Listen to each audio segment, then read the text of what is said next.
####. Chapter 1. Yehya. Does the old raghead think my words are just farting? Why is there only this measly amount of silver coins? In front of a somewhat dilapidated Taoist temple, a scar-faced man with a fearsome appearance was shouting arrogantly. He held several scattered silver coins in his hand, clearly unsatisfied. Beneath his foot lay a middle-aged Taoist priest, half his hair already gray. The Taoist was clutching his chest, evidently badly injured, gasping for breath. Master! Let go of Master. Beside him, a 12 or 13-year-old young boy dressed in a gray Taoist robe saw his master being stepped on and rushed forward directly. The scar-faced man sneered contemptuously and kicked the boy's stomach viciously with a raised foot. Bang! The kick sent the boy flying. Splat! The boy hit the ground heavily, spitting out a mouthful of blood and fainting from dizziness. Don't touch xiuxian. I'll try to. Collect the silver you need. Seeing this scene, the middle-aged Taoist's eyes turned bloodshot red. Ignoring his own severe injuries, he hurriedly crawled over to the boy, holding him in his arms with obvious concern. Hearing this, the scar-faced man nodded contentedly before coldly threatening again. Old raghead, if you can't come up with 10 taels of silver within 7 days, you'll join this little brat in meeting Lord Yama. After delivering this threat, the man turned around and walked off, with 2 other horse-riding men waiting not far away. The 3 galloped off into the distance. These 3 were bandits from the nearby Qinglong Mountain, controlling an area spanning 300 miles. Even the local government authorities dared not provoke them easily, leaving the people in constant misery. Those who had the means had already left their homes.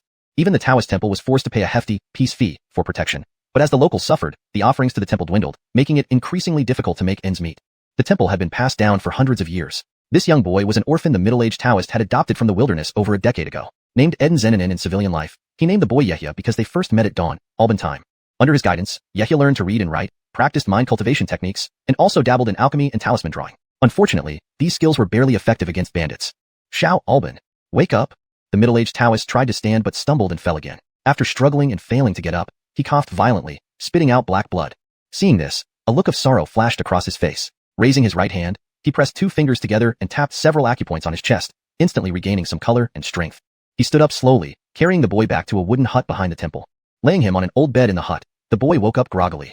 With trembling hands, the Taoist took out a medicine box from a wooden shelf and opened it, revealing various bottles and jars inside. He picked a white pill bottle, poured a crimson pill into his palm, fetched a bowl of water, and fed it to the boy.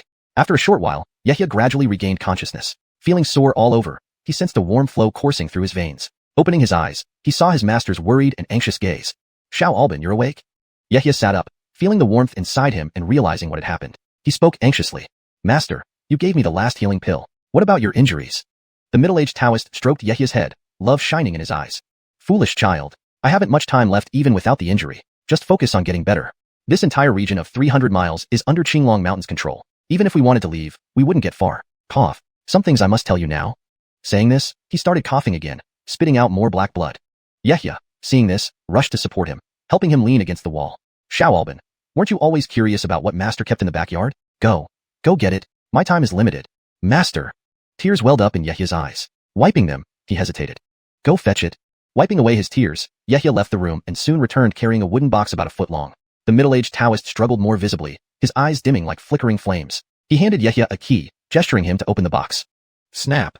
Inside were a thin book, a small pile of luminous-colored stones no bigger than thumbs emitting peculiar energy, a palm-sized black cloth bag, and 2 yellow-sealed pill bottles. Yehya noticed a faint glow emanating from the cloth bag.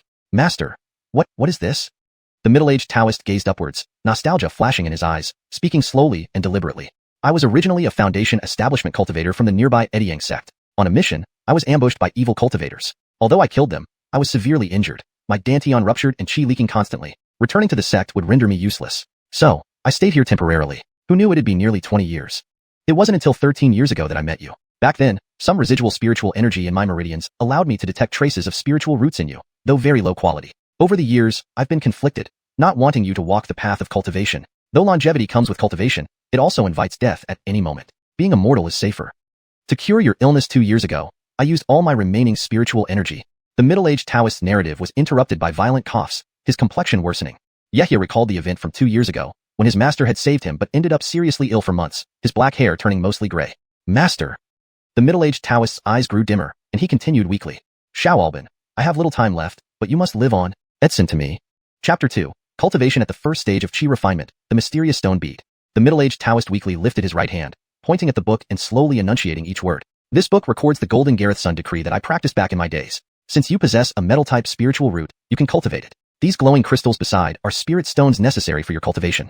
Cough, cough. There are also a few minor spells here. Once you successfully incorporate the spiritual energy into your body, you can open this storage pouch. Inside are spell talismans and some magical artifacts. When you become a cultivator, they will protect you. Your spiritual roots are diverse, a mix of metal, wood, water, and fire attributes. Even if you embark on the path to immortality, it will be difficult to achieve much. But for survival, we have no choice now.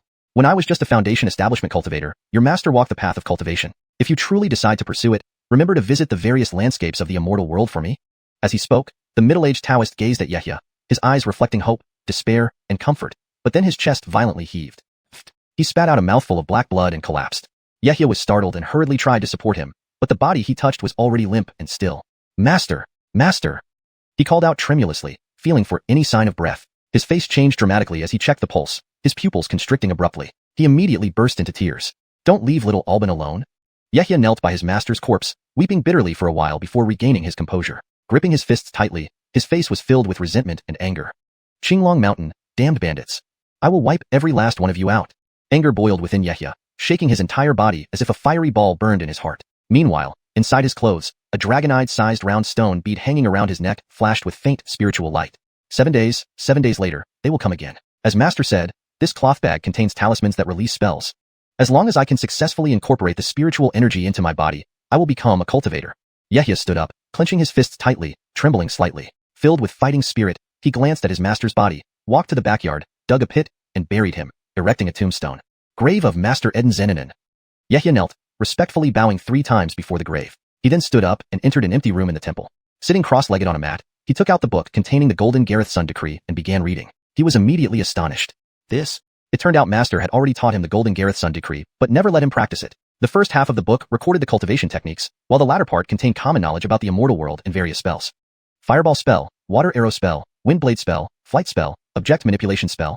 Yehia was continuously amazed, remembering stories Master had told him years ago about flying immortals who could set mountains ablaze and boil seas, splitting mountains with a single sword strike. It appeared all those tales were true, likely experiences Master once had. He continued absorbing the knowledge from the book. During the Qi refinement stage, one incorporates the heavenly and earthly spiritual energy into the body, accumulating it in the dantian, blending it with life essence. 3 inches below the navel is where life essence gathers. The spiritual roots can fuse external spiritual energy into the body to form a cultivator's spiritual power. The more complex the spiritual roots, the harder it is to absorb spiritual energy, and cultivation speed will slow down. Spiritual roots, spiritual energy, dantian, incorporating Qi into the body. Yehia muttered to himself, quickly finishing the book. Much of its content had been partially taught by Master during their time together. It seemed Master had also struggled over whether he should enter the mortal world or tread the path of cultivation. After memorizing the Golden Gareth Sun Decree multiple times and remembering the meridians clearly, Yehia began his practice. Golden scales form to temper nature. Divine light has Qi flowing within. With steady mind and focus, Qi returns to the Sea of Yuan, granting endless life.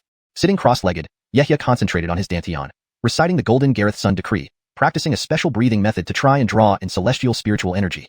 On the first day, there was no effect. He couldn't sense the presence of spiritual energy. Even his dantian remained completely silent.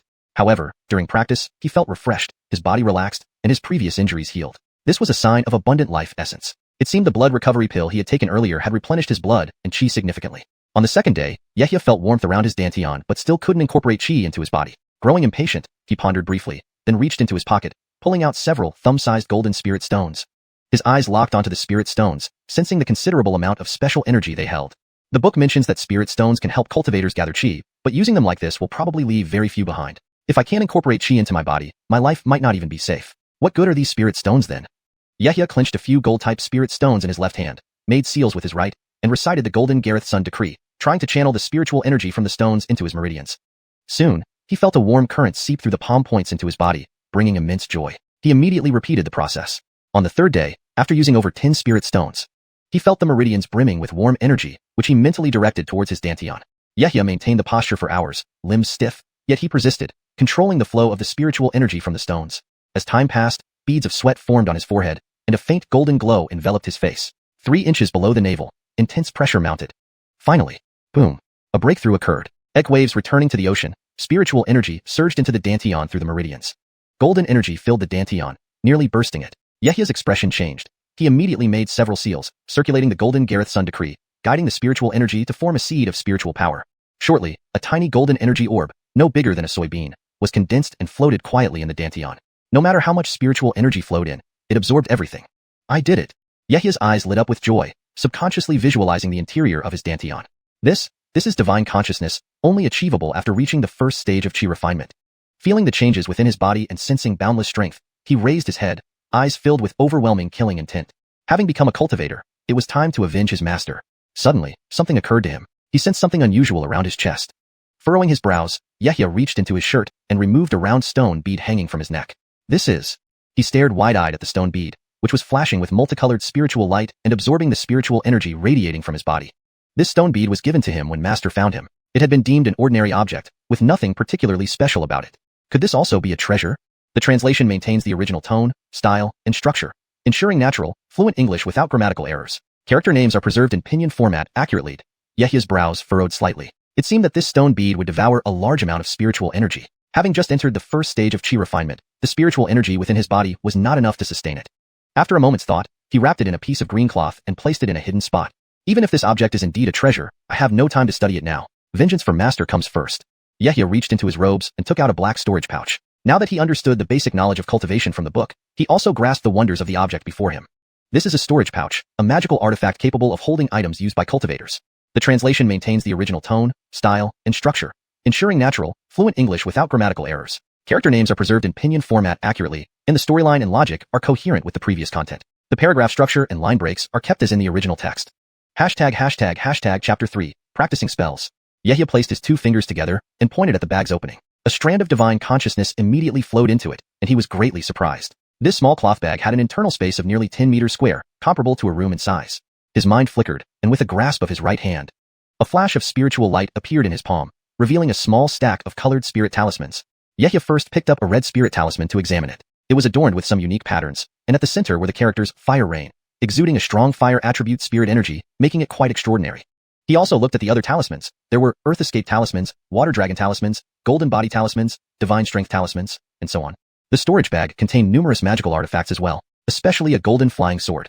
Even a sweep of his divine consciousness felt a sharp pain, suggesting it was the spirit sword his master used back then. There was also a fiery red sphere that emitted a stunning destructive aura.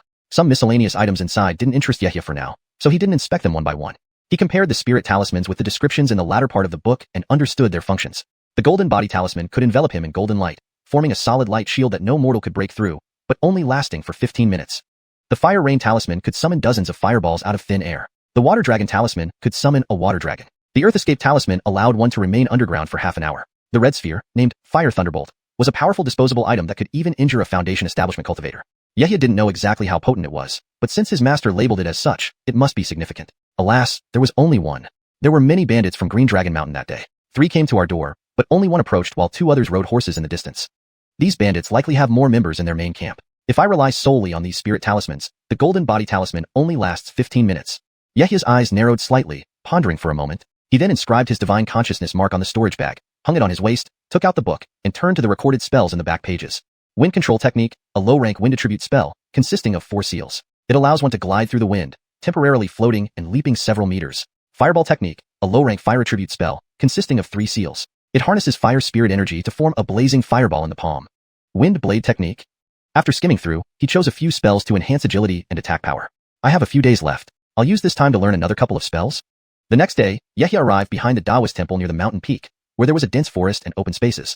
He went to an uninhabited area, reciting incantations under his breath while forming special seals with his hands. As his mind focused, his divine consciousness surged into his dantian, channeling spirit energy through his meridians to his feet. Instantly, a faint golden glow emerged beneath his feet, and his body floated slightly, as if supported by gentle breezes. Yehia stomped the ground forcefully, releasing spirit energy from his feet. A flash of gold produced a tremendous force beneath him, propelling his body forward nearly 6 meters, leaving him wide-eyed with shock. Such distance rivaled the top martial arts in the secular world. He quickly repeated the process, using both feet, each leap covering dozens of meters, though he couldn't yet control it perfectly. Sometimes he plummeted unexpectedly from mid-air, almost falling to the ground, akin to being drunk with uneven steps. Yehia's playful nature kicked in, his eyes gleaming with delight as he experimented with channeling spirit energy from different meridian points and acupoints to enhance the wind control technique. Not only did it allow him to float briefly, but it was far superior to martial arts because there was no discernible trajectory. He could move freely in any direction, up, down, left, or right. Any part of his body could activate the technique swiftly, greatly enhancing his agility. After mastering the wind control technique, he began practicing other spells, benefiting greatly from his master Eden Zeninen's cultivation insights, which helped him grasp the basics quickly despite being a novice. With his mixed elemental spirit roots offering no advantages, his slight talent in spells gave him some comfort. The next day, thunderous explosions resounded intermittently from the dense forests behind the mountain, accompanied by surging heat waves. Following the sound, a youth was seen continuously summoning fireballs from his palms and casting them around. Occasionally, green-colored wind blades shot out in all directions. Whoosh! Trees as thick as waists crumbled with smooth cuts, sharper than any blade in the secular world. Having mastered these spells, Yehia awaited the arrival of the bandits within 7 days. Several dozen miles away stood a verdant mountain peak accessible only by a winding path leading halfway up, making it easy to defend and hard to attack. Behind the peak was a treacherous cliff covered with eroded rocks, impossible to climb even with the best secular martial arts. At the halfway point, a cluster of wooden huts housed a large group of men radiating bloodlust. In some huts, laughter mixed with cries of terror. In others, groups of men drank wine and ate meat loudly. Countless guards were posted along the path from the base to the midway point. This was Green Dragon Mountain, where bandits had entrenched themselves for years, repelling even official military assaults. In a cave on the west side of the mountain waste, dozens of ragged young men were chained up, their eyes filled with despair and apathy. Next to the cave was a windowless hut built against the mountainside, guarded by 2 fierce-looking men with steel sabers. When they glanced at the hut, fear crept into their eyes, as if something inside terrified them. Soon, a hoarse voice echoed from within the hut, cold and chilling, sending shivers down spines. "Bring 2 sacrifices inside." Without hesitation, the 2 guards responded obediently. "Kiefer's master." Inside the cave, panic erupted among the captive men, but the guards, showing no emotion, dragged out 2 unlucky victims bound in chains. The doors of the hut opened, and the captives were shoved inside. The guards quickly retreated and resumed guarding the entrance. From within the hut came horrific screams that abruptly ceased, leaving an eerie silence. Deadly silence. Chapter 4. Fireball Spell. Anyone who moves dies. Unconsciously, the 7 days passed in the blink of an eye. Kefir. On the dirt road leading to the Taoist temple, 3 burly men were each riding gray horses galloping swiftly toward the temple. They wore expressions of anticipation, chatting while they rode. The scar-faced man at the front cracked his whip and rapidly spoke to the 2 beside him. "Eduxi Eduwo, increase your speed. We must collect all the unpaid silver this time, and trade with fellow brothers nearby for more able-bodied slaves. Then, us 3 brothers will have the chance to become immortal masters." Upon hearing these words, Eduxi's eyes lit up with fervor. There are only 50 to 60 people left to reach the 500 able-bodied individuals required by Master Danny. Including what our other brothers have gathered from different directions, we can complete the count tonight. Eduwu, however, had a look of concern on his face. He had personally guarded the wooden hut where Master Danny resided on the mountain. Thinking about those events, he furrowed his brows and asked the 7th headman. "Horatio, I don't know if it's appropriate to ask, but can Master Danny really help us all become immortal masters?" The scar-faced man glanced at Eduwu and laughed. "Of course. You know what Master Danny is capable of. There's no need for him to deceive us. But out of the 500 people, only 5 can become immortal masters. Although we won't be among them this time, won't there be opportunities in the future? Work hard, and in the future, your family will have 2 immortal masters." Whoa. Several sharp whinnies echoed as the 3 burly men pulled on their reins, stopping the gray horses under them. The scar-faced man raised his head and looked at the silent Taoist temple before them, not a sound coming from within. His eyes flickered as he surveyed the surroundings, sensing something unusual. Why is it so quiet? Could that old bristlehead have fled with his followers? It's unlikely. That old bristlehead was either dead or severely injured that day. This area within 300 miles is all within our Qinglong mountain territory. Even if they tried to escape, they wouldn't get far. Let's go check. The 3 exchanged glances, tied their horses to the side, and stood at the entrance to the temple. The scar-faced man frowned slightly and coldly shouted, "Old bristlehead, get out here now." After waiting for a few breaths, there was still no response from inside the temple. The scar-faced man gave a look, signaling Eduxi to push open the door. Eduxi approached, drawing his long sword with his right hand, and pushed the wooden door of the temple with his left. At that moment, a cold and icy voice rang out from behind them. "Go to hell." Their faces changed instantly, instinctively turning to look towards the source of the voice. What met their eyes was a streak of fire, a fist-sized fireball falling from above, accompanied by intense heat waves, striking Horatio's body immediately. A tanjal followed, and the scar-faced man, along with everything on him, turned into a pile of black charcoal. Correction. A scream followed, and the scar-faced man, along with everything on him, turned into a pile of black charcoal. In that instant, the other 2 froze on the spot. Eduxi's mouth hung open, and the sword in his hand clattered to the ground. Eduwu stumbled back several steps, fear etched on his face. "It's magic. There's an immortal master here." They exchanged glances and ran towards their horses.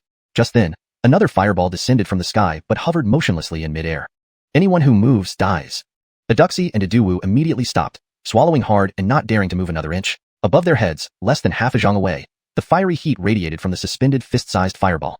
The scorching temperature burned every part of their bodies, especially their faces, and the smell of scorched hair made them even more fearful, yet they dared not move to escape the heat.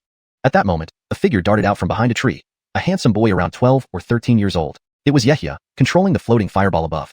Compared to the helpless version of himself 7 days ago, he now held the fate of these men in his hands. Yehia gazed down at the blackened remains of the scar-faced man. This was his first time using magic to kill, and a flash of shock crossed his eyes as he marveled at the power of magic over ordinary mortals, who had no ability to resist. But soon, it was replaced by a thick wave of murderous intent. "Master, Linden has avenged you." His heart harbored more than just the desire to kill the scar-faced man. He intended to annihilate all the bandits on Qinglong Mountain to vent his deep-seated hatred. Seeing Yehia and hearing his words, Eduxi and Iduwu recalled the events of 7 days ago. Cold sweat drenched their bodies as they realized what had happened. Both hurriedly knelt on the ground, pointing at the charred remains of the seventh headman, sobbing bitterly. Immortal Master, please spare us. We were coerced by Horatio and never harmed your master. Yehia studied the two expressionlessly, then turned to Eduxi kneeling on the left and slowly asked, how many bandits are there in Qinglong Mountain? Do they possess any formidable abilities? Eduxi pondered his response, thinking of Master Danny seated in the bandit stronghold. With a shift in his eyes, he forced a smile and replied, you jest, Immortal Master. Ordinary people like us could not harm an Immortal Master. There are roughly 100 brothers. Is that so? Why didn't you mention Master Danny? Yehia smirked coldly, clenched his right hand, and thrust it downward. The fireball hanging above dropped immediately.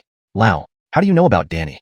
Eduxi turned pale, bewildered by how the other knew about Master Danny. Seeing the descending fireball, he instinctively rolled to the side. Yehia's fingers moved gracefully, and the fireball, as if alive, curved through the air and descended onto Eduxi like a blazing meteor. Iduwu watched the scene unfold helplessly. Boom. The fireball exploded with immense power, enveloping Eduxi's body. Another tanjiao sounded, and Eduxi's body turned into a heap of black charcoal.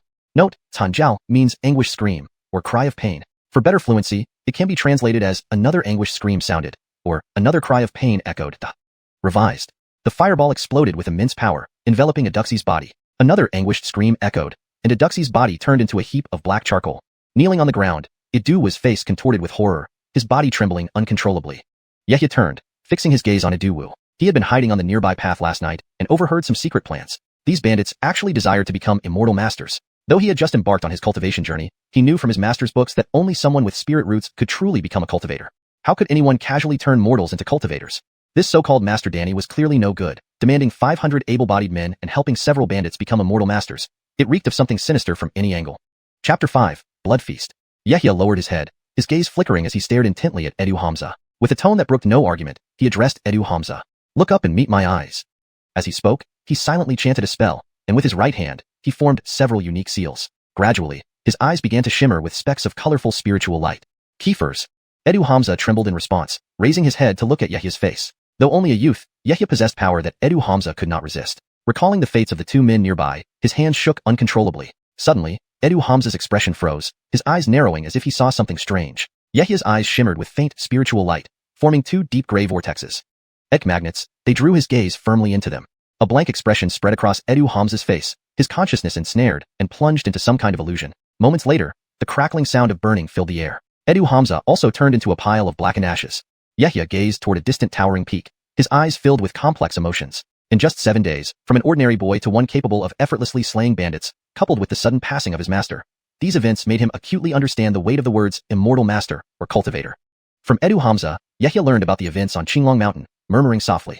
This mind-controlling technique is indeed effective. Immortal Master Danny, Blood Feast. It turned out that this immortal Master Danny was a man who had suddenly fallen onto the mountaintop's bandit stronghold several years ago. Covered in blood, he swiftly used a small black pennant to kill several people and took control of the situation. He then temporarily settled on Qinglong Mountain, absorbing 3 to 5 young men daily for a blood feast. Recently, he announced that he would help some of them become immortal masters. The price? 500 young men, and only 5 spots available. These bandits, long envious of the revered status of immortal masters, went mad upon hearing this. They plundered silver from nearby families, captured young men, and even planned to buy more from other bandit strongholds. This madness indirectly led to the death of his master, Eden Zeninen. Yehia stared at Qinglong Mountain for a while before his eyes flashed with determination. With a single step, golden light shimmered under his feet as he activated the wind riding technique, speeding towards Qinglong Mountain. Several hours later, deep into the night, stars twinkled brightly above. On Qinglong Mountain, flames blazed fiercely, illuminating everything with a fiery glow. Several tall bonfires crackled, turning the mid-mountain area into daylight. Garethindreds of bound young men were gathered on a patch of open ground, their mouths stuffed with rags, muffling their muffled sounds. Surrounding them were armed bandits, numbering close to 100, all looking fierce and menacing. Despite the crowd, there was an eerie silence, only broken by the crackling fires. Everyone's eyes burned intensely as they focused on one figure, mixed with envy and deep fear. It was a gaunt young man, pale as death, draped in a black robe. His triangular eyes gave off a faint bloody aura, undoubtedly a cultivator. In front of him stood 5 figures dressed in different clothes, some middle-aged men, others vansly bearded individuals, all with pronounced temples bulging out. These were the leaders of the Qinglong Mountain bandits. A square-faced Kale stepped forward, bowing respectfully to the black-robed man.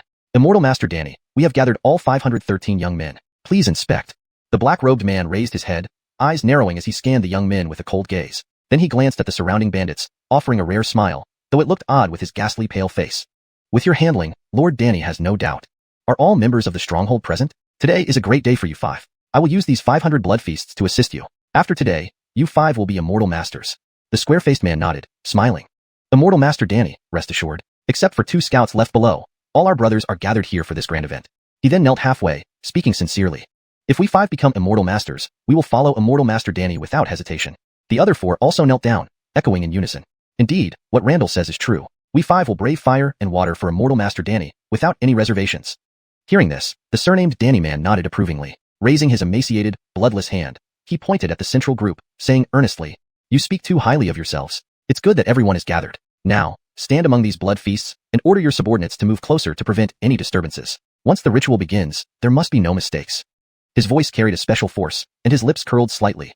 The previously hesitant leaders now had a strange blood-colored light flash in their eyes, their doubts instantly dispelled. Kiefer's, Immortal Master Danny. They exchanged glances, nodding, then instructed their subordinates to gather. With practiced moves, they leaped into the center of the human cluster. Over the years, they had come to trust Danny's every word. Becoming an immortal master had become a deep-seated desire, rooted so firmly in their hearts that they could not escape it. Seeing everyone assembled, the Danny man's face showed a knowing smile, his pale cheeks flushed slightly. Cough, cough. Suddenly covering his mouth, a smear of black blood appeared in his palm, his spiritual power wavering. Now, the ritual begins. Sacrifice. Before the words faded, the Danny man waved his sleeve, sending a foot-long black flag flying out from his sleeve. The flag expanded in the wind, emitting dense black mist. Another wave of his sleeve sent a powerful gust of wind spreading the black mist rapidly. The black mist enveloped the 500 captives. Bang, bang, bang. A series of agonized gasps followed as one by one. The young men turned into clouds of blood mist, gradually condensing into pure drops of blood. Chapter 6, Devouring. Eternal Edf? The bound man struggled desperately for a moment, and an atmosphere of terror and despair spread. Unfortunately, all their efforts were in vain. The circle of knife-wielding bandits kept them tightly under control. This was a one-sided slaughter. The 500 young men were all transformed into a dense cloud of blood mist by the cooperation of these bandits, and some gray shadows appeared on the scene, each one being a silhouette, souls of those young men. Instantly, ghostly winds howled around, causing a dramatic drop in temperature. Even the usual cruel bandits who often committed murders and arson felt chills deep down upon witnessing such scenes. Under the incitement of the Danny surname man, the blood mists surged toward the 5 leaders. The blood mist adhered to their bodies, seeping through pores into their bodies, providing them with immediate warmth. Some even saw their gray hair turning black again. This made all 5 leaders extremely excited. Danny looked around. A twisted smile curled at the corner of his mouth. He raised both hands, clapped them together abruptly, and 2 beams of black light shot out from his palms, diving into the black banner. More sacrifice. Boom. Black gas mixed with blood mist exploded again, spreading towards surrounding bandits. Gareth and dreads of knife-wielding bandits burst open one by one in this situation, transforming into pieces of blood mist. The 5 men at the center witnessed this, and the middle-aged Jericho's face changed instantly as he questioned. Master Danny, what does this mean? Why do we still need to sacrifice my mountain brothers? Master Danny. The other leaders also frowned, expressing doubt. Danny stayed calm and explained unhurriedly. To become a master is not easy. 500 youths can only provide life force. Only with your brother's accumulated malice over years can there be a higher chance. If you 5 don't agree, I'll stop right now. Hearing this, they immediately shut up, even closing their eyes. To become masters, sacrificing these so-called brothers was nothing much. They felt the constant essence pouring into their bodies, comforting and warm, with a pleasant heat flowing through their veins, even emitting some faint moans. Danny completed the slaughter soon after. The original hundreds of figures all vanished. Only the thick blood mist and the 5 standing figures remained. At the foot of Qinglong Mountain, Yehia arrived quietly. He surveyed the surroundings, sensing something peculiar. According to reports, the entire Qinglong Mountain, which should have 500 strong youths and 100 bandits, shouldn't be this silent. He cast several seals with his right hand, then gently drew his 2 fingers across his eyes, causing his pupils to glow faintly golden. Through the golden light, he gazed from the mountain foot upward. Yehia's gaze moved slightly when he noticed 2 vague figures hiding among treetops a few dozen meters away. If it wasn't for the spiritual eye technique's enhancement, he would have failed to see them during the night. Ignoring them for now, he continued looking upwards. A large black cloud surged skyward like smoke signals, clearly visible even from more than 100 meters away. Moreover, a whiff of bloody smell wafted down from the mountain. This? After glancing for a few seconds, Yehia lowered his head, pondering. All elemental essences have colored spiritual lights. This black-red aura indicates Master Danny practiced demonic arts. These 500 sacrifices, for refining treasures? That's not right. Ordinary people's blood cannot compare with cultivators in quantity or quality. If for treasure refinement, humans wouldn't be the best choice. Master Danny fell onto Qinglong Mountain a few years ago, regularly devouring blood sacrifices without leaving. Now, he collects more human sacrifices? Yehia's eyes sparkled. Although he hadn't met many cultivators, he had heard much about the cultivation world from his master since childhood. Based on current information, Master Danny must have been in similar circumstances as Edenzananen, suffering heavy injuries and remaining unable to recover after years in Qinglong Mountain. Ordinary human blood couldn't help heal him either. These 500 youths must be his grand move to fully recover. Yehia decided to ascend the mountain, taking advantage of his weakened state.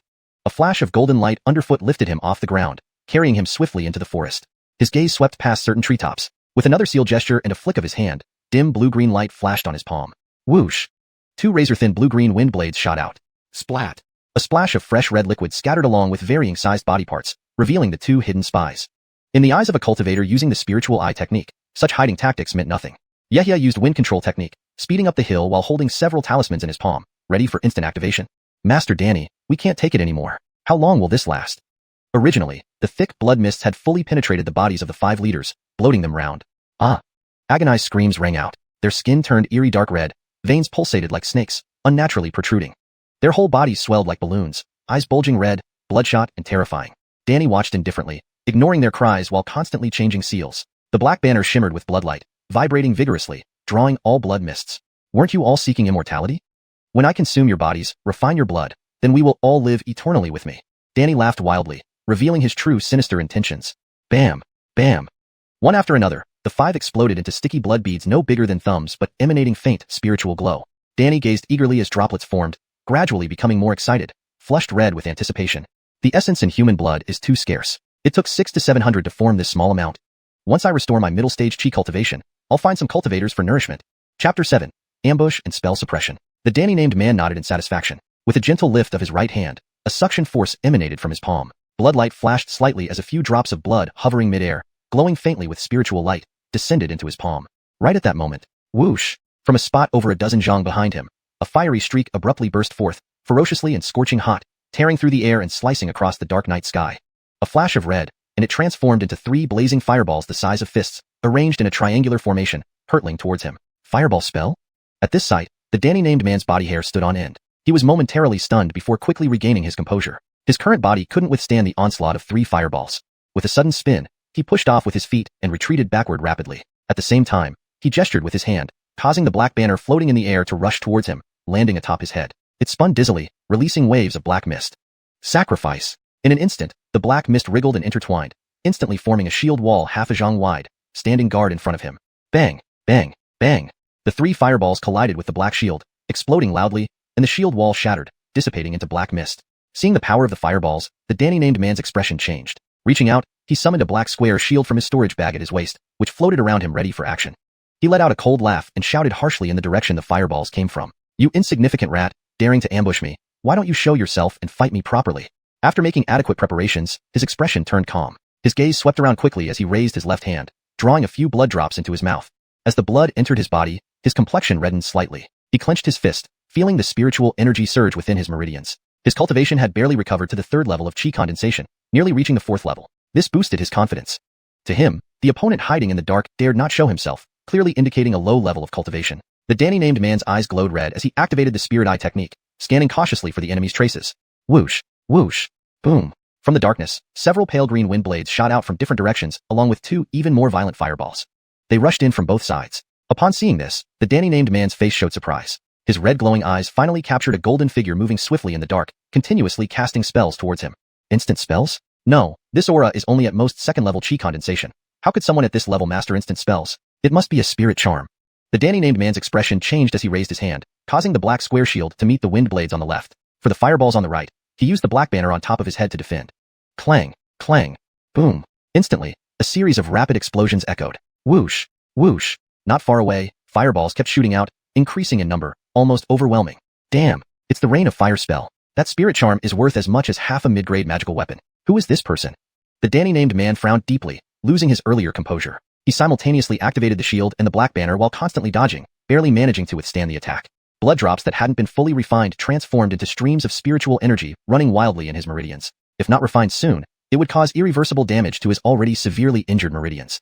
Within a dozen zhang around him, the ground was littered with marks from various spells, long deep pits of varying sizes, some still burning with flames. At this point, the Danny-named man felt utterly helpless. Trying to charge forward was met with a water dragon charm, with a water dragon over 2 zhang long roaring and charging at him. Attempting to escape resulted in 2 wind blade charms thrown by the opponent. Even with his speed, he couldn't match the speed-oriented wind spells. Feeling increasingly aggrieved with no response from the opponent, the Danny-named man stood still, raising his hand to summon the black banner back to hover above his head. With a subtle flick of his finger, 2 ethereal shadows drilled into the ground. He then bowed respectfully and called out to the golden figure. Brother Taoist, who are you? If I've offended you, please speak up, and I'm willing to pay a price. Even all my possessions combined cannot match the value of these spirit charms. Why go so far? Inside, He was bitter, incredibly bitter. In over 20 years of cultivation, he had never felt so stifled, being suppressed solely by spirit charms. But he managed a strained smile. Silence filled the surroundings without any sound. After a couple of breaths, a terrified scream suddenly echoed from a nearby place. What kind of demon is this? Whoosh! A young man in a gray Taoist robe jumped out from the darkness, with two menacing black ghosts clawing towards him from behind, fierce faces pressing fiercely towards him. It was Yehia, hiding in the dark, who hadn't planned to let the Danny-named man go. But he hadn't anticipated two ghosts emerging from the ground, rushing towards him. Had it not been for a sudden chill he felt, he might not have noticed them in time. Yehia flipped his right hand, and a golden spirit charm appeared in his palm. He clenched it tightly, infusing it with golden spiritual energy. Whoosh! The charm ignited rapidly, emitting blinding golden light that coalesced into a radiant golden barrier within half a zhang, dazzling and resplendent. Bang! Bang! The two ghosts pounced forward but were deflected by the golden barrier. It's just a first-level chi condensation kid with a few stolen spirit charms, daring to ambush me, looking for death. Let you taste the power of my ghost banner.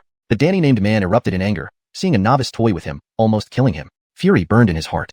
Biting his tongue lightly, he spat out, pfft. A misty stream of blood, tinged with spiritual light, shot from his mouth, quickly adhering to the surface of the black banner. Instantly, a burst of bloodlight emerged. The ghost banner expanded, doubling in size to over half a zhang, its surface shaking violently, rustling intensely.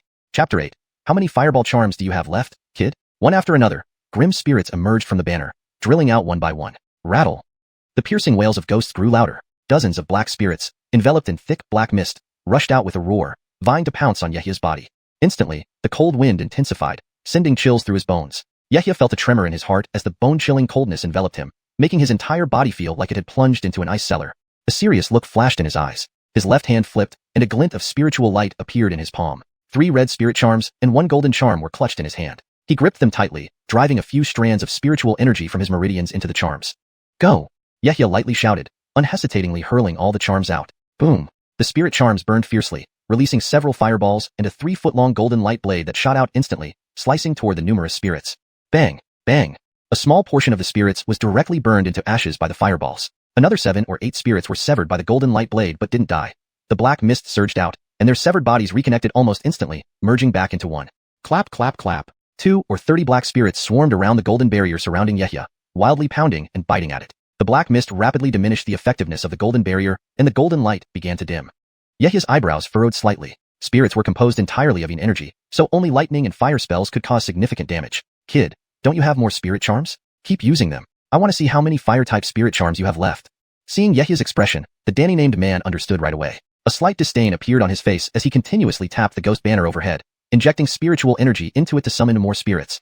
Most of these spirits were forged from ordinary souls, yet they were enough to deal with a lowly first-stage cultivator like Yehia. If not for his severe injuries and years of decline, he would have easily wiped him out with just a wave of his hand at his peak late-stage chi cultivation. Hearing the mockery, Yehia's eyes flickered. He knew his weakness well. That's why he had refused to show himself earlier, attacking only from a distance with spirit charms. Now that dozens of spirits had entangled him, there was no retreat. Desperately, he slapped his waist, and several red spirit charms flew into his palm. There are only 4 fireball charms left? Yehia glanced at the distant Danny-named man, thinking. As the golden light around him grew darker, he knew he couldn't delay any longer. His right hand clenched, and the 4 fireball charms lit up. Meanwhile, he used his own spiritual energy to form a 2-fisted-sized fireball in his left palm, infusing almost all his energy to maximize the fireball spell's power. Danny noticed this scene and changed his expression. For safety, he waved his hand, recalling half the spirits to weave a thick black shield wall in front of him, holding his shield firmly in place while retreating backward rapidly.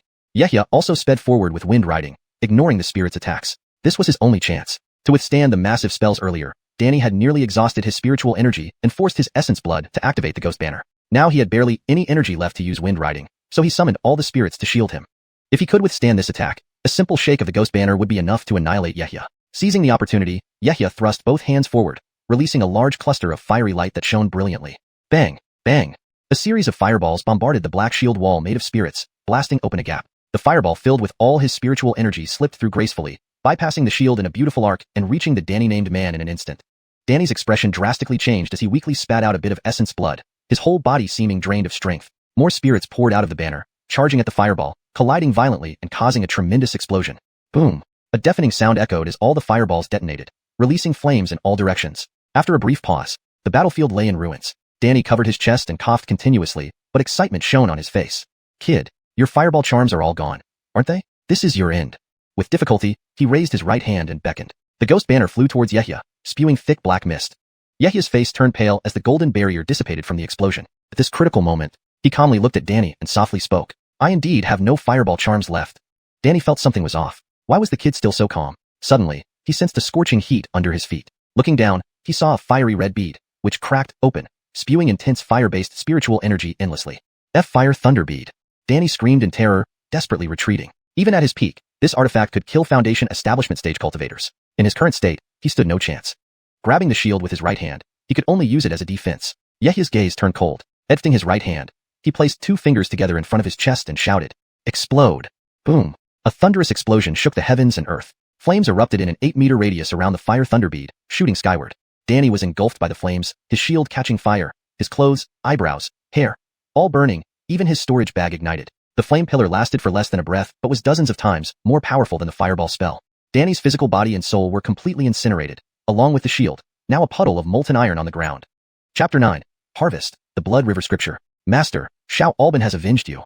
Yehya watched as his opponent vanished completely, and a heavy burden was lifted off his heart. With his deep-seated hatred now settled, he felt a surge of relief. Kiefer, seeing that his enemy left no remains, made him acutely aware of the dangers on the path of cultivation. The gruesome and terrified expression on the face of Master Danny before he died still lingered in Yehya's mind. His internal spirit energy was completely depleted, and he was barely holding on, finally collapsing to the ground. After resting for a while, Yehya got up again, looking down at the ground when suddenly his face lit up with joy. With a wave of his hand, a black banner about a foot in size trembled slightly and flew into his palm. The thumb-thick, jet-black flagpole had a cool touch. When lightly shaken, the grayish-black flag fluttered, adorned with strange blood-red patterns, emitting a slight bloody odor. Yehya's eyes shone with a golden light as he carefully examined the black banner, sensing its spiritual fluctuations. He murmured softly, surprisingly, it's an upper-grade magic tool. This person must have had considerable cultivation. His eyes flashed, and with a raise of his left hand, he stored it in the storage pouch at his waist. This battle had almost exhausted all the spirit talismans left by his master. Even the most powerful Fire Thunderbolt had been used.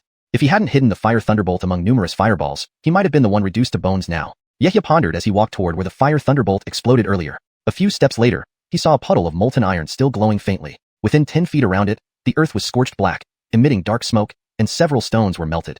All items from the Danny man were incinerated, even the storage pouch disappeared. Yehya scanned the area, feeling slightly disappointed. Suddenly, his eyes moved and fixed on something, uttering a light exclamation. What is this? He extended 2 fingers toward a spot, and a blood-red object instantly flew up, revealing a jade slip covered in dense blood-red runes upon closer inspection. Even defensive tools burn into liquid under a Fire Thunderbolt, yet this jade slip remains unscathed. Realizing its significance, Yehya promptly put the blood-red jade slip into his storage pouch. After thoroughly searching the ground and finding nothing else, he headed down the mountain. The explosion would likely be visible within a few miles. If other cultivators were attracted, it would be dangerous. Leaving the Qinglong mountain, Yehya found a secluded place to meditate and restore his spirit energy. He then rushed toward the temple using the windwalking technique. After some time, facing the familiar temple, Yehya returned swiftly to his small room in the back courtyard. Inside, Yehya sat cross-legged on a mat, retrieving the black banner and the peculiar blood-red jade slip.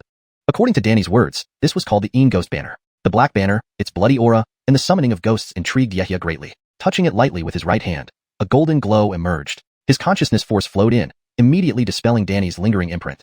Cultivators' treasures are classified as magic tools, divided into upper, middle, and lower grades. The Een Ghost Banner was indeed an upper-grade tool. A deceased cultivator's lingering imprints on magic tools were easily erased. While Master's storage pouch had Foundation establishing stage spirit tools, they were beyond his current abilities. The magic tools were far more practical.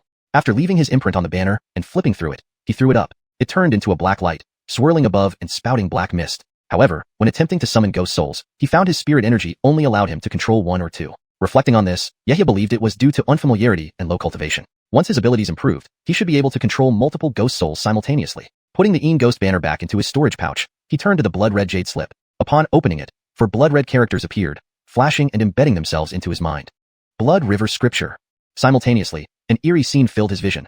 Countless bones and skulls struggling in a river of blood, unable to escape, accompanied by thousands of black ghost souls drifting on the surface. Shrill, chilling wails rippled continuously over the river. The images struck Yehya deeply.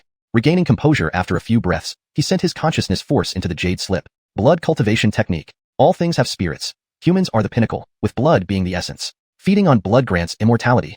Silence filled the room as Yehya immersed himself in the Blood River Scripture. Understanding its purpose, he realized most cultivation techniques in the world followed the 5 elements. Even the 3 variant roots of wind, lightning, and ice ultimately stemmed from modified elemental techniques. His Golden Rickerdog decision was a metal element technique, requiring a metal root to cultivate. However, the Blood River Scripture did not belong to any element but was a blood path technique. Danny had also cultivated this scripture.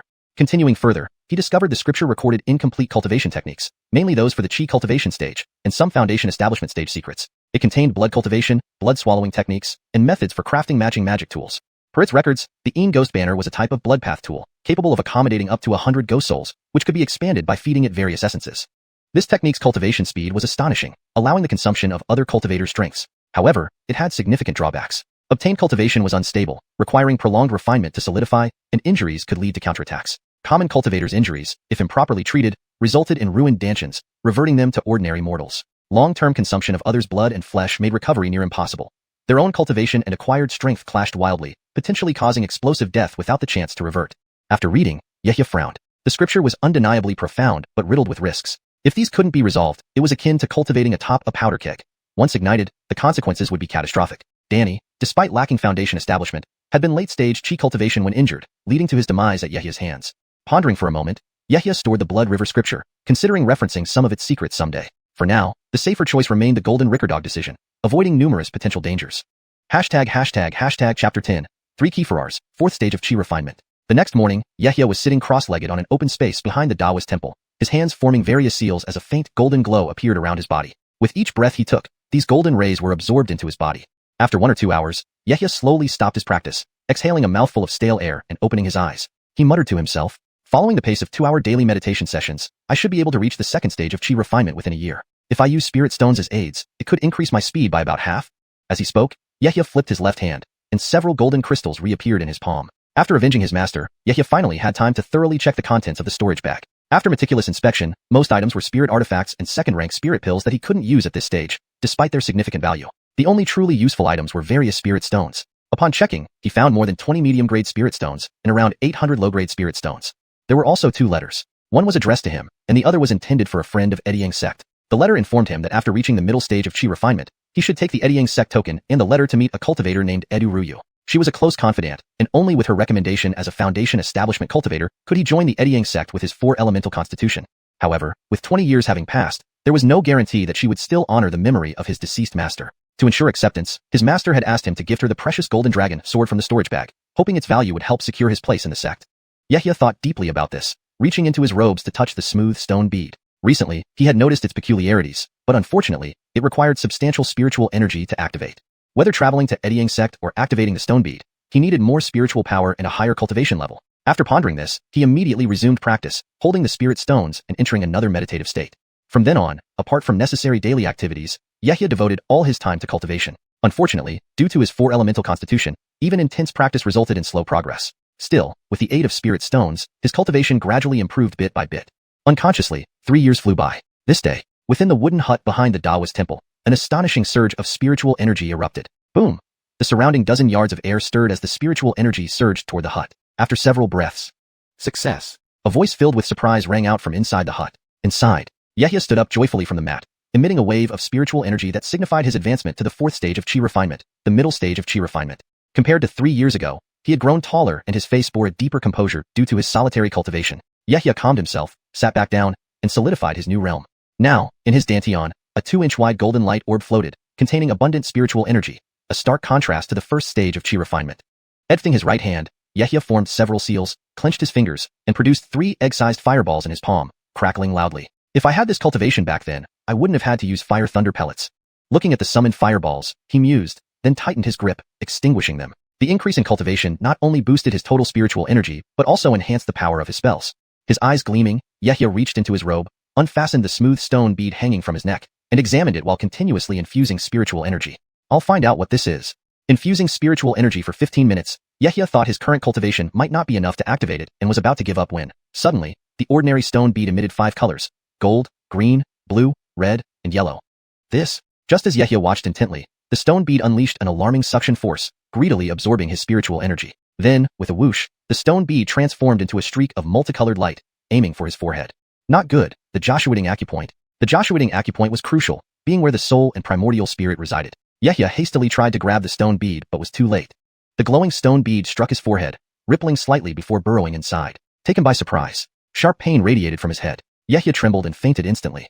At the Xiuxian acupoint, in the pitch-black void, a burst of colorful light pierced through the darkness, illuminating the space. This desolate area, covered in barren yellowish-brown earth and shrouded in a hazy mist, seemed lifeless. The stone bead hovered mid-air and then plunged into the ground.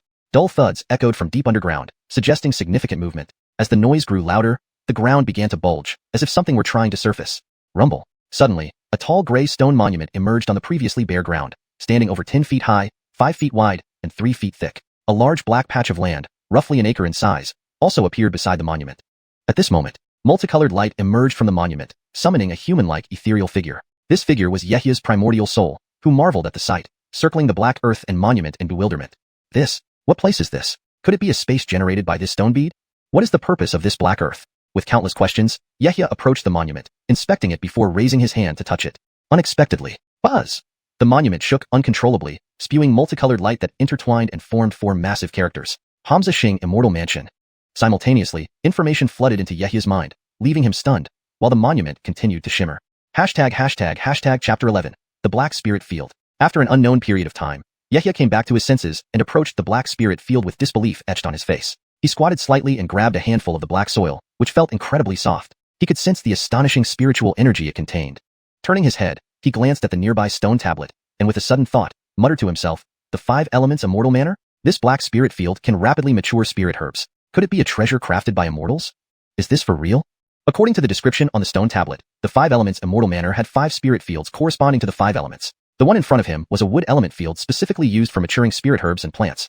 With that thought, Yehia hurried back to the stone tablet, lightly touching it. A ripple of 5-colored light spread across the tablet, and in the next moment, his consciousness returned to his body.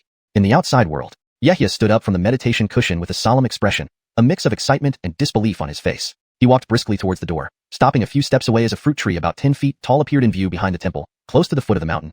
High above the dense canopy, round red-brown fruits were visible. This plum tree had been there since his childhood. It was said that he didn't show much interest in food when he was young, so his master transplanted it from the nearby mountains to encourage his appetite, as ripe plums were sour yet sweet, aiding digestion.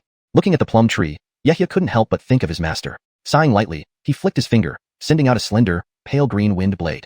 A faint sound echoed as a branch with sprouting buds fell down, about a foot long. Yehia stretched his hand out, summoning it into his palm with a burst of suction force, then rushed back into the wooden house without hesitation.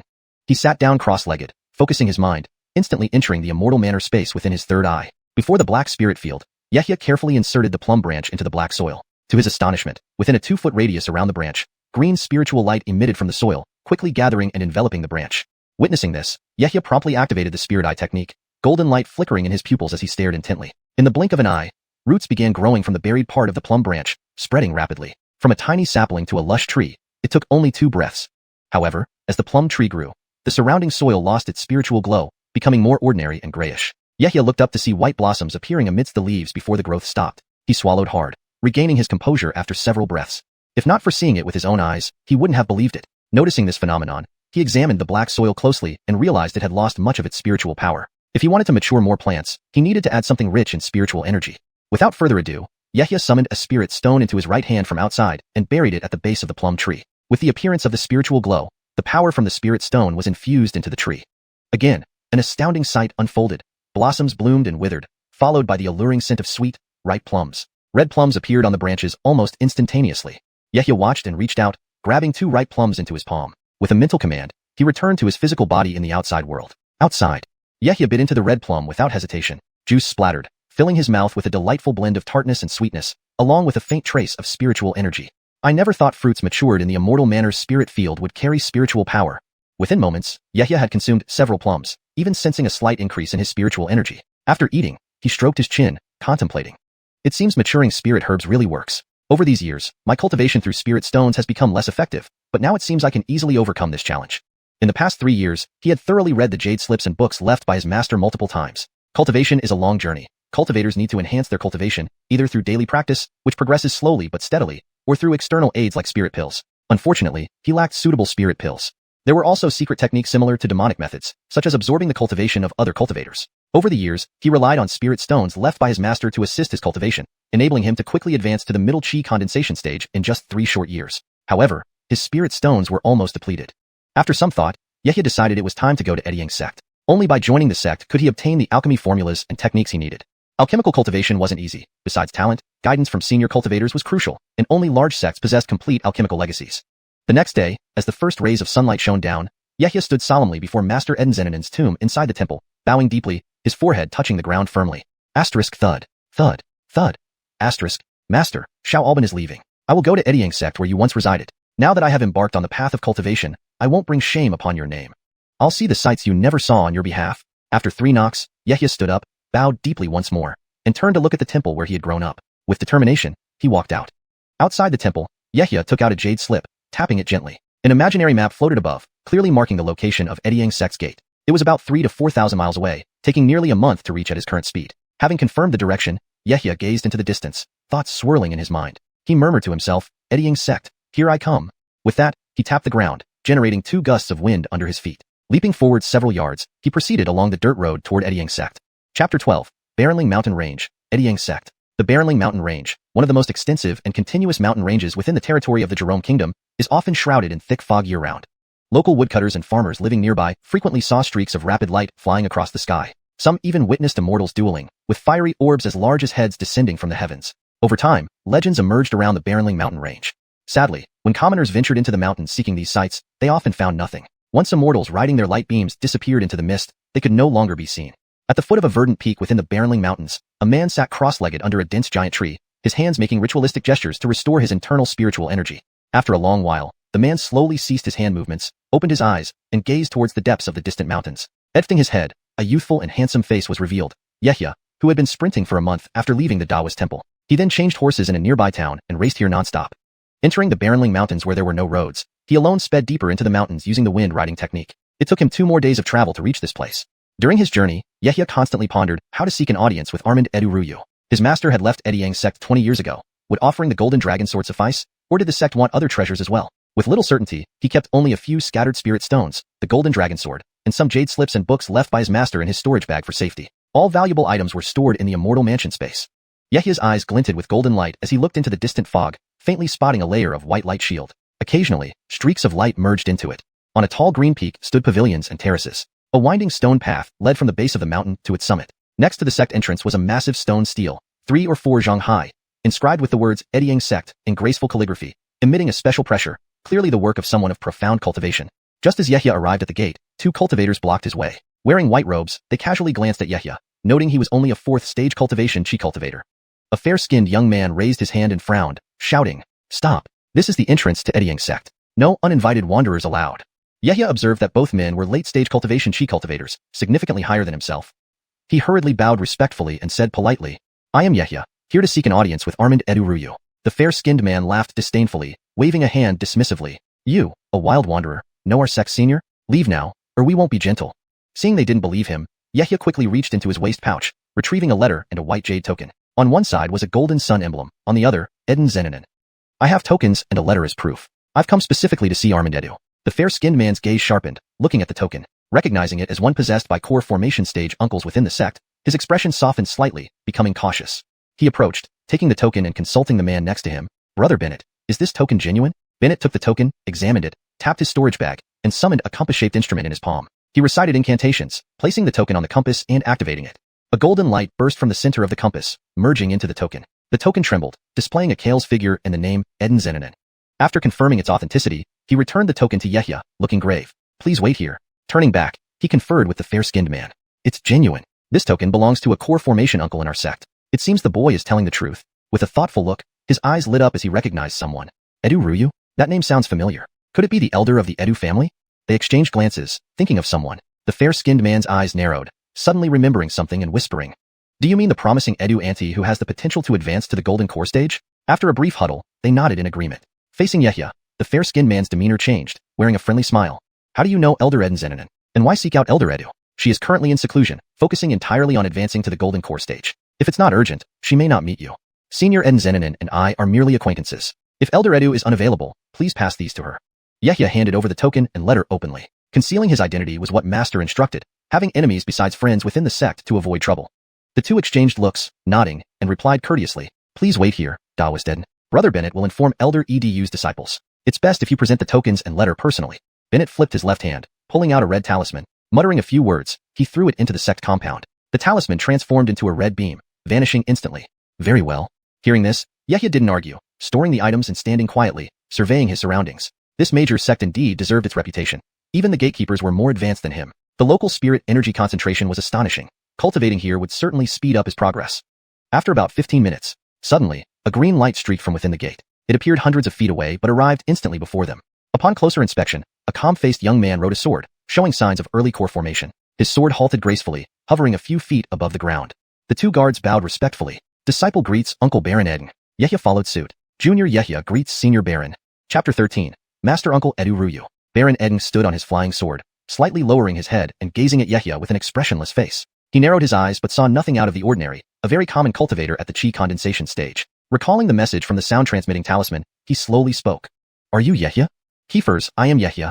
Yehia responded without hesitation, nodding in agreement. He remained still after speaking. The matter of the letter has been reported to my master. My master instructed me to come and escort you personally. Follow me.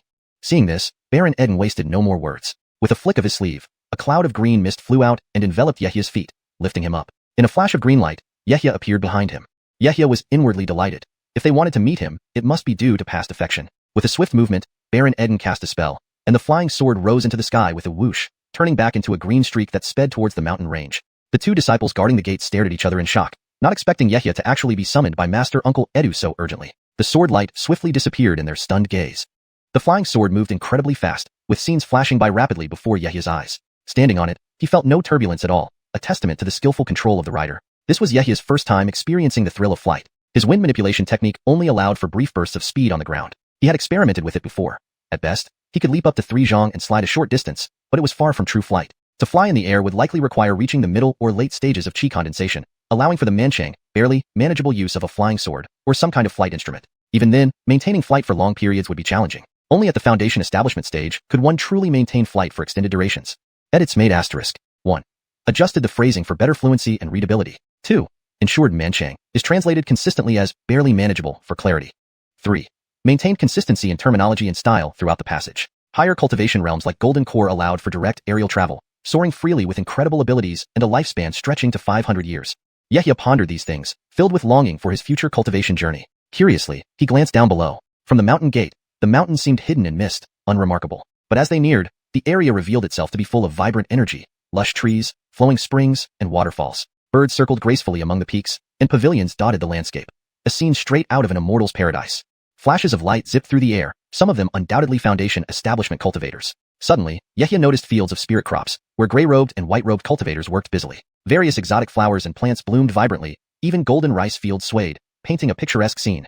Struck by the beauty, Yehia resolved firmly to remain here and cultivate. Before long, they approached a cave dwelling on a verdant peak near its summit. A green streak of light landed quickly outside.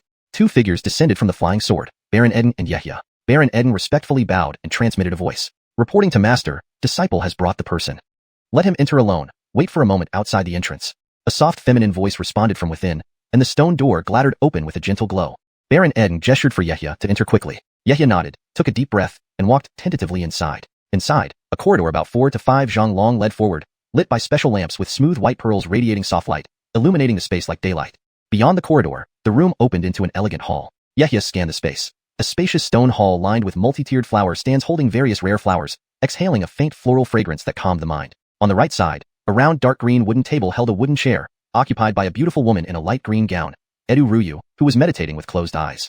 Yehia quickly averted his gaze, stepping forward and bowing respectfully. Junior Yehia pays respects to Senior Edu. Edu Ruyu slowly opened her eyes and looked over Yehia. Raise your head. Yehia lifted his head, meeting her gaze while keeping his eyes lowered, showing utmost respect. Edu Ruyu examined Yehia's face, her beautiful eyes flickering as if searching for something. After a brief pause, she asked with slight agitation. Where is the item Master Brother Eden Zeninin entrusted to you? This is Master's identity token, his letter to Senior, and the items Master instructed me to give you. Yehia dared not delay, approaching the table and lightly waving, causing a patch of golden light to emerge. 3 objects appeared on the table.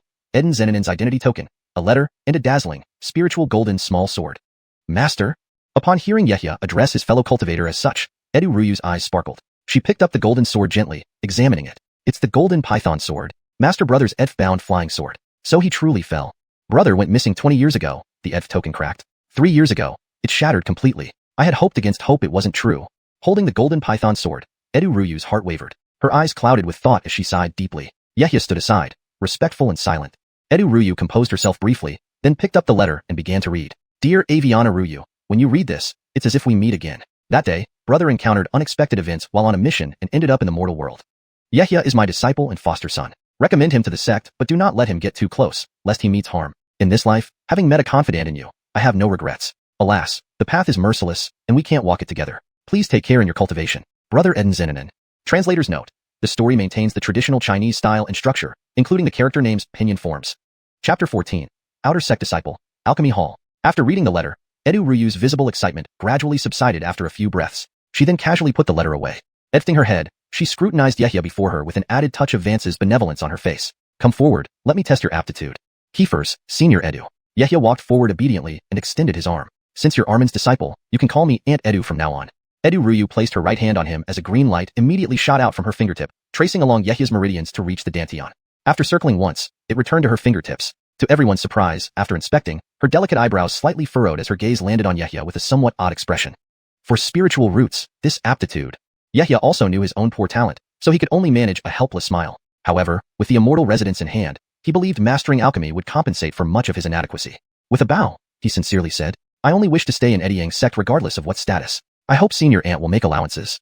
So be it. If you had 3 spiritual roots, I could directly arrange your entry into the inner sect. From the looks of it, you'll have to be an outer sect disciple first. Here is my sound-transmitting talisman. If you encounter unsolvable problems in the future, come find me. If you're fortunate enough to establish a foundation, I might consider taking you as a disciple. Otherwise, just staying in the outer sect is fine. Edu Ryu was quite disappointed with Yehia's aptitude. As she spoke, a dark green spirit talisman flew out of her sleeve and directly toward Yehia. Kiefers, I remember. Senior Aunt's grace is etched deeply in my heart. Yehia caught it without hesitation, promptly bowed, and respectfully replied. Edu Ryu nodded, turned her head slightly, and whispered towards the cave entrance. Baron Eden, come here. Shortly after, Baron Eden entered, bending down in respect to Edu Ryu, speaking calmly. What does Master need? Edu Ryu pointed at Yehia with a calm expression. This boy has some connection with me. Take my token to the External Affairs Hall, and find an official of the Edu family. Give him the identity of an outer sect disciple, and introduce him to various buildings on the outer peak. If there's somewhere he wants to go, do your best to arrange it for him. After that, come back and see me. Speaking, she patted her storage bag, sending out an emerald token inscribed with the word Edu, flying toward Baron Eden. Seeing it was the Edu family's special token, Baron Eden showed slight amazement on his face. He did not know what relationship the youth before him had with his master, but it must be significant. Stretching out his hand to catch the token, he glanced meaningfully at Yehia before arching his hands in salute to Edu Ryu. Kiefers, master, I'll take care of it. Go out. Yehia and Baron Eden bowed again before exiting the cave. Baron Eden flicked his sleeve, making a green flying sword fly out from within. With one tap, it grew to about 10 feet long, carrying Yehia rapidly to a distant peak. During their flight, Baron Eden cast several spells, looking into the distance as he inadvertently said, You're really lucky. There are still 3 years until the next 5-year discipleship recruitment. Fortunately, the Edu family has some weight in the External Affairs Hall, otherwise, it would be tough. Do you know how many cultivation arts there are? The Outer Peak has many branches, including the Alchemy Hall for studying alchemy, the Artifact Hall for crafting magic artifacts, the Beast Hall for driving spirit beasts, the Puppet Hall for handling puppets, the Array Hall, etc. Where do you want to go? Yehia bowed and replied respectfully, I'm very interested in alchemy. Can you arrange for me to go to the Alchemy Hall? Upon hearing this, Baron Eden glanced sideways at Yehia and said thoughtfully, Alchemy? Do you know how important natural talent and mental energy are in alchemy? It sounds bright and glorious, but among those who enter the Alchemy Hall, only 1 in 10 becomes an alchemist. Hear me out. It's better to choose something else. Shaking his head firmly, Yehia replied, Disciple is only interested in alchemy, not the rest. So be it. Since you chose, it will be done. However, with Master's token, being an outer sect disciple shouldn't be a problem, but whether the Alchemy Hall accepts you is uncertain. Yehia felt overjoyed and expressed his gratitude. Thank you, Senior Baron. The green flying sword stopped in front of a towering verdant peak, where numerous halls were built midway up the mountain. The largest hall bore a sign reading External Affairs Hall. Before the External Affairs Hall was a bustling area filled with people, with disciples often leaving by flying sword or other flying magic devices. Descending directly towards the External Affairs Hall, all the cultivating disciples hurriedly made way upon seeing the foundation establishing Senior Baron Eden. They smoothly arrived outside the External Affairs Hall shortly after, where Yehia changed into Eddie Yang's sect's outer sect disciple attire, a gray Taoist robe, and received his identification token. From then on, he was officially a disciple of Eddie Yang's sect. Walking out of the building, Baron Eden flicked his sleeves again, carrying him off by flying sword. Let's go. I'll take you to the Alchemy Hall. It's not the recruitment period now, and your cultivation isn't high, so we don't know if they will accept you. Let me think if I can use any connections. Danxia Peak, one of the 8 peaks of the outer sect, and also where the densest spiritual qi lies. Around it, over 100 acres of spirit fields are cultivated, primarily growing spirit rice for the entire sect's cultivators. Secondarily, low-grade spirit herbs are grown. As for high-grade spirit herbs, they are generally around the cave dwellings of various Foundation establishing officers and Golden Corps Vances. A green streak of light landed on Danxia Peak, where Yehia and Baron Eden disembarked and headed towards the mountainside hall under Baron Eden's guidance. As soon as they entered, they smelled the intense aroma of medicinal pills, with a much higher temperature compared to the outer sect. There were fewer moving cultivators here than in the External Affairs Hall, mostly hurrying by. The main hall was dozens of meters wide, with 2 passages leading into the mountain belly, emitting surprising heat waves. Curious, Yehia looked around. Meanwhile, Baron Eden went to several windows inside the hall, asked the chief cultivating officer a few questions, then walked alone into the left passage and entered a stone hall. Moments later, Baron Edden emerged with an awkward look. Seeing Yehia's hopeful expression, he coughed lightly and said, "The Alchemy Hall's recruitment rules for apprentice alchemists have become stricter these past years. You must pass an assessment to join, and the next one is in 6 months. No exceptions." Yehia felt somewhat disappointed, but he understood the effort Baron Edden had made. He nodded and said, "Thank you, Senior Baron. This disciple will participate in the examination in 6 months." Baron Edden's eyes flashed after hearing Yehia's words. Suddenly thinking of something, he told him, "Oh yes, you can try Master Baronin." Saying that, he rushed out of the hall. Seeing a glimmer of hope, Yehia quickly followed. Outside the hall, they took a flying sword down the foot of Danxiao Peak. Chapter 15. Master of Spirit Plants Cain and the Moon Pear Fruit. The alchemy apprentice test can only be passed by your own efforts. However, I wouldn't bring you here for nothing. I will introduce you to my good friend, whose name is Cain. He is a cultivator from the Baronin family within our sect and an experienced spirit plant master. Spirit plant master? Are they specialized in tending various types of spirit herbs? Keepers, being a spirit plant master isn't just about tending spirit herbs. Under their care, spirit herbs can grow faster to a certain extent. Their understanding of the habits and medicinal properties of spirit plants even surpasses that of alchemists. Moreover, crossbreeding different types of spirit trees and herbs falls under their jurisdiction. Our Ed Rickerdog's sex rise was significantly attributed to the Baronin family. The dragon teeth rice they cultivated allowed low-ranking disciples to rapidly enhance their cultivation. Yehia finally had a deeper understanding of spirit plant masters upon hearing this. He became more interested in meeting this person. Perhaps these skills could be applied to his immortal abode's spirit fields. He quickly thanked him with clasped hands. "Thank you for your guidance, Senior Uncle Baron." Baron Edden patiently explained everything to Yehia, primarily because it was his master who asked him to take care of it. Another reason was that he felt the disciple before him wasn't just any chi condensation disciple. At least up until now, he had shown a composure far exceeding that of other cultivators his age. Facing himself and his master, Yehia always remained humble yet dignified, never fawning or servile. This might also be due to the fact that Yehia wasn't raised inside the sect. His first dozen years were spent enjoying his master Edden's care. After his master died, he personally killed quite a few bandits and witnessed some demonic cult techniques. These experiences honed him, making him more mature than other disciples who grew up inside the sect, constantly constrained by rules. While speaking, they landed beside a spirit field at the foot of the mountain on a green flying sword. A dense aroma of medicine greeted them, a special scent composed of various spirit herbs and flowers mixed together. Yehia took a deep breath, feeling instantly refreshed.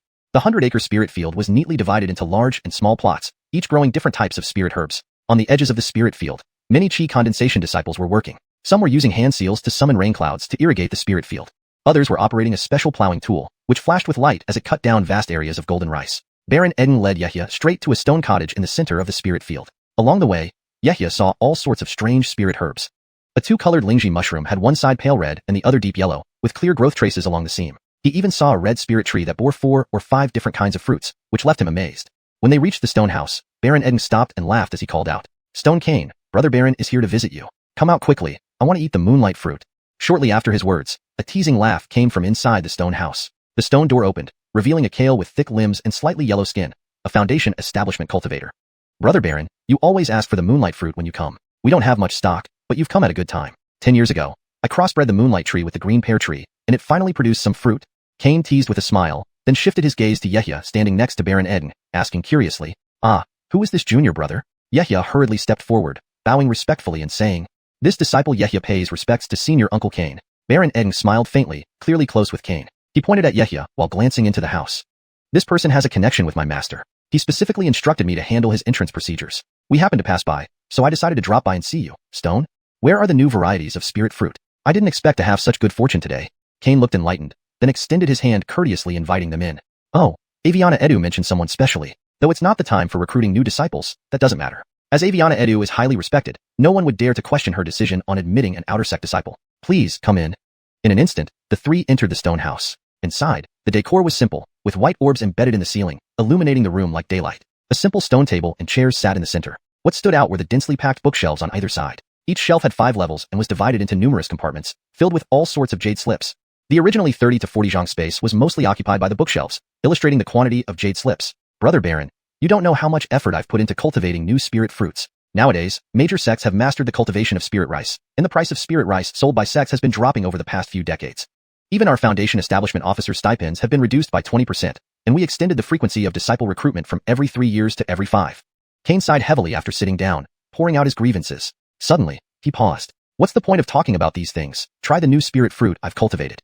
With a wave of his sleeve, a blue ray of light emerged. In an instant, a plate of pale blue spirit fruits appeared on the table. Each fruit was about half the size of a fist, adorned with dark blue spots that shimmered faintly, emitting a unique fragrance.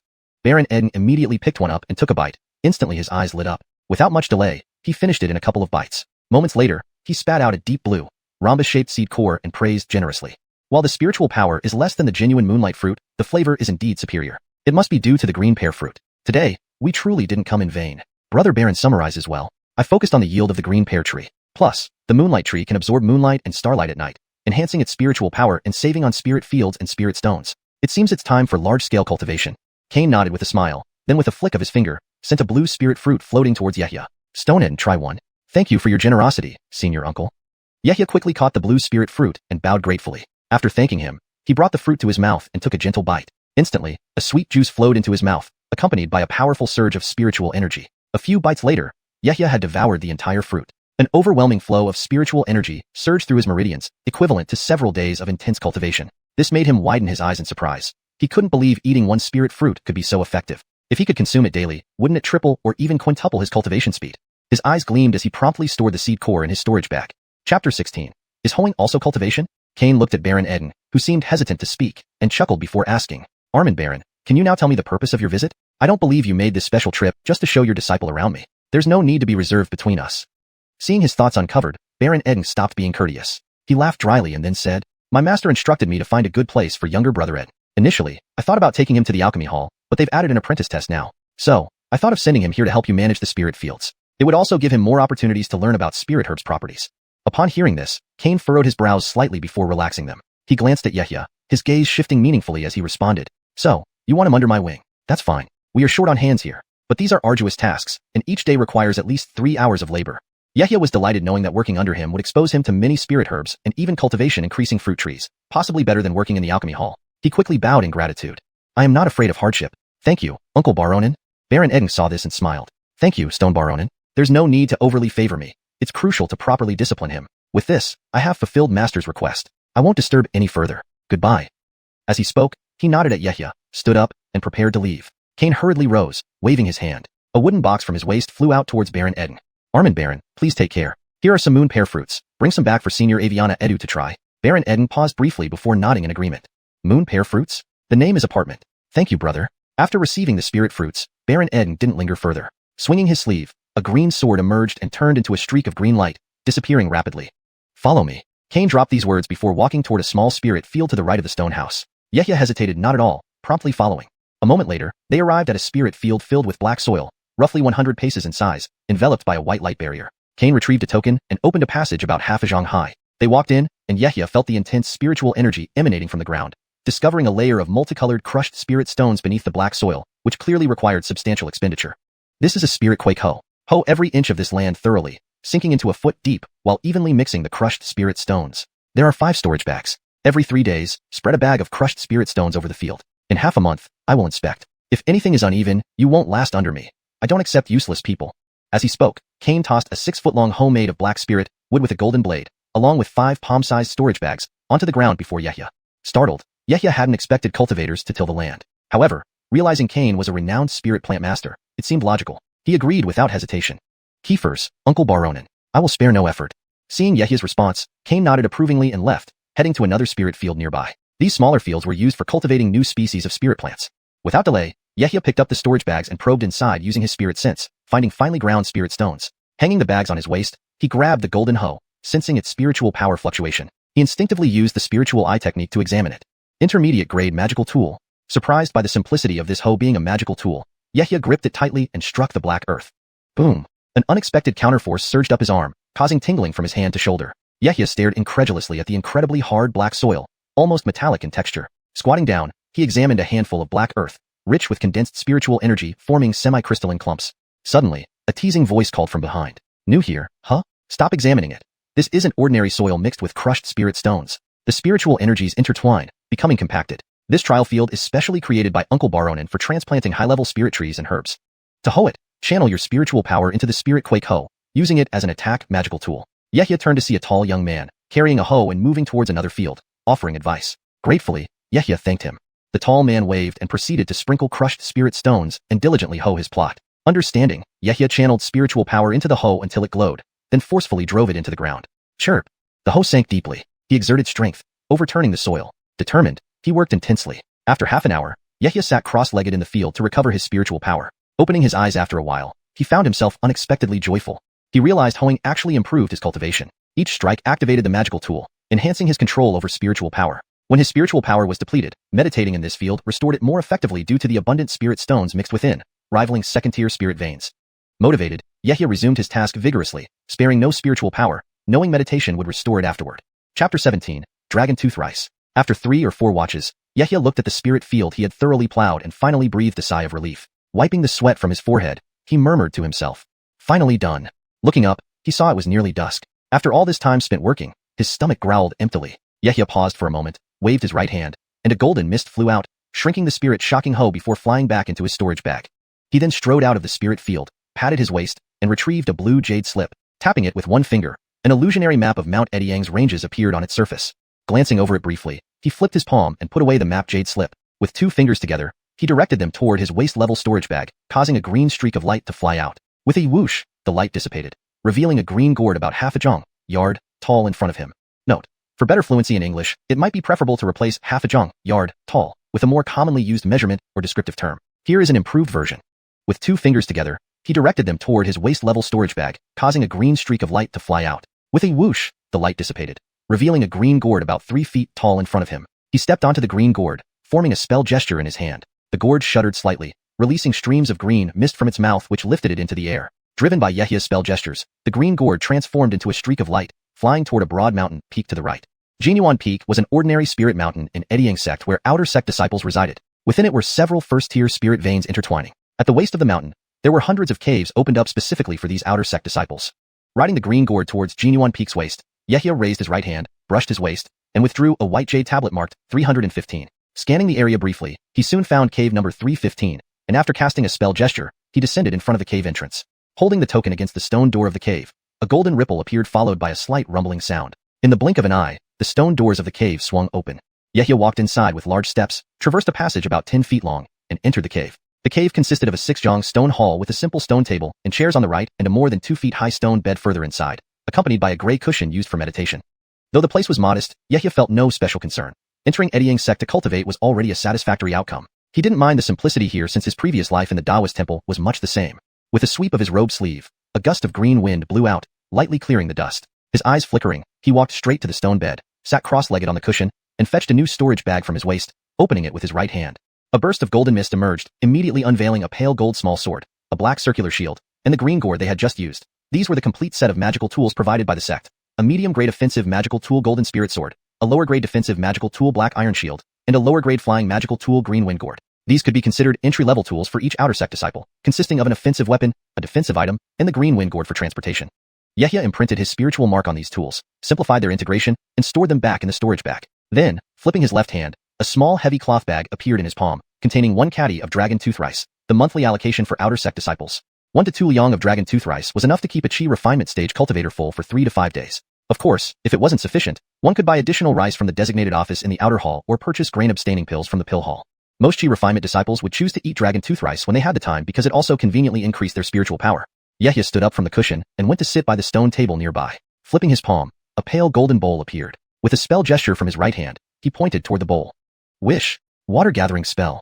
A blue beam shot out, suddenly gathering steam that formed water within the bowl. Yehia opened the cloth bag holding dragon tooth rice and scooped out approximately 1 liang into the bowl. Each grain of dragon tooth rice was about the size of 2 mundane grains, with one end tapering to a point and the other round and plump, resembling a curved golden dragon tooth, thus the name dragon tooth rice.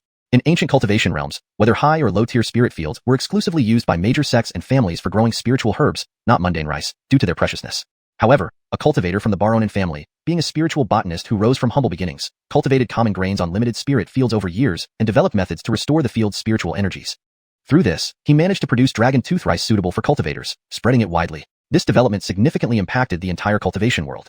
For high-level cultivators, the spiritual power in dragon tooth rice may seem negligible, but for chi refinement disciples, it is more practical and affordable than grain-abstaining pills.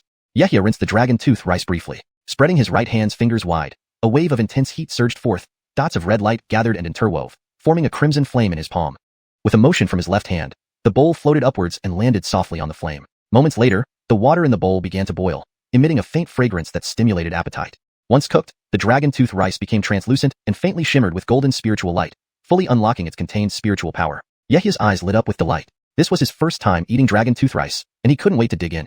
Before long, he finished every grain. returned to the stone bed, and sat cross-legged to practice the Golden Gareth Sun Decisive technique, refining the spiritual energy from the rice.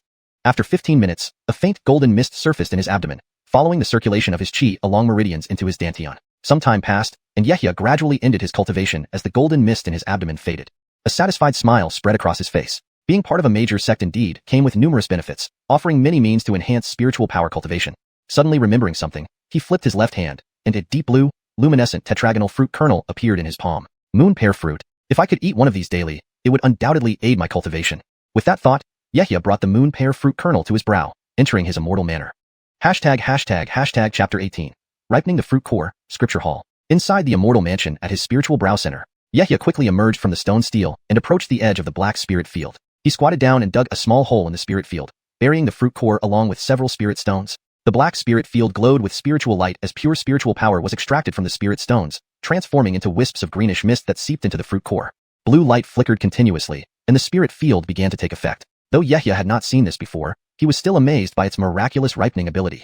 Before his eyes, a tender shoot of a blue fruit tree struggled out of the spiritual soil, growing rapidly right before his very eyes. Once the few spirit stones were completely consumed, Yehia added more spirit stones, including those he had just received this month as offerings. 1 foot, 3 feet, half a zhang. Note, zhang is an Old Chinese unit of length, approximately equal to 3.3 meters or 10 feet. 1 foot, 3 feet, half a zhang. Note, zhang is an Old Chinese unit of length, approximately equal to 3.3 meters or 10 feet. Edit. 1 foot, 3 feet, 5 feet. This way, it reads more naturally in English while accurately conveying the meaning. The blue fruit tree finally paused its growth when it reached over half a zhang high. Even when Yehia added more spirit stones beneath the tree, it was to no avail. It seemed to be lacking something essential and could not grow any further. Note, zhang is an ancient Chinese unit of measurement. For better fluency in English, you may consider converting it to a more familiar unit like feet or meters, depending on the exact length you want to convey. He frowned slightly, staring at the tree before him, murmuring to himself, could there be some hidden requirement I'm unaware of? After a brief moment of contemplation, he decided to postpone further attempts until he could check some ancient text tomorrow. With a thought, Yehia returned to his physical body outside. He took out a bottle of spirit-gathering pills he had received earlier and swallowed one, then focused on refining its effects. The next day, Yehia went early to the foot of Danxia Peak, diligently turning over his allocated spirit field once again. Having finished this task, he patted his waist storage pouch, and the green wind gourd flew out. Following the map's guidance, he headed toward the scripture hall to review ancient texts. Located at the summit of Baranu Peak, the scripture hall towered over 100 feet, surrounded by clouds and mists, with strict security measures in place. Definitely one of the important areas within Edying sect. Yehia rode the green wind gourd to the vicinity, scanning the area. Many disciples were coming and going around the scripture hall. With a change in hand seals, his green wind gourd suddenly flashed with spiritual light, descending straight towards the mountaintop. Soon enough, he landed on the open ground before the scripture hall. Passing through the crowd, he walked directly into the scripture hall, where his identity was verified, allowing him smooth entry. The scripture hall had 5 floors. The first floor was for chi condensation disciples to browse through various texts, covering a wide range of subjects, making it seem like everything was available. The second and third floors were for inner sect foundation establishment officers, while the fourth floor was reserved for golden corvances. As for the fifth floor, even ordinary golden corvances were not allowed entry. It supposedly contained scriptures left behind by generations of nascent soul ancestors, some dating back thousands of years. Standing on the first floor, Yehia scanned the surroundings, astounded by the sight. His gaze fell upon countless wooden shelves filled with all kinds of texts, pill-making, magical tools, puppets, talismans, spirit plants, and more. Yesterday, at Master Kane's quarters, he saw no less than 1,000 scrolls, but now, there were at least 100,000 jade slips here, perhaps even more. Given Edying sect's millennium-long lineage and countless disciples, the accumulation here probably just scratched the surface of what existed. His purpose was clear, to find information about the moonlight pear tree and green pear tree, which were part of the crossbreeding process for moon pear fruits. After a good half hour of searching, he finally found relevant jade slips detailing the 2 types of spirit trees. Moonlight pear tree, a second-tier spirit tree, deep blue in color, with pale blue fruits about fist-sized. Rare yield, matures every 50 years. Absorbs starlight and moonlight at night to enhance its spiritual power, and the fruit has minor effects for strengthening the body. Green pear tree, a first-tier spirit tree, deep green in color, with yellowish-green fruits covered in tiny spots. High yield, matures every 5 years, and tastes sweet. After reading, Yehia understood that Master Kane had mentioned the need for starlight and moonlight yesterday. It appeared that the reason the moon pear tree in his immortal mansion stopped growing was due to the lack of these elements. But the immortal mansion space did not possess either of these elements. Yehia pondered for a moment, his face revealing frustration. Although spinning spirit stones wasn't too much of a problem, this implied he couldn't eat moon pear fruits daily. Deciding to look further, he continued searching among the classics for a solution. Another half hour passed when he spotted a special jade slip. Methods for cultivating the moonlight pear tree. Excited, Yehia opened the jade slip. He read with delight that a rare forging material named starfall stone, when used to create items, possessed the unique ability to absorb starlight and moonlight. Although starfall stones weren't plentiful, they could still be purchased in the marketplace. Yehia silently noted the starfall stone in his mind. Next, he moved to the pill-making section to gather various formulas for first-tier spirit pills, preparing for future needs. One major advantage of being a pill-refining apprentice at the pill hall was receiving guidance from the pill hall alchemists. Yehia decided that over the next 6 months, he would start by familiarizing himself with spirit herbs, then go to the marketplace to purchase a furnace and the necessary magical tools. Since he had the spirit field in his immortal mansion to ripen spirit herbs, he would do whatever it took, even if it meant spinning spirit stones, to pass the pill-refining apprentice examination after 6 months. However, he needed an initial sum of spirit stones, and he was currently without any. As he thought, Yehia exited the scripture hall, riding the green wind gourd back to his cave residence. A plan soon formed in his mind, to ripen 1 or 2 valuable spirit herbs and trade them for spirit stones at the marketplace outside the sect. This way, he would have enough spirit stones to buy starfall stones and other essentials. Deciding firmly, Yehia began to prepare for the cultivation of spirit herb seeds. In addition to tending to his spirit field daily, he also befriended fellow sect disciples, hoping to find ways to acquire the necessary seeds. Note, for better clarity, I've adjusted some measurements and phrases to make the text more fluent for English readers. Chapter 19. What? Hoeing is just the first step. Half a month later, at the foot of Danxiao Peak in a certain spiritual field, Cain inspected the spiritual field before him, occasionally reaching out to grab a handful of spiritual soil for close examination. After finishing the inspection of this small plot, he looked up at Yehia and nodded with a smile.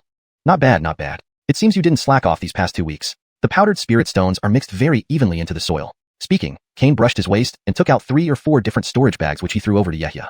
These are 300 catties of demon tiger meat. Cut them into tiny pieces and bury them around 1 foot deep under this spiritual field, ensuring an even distribution. Every 5 days, you need to rain on the field for about 15 minutes. I will be away from the sect for a while. Here are another 500 catties of spiritual rice stalks for you. In half a month, use fire spells to turn these into ashes, grind them into fine powder, and mix them evenly into this field.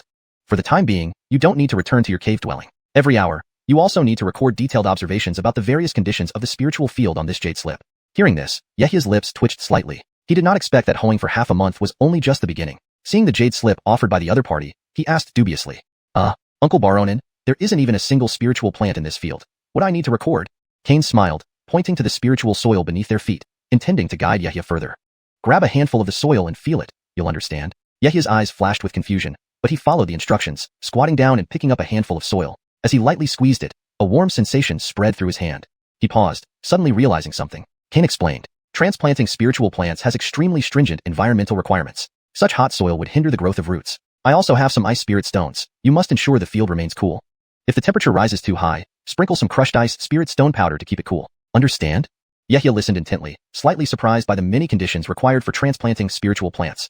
When he had transplanted the plum tree, it had simply grown vigorously after breaking off a branch. However, this only highlighted how much more mysterious the black spiritual fields within the immortal mansion were compared to this one. Seeing the somewhat troubled look on Yehia's face, Cain assumed he had lost patience and couldn't help but feel disappointed. His expression changed as he retorted. What? You're already unwilling to persist so soon? Yehia hurriedly explained in a low voice. That's not what I meant, master. I'm just worried about delaying my alchemy assessment in 6 months. Originally, I planned to finish each day's work here and then go to the scripture hall to find some jade slips to read. Cain finally understood. Calmly, he pointed to the nearby stone house. That's fine. The jade slips in my room are far more detailed than those in the scripture hall. If you serve my spiritual field well, you can read whatever you want from them, saving yourself the spirit stones for borrowing jade slips.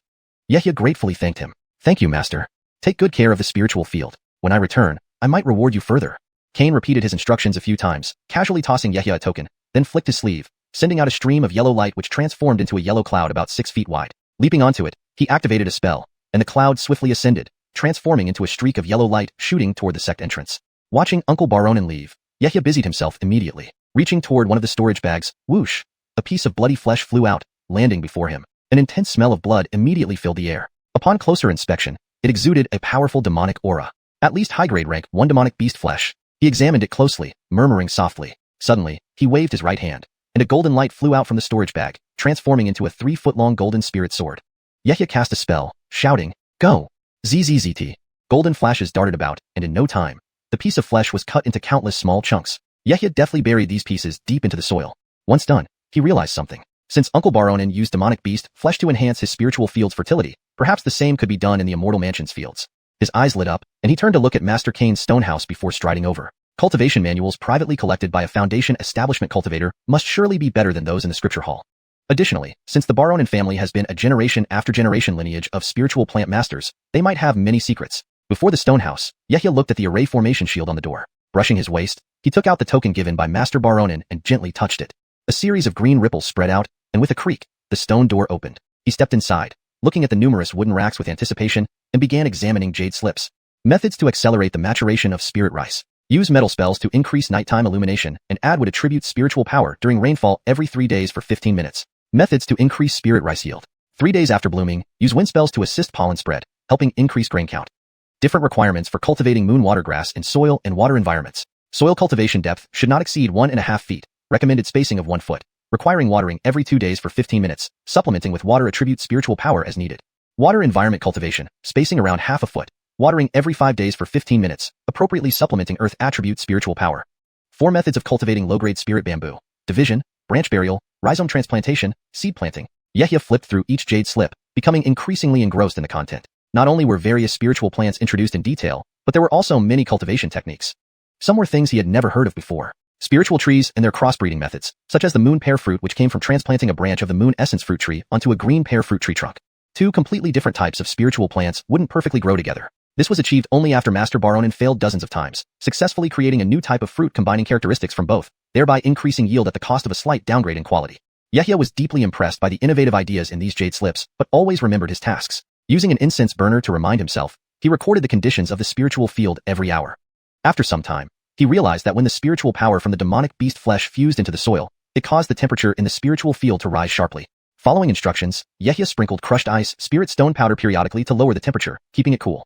Chapter 20. Fulton. 2 months later, on a certain day, Yehia strode out from the stone house and collided with a tall young man. The latter, upon spotting Yehia, immediately walked over and spoke in a low voice. "Little brother Ed, I guessed you would be here. I have managed to get what you asked me for last time." But Yehia's face lit up as he quickly pulled the other man aside towards the edge of the stone house, then whispered back, "Armin Baron, is this true?" Naturally. However, those 3 purple spirit ginseng seeds were not easy to acquire. They came from an elder cultivator's spirit field. "Have you prepared the spirit stones you promised?" "Certainly. How could I let Armin go through all that trouble for nothing?" As he spoke, Yehia reached into his storage bag at his waist and took out 10 sparkling spirit stones, which he handed over. This tall man was none other than Fulton, the disciple who had instructed Yehia in hoeing fields. He was an ordinary outer sect disciple who, after some time spent getting acquainted with Yehia, became rather familiar with him. Later, during one unexpected encounter, Yehia discovered that Fulton had quite a good reputation among the outer sect disciples and had made many connections. Furthermore, he often acted as an intermediary among disciples to earn more spirit stones for purchasing elixirs used in cultivation. Fulton smoothly put the spirit stones into his sleeve. Next, Yehia found a small white pill bottle in his hand. Yehia opened the pill bottle and inspected its contents before quickly stowing it away. Fulton, taking the spirit stones, said with a smile, "You're indeed straightforward, Edel brother Ed. If you need any more spirit grass seeds in the future, feel free to find me. I have friends among the fellow disciples, so as long as you provide spirit stones, there's nothing we can't do." Yehia nodded and bowed slightly in gratitude. "Thank you for your help, Armand. For now, I don't need anything else. I still need to manage the spirit field. Excuse me." Seeing Yehia about to leave, Fulton hurriedly stopped him, curiosity evident in his eyes. "Edel brother Ed, pardon my impertinence, but focused Master Baronin cherishes his rare texts greatly. Why does he treat you so specially? What's your relationship with Master Baronin?" After a moment's hesitation, Yehia gave a vague response. "Well, if I say that I've never met Master Baronin before, you probably wouldn't believe me. Let's just say that one of my Vances has some acquaintance with Master Baronin." Fulton, hearing this, smiled knowingly but did not press further. "I see. Then I won't disturb you anymore. Farewell." Yehia nodded again and walked toward the spirit field he was managing. Master Baronin had been away for over 2 months and had yet to return. During this period, Yehia read through several interesting jade scrolls and gained much knowledge about various spirit herbs. He only waited for Master Baronin's return to hand over the task and then planned to temporarily stop managing the spirit field, intending to nurture the purple spirit ginseng and head to a nearby market town to buy the necessary alchemy equipment for beginning his practice of alchemy. Several days later, Yehia was sprinkling some powdered ice spirit stones in the fields. Squatting down, he grabbed a handful of spirit soil and felt its temperature before confirming everything was fine. With a flip of his left hand, a green jade scroll floated into his palm. With a point of his right finger, a streak of golden spiritual power entered the jade scroll, recording the condition of the spirit field at this hour. The spirit field had absorbed the digested flesh of demonic beasts mixed with ashes of various spirit rice stalks, making the land even more fertile. Yehia's eyes shimmered with a golden glow as he carefully examined every inch of the spirit field. Almost everywhere glowed faintly with spiritual light, indicating the perfect timing for transplanting spirit herbs or doing anything else. Suddenly, a yellow light flashed in the sky, revealing a flying figure moving swiftly towards them. In mere moments, the light landed nearby. The glow dimmed, revealing a Kale riding a yellow cloud. It was Cain. Cain saw Yehia working in the spirit field and waved his hand, causing the yellow cloud to descend gracefully. Recognizing the figure on the cloud, Yehia hurriedly greeted with a bow, reaching into his waist pouch to take out a storage bag and a green jade scroll, which he respectfully presented. Disciple pays respects to Uncle Baronin. Here is the detailed record of the spirit field for these past 2 months, as per your instructions. I recorded its conditions every hour. Also, there are some remaining ice spirit stones for your review. Cain nodded slightly, accepting the items and examining the jade scroll thoroughly. The jade scroll meticulously documented the spirit field status at different times. After a brief moment, Cain put away the jade scroll and squatted down to grab a handful of spirit soil, gently kneading it between his fingers, feeling the abundant spiritual power within. Without reservation, he praised. Very well, nephew N. Indeed meticulous and devoted. Few among the disciples can match your dedication. Yehia bowed deeply to Cain. Thank you, uncle. However, I plan to prepare for the pill hall examination and cannot continue managing the spirit field. I hope you will understand. Cain sighed softly, pondering for a moment. Well, if you aspire for the pill hall, I cannot stop you. Just remember, the path of alchemy is not easy. Many disciples, despite passing the exams to join the pill hall, struggle to achieve greatness. If you find the path of alchemy difficult in the future, you can come study under me. You can still earn spirit stones for cultivation. Here, take these 3 moon pear fruits as a reward. Saying this, he tapped his storage bag, sending 3 pale blue fruits flying toward Yehia. Thank you, uncle. Yehia accepted the fruits, bowed once more, and then took his leave. Walking out of the spirit field, Yehia summoned Qingfeng Gourd, leaped onto it, cast a spell, and instantly turned into a green streak heading toward the cave residence. Watching Yehia depart, Cain gazed thoughtfully and muttered to himself. I owe Aviana Edu a life-saving favor. Since this boy has ties to her, this can be considered repaying part of that debt.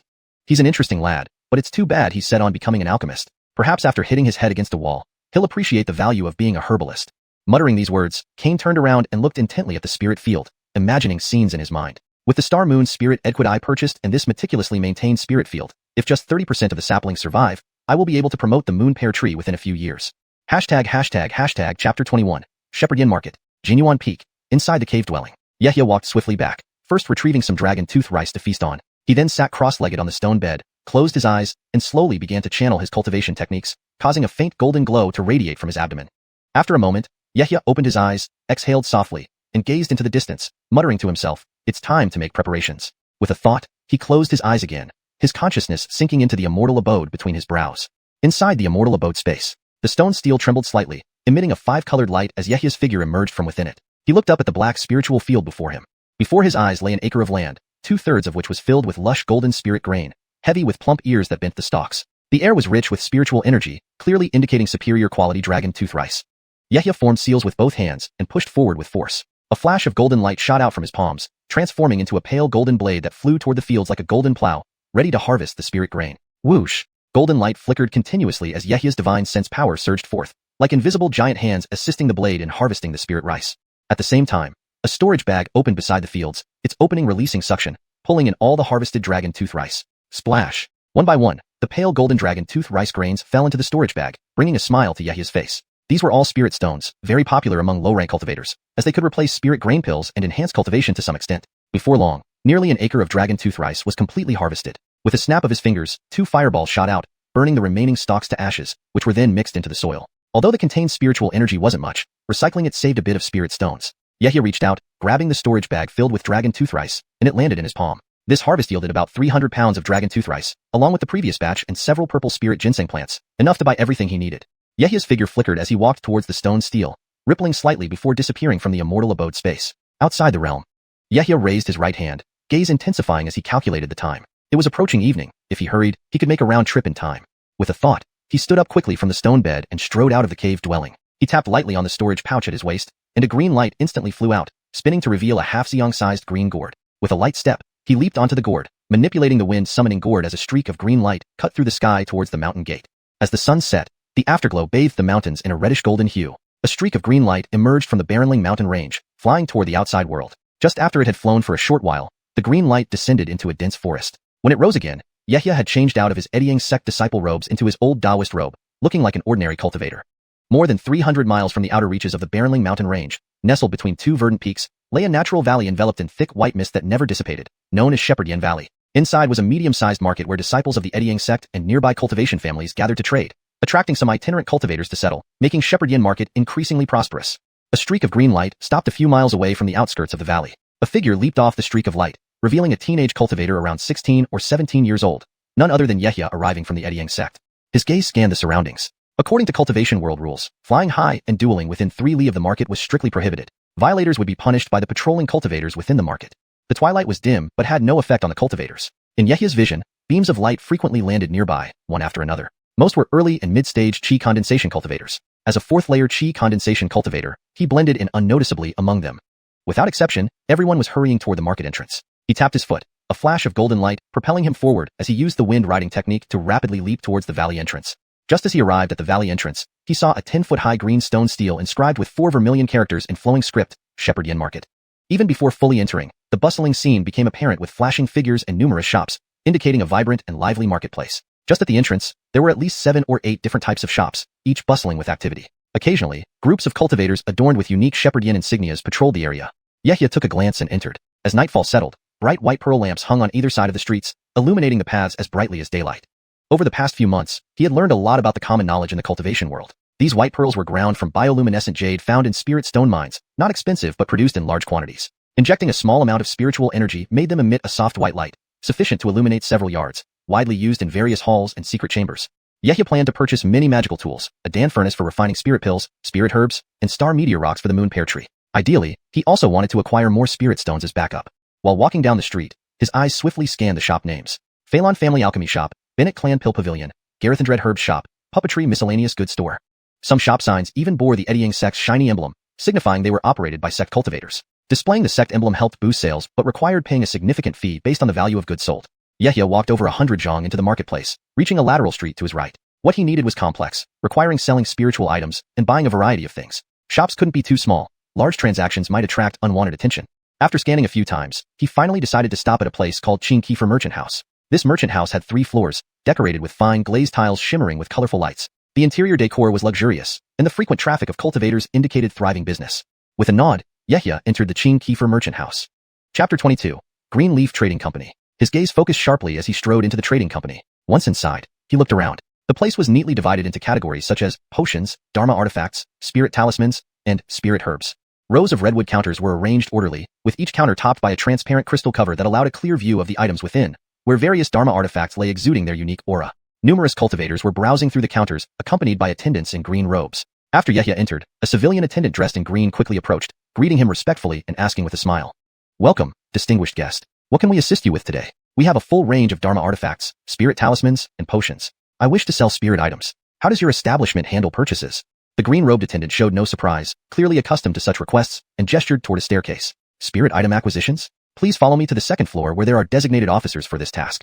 The attendant briskly led the way up the stairs. Yehia nodded and followed. Moments later, they arrived at the second floor. It was significantly quieter than downstairs, with fewer cultivators and counters, but of a higher grade. Yehia observed that the dharma artifacts here were all high quality. Even an exquisite blue crystal sword and a golden spirit bow surpassed the standard high quality. He realized that besides upper, middle, and lower grades, there was also a supreme grade for dharma artifacts, which were even more powerful than high-grade ones. The green-robed attendant led Yehia upstairs and quickly called out a slightly stout young man from a side room. The man glanced at Yehia, then smiled warmly and greeted him. I am an officer at Green Leaf Trading Company, surnamed Dover. Pleased to meet you, Taoist friend. May I know your name? Yehia glanced at Officer Dover, noting his cultivation level at the 6th layer of Qi refinement, and casually invented a fake surname. My surname is Albin. Officer Dover gestured towards the side room. Albin Taoist, please come this way for further discussion. As they walked into the room and sat down by a beautifully carved redwood round table, the green-robed attendant brought 2 cups of tea and left, closing the door quietly to block out external noise. Now, what kind of spirit items would Albin Taoist like to sell? As long as it has value, we will offer a generous price, Officer Dover asked directly after sipping some tea, emphasizing the phrase of value. Clearly, he wanted Yehia to understand that the trading company only took interest in valuable items. Despite guessing Yehia's background, he treated him respectfully, curious about what he might present. Seeing this, Yehia remained unperturbed, knowing it was normal for a wealthy trading company's officer to not be overly impressed by his current cultivation level. Without much ado, Yehia patted his waist, retrieving a heavy storage bag and pushing it across the table. There are 500 pounds of dragon tooth rice here. Please provide a quote, Officer Dover. 500 pounds of dragon tooth rice? Officer Dover's eyebrows furrowed as he lifted the storage bag, probing it lightly with his divine sense. When he confirmed the contents, his expression changed. He hadn't expected this cultivator to have so much spirit grain. Although dragon tooth rice wasn't extremely precious, obtaining such a quantity required at least several acres of spirit fields and a year or 2 of meticulous cultivation. Realizing he might have underestimated Yehia, Officer Dover switched to a warm smile. These dragon tooth rice are of excellent quality, cultivated in meticulously maintained spirit fields. We offer 3 low-grade spirit stones per pound of dragon tooth rice. 500 pounds would be worth 1,500 low-grade spirit stones. Do you prefer spirit stones, or wish to purchase some items from our store? I assure you, whether it's dharma artifacts or spirit elixirs, we'll meet your satisfaction. Yehia didn't reply immediately. He patted his storage bag again and brushed his hand on the table, revealing 2-foot-long wooden boxes. Pushing one over, he gestured for Dover to open it. Dover's eyes lit up upon opening it, revealing a purple jade-colored spirit ginseng nearly a foot long with plump roots and crystalline tendrils beneath. 200-year-old purple spirit ginseng, intact and highly potent, worth 1,300 low-grade spirit stones. Yehia pushed the other box over without a word, indicating Dover to inspect it. Dover hesitated, swallowing hard. Clearly, he had guessed this box also contained high-grade spirit herbs. Upon opening it, Another 200-year-old purple spirit ginseng appeared. Another 200-year-old purple spirit ginseng. If a foundation establishment cultivator or a late-stage qi cultivation practitioner had come, he wouldn't be surprised. Two purple spirit ginseng of the same age combined were worth thousands of spirit stones, rivaling the wealth of several qi cultivation practitioners, sparking suspicions about Yehia's identity. Could he be from a cultivation family, exchanging items for spirit stones? Dover's expression grew warmer, even thinking about nearby cultivation families to guess his identity. Yehia, noticing Dover's silence, said thoughtfully, "Does your establishment not accept these purple spirit ginseng? If not, I'll try elsewhere." Dover hastily apologized. "Pardon my momentary distraction. Both purple spirit ginseng will be purchased, totaling 4,100 low-grade spirit stones, along with the dragon tooth rice." Yehia nodded. "Fine. Since your establishment accepts them, it saves me a trip. I need a few more items, so please help me with those as well. Please tell me what you need, and I'll do my best. I need a Dharma artifact for potion making, no less than mid-grade, and star meteorite if available. Please bring them for inspection." Dover smiled. "All available. I'll fetch them for your selection." Bowling and exiting, Yehia waited patiently inside, untouched by the tea. In his travels, he always stayed cautious. Had the items not been of significant value, he wouldn't have taken such risks. Of course, he had his own confidence, his high-grade Dharma artifact Ingui banner and an Earth Escape talisman left by his master, both unused. Chapter 23. What does the extra spirit stone mean? In less than half the time it takes to finish a cup of tea, Clerk Dover entered with a beaming face. He walked to the table and waved his hand. The table emitted a spiritual light, revealing 3 redwood brocade boxes about a foot in size. "Sorry for the wait. These are a few spirit items I fetched. They were personally selected by me, hoping they would meet fellow Taoist Alban's approval." Yehia's gaze flickered as he looked at the 3 brocade boxes on the table, waiting for Clerk Dover to continue. Seeing Yehia's expression, Clerk Dover chuckled lightly and pointed towards the first box. Click. The wooden box opened, revealing a small tripod cauldron emitting a red glow, approximately 6 inches in size. This cauldron is called the Red Sand Cauldron, crafted from a fire attribute mineral found deep within underground magma veins, mixed with several types of sturdy, heat-resistant minerals. The body of the cauldron has various fire attribute array restrictions inscribed on it, significantly reducing many difficulties in manipulating flames for alchemists. It falls under the category of high-grade magical tools, but compared to ordinary magical tools, this type requires more materials and labor, thus making its price higher. This cauldron sells for 1,200 spirit stones. Yehia was slightly taken aback upon hearing this. Before coming here, he had studied the prices of different magical tools. Among similar types, alchemy cauldrons cost the most, followed by defensive and special-purpose magical tools, then offensive and auxiliary ones. Ordinarily, a high-grade magical tool costs only between 500 to 800 spirit stones. This cauldron priced at 1,200 was rather steep.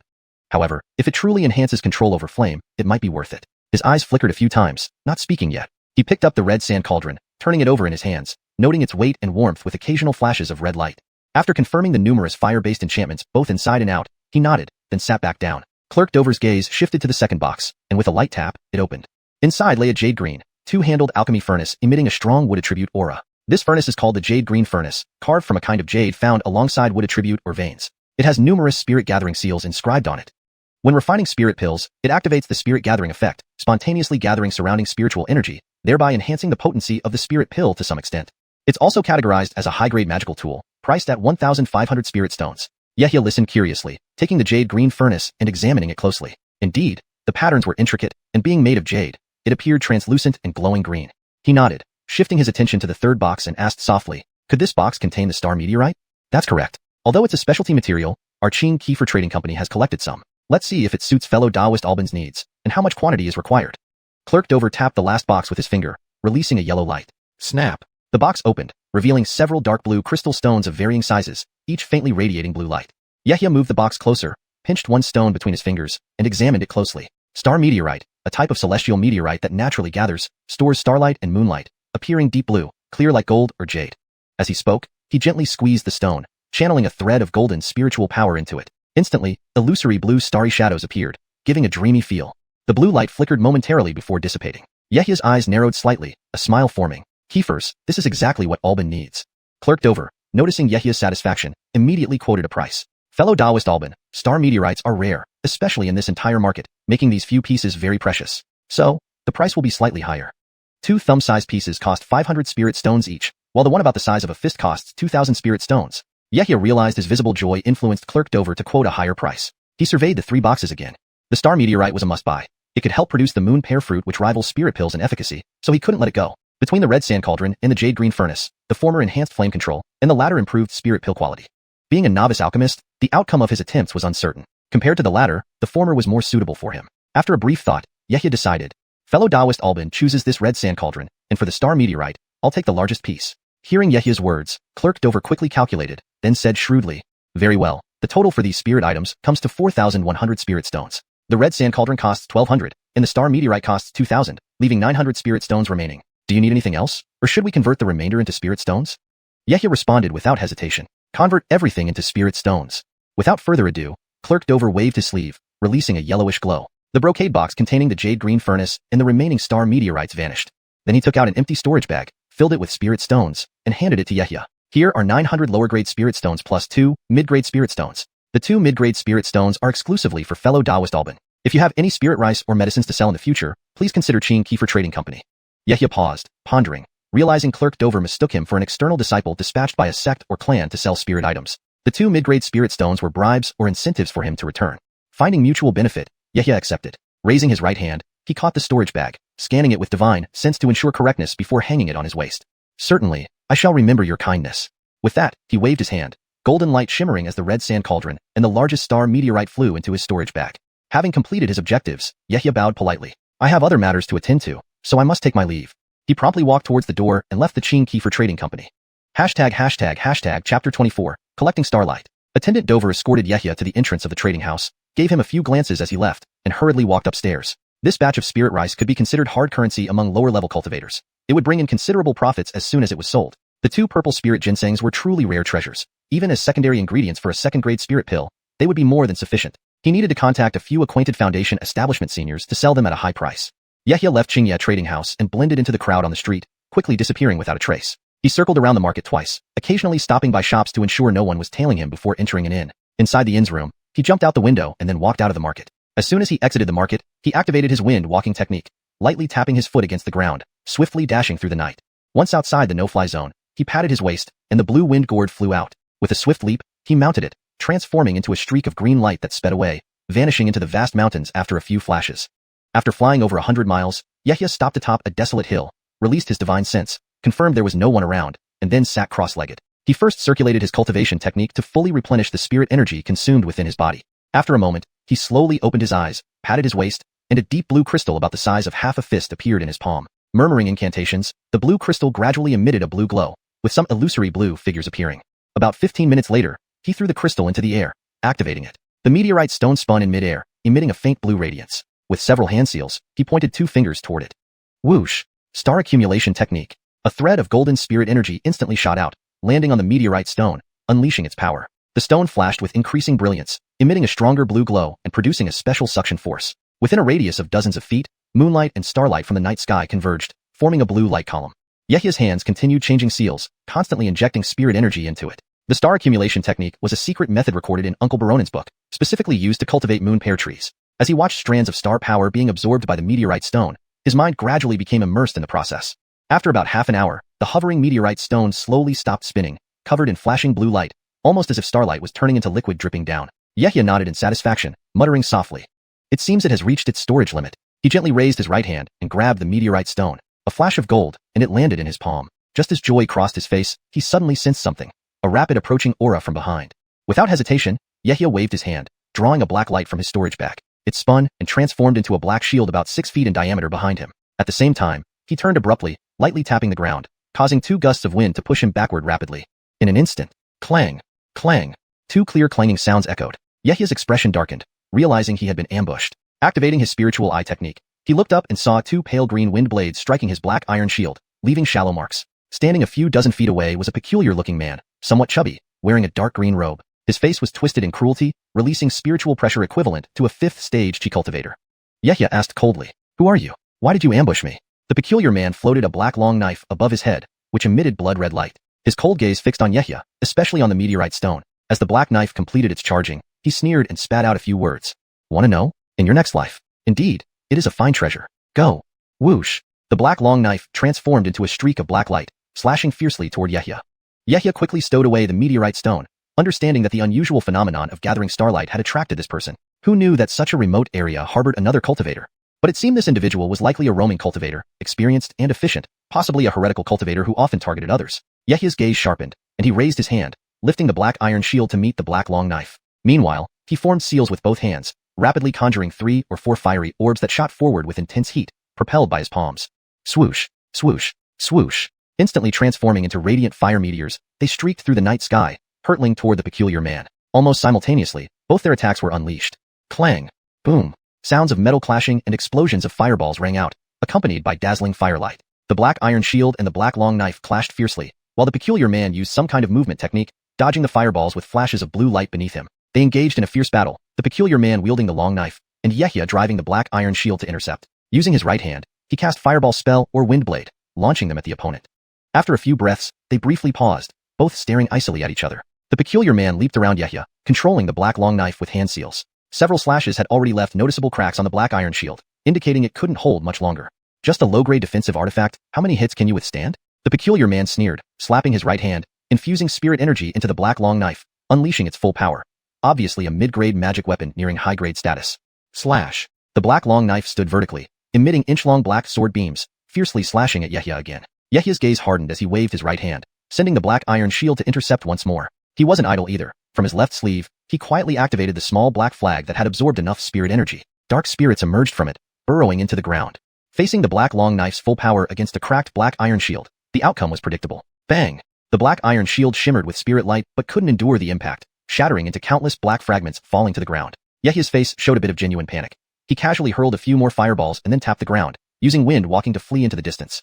Chapter 25. You talk too much. The strange man looked at the scene before him with a smug expression. This black long knife had accompanied him for many years, and more than 7 or 8 cultivators in the chi condensation stage had died under its blade. Naturally, his targets were always newcomers to the cultivation world, mostly with lower cultivation levels than his own. That's why he could act so many times yet remain unperturbed. His eyes narrowed slightly as he moved his right hand forward with a thought. The black long knife hummed softly, then flew out with overwhelming momentum like a flexible black spiritual snake. It darted about, its path unpredictable, leaving trails of black light. Bang! Several fireballs shattered one after another, bursting into flame blossoms that rained down. Seeing Yehia fleeing in a panic, he laughed arrogantly and pursued relentlessly, his feet tapping the ground rapidly. So, this kid got lucky with some spirit object. A little fireball spell can't stop me. Yehia glanced back, eyes narrowing sharply, then suddenly turned around. With a slight flick of his sleeve, a streak of black light shot out and twirled, transforming into a large dark banner hovering above his head. The banner fluttered audibly, emitting deep black light. Strands of black energy descended, immediately causing icy cold winds to blow and the surrounding temperature to drop drastically. Yehia's gaze was intensely focused. He recited a spell and manipulated the ghost banner with 2 fingers joined together. Sacrifice. At his command, swish! Thick clouds of black mist surged from the banner, rushing toward his opponent. High-grade magical tool, good. Completing this job will secure my chances of obtaining the spiritual elixir needed for advancing to the late chi condensation stage. The moment the strange man saw the ghost banner, his pupils constricted, revealing a hint of greed beneath his shock. As the thick black mist approached, its power seemed overwhelming. Recognizing the caliber of this tool, his excitement gradually dissipated. He remained calm, brushing his right hand over the storage bag at his waist. 3 red spirit talismans instantly appeared in his palm. He squeezed them hard, infusing them with spiritual power before flinging them out. Fireballs flew out in a line, charging aggressively toward the black mist cloud. Swoosh! 3 fireballs disappeared into the black mist almost simultaneously. Boom! Simultaneously, the fireballs exploded, producing a series of blasts. Fiery light spread everywhere, flames shot chaotically in all directions, and a wave of heat radiated outward, finally halting the black mist's advance. Taking this opportunity, the strange man urged the black long knife again, aiming it at Yehia. Golden light flashed around Yehia's feet as he kept dodging, chanting spells non-stop and continuously powering the ghost banner, pouring spiritual power into it with both hands. Black mist swirled from the flag, enveloping the area from all sides. Seeing the increasingly gloomy surroundings, the strange man's face turned pale, even darker. He hadn't expected the young man to keep him engaged using this magical tool. Could it be that he intended to deplete his spiritual power? Realizing his visibility was getting worse, he tapped his storage bag with reluctance, producing a talisman emitting intense fiery spiritual power. It landed lightly between his fingers. Activate! With a sudden shout, he pinched the talisman tightly and snapped his finger, launching it upwards as a stream of fire.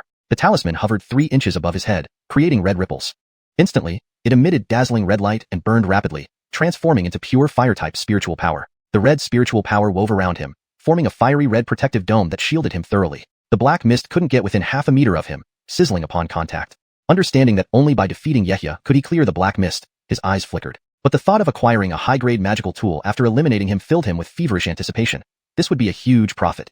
Using Spirit Eye technique, he scanned the mist intently with glowing red eyes, extending his senses to detect any movements. The black long knife floated nearby, ready to strike at the opportune moment.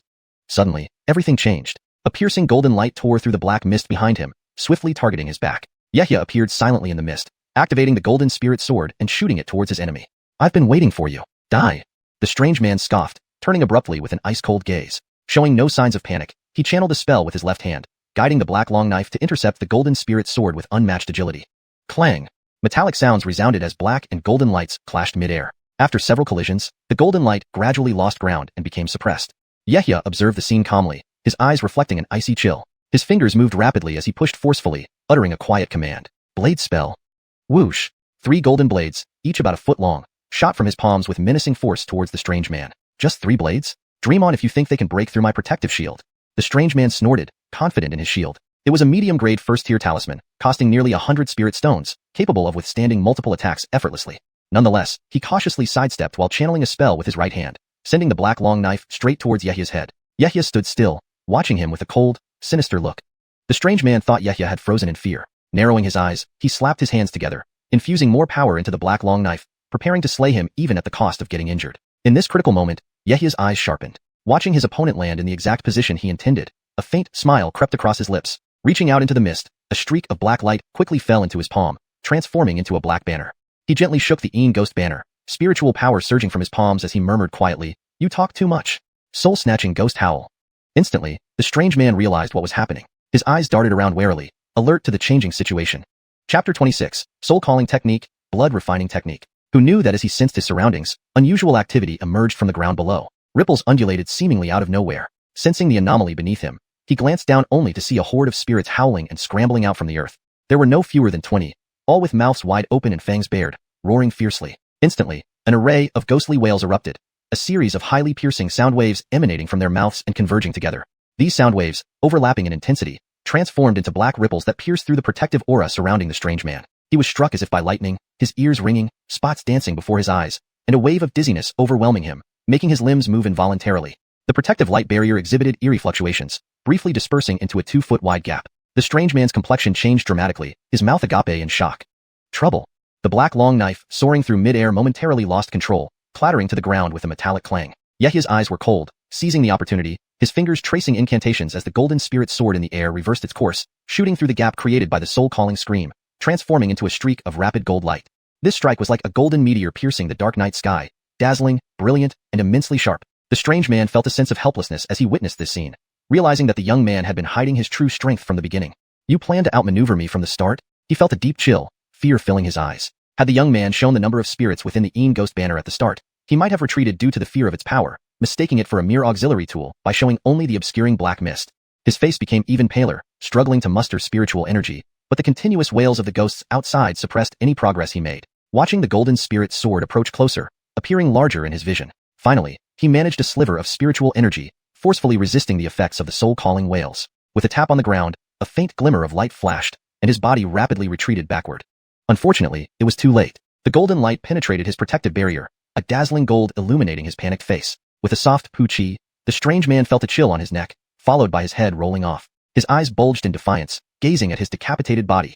A blood column, over 2 feet high, spurted from his neck. Seeing this, Yehia swiftly moved forward, pointing a finger at the dead man's forehead, reciting chants. Soon, the extended finger began glowing with a faint golden aura. Noticing this, Yehia quickened his chanting. In the midst of the chant, the golden glow intensified, becoming almost blinding. Satisfied with the timing, Yehia whispered 2 words softly. Soul calling. As soon as he spoke, golden threads shot into the center of the forehead, then Yehia tugged forcefully. A gray soul figure, only 2 thumbs in size, was forcibly pulled out, beginning to dissipate upon contact with air. The soul of a middle-stage chi cultivator. Yehia's gaze tightened, flicking his right index finger to shoot the tiny soul figure into the floating ghost banner. Black rays appeared, firmly adhering to it. The little soul figure uttered curses which Yehia ignored, instead reciting chants to activate the banner. Black rays flashed, countless black threads binding it tightly before vanishing into the banner. After dealing with the strange man's soul, Yehia turned to his corpse now separated into 2 parts, blood pooling on the ground. Recalling that monster blood could increase the spiritual power of fields, he approached the body. Waving his hand, the ghost banner descended above the corpse, its surface trembling. The blood on the ground coiled into threads, ascending onto the banner's surface. Even the blood inside the corpse flowed out, adding to the banner, making the blood patterns denser. Yehia picked up the strange man's black long knife and stored it away. After several moments, the banner stopped its function, emitting a thick red light. Narrowing his eyes, Yehia reached into his storage bag, pulling out a white pill bottle. Uncorking it with one hand, he guided golden light toward the banner. Drops of blood condensed on the banner's surface, falling into the bottle. The corpse and remaining items vanished, reduced to blood droplets. Sealing the bottle, Yehia stored it back in his bag, retrieved the fallen storage pouch, and hung it on his waist. Pinching a seal, the green wind gourd flew out. Stepping lightly, he leaped aboard, riding it as a streak of green light speeding into the forest ahead, disappearing into the night. After leaving the area, Yehia found a secluded spot, restoring his internal spiritual energy and donning Ediang's sect outer disciple robes. Returning to Edying's sect overnight using the green wind gourd, he felt the warm familiarity seeing the towering mountain gates. Guiding the gourd towards Jinyuan Peak, his flight slowed within sect territory. Floating about 10 feet above ground, the cool night breeze soothed his agitated heart. Originally cautious in the market, he never expected to encounter such peril in the wilderness. Reflecting on this, a lingering fear remained. However, thinking further, he considered himself an evil cultivator with methods even more sinister. Using the Een Ghost banner to summon spirits for battle, employing soul calling and blood refining techniques to extract both essence and life force from slain cultivators. Maybe he himself was an evil cultivator. Blown by the cold wind, he slowly flew toward his cave, contemplating righteousness and evil. Reaching his cave entrance, his previously bewildered expression vanished, replaced by a gentle smile revealing white teeth. Techniques and tools were merely means of protection without distinction between good or evil, not aspiring to be a righteous cultivator nor content with being an evil one. His master once taught in the Taoist temple that all things bear yin and embrace yang. Opposites coexist and complement each other, neither being dispensable. Thus, he could navigate between righteousness and evil, embodying the black and white and the white and black. Chapter 27. Return to the sect. Inside Jean Barananfing's cave abode, Yehia sat cross-legged on a stone bed, raised his right hand, and reached towards his waist. He retrieved the newly obtained storage bag and, turning it upside down, gave it a gentle shake. Rustle. A colorful assortment of items appeared before him. First were small piles of various spiritual stones, a few white jade pill bottles, 2 spirit talismans, several jade scrolls, and some miscellaneous items. Instantly captivated by these objects, Yehia's eyes shone brightly. With a wave of his hand, all the spiritual stones floated up. A cursory glance revealed about 500 lower-grade spiritual stones and 2 mid-grade ones. Next, he picked up the pill bottles, opening each one in turn. Inside were bottles of first-stage spirit pills, spirit-gathering pills, and chi-accumulating pills, along with 3 pills to restore vitality and blood. Yehia quickly sifted through the items before him, placing valuable stones and spirit items into his own storage bag. He carefully opened each jade scroll for inspection. The first jade scroll recorded an ordinary water-type cultivation method, water essence technique. Glancing at it briefly, Yehia found it less sophisticated than the golden Gareth Sun technique he was cultivating. After a quick scan, he stopped examining it. Continuing to read the remaining jade scrolls, Yehia's attention soon focused on a white jade scroll filled with densely written green characters. He narrowed his gaze, reading carefully. The jade scroll did not contain any cultivation techniques or secret skills, but instead recorded methods, or, more accurately, experience and insights. From the description on the jade scroll, he learned that the strange man was named Jedediah, once a bandit leader who had plundered homes. During one robbery, he accidentally killed a mortal scholar and stumbled upon the water essence technique among the scholar's belongings, thus stepping onto the path of immortality. Initially, Jedediah struggled for 7 or 8 years in the mortal world, then unexpectedly came to the White Smoke Market area, where he officially entered the cultivation world. Due to his age and lack of aptitude at the time, no sect or family would accept him, leaving him as a rogue cultivator. This is why there are many rogue cultivators in the world. After reaching a slightly higher level, he reverted to his old ways, specializing in intercepting and killing cultivators to snatch resources. Following his old bandit habits, he strictly adhered to the principle of only targeting weaker opponents. Even if they were on par with him, he would never act. Through this practice, he progressed from the 2nd level to the 5th level of the chi refinement stage. Between the lines of the Jade Scroll, it could be seen that Jedediah was a very cautious cultivator, particularly in choosing his targets. His arrogant tone was cultivated over time from repeatedly preying on the weak. This night, seeing Yehia refining the meteorite and attracted by the phenomenon caused by the stellar power, he noticed Yehia's low cultivation and his appearance as a rogue cultivator, leading him to decisively attack. Little did he know that Yehia was not a rogue cultivator. Not only did he have a lineage, but he also practiced various spells and possessed a remarkable superior-grade magic weapon. Thus, Jedediah met his end. Yehia's gaze sharpened slightly as he realized the Jade Scroll contained countless insights derived from observing cultivators over a long period, including tracking and anti-tracking methods. He became increasingly astonished, understanding that not every cultivator could enter a sect. While cultivating within a sect required doing various odd jobs to earn spiritual stones, it offered hope and generally friendly relations among peers.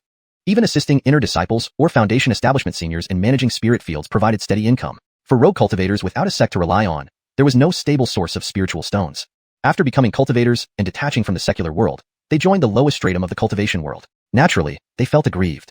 Having eternal life within reach, but lacking spiritual stones to continue cultivation was torment. Someone like Jedediah, who was formerly a notorious bandit, naturally returned to his old ways. Other rogue cultivators either gradually faded away with time, or embarked on similar paths of no return. Yehia pondered and instantly felt the market harbored countless dangers. Many cultivators might secretly observe him. This time, he simply got lucky. Recognizing his current cultivation level was too weak, he resolved to accelerate his practice. He must familiarize himself with tracking and anti-tracking techniques described in the Jade Scroll to better protect against potential harm. With a thought, he again took out the black long knife obtained from Jedediah. He had witnessed its power. It was also a mid-grade magic weapon, but managed to overpower his golden spirit sword. It likely possessed unique materials. Yehia paused in thought, touched the blade with his right hand, and sent a thread of golden divine consciousness into it. He discovered traces of vital energy within the blade. It trembled as if alive, resisting his consciousness. Your master already died at my hands. Your meager awareness will not overturn anything. His gaze hardened as he forcefully pointed a finger, unleashing a surge of divine consciousness. Golden light surged, suppressing black and blood glows. In an instant, the residual spiritual mark was scattered, and Yehia cast his own mark using seals. The black long knife emitted fluctuating black spirit light, interspersed with faint blood glow. Yehia infused the blade repeatedly with his spirit power. Eventually, lifting his hand, the long knife danced freely around him. Yehia waved, enveloping the long knife in a golden mist, which flew back into his storage bag. Having processed Jedediah's storage bag, he tapped his waist, retrieving a deep blue crystal, the meteorite he bought at a high price. Yehia closed his eyes, focusing his mind in his celestial palace between his eyebrows. Inside the celestial palace, next to the black spirit field, standing under the moon pear tree, Yehia threw a clump of golden mist supporting the meteorite, positioning it a few feet above the tree. With hands forming seals and reciting incantations, he directed a stream of golden spirit power into the meteorite, causing it to hum intensely. Immediately, more blue light appeared, activating the star power within the meteorite, producing illusions of stars, followed by beams of starlight and moonlight. Fall. At Yehia's command, the meteorite rotated slowly, releasing its star power precisely onto the moon pear tree. Chapter 28. Initial study of alchemy. Instantly, the entire moon pear tree swayed gently, its leaves rustling. The tree emitted a brilliant blue light from top to bottom, absorbing all the star power within the meteorite stone. The moon pears on the crown, which had previously stopped growing, rapidly swelled up as if they were being inflated, quickly maturing. It really works. Yehia's eyes lit up, and he muttered softly, hurriedly stepping forward. With a wave of his sleeve, a large batch of spirit stones flew out, replenishing the moon pear tree. Before long, plump blue fruits appeared on the dense canopy, each about the size of a fist. They shimmered with blue starlight, looking incredibly pleasing. A smile spread across Yehia's face. There were at least dozens of these fruits on the tree, enough for him to consume one per day for nearly 2 months. His gaze flickered, and he raised his right hand, gazing at the moon pears on the tree. He snapped his fingers, sending out a wind blade. With a whoosh, he plucked one of the spirit fruits, then retracted the star meteorite, exiting the immortal estate space. Outside, Yehia slowly opened his eyes and flipped both hands simultaneously, revealing a moon pear in each. The one in his right hand was noticeably larger than the one in his left. The one in his right hand contained more concentrated blue spiritual light. The fruit on his right was ripened using the immortal estate's spirit field and star power, while the one on his left was personally cultivated by Uncle Cain. His expression shifted as he brought both fruits to his mouth, tasting them and carefully sensing the spiritual energy within. After a brief moment, Yehia's eyes brightened with excitement. The moon pears he had cultivated indeed surpassed those grown by Uncle Cain. Pure spiritual energy, ample star power, plus the black spirit field in the immortal estate. These conditions combined naturally produced superior spirit fruits. Since this was the case, he wouldn't need to be frugal anymore. He could consume one every day without worry. Without hesitation, Yehia ate both moon pears and sat cross-legged, running through his cultivation technique. A faint blue glow floated in his abdomen. The next morning, Yehia reopened his eyes. His body was now filled with abundant spiritual energy, and after consuming 2 spirit fruits at once, he wouldn't need to take spirit pills or practice cultivation for another day or 2. He flipped his left hand, revealing several green jade slips in his palm. Each scroll had a different name: basic alchemy, first-class pill formula, common knowledge of spirit herbs, etc. These were all copies made from the scripture pavilion, prepared long ago. Now that he had the pill furnace and necessary spirit herbs, it was time to start learning how to refine spirit pills. Yehia picked up the basic alchemy, jade slip, and began reading, planning to start with the most fundamental, gathering chi pills and gathering spirit pills. The alchemy process can roughly be divided into 3 steps. Step 1. Purify the spirit herb materials using high-temperature furnace fire to extract their essence.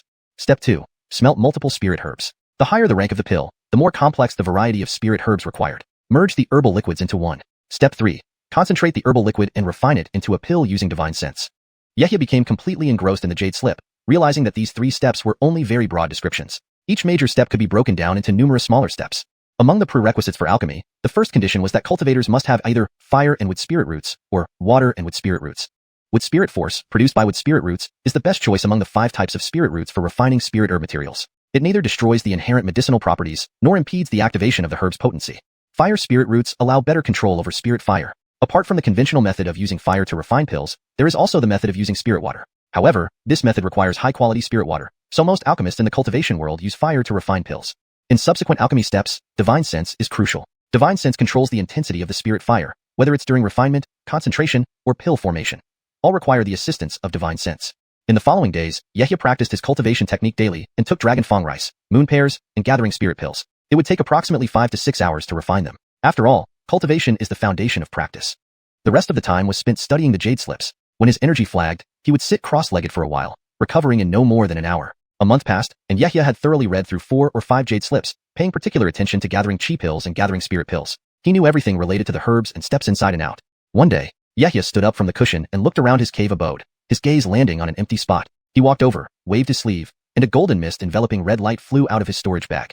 With a clang, a tripod furnace over 3 feet tall, entirely red, appeared before him. Yehia summoned the cushion to float beneath him, sat cross-legged, and meditated for half an hour to calm his mind.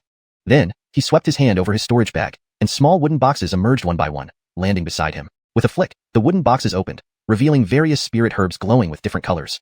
The main ingredient for the Gathering Spirit Pill was 50-year-old Gathering Spirit Grass, along with fog flowers and purple jade grass as auxiliary herbs. Yehia took a deep breath, glanced at the red sand furnace, and raised his right hand, waving lightly. The lid flew to one side. He made a hand sign and pointed toward the tripod furnace. Gather water spell. A blue light emerged, condensing water vapor into a blue stream that cleaned the furnace. He formed another hand sign, spreading his fingers wide. A palm-sized fireball condensed instantly and flew out, landing around the tripod furnace, burning rapidly. Instantly, intense heat radiated out. Yehia watched as the furnace and the fire below reflected in his pupils. After several breaths, the fire-related restrictions on the furnace illuminated, tiny red glows swirling inside and outside. Seeing some red light emerge from the furnace, he knew the preheating was complete. Yehia lowered his head, gazed at the spirit herbs beside him, and beckoned one to rise. Golden light flashed as a cluster of gathering spirit grass floated up. He rapidly formed hand signs, striking with his right hand. A streak of green spirit energy shot out from his palm veins and landed on the gathering spirit grass. The grass hovered inside the furnace under his divine sense, shimmering more brightly as the temperature rose. Yehia felt his divine sense transmit waves of heat, as if placed in a fiery furnace. The first step of refining spirit herbs posed no difficulty. By steadily infusing with spirit force into the herbs, much like refining magical artifacts, he allowed his spirit energy to circulate within and gradually expel impurities, leaving behind refined herbal liquid. Yehia performed each step meticulously. It took him about the time it takes to drink a cup of tea to refine one cluster of gathering spirit grass. Inside the tripod furnace remained a viscous green liquid blob. He sighed slightly, wiped sweat from his forehead, and looked at the wooden boxes. Raising his left hand, he flicked it, causing several auxiliary herbs to fly up, continuing to purify them with spirit force. Chapter 29, 5th Stage of Chi Refinement. Inside the cave, red flames flickered continuously, and the temperature steadily rose. Yehia sat cross-legged in front of the alchemy cauldron, fully focused, controlling the size of the flame beneath the cauldron with his spiritual sense. Having gained experience from refining the essence-gathering herb, refining the subsequent auxiliary herbs became much easier. His hands flew through various incantations as he refined all the medicinal liquids from the herbs until they were ready for fusion. Lifting his right hand, he gently waved it, causing the red cauldron lid to fly to one side before sealing it shut with a perfect fit, producing a metallic clang. Yehia's fingers danced rapidly, snapping his fingers to send several fire elemental forces onto the cauldron. Suddenly, over a dozen fire-based restrictions on the red sand cauldron lit up, emitting a dazzling red glow. Using his spiritual sense, Yehia delved into the cauldron, controlling a fist-sized green liquid mass that rotated ceaselessly. Under the intense heat, the liquid mass bubbled vigorously, its water evaporating quickly. The essence of the essence-gathering herb was maximally activated by the effects of the auxiliary herbs. Sweat poured down Yehia's forehead. The torment of the spiritual fire was almost physically felt by him, causing him great discomfort. Still, he persevered, focusing his spiritual sense to control both the spiritual fire under the cauldron and the medicinal liquid inside. Time passed slowly. Sniffing slightly, Yehia's eyes lit up as he detected a whiff of medicinal fragrance, rejuvenating his spirits. Anticipation filled his face, his gaze intent as if he could see through the cauldron. Suddenly, a soft pu sound came from inside the cauldron, followed by a wisp of black smoke rising from the opening. Not good. Yehia's eyes shifted sharply, fixing on the cauldron as he sensed an abnormality within. After a moment's hesitation, he sighed lightly. Lifting his right hand, he gestured, and an invisible force lifted the cauldron lid, revealing a large cloud of black smoke along with a strong burnt smell. The first attempt at pill refinement had failed. Yehia's expression darkened. It was unfortunate since he was nearly at the final condensation step when this happened. He deduced that the fire intensity hadn't been adjusted promptly, and his spiritual sense had faltered momentarily due to prolonged exposure to the fire. These combined factors resulted in a wasted batch of pills. Without rushing, Yehia performed some hand seals, pointing 2 fingers towards the cauldron. Water gather. Suddenly, blue light emerged, and a stream of water materialized, sweeping away all the burnt residue inside the cauldron. Reflecting on what just transpired, Yehia meditated to recover his spiritual sense before starting the refinement of essence-gathering pills again. The second batch of essence-gathering pills failed. It will take a few tries. Yehia's expression remained neutral, feeling neither sorrow nor joy. Cleaning the cauldron with a wave of his hand, he continued refining the medicinal herbs. The 5th batch failed. It's all right. Let's try once more, Yehia consoled himself internally despite a small pang of frustration. The 18th batch failed. Looking at the numerous empty wooden boxes beside him, then at the pile of black residues, Yehia couldn't help but sigh. Refining pills is so difficult. He now understood why alchemists in the cultivation world held such esteemed positions. Each batch required roughly 10 spirit stones worth of herbs, and nearly 200 spirit stones had been wasted without any tangible results. Fortunately, the spirit grass from the Immortal Estate's spirit fields only cost about 1/3 the usual amount. Otherwise, he might have run out of spirit stones long ago without even learning how to refine pills. Raising his right hand, he flicked it, sending a golden glow from his palm. All the empty wooden boxes flew back into his storage bag, replaced by new boxes filled with herbs. Several days later, from within the cave, an exceptionally delighted voice rang out. Success! Finally refined them. Yehia's eyes burned with excitement as he examined 3 shiny green pills, each about half the size of a lychee, brimming with concentrated spiritual energy. These were the essence-gathering pills. Slapping his waist, a white jade pill bottle appeared in his palm. Carefully, he placed 2 of the pills inside. Holding the last pill in his left hand, he popped it into his mouth. Swallow. As he swallowed, Yehia closed his eyes, sitting cross-legged to circulate his cultivation technique, beginning the process of refining the pill. Half an hour later, Yehia opened his eyes with delight. Though not of top quality, at least he had successfully condensed the pill. Immediately, he resumed refining. With the successful experience as a reference, subsequent attempts became increasingly smooth. He achieved success in 2 or 3 batches out of every 10 attempts, with each batch yielding between 2 to 4 pills. As he grew more proficient in refining pills, his success rate steadily increased. In the following days, Yehia spent most of his time next to the cauldron. Though challenging, the growing number of pill bottles brought him satisfaction. Moreover, he discovered that the agony of controlling the medicinal liquid in the cauldron during refinement actually strengthened his spiritual sense. Initially confused, he later understood the benefit, leading him to smile bitterly. This near-torturous method must be why alchemists possessed such formidable spiritual senses. It seemed to be both a natural gift and a result of rigorous training.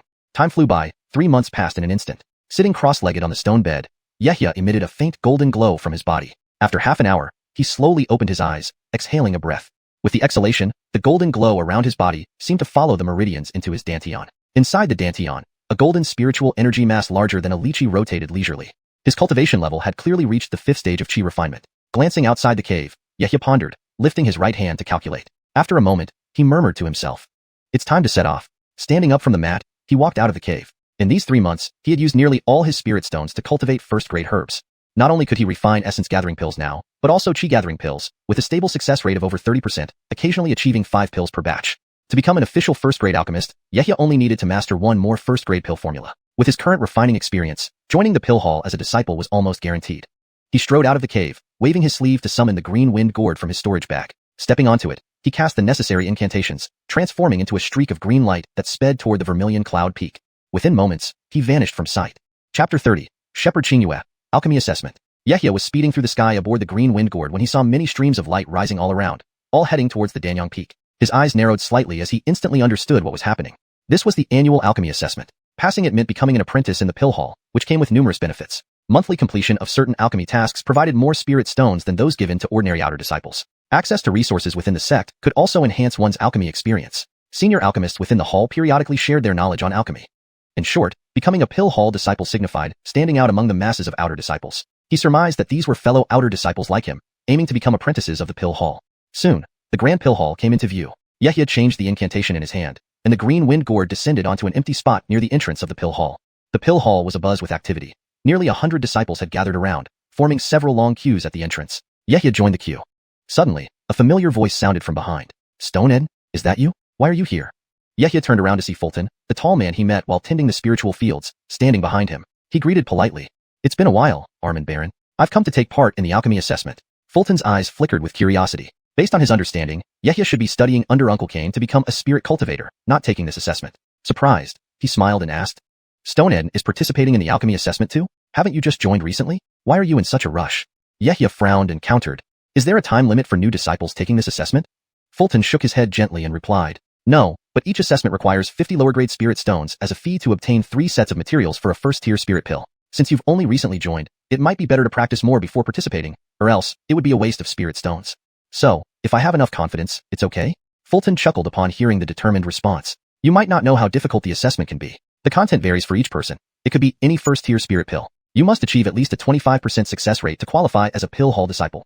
One has to reach a 30% success rate to officially become a first-tier alchemist, for which I prepared for nearly 4 years." Yehia listened to the friendly reminder and responded calmly, "I understand and am well prepared." Fulton nodded and said no more. After waiting for over an hour, the crowd doubled. Conversations buzzed amidst the throng of disciples outside the hall, making it quite noisy. A commanding voice then resounded. "Silence!" Infused with spiritual power, the voice reached everyone clearly. Instantly, the disciples quieted down and looked towards the entrance. Yehia felt a jolt of anticipation and saw a man in his 30s in green robes with a scholarly demeanor. The spiritual pressure emanating from him was evident of foundation establishment level. Fulton whispered, "This is Junior Uncle Shepherd Xiuxian, a seasoned second-tier alchemist, ranking higher than typical foundation establishment cultivators." Yehia nodded. Shepherd Xiuxian scanned the audience with narrowed eyes and began formally, "All disciples, since you're here, you're presumably aware of the assessment rules. Each pays 50 spirit stones and receives a storage bag with 3 sets of materials for any first-tier spirit pill. Achieve a success rate of 25% or higher to become a pill hall disciple." With this, the disciples collectively responded, "We understand. Good, now that you're clear, let's begin. The earth fire chambers are ready. The alchemy assessment officially starts." Pill hall attendants then brought out large tables with storage bags and identification tokens for registration. Nearly 200 disciples formed queues and started entering the hall one by one. Yehia soon approached the registration table, presented 50 spirit stones and his identification token, and was promptly admitted. He bowed and entered the hall, where an equine-faced senior disciple led him down a corridor emitting intense heat. They passed dozens of uniform stone doors until they stopped at one. It creaked open, revealing a disheartened disciple exiting, who mumbled. Disciple Jerome Chuan from Tuanyuan Peak failed the assessment after creating 6 chi gathering pills. The sounds of other successes and failures echoed as Yehia continued walking deeper into the hall. Eventually, he reached door number 30. The equine-faced senior tapped a red token against the door, causing ripples. The door opened, allowing them inside. Yehia surveyed the room, a modest stone chamber with a meditation cushion and a bronze cauldron. Below the cauldron lay a circular pit with 9 evenly spaced thumb-width holes for inducing the earth fire. Stone Yehia from Jinyuan Peak, you may start. Time limit, 2 hours. Here are your materials. The senior waved his hand, producing a storage bag labeled with a spirit charm. After reciting a chant, the charm glowed, revealing boiling spirit pill. Seeing this, the senior showed a brief look of surprise before sympathetically tossing the bag to Yehia. Upon learning he was to make boiling spirit pills, Yehia was momentarily taken aback. These pills, although first tier, were notably challenging. Hence, the sympathetic expression. Nonetheless, Yehia remained confident. He caught the storage bag and sat cross-legged on the floor. Hashtag Chapter 31. Boiling Spirit Pill. Yehia did not rush into the alchemy process, as the 4-hour time limit was ample. He lowered his head slightly and first examined the furnace's fire vent. This was his first time in a fire chamber. His gaze flickered, and with a lift of his right hand, he snapped his fingers, releasing a red beam. Whoosh! The red light struck the ground, instantly igniting, while 9 holes in the inferno pit also blazed with intense flames. 9 strands of crimson fire continuously scorched below the bronze furnace. So this is geofire? It's more stable and even than my spirit fire. Naturally, the Golden Corvancess personally harnessed these geofires from underground fire veins, stabilizing them with numerous 2nd and 3rd tier formations. Of course, it's more uniform and steady than your spirit fire, with minimal fluctuations, capable of burning for centuries without extinguishing. The sect only installs such formations in crucial areas like the Alchemy Hall, Artifact Hall, and Puppet Hall. The Mac beside him spoke softly, then tossed his right hand upward. A white light rose from his palm, spinning mid-air to reveal a thumb-sized white bead, reflecting the entire geofire chamber. Yehia's eyes flashed, tracing the white light and realizing it was an image recording pearl used to prevent cheating by Alchemy Hall disciples. After testing the geofire's power, he casually waved his hand, sending out a blue mist that extinguished the fire instantly. With 2 fingers together, he reached into his storage bag, and with a rustle, several wooden boxes flew out and landed in front of him. Waving his sleeve, Yehia opened each box sequentially, inspecting the herbs inside. Rapid-fire grass, green void flower, mistwater flower, purple moon grass. Yehia inspected them one by one. The purpose of the boiling spirit pill was to stimulate the meridians, causing the chi cultivation practitioner's spiritual energy to oscillate, increasing their strength by 1 to 3 times. The lower the cultivation level, the weaker the stimulation effect, lasting only a quarter of an hour before entering a half-day period of weakness. It belonged to the category of unconventional pills. In the ancient text he previously studied, there was a formula for this pill, but it was not intended for cultivation purposes, so he had never refined it before. Yehia's gaze flickered, and his left hand revealed a green jade slip. He spread out the jade slip, examining the boiling spirit pill formula closely. After a moment, he stowed away the jade slip and muttered to himself. The key to successfully refining the boiling spirit pill lies in extracting all the medicinal power from the rapid-fire grass. Thinking deeply for a while, Yehia decided to begin the alchemy process formally. Observing the furnace before him, he raised his right hand and with a flash of golden light, the lid of the bronze furnace flew up. He followed the procedure to clean the furnace, then snapped his fingers to ignite the geofire below. 9 flames burned rapidly, emitting a scorching heat wave spreading around. Yehia's expression remained calm as he waved his hand, and the rapid-fire grass from one of the boxes floated gently into the furnace. He narrowed his eyes, pointing 2 fingers towards the furnace. A streak of green spiritual power shot out and fell into the cauldron, beginning to refine the herb. But just as he started refining, something unusual occurred. The rapid-fire grass resisted wood-type spiritual power and produced a strange fluctuation once the wood-type spiritual power intruded. Clearly, this was due to its inherent properties. Yehia frowned but continued according to the routine. Soon enough, all the herbal extracts were fully refined. With a clank, the lid closed, and Yehia's expression turned serious as his mental power surged, probing into the furnace to observe the mixture. Unconsciously, a quarter of an hour passed, and the furnace emitted a fragrant scent of the spirit pill. Yehia's gaze shifted. With 2 fingers together, he released a burst of golden mental power into the furnace, extinguishing 4 of the 9 geoflames below. After another half-quarter of an hour, puff! A muffled sound came from the furnace, accompanied by a wisp of black smoke. Yehia's expression changed as he quickly extinguished the remaining geoflames with a blue mist and lifted the furnace lid. He hurriedly stood up to check inside. With 5 fingers, a deep red spirit pill fell into his palm, leaving behind a pile of burnt residue. 1. Yehia examined the pill carefully, confirming it was not a failed one. He took out a pill bottle and stored it. His expression darkened. He had expected at least 2 pills from the first batch. To achieve a 25% success rate, he would need at least 7 pills from the next 2 batches. Only with 8 spirit pills could he pass the assessment. Yehia took a deep breath, sat cross-legged, and reviewed the previous refining process in his mind. His technique seemed flawless. Reflecting further, he realized the problem. Both the gathering chi pill and gathering spirit pill he was familiar with were wood type. Residual wood spiritual power in the herbs might affect the final condensation of the boiling spirit pill, which is fire type. The more he thought about it, the more he furrowed his brow. If he failed this assessment, he would have to wait another year for guidance from higher-ranked alchemists, wasting precious time. Suddenly, his gaze brightened as he remembered something. He flipped his left hand and took out a jade slip. There was a note from a senior on how to refine the boiling spirit pill using fire-type spiritual power. Initially, Yehia hadn't thought much of it, but now it appeared this might be the key to success. Acknowledging that normal methods wouldn't yield 7 pills, he decided to give it a try. With his resolve set, he sat properly and restored his depleted mental power first. Chapter 32. Younger brother, you're truly brave. Half a teacup of time later, Yehia opened his eyes, the pupils sparkling with a sharp gleam as he resumed refining the boiling spirit pill. He reached out to flick the fire rush herb, causing it to float up into the air. His right hand gently swiped, and a clump of crimson spiritual energy was absorbed directly into the herb. Instantly, an iridescent red glow appeared on the herb, growing increasingly brighter. With another press, the herb landed accurately within the pill furnace. The fiery spirit energy circulated inside the herb, squeezing every bit of impurity out. How could he dare to refine using fire attribute spiritual energy? The man with the horse face watching beside him was taken aback by Yehia's actions. Having caught this detail, the first-rank alchemy master that he was recognized the unusual method instantly. Using fire-type spiritual energy for refinement wasn't unfeasible. In principle, all types of spiritual energy could be used for purification. However, among the 5 elements, wood-type was known for its gentle nature. Even though this man knew this unconventional technique, he himself still used wood-type spiritual energy when preparing boiling spirit pills. This sort of technique could indeed fully bring out the medicinal properties within the herbs. But during the step where liquid extracts are combined, there would be significantly increased danger. As the herbs were valuable, it made sense to use conservative methods. Only experienced alchemy masters dared take such risks.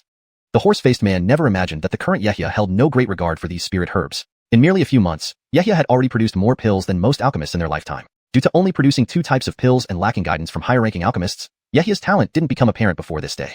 A little over half an hour later, a thick aroma wafted out of the pill furnace. Clang! It suddenly opened, revealing 4 deep red pills inside. This can't be. It really worked.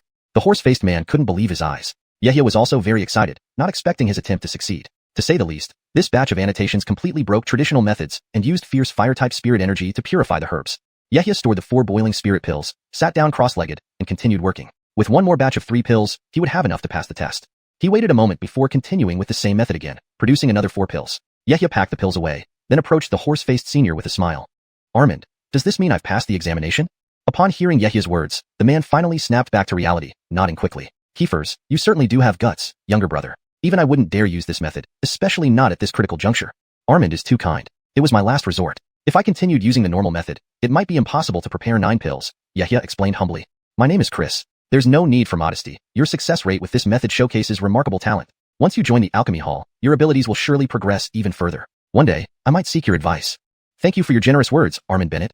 Yehia responded with a respectful bow. Alric waved his hand and called the floating image bead toward him, storing it away carefully before leading Yehia outside while announcing loudly. Yehia of the Golden Origin Peak, having refined 9 boiling spirit pills, has passed the test. This announcement caused a skinny young disciple heading into the geothermal room to look at Yehia in surprise. Achieving such a high success rate was impressive enough to qualify for becoming a legitimate first-tier alchemist. Chris and Yehia left the testing chamber together. Creak. A stone door opened along the way, revealing a tall figure. Inside came a voice. Earth Origin Peak disciple Fulton, having refined 7 gather spirit pills, failed the test. Fulton met Yehia, awkwardly laughing. Sorry for making a spectacle of myself. It looks like I'll have to try again next year. Such a pity about my 50 spirit stones. Did you pass, Brother Ed? Before Yehia could reply, Alric answered smilingly. This junior Brother Ed not only passed but also managed to produce 9 boiling spirit pills. Upon hearing this, Fulton's eyes widened in disbelief. What? 9? And they're boiling spirit pills. If I'm not mistaken, boiling spirit pills are some of the hardest in the first-tier category. He recalled encouraging Yehia earlier and felt a tinge of embarrassment. When did you become so powerful, Stonehead? Weren't you just newly admitted? Just lucky. Without the stable geothermal here, I wouldn't have succeeded. Fulton took the hint and stopped pressing, feeling defeated. He had participated in exams 4 times and never made it into the alchemy hall. Yehia had done so in less than a year after joining. But then he remembered Yehia's background, and his face lit up with renewed respect. If you have time in the future, can we exchange notes on alchemy? Of course, Armand Baron. Didn't you once teach me about cultivating spirit fields? That's settled then. Yehia nodded, exchanging a communication talisman with Fulton. After Fulton left happily, hoping next year to join the alchemy hall under Yehia's mentorship, Alric led Yehia to the main hall. Inside sat a Kale in a blue robe, reviewing a jade slip. Alric introduced Yehia, handed over the image bead and the pills. Alf raised his head. 9 boiling spirit pills? He examined a few pills closely. Used fire-type spiritual energy to purify the fire rush herb? No wonder they're of such high quality. Very good, very impressive. I used this method because it was mentioned in a jade slip in the scripture hall. Alf laughed. I know, I wrote those annotations. Since you've succeeded, your control over spiritual energy must be quite exceptional. You may have a bright future in alchemy. Hearing this, Yehia felt immense respect for Alf's selfless dedication to nurturing talent. Alf casually carved Yehia onto a token and handed it over. Here's your Alchemy Hall student badge. This allows you access to the geothermal chambers. Welcome to our hall. You may go now. Yehia respectfully received the token, bowed, and excused himself. As you wish, Uncle White. After saying this, he left the pill hall, tapped his waist, and flew toward the Golden Origin Peak cave dwelling on the Green Wind Gourd. ####Chapter 33, The Path of Alchemy. Several hours later, as dusk settled in completely, the alchemy examination finally came to an end. Inside a stone hall within the pill hall, about 7 or 8 zhang in size, Shepherd Qingyue was meticulously reviewing a jade slip in his hand. The scroll was covered with dense green script, today's list of successful outer sect disciples who passed the examination. Next to him lay a small pile of jade slips containing comprehensive information about each disciple, which he was checking one by one. Suddenly, there was a creak, and the stone door opened with a flash of blue light. A beautiful woman dressed in purple silk slowly walked in. She looked at Shepherd Qingyue, who was engrossed in his work, and teased with a gentle smile. It's already so late, Armand Shepherd, you're still busy? Startled, Shepherd Qingyue raised his head in confusion and quickly invited her to sit down, replying with a faint smile, Junior Aviana Gareth's son. When did you emerge from seclusion? Ah, you've already advanced to the late foundation establishment stage, truly a cause for celebration. As your senior brother, I must throw a grand celebration for you. After sitting down, the woman in purple pointed at the stack of jade slips on the table and asked curiously, Armand, what are these jade slips for? Shepherd Qingyue handed over the jade slip he was holding and explained with a smile. These are the names of the disciples who passed today's exam. I'm reviewing them one by one to see if any of them have potential. The sect has been facing an increasing shortage of spirit stones, and the pill hall is one of the most important sources of spirit stones for the outer sect. It's quite a heavy burden on my shoulders. Fortunately, Stone Baronin downstairs has cultivated some new types of spirit fruits. It's said that they've already begun large-scale cultivation, but it might take another 7 or 8 years before we can see significant results. Since you've emerged from seclusion, you could share some of this burden. Your alchemical skills, except for Uncle Gerard, are unrivaled within the sect. With just a little guidance, you'll certainly cultivate many talented junior brothers. Armand, you're too kind, she smiled modestly. Since there's a batch of new disciples in the pill hall, why don't I take charge of their instruction? The woman in purple nodded slightly, glanced at the jade slips, and asked, Armand, are there any particular disciples you want to focus on? Shepherd Qingyue replied, there are a few. This Keaton junior brother from Earth Origin Peak achieved a success rate of over 40% with spirit gathering pills, and once managed to produce 7 pills in one furnace. He seems to have some natural talent when refining medicinal liquid. There's also this Ed junior brother from Wood Origin Peak. His success rate with blood recovery pills isn't high, but the quality is exceptionally good. I suspect he has some special technique during the pill formation process. And here's Ed junior brother from Metal Origin Peak, who used the method I sent to the scripture pavilion to refine boiling spirit pill. At least he's not as rigid as other disciples who stick to outdated methods despite better alternatives. Listening to Shepherd Qingyue's explanations, the woman named Gareth's son smiled approvingly and nodded. Inside the cave dwelling of Metal Origin Peak, Yehia sat cross-legged on a stone bed, carefully reviewing several jade slips placed before him. After successfully testing the special refinement methods recorded in them earlier, he had spent time examining the annotations under the alchemy formulas. Initially, he thought they were casual remarks left by predecessors, but now he realized how helpful they were, and he decided to pay closer attention. An increase in the pill success rate would help save him a considerable amount of spirit stones. He planned to go to the pill hall tomorrow to report, and then find more spirit stones to prepare for further cultivation. The next morning, as dawn broke, Yehia set off early on his Qingfeng gourd toward Dansha Peak. Note, Pilsha Peak was adjusted to Dansha Peak for a more natural and accurate place name in English. At the pill hall, Yehia bowed and asked the white-robed attendant inside the window, Armand, this younger brother is a new disciple of the pill hall. May I know what tasks I can take on? The white-robed attendant took out a jade register, opened it, scanned it briefly, and said slowly, Uncle Alban Baronin needs a furnace assistant to help him refine low-grade herbs for a month. The task reward is 50 spirit stones. Uncle Ed Joshua requires a pill tester to try newly refined pills. You need to stay with Uncle Ed for 7 days after taking the pills and analyze their effects in your body. The task reward is 300 spirit stones. However, please be aware that newly refined pills aren't necessarily beneficial, and Uncle Ed won't be responsible for any damage caused. Yehia frowned. Assisting with herb refinement sounded fine, and he might even receive guidance from Uncle Alban, but the month-long commitment could interfere with his cultivation. Testing pills was definitely out of the question. Even with a reward of 300 spirit stones, the risks were too high. Hesitating for a moment, he bowed again and asked, Armand, are there any alchemy-related tasks available in the pill hall? Certainly, there are, but as a new disciple, if your pill success rate is too low, you might not only earn nothing but also lose spirit stones. Consider carefully.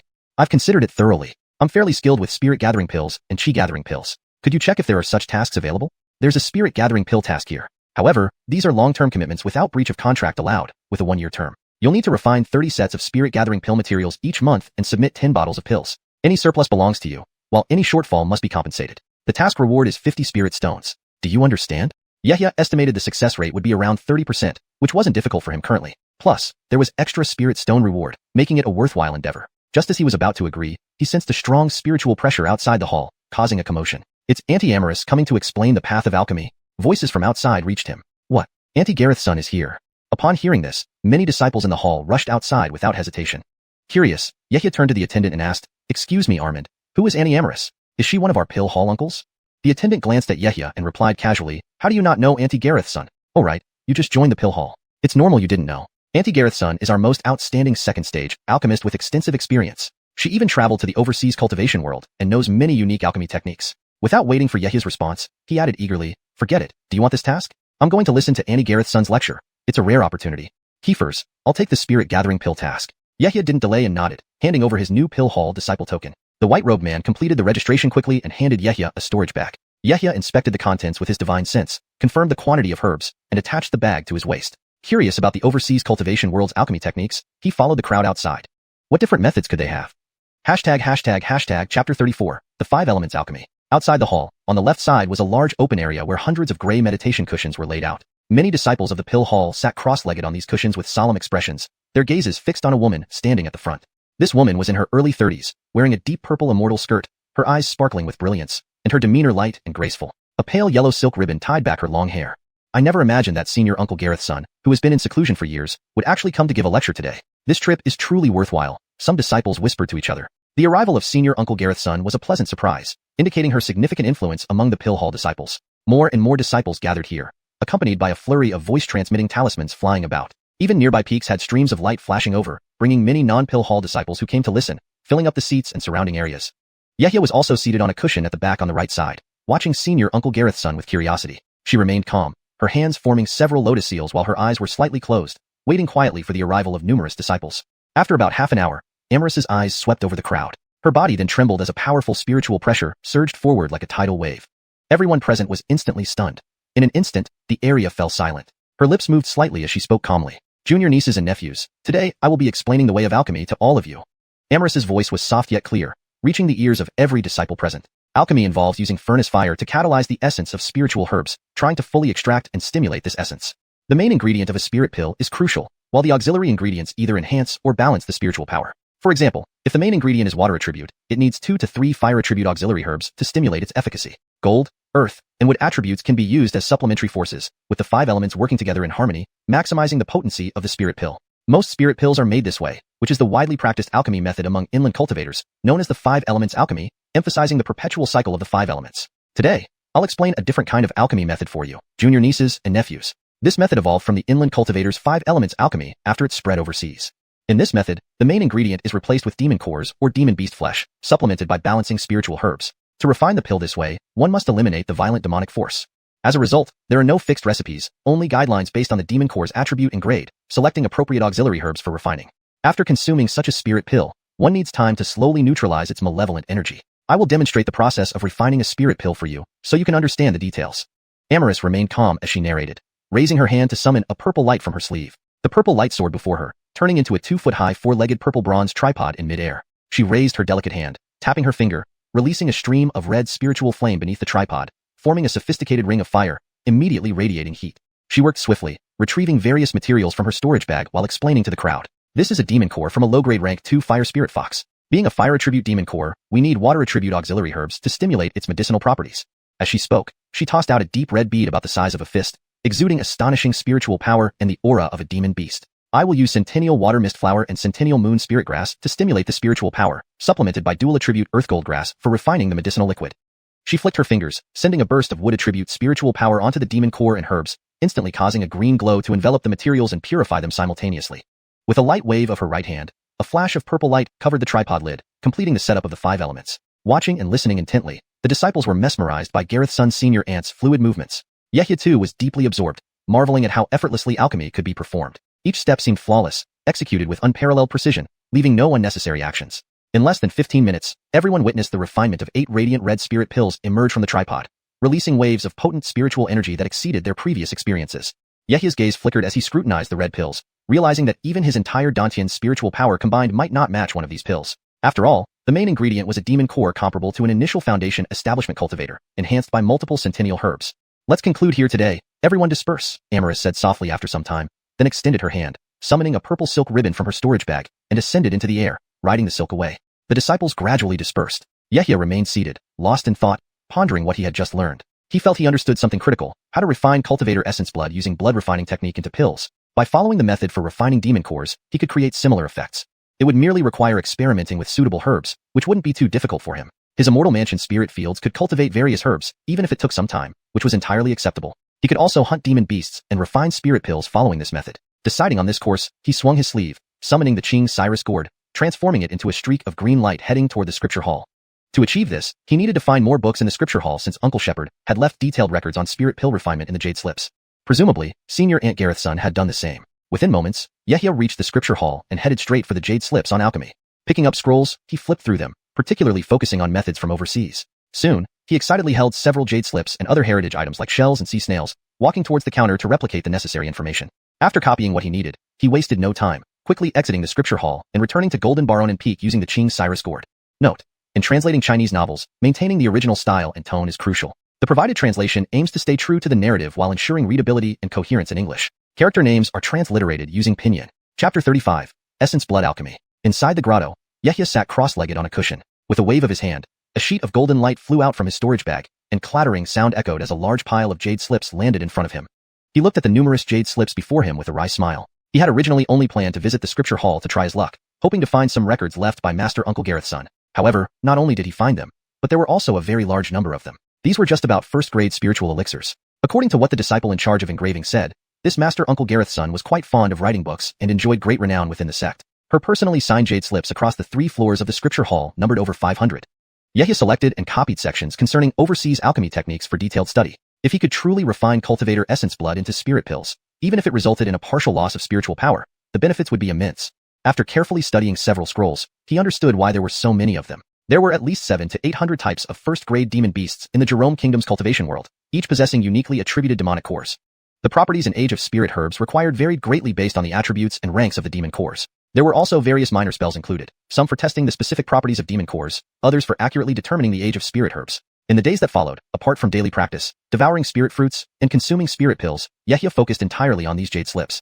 As he delved deeper into his studies, more questions arose. Months later, at the entrance of Golden Origin Peak's grotto, stood a tall man who respectfully clasped his hands and politely addressed the youth before him. Thank you, Stone Eden, for your guidance. As for the few spirit herb seeds you seek, leave it to me. I will definitely procure them for you within 7 days. The youth smiled lightly and courteously replied. Then I thank you, Armand Baron. You can rest assured about the spirit stones. I will provide the full amount without fail. These two were Fulton and Yehia, who had come to exchange alchemy techniques. Fulton's eyes flickered upon hearing this and hurriedly spoke up. What are you talking about, Stone Eden? Our friendship cannot be measured by a few spirit stones. Let's not mention this again. They're just some spirit herb seeds, and it won't cost much. Now that you've joined the elixir hall, earning several dozen spirit stones monthly through alchemy tasks is easy. It's not like me, who has to venture out to hunt demon beasts periodically. Hearing this, Yehia understood his intentions, to cultivate a relationship with him. He did not expose it, and simply nodded slightly. Since Armand says so, I won't hesitate. Since you frequently hunt demon beasts near the sect, could you perhaps replicate the map of their common appearances on a jade slip for me? Exactly what I need to hone my techniques and spirit power by hunting demon beasts. No problem at all. Fulton, hearing this, immediately took out a green jade slip and a blank white one from his waist. He waved his hand, sending out a wave of yellow divine consciousness force, copying the content, then handed it to Yehia. Seeing the ease with which Fulton complied, Yehia did not waste words. He took the jade slip, smiled and bowed. Thank you, Armand. Don't mention it. If there's nothing else, I shall take my leave now. With that, Fulton bid farewell and summoned a yellow leaf-shaped magic artifact from his waist. Leaping atop it, he cast the necessary seals and soared away in a flash. Yehia watched him leave, glanced at the jade slip in his hand, then turned and walked back into the grotto. He sat cross-legged on a stone bed, closed his eyes slightly, and submerged his mind into the immortal realm. Inside the immortal realm space, Yehia's ethereal figure emerged from the stone steel and walked directly towards the black spirit field, greeted by a scene of blossoms and lush willows. A peculiar yellow-red spirit mushroom caught his eye. To the left was the earth attribute rock earth mushroom, while to the right was the fire attribute blazing fire mushroom. Around them were other strange spirit herbs. One blue herb even grew purple leaves and small pale yellow flowers. Looking around, there were countless hybrid spirit herbs containing 2 or more different attributes. Yehia nodded satisfactorily. These were all cultivated according to the methods recorded by Master Uncle Cain. Some were even grafted according to his own ideas. Crossbreeding spirit herbs wasn't a simple task but required long-term experiments and even centuries of accumulation. Yehia felt fortunate to have such a predecessor like Master Uncle Cain, enabling him to obtain these unique herbs relatively quickly. Cultivating these hybrids was somewhat a necessity. After thoroughly reading Master Uncle Gareth's son's records, he was initially excited, believing he could proceed smoothly. He thought he could use the foreign alchemy method to refine cultivator essence blood into spirit pills like demon cores. This would eliminate potential internal hazards and remove any violent chi during the process, ensuring the converted cultivation did not carry hidden dangers. However, he encountered a challenging issue early on. Using cultivator essence blood as the main ingredient required adding multiple attributed spirit herbs, along with balancing herbs to neutralize blood sa chi, around 7 to 8 types in total to begin the refinement process. Master Uncle Gareth's son, being at the foundation establishment stage, naturally managed multiple herbs effortlessly with her divine consciousness. But Yehia, being at the chi condensation stage, couldn't achieve this. Increasing the variety of herbs significantly increased the required control of divine consciousness. Eventually, he conceived a brilliant idea: artificially cultivating high spiritual power herbs with dual or triple attributes to replace multiple types of herbs. This way, even with his mid-chi condensation level, he could refine such special spirit pills. Sweeping his gaze over the field, he raised his right hand, grabbed a blue-yellow speckled and plump spirit mushroom, and headed towards the stone steel. Touching it, ripples rippled, and he disappeared. In the outside world, Yehia slowly opened his eyes, descended from the stone bed, patted his waist, and sent the red sand tripod flying out as a streak of light. Clank! It landed steadily on the ground. He lifted his right hand, pointed 2 fingers toward his storage bag, and whoosh! Several wooden boxes flew out. Placing a cushion on the ground, he sat down cross-legged, calmed himself, then gently tapped the cauldron, sending a blue stream of water to clean it. Chapter 35. Essence Blood Alchemy. Inside the grotto, Yehia sat cross-legged on a cushion. With a wave of his hand, a streak of golden mist flew out from his storage bag. Rustle! A large pile of jade slips fell before him. Looking at the numerous jade slips in front of him, he wore a bitter smile. He had originally only planned to go to the scripture hall to try his luck and see if there were any jade slips written by Master Gareth's son. Little did he know there were not only some but a huge number. And this was just for first-tier spirit pills. According to the disciples responsible for engraving, this Master Gareth's son loved writing books. Her reputation within the sect was significant, and her personally signed jade slips spanned all 3 floors of the scripture hall, numbering over 500 volumes. Yehia selected and copied sections related to overseas alchemy techniques, planning to study them thoroughly. If he could truly refine cultivator essence blood into spirit pills, even if some spiritual power was lost, it would still be immensely beneficial to him. After delving deeply into several scrolls, he understood why there were so many jade slips. The variety of first-tier demonic beasts in the Jerome Kingdom's cultivation world numbered around 700 or 800 types. Each type of demonic beast core had unique attributes. The required types and ages of spirit herbs varied depending on these attributes and the rank of the demonic beast. There were also various minor spells. Some tested the specific attributes of the demonic cores, while others precisely measured the age of spirit herbs. In the following days, apart from daily cultivation, devouring spirit fruits, and consuming spirit pills, Yehia immersed himself in studying these jade slips. As his learning deepened, he encountered more problems.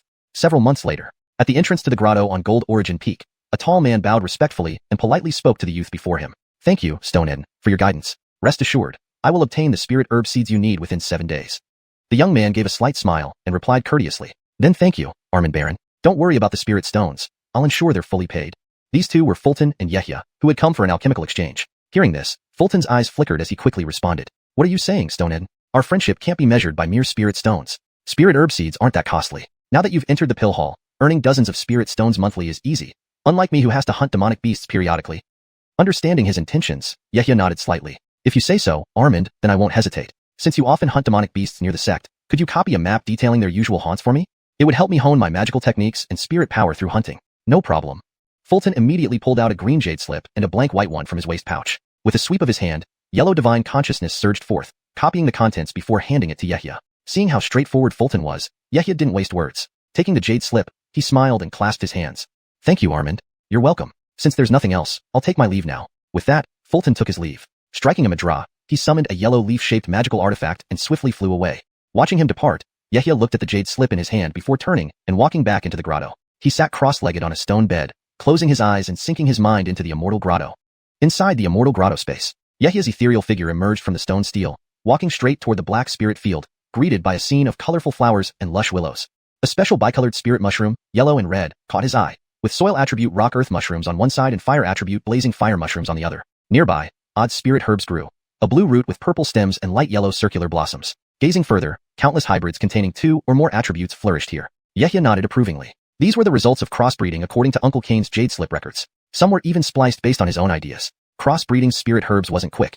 It required years, even centuries, of experimentation. Yehia felt fortunate to have a pioneer like Uncle Kane, allowing him to achieve these special spirit herbs relatively quickly. Initially, after reading Master Gareth's son's jade slips, he had been thrilled, believing he could use overseas alchemy methods to refine the cultivator's essence blood obtained through the blood cultivation technique into spirit pills similar to demon cores. This way, he could avoid internal hazards and eliminate malevolent energy during the pill formation process, ensuring smooth cultivation. However, the initial attempt hit a snag. Using cultivator essence blood as the main ingredient required multiple types of spirit herbs, including those for balancing spiritual power and purifying blood chi. At least 7 to 8 types were needed to start refining. Master Gareth's son, being at the foundation establishment stage, could handle the refinement of multiple spirit herbs effortlessly with her divine consciousness. But Yehia, still at the chi refinement stage, lacked the capability to control such complex processes. Increasing the variety of spirit herbs also meant exponentially higher demands on divine consciousness. He then devised a plan to cultivate dual attribute or triple attribute high spirit power herbs to replace multiple types. Thus, even at his current middle chi refinement stage, he could refine these special pills. Surveying the scene, Yehia's gaze swept over. His right hand rose, and a plump blue-yellow spirit mushroom flew into his palm. Walking towards the stone stele, he touched it, causing ripples to spread, disappearing instantly. Outside, Yehia slowly opened his eyes, stepping off the stone bed. Patting his waist, the red sand cauldron transformed into a streak of light, landing stably on the ground. Raising his right hand, he directed his fingers towards his storage bag. Several wooden boxes shot out. Retrieving a cushion, he sat cross-legged, calming his mind before lightly touching the cauldron. A stream of blue water emerged, cleaning the cauldron thoroughly. Chapter 36, Slaying the Beast, Giant Tiger. With a flick of his finger, a fireball shot out. A large expanse of flames illuminated his face. Once the alchemy furnace was preheated, Yehia solemnly retrieved a white jade elixir bottle from his storage bag. He gestured, and a thumb-sized clot of essence blood floated out, gently spinning inside the tripod cauldron. Instantly, a strong scent of blood filled the air. It was the essence blood extracted from all the flesh and blood of Jedediah he had slain earlier. The blood emitted a faint, luminescent glow. Yehia lowered his head slightly, lifting his right hand to lightly tap the wooden box before him. Various hybrid spiritual herbs appeared within, blue and yellow lingji mushrooms, purple and green dual-leaf spirit grass. His gaze flickered as he lifted his right hand, sweeping it through the air. A golden glow enveloped the two herbs, carrying them into the cauldron. Yehia made hand seals with both hands, sending streams of green spiritual energy into the herbs, starting the process of refining their medicinal properties. After a long while, a pure medicinal fragrance permeated the cave residence. He raised his right hand, and the lid of the tripod flew open. Inside, a luminous blood light shone, revealing a spiritual pill spinning slowly. Yehia's gaze remained calm as he extended his right hand, drawing the blood light into his palm. The blood light condensed into a dragon eye-sized crimson spiritual pill, clear and round, looking most appealing. He inspected it closely, then swiftly swallowed it, feeling it slide down his throat and into his stomach, where it instantly released a torrent of spiritual energy. Yehia quickly returned to the stone bed, sitting cross-legged with his eyes closed, channeling the Golden Gareth Sun technique to refine the incoming spiritual energy. Blood light and golden light flashed over his body as purified spiritual energy rose from his abdomen, coursing through his meridians and into his dantian. After some time, Yehia opened his eyes with delight. He probed his dantian with his divine sense, carefully sensing the changes this special pill had brought. He felt a significant increase in his spiritual power, equivalent to months of cultivation. Though it was somewhat superficial, excitement instantly spread across his face. His eyes sparkled with a hint of green light as he muttered to himself. Really, it worked. By refining the essence blood obtained from the blood refinement technique into a spiritual pill and consuming it, its effects were more than 10 times better than ordinary pills. With the assistance of other spiritual materials, he might catch up to cultivators with superior spiritual roots despite his 4 spiritual roots. At the same time, Yehia thought about how to temper and refine his spiritual energy. One method was to release it by hunting beasts and then recover, thus strengthening his spiritual energy through cycles of release and restoration. A few days later, having stabilized the spiritual energy in his dantian, Yehia rode the green wind gourd toward the outskirts of the sect. On the gourd, he held a jade slip, reading about areas near the sect where monsters frequently appeared. Half an hour later, a green light descended into a dense forest. Yehia flipped his right hand, summoning a black long knife from his storage bag into his hand. Scanning his surroundings, he stepped deeper into the thick forest. Having walked 100 paces into the woods, his expression suddenly changed as he sensed something. Yehia's body darted to the side with a quick push off the ground, leaving only an afterimage where he stood just moments ago. A massive red object had lunged at that spot. Looking up, Yehia saw the colossal creature. A red giant tiger over 3 meters long, covered in deep red fur, with limbs thick like pillars. Its icy blue eyes stared intently at Yehia. A mid-grade first-stage Edgaritho tiger? Perfect timing. I'll use you to hone my spiritual energy. Yehia narrowed his eyes, scanning the tiger with his divine sense. It was roughly equivalent to a middle-stage Chi cultivation realm cultivator. The red tiger's eyes gleamed with menace as it crouched and launched itself at Yehia, jaws wide open. It spat out several fist-sized fireballs from its mouth, which shot forward with a puff-puff sound. Yehia raised his right hand, sending the black long knife flying as a sharp black beam. Simultaneously, his fingers moved rapidly in seals, pointing ahead, causing a blue glow to appear. Water shield. Interwoven blue light formed a stream of water, creating a half-meter-wide blue shield in front of him. The fireball slammed into the water shield, producing steam with a hiss. In that moment, Yehia's black long knife spun midair and slashed down towards the tiger's head. Just as it landed, the knife came down, but the tiger leaped away again, leaving a flash of red. Red light surged on its body as it lunged back at Yehia. Seeing this, Yehia's expression turned cold. He raised his right hand, channeled the seals, and recalled the flying blade. Whoosh! The long knife trembled, emitting a bloody glow, its speed doubling as it pursued the tiger fiercely. Golden light flashed under his feet as he jumped 8 zhang away, safely out of reach. Using telekinesis with his 2 fingers, he guided the black long knife to continuously chase the tiger relentlessly. The Edgaritho tiger knew some fire-based techniques, but it was merely a beast with rudimentary skills. As long as Yehia maintained distance, he could slay it without any harm. His gaze fixed on the red figure before him, he suddenly found his chance and pressed his right hand downward. Fall. Instantly, black light flashed as the long knife sliced through the tiger's body. Swish! A burst of bright red blood spurted from the tiger's back. In pain, the tiger roared and turned around, raising its muscular paw to swat the long knife. Bang! Upon impact, immense force sent the long knife flying, followed by a scarlet flame glowing in the tiger's eyes. Its body emitted brilliant red light, igniting a surge of fire spiritual energy. The tiger shook its body, transforming into a flaming monster. Intense demonic aura erupted from its body, scorching the ground beneath it black. Hot waves surged outward, engulfing the surrounding area. The tiger's speed doubled, turning into a swift red blur chasing after Yehia. Lightning fast, it spat a series of fireballs, raining down like a fiery storm. Hashtag chapter 37. Sudden change. This beast is fighting with all its might. Yehia narrowed his eyes, watching the giant tiger before him. He understood very well, and his expression became more serious. Even a desperate rabbit would bite back, let alone a demon tiger that had mastered innate magical abilities. With a thought, golden light flashed beneath his feet as he pushed the wind-riding technique to its limits. Almost immediately after he leaped forward, the fiery tiger pounced on him instantly, leaving no room for retaliation. Bang bang! The human and the tiger engaged in a fierce battle, a series of explosions echoing through the air. Large plumes of white steam rose from the water mist that enveloped an area of several dozen yards. One could only see a ferocious red shadow chasing a golden figure, occasionally accompanied by the roar of the beast. In haste, Yehia's water element spells were forcibly dispersed by the tiger. Fortunately, he managed to summon his long black knife back in time. The giant tiger seemed to be in a state of berserk fury, attacking without restraint. Seeing this situation, a cold look crossed Yehia's face. As he continuously moved through the dense forest, he manipulated the black long knife with his divine sense. Black flashes of light appeared one after another, increasing the injuries on the tiger's body, both in number and severity. The blood that spurted from its wounds almost instantly evaporated into bloody vapor due to the intense flames engulfing its body. After half a cup of tea had passed, the red glow on the giant tiger's body gradually faded, and even the blazing flames that had been burning fiercely also extinguished. You wicked beast, your time has come.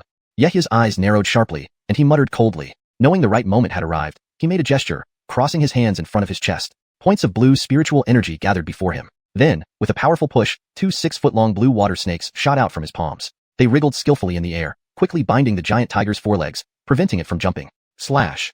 Yehia looked up at the black long knife suspended in the air, his eyes flashing as he gave a slight command. The black long knife whistled through the air, releasing its full power, creating ripples of dark waves around it. The red glow in the tiger's eyes had faded, turning back to their green hue. Faced with its current bound state, it displayed panic, letting out a mournful roar.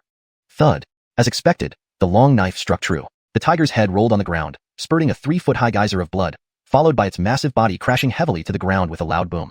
Yehia's gaze flickered slightly, and with a flash of golden light, he leaped a few steps to stand before the tiger's carcass. With a flick of his sleeve, the Een Ghost banner appeared in his palm. He gripped the banner tightly and shook it gently, pointing it at the tiger's corpse while chanting incantations. Immediately, black light emerged on the banner's surface, then shook violently. Suddenly, over 100 strands of black threads burst forth, rapidly drilling into the tiger's head. Guide the soul. Yehia moved his right hand slightly, and the light from the banner flashed, tightening the black threads. A red, tiger-shaped spirit was forcibly pulled out, roaring furiously. Despite its resistance, it was inevitably swallowed by the Een Ghost banner, disintegrating into black shadows as soon as it entered. Yehia's gaze remained calm. He raised his right hand, and the black long knife plunged straight into the center of the tiger's forehead, opening a small hole. Sending in a wisp of divine sense, he found a dragon-eyed-sized red demon core emitting bursts of violent energy. Picking it up, he stored it in a wooden box. Next, shaking the Een Ghost banner again, he collected all the blood from the tiger's body into a bottle, storing it in his storage pouch. After dealing with the tiger's corpse, Yehia leaped away, finding a safe place to rest and recover his spiritual energy before continuing to hunt demons in the nearby mountains to hone his skills and gather materials for refining special elixirs. One night, under the glittering stars, within a lush, dense forest, a blue crystal the size of a fist rotated slowly in midair. Within a 30-yard radius, countless rays of starlight converged towards it. A young man with a refined appearance sat cross-legged under a large tree, his eyes closed and hands making seals. This was Yehia, collecting stellar energy. Suddenly, his expression changed, and he opened his eyes abruptly, turning his head towards a specific direction. Out of the dark, eerie winds swept through the forest, and 2 semi-transparent black figures suddenly darted out toward Yehia. Someone approaching. Yehia's eyes narrowed as he stood up swiftly. Ever since the last time he had been ambushed while refining starfall stones, he always released a few ghost souls to patrol the area during such activities. Lifting his right hand, he summoned the starfall stone back into his storage pouch. Then, he extended his right hand, causing a black streak of light to emerge from his sleeve, forming a black banner in his palm. Grabbing the Een Ghost banner with his 5 fingers, he recited some incantations and pointed his left index and middle fingers at the 2 ghost souls before him. Closing his eyes, images of scattered scenes flooded into his mind. Flashes of magical lights and the brilliance of magical weapons illuminated a scene where a young man in eddying sect disciple attire was being besieged by 2 unknown cultivators, with a dead body lying on the ground. Yehia's brows furrowed slightly. Clearly, this fellow sect member had been ambushed by evil cultivators, but managed to defeat one of them and hold off the other 2 despite the odds. He seemed to be relying on several potent spirit talismans to sustain the fight. Pausing, Yehia's expression turned thoughtful. Encountering an ambush on his way back to the sect in the dead of night suggested something complicated was at play. Was there something valuable on him, or did someone eye his wealth?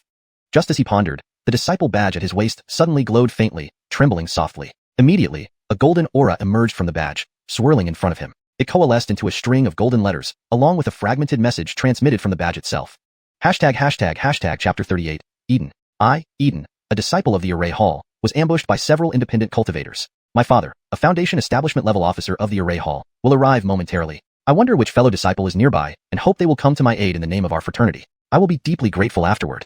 Yehia frowned slightly as he cast his gaze toward the distance. A call for help from a fellow disciple? The clan's emblem could detect fellow disciples in the vicinity during life and death situations. He hadn't expected such an event to occur now. The plea sounded sincere, and the caller clearly stated his identity. If Yehia were to intervene, it would entail considerable risk.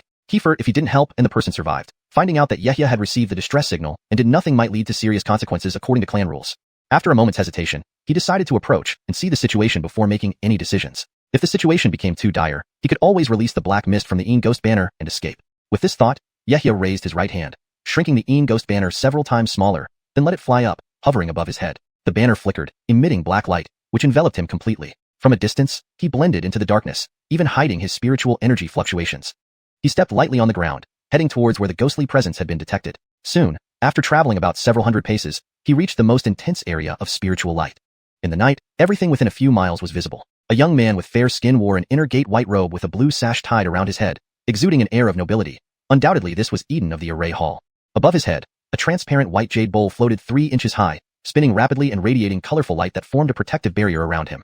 However, the situation was dire. Under the combined attacks of 2 cultivators at his level, the protective barrier shimmered weakly, indicating it wouldn't hold much longer. One attacker was a plain-faced young man wielding a silver staff, thick as a wrist and over half a zhang long. His strikes were like Mount Tai collapsing, incredibly powerful. The other was a lean man using a golden spear, whose sharp tip moved so swiftly it left streaks of gold, more agile than ordinary flying swords. Bang! The golden spear and silver staff simultaneously burst with spiritual light, striking the jade bowl's protective shield. Waves of ripples spread across the shield, while its spiritual glow grew fainter. Eden's chest heaved violently, clearly showing signs of exhaustion from forcing his magical tool to counter the combined attacks. His face turned pale with fear and anger as he shouted at the 2 men. I have alerted senior members of our sect and nearby disciples. To dare attack within Levying sect's territory, you 2 will face grave consequences if you don't leave immediately. His words were forceful but lacked conviction. It seemed like desperate pleading. The 2 men exchanged glances, their attacks growing more ferocious instead of ceasing. The young man sneered, saying sarcastically, Rickerdog here can't stand sect disciples like you, who always try to threaten us. Just accept your fate quietly. He grabbed several golden talismans from his waist, infusing them with spiritual power before hurling them out. SSSHH. Several golden blades appeared in midair, flashing and hurtling towards the shield. The lean man also gave a cold snort and simply commanded, kill. With a throw of his right hand, a red talisman shot out from his storage bag, releasing a thumb-thick beam of red light that struck the shield fiercely. Eden's eyes showed panic, realizing his words had only inflamed them further. Unfortunately, he had exhausted his talismans and powerful magical tools, leaving only one defensive tool operational.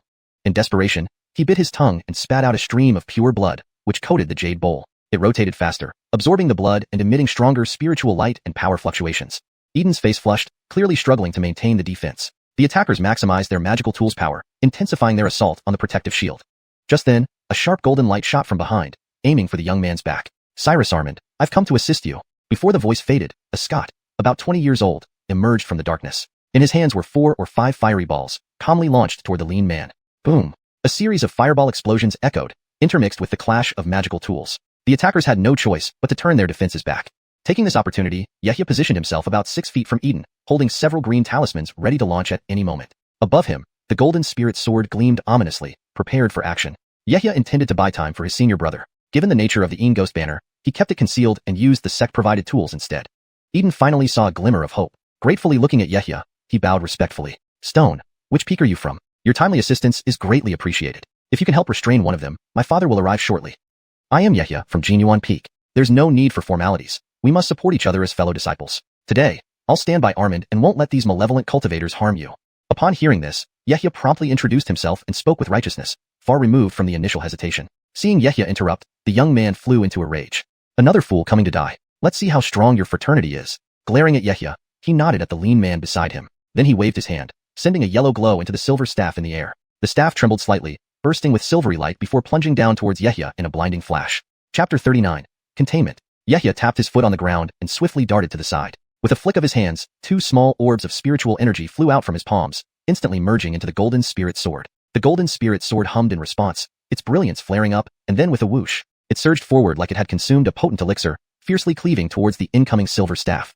Clang! The golden spirit sword collided repeatedly with the silver staff, sparks flying as intense clashes echoed through the air. The immense force caused the sword to shudder uncontrollably. After a few exchanges, Yehia sensed something amiss. The opponent's staff was heavy and powerful, each contact emitting a peculiar silvery glow that not only deflected the sword's edge, but also suppressed the spiritual energy embedded within it. His golden spirit sword was clearly no match for the opponent's staff. High-grade magical treasure. Why does this silvery light look so strange, as if it can suppress spiritual energy? Could it be made from some special material? He muttered to himself, watching as the sword's brilliance gradually faded after each clash. If it weren't for the fact that the opponent had expended much spiritual energy in the earlier battle with Eden, the golden spirit sword would have been thoroughly defeated by now. In the realm of cultivation, when cultivators are at similar levels, victory often hinges on the quality of their magical treasures. Higher realms might provide slight advantages in terms of spiritual energy and divine sense, but the grade of a magical treasure signifies the quality of materials used, which becomes magnified during life or death struggles. Boy, don't be too eager to stick your neck out. There's always a price to pay for interfering. Today, you'll die alongside him. The young man sneered, lifting his right hand slightly to point into the air. The silver staff glowed brightly and whistled through the air once more. Seeing this, Yehia's heart sank. He knew he had to act or risk meeting the same fate. His fingers moved swiftly inside his sleeve, forming several seals that gathered red sparks into 3 small fireballs about half the size of a fist. With a swift flick of his sleeve, he softly uttered the word, "Go." In the next moment, whoosh, the 3 fireballs shot out, scattering in all directions before converging from 3 different angles toward the young man. Frowning, the youth retreated a few dozen feet with a light step, then decisively slapped his storage bag, causing a black, turtle-shell-shaped shield to emerge, enveloping him within 6 feet to fend off the fireballs, denying Yehia any opportunity. Yehia knew he couldn't defeat the opponent without using the Ingwe banner. Deciding to focus on containment, he recalled the golden spirit sword to defend himself while continuously casting various spells with both hands. Over recent days, he had honed his spellcasting skills to near perfection, effortlessly unleashing attacks as if targeting beasts. His fingers danced rapidly, almost leaving afterimages, as waves of spiritual energy shot towards the opponent. Spells like Golden Blade, Water Serpent, Wind Blade, and Fireball were cast one after another. After several attempts to close the distance, the young man grew furious, his eyes blazing. While the turtle-shaped shield could easily block fireballs, it struggled against fast and concealed wind blades. Attempting to retaliate, his spells fell short in both speed and application. The young man frowned, feeling helpless. After a moment's thought, he stopped, reaching into his waist pouch to retrieve a golden talisman. Glancing at the high-grade talisman with reluctance, he clenched his teeth and activated it with an incantation. Golden Edge Shield, activate. As spiritual energy poured into the talisman, it emitted a brilliant gold light that rapidly coalesced around him, forming a shimmering protective barrier. The young man, his expression cold, continued chanting while faint golden light emerged from his body. Lifting his head, he grabbed the silver staff mid-air, gripping it tightly as he launched himself at Yehia, leaving behind a streak of golden afterimage.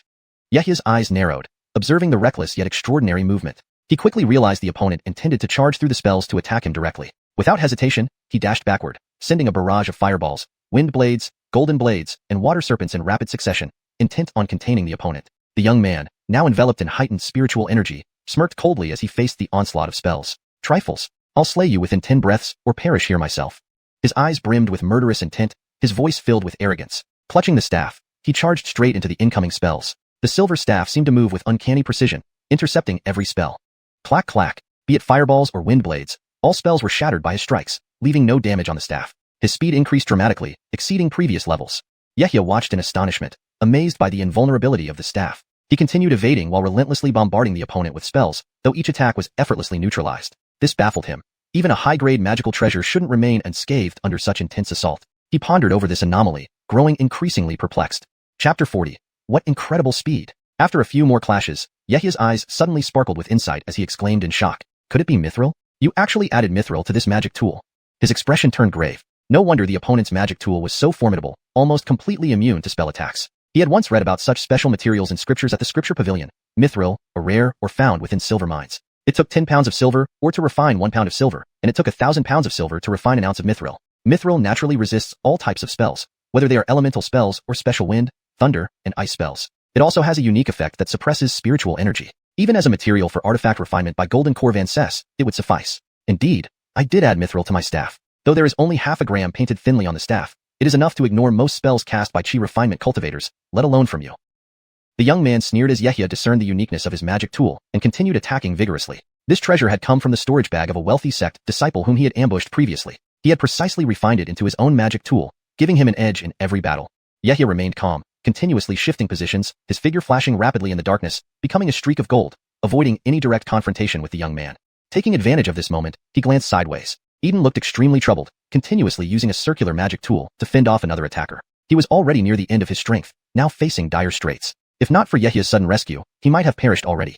2 breaths later, Yehia narrowly avoided being cornered by the young man, barely escaping with a precious earth escape talisman from his collection. Although his goal was to hold back the opponent, after evading the strike, He could only use the Earth Escape technique again. Yehya's expression darkened, feeling somewhat disadvantaged. Glancing at the current situation, he considered pulling out the Een ghost banner to release Black Mist and escape. His gaze swept over where he stood, already several dozen feet away from Eden, clearly intending to retreat. Just as he was about to make his decision, a thunderous voice echoed from afar, accompanied by a red streak of light. Who dares harm my son? Daring to act recklessly within the borders of our Ediang sect, since you're tired of living, this old man will send you on your way. This voice reverberated through Yehya's ears, but brought a hint of relief to his face. Instantly abandoning his plan to flee, he hurried toward Eden. He muttered to himself. Finally, he arrived. The thunderous voice struck different chords among the other individuals present. Eden's face lit up with excitement. He turned to look afar, his eyes filled with hope, finally able to breathe a sigh of relief. It's a Foundation establishment cultivator. Retreat quickly. The young man and the thin man's faces paled. Glancing at the incoming streak of light in the sky, they swiftly reacted, fleeing in panic. The young man flipped his palm, swiftly storing his long staff into his storage bag, then threw a hand, releasing a green streak of light. Before them appeared a green flying boat nearly 10 feet long, covered with wind attribute arrays and seals. The thin man also retrieved his magic tool, jumping aboard the boat. They exchanged glances, biting their tongues simultaneously, spitting out mouthfuls of blood onto the green boat. The boat vibrated lightly, enveloped in green spiritual light, lifting itself into the air. With a swift whoosh, the green flying boat shot away at incredible speed, covering dozens of feet in an instant. What incredible speed! Yehya stood calmly beside Eden, squinting his eyes as he watched the green boat disappear into the distance. His eyes narrowed, unable to suppress his admiration. It seemed they had mastered some secret technique to enhance the power of their magic tool, reaching the speed equivalent to that of an average Foundation establishment cultivator. A dazzling red glow flashed across the night sky, chasing after the green boat. Yehya focused his gaze and saw Vance wearing a green robe standing on a bright red flying sword. Within less than 2 breaths, he caught up, casually flicking his hand, sending several sharp red blades flying, each over 5 feet long, shooting toward the green boat from all directions, seemingly intent on slicing them apart. Seeing the pursuing Taoist, the young man and the thin man felt their souls quiver. Knowing they couldn't evade, they hurriedly pleaded. Elder, please spare us, this is all a misunderstanding. The green-robed Taoist snorted coldly, showing no sign of stopping, instead extending his fingers to increase the speed of the blades. Several hissing sounds followed by flashes of red light. The green flying boat along with its 2 occupants were instantly sliced into countless fragments under the overwhelming pressure of the Foundation establishment realm. Blood sprayed from the dismembered bodies, transforming into crimson pieces falling to the ground. The green-robed Taoist's expression remained indifferent. Killing 2 chi refinement cultivators was nothing to him. Raising his right hand, he grabbed 2 storage bags, hanging them on his waist, then performed a finger seal and flew back on his sword. Red light flashed beneath him, and the flying sword gently landed before Eden and Yehya. The figure descended from the flying sword, revealing an advancedly Taoist nearly 50 years old. Walking forward briskly, he fixed his gaze on Eden and said calmly, "Why are you so useless? You nearly got killed on a simple outing. How can I trust you to go out in the future?" Seeing this person, Eden hurriedly stepped forward, a trace of sorrow in his eyes, softly saying, "Father, I've disgraced you." After speaking, the tension in his heart released, and he staggered, nearly falling. The green-robed Vance quickly steadied him, waving his hand, sending a wave of red light into his body. Eden steadied himself. A ripple of emotion crossed the Vance's otherwise calm face, a hint of pain in his eyes as he consoled softly. "How do you feel now? These wandering cultivators have become increasingly rampant, daring to ambush openly within the sect's territory. Upon returning, I'll report to the Vances and clean up these bandits properly." Chapter 41. Hit the jackpot. Eden's face was deathly pale. Struggling to stand firm, he spoke in a weak voice. "Father, I'm not seriously hurt, but just now, I had to use several stimulative elixirs to bolster my meridians to hold on, and now they are barely supporting. I nearly disgraced the Cyrus family." As he spoke, his eyes flashed with a trace of self-reproach. The green-robed old Taoist's gaze hardened, a red light flashing in his eyes as a wave of divine sense surged out and rapidly scanned Eden's body. Upon confirming there were no serious injuries, he nodded slightly with relief. "It's good that you're fine. Once we return, this Vance will obtain a restorative elixir for you, which should restore you within a month. To have survived a fight against 3 fellow cultivators is already an achievement. Let's not speak of disgrace." His gaze shifted to Yehya beside him, and he asked gently, "And this junior apprentice brother?" Upon being mentioned, Yehya stepped forward promptly, bending into a deep bow respectfully. "I am Yehya from Golden Origin Peak, paying respects to Uncle Cyrus. Stonehead happened to be nearby and came to support us in time. Otherwise, I might not have been able to hold on until father arrived. He saved my life," Eden added. The green-robed old Taoist glanced at Yehya twice, feeling appreciative of his assistance. He nodded and said warmly, "You've done well, Yehya. Despite your lower cultivation, you bravely helped a fellow disciple in this critical moment. Once we return to the sect, this Vance will report your deed to the Outer Sect Council for commendation." Yehya cupped his hands and bowed his head in response. "Uncle, you flatter me. It was merely coincidental that I encountered it and felt duty-bound to assist. Such praise is undeserved. This token belongs to our Cyrus family. If you ever need help, come seek me." The green-robed old Taoist casually took a red token from his storage bag and tossed it to Yehya. He then handed over the 2 storage bags he had just obtained. "These 2 storage bags also belong to you now." Yehya caught them quickly, examining the token in his hand. The front side bore the character Cyrus, while the back had the emblem of Ediang sect. The 2 storage bags were still stained with blood and felt heavy in his hands. He knew that stepping in had indeed paid off immensely. Hastily, he thanked again. "Thank you for your generous gift, uncle. I am deeply grateful." The green-robed old Taoist nodded approvingly. Then, with a flick of his sleeve, a red flying sword emerged once more, enveloping Eden in a cloud of red mist before placing him on the sword. He looked down at Yehia. "Well, junior apprentice brother Ed, I must take Wanli back to recover. Farewell." With that, the 2 instantly soared into the night sky, turning into a streak of red light that swiftly vanished. Yehia watched them depart until they were completely out of sight. Then he quickly lowered his head to inspect the ground. Lying there was the corpse of a cultivator, killed by Eden initially. Whether it was because Cyrus hadn't valued these cultivators' possessions or deliberately left them for Yehia, he didn't know. Yehia wasted no time, lifting his right hand and grabbing the air, causing the Een ghost banner to fly into his palm from the storage bag. He shook it gently towards the corpse, releasing a flood of bloodlight. Yehia muttered under his breath, "Pity." Uncle Cyrus's spiritual energy was so overpowering that it scattered their souls. Otherwise, 2 Cultivation Foundation's 6th layer souls would have made for a fine meal for the ghosts inside the banner, possibly even refining a blood ghost. Soon, Yehia finished handling all the corpses, extracting every drop of their essence and absorbing it into the Een ghost banner. He then reached for his waist pouch and summoned the green wind gourd, leaping onto it and flying back towards the sect. Half an hour later, Yehia returned to Golden Origin Peak. As he flew above the verdant mountain peak, he paused, raising his hand to perform a series of seals, causing the green wind gourd to gently land in front of his cave abode. Looking up, he noticed a water blue sound-transmitting talisman floating above the stone gate. He reached out, taking the talisman into his palm and hurried back into his cave abode. After sitting cross-legged on the stone bed, he began to circulate his cultivation technique, slowly recovering his spiritual energy. Soon enough, he felt fully recharged, opening his eyes to retrieve the blue sound-transmitting talisman from his waist pouch. Yehia didn't know many people who would contact him like this. Puzzled, he thought about the few cultivators he had interacted with recently. Pinching the talisman between 2 fingers, he infused a small amount of golden spiritual energy, then threw it up, making it float mid-air. A soft blue glow emanated from the talisman, which expanded to about half a foot long. Blue rays of light intertwined before his eyes, forming lines of text. Yehia read carefully, then waved his hand, causing the talisman to ignite and dissolve into blue sparks. He murmured softly, "A private gathering for alchemy discussions among the disciples of the alchemy hall." This sound-transmitting talisman was sent by Alric, whom he met during the alchemy assessment. The content was simple, an invitation to gather at his place. The event was scheduled for the afternoon of the second day. Yehia stroked his chin, considering the matter. The previous teachings of Master Gareth's son were rare and precious, and such an opportunity might not come around for years. He could certainly benefit greatly from this gathering, as alchemists exchanging knowledge often led to deeper insights. Shutting oneself away without interacting was never the way to true mastery. Deciding to attend, he reached for another golden sound-transmitting talisman, whispering into it briefly. Golden characters appeared and entered the talisman before he tossed it, sending it flying off as a streak of golden light. Having settled this matter, Yehia took out 3 bulging storage bags, the spoils from the 3 evil cultivators who attacked Eden. This act of helping a fellow disciple had proven highly rewarding, both in connections and material gains. Not only had he met a Foundation establishment stage uncle from the Array Hall, but he had also acquired a considerable amount of treasure. Recalling the scene, he smiled, feeling fortunate for his decision. Picking up the first storage bag belonging to the young man with the secret silver-coated staff, he turned it upside down, shaking its contents out. Garethula, a cascade of items emitting spiritual light spilled out before him. Yehia immediately recognized the secret silver-coated staff, roughly 2 feet long and thumb-thick when unactivated, emitting a faint silvery glow. Chapter 42, 4 Magic Artifacts. He reached out and grasped it, pulling it into his palm. With a light sweep of his right hand, a cluster of golden radiance shot out, instantly erasing the previous divine imprint and replacing it with his own. Next, he found the tortoise-shaped shield artifact, a mid-grade magic tool, exclusively designed for defense. When activated by the youth, it could rotate around him within a radius of about 5 feet, providing protective coverage. Though it struggled under overwhelming magical assault, its defensive capabilities were still impressive. Yehia lightly stroked the shield.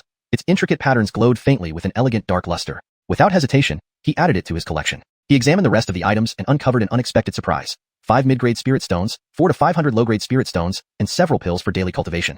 After sorting through the storage bag, Yehia picked out all the jade slips and categorized the remaining spiritual items. The spirit stones were placed in a separate storage bag, with most being stashed in the immortal mansion space. Unrecognized items or jade slips were kept in another storage bag to be reviewed later. From this person's storage bag alone, he gathered items worth over 1,000 spirit stones, not including the 2 magic tools. This haul was equivalent to the possessions of 3 to 4 ordinary chi condensation cultivators. Yehia couldn't help but marvel at the richness of plundering passers-by. He then proceeded to sort through the other 2 storage bags, collecting miscellaneous items and spirit stones. Among the scriptures, besides several ordinary cultivation techniques, he found a secret art that involved using one's own essence blood to enhance a magic tool, significantly increasing its speed. He stored this separately, intending to practice it when the opportunity arose. Looking down, Yehia saw on his left a red gourd over half a foot tall, 2 ordinary yellow and white flying sword magic tools, a bright golden ring, and a 2-foot-long golden spear. On his right were over a dozen scrolls of various colors. He gently waved his right hand, picking up these sorted magic tools one by one, injecting spiritual power to sense their might. Through experimentation, Yehia understood the uses of these magic tools. The 2 flying swords were ordinary, nothing special. The golden spear was an exceptional high-grade magic tool, even more agile than the flying swords, which amazed him. Despite its cumbersome appearance, it moved with surprising speed. The red gourd's use was straightforward. Only fire-type spiritual power needed to be injected. Inside were inscribed numerous fire and wood-type formations. Fire spiritual power was compressed inside the gourd, forming fireballs upon activation. It could condense about a dozen fireballs, releasing them all at once akin to a rain of fire, with greater force due to compression. Alternatively, it could release a massive fireball the size of a water vat, which was terrifying but required a couple of breaths to activate. Smaller fireballs could be released almost instantly. Both the golden spear and red gourd were top-tier magic tools. Lastly, the golden ring was a versatile tool for both attack and defense, changing size freely and moving swiftly. Whether for ambushes or defense, it was an excellent magic tool. However, it bore marks from intense battles, likely from encountering a formidable weapon. Having acquired 4 magic tools, Yehia felt grateful to Armin Cyrus. The golden spear could replace his golden spirit sword, while the tortoise shield filled his lack of defensive tools. The silver staff could be used as a backup, especially against magical attacks. The golden ring provided appropriate support, and the red gourd could be a powerful weapon if conditions allowed. These tools could be used openly without suspicion. Although Nguye banner was potent, revealing it among peers would invite criticism. No one liked associating with someone who secretly refined human flesh and souls. Yehia had no intention of exposing this item, choosing instead to present himself as a disciple skilled in spells and alchemy. This would help conceal his rapid cultivation as a 4-attribute cultivator. After handling the storage bags, he took out several white jade pill bottles, extracting the cultivator's essence blood from the corpses. Although lacking souls, this essence blood could help him break through to the 6th level of chi condensation within a year. With additional spirit items, further advancement was also possible. He placed 3 jade bottles before him, opened one with his right hand, and guided a drop of thick essence blood out with 2 fingers. His eyes focused as he rapidly chanted a spell, lifting his right hand and pressing it forward. A faint 5-color glow appeared on his fingertip, causing the blood drop to ripple with spiritual energy. In moments, the blood drop released some spiritual energy, revealing blue, green, and yellow lights, indicating its properties. Using the detected properties, he prepared the necessary herbs for refining, referencing formulas used by Uncle Gareth's son for refining beast cores. Bluetooth Beast, a first-class upper-grade beast core, requires 50-year-old white sphere grass, 80-year-old Kefirlo nightflower, 30-year-old moonlight jur. Black Ed Spider, a first-class upper-grade beast core, requires. Yehia carefully reviewed a jade slip for half an hour, finding the formula for Bluetooth Beast most suitable, as its spiritual properties matched the essence blood. He sat cross-legged, closed his eyes, and immersed his mind in the immortal mansion to cultivate the necessary herbs in the spirit field. If any herbs were missing, he would send a sound transmission talisman to Fulton for assistance in finding them within the sect's spirit fields. With the herbs ready, he began experimenting with the formula to ensure compatibility with the essence blood. After thoroughly searching through this storage bag, Yehia separated all the jade scrolls, then categorized and stored away the remaining spiritual artifacts. He placed the spirit stones in a dedicated storage bag, mostly storing them in the immortal mansion space. Items or scrolls he didn't recognize were kept separately for future review. He estimated that the value of these items equated to over 1,000 spirit stones, excluding the 2 magic artifacts. This bounty was comparable to that of 3 to 4 ordinary cultivators at the chi condensation stage, making him marvel at the richness of the bandits. Yehia similarly organized the other 2 storage bags, collecting all miscellaneous items and spirit stones. Among the manuals, apart from some ordinary cultivation techniques, he found a secret technique which involved infusing one's essence blood into an artifact to greatly enhance its speed. He carefully stored this scroll for future practice. Looking down at what was left before him, on his left side lay a red gourd about a foot tall, 2 ordinary yellow and white flying swords, a bright golden ring, and a 2-foot-long golden spear. On his right were several colored jade scrolls. He lifted his right hand and began inspecting each artifact by injecting spirit energy to gauge their power. After testing for a while, Yehia understood the uses of these artifacts. The 2 flying swords were ordinary. Noteworthy was the superior quality of the golden spear, which proved surprisingly swift when activated, impressing even Yehia. The red gourd's use was straightforward. Simply inject fire attribute spirit energy. It contained numerous fire and wood array formations, compressing the fire spirit energy into fireballs for attack. About a dozen fireballs could be condensed. Unleashing them all at once would mimic a fire rain spell, but with enhanced power due to compression. It could also form a massive fireball nearly as big as a water vat when fully charged, though requiring a few breaths to activate. However, smaller fireballs could be summoned almost instantaneously. These 2 artifacts were masterpieces, while the last one was a gold ring, a versatile offensive and defensive tool. Upon activation, it could change size and move quickly, making it effective for both stealth attacks and defense. However, it bore marks of intense combat, indicating past battles. It was likely obtained during the battle where the fallen cultivator had been defeated by someone named Brother Cyrus who wielded a potent weapon, as only such a weapon could damage this fine, high-quality artifact. Yehia now possessed 4 artifacts and owed a silent thanks to Brother Cyrus. The golden spear could replace his current golden spirit sword, while the turtle-shaped shield filled the gap in his defenses. The silver staff would serve as a contingency against magic attacks, and the golden ring provided support. The red gourd, if conditions allowed, served as a formidable weapon. All these artifacts were usable openly. Although powerful, revealing the Een Ghost banner among fellow disciples would invite suspicion, especially since no one would wish to associate with someone rumored to manipulate human blood and souls. In the future, he planned to maintain his identity as a gifted disciple in magic and alchemy, concealing the fact that he advanced rapidly despite being a 4 spiritual root cultivator. After organizing the storage bags, Yehia retrieved several white jade bottles. He had extracted the essence blood from the corpses, lacking only souls. With these, he aimed to advance to the 6th level of chi condensation within a year, possibly further with additional artifacts. Placing 3 jade bottles before him, He picked one up, removed the stopper, and directed his fingers toward the bottle. A drop of viscous essence blood floated out. He recited a rapid incantation, raised his right hand to form a few seals, then pressed forward, touching the essence blood with his fingertip. A faint five-colored glow appeared, causing ripples of spirit energy around the blood drop, signaling a transformation. Within moments, the blood drop emitted a small amount of spirit energy. Various lights emerged, revealing green, blue, and yellow hues, indicating the attributes within the essence blood. He needed specific herbs based on the revealed attributes and used the formulas for refining demon pills, provided by Uncle Gareth's son. Green Tooth Beast, Tier 1 Superior Demon Beast. Auxiliary herbs, 50-year-old white ball grass, 80-year-old Kieferlo night flower, 30-year-old moon capturing mushrooms. Black Ed Spider, Tier 1 Superior Demon Beast. Auxiliary herbs. Yehia consulted a jade scroll, reviewing meticulously. After half an hour, he found the formula closest to the Green Tooth Beast, whose spirit energy properties matched the essence blood. He sat cross-legged, eyes closed, focusing his mind within the immortal mansion, cultivating the necessary herbs in his spirit field. If any were missing, he would send a sound-transmitting talisman to Fulton for assistance. With the herbs ready, he began testing the formula to see if it aligned with the essence blood. Chapter 42. 4 Magical Artifacts. With a stretch of his hand, he grabbed it and drew it into his palm. With a light flick of his right hand, a cluster of golden light flew out, dispelling the divine Lao Yin consciousness imprint on it and directly branding it with his own.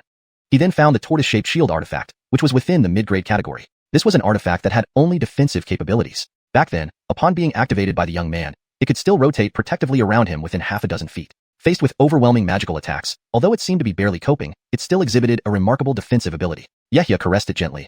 The crisscrossing patterns on the shield were incredibly clear, with faint, dark light flashing, exquisitely beautiful. His eyes gleaming, he unceremoniously put it in his bag as well. As for the remaining items, he also inspected them one by one and unexpectedly found 5 mid-grade spirit stones, 4 to 500 low-grade spirit stones, and some regular cultivation elixirs in the storage bag. After searching through this storage bag, Yehia picked out all the jade slips and sorted the remaining spirit items accordingly. The spirit stones were specifically placed in one storage bag, most of which were stored in the immortal mansion space. Unrecognized miscellaneous items or jade slips were specially placed in another storage bag, to be read through later once everything was organized. He roughly estimated that the value of the spirit items in this person's storage bag was over 1,000 spirit stones, not including the 2 artifacts. It was enough to rival the possessions of 3 to 4 ordinary cultivators. He couldn't help but sigh at the other party's wealth. Indeed, looting someone else was quite profitable.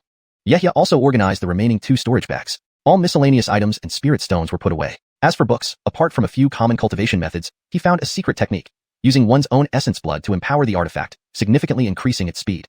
He stored it separately, planning to cultivate it if there was an opportunity later on. Now, Yehia looked down. On his left was a foot-high red gourd, a yellow and a white ordinary flying sword artifact, a shiny golden ring, and a 2-foot-long golden spear. On his right were more than 10 scrolls of various colors. He raised his right hand and gently waved it, picking up each of these artifacts one by one, infusing them with spiritual energy to feel their power. After a period of experimentation, Yehia roughly understood the purposes of these artifacts. The 2 flying swords were nothing special, but the golden spear was an impressive upper-grade artifact, even faster when activated than the flying swords, leaving him amazed.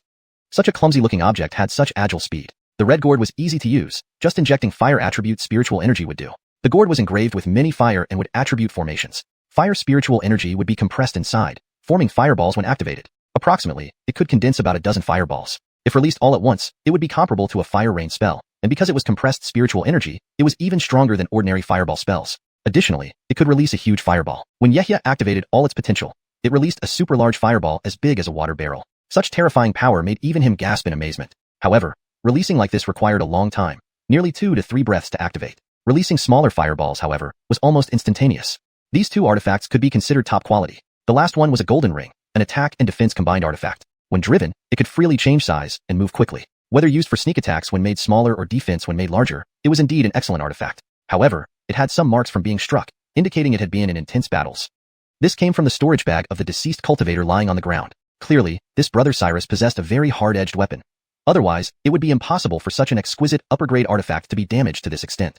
Now owning 4 artifacts suddenly, he truly had to thank this brother Cyrus. The golden spear could replace his golden spirit sword, while the turtle-shaped shield filled the gap of lacking defensive artifacts. The silver staff could be used for contingencies, especially against magical attacks. The golden ring could appropriately assist him, and the red gourd was a powerful weapon under certain conditions. These artifacts could be openly used without worry. Although Ingui Fan was powerful, revealing it among peers could invite criticism. After all, no one likes associating with someone who secretly refines human flesh and souls. Yehia didn't plan to expose this item. In the sect, he only wanted to be seen as a disciple with talent in magic and alchemy. Handling these storage bags, he thought and took out several white jade pill bottles, extracting all the refined blood essence from the corpses. Without the souls, it was a pity, but with this, he was confident he could break through to the 6th level of chi condensation within a year. Even with the assistance of other spirit items, taking another step forward wasn't out of the question. Placing 3 jade bottles in front of him, he extended his left hand to pick one up, opened the stopper with his right hand, and used his 2 fingers to draw a drop of concentrated blood essence out. Staring at it for a moment, he recited a spell rapidly, raised his right hand slightly, cast a few seals, and pressed forward, touching the blood drop. A faint multicolored glow appeared on his fingertip, rippling outwards instantly upon touching the blood drop, causing it to wriggle, seemingly undergoing some strange transformation. In an instant, the blood drop released some contained spiritual energy. Soon, multiple streams of spiritual light emerged, showing green, blue, and yellow light, indicating the approximate attributes of the blood essence within the jade bottle. He needed to prepare various medicinal herbs according to the blood essence attributes revealed by the spirit detection technique. The reference elixir formulas were those used by Master Gareth's son to refine monster cores. Bluetooth beast, high-grade first-rank beast, auxiliary herbs, 50-year-old white ball grass, 80-year-old Kefirlo night flower, 30-year-old moon-grabbing mushroom.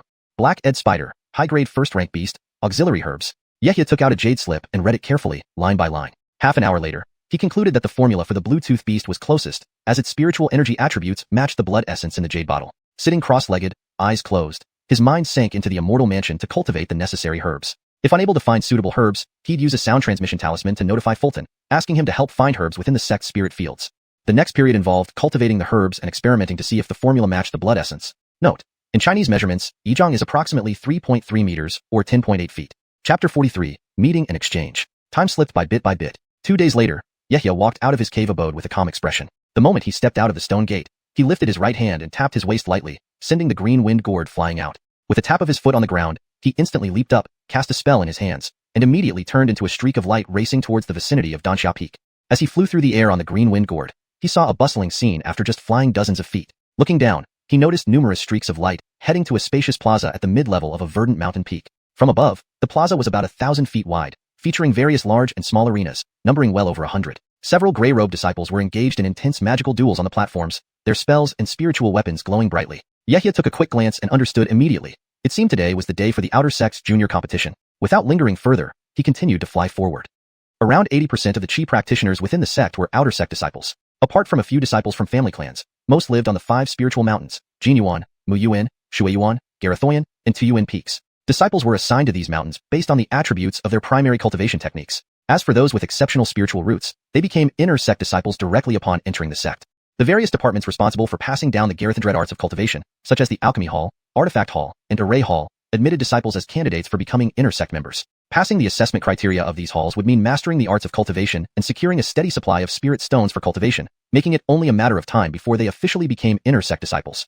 Those who did not have the chance to join these halls had to walk another path. The sect regularly held competitions among Outer Sect disciples to identify those with combat talents.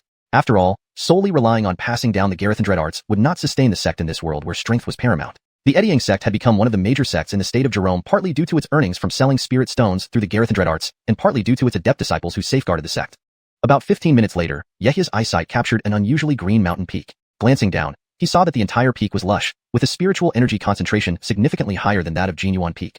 It was clear that this spiritual mountain had at least a second-grade spirit vein. There were noticeably fewer caves at the mid-level of the mountain, along with many small courtyard-like structures, making it less crowded compared to the Outer Sect area.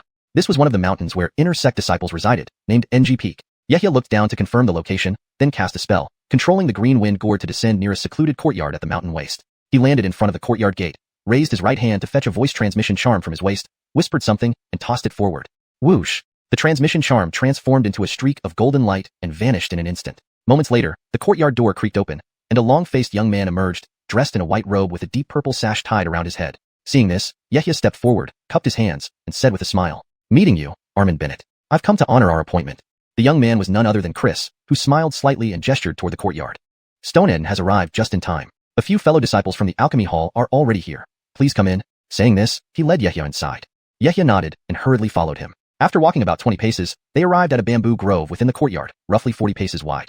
At the center of the bamboo grove was an open space paved with bluestone slabs, featuring 20 to 30 gray cushions and a few round stone tables adorned with green spirit fruits served on white jade platters. Yehia recognized them as common first-grade spirit fruits called Qingli Gua. Turning his gaze to the cushions, he noticed that most were occupied by disciples wearing either the white robes of Inner Sect members or a few in the gray robes of Outer Sect members. These disciples grouped together in twos and threes, whispering or meditating as they awaited others to arrive. Approaching them, he could faintly detect a herbal aroma, a clear sign that they were all disciples from the Alchemy Hall. Chris lifted his right hand and introduced with a kind expression. "Stonein, please take a seat. If you see any familiar fellows, feel free to chat. Otherwise, there are spirit fruits available for tasting. Once everyone gathers, the alchemy experience exchange will begin." Yehia nodded and sat down on a cushion. For him, the main objective of coming here was to listen to the alchemy experiences shared by his seniors. Everything else was secondary. Soon, More alchemy hall disciples arrived, some solitary like Yehia, others in groups, gradually filling the cushions. Eventually, nearly 30 alchemy hall disciples gathered, 2/3 being inner sect members, while the rest were outer sect members.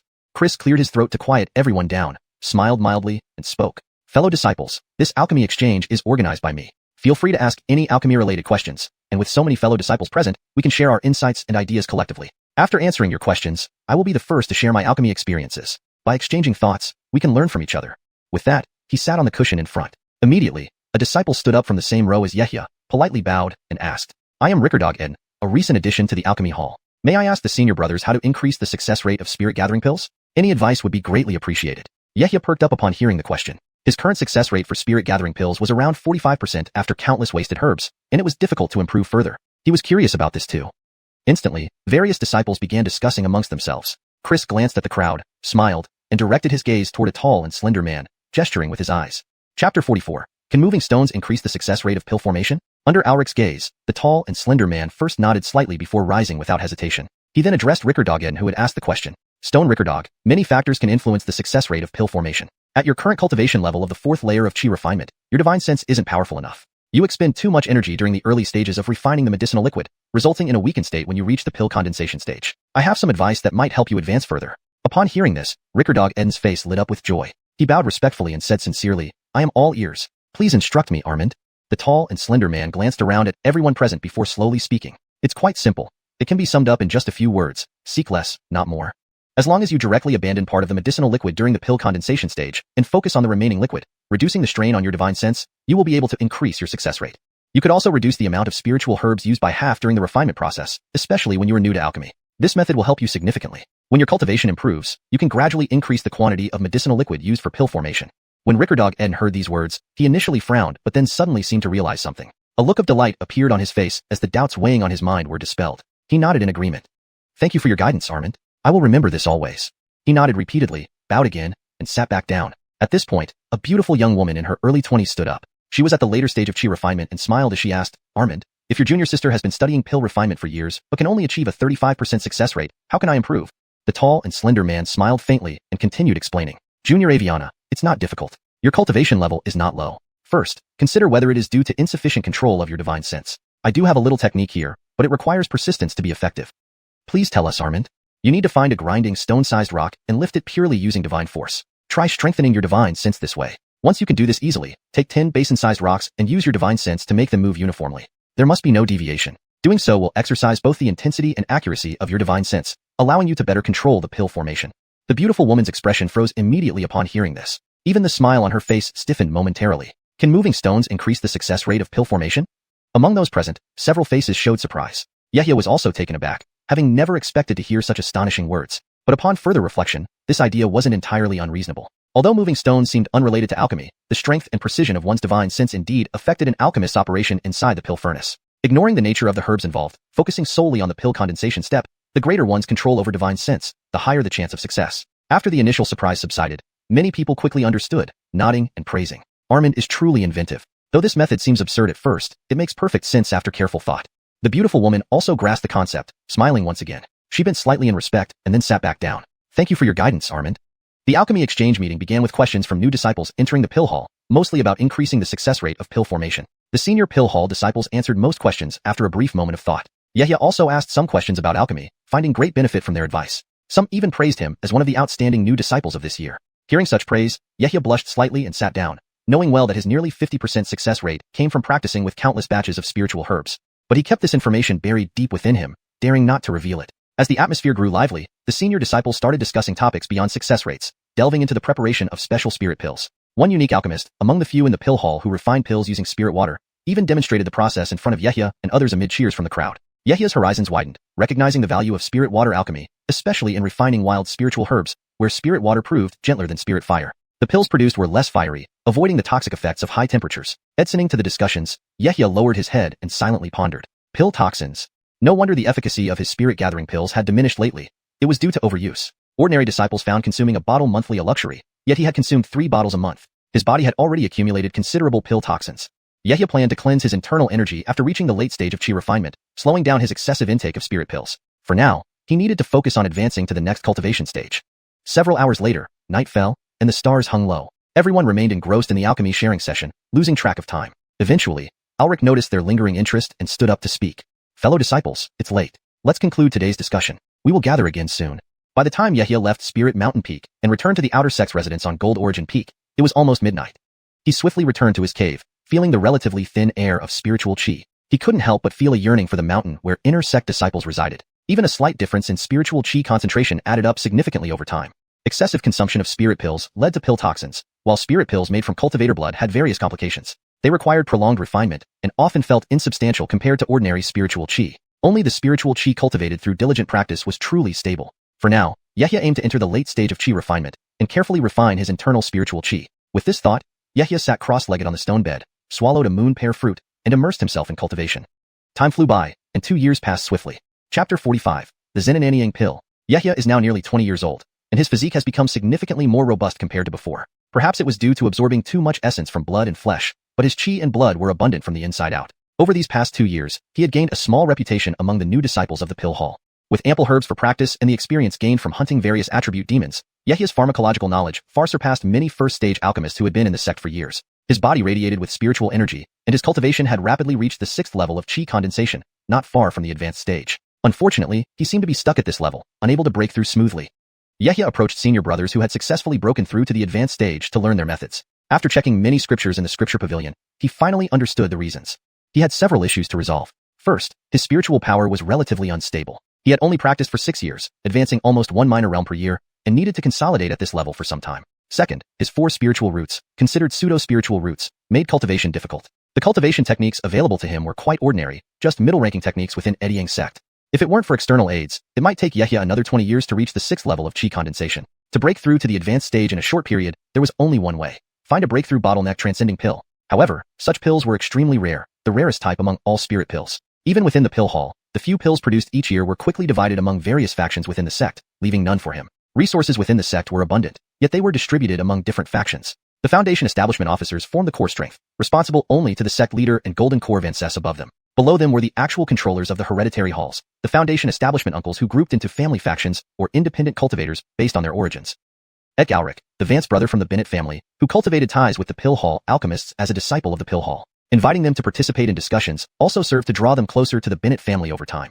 Yehia initially joined Ediang sect as an outer sect disciple through the Edu family's influence when no recruitment was happening. He pondered whether he should ask Uncle Edu or even seek out Uncle Cyrus, with whom he had a certain amount of gratitude. For them, obtaining a pill for breaking through to the advanced stage would be easy. But Yehia knew better than to make requests casually, especially for merely advancing to the advanced stage. More crucial milestones lay ahead. Using such connections should be reserved for life and death situations or future Foundation establishment efforts, lest he waste their goodwill. Seeking favors from those in higher positions often offered only one chance. Frequent requests could lead to being seen as greedy. After contemplation, Yehia went to the pill hall first to find the name of a breakthrough-enhancing pill, then visited the scripture pavilion to gather the recipe. Unable to exchange resources within the sect, he decided to refine it himself. Inside his cave abode, Yehia held a green jade slip, scrutinizing its contents with a solemn expression. Zenananiang pill, main ingredients, Zenananiang grass, midnight flower, auxiliary ingredients, kefir-muting vine, starlit grass. Having finished reading, he put away the jade slip, closed his eyes, and submerged his consciousness into the immortal manner. Walking out from the stone stele, he swiftly came to the black spiritual field. Counting the herbs, he selected 3 needed for refining the Zenananiang pill. Upon realizing he lacked 2 main ingredients, he collected the herbs and returned his consciousness to his physical body. Zenananiang grass, a metal attribute herb that grows in sunny places, needing daily absorption of Rickerdog chi. Midnight flower, dual water-fire attribute herb, grows where water and fire veins intersect. Recalling this information, he took out a communication talisman, whispered instructions, and tossed it lightly. It transformed into a golden streak flying out of the cave. He then studied the recipe, waiting for a reply. An hour later, a yellow glow entered from the stone door and landed before him. Raising his right hand, Yehia caught it and infused a thread of divine consciousness, hearing a voice from within. He stood up quickly and exited the cave. Reaching for his waist, he summoned the Qingfeng gourd which transformed into a green streak heading towards Tuan Peak. Soon, Yehia stopped beside a spiritual field at the foot of Tuan Peak and waved his hand, sending the Qingfeng gourd back to his storage bag. A tall youth with slightly yellowish skin approached and greeted him with a gong hand salute, smiling faintly. I never expected Ed and Junior Brothers' cultivation to surpass mine in just 2 years, almost reaching the advanced stage. Yehia smiled, responding humbly, Brother Baron's cultivation is remarkable. With your entry into the Pill Hall this year, you'll soon achieve similar progress. Do you have the spiritual seed you mentioned?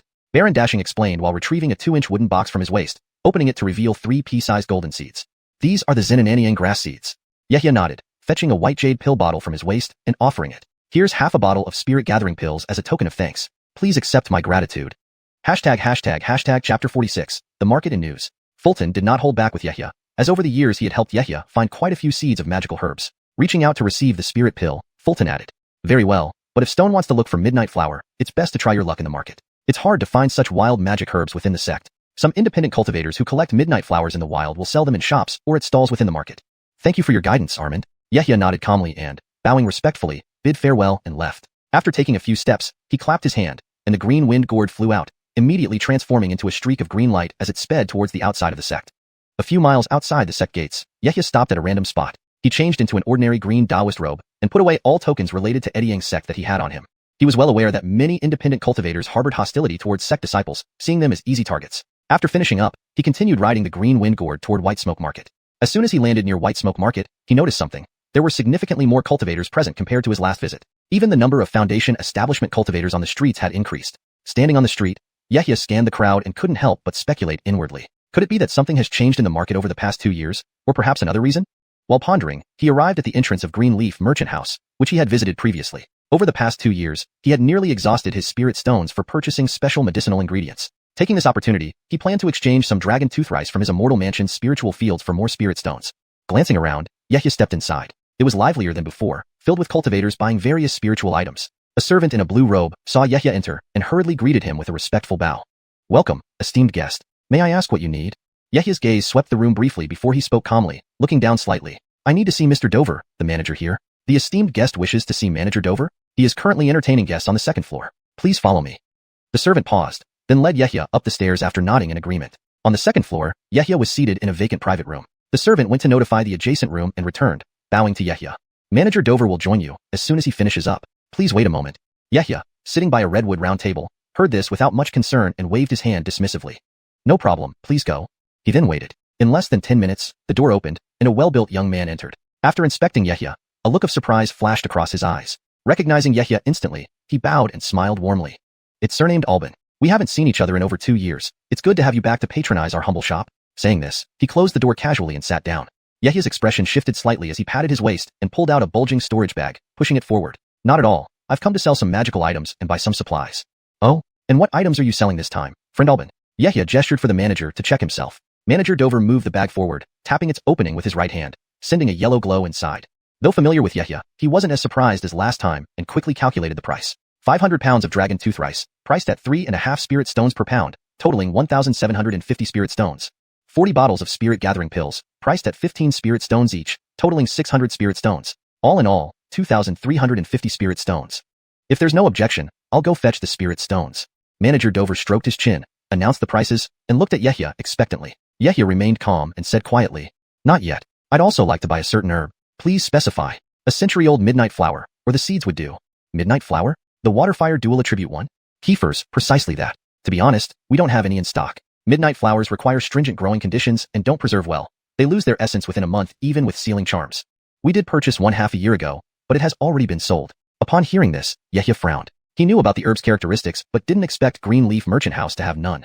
Thinking for a moment, he softly asked, "Since there isn't any, forget it. Does your store have any elixirs for breaking through bottlenecks?" Manager Dover gave an awkward smile, noticing Yehia's serious expression. He cautiously explained, "Unfortunately, no. In recent years, someone seems to be secretly buying these bottleneck-breaking elixirs. Even large sects like Eddie Yang's sect seem to be hoarding them. There probably aren't any bottleneck-breaking elixirs in the entire White Smoke Market." Yehia frowned deeply. Since exiting his seclusion, he had sensed subtle changes within the sect, as if an unusual atmosphere had settled. Similarly, the influx of cultivators in White Smoke Market was peculiar. "If there's nothing else, please convert everything to spirit stones. I'll look elsewhere." Manager Dover nodded and left, returning shortly with a storage bag. Handing it over to Yehia, he gave a meaningful smile and whispered, "As per usual practice, in addition to 2,350 low-grade spirit stones, I've included 2 mid-grade spirit stones for friend Alban." Yehia nodded calmly, accepting the storage bag and hanging it around his waist without hesitation. "Thank you, Manager Dover. I appreciate it. My business is concluded. I must take my leave now." Without further ado, Yehia bowed and left Green Leaf Merchant House, heading straight to other shops selling magical herbs.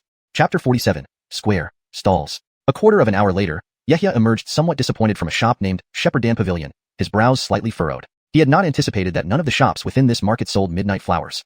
However, he wasn't entirely without gains. Yehia had extracted some information from the Shepherd Pavilion keeper by offering spirit stones. The keeper told him about a square within the market where itinerant cultivators and family cultivators set up stalls. Rare herbs that were difficult to preserve were often hidden away after discovery. Cultivators would only harvest them when they found buyers, fetching much higher prices than direct sales to stores or merchants. Many itinerant cultivators retained this habit, giving Yehia a chance to seek out luck.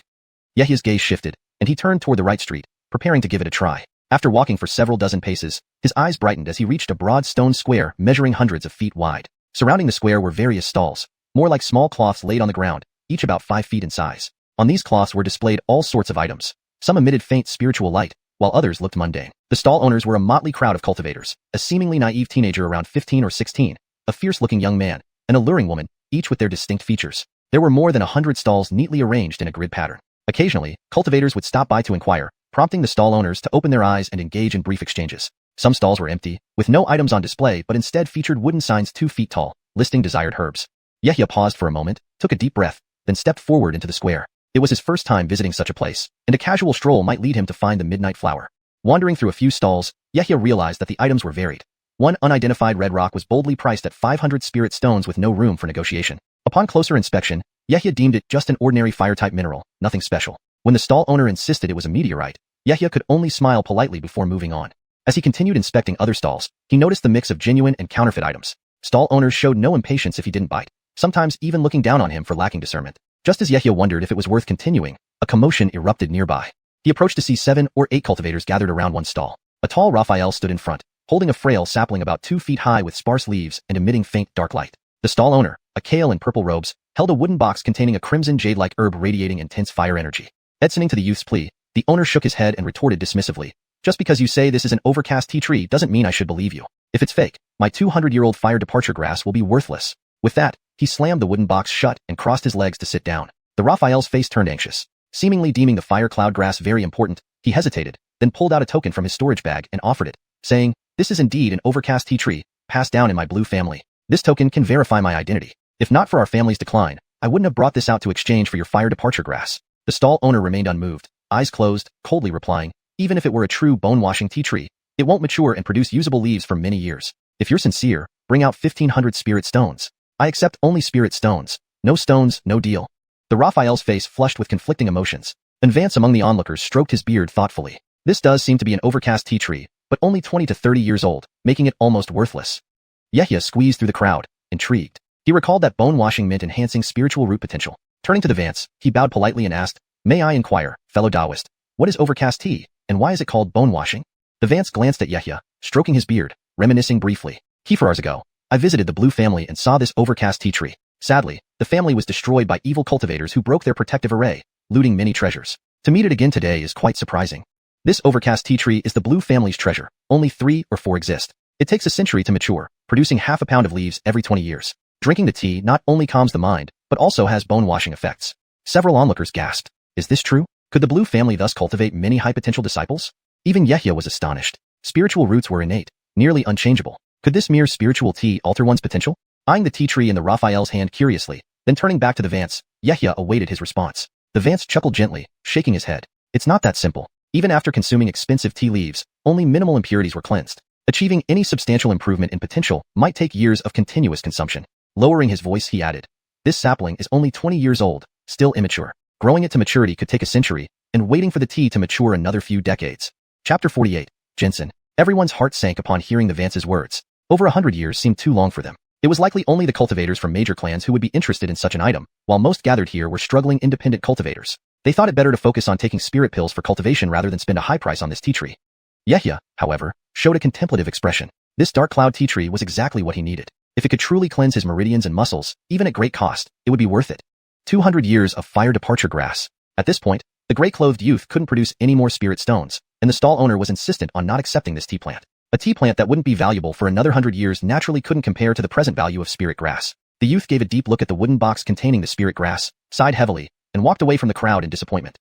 Yehia moved his gaze and took the opportunity to follow him. Before he'd gone far, the gray-clothed youth realized Yehia was following him. His eyes darkened, quickening his pace as he quickly walked out of the square into a sparsely populated street. Suddenly turning around, the youth looked up at Yehia standing nearby and asked straightforwardly, "Friend Esteban, I wonder why you have been following me?"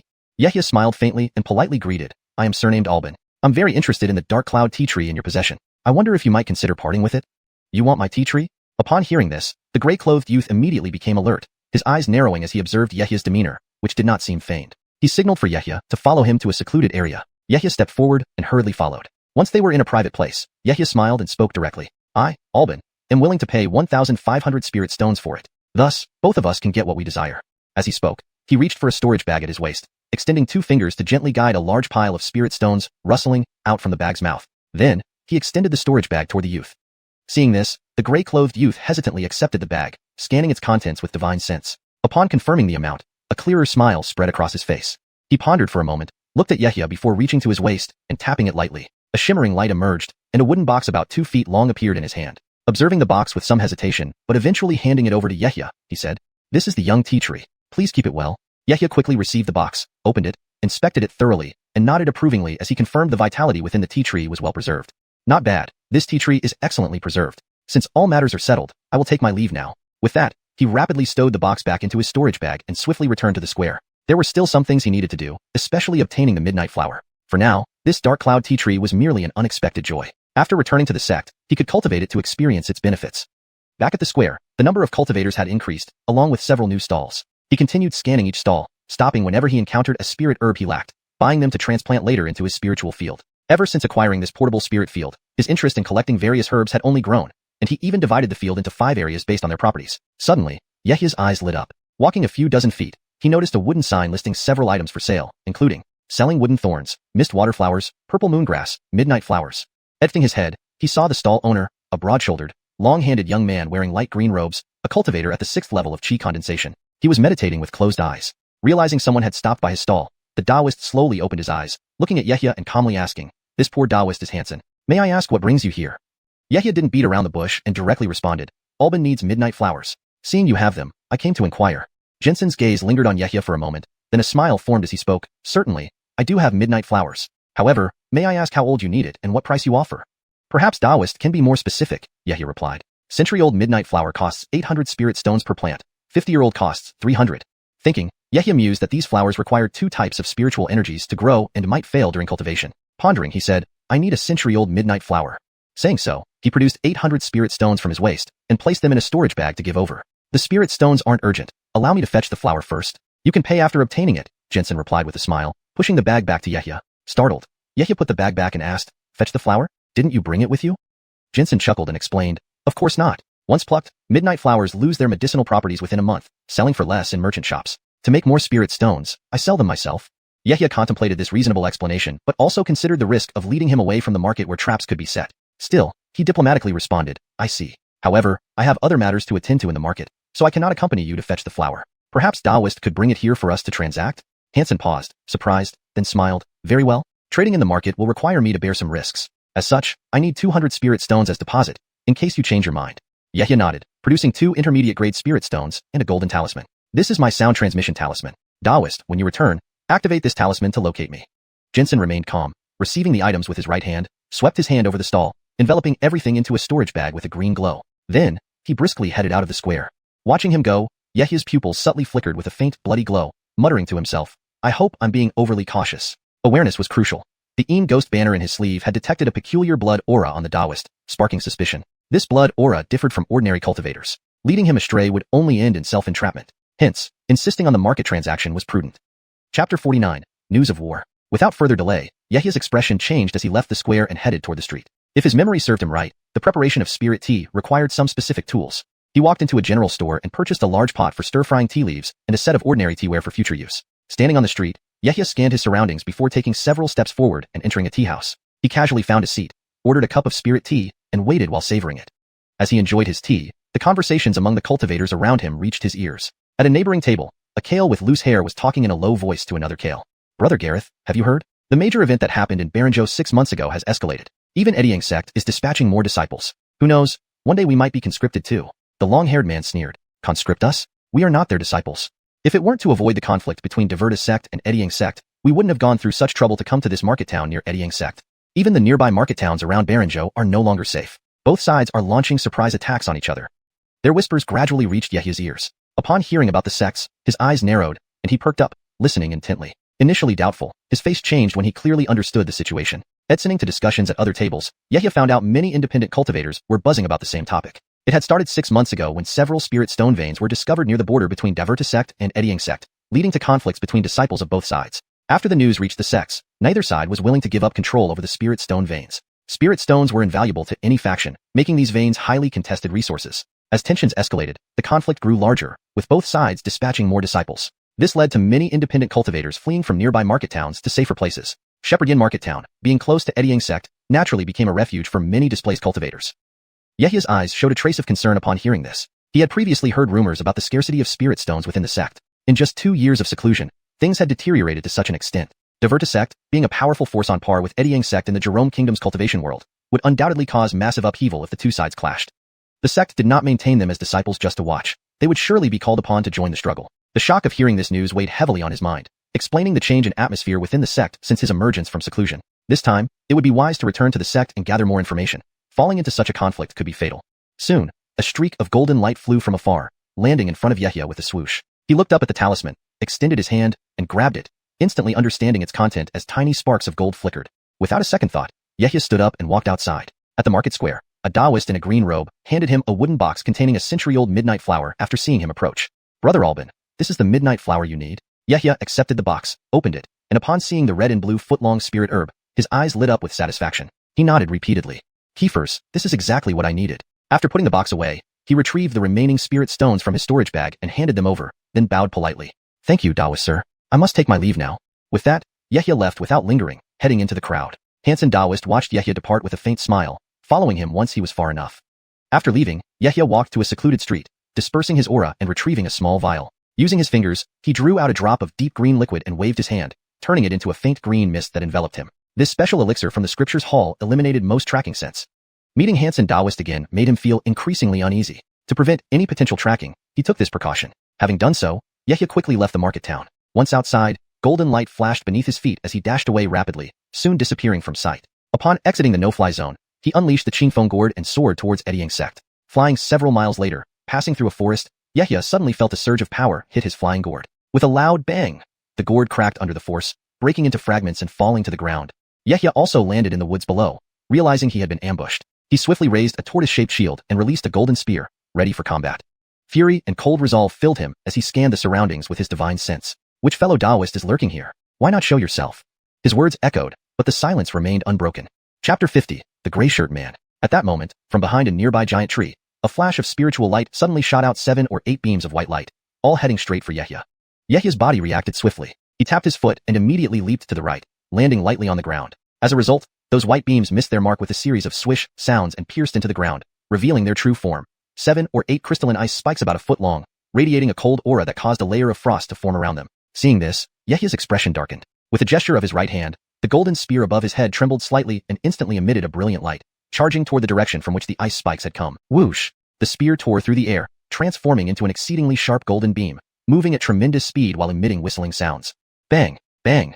A few consecutive explosions sounded. Several towering trees crumbled and fell, and from the resulting chaos, a gray figure appeared, evading the attack.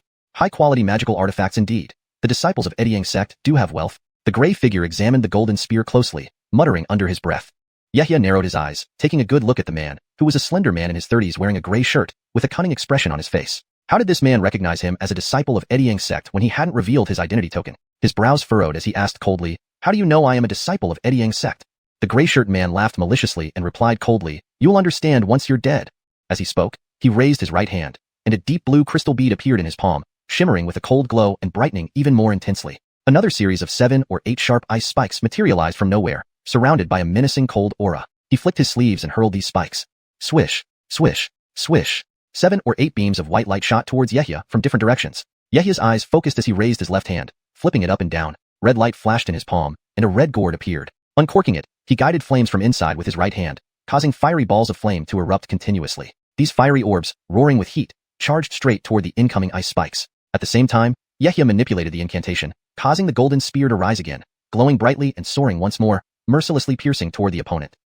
The gray-shirt man's face paled. Quickly casting spells, he urged the blue crystal bead forward, then leapt backward without hesitation. Ice shield spell.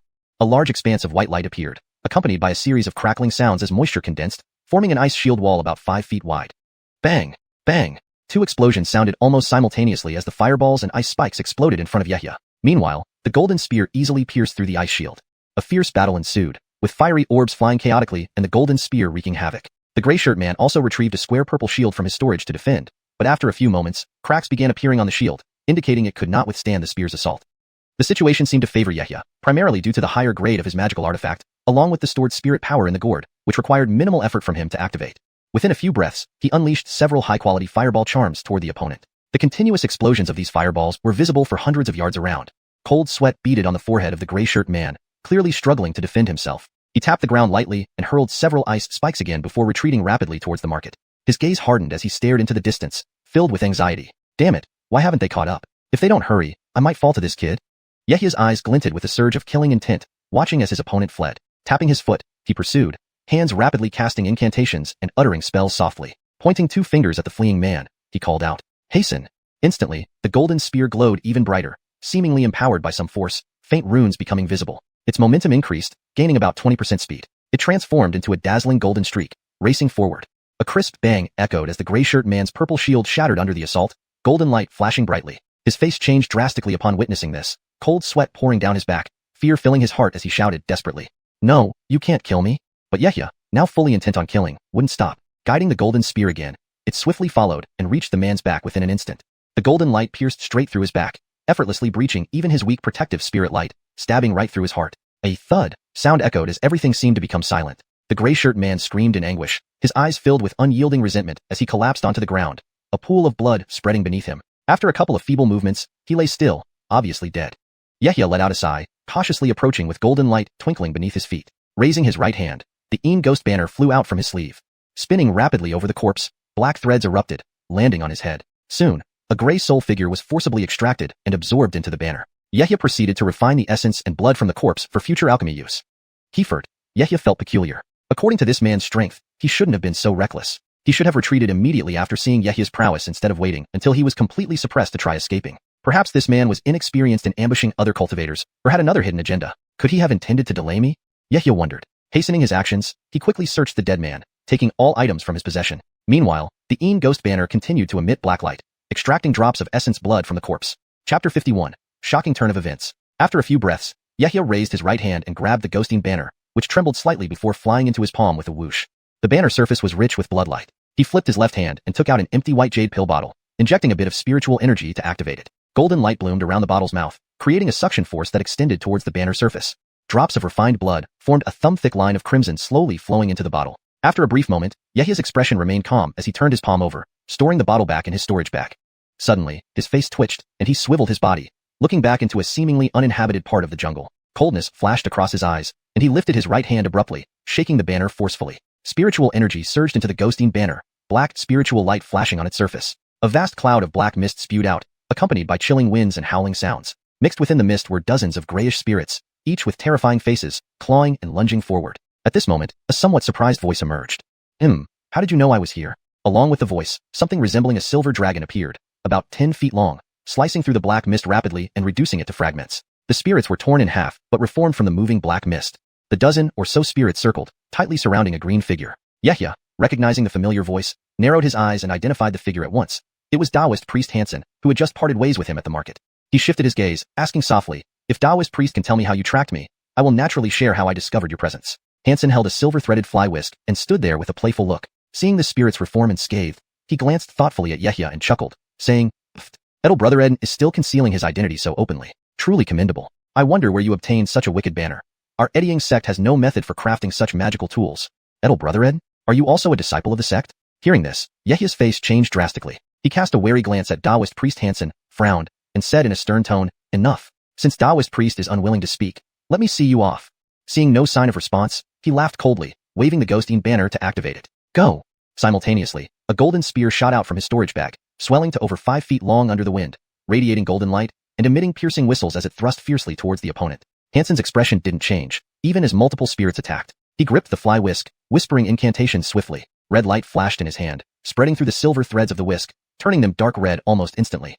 A soft poo sounded as the ends of the threads ignited with scarlet flames. With a sudden swing, the whisk elongated to nearly 10 feet, like a fiery silver dragon thrashing wildly. With swift, fierce strokes augmented by flames, the whisk struck the spirits, engulfing them in fire. Their burning, hissing, filled the air, intimidating the spirits from advancing further. Even the golden spear, upon nearing, was repeatedly beaten back. Yehia, seeing this, became more serious. He shook the banner harder, producing more black mist expanding several feet. The sky darkened, thick black fog spreading towards Hansen. Realizing Yehia's intent, Hansen leaped backward to evade the mist. Yehia chased after him with golden light beneath his feet, the spear's speed relentless despite being repelled by the silver whisk. Continuing to shake the banner, more black mist poured out. Hansen's face grew graver, deeply contemplative. Reaching for his waist, two objects flew out. One a blue glowing round shield deflecting the spear, the other a red streak shooting towards Yehia. Facing the red streak, Yehia instinctively raised his hand, fingers grasping tightly. A red glow flashed in his palm, firing 3 fist-sized fireballs. His body dodged to the side. Despite the fireballs, the red streak showed no fear, moving even faster. Bang bang. It extinguished the fireballs and continued toward Yehia undeterred. Yehia, growing more serious, swiftly reached into his storage bag and retrieved a palm-sized golden ring. Chanting a few spells, he infused it with spiritual energy and hurled it along with a burst of black mist from the banner. It expanded to several feet and emitted golden light towards the red streak. One of the 4 magic tools he initially obtained exploded as it neared the red streak, enveloping it in mist. Seizing the opportunity, the golden ring wrapped around the red streak with precision. Then Yehia chanted a spell to shrink it drastically, pulling forcefully with his right hand. Thud. The red streak was restrained and forcibly pulled to the ground. Chapter 52. Fire-spitting python, black snake mark. It was only then that Yehia clearly saw the true form of the red shadow. It was a 3-foot-long, arm-thick red demon snake with fine red scales covering its entire body. On its back were a pair of palm-sized flesh wings, which constantly vibrated, giving it incredible speed. A mid-rank tier 1 fire-spitting python. The red demon snake was ensnared by the golden ring, which tightened continuously, causing it to thrash on the ground in an attempt to escape but unable to break free from the ring's grip. Suddenly, a whistling sound filled the air. Yehia pointed his hand, and 3 pale green wind blades formed a line, transforming into a series of green lights speeding toward the python's vulnerable belly. The first wind blade left only a tiny wound, but the subsequent 2 penetrated directly through this small opening. Instantly, a large amount of blood and guts gushed out. A piercing shriek rang out as the red demon snake thrashed violently on the ground, trying to resist, but it was too late. Yehia waved his hand again, sending 2 more wind blades that eviscerated the creature. Yehia then raised his hand, fingers spread, and the golden ring flew back to him, returning to his wrist. The Een ghost banner flickered, instantly summoning souls and refining blood energy. Bloodlight flowed across the banner's surface.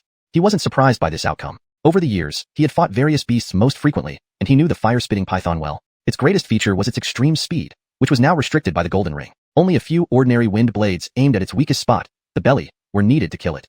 Without such restriction, the snake's scale armor would have made it far more difficult. Upon seeing this scene from afar, Jensen couldn't help but change expression, eyes narrowing in shock. How could this be? My fire-spitting python should not die so easily. There's nothing impossible. Taoist, you should worry about yourself more. Yehia sneered, flipped his palm, and pulled out a medicine bottle. He popped open the stopper, took a green spirit pill, and rushed over, brandishing the Een ghost banner vigorously as spiritual power surged out. Suddenly, the Een ghost banner transformed into a black flag nearly 6 feet tall, emitting dense black fog. A few strange-looking special ghost spirits flew out, radiating eerie bloodlight, distinctly different from ordinary ghost spirits. The difference in their aura was vast. These were special ghost spirits refined from cultivator souls. They were still lacking in cultivation, otherwise they could refine into higher-tier blood ghosts. Hellish soul howl. As Yehia dashed forward, waving the Een ghost banner, his lips moved swiftly, and he suddenly shouted at the ghost spirits. In an instant, dozens of ghost spirits opened their mouths and howled forcefully, creating a cacophony of ghost cries. The ghost spirits cultivated from cultivators emitted even denser sound waves. These penetrating black sound waves overlapped, forming rings of black ripples surging toward Jensen. Jensen quickly darted aside, wildly swinging his fly whisk in his right hand, but couldn't dispel the enraged ghost spirits, nor could he match the speed of those black sound waves. Seeing no way to avoid them, his face changed, and he lifted his left hand, sending a blue spiritual energy that landed on the shield before him. Blue light rippled off the shield, which swelled to twice its original size, blocking the sound waves coming from one direction. Yehia, seeing this, felt a surge of joy and continued pouring spiritual power into the Een ghost banner. These black ripples invaded Jensen's mind unceremoniously, causing his ears to buzz loudly and his heart to shake, leaving him momentarily stunned. At this moment, Yehia cast a spell with both hands, pointing at the golden spear. Go! Suddenly, a streak of golden light shot straight toward Jensen's chest. Just as the spear was about to touch Jensen's chest, he twisted his body at an angle, revealing a peculiar black snake mark on his chest, which rapidly spread across his entire body. The golden spear pierced through the air, a flash of gold. Yehia calmly watched, expecting Jensen to meet a grisly end at the spear's point. But what was Jensen's true identity? Unexpectedly, upon contact, a clang echoed, the sound of metal clashing. Yehia froze, eyes wide with surprise as he stared at Jensen's body. Hansen's shirt was shredded by the impact, exposing his upper torso. The spear tip stopped at his skin, revealing a layer of something black, unknown to Yehia. Yehia's eyes flashed with red specks as he focused, discovering a shocking sight, unable to hide his astonishment. What is this? It scales. On Jensen's body, especially around the chest, back, arms, and shoulders, a layer of dense black scales appeared. These weren't armor. They were actual scales growing on his skin. Each scale was thumb-sized, with thousands tightly packed together. Yehia was terrified. Clearly, the spear couldn't penetrate. Jensen, meanwhile, had a menacing look on his face as black smoke billowed from his body. An eerie black snake mark floated between his brows. More scales appeared, even covering his face, exuding an indescribable aura. His eyes glowed with vicious green light, the pupils turning into deep green vertical slits. There was no trace of a cultivator left. Only a half-human, half-demon monster remained. Jensen glanced coldly at Yehia, lips twitching, speaking partly in praise, partly in ridicule. Edel brother Ed, I didn't expect you to reach such heights, nearly killing me. Since that's the case, I will have to use my full strength. Yehia waved his hand, and the golden spear returned to him. After closely examining it, his heart pounded, and he turned his gaze to speak with disbelief. Beast power. Part of the energy flowing inside you is beast power. How did you manage this? Chapter 53. Truly a fiend. Jensen snarled, his eyes gleaming with intense green light. With a swift push off the ground, he shot forward as a black blur, moving with lightning speed towards Yehia. His right hand transformed into a scaly black claw. Seeing this, Yehia's brows furrowed. He raised his right hand, and the turtle-shaped shield before him flew up to meet the attack. Simultaneously, the golden spear soared again, stabbing fiercely at the attacker. At the moment of collision, a tearing sound rang out. The black claw landed on the shield, slashing across it sharply, leaving 3 glowing streaks that instantly turned into deep gouges on its surface. Meanwhile, the spear tip grazed the black scales on Jensen's body, only producing sparks without causing any damage. Truly a fiend. Yehia felt a chill in his heart and couldn't help but curse. His eyes darted frantically as he thought of countermeasures. Stepping back repeatedly, he rapidly retreated. It's useless. Die. Jensen laughed coldly, howling to the sky before dashing forward as a black blur. Now, his body itself was his most formidable weapon. With this defensive transformation, his black scales offered protection equivalent to a high-grade magical artifact. That meant there were no vulnerabilities in his entire body. Yehia's gaze flickered as he scanned Jensen's body, then waved his hand, sending 2 fireballs flying. Jensen raised his black claws and grabbed the fireballs, causing them to explode harmlessly thanks to the protective scales on his body. Yehia's eyes narrowed slightly, focusing intently on his opponent. After a moment, inspiration struck him. He swung his right hand, and a flash of golden light emerged from his wrist. A golden ring shot out, growing to 2 feet in size and hurtling toward the fiend's head. Jensen's eyes flashed with ferocity. Raising his hands, he extended 2 black claws, which glinted menacingly as they slashed towards the golden ring. Seeing this, Yehia's expression changed. Hastily reciting a spell, he pointed at the ring with 2 fingers joined together. Shrink. The golden ring quivered, emitting bright gold light. It rapidly shrunk more than half its original size and increased its speed by 30%, evading the claw's attacks and accurately encircling Jensen's neck. Yehia's face lit up with joy as he continued chanting the spell, raising his right hand with 2 fingers pointed at his chest. Tighten. Restraining charms appeared on the golden ring, emitting points of gold light while continuously tightening. In an instant, Jensen was firmly bound. Feeling the constriction around his neck, the usually fierce green eyes of Jensen revealed panic. He tried to scratch at the golden ring with his claws, but despite their power, they were far less agile than human hands, making him momentarily helpless. Yehia's gaze hardened. He had little remaining spiritual energy after multiple battles. If he fled, he would inevitably be caught. Instead, he decided to seize this advantage and finish Jensen off decisively. He glanced around, then with swift movements, he summoned the golden spear and the turtle-shaped shield back into his storage bag using incantations. Now fully focused on controlling the golden ring, Jensen was struggling for breath, his bulging eyes nearly popping out. Lying on the ground, his body thrashed uncontrollably. Yehia did not dare relax. Taking a deep breath, he raised his right hand and flung it. The ghost banner emitted dark light, hovering above Jensen's head. Rotating rapidly, it released thick black mist, summoning dozens of ghosts that surrounded him in tight circles. Soul-calling ghost howl. Instantly, ghostly wails intensified, sending wave after wave of black energy crashing down onto Jensen's body. Though his defenses rivaled those of a high-grade artifact, these sound waves penetrated through the openings in his scales, his eyes, ears, mouth, and nose. Harsh cries of pain echoed. Jensen's neck was tightly constricted, his face flushed red. Suddenly, he rolled over, planting his feet firmly and bracing himself. Muscles rippled under his skin, and the scales around his neck bulged as if trying to break the golden ring.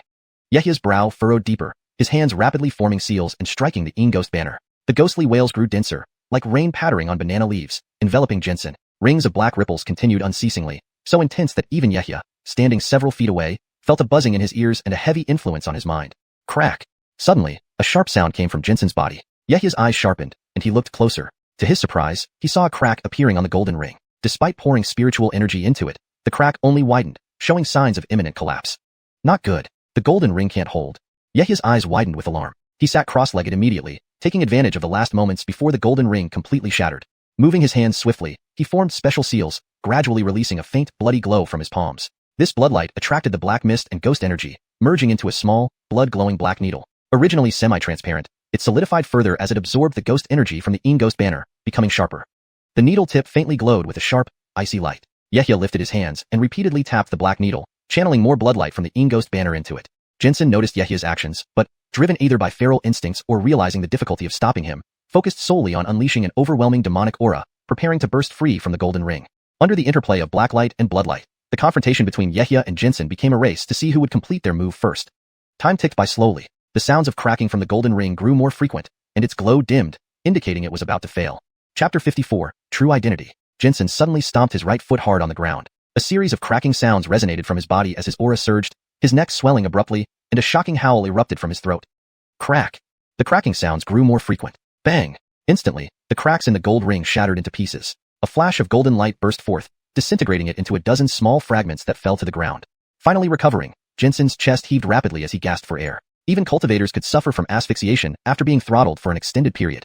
When he lifted his head to finish off Yehia, he noticed Yehia's sudden smile and immediately sensed something amiss. The black needle previously concentrated by Yehia had vanished. Reacting instinctively, he leaped to the side, leaving behind a trail of shadow. At the same time, a hair-thin blood needle silently approached from behind him. Silent and swift, it moved through the air unnoticed. Hiss! The blood-glittering black needle pierced through Jinsen's skull effortlessly, aiming straight for his Joshuating acupoint where his soul resided. Instantly, Jinsen felt thousands of needles stabbing into his mind, sending waves of soul-piercing agony throughout his body. Ah! The excruciating pain caused the black snake mark on his forehead to lose its effect momentarily. His black scales rapidly retreated, and the overwhelming surge of energy began to diminish. Seeing the blood needle take effect, Yehia rushed forward without hesitation. Watching Jinsen's scales fade away, he showed no mercy, regardless of whether the opponent was a disciple of Edyang sect. Anyone who dared to attack him would meet one fate: death without forgiveness. He flicked his right hand in a spell seal and threw out a pale green wind blade towards Jinsen's throat. Without the protection of the scales, Jinsen's skin was extremely vulnerable. Nearly half his throat was sliced open. Blood spurted uncontrollably. Clutching his throat with one hand and pointing at Yehia with the other, Jinsen couldn't utter a word. He felt his consciousness gradually fading. Trying to utter a final word before dying, he failed miserably, his eyes filled with resentment. Memories from long ago flashed through Hansen Daoist's mind. It was when he first joined Edyang sect. The vigorous him was directly accepted under a Foundation establishment senior. What started as a promising journey soon took a turn after a certain incident, forcing him to risk everything, including his life, to leave Edyang sect. That was a memory he never wanted to revisit. From then on, he carried the black snake mark on his chest, a unique emblem granting him control over certain beast powers. Seeing that Hansen Daoist had truly perished, Yehia stretched out his hand, and a ray of spiritual light entered the Een Ghost banner. The banner whistled as it flew over the corpse, lightly shaking. Black filaments wriggled out from the banner, absorbing the soul and essence blood of the dead man. After finishing this, Yehia quickly retrieved the deceased's storage bag and leaped away into the distant mountains without looking back. After sprinting several miles, Yehia arrived at an uninhabited wilderness. He scanned the surroundings with his spiritual senses, confirming there were no other presences. Only then did he lean against a large tree and sit down in lotus position. As soon as he sat down, intense pain surged from his dantian, and his meridians ached unbearably. The pain made him groan and clench his teeth, his face turning pale. Yehia dared not move recklessly until, after about half a cup of tea's time, the pain slightly subsided. He slowly raised both hands to form seals, closed his eyes, and began circulating the Golden Gareth Sun technique to draw nearby spiritual energy into his body. Once slightly recovered, he raised his right hand and sent out 7 or 8 ghost souls in different directions, feeling assured enough to continue restoring his spiritual energy. After more than an hour, Yehia had nearly restored most of his internal spiritual energy. He slowly opened his eyes and let out a sigh of relief. Today's battle was one of the most dangerous he had ever faced, completely depleting his spiritual energy. He had used all his abilities to barely save his life. If not for swallowing a spirit-boiling pill midway to forcibly stimulate the spiritual energy in his meridians, he might be the one dead now. However, regardless of what happened, he was the one who survived. Yehia rested sufficiently, then lifted his left hand to reach his waist and retrieved a storage bag. He gazed deeply at it. Since Hansen Daoist had recognized his identity and possessed special demonic power, Yehia couldn't help but feel curious about how he achieved this. He would need to find answers in the storage bag. With a flick of his wrist, he inverted the bag, shaking it gently downward. A cascade of items spilled out, with the most eye-catching being the silver-threaded whisk, a high-grade magical tool that could still channel spiritual energy to enhance its power. Yehia casually played with it, imprinting his spiritual mark before storing it away, along with the blue shield. These two items somewhat compensated for the golden ring magical tool he lost in the battle, although he preferred the ring for its size-changing ability, which proved useful in many situations. He also gathered several miscellaneous ordinary magical tools, intending to examine them in detail later. He was indeed a sect disciple. In his hand, Yehia held a Edyang sect disciple token, inscribed with the name Albang Ricardo. This must have been Hansen Daoist's true name. Suddenly, a purple jade slip caught his eye. Intuitively sensing it contained what he sought, he grabbed it, a flash of gold enveloping it as he drew it into his palm. With a slight touch of 2 fingers, a stream of spiritual sense flowed into it, instantly revealing a flood of information. Yehia read carefully, but the deeper he went, the more his brows furrowed. The content seemed peculiar. Blood replacement, incorporating elixir into the body. Seeing Jinsen dead, Yehia raised his hand, and a streak of spiritual light entered the Een Ghost banner, which hovered over the corpse, trembling slightly. Threads of black silk wriggled out, extracting the soul and vital essence. Afterward, Yehia quickly collected Jinsen's storage bag and leaped into the distant mountains without looking back. Running several miles, Yehia arrived at an uninhabited wilderness. After confirming no other presence around, he sat down against a tree trunk to rest. Upon sitting, intense pain spread from his dantian, followed by soreness in his meridians. Gritting his teeth through the pain, he lay still until the pain subsided slightly. After about half a cup of tea time, he cautiously raised his hands to form seals, closed his eyes, and practiced the Golden Gareth Sun technique to channel nearby spirit energy into his body. Once slightly recovered, he raised his right hand and released 7 or 8 wandering spirits in different directions before focusing on restoring his spirit energy. More than 2 hours later, Yehia finally regained most of his spirit energy, sighing in relief. This battle had been the most dangerous he had ever faced, depleting all his spirit energy. He had used nearly every skill to barely save his life. If not for consuming a spirit boil pill mid-battle to forcibly stimulate his spirit energy, he might have died. Ultimately, it was he who survived. Resting for a moment, Yehia reached for the storage bag from Jensen. Recognizing this man and the unusual demonic power, his curiosity piqued. How did he achieve such a transformation? The answers would likely be found within this bag. Holding the storage bag, he turned it upside down. Swish! A pile of items spilled out. Most eye-catching was the silver-threaded whisk, a superior-grade magical artifact that could enhance power when infused with spirit energy. Yehia played with it briefly, marking it with his own spirit signature, and stored it away along with the blue shield. These items somewhat compensated for the loss of his golden ring magic tool. However, he preferred the golden ring due to its ability to change size, making it more versatile than a single-purpose magical artifact. Some ordinary magical artifacts were also put aside for future examination. So, he was indeed a sect disciple. Yehia held a Ediang sect disciple token inscribed with Albang Ricardo, which must have been Jensen's real name. Suddenly, a purple jade slip caught his eye. Sensing it contained what he sought, Yehia grabbed it lightly, enveloping it in golden light before holding it in his palm. Focusing his divine sense, information flooded his vision. As he read, his brows furrowed deeply. The content seemed strange. Blood exchange, transforming elixir into the body. Note: I've preserved the structure and tone of the original text while translating it into fluent English. The paragraph breaks and line structures are maintained as per the request. Chapter 55. Strange Jade Slip, Blood Replacement Mark. The purple jade slip contained a special method and some records. It detailed the process of refining demon beast blood essence, purging most of its malevolent nature, then gradually replacing a cultivator's blood with this refined essence through blood replacement. Initially, only a small portion could be injected until the cultivator's meridians adapted, allowing for an increase in the amount of demon beast blood. When about 1/4 of the body's blood had been replaced, the next step could be initiated, extracting a demon beast's inner core, carefully refining it into the demon beast blood, and then replacing the cultivator's meridians with this specially refined blood. For safety, the blood essence and inner core had to come from the same demon beast. Afterward, by using certain homogenization methods and leveraging the refined blood inside the body, demonic energy could coalesce within the dantian. Through prolonged acceptance and fusion within the dantian, this would manifest as a mark on the chest. When activated, it granted the user an enhancement of power derived from the demon core embedded within. The scales that emerged on Hansen Daozhang's body, along with his half-demonized limbs, resulted from this very method. The demon beast blood used was named xiuxian Python, and the demon core also came from this beast. Besides enhancing spiritual power, this method significantly extended the lifespan of the cultivator. Yehia read through the entire jade slip, feeling an immediate chill. Such a method was far beyond the comprehension of an ordinary chi refinement cultivator. The knowledge contained within the jade slip was vast, involving not just blood refinement but also matters concerning meridians, dantians, and more.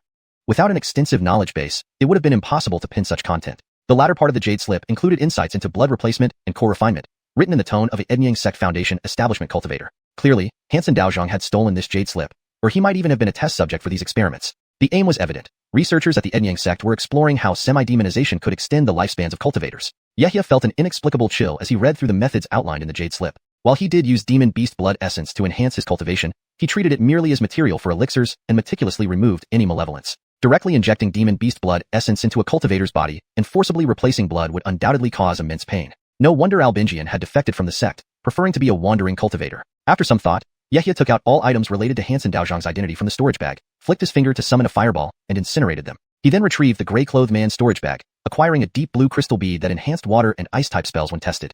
He stored valuable items and burned the rest. This time, he had obtained several magical tools, over 1,000 low-grade spirit stones, a few mid-grade spirit stones, and miscellaneous treasures. If sold properly, it would be a substantial profit. For a 6th-level chi refinement cultivator, such wealth was unusually high. If discovered, even Foundation establishment cultivators might be tempted to kill for the riches. Now, his priority was to rapidly enhance his cultivation. With a thought, Yehia stood up, holding the black banner in his right hand. He gently waved the Een ghost banner, and instantly, dark winds stirred, covering the banner in black light. The 7 or 8 released ghost souls returned swiftly, merging back into the banner. Redonning Ediang's sect attire, he gently threw a pale green cloud from his storage bag. Yehia glanced at the green cloud. His Qingfeng gourd had been shattered by the gray-clothed man, but he found this green cloud, a mid-grade magical tool, in Hansen Daozhang's storage bag, a higher grade than his previous possession. Raising his right hand, 2 fingers together, he pointed towards the cloud. Whoosh! A streak of golden spiritual energy entered the cloud, causing it to emit a green glow, expanding to half a zhang in size. With a thought, Yehia lightly tapped the ground, leaped onto the green cloud, and stood firmly on it. Despite expectations of softness, it was solid beneath his feet, providing a stable ride. Editing his gaze, he focused on the horizon, recited incantations, and propelled the green cloud into a green streak speeding toward the Enyang sect. Yehia hurriedly returned to his cave dwelling on Golden Baronin Peak. Upon returning, he first consumed a pulse-repairing elixir to mitigate potential issues from consuming the boiling spirit pill. A few days later, fully recovered, he began planning the refinement of the Xiuxian pill for his breakthrough. Focusing, he sank into the immortal palace between his brows. In the black spiritual field, various colored spiritual herbs grew abundantly. Yehia approached, selecting the necessary ingredients for the Xiuxian pill and placing them in wooden boxes. Entering the stone monument and returning to his physical body, he waved his sleeve, sending a red pill cauldron thudding to the ground. With a wave of his right hand, an invisible spiritual hand appeared, lifting the lid and cleaning the cauldron with a stream of water. Several open wooden boxes lined his front, and he guided a golden spiritual herb to float upward with a finger snap. Waves of heat filled the cave, flames reflecting off the stone walls. 7 to 8 days passed. Yehia held a white jade bottle in his left palm and a gleaming golden pill, about the size of a lychee seed, in his right. Emitting potent spiritual energy, this was the Xiuxian pill he had refined for his bottleneck breakthrough. After countless failed attempts, he finally succeeded in refining 2 pills. He refocused, placing the Xiuxian pill back into the bottle, sat cross-legged, closed his eyes, and channeled the golden Gareth Sun art to restore his spiritual energy, waiting for the perfect moment to break through. Chapter 56, Late Cultivation Realm. The next day at noon, when the yang energy was most abundant, Yehia sat cross-legged on a mat with his eyes tightly closed, his face expressionless. After several hours of meditation, his mind had fully calmed down, and the spiritual energy in his dantian and meridians surged continuously. Surrounding him were strands of gathered spiritual chi that emitted a faint golden glow. He knew it was the best time to take the profound Rickerdog pill. Slowly opening his eyes, he maintained a calm expression. With a flick of his right hand, a white jade pill bottle appeared, and he uncorked it, pouring out 1 profound Rickerdog pill into his palm. Without hesitation, he pinched it between 2 fingers and placed it in his mouth. Gulp! The profound Rickerdog pill slid directly into his abdomen. Without any delay, Yehia closed his eyes again and began circulating his cultivation technique to refine the pill. As the medicinal power of the spirit pill took effect, tiny specks of golden light emanated from within his abdomen, and a golden luster spread over his body. This golden spiritual energy rose from his abdomen, flowing through his meridians in a grand circulation before all of it entered his dantian without a trace left behind. The chi gathering stage level 6 spiritual chi cluster was about the size of an egg, radiating 4 different colored lights as it slowly rotated. Endless streams of spiritual energy flowed down from above his dantian, all being absorbed by the spiritual chi cluster. After half an hour of absorption, the only change was that the spiritual energy inside became more concentrated. Yehia understood this was the bottleneck for advancing to the late chi gathering stage. Despite this, he was not anxious and continued refining the profound Rickerdog pill, accumulating spiritual energy and waiting for the right moment. After a long while, time lost track. He sensed a glimmer of opportunity. The profound Rickerdog pill in his abdomen had been completely refined, and both his meridians and dantian were filled with abundant spiritual energy. However, the spiritual chi cluster had ceased growing. Yehia mentally directed his divine sense to channel all the spiritual energy into the spiritual chi cluster, aiming to break through the bottleneck to the late chi gathering stage. Streams of scorching golden spiritual energy pierced into the cluster, impacting his dantian. Before long, beads of sweat appeared on his forehead, and his body started trembling uncontrollably as the spiritual energy within finally propelled the cluster into rapid rotation. A miniature vortex formed, absorbing all the golden spiritual energy. He controlled everything meticulously with his divine sense. Finally, after half an hour, there came a soft crack. The barrier preventing him from advancing to the late chi gathering stage shattered with that sound. The power of the spiritual energy vortex intensified, and the egg-sized spiritual chi cluster suddenly expanded by nearly 30%, becoming the size of a goose egg. Every bit of the profound Rickerdog pill's spiritual energy was completely absorbed. Feeling the pressure in his dantian ease, Yehia opened his eyes and let out a sigh of relief. He quickly retrieved a spirit-gathering pill, consumed it, and circulated his cultivation technique to solidify his realm. Time flew swiftly, and 3 days passed. Yehia opened his eyes once more, ending his cultivation session. The golden glow around him dissipated into his body. His expression changed, his eyes narrowing sharply, causing ripples to emerge between his brows as a significantly stronger divine sense burst forth. Using his divine sense, he scanned himself and saw clearly that the spiritual chi cluster in his dantian had increased considerably. Feeling the spiritual energy in his meridians, a smile blossomed on his face. Now successfully advancing to chi gathering level 7 meant he could become an inner sect disciple. The benefits were numerous. He could cultivate on the spirit mountain with denser spiritual energy, receive more monthly stipends of spirit stones and pills. This feeling of enhanced cultivation left him immersed in joy, making him feel exceptionally comfortable. No wonder so many cultivators were engrossed in cultivation. Achieving the late chi gathering stage was just his first step. Someday, he would become a foundation establishment cultivator, surpassing even his master Edzenenen's former realm, and climb ever higher. With this thought, Yehia stepped down from the stone bed, gazing at the cave where he had lived for over 3 years. A golden light flashed from his sleeve, enveloping all his belongings and shrinking them before they zipped into his storage bag. He then took out several golden spirit talismans, muttered something into them, and sent them off as 2 streaks of golden light. Finally, he walked out of the cave, tapped his storage bag, and summoned a green spiritual cloud beneath his feet. With a light step, he leaped onto it and cast a spell, instantly turning into a streak of green light soaring toward the outer affairs hall. Yehia rode the green cloud, watching the lush peaks rapidly recede beneath him. Sensing his flight speed had noticeably increased, he felt a surge of happiness. Each enhancement in cultivation allowed his spiritual energy and divine sense to grow, naturally increasing his flying speed. He looked around, seeing many disciples riding their magical tools toward the outer affairs hall. Noticing the complex expressions on some faces, he recalled the news he had heard in the market. The conflict between the Dry Earth sect and Eddying sect must have already spread within the sect. Thinking of this dampened his initial joy slightly, turning his mood somewhat somber. Even if he became an inner sect disciple, he was still merely an ant under such grand events. All he could do was accumulate strength before the turmoil arrived. In no time, Yehia landed on a verdant mountain's waste, surrounded by hurried disciples. Just as he prepared to head to the outer affairs hall to handle the formalities for becoming an inner sect disciple, he paused, sensing something.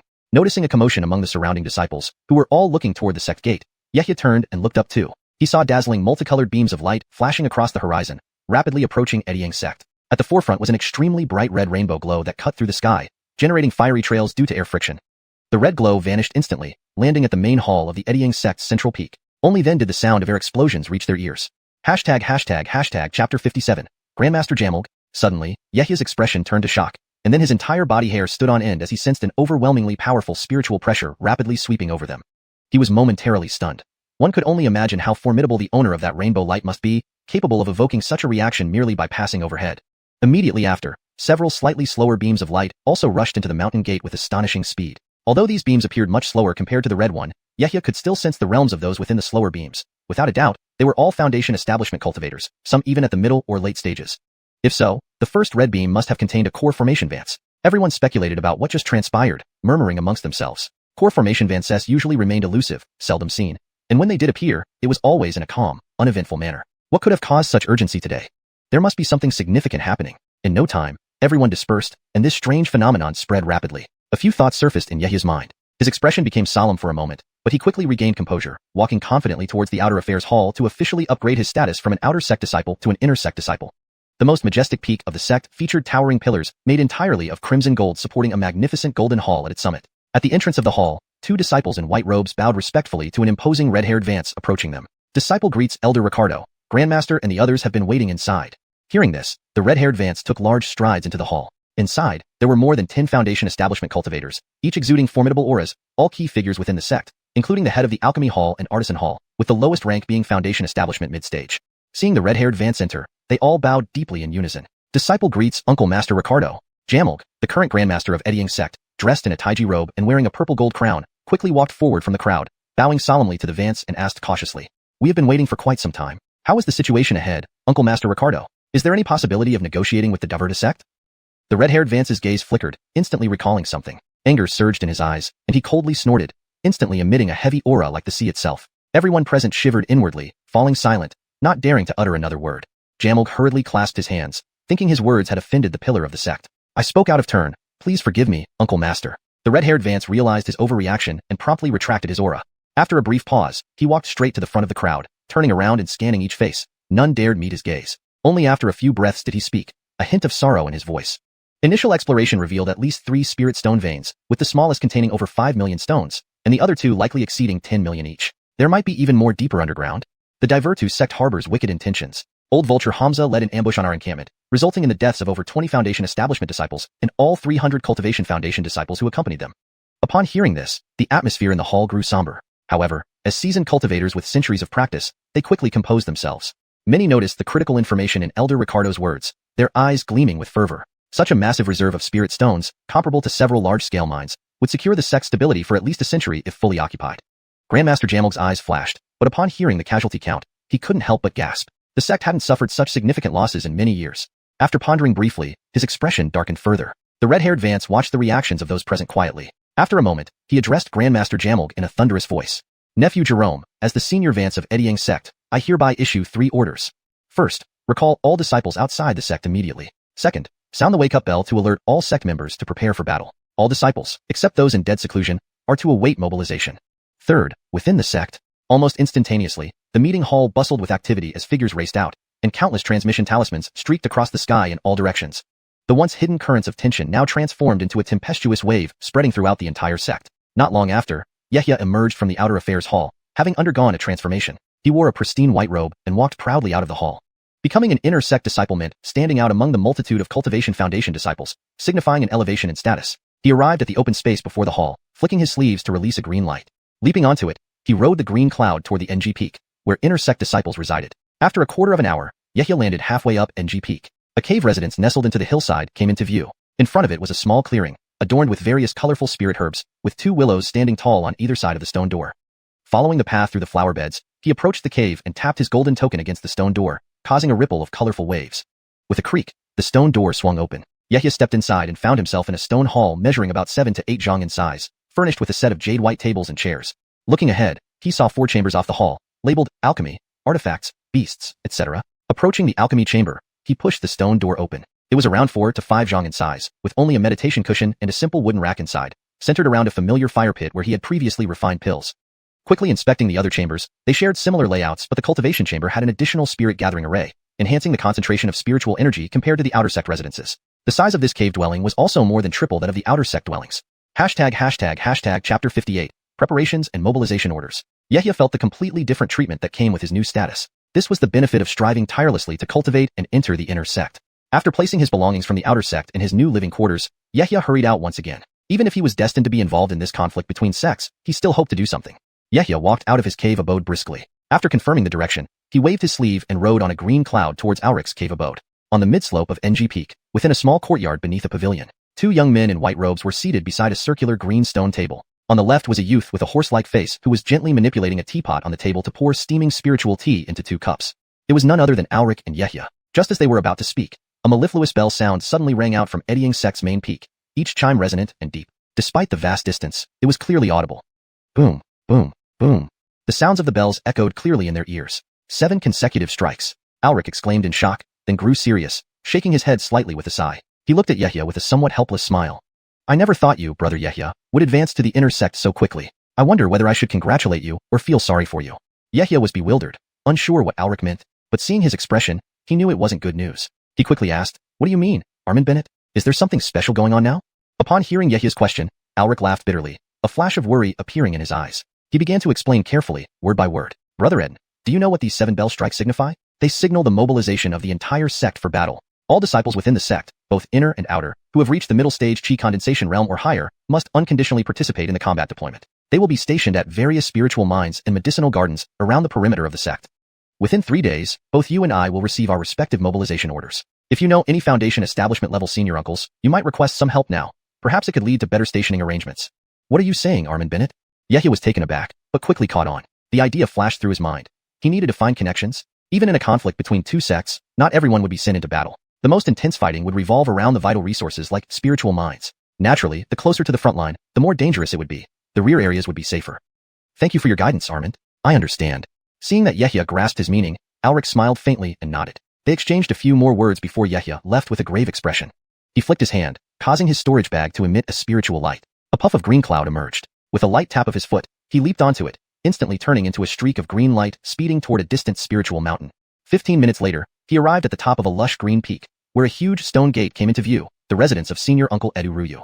Yehia looked up, noticing a thin layer of dust on the stone gate since he hadn't visited for 3 years. Standing still, he pondered briefly, flipped his left hand, and a green talisman appeared between his fingers, the voice-transmitting talisman given by Senior Uncle Edu.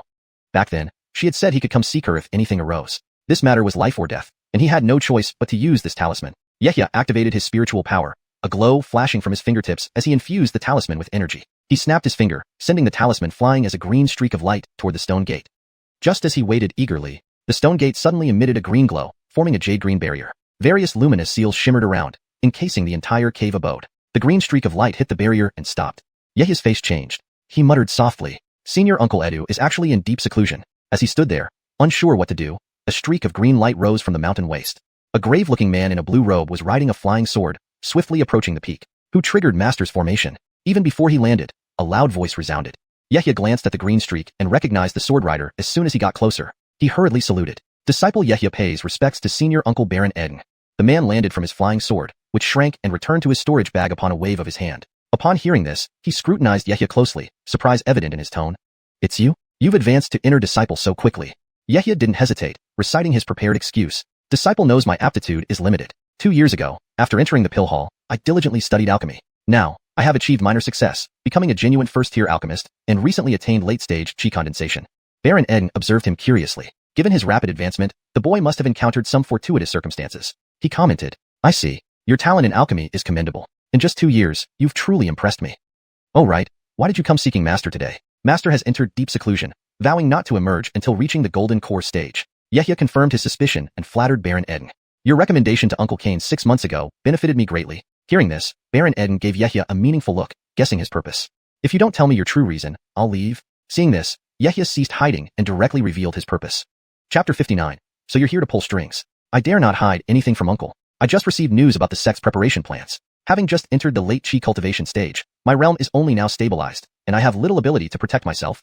Initially, I intended to seek Uncle Edu's help to negotiate on my behalf, but since Uncle Baron has come, I believe asking for your assistance would be the same. Yehia spoke rapidly, flattering him highly. Bowing humbly to ask for help was all part of his strategy to ensure his survival. He didn't feel any shame in it.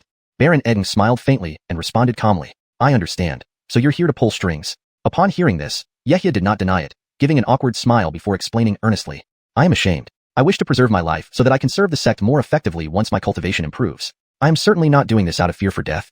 Baron Eden glanced at Yehia with a half smile, his eyes flickering before teasing him. All right, I understand your intentions. Your master told me after passing you the message charm. If you needed help, I was to grant it. It's surprising how much favor master shows you, making even me envious as his disciple. With that, he waved his hand, and a blue sword flew out of his storage bag, expanding to several feet long, radiating light continuously. Come aboard. We should waste no time. Let's get this matter settled.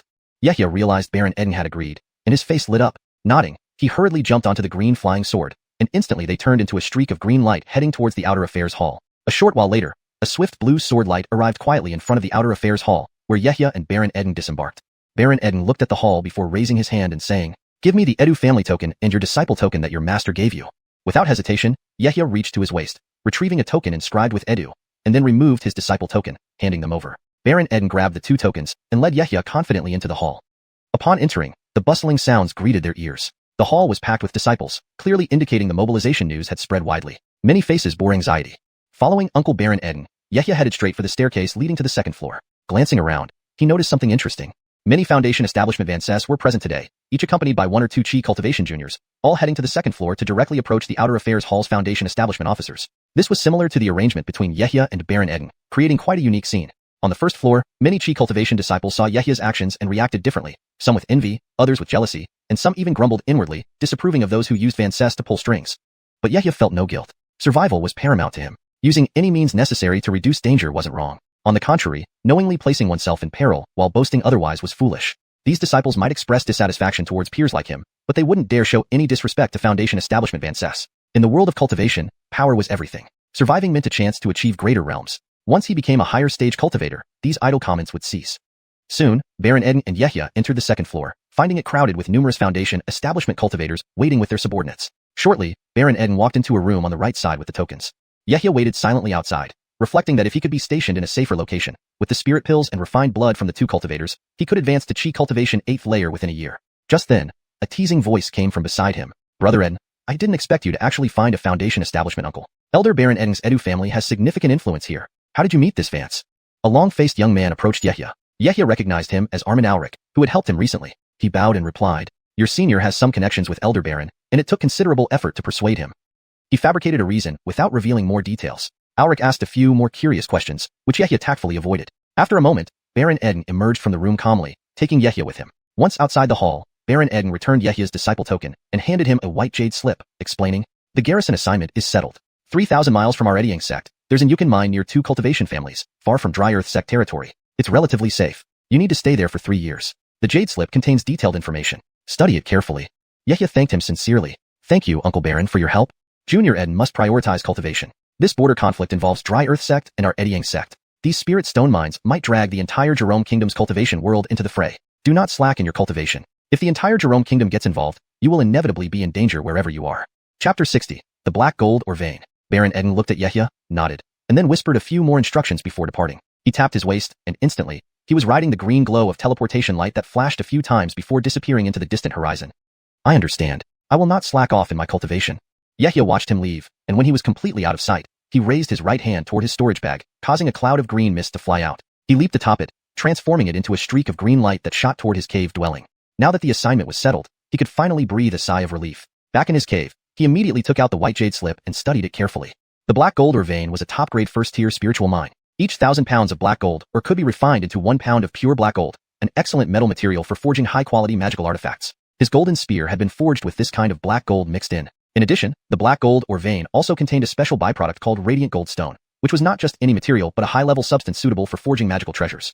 However, this mine had been mined for several hundred years, and the radiant gold stones were mostly depleted, making it unlikely to find any more now. To avoid wasting too many disciples here, Eddying sect entrusted the mine to 2 nearby cultivation families, requiring them to submit a certain amount of black gold every 3 years. A small number of sect disciples would still be dispatched to supervise, in case any radiant gold stones were found. This time, Yehia was assigned with 2 outer sect disciples to take charge of the site. They were set to depart on the 3rd day at noon. After thoroughly reading the scroll twice, Yehia memorized all the information. As an inner sect disciple with a Chi Refinement 7th layer cultivation base, he was naturally the leader for this mission. Preparing himself, he sat cross-legged, closed his eyes, and sank his mind into his third eye region. The inner sect disciple's cave dwelling was excellent, but unfortunately, he had only recently obtained it and couldn't stay at the sect now. With the assignment resolved, it was time to prepare for the next 3 years of cultivation. Inside the immortal residence space of his third eye, Yehia stood at the edge of the black spirit field, facing a tea tree about 2 feet tall. Its delicate branches bore a few sparse green leaves. Had he not used various spirit sealing techniques to preserve its essence, it might have withered long ago.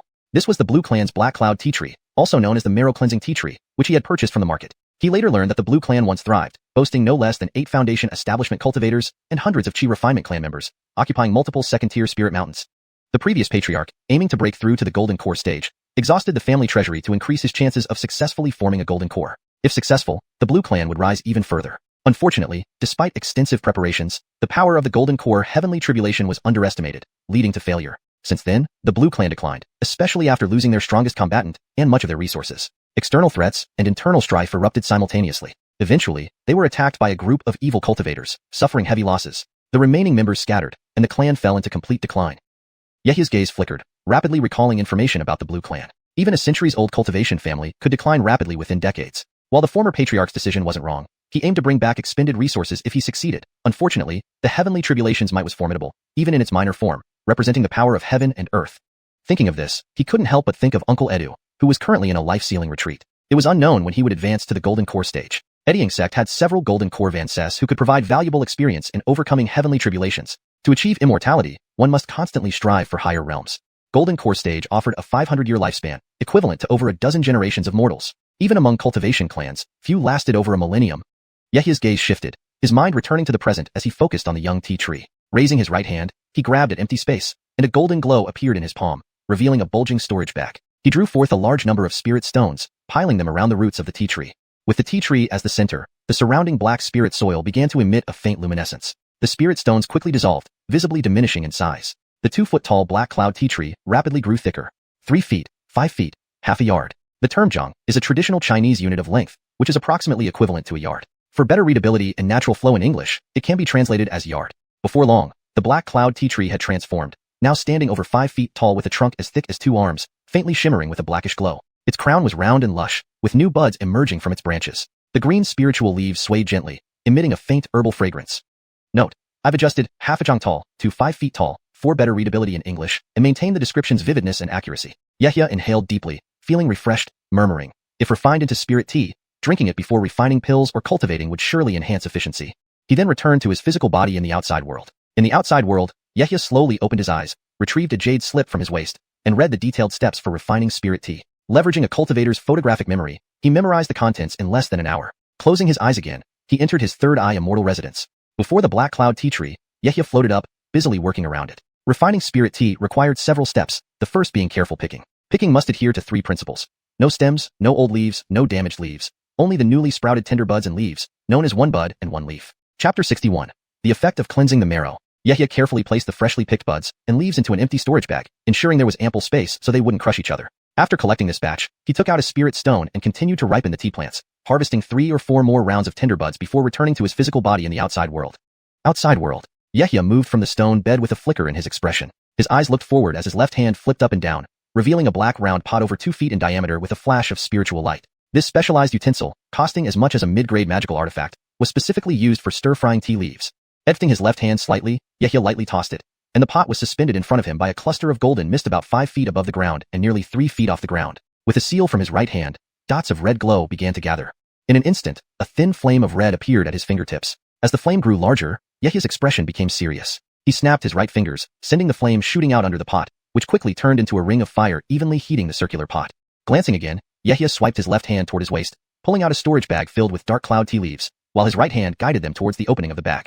Swish! Countless emerald green leaves flew out, precisely landing inside the pot, filling about half of it. Seeing this, Yehia's eyes gleamed with expertise as he casted a spell with both hands. A ripple emerged between his brows as a wave of spiritual awareness surged out, transforming into a pair of shimmering golden hands that plunged into the pot as well. Stir-frying mystical tea in the cultivation world didn't differ much from stir-frying tea in the secular world, except that the dark cloud tea contained a fair amount of spirit energy. The main goal was to remove moisture. Cultivators refined control over their spiritual sense due to prolonged alchemy practice further set Yehia apart from other cultivators. The golden hands deftly changed techniques inside the pot, sometimes palms upward with fingers spread, shaking the tea to release its moisture. At other times, palms downward with the thumb up and the other four fingers pressed gently against the edges of the pot to flatten the tea leaves. Occasionally, he swapped hands back and forth, stirring continuously to ensure even heat distribution. The persistent stir-frying under high temperature caused the fresh, tender leaves to change color from vibrant green to a darker shade, subtly wrapping around the buds. Soon, a peculiar tea fragrance emanated from the pot. Yehia's nose twitched slightly as he inhaled deeply, closing his eyes in intoxication. The fragrance of the stir-fried tea surpassed the original herbal scent, evoking a heart-soothing aroma while perfectly extracting the spirit essence within the mystical tea. In less than 15 minutes, this pot of mystical tea was thoroughly stir-fried. Yehia's expression shifted once more. He retrieved a delicate rectangular jade box from his waist storage pouch, measuring about 3 inches long and wide, and 2 inches tall. Lifting his right hand, he tapped it lightly. With a click, the jade box opened. Then, Yehia directed the stir-fried dark cloud tea leaves to rise slowly from the pot like a stream, gradually falling into the jade box until it was full. He then sealed the box with a new one to store the overflow.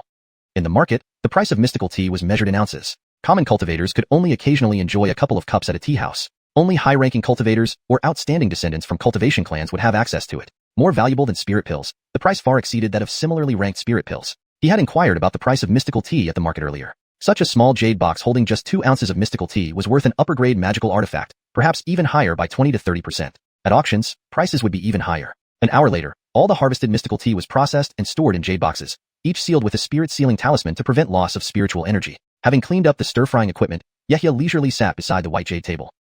After working hard, it was time to personally test the effects of the mystical tea. Raising his right hand and sweeping across the table, a flash of golden mist revealed a set of exquisite jade tea ware in front of him. Casting a spell with his right hand, he directed it towards the jade teapot, producing a burst of blue light followed by a small water stream cleansing the pot. Flipping his left hand, a box of mystical tea appeared on his palm. Opening it, he guided several leaves into the jade teapot. With another precise point, water was poured into the teapot. Flicking his finger, he conjured a flame, bringing the water to a boil. Soon, an enchanting fragrance wafted from the pot. Eagerly, Yehia lifted the jade teapot, pouring himself a cup into a white jade cup. Blowing gently, he watched the curled mystical tea unfold, turning back to a bright green. The leaves floated up and down in the cup, appearing almost revived. Yehia, with keen anticipation, brought the cup to his lips and sipped lightly. Instantly, a profoundly refreshing aura coursed through his veins. He felt unusually clear-minded, even sharper mentally. Then, he drank the entire cup of dark cloud mystic tea, intending to test the marrow-cleansing effect. Finally, after finishing the whole pot, Yehia felt a hint of the cleansing effect. A sudden surge of dark light emitted from his body, expelling impurities from his skin pores. He felt a significant reduction in bodily burden, murmuring to himself, truly good stuff, no waste should be spared. Eyeing the remnants, Yehia grabbed the soaked tea leaves from the pot, chewed briefly, and swallowed them whole. Sitting cross-legged on the stone bed, he utilized the unique aura within the mystical tea to cleanse his meridians, enhancing his relatively mediocre cultivation potential. A moment later, a black mist emerged from Yehia's body, accompanied by a foul odor. Seeing the thin layer of black residue on his skin, he frowned, quickly descending from the stone bed to rinse off. He then changed into a fresh set of white robes. Chapter 62, Blood Ghost. After handling everything, Yehia added another step to his daily cultivation routine, drinking a pot of spirit tea. Even if this cloudy tea has only a little effect on bone marrow cleansing, the cumulative impact over time would be considerable. In a few days, he would have to go and guard the black gold mine. Yehia's gaze turned contemplative. He had just entered the late stage of chi refinement. Even if he used this short time to consume spirit pills, it wouldn't improve him much. It would be better to cultivate life-saving spells. With this thought, Yehia flipped his left hand, and a blood-colored jade slip landed in his palm. His current level of cultivation allowed him to practice some spells that were previously out of reach. The Een souls within the ghost banner now numbered several dozen but had limited combat power. Especially against cultivators of the same rank as himself, their contribution to his strength was negligible except for using the soul-hooking ghost howl collectively. Initially, he acquired the ghost banner from the heavily injured Danny. At that point, it was practically an empty shell of a high-grade magic weapon. Before being injured, Danny was at the late stage of chi refinement. But after suffering grave injuries and falling back to early-stage chi refinement, he could not control the many blood ghosts inside the banner and thus consumed them all, leaving behind only common Een souls made from ordinary human spirits. Later, Yehia also absorbed some demonic beast essences and cultivator souls, but due to his inadequate cultivation, he couldn't refine them into stronger blood ghosts. Now is the perfect time. Een souls are a simple blend of soul powers, with very basic materials like demonic beast essences or cultivator souls. They attack by instinct, have low intelligence, and are vulnerable, especially to thunder and fire-type spells which can easily destroy them. Blood ghosts, however, are different. First, the creator must be at least in the late stage of chi refinement. Second, the material needed for refining blood ghosts should come from highly intelligent cultivators, preferably those in the middle stage of chi refinement. Their essence and soul power must be fully drained during refinement. Blood ghosts possess ghostly wails, affecting opponents' souls continuously in battle. They also have ranged magical attacks, capable of spitting ghostly fire.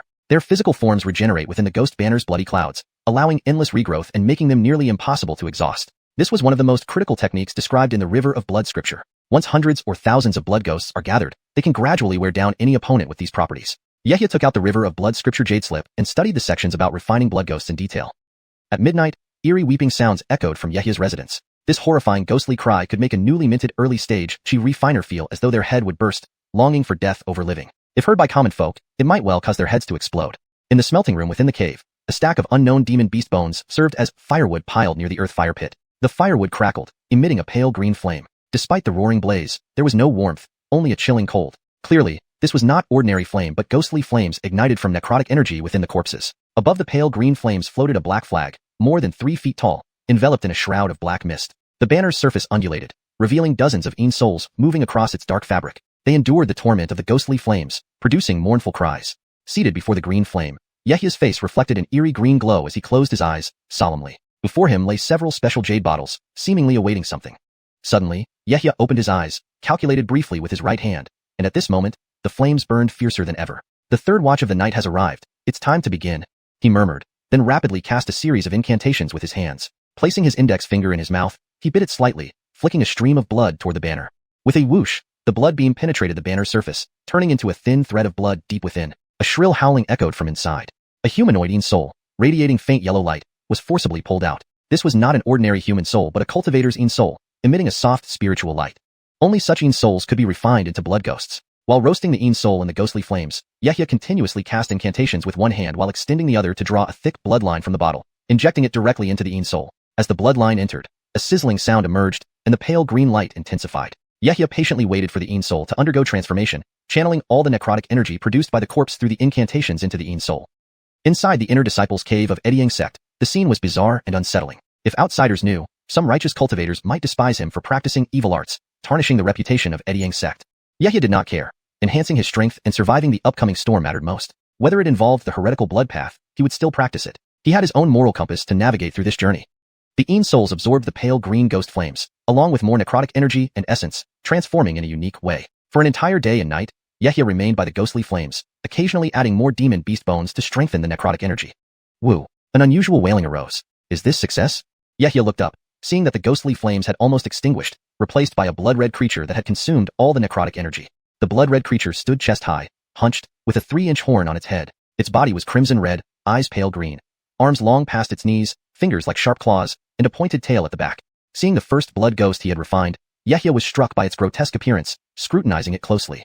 Chapter 63, Departure. After a few scrutinizing glances, Yehia confirmed his thoughts. This blood ghost was the lowest tier of unicorn blood ghost. Despite its appearance, an ordinary early-stage chi condensation cultivator, without an effective magical weapon, would likely be killed in a one-on-one confrontation with this blood ghost. Suddenly, the blood ghost's eyes flashed with black light as it let out a long, ear-piercing howl. Ghostly cries erupted from its mouth, and without hesitation, it swung its sharp claws towards Yehia.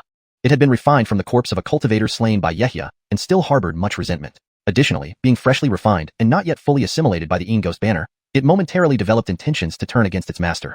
Yehia's ears buzzed and his heart stirred as he felt the soul-snatching sounds acting upon his spirit. Seeing this, Yehia shook his head, shielding himself from these ghostly sounds. His spirit resided within the immortal resident's stone steel, making such ordinary ghostly cries powerless against him. You want to kill your master? Let's see if you're capable of that. A slight smirk appeared on his face as he swiftly raised his right hand. Flames emerged before him, gathering into a fiery shield about half a jong in size. With a puff, 2 balls of emerald green ghost fire shot out from the blood ghost's mouth, striking the fiery shield fiercely. The fire shield, fueled by yang fire, clashed with the ghost fire, causing immediate explosions. Vast amounts of emerald flames spread over the shield and began burning. Sizzle! The flame shield started to melt under the attack. The blood ghost grew even more frenzied, spewing more green fireballs from its mouth while letting out even more violent ghost cries. With a bang, the fire shield shattered. Just as it prepared to charge again, a silver dragon, its tail ablaze with red flames, flew out and struck the blood ghost fiercely. Slap! Slap! The blood ghost couldn't withstand the attack, letting out several piercing cries. Suddenly, the silver light flashed, and the silver dragon wrapped around it, completely restraining it. The blood ghost, now unable to move, could no longer emit ghostly cries. At this moment, Yehia held a silver silk duster, and the silver dragon was formed by extending the duster. He placed his left index finger to his mouth, bit it lightly, and then flicked it, sending a drop of spiritual blood onto the blood ghost's forehead. Yehia focused intently on the blood ghost, reciting incantations to activate several seals. A series of restrictions appeared on the blood ghost's forehead, causing its body to tremble uncontrollably, as if it were experiencing immense terror. After several breaths, the green light in its eyes dimmed, and its body calmed down. Yehia sighed in relief. With a thought, the silver dragon released its hold and returned to its original form. Raising his right hand, he waved slightly, and the blood ghost obediently retreated into the Een ghost banner. Despite its earlier rebellion, Yehia showed no displeasure but instead looked somewhat satisfied. The blood ghost's ghostly cries, though not as powerful as the soul-snatching cries of dozens of Een souls together, were more flexible and could be used individually, continuously intimidating cultivators. The silver silk duster was an upper-grade magical weapon, and the blood ghost managed to withstand several attacks without dispersing, proving its decent defensive capability. Moreover, the ghost fire it emitted was quite formidable. After some consideration, Yehia waved his hand, releasing a golden beam of light that enveloped the Een ghost banner. Clutching it tightly, he began refining it with patience. In future battles, this would be his true reliance. With the intelligent blood ghost controlling the remaining ordinary Een souls, he wouldn't need to divert his mental power to control them. Feeling a sense of ease, Yehia closed his eyes, sat cross-legged, and practiced his cultivation technique to recover the spiritual energy and mental strength spent on refining the blood ghost. Time flew by, and 3 days passed. As dawn broke on the third day, Yehia emerged from his cave dwelling, feeling refreshed. Glancing at his recently acquired residence, he turned back and continued on his way. With a tap on his waist, a green cloud appeared beneath his feet. In one leap, he soared up, turning into a streak of green light heading towards the outer affairs hall. During the flight, Yehia observed the bustling peaks, with beams of light weaving through the air. Notably, several Foundation establishment Vances led groups of disciples in flying boats, heading out of the mountain gate. Shortly after, Yehia landed in front of the outer affairs hall, where many disciples had gathered, likely summoned for a mission. Scanning the crowd, he flicked his wrist, revealing a golden spirit talisman between his fingers. Injecting a strand of spiritual energy into it, he threw it into the air. The talisman transformed into a beam of golden light and flew off. Afterward, Yehia stood in a noticeable spot, waiting for his 2 fellow disciples. After a short while, a tall young man approached. Cultivating at the 6th layer of chi condensation, he initially seemed surprised upon seeing Yehia but quickly wore a pleased expression. He clasped his hands respectfully and greeted, "Greetings, Armand. It's you, Armand Baron," Yehia said, recognizing him as Fulton, with whom he had maintained contact. Fulton, whose cultivation was near late-stage chi condensation, accepted his current lower status calmly. "Armand, please don't call me brother. I am still an outer sect disciple, and there is a gap between our cultivation levels. We mustn't violate the sect rules." Yehia hesitated briefly but nodded in agreement. Since Fulton accepted it, he saw no need to argue. "Well then, since Stone Baron is accompanying me, we can help each other along the way." "I agree, Armand. It's fortunate to be able to accompany you on this mission. I will follow your lead when we arrive," Fulton said, walking beside Yehia as they waited for the last fellow disciple. Suddenly, the blood ghost's eyes flashed black, and it let out a long roar. Ghostly cries erupted from its mouth as it relentlessly swung its sharp claws toward Yehia. It had been refined from a dead cultivator at Yehia's hands, still harboring residual resentment. Being freshly refined, it hadn't yet been fully assimilated by the Een ghost banner, resulting in a momentary urge to turn against its master. Yehia's ears buzzed, his spirit wavering, instantly feeling a soul-seizing sound acting on his essence. Seeing this, he shook his head, blocking the ghostly sounds. His soul resided within the immortal estate steel, making such ordinary ghostly cries powerless against him. "You think you can rebel? We'll see if you're up to it." A smirk appeared on his face, followed by a swift motion of his right hand. Flames materialized before him, gathering points of fire spiritual energy into a half-yard-wide flaming shield. The blood ghost spat 2 chunks of ghastly green ghost fire, shooting them sharply at the shield. The fiery shield belonged to Yang Fire, while the ghost fire was Een. Upon contact, the ghost fire exploded, covering the shield with green flames that burned fiercely. Zzz. The flames sizzled, slowly melting the fiery shield. Seeing this, the blood ghost grew even more frenzied, spitting out several green fireballs with even more violent ghostly cries. With a loud bang, the fiery shield shattered. Just as it was about to continue attacking, a 10-foot-long silver dragon abruptly flew out, its end burning with crimson flames, lashing viciously at the blood ghost's body. "Slap! Slap!" cried the blood ghost, unable to defend itself, emitting several shrill cries of pain. Suddenly, a flash of silver light encircled it, completely binding it. Now holding a silver-threaded duster, Yehia had extended it into a silver dragon. He placed his left index finger to his lips, lightly biting it, then flicked his finger, sending a drop of glowing blood flying, landing precisely on the blood ghost's forehead. Yehia's gaze tightened, focusing on the blood ghost while muttering incantations. Instantly, a series of seals emerged on its forehead, causing it to shiver uncontrollably as if struck by profound terror. After a few breaths, the green glow in its eyes dimmed, and its body became calm. Yehia sighed with relief, retracting the silver dragon back into the duster, then waved his hand, commanding the blood ghost back into the Een ghost banner. Despite its recent rebellion, Yehia felt rather satisfied. Although its ghostly cries were not as powerful as those conjured by dozens of Een souls, its flexibility allowed it to use them independently, continuously intimidating cultivators. Moreover, the Silver Duster was an upper-grade magical tool. The Blood Ghost's ability to withstand several attacks without disintegrating demonstrated its solid defensive capabilities. Its ghost fire also possessed considerable power. After some thought, Yehia waved his hand, releasing a golden mist that enveloped the Ghost banner. Grasping it firmly, he began to refine it with patience. In future battles, this would be his true reliance. With the intelligent Blood Ghost managing the other common souls, he wouldn't need to split his mental power to control them. Feeling incredibly smooth and refreshed, Yehia closed his eyes, sitting cross-legged to recover his spiritual energy and mind after the intense refining process. 3 days passed in the blink of an eye. At high noon, Yehia walked out of his cave residence, casting a glance at his recently acquired abode, then turned his attention back. With a tap on his waist, a green cloud appeared beneath his feet. Stepping onto it, he soared into the air, turning into a streak of green light heading towards the External Affairs Hall. On the way, Yehia surveyed the bustling surroundings, where various figures darted between the peaks. Even senior disciples guided by Foundation Establishment stage masters flew out of the mountain gates on boats.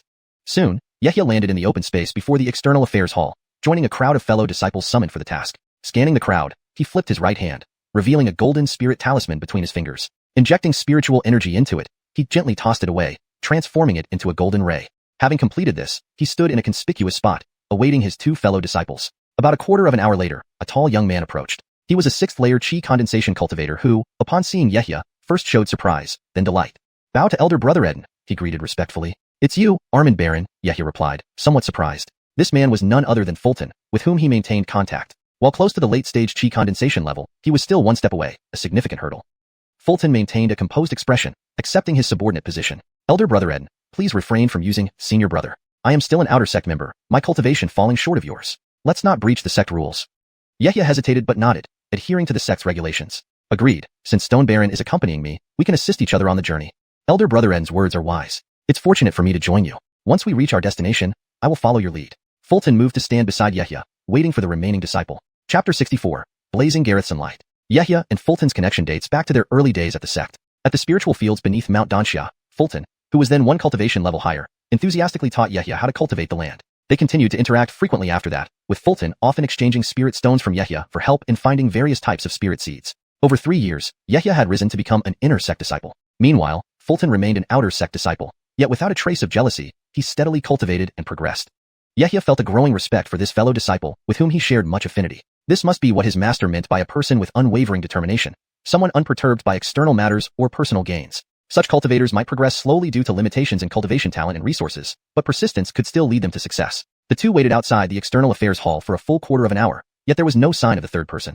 Yehia began to feel puzzled. Usually, this task would be eagerly sought after as it provided a perfect settlement location, low difficulty, and safety. Any outer sect disciple assigned to this task would be overjoyed. Why hadn't they shown up? Another 15 minutes passed, and Yehia furrowed his brow, preparing to cancel the other person's task eligibility inside the hall. Just as he lifted his foot to enter, a hurried voice stopped him.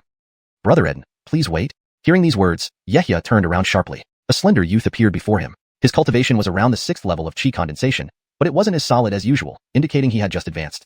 The slender youth had just landed from mid-air, his breath unstable. After taking a few deep breaths, he explained, "I am Xenon, greeting both seniors. I arrived late due to circumstances beyond my control. I returned from outside the sect recently and was ambushed by malevolent cultivators along the way. Please forgive me." Yehia's gaze swept over him, noticing battle scars on his clothes. Suddenly, something unusual happened inside his sleeve, catching his attention. He cast a serious glance at this disciple named Xenon, eyes flashing with surprise. He said gravely, "It's fine that you've come, brother. However, your aura is unstable. Can you still travel?" Xenon hesitated slightly before replying, "If you give me a moment to rest, I should be able to recover enough." Without hesitation, Yehia nodded in agreement. Fulton also nodded upon seeing Yehia's consent. The trio moved to an open area where Xenon sat down cross-legged, took a spirit pill, closed his eyes, and focused on restoring his spiritual energy. Yehia observed Xenon curiously, as if trying to find something about him. Earlier, he sensed a peculiar aura from Xenon that made the spirits within his Ghost banner uneasy, a natural fear. There were 2 possibilities. Either Xenon had a higher-ranked ghost creature with him, which seemed unlikely since such creatures required significant cultivation power, or he possessed some item that restrained ghosts, possibly a magical treasure. Standing a distance away, Yehia pondered quietly as he waited for Xenon to recover. Turning to Fulton, he asked, "Do you know Brother Xenon? You seem well connected." Fulton thought for a moment and finally recalled, "Ah yes, now I remember why the name sounds familiar. Brother Xenon possesses the Ghosteen Eye." Confused, Yehia asked, "Ghosteen Eye?" Fulton explained, "Correct. There's a rare mythical beast called the Ghosteen Beast, which, upon reaching the 3rd rank, develops a vertical pupil between its brows known as the Ghosteen Eye. This eye can emit a beam called Blazing Gareth's Light, which can subdue all ghosts and evil spirits. Even peers are said to be struck dead with a single glare. An ancestor of the Ed family once obtained the vertical pupil of a 4th rank Ghosteen Beast and integrated it into their body. From then on, the Ed family prospered. Descendants of this line have inherited the ghosting beast's bloodline and may develop this eye. I heard this from another disciple, intrigued by its uniqueness. Hearing this, Yehia was even more perplexed, muttering to himself, with such a unique ability, why hasn't the sect taken advantage of it? Why is he still an outer sect disciple? Fulton whispered back, Arm and Ed may not know, but while the Ed family once thrived, they have long declined, leaving few members. The ghosting beast, being half demon and half ghost, does not enhance the cultivation speed of practitioners. Instead, it imposes restrictions on their cultivation methods. Also, descendants who activated the ghosting eye tended to live short lives, often failing to reach the foundation establishment stage. Thus, the sect did not consider special cultivation of this skill worthwhile. Yehia nodded thoughtfully, looking at Ed Xenon again. I see. The integration of beast bloodlines with human ones already carries great risks, let alone a hybrid like this. It seems the ancestor who fused the ghosting beast's bloodline didn't anticipate that future generations wouldn't benefit but suffer numerous constraints. Satisfied, Yehia relaxed. If such ghosting beasts still existed, his ghost banner would face considerable suppression. Since they've disappeared from the cultivation world for many years, there's nothing to worry about. Time flew, and Ed Xenon stood up, looking refreshed. Thank you for waiting, seniors. Yehia waved his hand with a faint smile. No problem. Since Brother Ed has recovered, we should set off immediately. Chapter 65, Golden Python Mountain Range. The three did not waste any time with idle chatter. They each patted their storage bags, summoning their flying instruments and simultaneously rising into the air. At a height of several dozen zhang from the ground, Yehia led the way, standing atop a half zhang wide green cloud. Fulton wielded a yellow earth-colored flying sword, following slightly behind to the right of Yehia. Ed Xenon was astride the Qingfeng gourd issued by the sect, positioned on the left. Among the three, Yehia had the highest cultivation level, and he deliberately slowed his pace. The trio proceeded orderly along the mountain range ahead. After traveling tens of miles outside Eddieing Sect's territory, they suddenly felt a powerful gale coming from behind, catching them off guard and causing them to stagger. Yehia's expression changed as he quickly formed seals with his hands. As the foot-based magical tools emitted spiritual light, they managed to stabilize themselves. Frowning, Yehia turned his head, looked up, and saw an astonishing sight. A massive shadow enveloped them. High above, something akin to a small mountain was slowly moving forward, causing the fierce winds. After a few moments of observation, they realized it was an enormous floating vessel, completely green in color, shimmering with a glow that seemed both metallic and wooden. It measured dozens of zhang in length, about 10 zhang wide, and 7 or 8 zhang high. The ship had 2 decks, with the Eddying Sect emblem hanging from the topmost sail. On either side of the hull were several pairs of large green wings, crafted from some type of spirit wood. The wings vibrated, emitting countless beams of green light, activating wind attribute formations that propelled the entire vessel forward. Looking out onto the deck revealed a dense crowd of cultivators, numbering no less than 500. And further back towards the sect's direction, more huge floating vessels launched one after another, passing overhead. Ed Xenon and Fulton squinted their eyes, clearly seeing this scene, their faces revealing contemplative expressions. News of the front lines between Eddying Sect and Decisive Sect had spread throughout the sect over the past 3 days. This gigantic flying artifact was clearly transporting sect disciples to the front line. The three exchanged glances but didn't say much. Once the strong gust passed, they continued flying forward. They were not directly dispatched to the front line. Yehia had used connections to secure this assignment, while outer sect disciples had no choice in the matter and were simply assigned to this guarding task by coincidence. Their reasons for being stationed at the Hamzajin mine varied, but they shared a common desire, to hope for a few peaceful years of cultivation. Perhaps by then, the conflict over the Spirit Stone mine would have ended. After flying hundreds of miles, Yehia ordered them to land in the forest to replenish their spiritual energy before continuing their flight. With war raging everywhere and numerous independent cultivators fleeing from Baranzhou to Eddying Sect's vicinity to avoid being forced into cannon fodder, the number of cultivators surged, especially in areas farther from the front line. For safety, Yehia ensured they maintained at least 60% of their spiritual energy to ensure combat readiness. Ed Xenon and Fulton naturally understood this precaution and had no objections. Due to Yehia's cautious approach, it took them nearly 2 days to reach the Golden Python mountain range 3,000 miles away. The three gazed at a peculiarly shaped peak in the distance, marveling at its resemblance to its name. From afar, it looked like a giant python stretching for dozens of miles. Moreover, the mountain range's abundant metal attribute spirit chi caused most plants to bear pale golden spots. The Hamzajin mine lay within the python's belly. Flying low over the mountain, Yehia suddenly raised his hand, signaling them to stop. He spoke earnestly, "Brothers Baron and Ed, we're lucky to be stationed here rather than directly fighting against Decisive Sect. Combat is unlikely, but given the chaotic situation, we must remain vigilant. Since I've taken this mission, I will be responsible for the next 3 years. If anything unexpected happens, you too must listen to my commands. I'll do my best to protect all of us. Any disobedience will not be tolerated." Yehia made it clear, and Fulton and Ed Xenon exchanged looks, immediately agreeing without hesitation. "Kiefer's brother Baron will follow your orders carefully," Fulton said. "I understand," Ed Xenon added. Seeing their resolve, Yehia nodded, hoping for peace over the next 3 years, but knowing they must be prepared. The trio glanced at each other before urging their magical tools towards the Hamzajin mine. Shortly, a desolate valley nestled among the mountains came into view. Their eyes flickered with spiritual light, noting the faint green barrier surrounding the valley. The three formed seals, controlling their magical tools to land in a nearby thicket at the entrance of the valley. Scanning the area, Yehia sensed an eerie stillness. Turning to his companions, he said, "Baron and Ed, find a place to hide temporarily. Wait until the guards here come out and confirm safety before showing yourselves." Fulton asked, "Brother, are you concerned there might be issues here?" Yehia replied calmly, "Just being cautious. The situation is different now. Ed Xenon and Fulton nodded in agreement, blending into the woods, suppressing their spiritual pressure. Soon, they disappeared from sight. Only then did Yehia raise his right hand, wiping his waist and flinging out a special talisman that shot toward the green barrier as a streak of gold. With a whoosh, the gold light penetrated the barrier, causing ripples before vanishing. Yehia stood patiently. Soon, a gap appeared in the green barrier, and several figures emerged. Leading them was a white-robed man from Ediang sect, with a square face and ninth-layer chi condensation cultivation. Two gray-robed outer sect disciples followed closely, alongside a male and female wearing distinctive clothing. The man wore scholar attire in a long white robe, reaching 7th-layer chi condensation. The woman, also 7th-layer chi condensation, was slender with delicate features, dressed in a fitted red blouse that exuded a martial elegance, resembling a heroic knight. Chapter 66, Lila and Georgina. A square-faced man stepped forward, showing his identity token. Yehia also retrieved his own token, and the two exchanged them to verify each other's identities. Once confirmed, the square-faced man looked puzzled and asked, "Stonehead, why have you come alone? Has the sect only dispatched you?" Yehia clasped his hands and smiled faintly. "Armin Keaton, there's been a misunderstanding. I felt the atmosphere here was off, so I had the two junior brothers hide." As he spoke, he gestured toward the rear. "Junior brothers, come out. This is Armin Keaton Ed from the sect." Before his words had fully faded, a glimmer of spiritual light flashed from the nearby dense forest, and two cultivators suddenly appeared.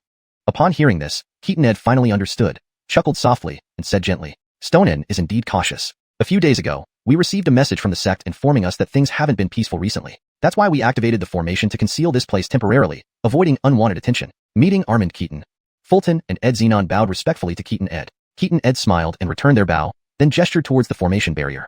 "Please enter, juniors. I'll introduce you to the mine situation here." With that, the group entered through the gap in the formation into the valley. As soon as they stepped inside, the scenery changed dramatically. The valley was much larger than it appeared from the outside, spanning several hundred zhong. There were scattered simple stone huts, and near the mountain walls were numerous large openings leading into the mines. Miners dressed in tattered clothes emerged from the caves, carrying heavy bamboo baskets filled with stones. They labored step by step under the weight, depositing the golden-tinted ore at a makeshift shelter before returning to the mines to repeat the process.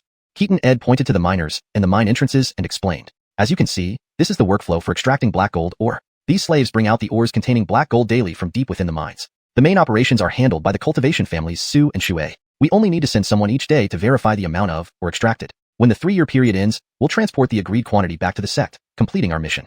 He paused and introduced a man and a woman beside him. Almost forgot to introduce these two. This is Daoist Lila from the Su family, and this is Daoist Georgina from the Xue family. They represent the two families here. The man and woman bowed to Yehia and his companions. "Greetings to the 3 Daoists from Ediang sect. Greetings to both of you." Yehia and his companions returned the gesture, acknowledging each other. After the introductions, Keaton Ed led Yehia and his group around the various stone huts. They saw areas dedicated to smelting, storage of black gold ores, and their living quarters. He also showed them the formations enveloping the entire valley, handing over the control devices like array discs and flags to Yehia's team. Within less than an hour, Yehia gained a basic understanding of the valley. All mining and smelting tasks were handled by the Su and Xue families, including replenishing any shortages among the slave miners. Ediang sect's role was merely to record the daily output, preventing any underreporting or production drops. Another reason for sending 3 people was to protect the valuable resource in case of attacks by evil cultivators. "Stonehead, get along well with the Su and Xue families. It will benefit you greatly. I've said all I can. Farewell." Keaton Ed and his companions handed over the accounting jade slips and other items before departing with the refined black gold ores for the sect. Yehia and his group escorted them out of the formation, watching them leave before returning to the valley. They found Keaton Ed's parting words confusing but dismissed it for now. Lila glanced at Georgina, then invited Yehia and his companions warmly. 3 Daoists have traveled far. Our families prepared a welcome feast. Would you do us the honor of joining us? That would be excellent. Gratitude is best shown through acceptance. Thank you for your invitation. Yehia nodded after glancing at Fulton and Ed Xenon, agreeing. He wanted to ask some questions anyway. Inside the stone hut, the table was lavishly set with precious spirit foods, various dishes made from demon beast meat, spirit fish, spirit rice, spirit fruits, and even 2 jars of spirit wine. One glance told him the meal was worth no less than 500 spirit stones, equivalent to 20 bottles of spirit-gathering pills. Fulton and Ed Xenon were equally stunned. The 3 exchanged puzzled looks and sat down. Yehia, seated, swept his gaze over Lila and Georgina, then asked curiously, "Such a lavish meal isn't just for welcoming us, is it?" Lila, noting Yehia's expression, pondered for a moment before saying meaningfully, "Since you noticed, let me be straightforward. Do the 3 of you wish to earn more spirit stones for cultivation?" Georgina poured everyone a cup of spirit wine and added, "This meal is just an appetizer. The real deal comes later." Yehia's eyes flickered, recalling Keaton Ed's parting words. He turned to Lila and Georgina, probing, "Is it about the spirit mine? Please clarify so I don't misunderstand." Lila smiled faintly and cut straight to the point. "Keepers, it's about the spirit mine. Mining and smelting are under our control. You only need to turn a blind eye, and both the Su and Xue families will generously reward you in gratitude." Chapter 67. Signal to smash the cup? The total amount accumulated over 3 years, while I can't promise much more, would at least allow the 3 of you to make significant progress in your cultivation. After saying this, All eyes turned to Yehia. Fulton and Ed Xenon glanced at each other. Since Yehia was in charge, he had to make the final decision. Lila and Georgina also looked at him with a hint of tension. This strategy usually worked. No disciples sent here from Edyang sect would turn down the easily obtained spirit stones, especially not when the sum was quite substantial. However, seeing his delayed response, they couldn't quite gauge what Yehia was thinking. The room's atmosphere became tense for a moment as everyone fell silent, silently watching Yehia. Yehia furrowed his brows, picked up a bottle of spirit wine from the table, took a sip, and casually asked, "How many spirit stones are we talking about?"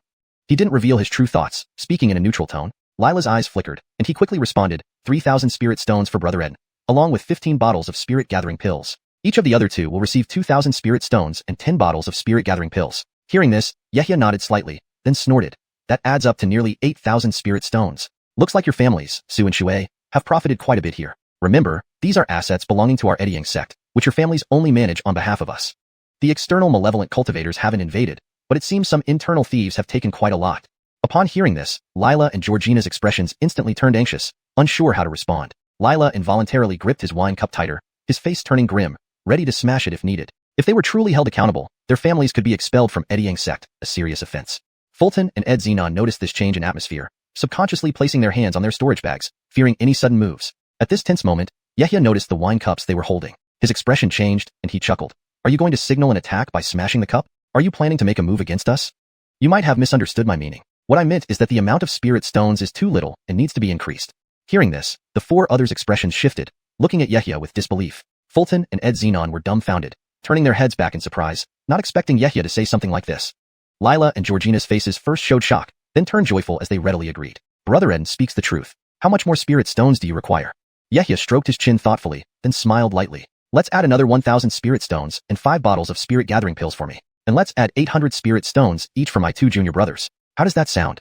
Lila and Georgina exchanged glances, communicated non-verbally, then softly said, I think Brother N's proposal is fair. We'll go with what you suggest, and Aviana Shui will agree as well.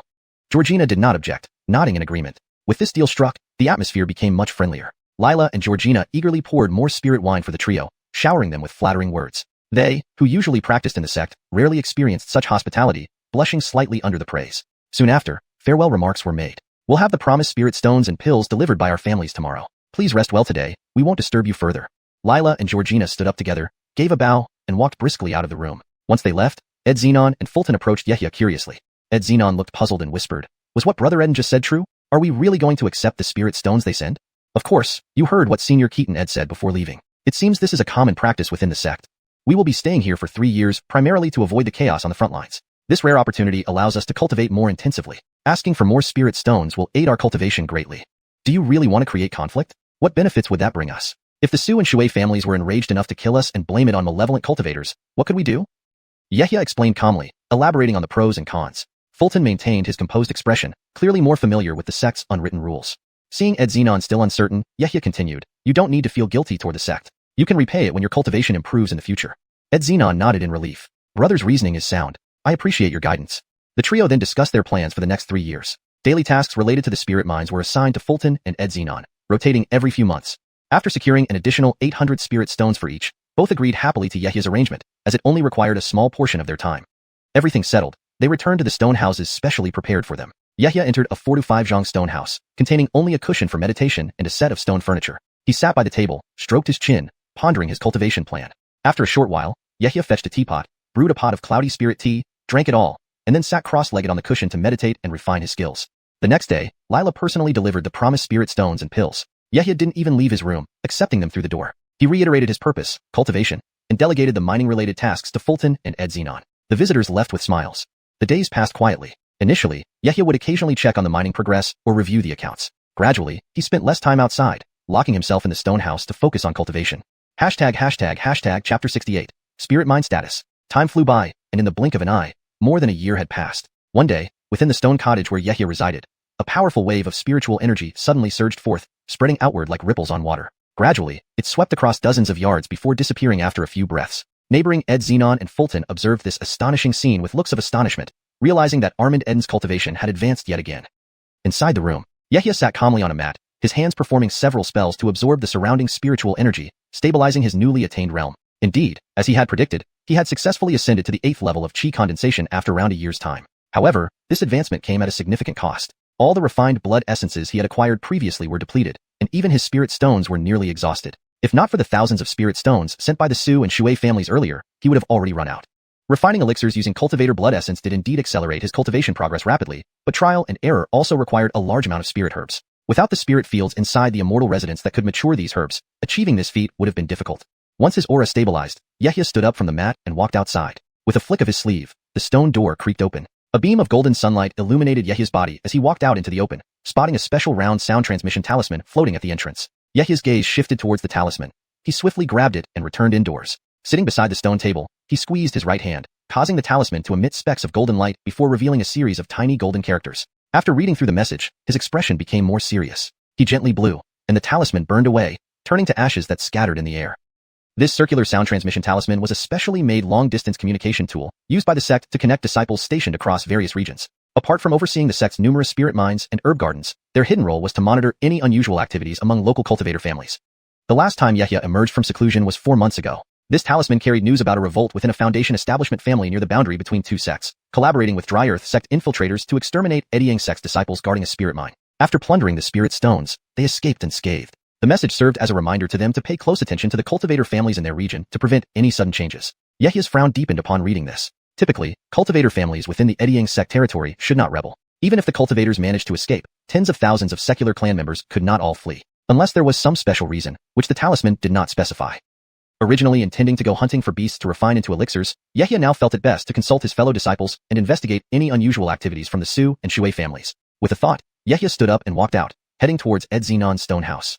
He knocked twice on the stone door, which opened with a creak. Seeing Yehia, Ed Xenon hastily invited him in. They sat beside the stone table, and Ed Xenon greeted him warmly. I didn't expect you to emerge from seclusion today. It's truly something to celebrate. Congratulations on your cultivation progress. Thank you, Stone. I'm here to ask about recent developments at the spirit mine and whether anything unusual has happened with the Su and Shui families. Unusual? No unusual incidents. Lila and Georgina come once a month with batches of mine slaves. Nothing strange has been noticed, Ed Xenon replied.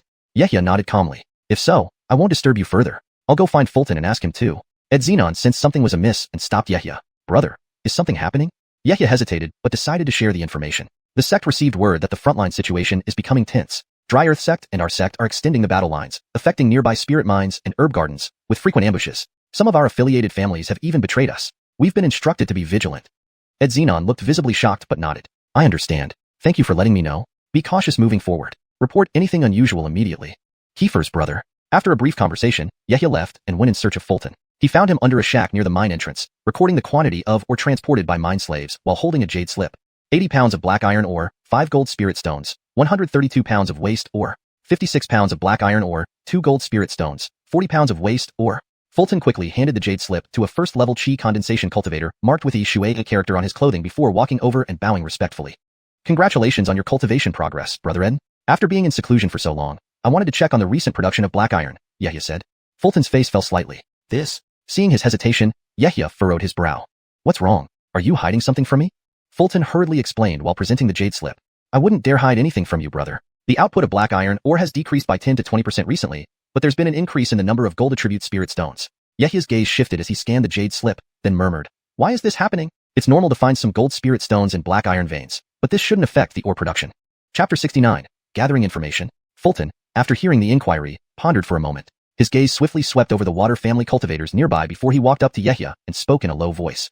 Armand, back when I was at the initial chi condensation stage, I once worked as a supervisor in a large spirit stone mine near our sect. If the production from a spirit mine decreases without any signs of the slave miners slacking off, there are roughly 2 possibilities, he explained. The first is that someone is secretly hiding some of the ore inside the mine tunnels, intentionally not turning it in. Or this spirit mine might truly be on the verge of depletion. The output of black gold could further decrease, and within just a few months, the spiritual energy here might completely deplete, rendering this place a waste mine. As he spoke, confusion clouded his face. But if the spiritual energy truly depleted, there wouldn't be an increase in the yield of metal-type spirit stones. This point also puzzles me greatly, Fulton added. Yehia frowned upon hearing this. They were now practically in the same boat with the Su and Water families. Many things had been turned a blind eye to. It didn't make sense for the other side to deliberately hide some of the ore within the mine tunnels. But if it was the second scenario, they truly needed to be vigilant. Yehia and the others had come here to guard the mine vein. But if the black gold vein turned into a waste mine, staying here would lose its significance. They might even need to return to the sect early. Thinking this, Yehia's mind flickered, and he softly inquired, Stone Baron, have you checked inside the mine? Fulton paused before continuing. I did intend to go inside a few days ago, but the mine tunnels are complicated. This is a spirit mine that has been mined for over 100 years. There are countless tunnels crisscrossing hundreds of directions. The map of the tunnels is in the hands of the Xiu and Water family cultivators. When I proposed it once, they politely declined. After saying this, he circled back to the problem, rephrasing it towards Yehia. Stones Ed and I don't have high cultivation levels, nor much say in matters. How about Armin personally requests the tunnel maps from the Xiu and Water families? I believe they wouldn't dare refuse your request outright. Yehia, hearing this, shifted his eyes, looking briefly at the dozen mine entrances ahead and the low-rank cultivators from the Xiu and Water families scattered around. After a moment of contemplation, he transmitted a message softly. Don't reveal this matter yet. I'll investigate the outside situation first. If their cultivators ask, tell them I've gone to the marketplace to purchase some spiritual herbs for alchemy. Once I return, we three will enter the spirit mine together to check. Keepers, Armand. Fulton slightly lowered his head and readily agreed. Yehia glanced at him again before striding out of the valley. He gazed at the array light shield before him, took out a golden token, and lightly touched it against the shield. A beam of golden light shot out, causing ripples on the shield which then opened up a gap several feet wide. Yehia quickly darted through, looked around, and then raised his right hand, tapping his storage pouch. Instantly, he rode a green cloud, shooting off into the distance. Flying a mile away, he rapidly descended, changed into his own attire in a secluded area, and continued forward. The valley containing the Black Gold Mine was located on the right abdomen of the entire Golden Python mountain range, where the most concentrated spiritual energy resided at the mountain's head. The Xiu and Water clans occupied areas from the waist upwards, with most of their clan members living above. The mundane clans people lived in small towns built around the periphery of the mountains. Below the waist, a small market attracted surrounding scattered cultivators for trading. Both families also ran shops here to earn additional spirit stones. Yehia decided to visit this small market, as it was an important source of spirit stones for the two families. He needed to ensure they had no unusual activities before returning to the valley to investigate the mine issue. About 15 minutes later, amidst a misty fog, a set of buildings appeared in sight. Yehia's eyes caught a hint of red light piercing through the white mist below, allowing him to see the scene clearly. The market wasn't large, only comprising a handful of stone houses of varying heights, a few pavilions scattered around, and a central square bustling with cultivators selling various spirit items. Reaching the market entrance, Yehia was somewhat surprised by the surroundings. Expecting it to be smaller than Shepherd Market, he realized it was far less busy. Most cultivators passing by were at the initial or mid-chi condensation stages. A late-stage cultivator like him was already considered exceptional. In fact, only a couple of such cultivators were seen. As for Foundation Establishment cultivators, none were present. Kiefert, Yehia understood. Only two small chi condensation level clans could attract so many cultivators, which was already impressive. Walking into a few shops selling spirit pills, magical treasures, and talismans, owned by the Xiu and Water families, he bought a few bottles of pills, posing as a passing scattered cultivator, and gathered some information. Due to increasing warfare, finished spirit pills and magical treasures prices rose by nearly 20%, while raw materials dropped by 10%. This resulted in increased profits, but little benefit for scattered cultivators. Few were proficient in numerous cultivation skills, and they mostly obtained raw materials, selling them to family-run stores at lower prices. This made their cultivation even more costly. Exiting these shops, Yehia's expression was solemn as he headed towards the central square. He sensed hidden cultivators within the shops, guarding against sudden raids by a late-stage chi condensation cultivator like himself. Based on the situation, the market held almost half the strength of the Xiu and Water families, with guards left at the clans and those spread across the mines. These cultivators could barely maintain market safety, leaving little chance for underhanded maneuvers against Enyang sect. Relieved, Yehia felt things would be manageable if the Xiu and Water families stayed compliant. Walking a few dozen paces, he reached the square, intending to sell some useless items to acquire spirit stones for further cultivation.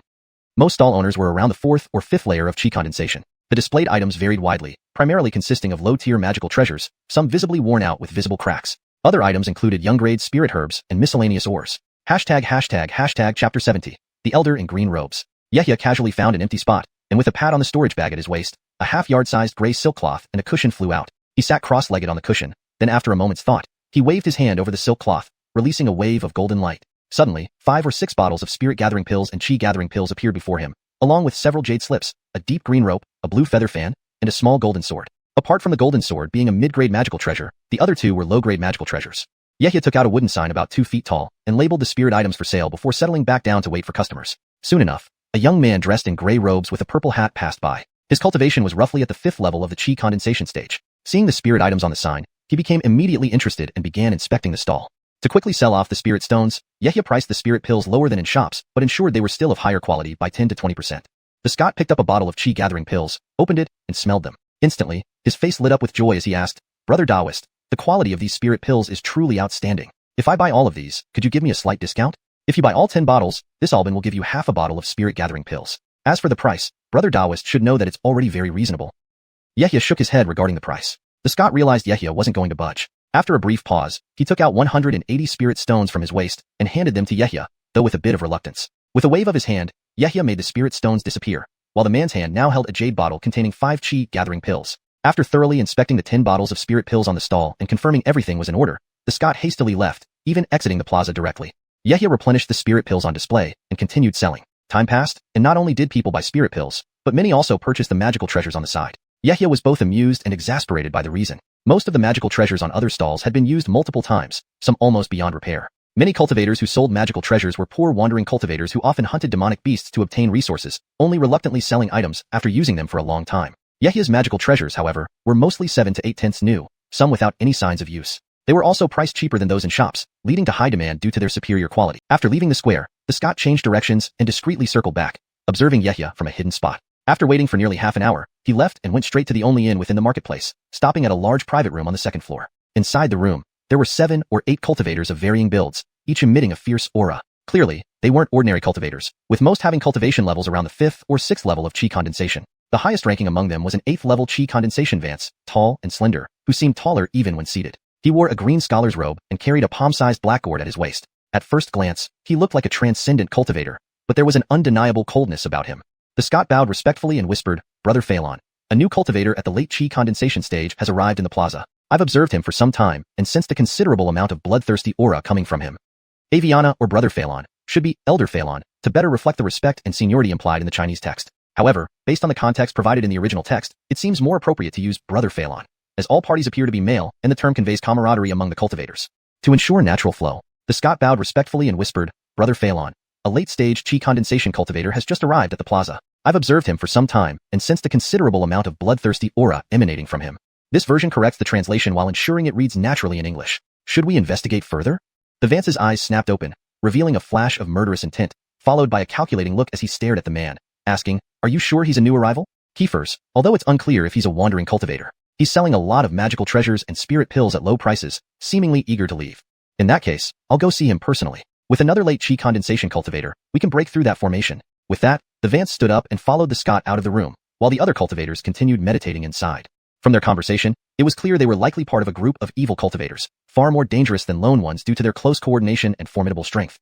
The two swiftly reached the plaza, where the Scot pointed out Yehia's location. The Vance glanced from afar before walking over alone. Upon reaching Yehia's stall, he pretended to inspect the magical treasures while sensing Yehia's aura. Cultivators from sects usually emitted a strong, pure aura, making them easier to distinguish from wandering cultivators. He detected a sharp, slightly blood-soaked aura from Yehia, and sensed something ghostly hidden in Yehia's sleeves. His eyes flickered as he picked up a red flying sword and asked cautiously, "Brother Taoist, how many magical treasures do you have left? I'm looking to buy more." Yehia was taken aback, seeing the seriousness in the man's expression. He asked curiously, "This Alban has 3 mid-grade magical treasures and 2 low-grade ones left. Do you want them all? With your cultivation level, shouldn't you be using top-grade magical treasures?" "Alas, I can't afford such treasures. Could you show me the others so I can choose?" Yehia frowned, unsure of the man's intentions. But since these items weren't much use to him and he was already at the 8th level of chi condensation, most chi condensation cultivators wouldn't be a match for him, especially with the 2 blood ghosts he'd refined within his Inghost banner. So, he patted his waist, bringing out a few more varied magical treasures and placing them on the stall. The Vance inspected them, noting no traces of Yehia's spiritual energy on them, realizing they were indeed second-hand items. "These are excellent. I'll take these 3. How much are they?" he said, pointing to a blue flying sword, a purple hammer, and a blue feather fan. ####Chapter 71. An unexpected invitation. Yehia's eyes twinkled, and without wasting any time, he immediately named his price. 400 for the mid-grade and 200 for the low-grade. These 3 items total 1,000 spirit stones. Upon hearing this, the old man in the green robe didn't hesitate or try to haggle. He took out an empty storage bag from his robe and waved toward his waist, sending a pile of colorful spirit stones flying into it. He then handed the bag directly to Yehia. Yehia hadn't expected such a smooth transaction. He accepted the storage bag, verified its contents, and his face lit up with delight. This was no small sum of money. Combined with the spirit pills he had sold earlier, he would be able to practice safely for quite some time. The old man in the green robe packed away the 3 magical weapons he had just selected and whispered, "Taoist Alban, are you short on spirit stones? Otherwise, you wouldn't be selling so many spirit pills and magical weapons here. I, Phelan, have a good business opportunity for you. If successful, you can earn at least 2 to 3,000 spirit stones. Are you interested?" Yehia's eyebrows furrowed slightly as he cast a puzzled glance at the old man before calmly saying, 2 to 3,000 spirit stones? Seeing Yehia's interest piqued, the old man added, "Indeed, I don't lie. If we're lucky, we might even make 4 to 5,000 spirit stones." Yehia hesitated, his eyes flickering as he pondered. Such high returns must mean a life-threatening venture. Moreover, this person spoke so casually, which suggested he wasn't a novice. It likely involved ambushing some cultivators. But even if they were targeting chi cultivation practitioners, the 2 of them weren't nearly enough. A late-stage chi cultivation practitioner typically only had 2 to 3,000 spirit stones. After splitting, they'd hardly get much. Or perhaps the other party was eyeing his wealth and wanted to lure him out with this excuse. After some consideration, Yehia kept his expression calm and firmly declined, "Thank you for your offer, Taoist Phelan. I understand that higher returns come with higher risks. I'm cautious and prefer peaceful cultivation." You should find someone else. Yehia spoke gently, but clearly refused to risk so many spirit stones. The old man paused, looking intently at Yehia and sensing his resistance. Thinking for a moment, he patted his waist and took out a shiny golden object, trying to persuade him further. Taoist Alban, don't think I'm tricking you. Look what this is. Yehia glanced down and instantly recognized the item in the old man's palm, a gold nugget about the size of a longan. He asked in surprise, black gold? The old man stroked his beard and said with a faint smile, Kiefer's, black gold. This fine material can be used to forge top-grade magical weapons. My plan involves this substance. Are you interested now? Yehia narrowed his eyes, a gleam of insight flashing through them. It seemed he understood the old man's intentions. In this area, there were only two places where black gold could be found. The Xiu and Shui families, who were cultivator clans, and the mines where black gold was mined. Could the old man be planning an attack on these two locations? But just the two of them stood little chance against an established cultivator clan or mine. Unless there were more accomplices? Considering this, Yehia had his own calculations. He bowed slightly and whispered, Taoist Phelan, can we discuss this in detail somewhere else? I am certainly interested in spirit stones. Hearing Yehia's words indicating interest, the old man's face brightened. He nodded and said, excellent. It seems Taoist Alban is considering it. There's a tea house nearby where we can discuss this matter in depth.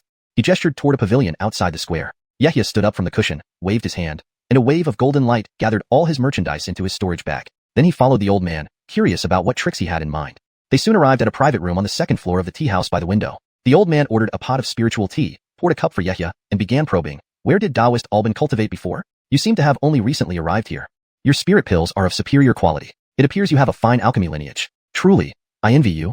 Yehia sensed the probing questions and replied carefully, by sheer luck, I found a jade scroll on alchemy in an ancient cultivator's cave. That's how I managed to refine some spirit pills. Nothing remarkable. As for my previous place of cultivation, I've never had a fixed residence. Most of us itinerant cultivators travel widely. Now that Ediang sect and Divertis sect are clashing in Baron Keaton, I came here to avoid trouble. If not for the shortage of spirit stones, I wouldn't be selling surplus spiritual items. Turning to look at the old man, Yehia asked, where did Taoist Phelan previously cultivate? How did you end up here? The old man sighed softly, seeming lost in thought for a moment, revealing genuine feelings. His tone was filled with resentment towards major sects.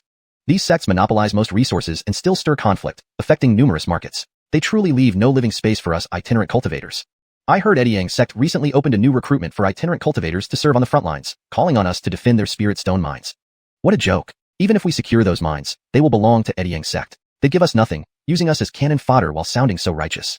They continued exchanging probing remarks without revealing much. Finally, the old man broke the atmosphere and cut straight to the point. I invited Taoist Alban here to plan a significant event. Nearby, there's a mine jointly operated by the Xiu and Shui families under Ediang sect. The mine produces substantial amounts of black gold daily, and it's not heavily guarded. There are only 2 mid-chi cultivation disciples from Ediang sect and a few cultivators from the 2 families, none of whom are particularly strong. They have only one advanced first-tier array, the Golden Cloudlock array. According to my plans, breaking through shouldn't be too difficult. Chapter 72. United in enmity and plotting great deeds. Yehia listened thoughtfully, picked up the teacup in front of him, sipped lightly, and then asked slowly, are there only 2 Ed Rickerdog sect disciples in that mine? Could there be any hidden cultivators? The past few months, I had someone keep an eye on the mine area. I only saw 2 Ed Rickerdog sect disciples rotating shifts. It seems there aren't more. The front line of Ed Rickerdog sect is also shorthanded, so it's normal for this mine to have fewer guards. I've also gathered about 7 or 8 like-minded people, including you. Even if they have one hidden cultivator, even at the late chi condensation stage, we can handle it. Once we break through, the black gold inside will be divided among us. I can assure you, Taoist Alban, that you will get no less than 2,000 spirit stones. Only now did Yehia understand. Fortunately, the other party had just arrived in the area in recent months, while he had been in closed meditation these past few months without stepping out. He didn't expect that on his first outing today, someone would want him to attack the very mine he was responsible for guarding. A smile curved the corners of Yehia's mouth as he felt relieved he'd come out today. Otherwise, he might have faced an unexpected ambush.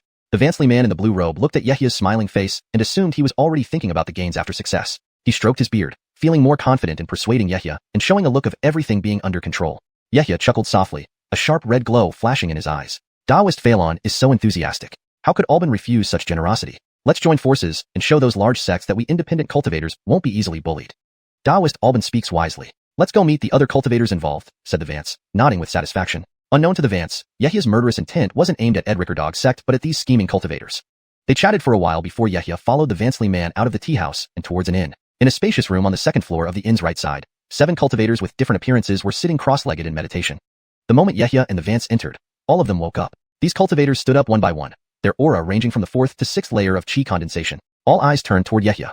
The Vance smiled faintly, stroked his beard, and introduced Yehia. Fellow Taoists, this is Taoist Alban. He is a great help I found to join us in our plans.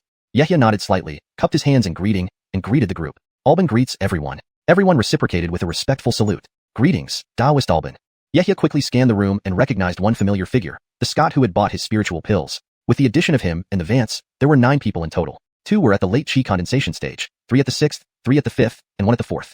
This was quite a force. If they ambushed thoroughly, they could indeed break the mine's formation. However, the mine's formations were well supplied with spirit stones and could hold for a couple of hours, allowing time to seek aid from the Xiu and Shui families. Yehia needed to find an opportunity to notify the Xiu and Shui families or the mine. Just as he was pondering, the Vance spoke solemnly. Fellow Taoists, with Taoist Alban joining us, our chances are looking bright. To strike unexpectedly, we will act tonight. Until then, to ensure secrecy, we must stay here together and no one leaves the room. Keepers. Most responded without expression, having known this plan. Yehia's eyes flashed. So that's why all cultivators were confined to this room, to prevent leaks. He realized he couldn't send messages outside easily and needed to wait for the right moment. Finding an empty spot, Yehia took out a mat, sat down in meditation, and waited. By evening, the 9 people left the room in small groups to avoid attention, meeting again in a dense forest a few miles away from the market town. Yehia noticed the Vance stayed close to him, occasionally talking. Reaching the forest, the Vance assigned tasks and prepared them to follow his commands. Taoist Alban, you and I have the highest cultivation levels. Together, we can catch even late chi condensation cultivators off guard. Yehia nodded, hiding his own thoughts.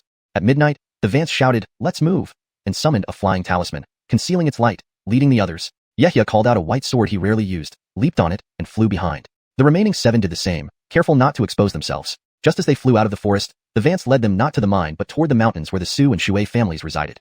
Yehia's mind raced. The flying speed was slow to avoid detection, but within 15 minutes, they reached halfway up the mountain. Stopping to look above, the scattered pavilions of the Xiu and Shui clans appeared, enveloped by a faint golden barrier, a protective formation. Standing in the dense forest, they infused their weapons with spirit power, focusing on the formation. Scanning around, Yehia understood the plan, distracting one place to attack another. The next moment, the Vance flicked his hand, releasing a silver disc from his sleeve, which sliced sharply at the protective formation. Attack together, fellow Taoists. Note: the translation maintains the original tone and paragraph structure while ensuring natural English flow and coherent storytelling. Chapter 73, Raiding the Place. Hearing this, everyone around unleashed their attacks against the array light barrier. A barrage of magical tools and spells whizzed out in an instant. Black folding fans, red spiritual forks, purple halberds. These were all casual cultivators using a motley assortment of magical tools. Under the guidance of the Vancely man in green robes, they concentrated their assault on a small section of the light barrier. Yehia's eyes flickered. He flipped his palm and instantly had a red gourd in hand. He poured spiritual energy into it, prompting red light to shimmer on its surface with several fire restriction patterns emerging. Then, lifting his right hand, he pulled the stopper out. Aiming the gourd at the light barrier before him, whoosh, red radiance shown as 7 or 8 fist-sized fireballs spewed out, precisely landing on the array light barrier in front of him. The fireballs exploded upon contact with the light barrier, bursting into large flames that burned vigorously. Ripples spread across the array light barrier, neutralizing the power of these spells. Those magical tool attacks could only create deep pits of varying sizes. Though the Xiu and Shui families were just chi condensation families, they were backed by Eddie sect and had control over the Hamzajin spirit mine. With the advantage of proximity, they could sell quite a bit of Hamzajin, indicating the rank of this array wasn't low. After one round of attacks, only the struck areas became slightly dimmer, with no substantial damage. It was at least a high-quality first-grade array, complemented by 2 middle-grade auxiliary arrays for joint activation. After several breaths, a number of cultivators swiftly gathered inside. Streams of light flew from various places within the array towards different directions, clearly summoning clan members for reinforcements. Yehia's gaze intently pierced through the light barrier, where figures emerged riding various colored spiritual lights, counting roughly 20 to 30 figures, each unique yet sharing one common trait, their eyes burning with hatred. Most were at the early chi condensation stage, with only 4 or 5 at mid-stage. Only one person reached late stage, a Kale with a gold crown and an ebony pin, dressed in white robes exuding authority. Considering the strengths, Yehia and his 9 companions, though fewer in number, possessed greater overall strength than those inside the array. The Golden Crown man scanned the 9 people outside, especially focusing on the Vance in green robes and Yehia, both late chi condensation cultivators. His eyes narrowed, and his expression turned grave. Turning, he spoke to the Xiu and Shui clans people. Noah, you take 3 Xiu clan members to the south node of the array immediately. Don't be stingy with spirit stones. This group of raiders has evil intentions. Intercept them before they can break the array. Aviana 9, take 2 Shui clan members to the northern node. After giving these orderly instructions, the golden-crowned man bowed slightly and said, I have sent messages to all nearby clan members. We must protect the century-old heritage of the Xiu and Shui families. Please help us. Follow orders. Upon this command, several figures stepped out, returned the bow, and led their groups off, leaving most of the 20 to 30 figures gone in flashes of light, heading toward various nodes of the array. The golden-crowned man, watching them leave, regained his calm and approached the closest place to Yehia's group. Stopping, he said seriously, I am Suzy Baron. I understand that the Jerome Kingdom's cultivation world is currently in chaos, with great sects warring non-stop. Ed for us small family cultivators and fellow Taoists like yourselves is also tough. Fellow Taoists have come at night surely for spirit stones. I offer 3,000 spirit stones to express respect, hoping you will leave here. Let's not cause unnecessary conflict. As he spoke, he took out 2 full storage bags from his robes. His words echoed among the 9 outside, who reacted differently. Some wore mocking smiles. The Vance in green robes raised his hand to halt the attack, looked at the Kale claiming to be Susie Baron, and shouted, "If we leave, fine." But the Xiu and Shui families have been established for nearly 200 years. Offering so few spirit stones makes us seem like beggars. 10,000 spirit stones. Hand them over, and we will leave without delay. Otherwise, your entire clan will face destruction within moments. Your people will take at least half a moment to return. Think carefully, fellow Taoist Xiu. Upon hearing this, the two families inside erupted in discussion. What? 10,000 spirit stones? That's too much. Susie Baron's face changed. While they could afford it, handing it over freely pained him. Yehia observed both parties, contemplating whether an abrupt move would give him an advantage. After some thought, he decided against it. Killing one or two mid-stage cultivators might be feasible, but then what? Lila and Georgina weren't inside the barrier. Even if he showed the Ediang sect token, he doubted the Xiu and Shui families would verify it. He'd face remaining cultivators, putting himself at risk. Going to the valley mine seemed more secure, having the valley's array token for offense and defense, plus assistance from his juniors for safety. So he remained still, observing developments. After a few silent breaths, the Vance in green robes understood delays could mean changes. Furrowing his brow, he issued a final warning and prepared to attack again. Fellow Taoist Xiu, if you're stingy with spirit stones, don't blame us for being ruthless. Prepare to attack. Instantly, the nine held their magical tools, glowing with spiritual light, ready to strike again. Their light reflected onto the faces of the Xiu and Shui clans inside the array light barrier. ###Chapter 74, Diversion and Attack. Susie Baron's expression grew increasingly grim. Most of the clan's strength had been forced to disperse, and very few had returned. If the formation was truly breached, the losses would be much greater than 10,000 spirit stones. Another issue was whether handing over the spirit stones would make them leave. This dilemma cast a chill over his heart, and his face was full of worry. Any choice he made would carry immense pressure. Bang! Bang!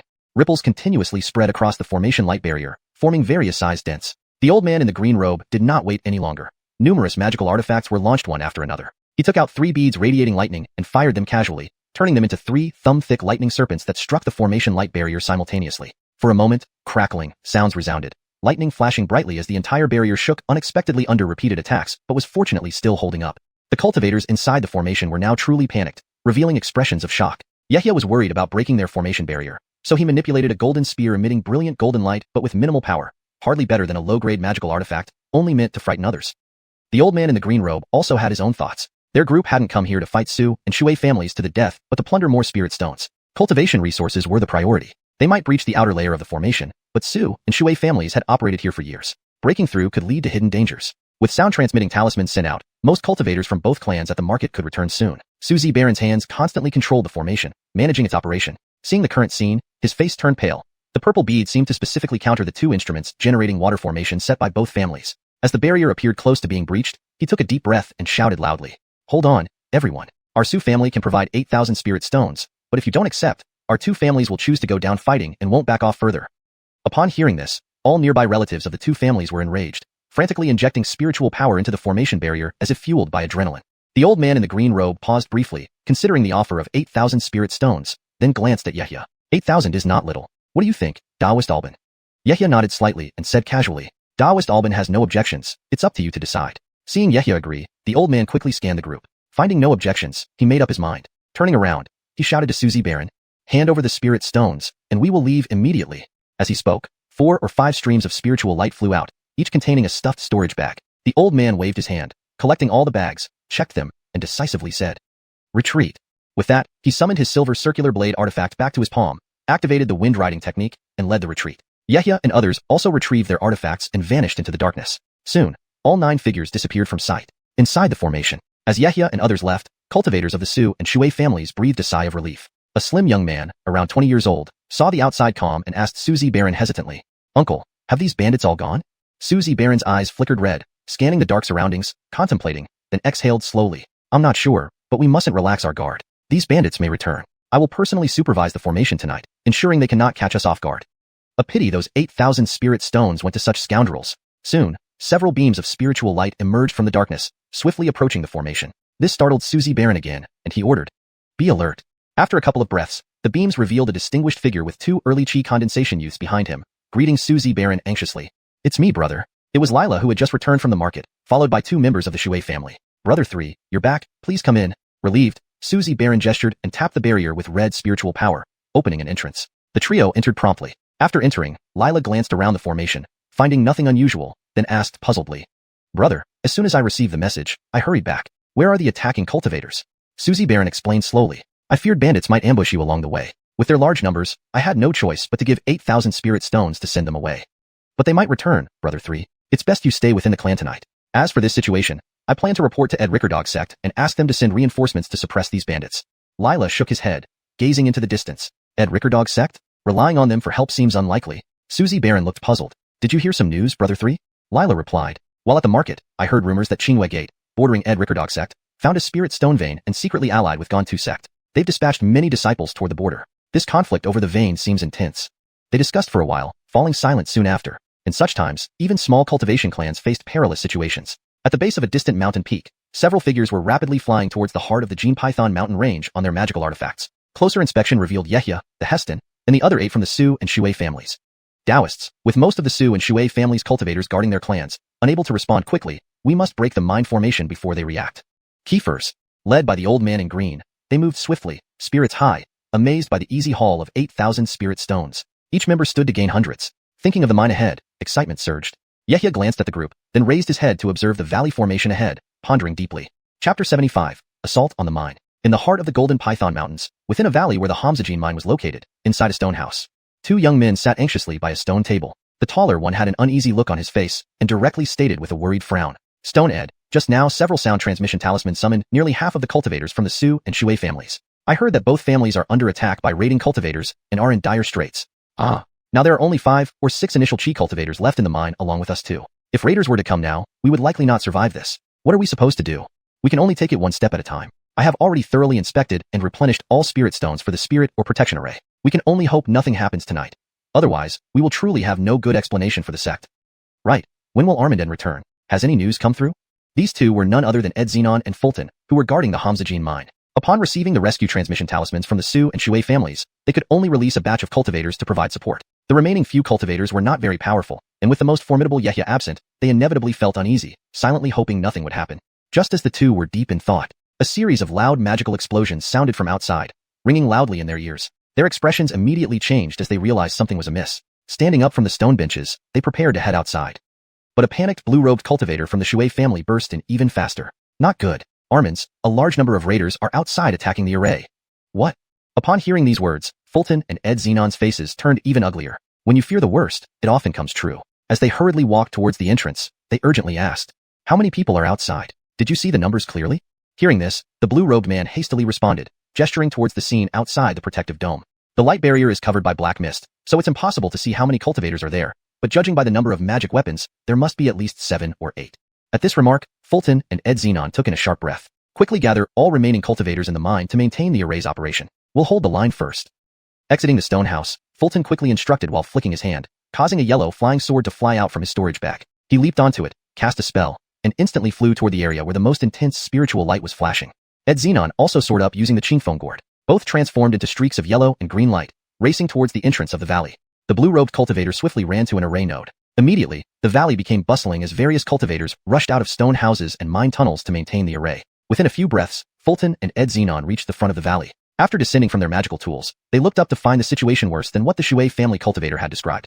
The golden array shield rippled in waves, being bombarded by multiple different magical weapons. The shield deeply indented, enveloped in thick, black mist, with dozens of ghostly spirits clawing at the barrier fiercely. In the midst of the colorful spiritual light, it was hard to see exactly how many cultivators were attacking. Seeing this, the 2 exchanged glances, a shadow falling over their hearts. They were both concerned about the breach of the spirit ore's protective array and their own safety. Fulton, after brief contemplation, raised his right hand, sending out a ray of yellow light which suddenly transformed into a 3-foot-long yellow flying sword, shooting through the shield towards the cluster of magical weapons. Clang! Clang!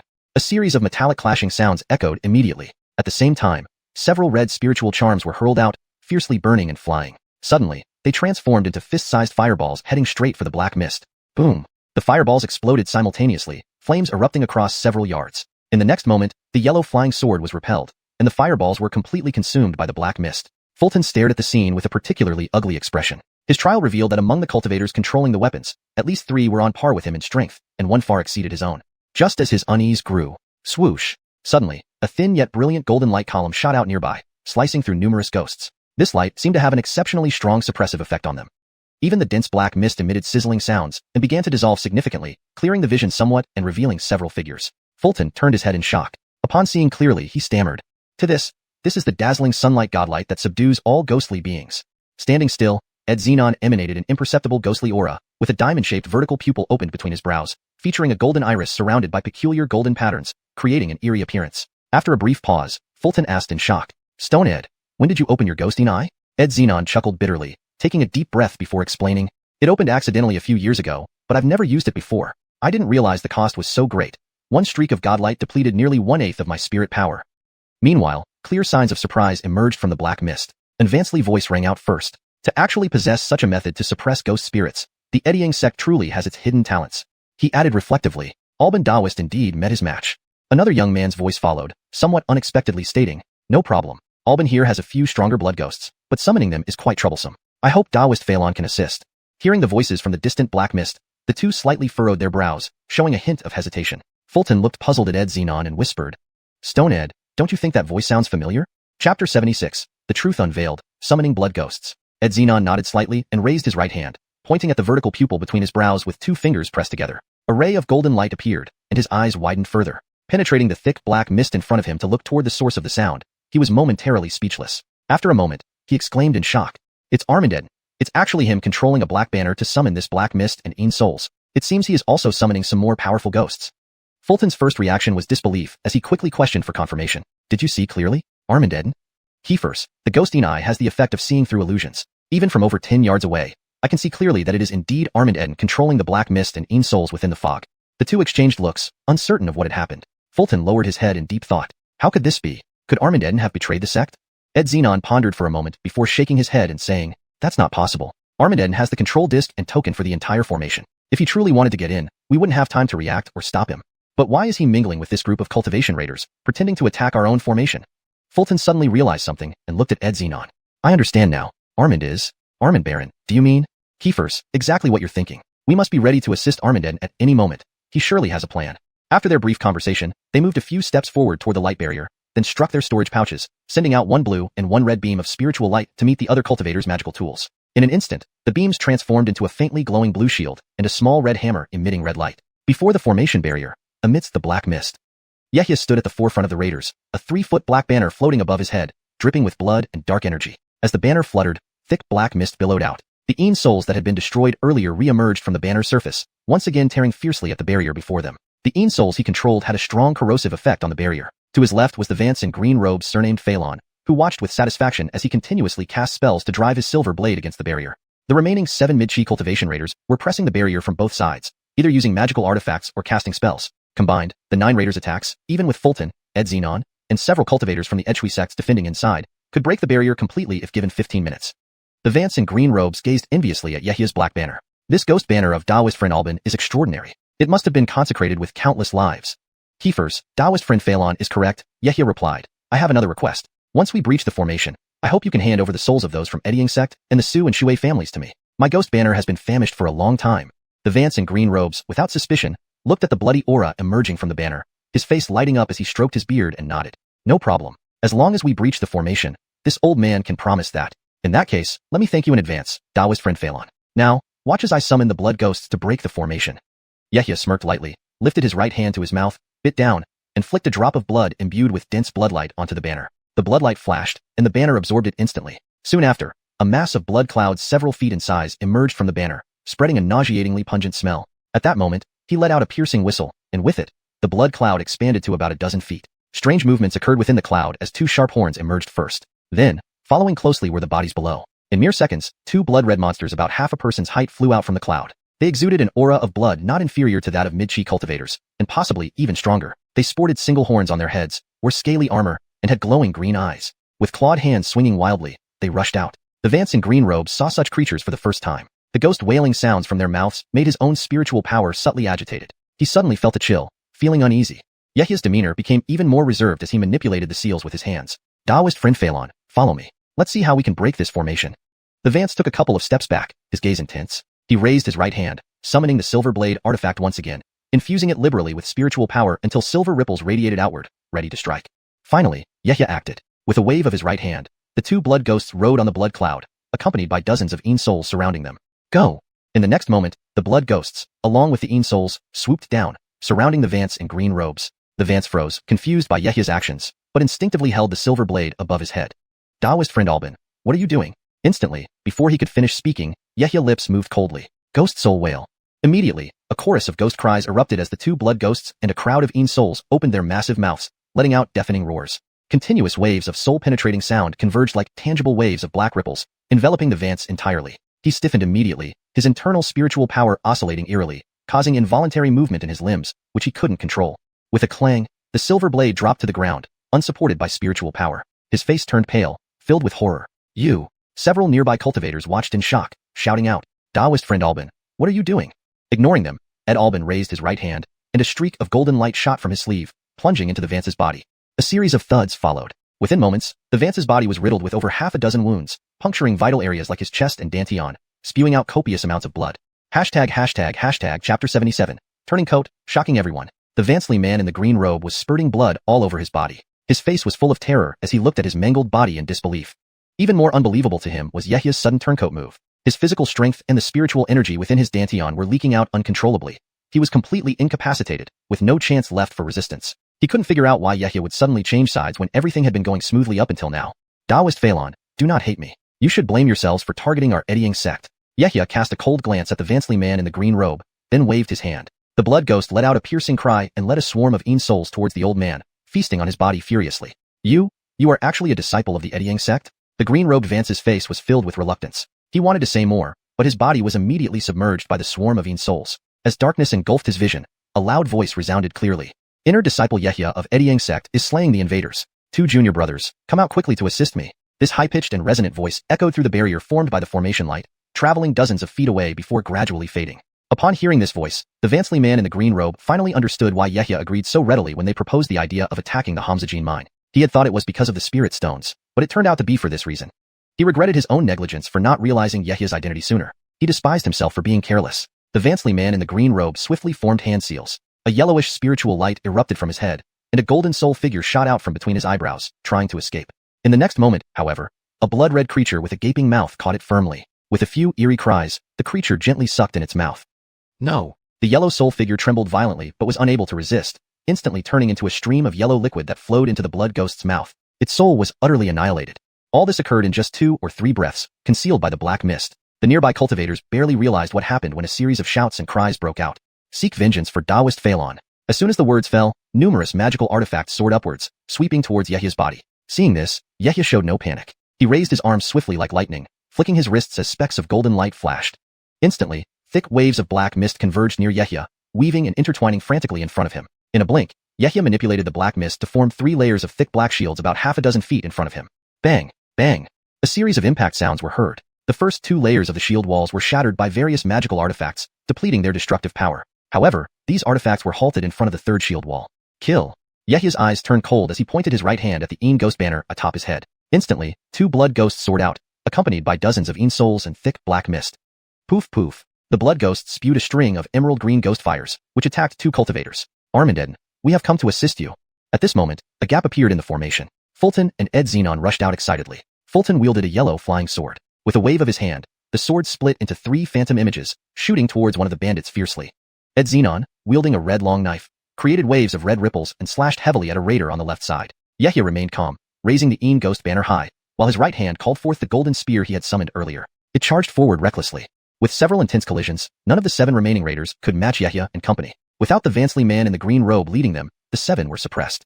A young cultivator fighting fiercely got his arm scorched by the green ghost fire. He let out a scream before he could drive the fire away. Poof! Flames spread rapidly over his body. Before he could react fully, his entire body turned into a flaming green figure. A blood ghost immediately pounced on him, grabbing his head tightly with both claws and sucking out his soul with a swift whoosh, extracting it in a flash of green light. Several odd crunching sounds were heard as the young man turned into ashes. This scene sent shockwaves through the nearby cultivators, who lost all their fighting spirit. Not good. Retreat quickly.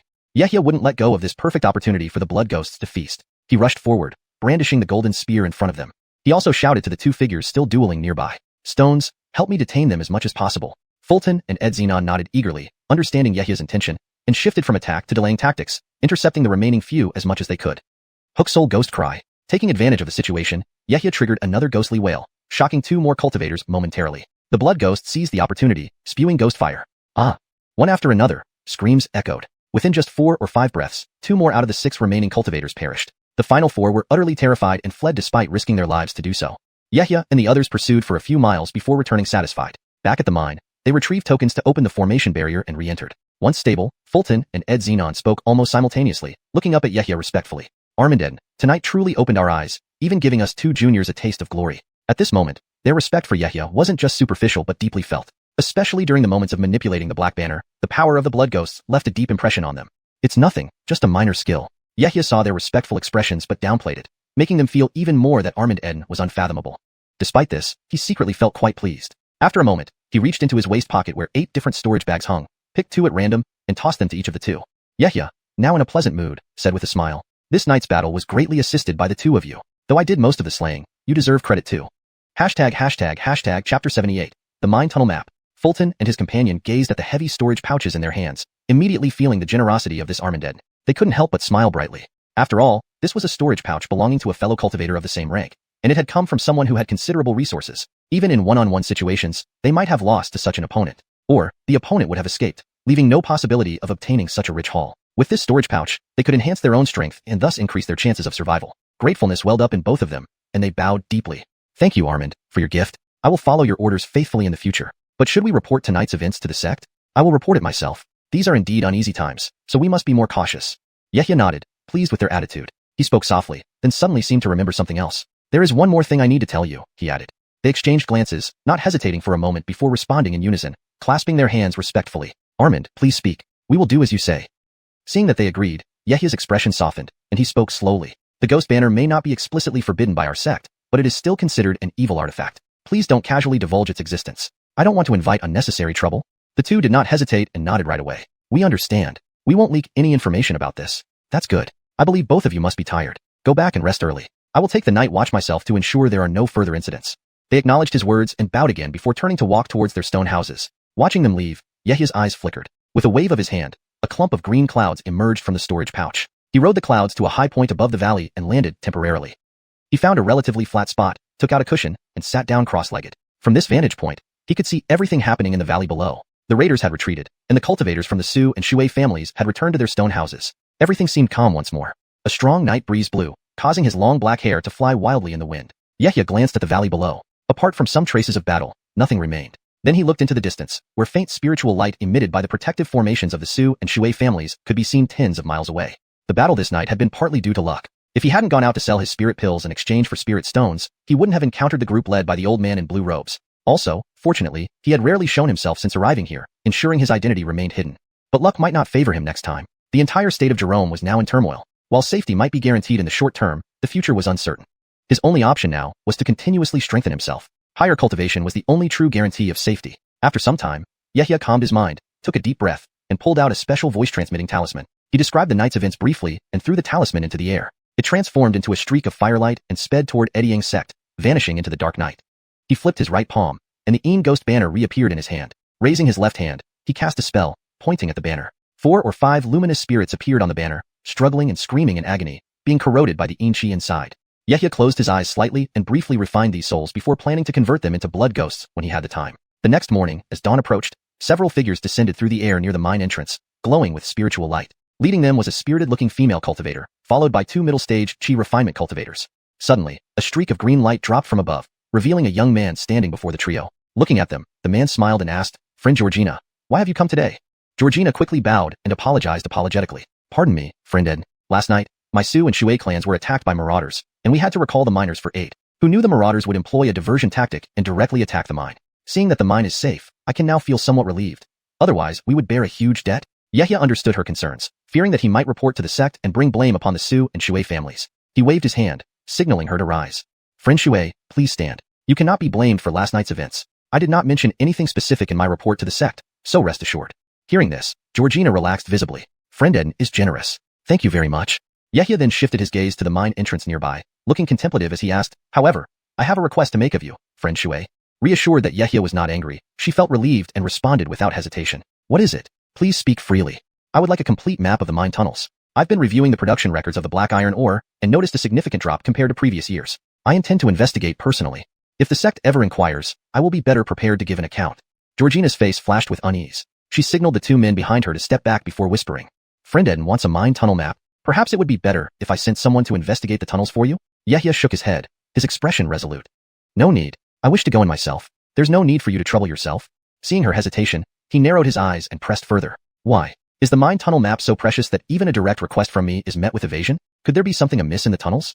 Chapter 79. The Truth of the Spirit or Mine. Upon hearing Yehia's questioning, Georgina's expression wavered between light and dark, clearly struggling. Her eyes revealed unease and tension. She remained silent for a long time, hesitating to speak. Seeing her hesitation, Yehia frowned and stepped forward. He fixed his gaze on Georgina's eyes and, after a brief pause, calmly asked, "Friend Taoist Xue, do not forget that both the Su and Xue families are forces under the name of our Ed Rickerdog sect. Even this black gold or vein belongs to our Ed Rickerdog sect, not to your two families. If you insist on not handing over the map, I, Yehia, will naturally have other methods to uncover any hidden issues. However, you need to consider whether you want to be forced into this position or confess willingly. What exactly happened in the mine?" Georgina's face grew even more grim as she pondered for a long time before slowly speaking. "Friend Taoist Ed, it's not that I wish to hide anything from you. This matter is significant. Could we perhaps invite friend Taoist Lila to join us for discussion? Once we both decide, we will definitely tell you the whole truth." Hearing her reluctance to speak directly, Yehia's eyes flashed with anger. He smiled bitterly and said, "Very well, then I'll wait for a moment. Just make sure to hurry up, friend Taoist Xue."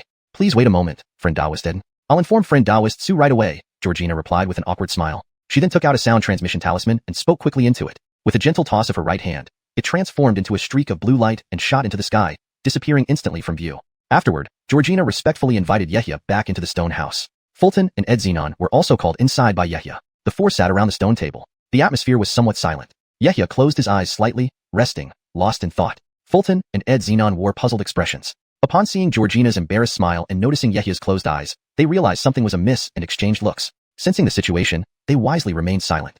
No one spoke at the table as they quietly awaited Lila's arrival. A little while later, a man in white scholar robes hurriedly walked in. As soon as he entered, he glanced at everyone and immediately understood. He bowed towards Yehia and politely said, "I have kept friend Taoist Ed waiting. I apologize for being late." Only then did Yehia slowly open his eyes and casually replied, "Friend Taoist Lila, please don't be so formal. How could I blame you? Friend Taoist Xue mentioned that she would only reveal everything once you arrived. I must say, when did this black gold or vein become private property of the Su and Xue families?" Caught off guard by the question, Lila quickly recovered and apologized profusely. "Friend Taoist Ed, that's not what I meant. Both our families have been loyal to Ed Rickerdog sect without any thoughts of rebellion. The matter of the Orvain is complicated, and friend Taoist Xue wanted me here so we could explain thoroughly to you together." Yehia didn't mince words. "I'm eager to hear your explanation." Fulton and Ed Xenon also understood. This was about the decrease in black gold production. The revelation they had been waiting for was finally here. All three turned their attention to Lila and Georgina. They exchanged glances, stepped forward, and swept their hands over the table, causing a spiritual light to glow, revealing several green jade slips. "Friend Taoist Ed, please look. Here are detailed records of the black gold production in this vein over the past century, along with clear accounts of the spirit stones given to all station disciples.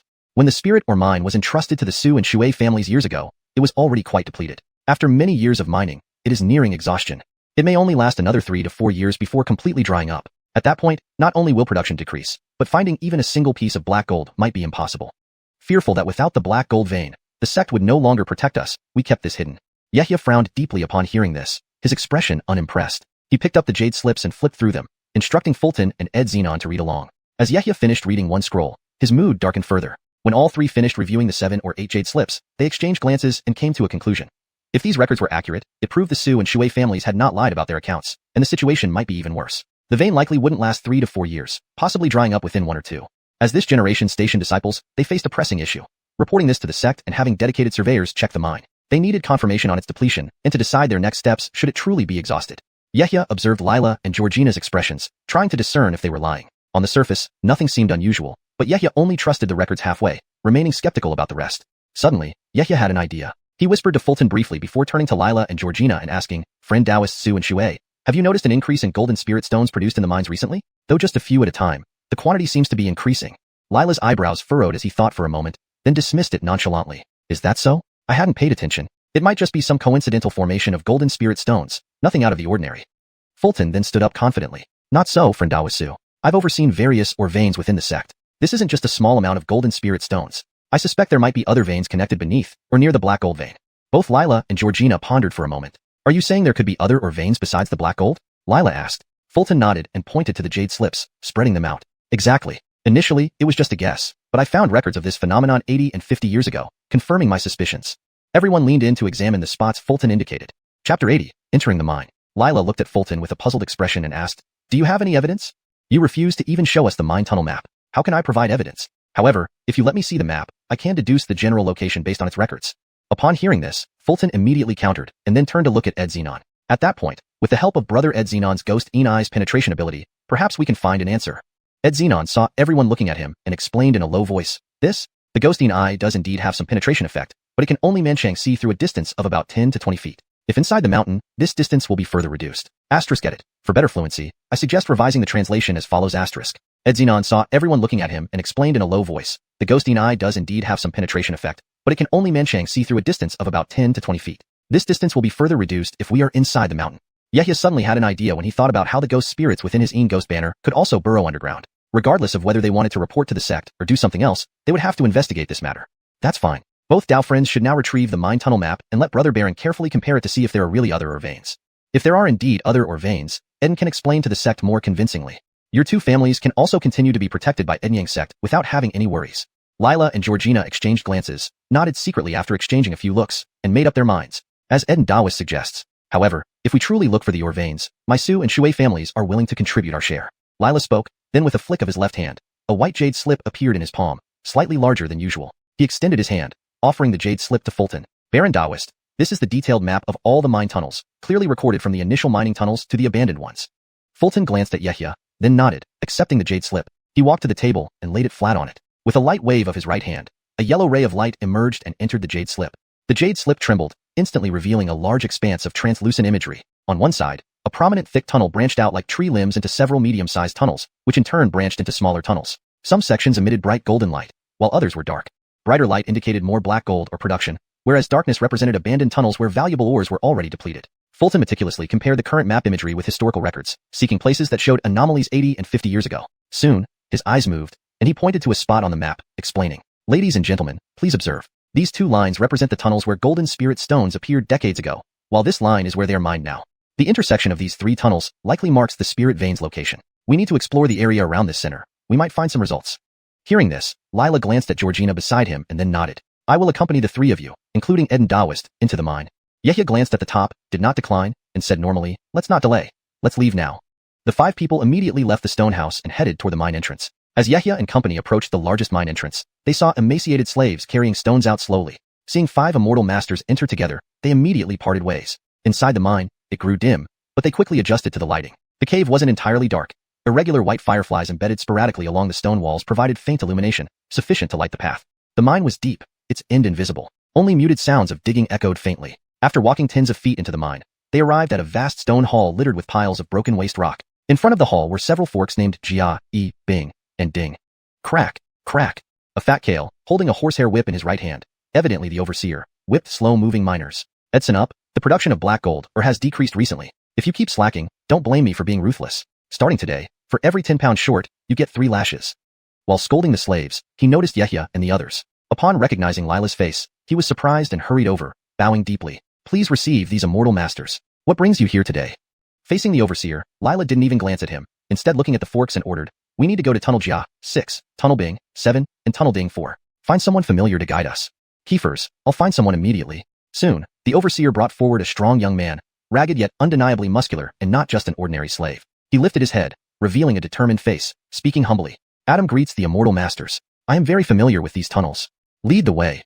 Lila spoke without hesitation. Adam quickly responded and led the 5 toward Tunnel Jia. Walking at the front, his eyes narrowed with hidden resentment towards the 5, but remained cautious. Following the winding tunnels through several turns, Yehia and the others witnessed the actual conditions within the mine. Wherever there was golden spiritual light, many miners were busy digging, even competing fiercely and bleeding from fights, all to dig more black gold ore.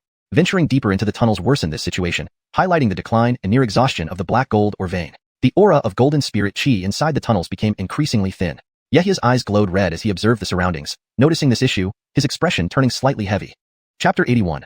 Various mine shafts. Adam carefully examined the excavation marks along the mine tunnel and pointed towards the dead end ahead, explaining, ladies and gentlemen, this is the deepest part of mine shaft Jia, 6. After digging about 7 to 8 zhang further in, there was no more black gold ore, so this section of the tunnel was abandoned.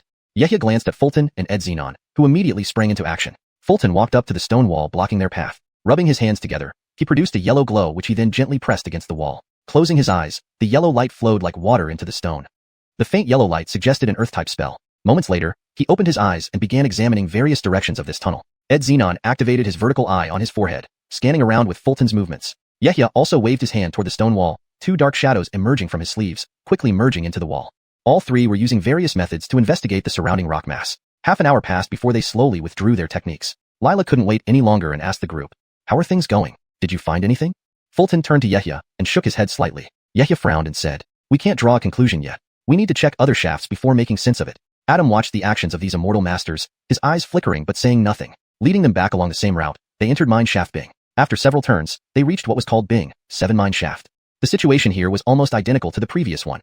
Apart from scattered fluorite, there was no trace of gold or abundant spirit energy. Yehia and the others repeated their process, probing and searching inch by inch. Another 15 minutes passed with everyone shaking their heads again. Nothing particularly unusual was found. Feeling a bit deflated, they still headed to the last promising location, mine shaft Ding 4. This mine was still operational, and as soon as they arrived, all miners were evacuated. Scattered golden light could be seen on the walls, closer inspection revealing irregularly embedded gold stones. Yehia approached, swiftly locking onto a bright spot. He flipped his right hand, producing a small golden sword in his palm. With a swift motion, the sword plunged into the wall. Moving his fingers, a small piece of thumb-sized gold crystal appeared in his palm. A pure golden spirit stone, emanating a gentle golden light and exuding high-quality aura. Looking at the stone in his hand, Yehia concluded that while his action seemed effortless due to the mid-grade magic weapon, ordinary humans would take at least half an hour of hard work to extract such a stone. Upon inspection, besides the black gold, there were some golden spirit stones present here, with a notably higher concentration of spiritual energy than previous tunnels. Waving his hand, Fulton and Ed Xenon nodded, continuing their exploration. Lila and Georgina also inspected thoroughly, frequently checking maps for comparisons. Adam observed their movements, seemingly pondering something deeply. Soon, the investigation concluded. Lila and Georgina gathered anxiously. "Did you find anything?" Yehia shook his head. "Our investigative means are limited. It seems we must explore nearby shafts." Silent until now, Adam stepped forward with a bow. "May I inquire what you're searching for? Are you looking for those shining golden crystals?" After a brief pause, Yehia replied. "Keepers, the more golden spirit stones, the better. Do you know of such a shaft? I've been in these mines for over a decade and am quite familiar with everything. However, I have a small request if you grant me the opportunity." Hearing this, Lila angrily cursed. "How dare you, a mere slave, make requests to us?" Yehia gestured for silence and turned to Adam, calmly stating, "No need for anger, just a request. Speak on." Realizing Yehia held authority, Adam kneeled sincerely. "If we find what you seek, may I be freed from these mines? This matter can be handled. If we find more golden spirit stones, you will be released from this mine," Yehia assured, nodding without hesitation. Freeing a mere miner was insignificant compared to uncovering the truth behind the mine. "Thank you, Master Immortal. Follow me." Adam's face showed excitement, though his eyes momentarily flashed coldly as he turned away. Leading them through the right tunnel, he explained, "Golden spirit stones are harder to excavate compared to black gold and not necessary for daily quotas. Most miners focus on black gold, leaving golden spirit stones neglected unless absolutely needed. The criterion for continued excavation is the presence of black gold. Next to Ding 4 is Ding 2, partly abandoned due to low black gold content, but high in golden spirit stones. To find a mine with many golden spirit stones, Ding 2 is your best bet." Listening to Adam's explanation, Yehia and the others followed, nodding in agreement. Black gold was indeed more valuable and required for quota submissions, thus golden spirit stones had been overlooked. Chapter 82, The Golden Spirit Stone Vein. After walking for several dozen feet, the group arrived at a smaller mining tunnel that branched off. Here, the number of slave miners was noticeably fewer. Each one's face lit up with excitement as they gazed at the golden spirit stones embedded in the stone walls, each emitting a faint, spiritual light. It appeared even the records stored on the jade slips were incomplete. Yehia scanned the area with his eyes and could see at least a dozen golden spirit stones, indicating a high concentration of spirit chi here. Suddenly, Fulton stepped forward, pointing towards some large rocks blocking the end of the passage. "Armin, look." Yehia approached, noticing the large rocks obstructing the latter part of the passage, and asked in confusion, "Why would this be deliberately blocked?" Lila and Georgina were equally puzzled, turning their gaze to Adam who had led them here. Adam hesitated for a moment before explaining. "To answer the revered masters, while this area does not contain the highest concentration of golden spirit stones, there are far more behind these blocked-off passages. However, a beast exists there which has devoured many slave miners, thus prompting the use of boulders to block it off, preventing its sudden rampages." Yehia looked at the rocks behind him and asked, "Beast? What kind of beast?" Hearing this, Adam vividly described, "A giant black spider with golden spots on its body, standing over half a dozen feet tall. It happened about half a month ago. Later, the overseers came and simply sealed the passage with rocks." "Brother Sue, is it common for beasts to wreak havoc in the tunnels?" Recalling carefully, Lila replied, "Some beasts like pangolins enjoy digging through mountains, plus some natural caves may have beasts nesting within, causing occasional disturbances. It's likely due to recent personnel shortages that it hasn't been dealt with yet. We are 5 here. Why don't we unblock the passage and check it out directly?" Everyone nodded in agreement, and Adam surreptitiously glanced at them. Yehia moved his eyes, flicked his wrist, and a golden light shot from his sleeve, transforming into a golden spear that ruthlessly pierced the rocks ahead. Boom! A loud noise echoed, and amidst the dust cloud, the rocks were shattered, scattered all over the ground. The group exchanged glances and continued moving forward. Sure enough, as they entered, more and more golden spirit stones shone in their vision. "Armand, look at all these golden spirit stones here. There might indeed be a spirit stone vein here." Fulton walked closer, sweeping his eyes casually over the stones, then pointed excitedly at the wall. The others hurried over, following the mine passage which widened as they went deeper, expanding from a dozen feet wide to nearly 20 feet. Soon, a vast natural cave appeared before them, with additional passages leading off to one side. They were immediately startled by what they saw. On the ground lay dismembered and mangled corpses in torn, bloody clothes, some blood completely dried up, with faint golden strands scattered about. The entire cave was saturated with dense golden chi. Ed Xenon moved to the side of the cave, eyes wide as he stared at the countless golden spirit stones lining the walls, swallowing hard, hoarsely remarking, "There can't really be an entire spirit stone vein here, right?" Yehia and the others also gathered around, gazing at the walls filled with thousands of golden spirit stones. Such a quantity made it impossible not to feel stirred by greed. If they dug deeper, there would undoubtedly be even more spirit stones. Adam's gaze darted around, focusing on a particular passage within the cave, pointing there and said flatteringly, "The esteemed masters, there are even more spirit stones in that passage." Following Adam's direction, Yehia and the others began walking down the indicated passage. As they advanced a few dozen feet, suddenly, Adam picked up a piece of broken rock from the ground, crushing it until it sliced his palm, smearing blood onto the rock. He then hurled it into the depths of the cave. This sudden action surprised everyone, unsure of Adam's intentions. Lila's expression turned furious, shouting sternly, "Adam, what are you doing?" Ignoring their objections, Adam continued throwing blood-soaked stones, staring hatefully at Yehia and the rest. Kefars ago, his father was the leader of Fire Dragon Gang, ruling over hundreds of miles in the vicinity. One day, a group of heavenly teachers descended, annihilating the gang and killing his father. Then just a child of 7 or 8, he was thrown into this Hamzajin minefield, losing any semblance of identity. Edving as a slave miner without dignity, he survived only through skills he learned in the past. His hatred toward these superior teachers grew deep within him. "I'll do what I want. All of you deserve to die. You'll all die here with me today. It will have been worth it." As he laughed maniacally, releasing years of pent-up resentment, Lila narrowed his eyes, firing a fireball to instantly eliminate Adam. Just then, whoosh! A thin golden thread, about the thickness of a thumb, shot out from the passage's depths, enveloping Adam's body tightly and dragging him inside. Pollard rustling sounds followed, as if something was crawling towards them. Similar noises emerged from other passages. "Not good, let's get out of here." Realizing something was amiss, Yehia swiftly dashed back towards the entrance, shouting a warning to the others. Fulton and the others quickly retreated using wind magic, feeling the urgency. Splat, splat. Above the cave, 6 giant spider beasts hung, their bodies covered in faint golden spots, spitting streams of threads towards the exit, forming layers of spider webs sealing it off tightly. Their faces turned pale, realizing they were surrounded. Ahead, more spiders crawled out from the passageways, though much smaller in size. Chapter 83, The Golden Spotted Spider. The 5 leaned against the cave entrance sealed with spider silk, as several giant spiders above continuously spewed more silk to attack them. Smaller spiders emerged from various passages, charging at them with claws and fangs bared. Their gnashing mandibles emitted sharp cries that echoed through the cavern, creating a terrifying scene. Everyone felt an invisible pressure weighing down on their hearts, sensing a stronger presence lurking deeper in the passage. Yehia had some suspicions based on Adam's description, but seeing the creature clearly now, he instantly recognized it. This is a golden spotted spider. Be cautious of the toxicity on its silk. Contact can lead to severe injury or death. Hold off the spiders while I try to break through this web-sealed cave. He shouted and quickly turned around, forming seals with his hands. Green and red spiritual light began to swirl between his palms. The golden long spear flew out from his sleeve, hovering overhead and sending ripples of gold through the air.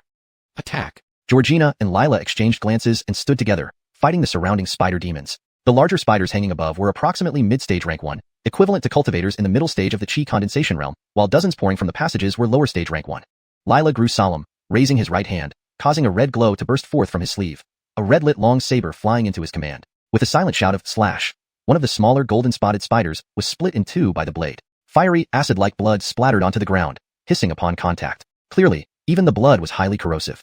Seeing this, Lila's expression changed. He examined the corrosion on his weapon, revealing a pained look. Such strong poison. Georgina frowned, casting a spell. Blue mist sprang from her palm, swiftly forming a protective water barrier around the 2, blocking incoming spider silk. Fulton and Ed Xenon also coordinated, one defending while the other attacked, managing to hold off the creatures temporarily. Angry growls resounded throughout the cave as more golden-spotted spiders flooded from the tunnels, like waves crashing towards them. Even being just lower stage rank 1, their sheer numbers caused significant trouble. Yehia rapidly waved his hands, using spells and the golden spear to continuously strike the sealed cave entrance. But he needed to fend off the descending webs and attacking smaller spiders too, which drained his spiritual power, making it impossible to fully break through the silk barrier. "Master brother, save me." Suddenly, a cry for help rang out. Yehia turned to see Ed Xenon struggling against a swarm of golden-spotted spiders. 2 mid-stage spiders took advantage of the moment, shooting webs that knocked Ed Xenon's green sword to the ground, then lunged down. Trapped and unable to act, Ed Xenon tapped his forehead, unleashing a golden light from his ghosting eye, knocking back one spider with a loud boom. Without hesitating further, Yehia leaped forward, commanding the golden spear to streak towards the impending threat. In a flash, the spear pierced through the chest of the approaching spider, nailing it firmly to the ground. Its numerous legs writhed in vain as blood gushed out, staining the ground. Ed Xenon finally regained control over his weapon, expressing gratitude from a distance. "Thank you, Master Brother." No problem, don't mention it, Yehia nodded, recalling the spear with a wave of his hand. After testing, Yehia realized these spiders had incredibly tough bodies, needing considerable spiritual energy to penetrate even with his high-quality weapon. The silk's resilience could also withstand most spells' power, making the situation dire. While clearing away the spiders with the spear, he asked the group, "Does anyone know any weaknesses of the golden-spotted spider? Being surrounded like this, we can't escape unless we eliminate them." They searched their memories but found no records of such beasts. This rare, venomous species lived in colonies, possessing both lethal magic and formidable physical strength. Indeed, they were very troublesome. Realizing they would eventually run out of spiritual power and face certain death, Georgina, after much thought, finally recalled something important. "Ed Daoist, I remember these golden-spotted spiders are metal elemental beasts. Why not try fire spells?"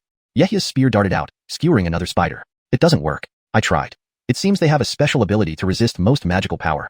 Just then, a quiet voice whispered in Yehia's ear. "Master brother, regular fire won't work, but you could try using ghostly Een fire. Regular fire targets the body, but Een fire can bypass physical defenses, burning straight to the soul."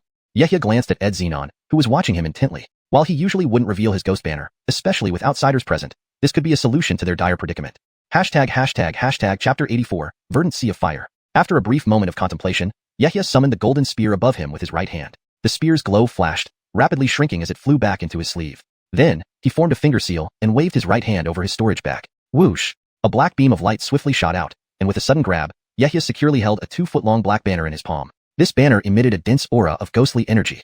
The Een Ghost banner was no longer the mere shell it had been when Yehia first acquired it. Back then, it contained only rudimentary souls refined from human spirits, practically empty. But after years of nurturing and absorbing the essence and souls of many cultivators, along with refining numerous blood ghosts, its power had grown immensely. Even cultivators with slightly lower cultivation levels found it daunting to look upon. Yehia swiftly formed several seals with his left hand and aimed them at the banner. With his right hand holding the banner, he swung it, causing a black, spiritual light to flash on its surface. Whoosh! A mass of swirling black mist erupted from the banner, accompanied by eerie wailing sounds. 2 entirely blood-red monsters emerged from the mist along with dozens of ghostly figures. "Go!" Yehia raised the Een Ghost banner, pointing it at the numerous golden-spotted spiders before him, coldly commanding the blood ghosts. Instantly, a gust of chilling wind blew, and several sharp, ear-piercing screams echoed. The 2 blood-red creatures, along with the numerous ghosts, surged forward swiftly, blocking the path ahead for Yehia and his companions. In the next moment, they all opened their mouths wide, spitting out torrents of emerald green ghost fire that spread across the ground like a tidal wave. Within seconds, it transformed into a vast sea of green flames stretching over a dozen yards. Immediately, a series of crackling sounds filled the air. The golden-spotted spiders caught in the ghost fire began burning ferociously, with even their eyes turning a vivid emerald green. Faced with such an extensive blaze of ghost fire, the lower-tier spiders were instantly reduced to ashes, offering no resistance. A few larger spiders quickly scrambled up the stone walls toward the upper part of the cave. Yehia's gaze shifted, and he quickly instructed everyone. "Drive them all into the sea of fire." Everyone was momentarily stunned by the sudden appearance of the verdant sea of fire, but reacted quickly upon hearing Yehia's command. Lila formed several seals with his hands and pointed upward with his right hand. A yellow beam of light shot out and sank into the stone wall. Earth Spike Technique. PFT. Several massive stone spikes appeared, piercing through the wall and knocking down one of the spiders climbing up. Good. Seeing this, Yehia smiled inwardly, using both hands to form seals, controlling the blood ghosts to keep the spiders trapped within the sea of green flames, engulfing and refining them. One by one, everyone attacked the spiders climbing up the walls. Though their attacks couldn't cause much direct damage, they managed to knock them down into the flames. Rattle! Under their combined assault, chunks of rocks fell along with the spiders, which were swiftly extinguished. About half a teacup later, the cave floor was littered with nearly 100 charred corpses of golden-spotted spiders, still faintly ablaze with emerald green ghost fire. Surprisingly, instead of raising the temperature, the presence of ghost fire lowered it significantly. Yehia swept away all visible spiders, then summoned the Een Ghost banner, which shimmered in black light and returned to his palm. He promptly tucked it into his sleeve. The others also showed signs of relief, grateful for being saved from what seemed like certain death. Fulton and Ed Xenon, who had witnessed the power of the Een Ghost banner before, maintained calm expressions and offered polite praise. "Thank you for your skill, brethren. Otherwise, we might have all perished here." Lila and Georgina looked at Yehia with a mix of gratitude and apprehension. They hadn't expected this inner disciple of Ediang's sect to possess such a powerful evil spirit artifact. Exchanging glances, they approached Yehia and bowed respectfully. "Brother Ed, we owe you our lives. We will surely repay you once we return. Merely a small effort, no need for thanks. There is still one deeper in the passage, so let's proceed cautiously." Yehia remained composed, signaling for them to rise. He glanced around, then turned his gaze back to the passage, puzzled by the disappearance of the previously sensed strong aura. Lila and Georgina, still recovering from the battle, hesitated as they gazed into the passage. "Do we really need to go in?" Yehia narrowed his eyes and whispered instructions. "Ed Xenon, use your ghosting eye to scan inside and see what's going on. I feel that aura has weakened significantly." Ed Xenon stepped forward, lifting his right hand to touch his brow, opening the special vertical pupil. He gazed deeply into the passage. After several breaths, he turned back to Yehia with a peculiar expression. "It's the mother spider of this golden-spotted spider swarm. She seems to be in a dire state, barely alive. Everyone's expressions shifted as they peered inside. Yehia frowned, contemplating for a moment, then spoke. Let's go in and finish her off to eliminate any lingering threats. We should also report the matter of the spirit stone vein to the sect. His real intention wasn't merely to check things out. This golden-spotted spider swarm was formidable, and if he could refine the soul of the queen spider into the banner, it would be beneficial. Moreover, these spiders weren't common beasts, especially rare in the Jerome Kingdom. There must be a reason why they appeared here. No one objected to Yehia's words. All nodded in agreement. Brother Eden speaks wisely. Let's proceed. Yehia waved his right hand, releasing a black beam of light from his storage bag, forming a black, circular shield in front of him. With this defense activated, he led the way into the passage. The others followed suit, activating various defensive measures or protective talismans, closely following behind. They stepped forward, one by one, entering the passage. Chapter 85. Annihilation. Walking about 7 to 8 zhang into the tunnel, everyone was astonished by the scene before them. Yehia lowered his gaze and saw a series of dead golden-spotted spiders, as big as wash basins, their bodies covered in blood along the path they had tried to crawl out from. Their corpses were coated in viscous, semi-transparent fluid mixed with streaks of blood, indicating that they had just hatched. Peering deeper into the tunnel, a pair of faint golden eyes flickered slightly, and faint cries could be heard in the distance. Yehia's gaze shifted, sweeping over the few companions around him. Everyone became alert instantly. Continuing forward for several more zhang, they encountered a turn. Just as they peeked around the corner, Yehia and the others couldn't help but take a sharp breath, squinting their eyes at what lay ahead. A colossal golden-spotted spider, nearly 3 to 4 zhang in size, lay sprawled within a nest. Beneath its massive body, 4 pairs of long black legs thrashed continuously, while it emitted an eerie, hissing sound that sent chills down one's spine. The spider appeared to be close to reaching the second rank but was now weakened, dropping to a realm slightly below high first rank. Its abdomen was shriveled, with several bloody spider eggs scattered beneath it. Attack! Altogether. Yehia wasted no time, dashing forward with unwavering resolve. With a sudden shout, he swung his hand, causing a golden spear from his sleeve to whistle out, piercing directly toward the spider queen's head with a flash of golden light. Simultaneously, Blood Ghost and Een Soul were summoned once again, spitting out waves of emerald ghost flames. Everyone understood the principle of attacking when the enemy is vulnerable. Fulton and the others responded swiftly, channeling spiritual power to launch their magical tools all at once, aiming to wipe out the spider queen decisively. Various magical weapons glowed brightly as they flew towards the target. Sensing the overwhelming attack, the spider queen's eyes flared up with fury. A strange, low-pitched hiss erupted from its mouth, followed by a forceful rise on its huge legs. Its fangs parted wide, and a mixture of gold and red poison mist sprayed forth, billowing towards them ferociously, capable of turning them into pools of toxic liquid. Furrowing his brows, Yehia raised his right hand, wielding the Een Ghost banner. He quickly conjured a swirl of black mist that formed a dark vortex, spinning wildly to engulf the poison mist. Then, the group's attacks landed on the Spider Queen's tough exoskeleton, resulting in explosive thuds. Only shallow dents marred the surface. It was only Yehia's powerful thrust with the golden spear that left a foot-long crack on its shell. Next, the emerald ghost flames rapidly spread across the Spider Queen's body and penetrated deep into its flesh, targeting its soul directly. The Spider Queen writhed in agony, its legs thrashing wildly, and emitted ear-piercing screeches that reverberated painfully in everyone's ears. Just as it struggled to muster another surge forward, a muffled sound emerged from within its body, freezing its movements mid-stride, leaving it immobilized and writhing in pain. With a loud crash, the immense Spider Queen fell lifelessly onto the ground, consumed by the ghost flames erupting from every part of its body. Yehia moved swiftly, pointing a seal at the Spider Queen's head. With a swift grasp, a spirit essence shaped like a spider was drawn into his palm, struggling faintly. Restraining it gently, he tossed it into the Een Ghost banner. The near second-rank Spider Queen was now completely vanquished, an outcome that was both surprising yet understandable given her weakened state and the overwhelming assault. Excitement spread among the group as they gathered around. Fulton, circling the corpse, pointed excitedly at the body, his eyes blazing with enthusiasm. This golden-spotted spider was likely attempting to break through to the second rank, leading to the rampage and devouring people through the mine tunnels. Unfortunately, it failed and met us here, forcing it to catalyze its young under such stress. Now we're in for a grand reward. Its materials are sufficient for crafting top-tier magical artifacts. Others stared in delight at the spoils before them. What's this? Yehia exclaimed in surprise. Behind where the Spider Queen had been, he stumbled upon a seated skeleton, crystalline and translucent like jade, appearing highly unusual. Around its waist hung an object emitting a faint glow. On closer inspection, it was a storage bag sealed with a spirit restraining charm. Taking advantage of the moment, Yehia discreetly waved his hand, sending a wave of golden light that enveloped both the skeleton and the storage bag, whisking them away into his celestial residence. Pretending to inspect the dozen bloody spirit eggs inside the nest, he feigned disappointment upon realizing they held no value, having been forced to hatch prematurely, losing their vitality rapidly. Confirming this, Yehia sighed lightly, snapping his fingers to send fireballs that incinerated them into ashes before returning to the Spider Queen's remains. Seeing Yehia approach, Lila and the others turned their attention to him, while the dissected parts of the Spider Queen lay strewn across the ground, awaiting his distribution. Yehia glanced over the spoils and his companions, considering the situation. He had already secured the most valuable prize, the Spider Queen's soul, and the mysterious skeleton and storage bag. Satisfied, he wasn't overly concerned with the remaining loot.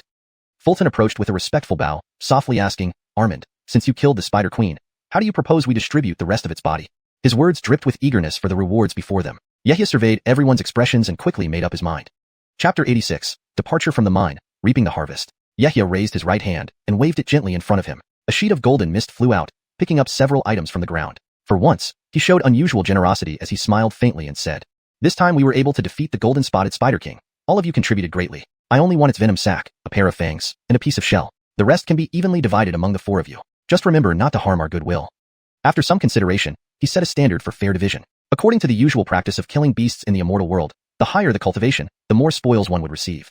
Since Fulton and Ed Xenon were his junior brothers, although their cultivations were slightly lower, they should still receive equal shares. Slightly favoring them, he believed the other two wouldn't object. Sure enough, upon hearing this, Lila and Georgina not only didn't show any displeasure but were also overjoyed. They had thought that they could get only some leftovers from this beast, but unexpectedly Yahya left so much of the beast's material for them. As for Ed Xenon and Fulton, they hadn't expected to get so many spoils either. In such a joyful atmosphere, the five quickly looted the area bare and then walked back into the natural cave. Looking at the stone walls densely embedded with golden spirit stones, everyone's eyes were ablaze with greed. After investigation, they confirmed that this was indeed a vein of spirit stones. If all these stones were dug out, it would be enough for them not to worry about cultivation resources until they reached the foundation establishment stage. Yahya's eyes flashed as he thought of a special reward rule within the sect. After some thought, he spoke up. "Once I return, I will report this matter to the sect. Finding a spirit stone mine is crucial, and the sect will definitely send dedicated disciples and Vancess to examine it. Please don't have any inappropriate thoughts. As members of the sect, finding such a valuable mine will bring substantial rewards." Turning to Lila and Georgina, he smiled faintly and continued. "You two need not worry. Now the entire Jerome Kingdom's cultivation world is engulfed in war, and the sect won't be able to dispatch many people. Ultimately, this mine will rely on your families for excavation. Don't be short-sighted." He said this to dissuade them from hiding the discovery and warn them against harboring improper thoughts. As for himself, finding this mine, even if it was small, would certainly bring astronomical rewards. He might even get the opportunity to ask for foundation establishment resources. Armand is right. Even if we start digging now, it would be too time-consuming and labor-intensive, and we can't dig out much anyway. It's better to wait for the sect's rewards. Fulton and Ed Xenon nodded in agreement. Lila and Georgina also gave embarrassed smiles, the greedy look in their eyes vanishing. Both their families were under Eddie Yang's sect's influence. Even if they could hide it for a while, they couldn't do so for long. Digging out the mine was a lengthy process, and enduring the wrath of Eddie Yang's sect afterward wasn't worth it. Seeing everyone put away their thoughts, Yahya lifted his right hand and brushed his waist storage bag. A thumb-sized white bead appeared in his palm with a flash of light.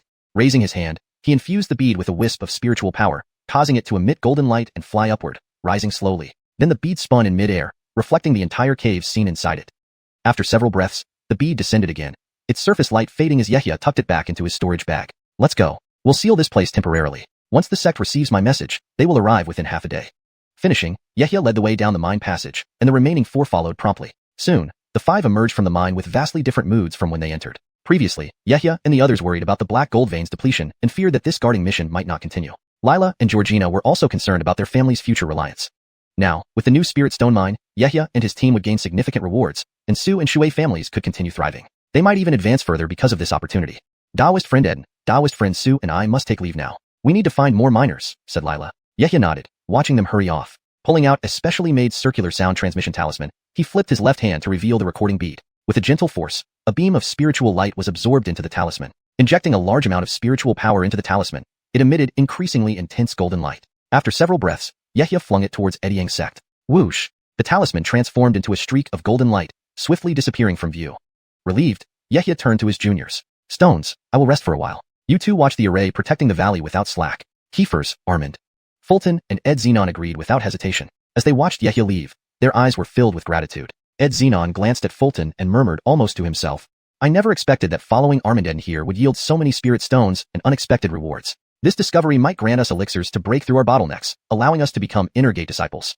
Fulton nodded silently, having seen Yahya's potential early on. These years, he had been diligently befriending Yahya. At Yahya's cultivation speed, he might soon reach the foundation establishment stage. Working under him would mean having a strong backing. Fulton pondered, knowing his own mediocre cultivation aptitude and average alchemy talent. He could only rely on external forces to progress further. Suddenly Ed Xenon looked at Fulton curiously. "Armand Baron, what are you thinking so deeply about?" "Nothing." Awakened by Ed Xenon's call, Fulton snapped out of his daze. The two conferred, checked the mine's protective array, and then waited for the sect's arrival.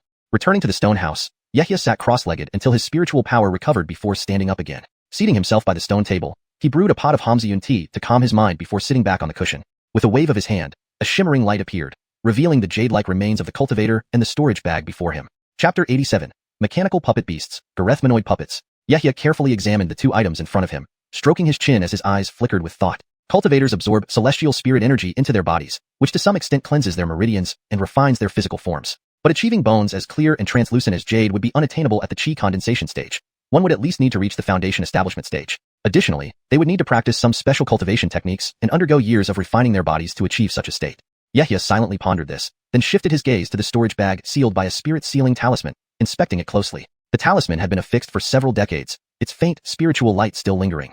He glanced between the two items before him, sensing something amiss. For a cultivator's body to completely decay down to just bones within a few decades seemed unlikely. Even if the flesh were gone, what happened to the clothing? Why were there no traces left behind? And what was the relationship between the golden-spotted Spider King and this skeletal corpse? If someone killed it, the bones wouldn't have been left alone. Moreover, while the Spider King posed a threat to them, it likely wasn't powerful enough to face the owner of these bones. This didn't make sense either. Could it be? Yehia's eyes narrowed slightly as he raised his right hand, catching the storage bag in his palm. He then tapped it lightly with his index finger. A golden light flashed, and the spirit sealing talisman floated off, quickly dissipating into the air as spirit energy. With a serious expression, Yehia placed the storage bag in front of him. Raising his right hand again, a black glow emerged from his sleeve and shot up above his head, transforming into a 2-foot-long black banner that gently swayed. Black mist billowed out, forming a black shield wall in front of him, easing his concerns somewhat. Raising his right hand once more, golden spirit light spread from his palm as he gently brushed the storage bag and guided its contents to the side. Whoosh! A vast array of colorful spirit lights appeared, revealing a large collection of peculiar items and numerous jade slips. A giant tiger nearly 10 feet long appeared before Yehia, its body an earthy yellow with a smooth, hard surface resembling metal. Its eyes were large red crystal beads, its forelegs robust and powerful as they rested on the ground. Behind the tiger were other smaller creatures resembling leopards, wolves, bears, and other fierce beasts. Yehia stepped forward, curiously touching the nearest yellow tiger. The cold, hard sensation reminded him of something, and he murmured softly, "These are mechanical puppet beasts?" Looking back, he noticed humanoid puppets at the rear, each equipped with magical artifacts, emitting brilliant light, holding shields, broadswords, or silver glowing longbows. The stone room was now almost entirely filled with various puppets. Yehia, surprised, examined the objects closely, then turned his attention to the jade slips floating nearby. Walking over, he waved his hand, catching a jade slip. As he touched it, a series of yellow shadows appeared before him. The shadows revealed detailed diagrams of the tiger-shaped puppet's internal mechanisms, breaking down its body into dozens of different parts, each needing to be crafted separately before assembly. Various arrays and seals were required inside the puppet, along with spirit stones embedded in the core to activate magical attacks. According to the jade slip, this tiger puppet belonged to the earth element, capable of using techniques like earth spike, earth armor, and stonefall, among others. Additionally, it could perform a special attack by consuming a large amount of spirit power to shoot a beam of light. Yehia, lost in thought after reviewing the diagram, recalled the puppet hall within the sect. Entering required expertise in array formations, artifact refinement, and soul-related spells, arguably the highest standards among all outer halls. Despite the stringent requirements, puppet hall disciples were few but formidable, thanks to the significant combat enhancement provided by puppets. Yehia immediately picked up another jade slip, discovering detailed instructions and insights on crafting these mechanical puppets. Clearly, the original owner of the storage bag was a rare and skilled puppeteer in the cultivation world. As Yehia immersed himself in the jade slips, the humanoid puppets standing stiffly at the rear suddenly opened their eyes, glowing eerily red. One puppet holding a broadsword sprang into action, lifting its feet with a creaking sound, then swung its sword fiercely toward Yehia. Whoosh! A 3-foot-long blue sword chi slashed out rapidly. Another puppet with a longbow followed suit, drawing its bowstring and releasing a colorful arrow that shot straight toward Yehia. Startled by the sudden danger, Yehia's pupils constricted sharply. Reacting swiftly, he dodged backward, raising his hand to summon a black glow and golden glow from the storage bag. Clang! The sword chi struck the shield directly, while the colorful arrow missed and pierced the ground, trembling slightly. Yehia engaged the sword-wielding puppet in battle, barely managing to hold back its attack. The archer puppet continued firing arrows rapidly, even launching 2 simultaneously now. Yehia did not wish to use his own body to withstand the power of the spirit arrows. Bang! Bang! The stone room, already cramped with so many puppets, soon filled with flying arrows. The commotion clearly began to alert those outside. Ed Xenon and Fulton, who were guarding the formation, also rushed towards the commotion. Chapter 88. Sudden Change. The two individuals stared at the spiritual arrows piercing through the stone house's walls, exchanged a look, and seemed to sense something amiss. They rushed toward the door, shouting inside. Armanden, what happened? Just as they reached the stone house, a strange roar echoed out. With a bang, an enormous yellow-spotted tiger, several zhang long, burst through the stone door with great ferocity, its eyes glowing red. It let out a tremendous roar, and yellow spiritual light enveloped its body, forming a sturdy earthen armor around it. Then it pounced agilely towards Fulton. This is a mechanical puppet beast. How could it come from Armanden's residence? Fulton exclaimed in surprise, then swung his right hand. A yellow flying sword shot out from his sleeve and slashed hard at the giant tiger. A metallic clang sounded as it struck. Next moment, roar. Massive stones the size of grinding wheels appeared mid-air and rained down upon him. This puppet master can still cast spells. Fulton was even more astonished by this spectacle. He again summoned a shield talisman from his storage bag to block himself. A battle between man and beast commenced. After several clashes, he found himself utterly helpless against the puppet beast. Meanwhile, Ed Xenon was engaged with a flaming leopard puppet, the latter spitting out a series of fireballs while emitting a continuous, popping sound. With a loud, thunderous crash, the roof of the stone house was blasted off, and large sections of the side walls collapsed. Only then did everyone see part of the situation inside. Yehia was in a dire state. A humanoid puppet wielding a sword charged forward, constantly shooting sword chi or leaping up to slash fiercely. In the distance, another puppet holding a long bow rapidly drew and fired 3 or 4 arrows at once, filling the air with a flurry of light arrows targeting Yehia. A third puppet, equipped with a shield and a long saber, swiftly moved to close in on Yehia. Facing the coordinated attacks of these puppets, Yehia was struggling, mainly because their cooperation was too seamless, one for ranged attacks, the other two alternating between close combat and harassment. If he focused on attacking one, the other two would immediately shift to a concentrated assault on him. Yehia knew this strategy wouldn't work. He waved his hand, and the ghost banner above his head abruptly grew several times larger. Offering. Amidst a howling wind, billows of black mist surged out, engulfing the stone house and surrounding area, aiming to disrupt the coordination among the 3 puppets. As time passed, all cultivators in the mine were drawn to the scene. Whenever someone approached the stone house, a new puppet beast would emerge to engage them, rendering everyone powerless and worried. Clearly, someone was controlling these puppet beasts, evidently targeting Yehia inside the stone house. Fulton and Ed Xenon were anxious but overwhelmed. Even if they managed to suppress the puppet beasts, their relentless nature made them difficult opponents. Looking into the stone house, they could only silently pray for Yehia. Inside the nearly ruined stone house, with most of its walls collapsed, the 3 humanoid puppets' eyes glowed red more intensely, seemingly able to see through the black mist. Yehia stood amidst the mist, hands forming seals to activate the ghost banner. Several blood ghosts and numerous specters flew out, emitting ear-piercing wails intended to intimidate the puppets. Reflecting on what he had read in text about puppet weaknesses, he realized that puppets were composed of various mechanical and spiritual parts, connected via formations and restrictions, essentially specialized magical artifacts crafted by cultivators. Attacking the puppet's physical form was futile. They each had a core where spirit stones were stored and protected by guardians. For autonomous attacks, there must be a soul core controlling the puppet's actions. However, these 3 puppets didn't appear to act autonomously, but were clearly under someone's control. Yehia couldn't pinpoint which puppet housed the controller, so he used the ghostly wail to try to force the puppeteer out. The ghostly cries reverberated, causing even Fulton and Ed Xenon, several zhang away, to feel their heads splitting. The animal puppets also reacted, their red eyes dimming momentarily. Fulton and Ed Xenon quickly retreated to evade the puppet beasts. Around the stone house, Yehia cautiously approached the motionless humanoid puppets, narrowing his eyes as red light flashed in his pupils. He scanned their bodies, searching for the core. Found it. He dashed behind the sword-wielding puppet, raised his right hand, and released a streak of bloodlight that penetrated a spot on its back. After the bloodlight flashed, the puppet's eyes completely darkened, standing rigidly still. It worked. Yehia moved swiftly, using spells to attack the souls before the puppets could recover, restricting their cores. Once all 3 puppets were controlled, he still hadn't found the hidden manipulator, and a sense of unease flashed through his mind. At that moment, something strange occurred. A skeleton made of white jade-like bones silently approached Yehia from behind, its empty eye sockets staring at him. Yehia's hair stood on end, but upon scanning, he couldn't locate the original skeleton. Without hesitation, he stomped to escape, but the bony skeleton pounced mercilessly. Its ribcage opened and closed unnervingly, and Yehia felt a sudden tightness, excruciating pain in his shoulder. Bone hands like serpents wrapped around his arms and legs, securing him tightly. Crystal-clear ribs extended from behind, mercilessly piercing his chest. Blood spurted out, drenching him. Covered in blood, Yehia turned his head with great difficulty to find a skull with blue flames in its eye sockets pressed against his neck, smirking eerily and emitting a sinister old voice. Cunning boy, you opened your storage bag and activated the ghost banner, yet you still fell into my hands. This translation maintains the structure and tone of the original text while ensuring readability and fluency in English. Chapter 89. Soul Seizing. Yehia wanted to speak, but he felt powerless all over, only managing to make some incoherent moaning sounds. The bones piercing his body seemed alive, siphoning off his blood while suppressing the spiritual energy flowing through his meridians. Blood gushed from Yehia's body, being absorbed by the white bones. The bloodlight flowed along each segment of the bones until it reached the skull at the top. Suddenly, spiritual light flickered around the skull, and a red glow appeared. An imposing Vansley man's translucent figure emerged, stroking his beard. His power was immense, almost suffocating Yehia.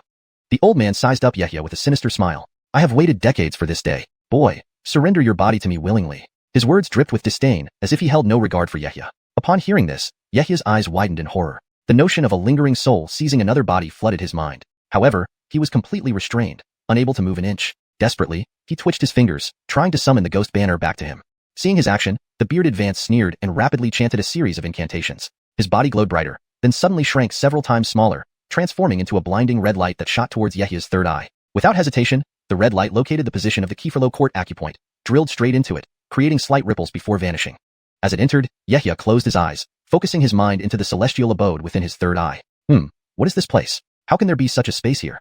A red glowing bearded Vance looked around in astonishment. After performing the soul-seizing ritual, he felt disoriented. It was a space spanning several dozen miles, with a towering stone stele of about 12 feet in the center. Beside the stele stood a square black spiritual field, planted with colorful spirit herbs, including some that were hundreds of years old. The most prominent was a 100-year-old tea tree and a moon pear fruit tree. The Vance floated around casually, his eyes filled with delight. Although he didn't know how this space formed, the existence of the spirit field was undeniable. Suddenly, he realized something and turned his head, scanning the area. Confused, he touched his beard, muttering to himself, "How could I not see the boy's soul? Without a soul, who can I possess?" At this moment, the tall steel shimmered, and Yehya's figure appeared from inside. He warily observed the bearded Vance, instinctively feeling fear. It was a powerful aura from a superior being pressing down on him. Had he not been standing beneath the steel, he might have collapsed already. Suddenly, red light flashed from the bearded Vance's body, and a series of phantom images appeared, bringing him face to face with Yehya. He looked down, asking softly, "Boy, what is this place?" Yehya remained silent, staring coldly at him despite the Vance's soul being much more powerful than his own. The bearded Vance didn't care about Yehya's gaze, treating it like an ant waving its fists at an elephant. If Yehya didn't respect him, he would crush him effortlessly. With a chuckle, he said, "Very well, since you don't want to talk, let me understand this place myself." With these words, the red light flashed again as the Vance's xiuxian rushed toward Yehya. His right hand extended, aiming to grab Yehya's head. Instinctively, Yehya stepped back, his back tightly pressed against the steel. At this critical moment, the steel inscribed with the 5 elements celestial abode trembled violently. A brilliant green light burst forth, carrying immense power. From above, a thick green lightning bolt struck the Vance's body. "Aya!" A shrill scream echoed as the Vance writhed, his hair standing on end, feeling his soul severely damaged. Heavenly thunder? This is impossible. How could a mere mortal summon heavenly thunder? He flew back dozens of feet, cautiously looking up at the sky, then at the steel and Yehya. He narrowed his eyes, realizing the steel had triggered this reaction. Yehya watched in shock, then his eyes gleamed with joy. While he had sensed the steel protecting him, he never expected such a dramatic outcome. A green lightning bolt summoned out of thin air to attack the intruder. This gave him some means of self-defense. The bearded Vance also noticed something was wrong. This place was peculiar, having both a vast space and such potent, heavenly thunder specifically targeting his soul. Anger flashed in his eyes, but instead of attacking, he scanned his surroundings cautiously. Seeing the Vance hesitate, Yehya raised his right hand and placed it on the steel, staring at the Vance and whispered, "Thunder, come, strike him dead." The Vance's expression changed instantly. Reacting quickly, he spat out a ball of red spiritual energy, forming a thick protective shield around his body to defend against any green lightning strikes. But after a moment, nothing happened, and the surroundings remained quiet. Yehya looked puzzled at the steel and his hand, murmuring, "Why no response? Maybe my posture is wrong?" Recalling how the green lightning appeared when he was pressed against the steel, Yehya positioned himself similarly, whispering again, "Thunder, come." The Vance, wary, landed on the ground, continuously forming protective seals around his shield. Again, nothing happened after a few moments. "Daring to mock me, you asked for death." Realizing Yehya couldn't control the green lightning, the Vance attacked again, aiming to grab Yehya's head. Yehya, caught off guard, could only watch helplessly. Just as the Vance's hand neared Yehya's head, crack! Another green lightning bolt appeared, striking the Vance precisely. His protective shield, made of spiritual energy, crumbled instantly, being absorbed back into the steel. The Vance was hit hard, grimacing in pain as he retreated. Yehya sighed in relief, patting his chest. So it's passively triggered. At least it still works. Noticing the Vance's spiritual energy being absorbed by the steel, Yehya wondered if this strengthened the steel further. Determined, he lunged toward the Vance, hoping to trigger the thunder again. The bearded Vance, enraged, hesitated, then spat out a stream of red spiritual energy, which transformed into a slender spirit arrow and shot toward Yehya. Chi! The arrow pierced Yehya's right side, causing unbearable pain from the soul level. He screamed loudly, "Ah!" End of chapter 89.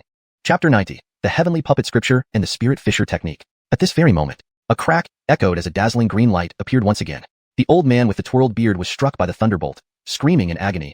Even the luminosity of his body dimmed somewhat. The scattered spiritual energy was absorbed by the stone steel, while Yehya's right side emitted green spiritual light, healing at an astonishing speed. Yehya blinked and quickly realized that to kill him, the opponent had to simultaneously endure the attack of the green lightning. But the injuries he sustained could be healed using the spiritual energy from the other's dissipated yuan spirit. This way, wasn't he getting the better deal? If this happened enough times, he could trade blows and eventually prevail. The old man with the twirled beard was dumbfounded. His precious yuan spirit energy, accumulated over centuries of cultivation, was now being wasted to heal soul injuries. Was there any justice in the world? Seeing Yehya charge forward once more, 2 more agonized cries filled the entire space. Yehya was still half shredded but healed quickly, while the old man's yuan spirit light grew increasingly dim. Back and forth, the immortal abode space rang with screams. The old man's spiritual luminosity had weakened significantly since entering. Furious, he pointed at Yehya. "Ah, you mad dog! How dare you defy me like this? You infuriate me. Old fool, today either you die or I live." Yehya's ferocity was roused. A little pain meant nothing. If he didn't act, what if the other devised a way to possess him, leading to his complete destruction? Thinking this, Yehya charged again, showing no fear of death, making the old man flee frantically. Time passed slowly. Yehya's soul body became more substantial after being healed by the stone steel, twice as strong as before. Conversely, the old man's luminosity weakened several times, only marginally stronger than Yehya. This filled him with fear. He couldn't leave this strange space. Entering the immortal abode sealed his fate. Feeling his own soul body changes, Yehia felt a glint of excitement, looking at the old man's yuan spirit with greed. Outside, under the black fog-covered stone house. Suddenly, the puppet beasts that were attacking ceased, their red eyes flickering then going dark. Fulton and Ed Xenon noticed this, frowning and stopping their actions. Realizing the puppet beasts lost control, Fulton muttered thoughtfully, "Did my senior brother eliminate the one controlling them?" Ed Xenon opened his ghost eye to look into the black fog, shaking his head, unsure of the situation. Suddenly, the black fog began to shift, slowly converging towards the center like a breeze. In an instant, it formed a massive vortex, sucking all the surrounding fog, revealing the stone house fully. Yehia sat cross-legged on the ground, the Een ghost banner gently shaking, absorbing all the black fog. Fulton and Ed Xenon approached, asking with concern, "Senior brother, how are you? What happened?" "Senior brother, what about these puppet beasts?" After a few breaths, Yehia opened his eyes. His bleeding wounds had stopped, but his aura was weak from blood loss. "Nothing serious, just some unexpected trouble. I need to rest, you handle things here for now." He didn't explain much, walking forward, reciting spells, then sweeping his hand, golden light shrinking the mechanical puppets into storage bags. Finishing the cleanup, Yehia entered a nearby empty stone house, closing the stone door behind him, remaining silent. Fulton and Ed Xenon looked puzzled, exchanging glances, instructing people to clean up, deciding not to press further. Inside the stone house, Yehia sat cross-legged, taking out pills to replenish chi and blood, closing his eyes to refine them. The old man in the immortal abode had been completely dispersed by the thunderbolt. His yuan spirit's spiritual energy was absorbed by Yehia's soul, now exceeding most chi condensation cultivators. Simultaneously, Yehia obtained fragmented memories from the shattered yuan spirit through soul-searching techniques. His name was Edan, once advance of a puppet-based sect in a neighboring country. Unfortunately, the so-called heavenly puppet sect declined, losing its territory. Edan came to Jerome Kingdom, relying on his golden core stage puppet, unmatched among peers. During an exploration of an ancient immortal cave, he was betrayed by several peers, barely escaping after using all means, including self-destructing his puppet. Planning to heal in a place rich in gold chi, his severe injuries forced him to resort to preserving his yuan spirit within a white jade skeleton, spawning a golden spotted spider egg to lure cultivators. Unexpectedly, Yehia captured him. Desperate to survive, Edan chose to possess Yehia's body, seeing potential for future cultivation. Most of his resources went into cultivating his puppet and second-stage puppets, losing nearly half his power when destroyed, combined with his severely injured yuan spirit after decades of preservation. Unknown to him, Yehia had a ghost banner that restrained yuan spirits. Thus, Edan used low-grade puppets to restrain him before attempting possession. Ironically, the golden core cultivator died to a mere chi condensation practitioner inside an immortal abode, a story few would believe. Nevertheless, Yehia felt immense pressure. Without the protective green thunder from the immortal abode's steel, he would have been possessed. Hours later, Yehia exhaled turbid air, opening his eyes. Though his condition stabilized, he needed time to fully recover. He sighed, looking at his partially healed chest wounds, then focused his strengthened divine sense, feeling relieved. Not entirely fruitless, the old man's yuan spirit was merely a fraction of its former glory. By absorbing just a small portion of its spiritual energy, Yehia's soul strength had advanced to a new level. Yehia stood up and changed into a clean set of clothes. He then sat back on the cushion, flipped his left hand, and 2 jade scrolls appeared in his palm. Lowering his head to examine them, one was titled Heavenly Puppet Scripture, containing insights on crafting mechanical puppets from the first stage to the second stage. The other jade scroll was named Spirit Fisher Technique, used for splitting the yuan spirit and soul, allowing one to multitask and precisely control multiple puppets for coordinated operations. This translation maintains the paragraph structure, line breaks, and style of the original text, while ensuring fluency and coherence with the previous content. It also preserves the pinyin names accurately and keeps the tone consistent. Chapter 91. Heavenly Puppet Sect, Spirit Nourishing Pill. Yehia opened his eyes wide, staring at the 2 jade slips before him with a mix of surprise and excitement. The spirit splitting technique was far more than just a simple method to divide one spirit. According to the inscriptions on the jade slips, the divided spirit could be nurtured and strengthened over time. Spiritual awareness was an external manifestation of spirit power. It could not only be divided into multiple threads, but also converge entirely when needed. This greatly amplified one's spiritual strength. The advantages of strong spiritual awareness were numerous. An average breath condensation cultivator could control 2 magical artifacts simultaneously. Only in rare cases could they manage 3 by pushing themselves to the limit. In theory, the stronger one's spiritual awareness, the more artifacts one could control. However, most cultivators wouldn't wield too many artifacts at once because dispersing spiritual power would reduce the effectiveness of each artifact, resulting in delayed reactions. But those with powerful spiritual awareness could significantly enhance the capabilities of a single artifact, controlling it effortlessly as if it were an extension of their own limbs. The spirit splitting technique, during its early stages, allowed cultivators to have spiritual awareness 3 times stronger than their peers of the same realm. In the Heavenly Puppet Sect, everyone cultivated this technique, especially after reaching the core formation stage. A spirit enlarged through the spirit splitting technique could control a 3rd-rank puppet independently, unleashing up to 80% of a core formation cultivator's power. This was the very foundation upon which the Heavenly Puppet Sect stood. One core formation cultivator here equaled 1.5 in other sections. And among a select few disciples with profound fortune, some could successfully cultivate their spirit to the 3rd rank using the spirit splitting technique even while still at the late foundation establishment stage. They could control a 3rd-rank puppet, showcasing power equivalent to half a core formation cultivator. However, the downfall of the Heavenly Puppet Sect stemmed from the secret techniques of the spirit splitting technique. Apart from a few individuals born with exceptionally strong spirits, The rest required the aid of a medicinal pill called the spirit-nourishing pill for cultivation. After all, splitting the spirit was a highly risky process, and strengthening the spirit couldn't be achieved without consuming such elixirs. The main ingredient of the spirit-nourishing pill was a very rare plant called spirit-nourishing grass, capable of healing injuries to the spirit and soul. During its heyday, the Heavenly Puppet Sect had nearly monopolized all the spirit-nourishing grass in the neighboring cultivation realms. Keyford, the consumption rate far exceeded the number of disciples, and even reducing the supply to Vances and disciples proved inadequate. Over time, the lack of spirit-nourishing pills made it impossible to sustain the practice of the spirit-splitting technique. Garethundreds of years later, the sect lost its dominant position, making it even harder to acquire the spirit-nourishing grass. Thus, the once mighty Heavenly Puppet Sect gradually declined. Yehia read the records on the jade slip and remained silent for a long time. Then, after carefully reviewing the cultivation methods within, he was momentarily stunned. The spirit-splitting technique described in the jade slip was incomplete, containing only the breath condensation and foundation establishment stages, corresponding to the levels of puppets recorded in the Heavenly Puppet Canon.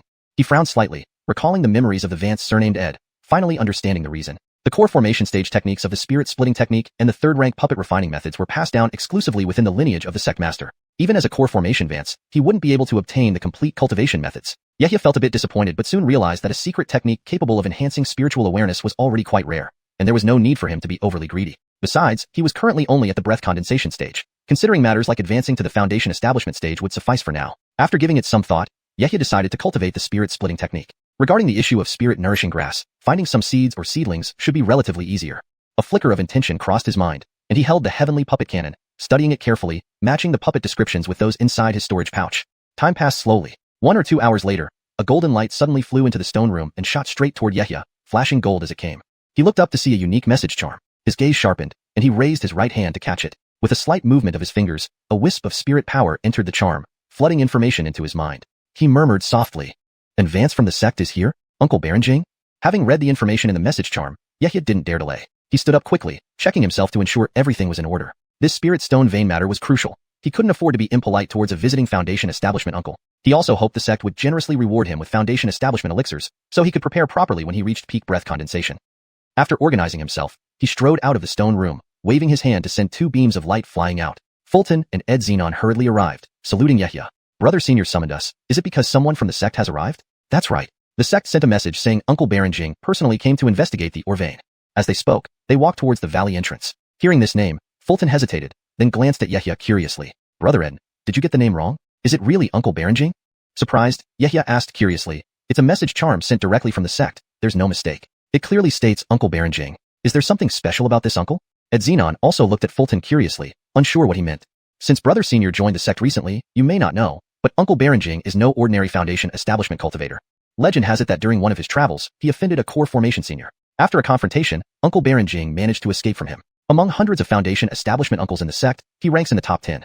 Yehia and Ed Xenon nodded respectfully after hearing this. To escape from a core formation senior, this uncle must indeed possess extraordinary abilities. Seeing their interest, Fulton decided to share everything he knew, vividly describing it. Uncle Berenjing isn't just skilled, he particularly enjoys taking on disciples. Several of them have been cultivated to the foundation establishment stage, though it's a pity. He took on at least 5 disciples, 4 of whom perished unexpectedly outside. Now, only 1 remains under his guidance. And this uncle's criteria for taking disciples are quite unusual. It's not primarily based on cultivation potential, but on some special abilities. If he sees Stone Ed Xenon, you might have a chance to join his discipleship. Is that true, Brother Senior? There's really a foundation establishment uncle who doesn't base his selection on cultivation potential. Hearing this, Ed Xenon's face lit up with excitement. The Ed family had long since declined, and he had the highest cultivation potential among the younger generation. If he could become a disciple of a renowned foundation establishment uncle, it could offer hope for revitalizing the Ed clan in the future. Chapter 92. Uncle Berenjing. Fulton gazed into the distance, sighing wistfully. "I wonder what rewards the sect will grant us 3 for discovering this spirit vein. If only we could obtain a spirit elixir to help break through to the later stage of chi cultivation, then I might be able to smoothly advance to become an inner disciple." Ed Xenon's face similarly showed anticipation as he heard these words. They were both not far from reaching the later stage of chi cultivation, and with the right spirit elixir, breaking through would not be difficult. However, such elixirs were also in short supply within the sect, making them hard to obtain based on their current standing. This great accomplishment might provide the chance they need. Yehia also lifted his head, narrowing his eyes as he gazed at the distant sky. What he wanted was something that could assist him in building his foundation. Now at the 8th layer of chi cultivation, he was confident that within the remaining year of his assignment, he could push his cultivation to the 9th layer. Early preparation was always good. Otherwise, it was unknown when such an opportunity would come again. After about half an hour, a black speck seemed to appear in the distant sky, rapidly approaching the valley at an astonishing speed. Yehia, Fulton, and Ed Xenon all looked up. The black speck grew larger and a thunderous drum-like sound filled their ears, like waves crashing against the shore, resonating loudly and astonishingly. Hearing this, Fulton spoke firmly in a low voice. Uncle Baron Jing has arrived. Ed Xenon and Yehia both wore looks of confusion. This dark light was still over 10 miles away. How did Fulton know? Turning to each other, they asked puzzledly. How can you tell? At such a distance, even the silhouette is not yet visible. How do you know? Fulton saw their bewilderment and chuckled lightly before explaining. Uncle Baron Jing has a spiritual beast with a faint lineage from the ancient mystical creature Ming Shi, singing serpent. There's no other like it in the Jerome Kingdom's cultivation world. That sound is precisely what it makes while flying. Yehia's eyes narrowed as he gazed into the distance. The singing serpent wasn't an ordinary demon beast but a mystical one, a peculiar snake capable of soaring freely through the skies. He didn't expect Uncle Baron Jing to possess such a spiritual beast. Soon, in their line of sight, the black speck grew larger rapidly, becoming clearer by the second. A 5 to 6 10-meter long black-scaled serpent came into view, its body incredibly robust and radiating an unusual black glow. Remarkably, 2 pairs of translucent wings, one large and one small, grew from its back. The large pair stretched nearly 10 meters, while the smaller one was only a few feet long. There was a slight bulge under its chin, from where the thunderous drum-like sounds originated. 3 figures stood on the serpent's back, the foremost being a man in white robes. He looked youthful and handsome, exuding elegance and composure. His deep, penetrating eyes gave off an aura of experienced seniority. Behind him stood 2 inner disciples of Edyang's sect. The man in white gazed at Yehia and the others guarding the valley entrance, raised his right hand, and shot out a special token that turned into a streak of golden light, piercing the array barrier and stopping before Yehia. Yehia quickly received the token, aligning it with his own disciple token. A flash of gold revealed Baron Jing. Seeing this, he swiftly retrieved the array token from his chest and waved it toward the barrier. A beam of spirit light shot out, causing ripples to spread across the barrier. It melted away, revealing a sizable opening. As soon as it opened, a powerful spiritual pressure pressed down on everyone. The massive black-scaled serpent slipped through the opening, lowering its head obediently to gently place the man in white and the others on the ground. Seeing the full form of the serpent, Yehia's eyes narrowed, a glint flashing in them. He thought he had seen this serpent somewhere before, but he kept it to himself, glancing at Fulton and Ed Xenon beside him. They straightened up and bowed respectfully together. Disciple Yehia, Fulton, Ed Xenon, greeting Uncle Baron Jing. The man in white smiled mildly. Rise. Was it you, young cousin Eden, who reported the discovery of the spirit stone vein to the sect? He gestured for them to rise and tapped a spirit beast bag at his waist, causing the black-scaled serpent to twist its body and vanish in a flash of black light. Kiefer's uncle, replied Ed Xenon. The matter of the vein is true. We discovered it unexpectedly. Baron Jing scanned the 3 of them, his gaze flicking over Yehia and Fulton quickly before pausing on Ed Xenon for a moment. He nodded and spoke softly. I've already reviewed the scene recorded in the retention bead. It indeed isn't false. These are 2 specialized disciples responsible for surveying spirit veins. Take them to inspect the vein. Kiefer's uncle. Yehia nodded, preparing to lead Fulton and Ed Xenon along with the 2 disciples to the mine. Just as the 5 were about to proceed, an unexpected voice sounded. Baron Jing looked at Ed Xenon in surprise, pointing at him. Aren't you a descendant of the Ed family? Stay for a moment. Ed Xenon turned around, bewildered, walking towards Baron Jing. Are you referring to me, uncle? Baron Jing looked earnestly at Ed Xenon, nodding slightly. Kiefer's. It seems the ghost-een beast bloodline in your body has manifested. Has the ghost-een eye been activated? At this, Yehia paused briefly, but continued leading the others into the mine as if nothing happened. Inside the mine, Fulton leaned in curiously, whispering. Why did Uncle Baron Jing suddenly keep Stone Ed behind? Could it be he wants to take him as a disciple? Yehia glanced at the 2 inner disciples behind them, hesitating before responding softly. If Uncle takes interest, it's fortune for Stone Ed. Let's focus on surveying the spirit vein first. Leading the group to the temporarily sealed mine shaft, Yehia pondered. He had seen the black-scaled serpent before. It was marked on Hansen Taoist, who could undergo demonification. Reflecting on it, it was this very black-scaled serpent. Thus, Baron Jing must be the foundation-building uncle secretly exchanging demon essence to prolong his lifespan. Such actions naturally wouldn't be condoned by the sect. He couldn't let on that he knew anything, or unpredictable calamities might ensue. Ed Xenon being chosen could only be left to fate. Yehia's initial excitement faded, replaced by a distracted expression as he led the disciples deeper into the mine shaft. Chapter 93, Sect Rewards, by Garetha Spirit Edquid. Not long after, Yehia and the other 3 people emerged from the mine shaft again, each of their faces radiating varying degrees of joy. One of the tall, slender men responsible for surveying the spirit veins spoke with excitement. I can't believe we discovered a medium-sized vein of golden spirit stones hidden here. It's truly rare. Armanded and the 2 junior brothers have done us a great service this time. We will certainly report to Uncle and the sect honestly. Yehia also expressed his pleasant surprise with a smile. Thank you, junior brothers, for putting in a good word for me. As they spoke, they headed toward the stone house where Elder Baron Jing was waiting. Inside a spacious stone house, Elder Baron Jing in a white robe sat at a stone table while Ed Xenon stood beside him, beaming with delight. When Yehia and the others entered, they quickly greeted with a bow. Greetings, Uncle. The exploration of the spirit vein is complete. Please allow the 2 junior brothers to give you a detailed account. With that, the 2 disciples stepped forward, waving their hands over the table, and a green jade slip appeared instantly. Baron Jing picked up the jade slip, examined it, and couldn't help but exclaim in surprise after understanding its contents. Such an abundant supply of spirit stones in this small place, quite unusual.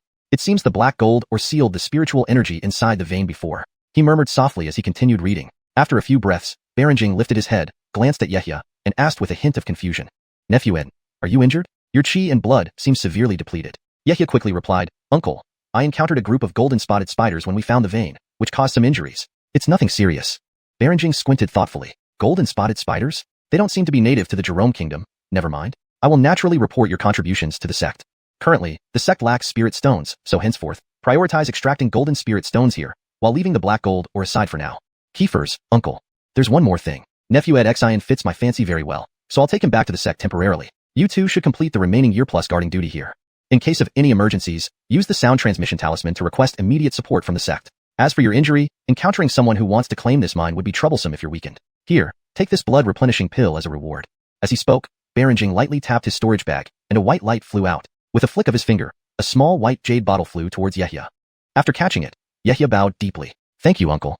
Berenjing nodded approvingly, glanced at Ed xiuxian, then rose and declared with a wave of his sleeve, back to the sect. He walked out of the stone house calmly, reached the valley entrance, and slapped his spirit beast pouch. Instantly, the black-scaled snake flew out. Everyone boarded the snake, transforming into a black streak of light that shot into the sky towards Eddie's sect. Within moments, accompanied by the rumbling sound, they disappeared completely. Farewell, Uncle. After paying respects, Yehia and Fulton slowly walked back into the valley. Walking along, Fulton sighed enviously. Stone Ed xiuxian has such good luck. Uncle Berenjing really chose him, catapulting him into prominence. Becoming an advanced cultivator is only a matter of time. When opportunity comes, it's unstoppable. Yehia silently shook his head upon hearing this, saying softly, it's not necessarily all good fortune for Stone Ed. Fulton turned around, surprised. What do you mean, Armand? Is there something wrong with Uncle Berenjing taking him? Yehia smiled awkwardly, then shifted the topic. Nothing. Let's focus on guarding the spirit vein from now on. We must remain vigilant. Expect rewards from the sect soon. Seeing Yehia unwilling to elaborate, Fulton gave up after a glance. The next day, a red beam of light rapidly flew into the valley and into a stone house. Shortly after, the door opened, and Yehia came out with a furrowed brow. This red light contained a message from the sect. The message was simple, rewarding the 3 disciples who guarded the spirit vein. Ed xiuxian received a foundation establishment pill, Yehia received a vial of Bigaretha spirit edquid and 3,000 spirit stones, while Fulton received only 3,000 spirit stones. Rewards could be claimed upon returning to the sect. Yehia, looking solemn, walked into Fulton's stone house and handed him the message to read. They sat down at a stone table together. Initially delighted, Fulton's eyes widened as he read, springing to his feet in disbelief and indignation. This can't be. Why do I only get 3,000 spirit stones? What did Stone Ed xiuxian do to earn a foundation establishment pill? Calm down, Stone Baron. Even if you shout yourself hoarse, the sect won't hear you, said Yehia, sighing as he gestured for Fulton to settle down. Thinking about the message, Yehia realized why this decision had been made. As the senior responsible for inspecting the spirit vein, Elder Berenjing's words carried weight, deciding the distribution of credit. Taking Ed xiuxian away likely meant he intended to take him under his wing. That explained the blood-replenishing pill given to him, preparing to manipulate things behind the scenes. Given Elder Berenjing's revered status within the sect, resources like foundation establishment pills were reserved only for those who had significantly contributed. Considering this, the uneven distribution wasn't surprising. Fulton sat back down but still simmered with anger. Without the pill, advancing further would be difficult unless through years of cultivating spiritual power, which left little hope. I share your frustration, Armand. Though I've only recently joined the alchemy hall, I know the difference between Bigaretha spirit edquid and a foundation establishment pill. Bigaretha spirit edquid mainly aids foundation establishment by improving chances by 15%, while a foundation establishment pill boosts chances by 30%, a 50% difference. Yehia shook his head lightly, gazing at Fulton. I understand that as well. Elder Berenjing knew we wouldn't dare challenge him. Now that Ed xiuxian has been taken directly by him, this matter is settled, and there's nothing we can do about it. Chapter 94, 9th level of Qi condensation. Yehia knew he had suffered a great loss, but in the world of cultivation where strength was paramount, what difference would it make if he went to complain to the sect? It was unimaginable that an inner gate disciple could actually have a foundation-building executive punished for his own grievances. Such things were unheard of in any part of the cultivation world. He could only accept it with resignation, planning to settle the score once his power grew. After conveying the sect's message, Yehia prepared to return to his stone house for practice. Just as he was about to leave, Fulton stopped him anxiously and whispered, Armand, please wait. I have a request. Stone Baron, you can speak directly. There's no need for us to be so formal, replied Yehia kindly. I wish to visit a nearby market to see if I can buy a spirit pill to break through the later stages of Qi condensation. If successful, our defense here will be more secure, said Fulton earnestly. Understanding from Fulton's anxious look, Yehia pondered briefly before nodding gently. It is not wise to go out under such circumstances. Since you've asked, go quickly and return swiftly. Be extremely cautious on your way. Fulton expressed his gratitude sincerely, then hesitantly continued, Brother, I don't have many spirit stones. Could I borrow 2,000 spirit stones from you for the purchase of the spirit pill? He added firmly, once we return to the sect, I will immediately withdraw my reward spirit stones from the sect. Not only will I repay you the 2,000 spirit stones, but I'll also offer another 200 as thanks. Yehia studied Fulton intently. They had been friends in this sect for years. Recalling their mutual benefits over the years, he nodded inwardly. With a flash of insight, he spoke softly, Stone, there's no need for such formalities. We have known each other for many years. Since you have asked, I will help you realize your wish. However, there's no need to visit the market. I have a quicker method, Yehia added. Fulton looked at Yehia questioningly. What do you mean, Armand? Yehia raised his hand and guided a white jade bottle from his storage pouch onto the table with a flash of white light. Pointing at the bottle, he said softly, take a look. Instead of borrowing spirit stones to buy pills from the market, I can give you this Zinin and Ricardog pill right now. After all, even if you had spirit stones, there's no guarantee you'd find the pill in the market. Fulton, utterly astonished, picked up the bottle, uncapped it, and peered inside. Realizing what it was, he exclaimed, Zinin and Ricardog pill? This really is a Zinin and Ricardog pill. This is for me? Yehia nodded without waiting for gratitude, stood up, and walked towards the door, leaving a message for Fulton. Start your closed meditation from today. These 2 months are for your breakthrough. I'll take care of the mine outside. Your quick advancement to late chi condensation stage benefits us both and enhances our defensive mission. Still immersed in the excitement of receiving the Zinin and Ricardog pill, Fulton didn't realize until Yehia was far away. He rushed outside, bowing deeply towards Yehia with heartfelt thanks. Thank you, Armand. A few breaths later, Fulton straightened up, returned to his room, and began his secluded cultivation. Returning to his stone house, Yehia recalled years of various transactions with Fulton. He believed Baron was someone who appreciated favors and acted accordingly. Having allies who shared common interests was always helpful in his pursuit at Eddying Sect. Anyway, selling this Zinin and Ricardog pill to Baron did not put him at a disadvantage and also earned him significant goodwill. In the following days, Yehia recorded the production of spirit stones from the mine and informed the Xiu and Shui families about it. Taking advantage of the sect's inability to dispatch personnel to this place temporarily, he managed to earn some spirit stones in the process. As for the spiritual herbs needed for nourishing spirit pill, he entrusted the 2 families to gather them in the market, managing to obtain almost everything except the rare high-level spirit herb, nourishing spirit grass. Failing to gather the ingredients for nourishing spirit pill, Yehia dared not rashly practice soul-splitting technique. Any mistake in cultivating the soul could lead to disastrous consequences. For now, enhancing his spirit power was critical. Meanwhile, he delved into learning various puppet control methods from the heavenly puppet scripture. Over time, Yehia's cultivation steadily progressed. Before long, the 3-year term guarding the ore vein passed swiftly. The mine area had transformed drastically, boasting many large stone houses and nearly doubling its number of mines. The daily income of spirit stones was substantial. One day, Yehia sat cross-legged inside his stone house, holding the heavenly puppet scripture and contemplating, occasionally frowning. Suddenly, a loud voice called from outside the door, Armanden, the replacements from the sect have arrived. Yehia stood up quickly and headed outside. Upon opening the creaky stone door, Fulton stood in front, accompanied by 2 cultivators, Lila and Georgina. Yehia first nodded at Fulton, then turned to the others with a faint smile. Both Taoist friends have come. Now that the 3-year term is complete, I must return to the sect. I owe much gratitude to both of you these past years. Lila stepped forward and said with a smile, we're quite reluctant to see you both leave, but since the new assignees have arrived, we can't delay your journey. Please accept this small token and remember to say good things about our Xiu and Shui families back at the sect. Lila flipped his left hand and handed over 2 storage bags to Yehia and Fulton, who mutually accepted them. Of course, it's kind of you. They led the group towards the valley entrance, where 3 figures greeted them. After verifying identities and tokens according to the sect's regulations and catching up on news, Yehia, as he did initially, left the mine along with Fulton, carrying profound parting words. Suddenly, flashes of green light and yellow spiritual light streaked across the sky as Yehia and Fulton ascended using flying tools, rapidly heading back towards Eddying Sect. Flying in the air, both displayed subtle smiles. During these 3 years, their cultivation had advanced significantly, proving rewarding. Yehia leaped 2 minor levels from the 7th level of chi condensation, reaching the 9th level. Fulton, aided by the Zinin and Ricardog pill, successfully broke through to late chi condensation. Once they returned to the sect, he would become a true inner gate disciple, growing even more respectful and grateful towards Yehia. ##### Chapter 95, Spirit Nourishing Pill. A green and a yellow rainbow streaked swiftly over mountain ranges, heading toward Eddying Sect. Yehia stood upright on a cloud of green mist, hands clasped behind his back, gazing into the distance with a trace of worry on his face. Fulton rode a yellow flying sword, following closely behind as a yellow streak of light. Indeed, the sensation of being in the late stage is different. The speed at which I can pilot my weapon through flight has significantly increased compared to before. Fulton was exhilarated as he manipulated the yellow flying sword beneath him, savoring the unprecedented speed of flight. Yehia looked forward, knowing that with his cultivation level, he only needed to slightly propel the green cloud under his feet to catch up to Fulton. Soon enough, the yellow flying sword slowed down and quietly aligned beside Yehia, accompanying him in flight. Fulton glanced at Yehia, noting his worried expression. With a flicker in his eyes, he spoke softly.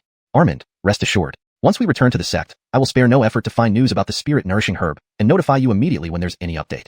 Hearing this, Yehia nodded and turned to look at Fulton, his expression returning to calm as he spoke softly. I'm not too worried about the spirit-nourishing herb. According to Joshua xiuxian, who was assigned to guard the mineral vein, we only have 1 month after our return to recuperate before being dispatched to the front lines. It's said that nearly 1,000 chi condensation disciples from Eddying Sect and Deverda Sect have already died in battle. Even Foundation establishment level masters have fallen by the dozens, and the recruited itinerant cultivators have suffered countless casualties. The 3 remaining sects in Jerome Nation, Qingyue Sect, Ricardo Luo Valley, and Haichao Pavilion, are all embroiled in this struggle for the spirit stone mine, far beyond my expectations. Yehia couldn't fathom why a single spirit stone mine could create such turmoil. Even if it were multiple large mines, it wouldn't be worth it. If it came to that, the 5 major sects would divide the mine or slightly tilt the shares in favor of one or another. There must be some hidden secret behind it all. Fulton also couldn't figure out the crux of the matter. After pondering for a while, Yehia put it aside temporarily. His current cultivation level was too low, and the information he had was too fragmented. Even if he knew more, what could he do? As a mere chi condensation cultivator, he had no power to resist the tides of war, only to be swept along by them. This uncertainty weighed heavily on his mind. His cultivation realm was too low, making him powerless to protect himself during these tumultuous times. To ensure his survival, he could only keep pushing forward. Shortly afterward, a green and yellow streak of light returned to the Barrenling Mountains, navigating a few bends to reach the gates of Ediang sect. Seeing the gates just ahead, both Yehia and Fulton sighed in relief. The gate inspections had become much stricter due to the ongoing battles. After going through an extensive screening process, they finally entered the sect. Upon entering the sect, they immediately sensed an unusual atmosphere. A pervasive sense of urgency and severity enveloped the entire sect. Both men felt a jolt of unease. Most of the dun light passing by them was in a great hurry, mostly heading outwards. Correction. Both men felt a jolt of unease. Most of the retreating lights passing by them were in a great hurry, mostly heading outward. Note, dun light seems to be a term specific to the context of this fantasy setting, possibly referring to some form of light or signal used by practitioners. I have corrected it to retreating lights for better readability and context, but if there's a more accurate established term in your translation, you may want to replace retreating lights with that term. Many of the disciples on these flights wore heavy expressions, as if burdened by something significant. Yehia, too, felt the weight pressing down on him. He hurriedly flew with Fulton towards the Foreign Affairs Hall to hand over their mining duties, including the year's production of black gold and golden spirit stones. After another half hour, they left the hall quickly. Armand, please go ahead first. I still need to handle my promotion to inner disciple status. Once I have news about the spirit nourishing herb, I will contact you via sound transmission charm. Yehia nodded, patted his storage bag, and summoned a green streak of light to circle and land under his feet. In one leap, he turned into a streak of green light, flying toward the inner disciple residence on NG Peak. Guiding the green cloud forward, Yehia's expression showed contemplation. Instead of returning directly to his cave abode, he visited familiar disciples to gather information. However, most of them were already dispatched to the front lines. Only after several visits did he learn some of the latest frontline developments from Alric. Leaving Alric's cave, Yehia's expression became even more solemn as he headed back to his own abode. Once back, Yehia waved his sleeve, releasing a gust of wind from within to sweep away the dust accumulated in the unoccupied cave over 3 years. He then entered his cultivation room and sat cross-legged. Flipping his left hand, a green glow appeared, revealing the Tiankue Zhongjing in his palm. For over a year since acquiring it, he had learned quite a bit about the first stage puppets described within. With only a month left before being dispatched, it wouldn't make much sense to focus on cultivation. Instead, enhancing his abilities with external means was the way to go. Puppets were the best option. He hoped Fulton could find the seed of the spirit-nourishing herb for him, allowing him to smoothly cultivate the god-splitting technique. Only by splitting his spirit using this technique could he achieve multitasking and greatly increase his strength. Half a month later, in his cave abode, Yehia sat cross-legged on a cushion for almost half an hour, his face expressionless, completely at peace and free from distractions. Beside his right hand lay a palm-sized wooden box containing a blue, glowing, round spiritual pill, about the size of a longan. It emitted a gentle warmth from within, soothing to the mind. This blue spiritual pill was the spirit-nourishing pill, capable of nurturing the Yuan spirit. Within 10 days of returning to the sect, Fulton had managed to find the seed of the spirit-nourishing herb. Apparently, it was found in a core formation elder's medicinal garden, tended by the Vances Jr. Hearing someone offer a high price for the herb, the junior sold it without worrying about repercussions. Fulton handled the matter wisely, ensuring they didn't get directly involved. They enlisted the help of a soon-to-be deployed junior brother, using some tactics to complete the deal. This ensured there would be no future trouble. The spirit-nourishing herb seed eventually ended up in Yehia's possession. After cultivating it and sacrificing materials from several furnaces, he successfully obtained a spirit-nourishing pill. It's time. Yehia suddenly opened his eyes, calm and collected. His gaze flashed with a golden light. Edging his hands, he began forming various seals, raising his right hand to touch his brow. Inside his spirit sea, Yehia's soul sat cross-legged before the steel. A seal flew out from the steel, circling around his body. Gradually, a faint golden glow emanated from within, growing denser and brighter over time. Finally, gather. A soft whisper filled the air. Chapter 96, Multitasking. Under the influence of the spell, Yehia's soul body began to shrink, transforming from a translucent shadow into an increasingly solid form. After several breaths, it became visible as a fist-sized golden orb, Yehia's primordial spirit. It was much weaker than the spirit that had tried to possess him on that day by 100-fold, but it still surpassed most chi cultivators. Many newly minted Foundation establishment cultivators' primordial spirits were about this size. With a thought, Yehia made his golden primordial spirit spin, releasing threads of golden light that coalesced in the air and gradually formed a short golden dagger. Using the power of the primordial spirit to condense a blade for cutting the primordial spirit itself was the best choice, free from contamination by other energies. In the external world, Yehia's physical body performed several seals to stabilize his mind, and then held his breath, concentrating deeply. Inside the immortal abode. Fall. At this command, the golden dagger descended like lightning, cleaving a small part of Yehia's primordial spirit with overwhelming force. Ah! Yehia let out an agonized scream, feeling as if someone had forcibly split open his head with a sharp blade. This pain wasn't just external. It originated from within the primordial spirit, making every moment feel like hours had passed. Yehia's hands trembled violently, struggling to maintain the hand seals. He gritted his teeth, enduring the pain, while beads of sweat dripped down his face. The key to practicing the spirit-splitting technique was not to fall unconscious during the first division of the primordial spirit. Otherwise, the split-off spirit would not be stable, rendering all previous efforts futile, and potentially causing severe damage to one's own primordial spirit. Yehia silently urged himself to endure. Gradually, his body adapted to the intense pain emanating from the depths of his primordial spirit, making it feel less unbearable. His hand seals changed, and indeed, before the immortal abode's stone steel stood two golden orbs, a larger one resembling a fist and a smaller one resembling an egg. Both were parts of Yehia's primordial spirit, distinguished only by their roles, with each capable of exerting his mental power to control puppets or magical artifacts. After another half-hour, Yehia, drenched in sweat, opened his eyes. His inner robe was soaked as if he had just emerged from water. His face was pale, feeling numb from the pain, but he raised his right hand, grabbed a wooden box, and quickly pinched up a restorative spirit pill. Gulp! The blue luminous pill slid into his stomach, instantly sending a cool sensation along his meridians to gather at the Joshuating acupoint between his eyebrows. Strands of blue energy floated out from the steel and fell upon the large and small primordial spirits, immediately reducing the pain. Powerful cultivation techniques always came with greater restrictions and stricter requirements. It was a natural law. From Edan's memories, there were fragmented records mentioning how the founder of Tianque sect, Jared, possessed 3 high-level puppets comparable to Baron and Ingvan Ses, hundreds of puppets matching golden core cultivators, and countless second-tier puppets. With such power alone, Tianque sect could rival any major sect, becoming a colossal powerhouse. Jared had also mastered the spirit-splitting technique to an unparalleled level, reportedly reaching the legendary realm where he could control numerous high-level puppets simultaneously. Flashes of these memories flickered through Yehia's mind as he silently circulated spiritual energy, channeling the restorative effects of the pill to nourish his primordial spirit. After more than 2 hours, Yehia ended the practice, his consciousness falling into his third eye where he clearly saw his 2 primordial spirits, one large, one small. Now, with a primordial spirit comparable to a foundation establishment cultivator's, he wondered how many puppets he could control. With a thought, he stood up from the cushion, waving his hand, summoning a golden mist. Sparkles of gold appeared, revealing 3 humanoid puppets, a sword-wielding one, an archer standing at the back, and another holding a shield and dagger, crouching slightly. With his right fingers together, Yehia released a beam of golden light which split into 3 smaller beams, entering the puppets. Instantly, they moved, their eyes glowing red, charging towards him. The sword-wielding puppet leaped to strike, while the others coordinated, one attacking from behind, the other from the side. Whoosh! A spirit arrow emitting colorful light flew straight, followed by powerful bursts of sword and blade energy. All 3 attacks approached almost simultaneously from left, right, and above. Yehia raised his right hand, swiftly forming seals, pushing outward, generating a large blue aura shield. Water shield technique. Blue light sprayed from his palms, weaving into a thick layer of water shield that deflected all 3 attacks. I can really multitask. Yehia felt delighted. Though he hadn't fully adapted yet, he clearly achieved what the spirit-splitting technique described. Having 2 primordial spirits allowed him to think and act independently, cast spells and control puppets without interference, truly achieving multitasking.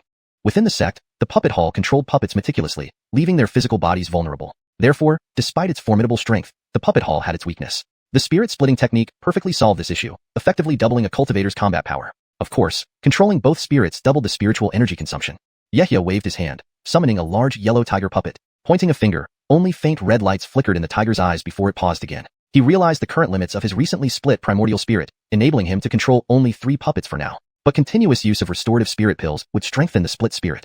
With this thought, Yehia flicked his sleeve, sending golden light across the cave where numerous puppets shrunk and returned to the storage bag. Walking back to his living quarters, he casually summoned a stream of blue light to wash and change into a clean white robe, then returned to the meditation room. Sitting cross-legged on the cushion, he picked up the heavenly puppet scripture, slowly flipping through it. The art of puppets was rooted in array formations, combined with artifact crafting and beast controlling techniques. Each part of the puppet's mechanisms was precise and connected via arrays using the embedded spirit stone's power, allowing the cultivator's mental power to control the puppet's integrated soul. To deal with future battles, he needed to know how to repair damaged puppets to prevent them from diminishing over time. Chapter 97, Frontline Deployment Order. Soon, the month of peace and tranquility passed in a blink. Yehia even felt like only a few days had gone by when he received an urgent order from the sect early one morning. The decree instructed him to swiftly join a group of fellow disciples and proceed to the front line for support.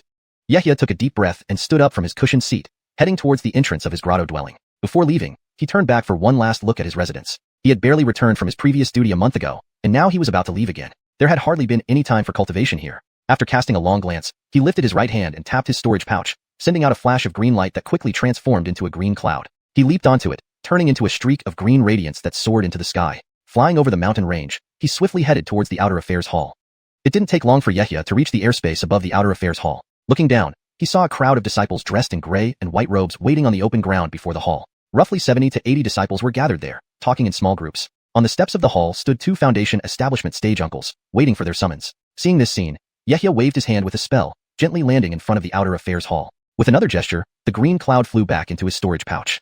He first looked up at the two Foundation establishment uncles, then turned his gaze to the inner disciples in white robes. He immediately recognized one person among them, approached the tall-faced man, and greeted him respectfully. Armin Bennett, how have you been? Why are you included in this mobilization? The last time Yehia met Alric, he noticed that the latter had reached the peak of the chi condensation stage. He thought Bennett had stayed outside to refine his spiritual power further. However, he never expected to see him being summoned to the front line. Alric smiled as Yehia approached. Since we are traveling together, it's good to have each other's support. Naturally, we go to serve the sect. Armand is truly righteous. At this moment, two men standing beside Alric turned to look at Yehia. After a quick scan, they found no recollection of him and curiously asked, this junior brother seems quite advanced in cultivation. Why have we never seen him within the inner sect? That's Yehia, just like me, a disciple of the alchemy hall. His alchemy skills are commendable. He recently returned from a long-term defense mission. It's normal that the two senior brothers haven't seen him. Understanding this, the two men nodded in agreement and took a closer look at Yehia upon hearing his alchemy skill praised. If Armand Bennett praises him, Stone Eden must indeed be remarkable. We might need your help someday. Yehia also looked at the two men and noticed the special marks indicating their origins from prominent cultivation families, the Hamza family and Xenon family. These families were renowned and had ancient lineages within the sect. Realizing that familiarity could be beneficial in such dangerous times, he bowed politely. I am Yehia, meeting you both seniors. Should I be needed for alchemy assistance in the future, please let me know. I will certainly provide my best aid. The two men grinned warmly at this. They exchanged sound transmission talismans for future communication. Yehia learned that the slender man on the left was Hamza Qingfeng, a disciple of the Hamza family under the Artifact Hall. The slightly plump man on the right was Xenon Baron, a disciple of the Xenon family under the Beast Hall. They chatted casually about recent frontline information, growing gradually familiar with each other. More glowing figures continued to gather from the surrounding peaks. After about half an hour, nearing noon, one of the yellow-robed Foundation establishment uncles stepped forward and cleared his throat. Disciples, listen. It is already midday. Those who are absent will be punished according to the rules. Form ranks and prepare to depart. The voice, laced with the Foundation establishment aura, clearly commanded everyone to fall silent instantly. Yehia quickly retrieved his disciple token. Over 100 disciples lined up swiftly. The yellow-robed uncle floated upward and cast a spell, summoning a golden beam from his sleeve that expanded into a giant golden boat several dozen feet long. Golden wings stretched out from underneath the vessel. The golden boat hovered several feet off the ground, its wings vibrating and causing a strong wind to blow. The yellow-robed uncle announced, Token inspection. Board the boat. Several higher-level inner disciples checked the tokens with disc-like devices to ensure no unauthorized or impersonated disciples boarded. Within minutes, all the disciples, including Yehia, were seated on the deck of the golden boat. The two uncles on the upper deck worked together to activate the boat's wings, lifting it rapidly into the air. A faint golden glow enveloped the vessel as it shot away from the mountains. Yehia sat cross-legged on a cushion, surrounded by eddying sect disciples, spaced half a dozen feet apart. Curious, he observed the large flying artifact, capable of carrying over 100 people. This sort of grand device could only be made by the sect, which possessed abundant resources. Recalling the larger boats during his first deployment, capable of carrying 500 disciples, Yehia realized these were formidable war machines. Yehia chatted with Hamza Qingfeng and Xenon Baron, discussing the strength and special abilities of other sections. Through this conversation, he gained initial insight into the current frontline situation. The battlefield extended along the Baranzhou direction, starting from the fringes of the Gantu sect and eddying sect territories and extending eastward, involving Qingyue sect and Ricardo Luo Valley. Among the 5 major Jerome Kingdom sects, eddying sect allied with Ricardo Luo Valley, while Qingyue sect joined Gantu sect and Haichao Pavilion. Both alliances were evenly matched, dispatching Qi condensation disciples and Foundation establishment cultivators, with core formation Vances overseeing from the front lines but rarely engaging. Additionally, the 5 great sects involved most cultivation families and independents within their realms, compelling them through supply restrictions on necessary goods such as elixirs and magical artifacts in various marketplaces. Translation notes. 1. Names are transliterated in Pinyin. 2. Tone and style remain consistent with the original narrative. 3. Grammar and natural flow are ensured. 4. Paragraph structure and line breaks match the original text closely. This caused prices to soar, with the price of spirit pills more than doubling.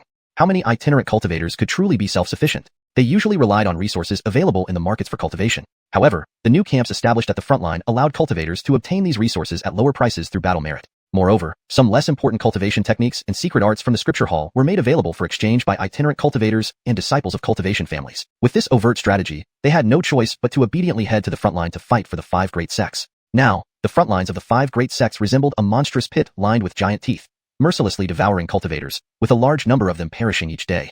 Chapter 98, Golden Flame City. After hearing this news, Yehia was inwardly astonished and fell into deep thought. The chaotic conflict stirred up by the 5 sects seemed to have deeper intentions behind it. The golden flying boat sped through the air, leaving a trail of rapidly receding peaks and mountain ranges below. Uncle Master and Kieferlo robes explained the situation at the front lines to them, but made it clear that they were not being sent directly into battle. Their main task was to defend various spirit herb gardens and mines within their territory, coordinating with numerous cultivators to defend using formations. Of course, a few disciples with higher cultivation levels would be dispatched on assault missions. Regardless of the mission, there would be substantial contribution points as rewards, which could be used to exchange for many spiritual treasures previously unattainable. Monthly distributions of spirit stones, elixirs, and other essentials would also double. It was undeniable that after this explanation, the heavy burdens on everyone's minds eased slightly. Most of the over 100 outer sect disciples on the flying boat did not even qualify for the assault missions. They would mainly handle defensive duties. After several days of long-distance travel, the tense and heavy atmosphere among those on the flying boat gradually eased. At least they no longer feared the front lines as much, and some became eager to test themselves. Several days later, the speed of the golden flying boat clearly slowed down. Yehia stood up from the cushion on the deck and walked to the edge of the boat to look down. Before his eyes appeared an unusual sight. Two towering peaks with a large area excavated between them. On this open ground stood a small city constructed hastily, its walls built from massive blocks of blue stone. Inside the city, there were small and large stone houses enchanted by earth spells, with only a few larger stone halls in the core area. The entire city covered an area of about 10 miles, bustling with cultivators radiating spiritual pressure. Teams of inner sect cultivators from Ediang sect patrolled the city walls. Outside the city gate, streams of light continuously descended and ascended, while the cultivators inside paid little attention, as if such sights were common. The golden flying boat moved slower and slowly descended toward the city gate. As the city came into view, Yehia noticed a large stone plaque hanging above the gate, inscribed with Golden Flame City, in elegant calligraphy. He also saw that besides Ediang sect's token holders, some cultivators wore clothing from Ricardo Luo Valley, recognizable by 3 burning flames embroidered on the upper right corner of their robes. Uncle Master and Kieferlo robes performed some seals, causing the flying boat to emit flashes of light before landing steadily on the ground. He then called for all disciples to disembark. With a light step, Yehia easily leaped off the boat, feeling the solid ground beneath his feet, a refreshing sensation after floating in the air for days. He looked up, squinting his eyes to observe the city gate. From afar, the city seemed small, but up close, it exuded grandeur. The city wall, over 30 feet high and 12 feet wide, was solid, with each block shimmering with a faint spiritual light. Yehia examined closely and realized these blue stones were ordinary rocks without any special qualities. What mattered was the array patterns and prohibitions etched onto them by cultivators, linking the blocks together into an unbreakable fortress. A city spanning tens of miles, with such extensive walls, required the coordination of many formation masters, only possible within a sect. Uncle Masters in Kieferlo robes and gray robes gathered over 100 disciples at the city gate, waiting for someone. Soon, a red figure rushed out from the city, followed by 2 inner sect disciples. They arrived almost instantly, and the 2 uncles bowed to greet them. Master Brother Jerome. The man had fair skin and wore a red robe. Approaching the 2 uncles, he laughed heartily. Brothers Baron and Barone, you've finally arrived. With these additional disciples, we can finally alleviate the shortage of manpower. They seemed very familiar, and Uncle Master and Kieferlo robes smiled back. It's been nearly 10 years since we last met, Master Brother Jerome. We must catch up properly this time. Jerome nodded excitedly, and then gestured to the 2 inner sect disciples behind him. Both of you, settle these new disciples and register them, then come see me. Then he turned to Yehia and the others. Younger brothers and Avianas, you may rest in the city today. Tomorrow, your tasks will be officially assigned. With that, the 3 Foundation establishment stage uncles conversed and walked into the city, disappearing from view. 2 inner sect disciples led Yehia and his companions deeper into the city. Please follow me, fellow disciples. Over 100 disciples followed suit. Upon entering the city, Yehia glanced around. The scene was alarming. Cultivators with injuries, some looking dazed and aimless. Others displayed fierce expressions, adding to the pervasive atmosphere of sorrow, helplessness, and long-suffering violence. Yehia quickly regained his composure. Independent cultivators, and those from smaller factions had little choice but to undertake various missions for spirit stones and resources. As an inner sect disciple of Ediang sect, he enjoyed some protection and could prepare defensive measures. Unless confronted by a large number of Chi cultivation cultivators or Foundation establishment cultivators, he should not face life-threatening risks. As they passed several streets, approaching the city center, the stone halls grew more spacious and the roads cleaner, paved with blue stone slabs. This hall is dedicated to repairing magical artifacts. This one sells spirit elixirs. The 2 inner sect disciples pointed to the halls along the way, explaining their functions. Essentially, the city hosted various services and shops accessible to all cultivators, not just Ediang sect disciples. Yehia surveyed the halls. According to the explanations, with enough battle merits, even Foundation establishment pills could be exchanged from the elixir hall. Other Foundation establishment spiritual items were also available. He couldn't help but think of ways to obtain what he needed, knowing that by Garitha's spirit Edquid alone was not enough for a stable Foundation establishment. This translation aims to maintain the original tone, style, and structure of the Chinese text while ensuring fluency and coherence in English. ##### Chapter 99. Exchange Catalog, Foundation Establishment Spiritual Objects. After roughly an hour, Yehia had a good understanding of the layout of Jinhua City. The western quarter was designated for the Ed Ricardog sect, while the eastern quarter belonged to the disciples of the Ricardo Luo Valley. As for the southern and northern quarters, these were mixed areas where cultivators from various family clans and itinerant cultivators could choose their residence freely. Apart from these residential areas, there were shops built by various forces and open market stalls, etc., making Jinhua City more prosperous several times over than any typical city. The central area was jointly controlled by the Golden Corvancess of both the Ed Ricardog sect and the Ricardo Luo Valley, though in most cases, directives were issued by the Golden Corvancess of the Ed Ricardog sect. This wasn't because the Ed Ricardog sect was much stronger than the Ricardo Luo Valley, but because this region fell under the Ed Ricardog sect's jurisdiction. Conversely, within the Ricardo Luo Valley's territory, some Ed Ricardog sect cultivators were dispatched to assist, still taking orders from the local Golden Corvancess. Once the briefing was complete, the two intersect disciples registered the names, cultivation levels, and special skills of each newcomer, recorded them in the registry, and exchanged their old tokens for new ones before hurriedly leaving to report to Master Jerome.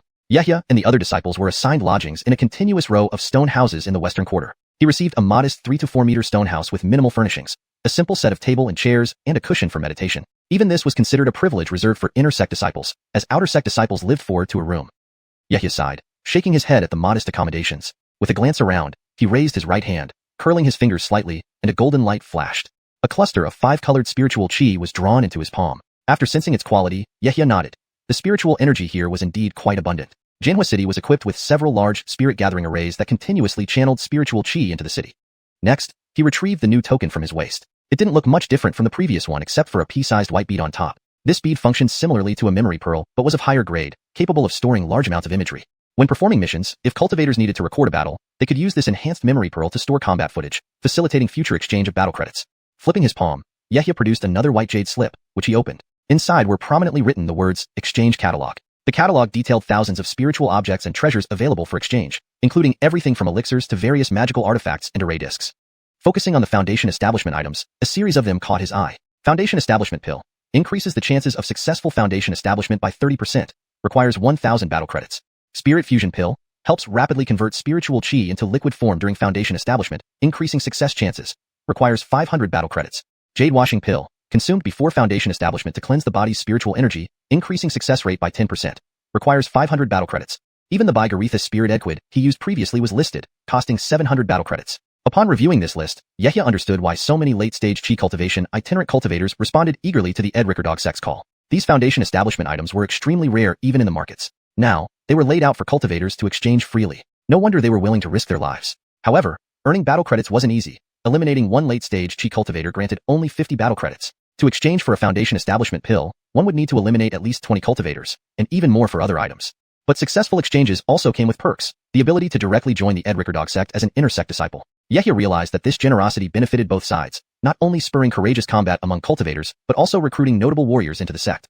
Furthermore, it ensured valuable resources weren't wasted and helped replenish lost disciples. After some contemplation, Yehia stowed away the jade slip, brushed his hand over the table, and a tea set appeared with a shimmer of spiritual light. From his storage bag, he took out a box of prepared xiuxian spirit tea and began brewing and drinking it alone. After finishing the pot of spirit tea, Yehia felt his mind clearer. He put away the tea set and sat cross-legged on the cushion, cultivating to refine the effects of I Jing Shixi, cleansing marrow. For the remaining time, he thoroughly refined his frequently used magical artifacts and waited for tomorrow's mission. The next morning, Yehia quickly exited his stone house and headed toward the central hall. Upon arrival, he was immediately assigned a mission by a Foundation establishment vance. He then gathered with 2 other late-stage chi cultivators and raced towards the city outskirts. Once outside, they activated their flying instruments simultaneously, soaring swiftly toward the north.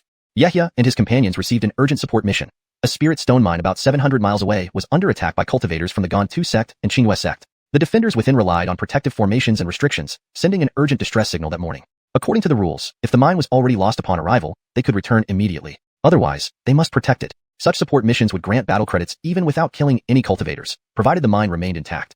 His 2 companions included a fellow sect member named Adamar, who was tall and slender with pale skin, at the 8th level of chi cultivation. During conversation, Yehia learned that Adamar had been transported to Jinhua City with the same batch of disciples, having met once aboard the Golden Flying Boat. The other was an itinerant cultivator, Qin Ed. Also at the 9th level of chi cultivation, Yehia noticed a gray spirit beast pouch on Qin Ed's waist, which emitted faint but remarkable aura, suggesting the spirit beast inside was extraordinary. It was rare for itinerant cultivators to possess such long-term nurtured spirit beasts, leading Yehia to take particular notice. Qin Ed, however, remained aloof, never uttering a word since meeting. Yehia and Adamar conversed amicably, finding the latter very talkative and respectful. Yehia developed a favorable impression of his junior and promised to lend a hand when appropriate. Chapter 100, Reinforcements, Kieferlo Jade Mountain. After over 3 hours, the group had sped across nearly 600 miles of terrain. Yehia stood on a cloud of green mist, studying the jade map in his hand. He glanced forward, then turned to look at the 2 beside him and spoke softly. Stone Ma, fellow Taoist Qin, we are less than 100 miles from Kieferlo Jade Mountain. Let's rest here for a while and resume our journey once our spiritual energy is restored. Do you both agree? Armand is right. It's better to proceed after recovering our spiritual energy. Adamar didn't hesitate, nodding quickly in agreement. Qin Ed thought for a moment but did not object, also nodding. Seeing they agreed, Yehia lowered his head and scanned the surroundings before pointing to a dense forest at the foot of a nearby mountain. Since both of you agree, let's take a break here and discuss our support plan. The 3 exchanged glances and changed their spells. Their magical artifacts shifted direction and descended into the dense forest below. Several flashes of spiritual light later, Yehia and company landed lightly in the forest. They first sat cross-legged to recover their spent spiritual energy before regrouping. The transmission beacon from Kieferlo Jade Mountain stated that they are under attack by over a dozen Cultivation Foundation stage cultivators, 5 of whom are at the late stage, with the rest being mid-stage. The Spirit Stone Mine at Kieferlo Jade Mountain is only connected to a minor spiritual vein. It's unlikely to attract core formation cultivators. However, just in case, we should be cautious upon arriving and observe before deciding whether to directly intervene. Yehia looked at the two, who reacted as before. Adamar was quick to agree. Chin Ed remained silent, only giving a blank nod. Yehia couldn't help but wonder if Chin Ed could speak, but he suppressed this question. Let's go. With a light shout from Yehia, the three soared upward once more, rushing toward Kieferlo Jade Mountain, now less than 100 miles away. A few moments later, their glowing trails vanished into the horizon. Another half hour passed, and several lush green peaks came into view. Even from 2 or 3 miles away, the sounds of battle were clearly audible. Bang! Bang! A series of explosions echoed through the air, visible bursts of colorful spiritual light flashing even in daylight. In the distance, they saw a small mining area at the base of one of the peaks, protected by a faint green barrier. Inside the barrier, several figures could be seen maintaining an array. Outside, a dozen silhouettes took turns assaulting the barrier with their magical artifacts. At the sound and sight of this, the three immediately grew vigilant and manipulated their artifacts to descend slowly towards the ground. Soon, Yehia and the others entered a dense green forest. His gaze flickered as he whispered, "The battle is still ongoing. We've traveled for several hours, yet their array hasn't been breached, suggesting no core formation cultivators are involved. If we ambush them stealthily, we might save the mine." Adamar and Chin Ed exchanged glances, nodded in agreement. Yehia flipped his wrist, a golden light flying out from his sleeve into his palm. The other two readied their artifacts, infusing them with spiritual energy, prepared to launch an attack. Their auras and pressure dropped as they recited incantations and became indistinguishable among the surroundings. Soon, ready to move, they flashed forward using wind walking technique, leaping towards the mine. Moving like shadows, they reached within a few hundred feet of the mine. Suddenly, Yehia frowned, his eyes narrowing sharply. A burst of golden light shot out from his palm towards the left.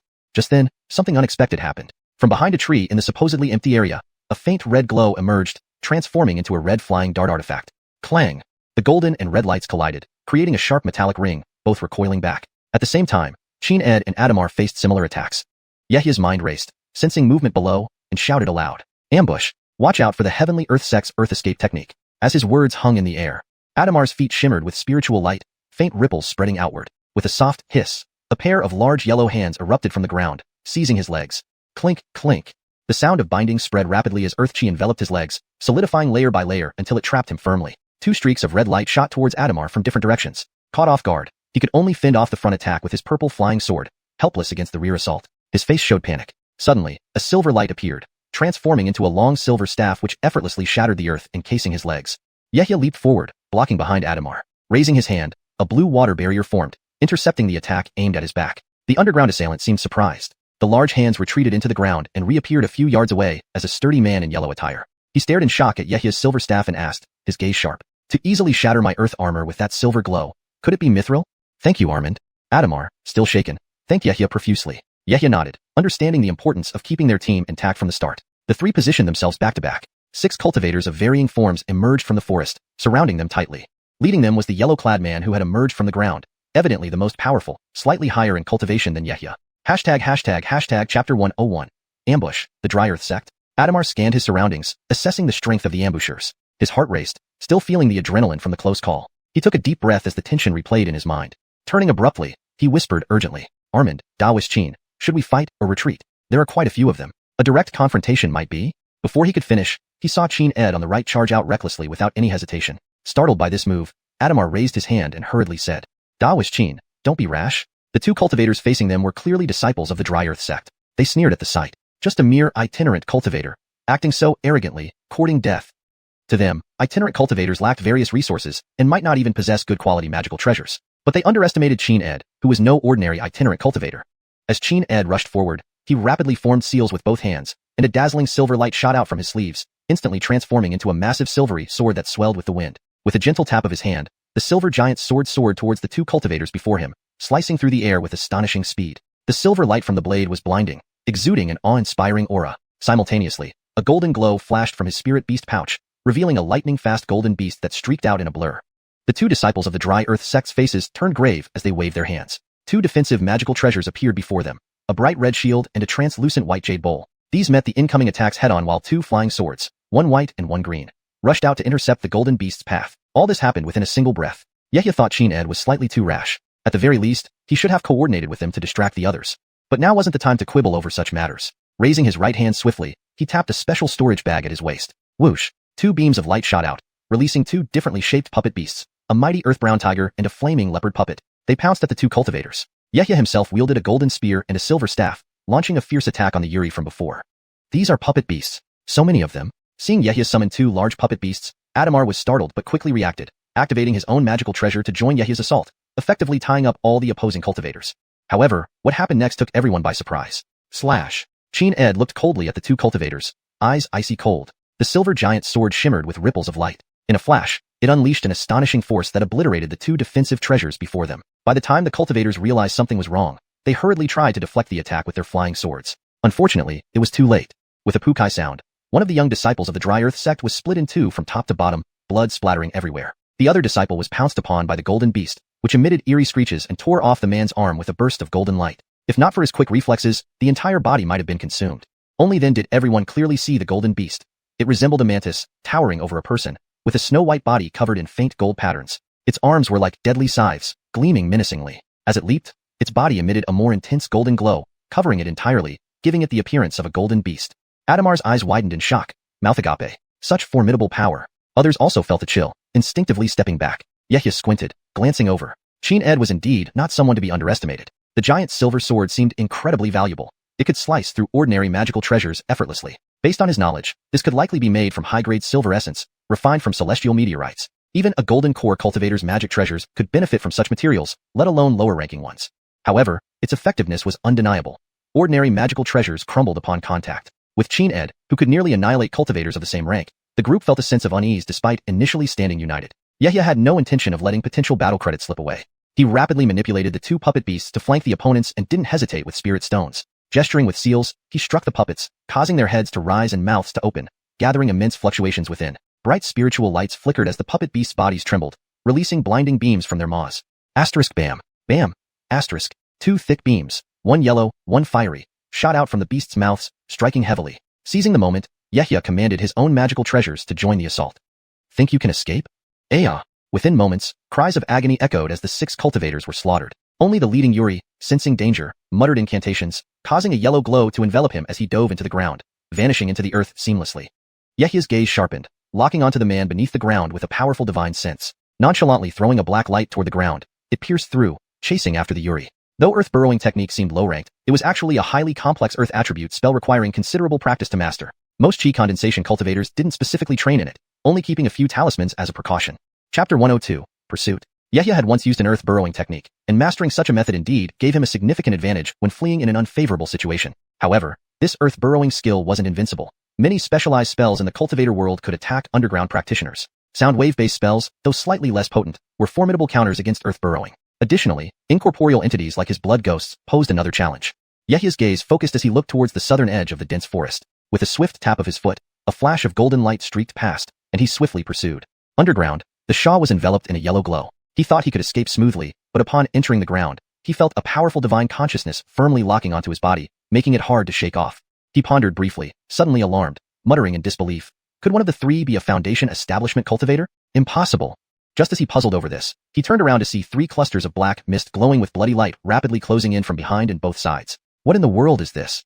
The man in yellow closely observed the black mist revealing 3 blood-red monsters covered in scales, their half-transparent bodies and ferocious blood mouths opening and closing. Disturbing wails filled his mind.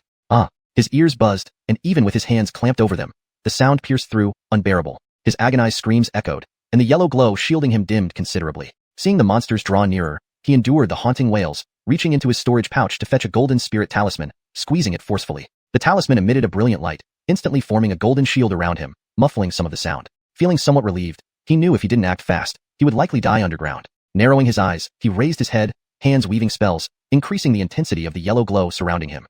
Whoosh! He transformed into a yellow beam, shooting upwards. Above ground, Yehia watched the disturbances below, withdrawing the Een Ghost banner and gently shaking it, urging the blood ghosts to swiftly surround the area. Striking his storage bag, a tiger puppet and a leopard puppet flew out, landing on the ground, raising their heads and concentrating spirit energy. A burst of light formed in their mouths.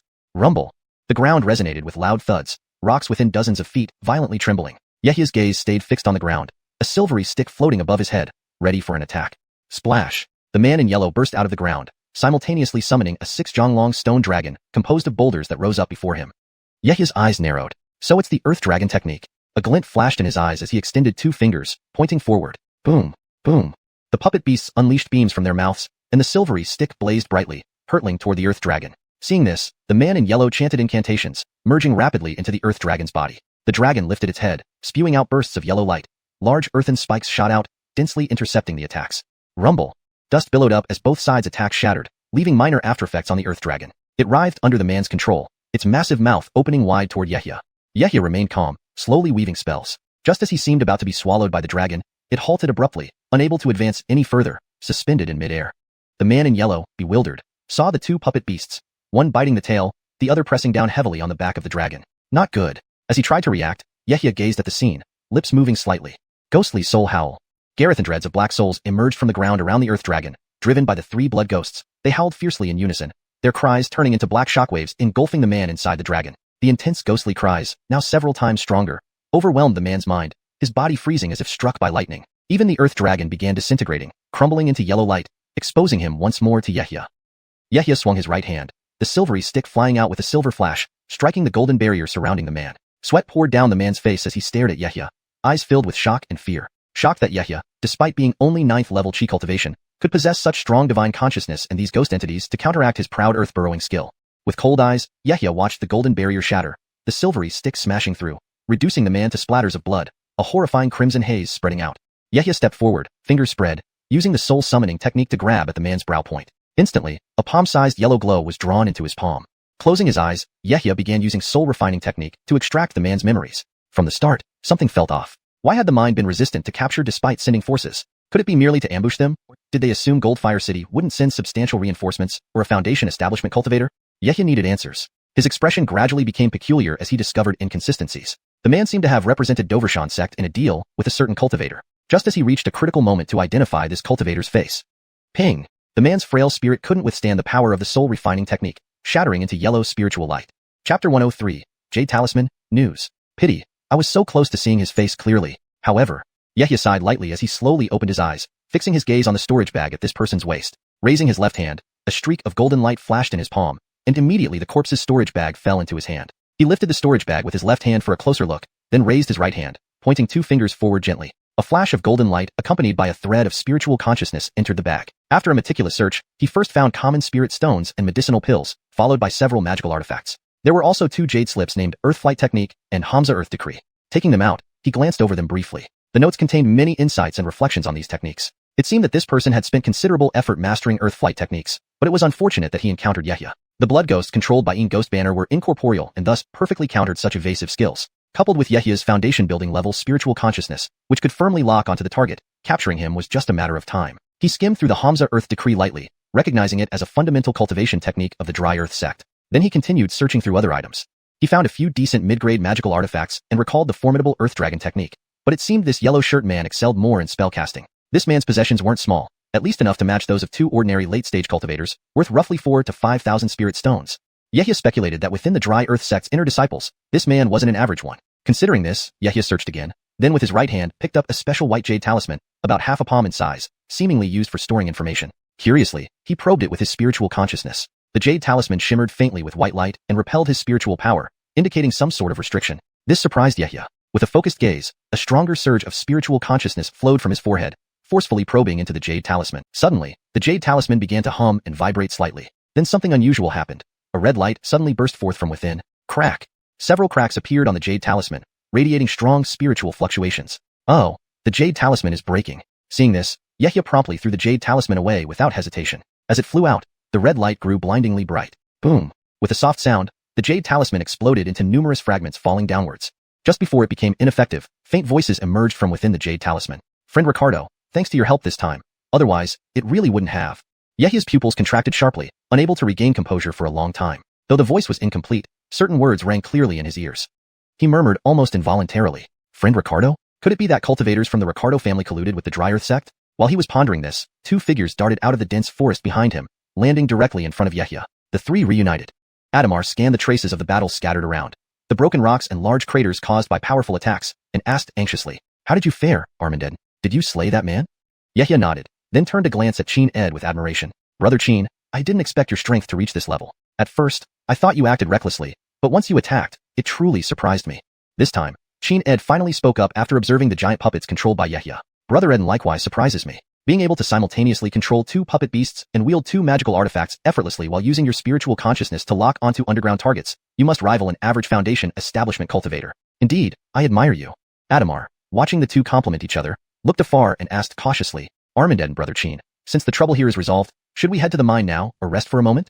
Yehya's gaze swept toward the direction of the mine. After a moment's thought, he shared the information obtained from soul searching. You needn't worry, Edel Brother Ma. When we arrive at the mine, all the surrounding Dry Earth Sect and Green Moon Sect cultivators will have already retreated. At first, I was puzzled by their inability to break through the mine's defenses for so long. But after soul searching, I discovered they only feigned an attack on the mine to intercept reinforcements. Their real intent wasn't the mine itself. By now, they likely know about the incident here. Chin Ed frowned, stroking his chin in deep thought, then asked, Do you mean there's a mole inside the mine collaborating with them? Yehya gazed at Chin Ed, flashing an inscrutable look. There indeed seems to be a mole, though this is merely speculation. Whether they're inside the mine, or if everyone in the mine is a collaborator, remains unclear. What? Brother means there are cultivators daring enough to secretly communicate with the enemy, and not just one. Adamar was visibly shocked. As a sect disciple, he knew well the consequences of treason, family-wide extermination. This very threat kept various cultivator families obedient to Edyang's sect. Yehya furrowed his brow, snapping his fingers. Golden spiritual lights shot out, landing on the released puppet beasts and magical artifacts. He waved his hand, causing them to shrink and enter the storage bag. He continued calmly. The details are still unclear, and the memory fragments obtained from soul searching are too fragmented. But I found a jade talisman on this Dry Earth sect cultivator that vaguely mentioned friend Ricardo.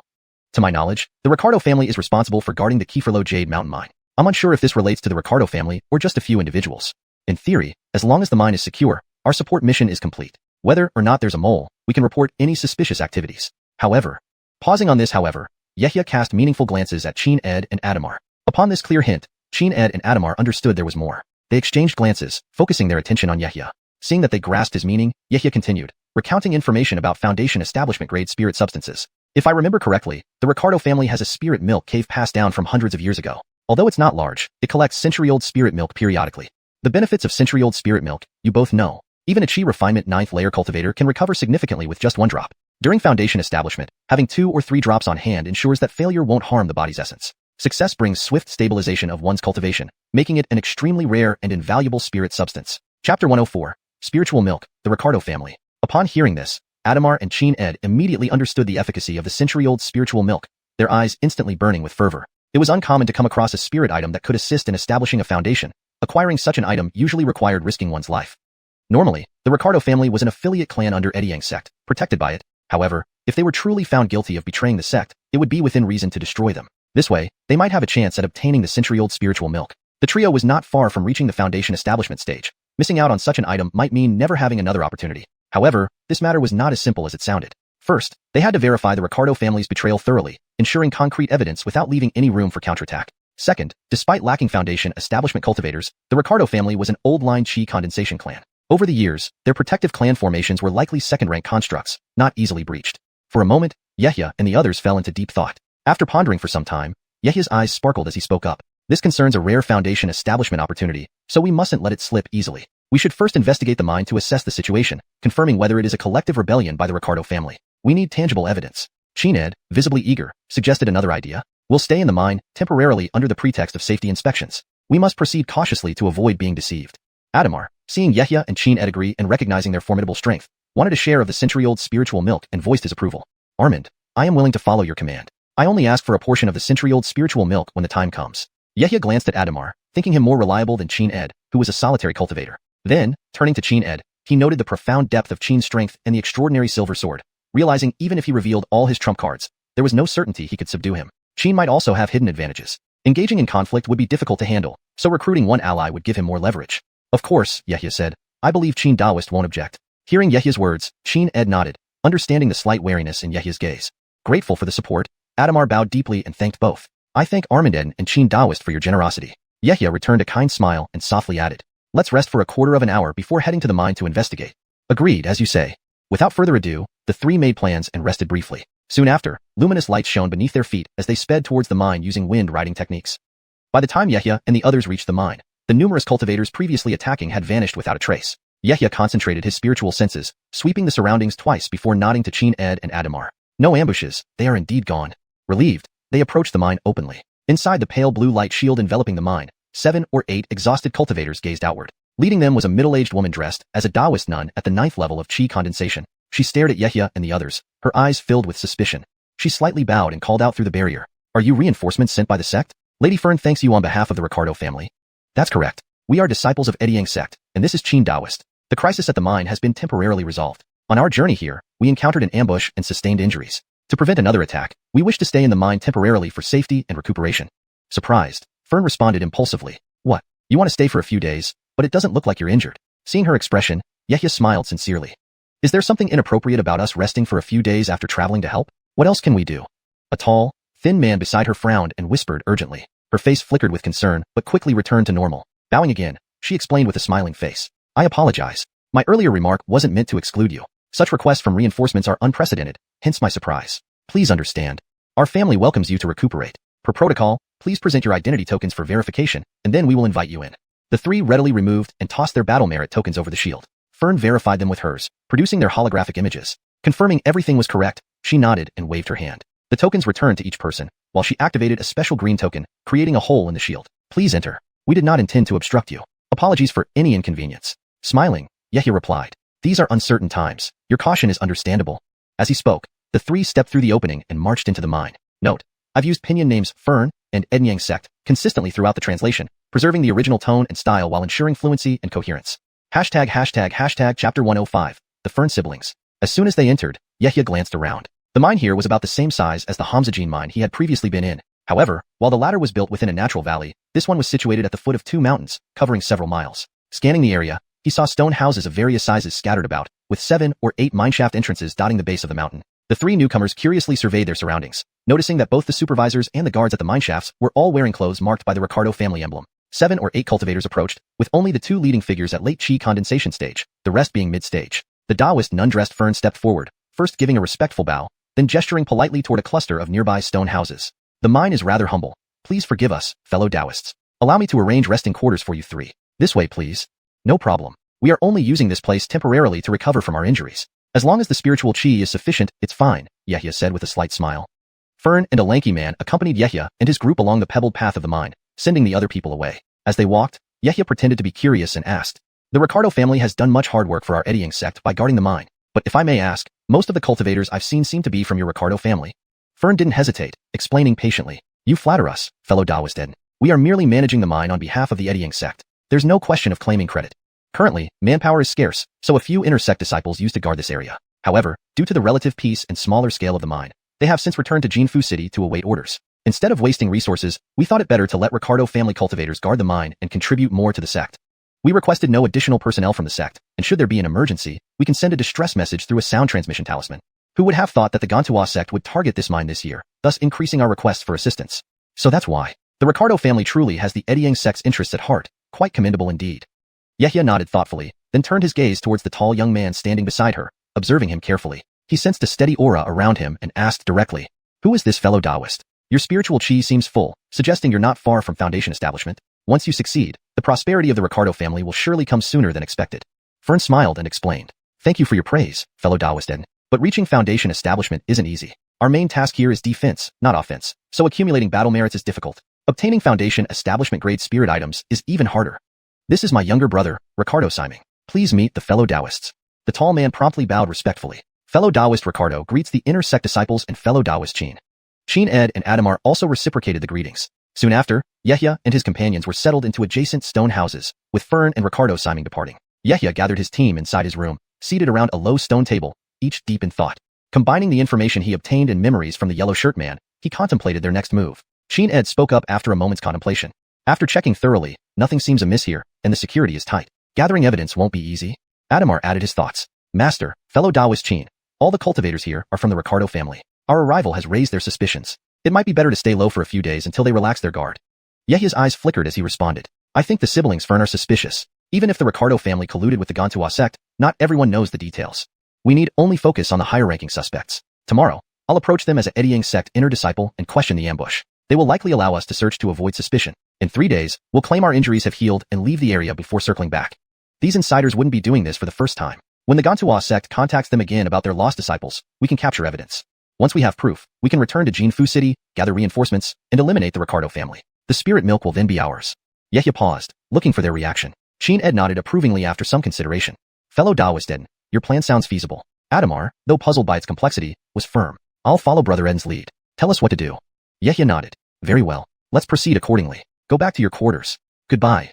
They left the room, leaving Yehia alone. He looked in the direction the Ricardo siblings had gone, then sat cross-legged. With a wave of his left hand, a black light flashed, and the Een Ghost banner appeared in his palm. Chanting incantations, black mist swirled around it. Golden light emerged from his right hand, forming a protective dome. Soon, 3 blood ghosts crawled out of the black mist, ferociously glaring at Yehia. Thanks to the protective barrier, their ghostly cries didn't escape. Yehia's fingers traced intricate seals, his blood splattering onto one of the ghosts. The other 2 lunged at it, merging under a shower of bloody light, growing faster and faster. Chapter 106, The Two-Horned Ghost Creature. Yehia's eyes were half closed as he continuously recited some special incantations. A series of bloody symbols flew out, one by one merging into the body of the blood ghost that had been fused. The surrounding black mist also surged into the blood ghost's body with each incantation. Gradually, it formed an existence unlike the common blood ghosts. Within no time, a pitch-black, peculiar ghost creature emerged in place of the blood ghost, crowned with 2 curved black horns similar to an ox's. Its whole body seemed semi-illusory. It emitted an aura comparable to a second-stage entity. If not for probing with divine senses, one wouldn't even be able to see this unique ghost creature. Yehia's gaze sharpened. He took a deep breath and transformed his hand seals, casting the spirit-cleaving spell, causing specks of golden light to flicker at his brow. Inside the immortal residence, 2 golden souls, one large and one small, slowly merged into one. Raising his right hand lightly, a surge of powerful divine force emerged and directly struck the 2-horned ghost creature's head. With a flash of gold, it penetrated inside. Closing his eyes, Yehia's vision did not fade into nothingness, but shifted to the perspective of the 2-horned ghost creature. With a thought, the 2-horned ghost's body flashed with black light, becoming more illusory. It then flowed like a mass of black fog underground, rapidly traveling along the path the Ricardo siblings had taken. The 2-horned ghost was a special technique from the Blood River canon, which originally required Foundation Establishment stage prowess for fusion. Relying on his slightly higher divine senses than new Foundation Establishment cultivators, Yehia forcibly merged the single-horned blood ghost within the Een Ghost banner. This form could only last for a short while, but it was enough to thoroughly investigate this mine. A century-old spirit milk might not directly lead a cultivator to Foundation Establishment success, yet it ensured they could do so without hindrance, a rare treasure not to be easily let go. Without hesitation, Yehia exited his stone hut and headed straight toward the Ricardo siblings' residence. Soon, within a slightly larger stone hut about 70 feet in size, Fern and her brother sat at a stone table, their expressions grim as if engaged in a heated argument. Above them hovered a green bead, rotating slowly and emitting a green glow, forming a barrier, isolating all sound. The 2-horned ghost, now a black fog, arrived beneath this stone hut. With a mental command, a wisp of divine force subtly penetrated the green barrier. Their words were transmitted into his mind. Fern earnestly pleaded, "This can't continue, young brother. It's not too late to turn back. I'll handle everything for you. You're our Ricardo family's best hope for Foundation establishment in the past 50 years. My vital energy has already started to decline, but rest assured, I'd risk my life to help you accumulate enough war merit for an exchange of Foundation establishment pills." Khalil shook his head without hesitation. "Big Aviana, you're too naive. Eddying sect isn't necessarily better than Gansu sect. Both harbor ambitious designs. Staying here won't change our fate. Do you think Eddying sect will let us advance so easily? With all its spiritual mountains divided among subordinates, even if our Ricardo family achieves Foundation establishment, we can't secure more territory. We'd end up being assigned dangerous missions and serve as cannon fodder for Eddying sect." Fern frowned, almost disbelieving. "No, that won't happen. Eddying sect wouldn't." Khalil sneered, revealing murderous intent. "Did you know what happened to those Chi condensation families who successfully exchanged for Foundation establishment treasures? How many new Foundation establishment cultivators have fallen due to various accidents? As long as you aren't from Eddying sect, achieving Foundation establishment is just a death sentence. This Ojerome kingdom-wide conflict is their grand conspiracy to eliminate any possible threats. Whether solitary cultivators or family clans, all are dragged in. Our fate is sealed regardless of compliance. These 3 newcomers likely suspect something. They claim to heal themselves, don't you believe it? Big Aviana, we have no retreat. We, the Ricardo family, have no retreat." Hearing this, Fern paused, looking troubled. But even joining Gansu sect leads to the same end, doesn't it? Why would they tolerate our Ricardo family? Khalil looked at her, sighed deeply, then slowly explained. "Not really, Big Aviana. I don't plan to run with our entire clan. If I complete a few tasks, I can obtain 2 Foundation establishment pills from Gansu sect. Then I'd escape with these pills and our century-old spirit milk to another kingdom, leaving Ojerome's cultivation realm." Fern jumped up from the stool, shock evident. "What? You've gone mad. Abandon your own clan? Know this, if word leaks, our Ricardo family faces endless ruin, even secular relatives exterminated." Khalil chuckled, stood up, lifted his head as if envisioning a future as a Foundation establishment cultivator. "You misunderstand. As long as I survive and achieve Foundation establishment, our Ricardo family can rise again. Father named me Xiuxian, to always aim for clan prosperity. Trust me, I can do this." Stunned, Fern stared, barely recognizing him. "Even at the cost of sacrificing the entire clan, all Ricardo family members? Brother, father's pressure on you has been immense, bearing so much responsibility, but not to this extent." Turning back, madness filled his eyes. After several breaths, he calmly said, "Big Aviana, there's no turning back." After about 15 minutes, black light rapidly flickered over the eavesdropping 2-horned ghost creature's face, changing towards a single-horned blood ghost. "Darn, I can't hold it any longer." Yehia cursed mentally, then his figure blurred, black light flashed, transforming into a black fog and swiftly flying backward. ##### Chapter 107. Investigation. Not long after, inside the stone house, Yehia slowly opened his eyes while seated on the straw mat. With a right-hand grasp, the ghost banner fell into his palm, and he shook it slightly toward the ground. In an instant, black mist spread, and the two-horned ghost creature emerged from underground, landing on the banner's surface. It instantly split back into 3 single-horned blood ghosts. Yehia could only sigh lightly. Despite his mental strength reaching the Foundation establishment stage, his spiritual energy cultivation couldn't keep up, preventing him from sustaining such power for long. After some contemplation, he rubbed his chin, pondering over the conversation between Khalil and Fern. He was indeed taken aback by their dialogue. He hadn't expected so many complications to be involved. He had no intention of getting entangled in the matters of Jerome Kingdom's 5 sections. Even if he knew about it, what could he do? Without Foundation establishment elixirs, venturing into other realms would still be fraught with danger due to lack of self-protection. His sole hope at present was to obtain more information about Foundation establishment elixirs. Khalil was clearly prepared to abandon everything and flee to another realm after completing this task. The 2 Foundation establishment pills promised by the Dry Earth sect might not even be fulfilled. According to Khalil, they would join forces with more cultivators to try to eliminate the 3 of them. He needed substantial evidence of Khalil's betrayal of Ediang sect. It seemed like a performance was necessary. Yehia's eyes gleamed as he decided to turn their ambush strategy against them. He couldn't help but plan meticulously, a faint sneer appearing at the corner of his lips. This act needed to be convincing enough to lower their guard. The next day, Yehia found Fern alone, both sitting at a stone table in a room, a simple teapot set on it. Fern politely poured tea for Yehia, then asked curiously, "Why has Taoist Eden left the healing process, suddenly seeking me out? Is there anything important? Or are you short of healing pills? If so, I can provide a few potent healing elixirs."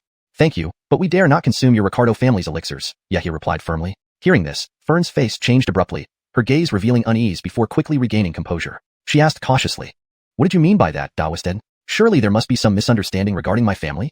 Yehia gave her a brief look before continuing calmly. "When we came to assist, we were ambushed within 300 feet of the mine, and you knew nothing about it?" "This. Indeed, we did not know. The Dry Earth sect villains were nearly a dozen strong, attacking us fiercely, leaving us unable to pay attention to external matters." "Really? Then why were they hiding so close, and how did they predict our arrival?" "I also heard that someone in your Kieferlo Jade Mountain Ricardo family is colluding with the Dry Earth sect to harm Ediang sect disciples." Upon hearing this, Fern's face paled, visibly panic-stricken as she hastily explained, "That is absolutely untrue. Who is slandering my family? Please believe us. We are loyal to the Ediang sect." "Your loyalty is somewhat believable, Ricardo Taoist, but are all the cultivators here equally steadfast? Many Ediang sect disciples have been lost supporting Kieferlo Jade Mountain recently, as recorded in the Jade Ledger in Jinhua City. When we set out, senior uncle advised us to be extra cautious. Kiefert we still encountered an ambush. Perhaps once or twice can be coincidence, but 3 or 4 times. Can it still be just chance?" With these words, Fern's face turned pale. For a moment, she was speechless. Yehia didn't press immediately, resting his hand on the table and tapping lightly. His eyes bore into Fern suspiciously. The silence in the room was suffocating, adding wuxing de ya li to Fern's heart. Despite being innocent, the potential consequences of discovery chilled her to the bone, especially after last night's conversation revealed the truth.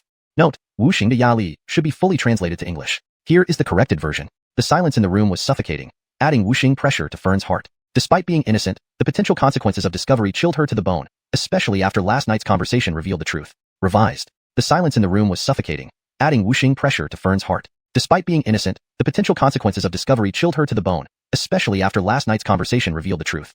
Corrected. The silence in the room was suffocating, adding wuxing pressure to Fern's heart. Despite being innocent, the potential consequences of discovery chilled her to the bone, especially after last night's conversation revealed the truth.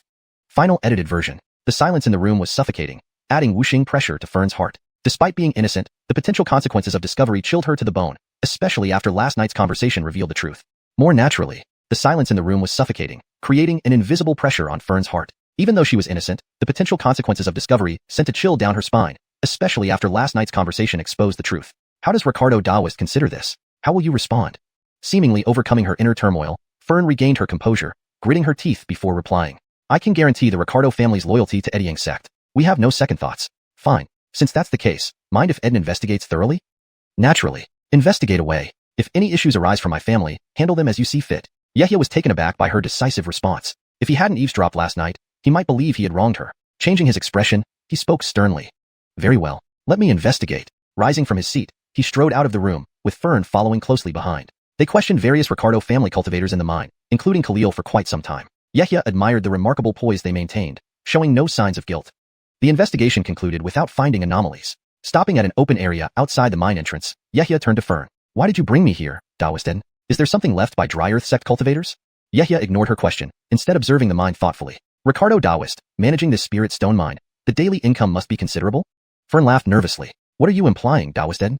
There were no obvious issues during the investigation. However, frequent ambushes on assisting cultivators are undeniable. Reporting another ambush upon our return would certainly have serious repercussions.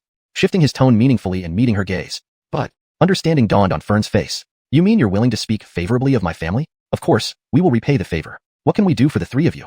####Chapter 108. Benefits, discussion. Yehia looked at Fern, gazing deeply into her eyes before sighing softly. Not at all. I'm certainly willing to say a few good words for the Ricardo family. However, we three were ambushed, not only sustaining injuries but also damaging our magical artifacts in the process. This?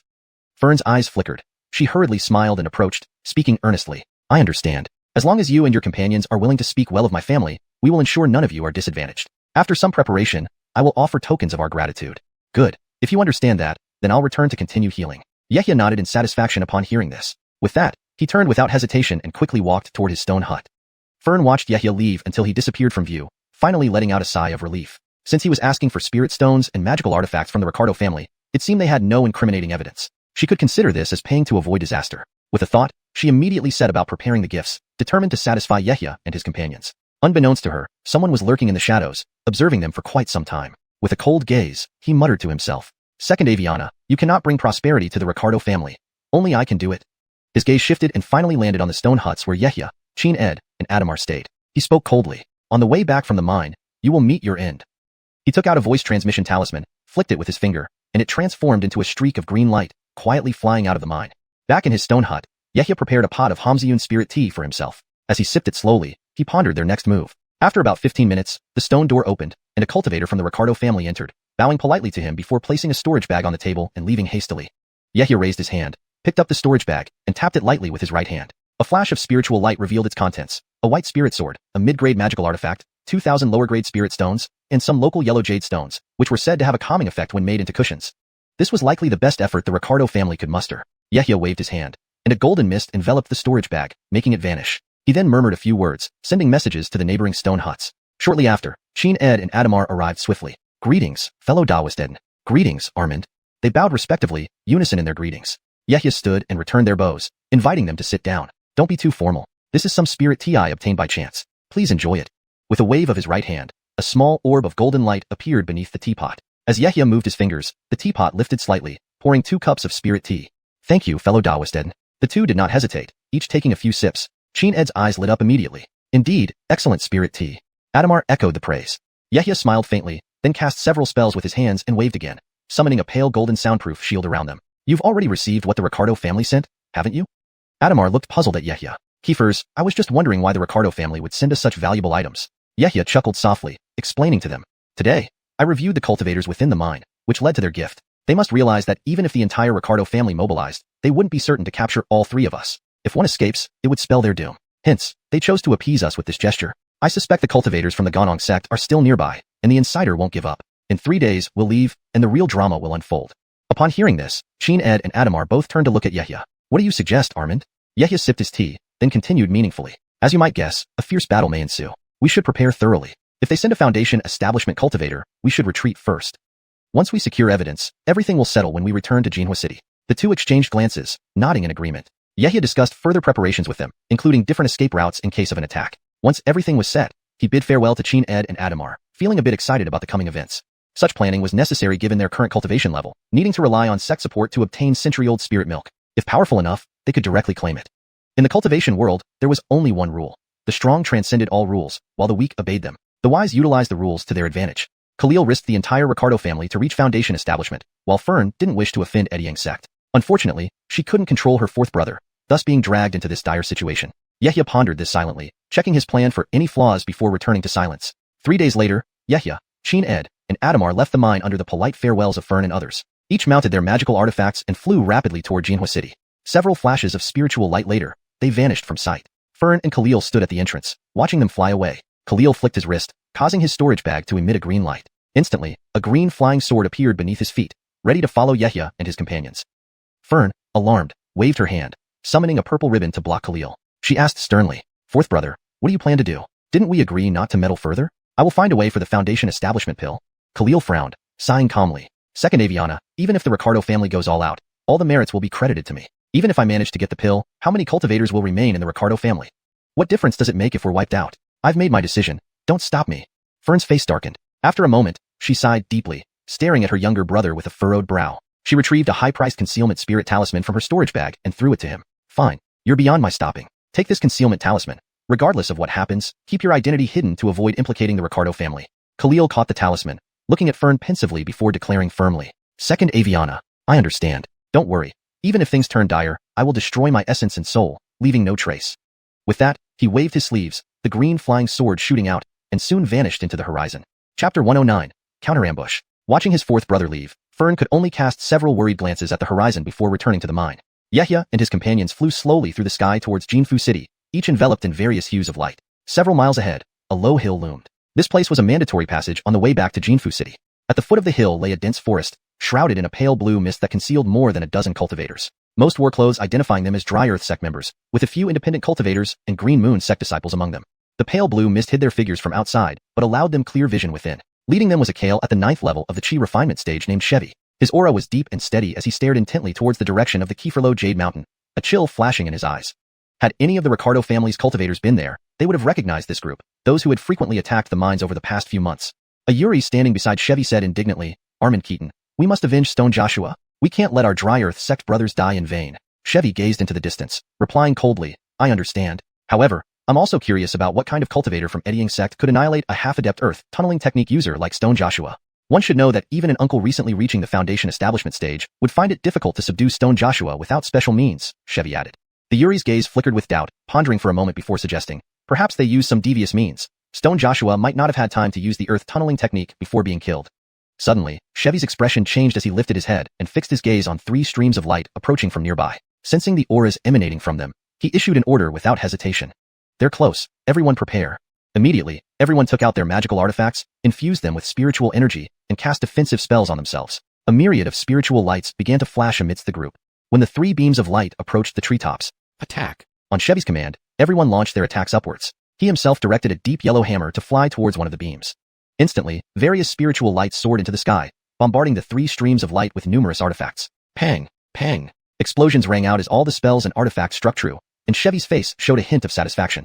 After a cloud of dust settled, 3 corpses fell to the ground nearby, lifeless and limp. Everyone cautiously gathered around, only to discover, upon closer inspection, that the 3 bodies reanimated, twisting their broken limbs to stand again.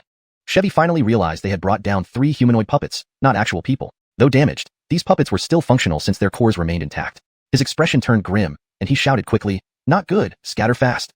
Everyone immediately responded, scattering rapidly in all directions. It was evident they had fallen for a counterambush. The powerful initial attack meant to catch others by surprise had been wasted on these puppets. One puppet, holding a broadsword, bore several transparent holes but still moved swiftly, its shadowy form rushing forward boldly. Another, holding a bow with a leg broken, stood on one foot, continuously drawing and releasing colorful spiritual arrows with lethal accuracy. A third puppet armed with a shield and long knife had minimal damage except for dents in the shield. It fearlessly charged into the crowd. As they scattered, a black fog rose from the ground, swirling violently and engulfing the area within moments. Only then did Yehia, Adamar, and Chin Ed emerge from the other side of the forest.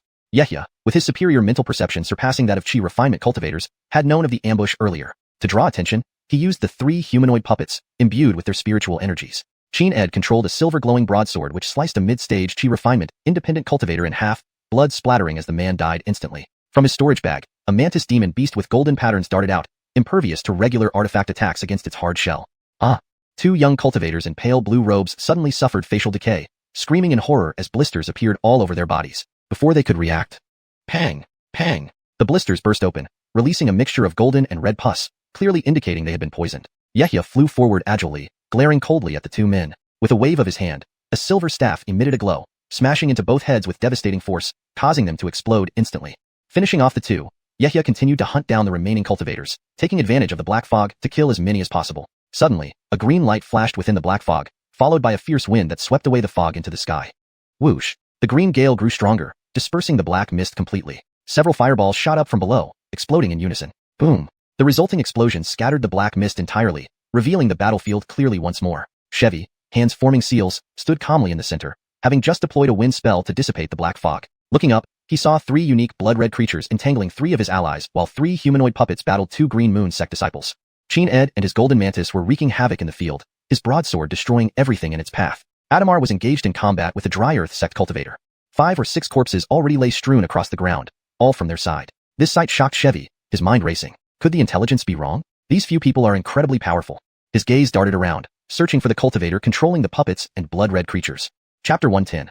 3 against many, the advantage is on our side. Whoosh! At that moment, a silver staff descended from the sky, with several golden spirit patterns lighting up along its length. Accompanied by howling wind, it struck down like Mount Tai. Chevy lifted his head and couldn't help but be startled. Without hesitation, he tapped the ground with his foot and rapidly retreated. Raising his right hand, he cast a madra, and with a wave of his palm, a yellow spiritual light flashed, producing a booming sound. 2 earthen walls emerged from underground and stood steadfastly in front of him. Bang bang. The 2 sounds echoed as the earth walls predictably crumbled under the blow. However, they managed to slow down the silver staff's attack, buying time for Chevy. He had another thought, then cast another madra with his right hand. Zoom.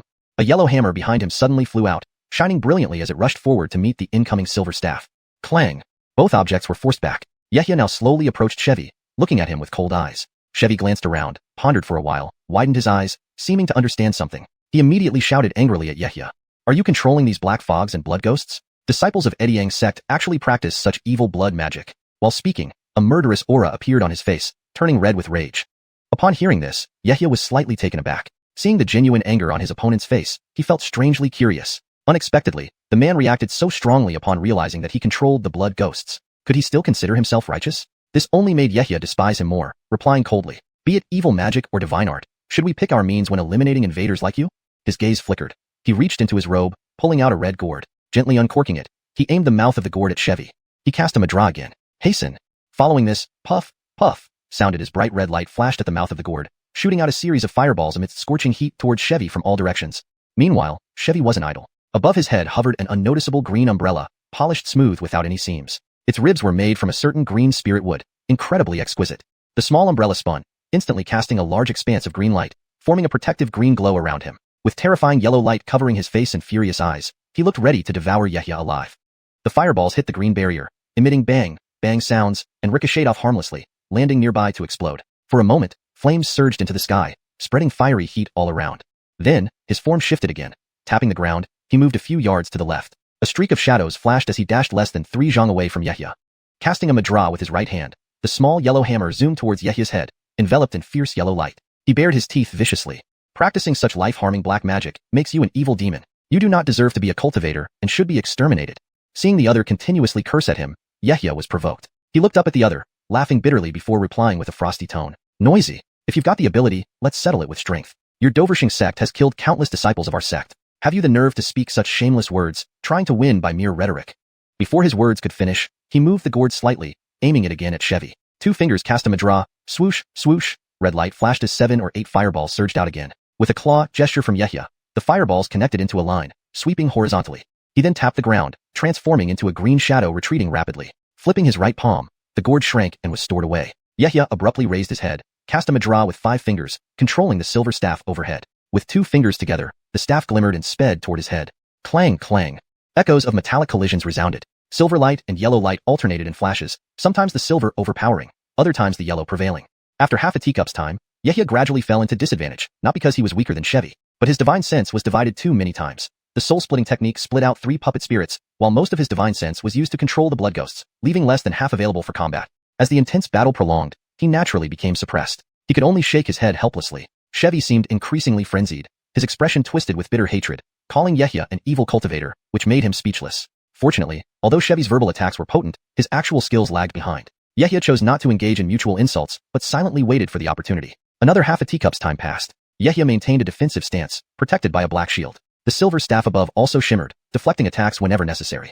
Chevy attempted some spells, but they were negated by a layer of secret law-covered silver on the staff. Instead, Yehia became slippery like a loach, dodging and evading non-stop. During this stalemate, Qin Ed beside unleashed devastating attacks everywhere, thanks to the sword enhanced with silver essence. Ordinary magical weapons weren't fit to contend. Every flash of silver saw a head rolling on the ground. Even Yehia had to admire Qin Ed's skill, knowing even he would hesitate if faced with Qin Ed, unable to guarantee victory. Unless using all his means, blood ghosts, puppets, in a continuous assault to wear Qin Ed down. As the battle intensified, the situation began tilting favorably towards Yehia's side. The fewer opposing cultivators Yehia needed to restrain, the smaller the pressure became, making him more capable against Chevy. Chevy also realized this. He couldn't believe their group of over a dozen people was being overwhelmed by just 3 cultivators. Surveying the field, dead allies lay scattered in pools of blood. Persisting might cost him too. Fury filled him thinking about Khalil who gave him false intelligence, contrary to expectations. His complexion visibly worsened. These weren't wounded Ediang's sect cultivators recovering. They were 3 hungry tigers released from captivity. Hashtag chapter 111. Do you want to eliminate him? Not long after, Yehia made a gesture and stretched his hand toward the air. The silver staff flew back into his storage bag. A streak of black light flashed through the air, and the Een Ghost banner instantly landed in his palm. He gripped the flagpole tightly, releasing spiritual power from his palm, causing the banner's surface to tremble as black light continuously erupted.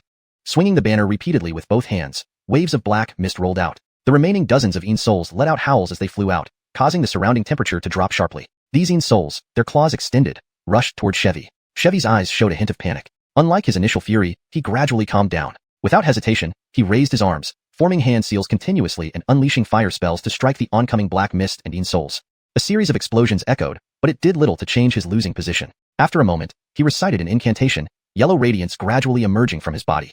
Yehia immediately realized that Chevy intended to escape using Earth Phase. Raising his right hand, he formed a seal, directing the black mist to rush underground first, attempting to form a shield wall to intercept him. Bang! Chevy had anticipated this move. With a wave of his right hand, a small yellow hammer struck the ground fiercely, sending out a powerful shockwave. As the yellow light flashed, the black mist on the ground was temporarily dispersed. He leaped, the yellow glow intensifying around him, as he drilled straight into the earth. Yehia's gaze flickered. Looking not far away, he felt that Cheen Ed and the other two could handle the remaining cultivators. With a wave of his right hand, the 3 humanoid puppets shrank and flew back into his storage bag. With 2 fingers together, he gently tapped his third eye, where golden light surged, and all his divine sense retreated back to his body. Yehia's divine sense returned to the peak of the Foundation establishment stage. Locking onto Chevy, who had earth-phased underground, Yehia's eyes suddenly flickered, casting a glance at a certain spot dozens of feet behind him. With a gentle step, golden light flashed beneath him as he leaped forward, chasing Chevy's direction. Before long, Chevy appeared from the ground in a state of panic. When he emerged, wisps of black mist spread across the ground. Swoosh! 3 blood ghosts, teeth bared, followed closely behind. Without a word, the blood ghosts lifted their heads and spat out 7 or 8 greenish-blue fireballs directly at him. Terrified, Chevy dared not let these ghostly flames touch his body. With a wave of his right hand, he summoned his green parasol again. The yellow hammer also rose quickly with a flash of yellow light. At the same time, he formed seals, summoning numerous crimson fireballs to collide and explode with them. Bang! Bang! The red and green flames flickered repeatedly. Standing a few dozen feet away, Yehia watched coldly without any intention of getting closer. You speak loudly about righteousness, yet you are no different from a despicable assassin striking from the shadows. Since you disdain the methods of evil cultivators, I will let you taste what it feels like to be torn apart by 100 ghosts.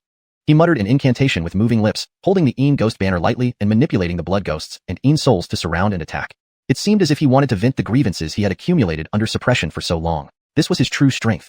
No matter how long it took, he could wear down the enemy until they died. Initially, Chevy managed to hold his own. However, even if he shattered the bodies of Een souls and blood ghosts, as long as the black mist remained, they would reassemble in the blink of an eye. His efforts were futile. Gradually, Chevy could no longer see Yehia amidst the black mist, surrounded only by countless ghosts attacking him constantly. His eyes turned frantic, filled with bloodshot veins, as he shouted wildly, "Come out! Face me in a fair fight!" Listening to his words, Yehia stood outside the black mist, observing inside, noticing that Chevy was almost at his breaking point. Yehia silently ridiculed him in his heart. Raising an eyebrow, he gently lifted his right hand, holding the banner and swinging it, making the black light flash. A small portion of the black mist dissipated, revealing his figure. The multitude of ghostly creatures paused their attacks, circling around him, giving Chevy a brief respite. A faint smile crept onto Yehia's lips as he spoke with a slightly cold tone. "Who leaked the information, letting you know about our return? If you tell me, perhaps I can spare your life."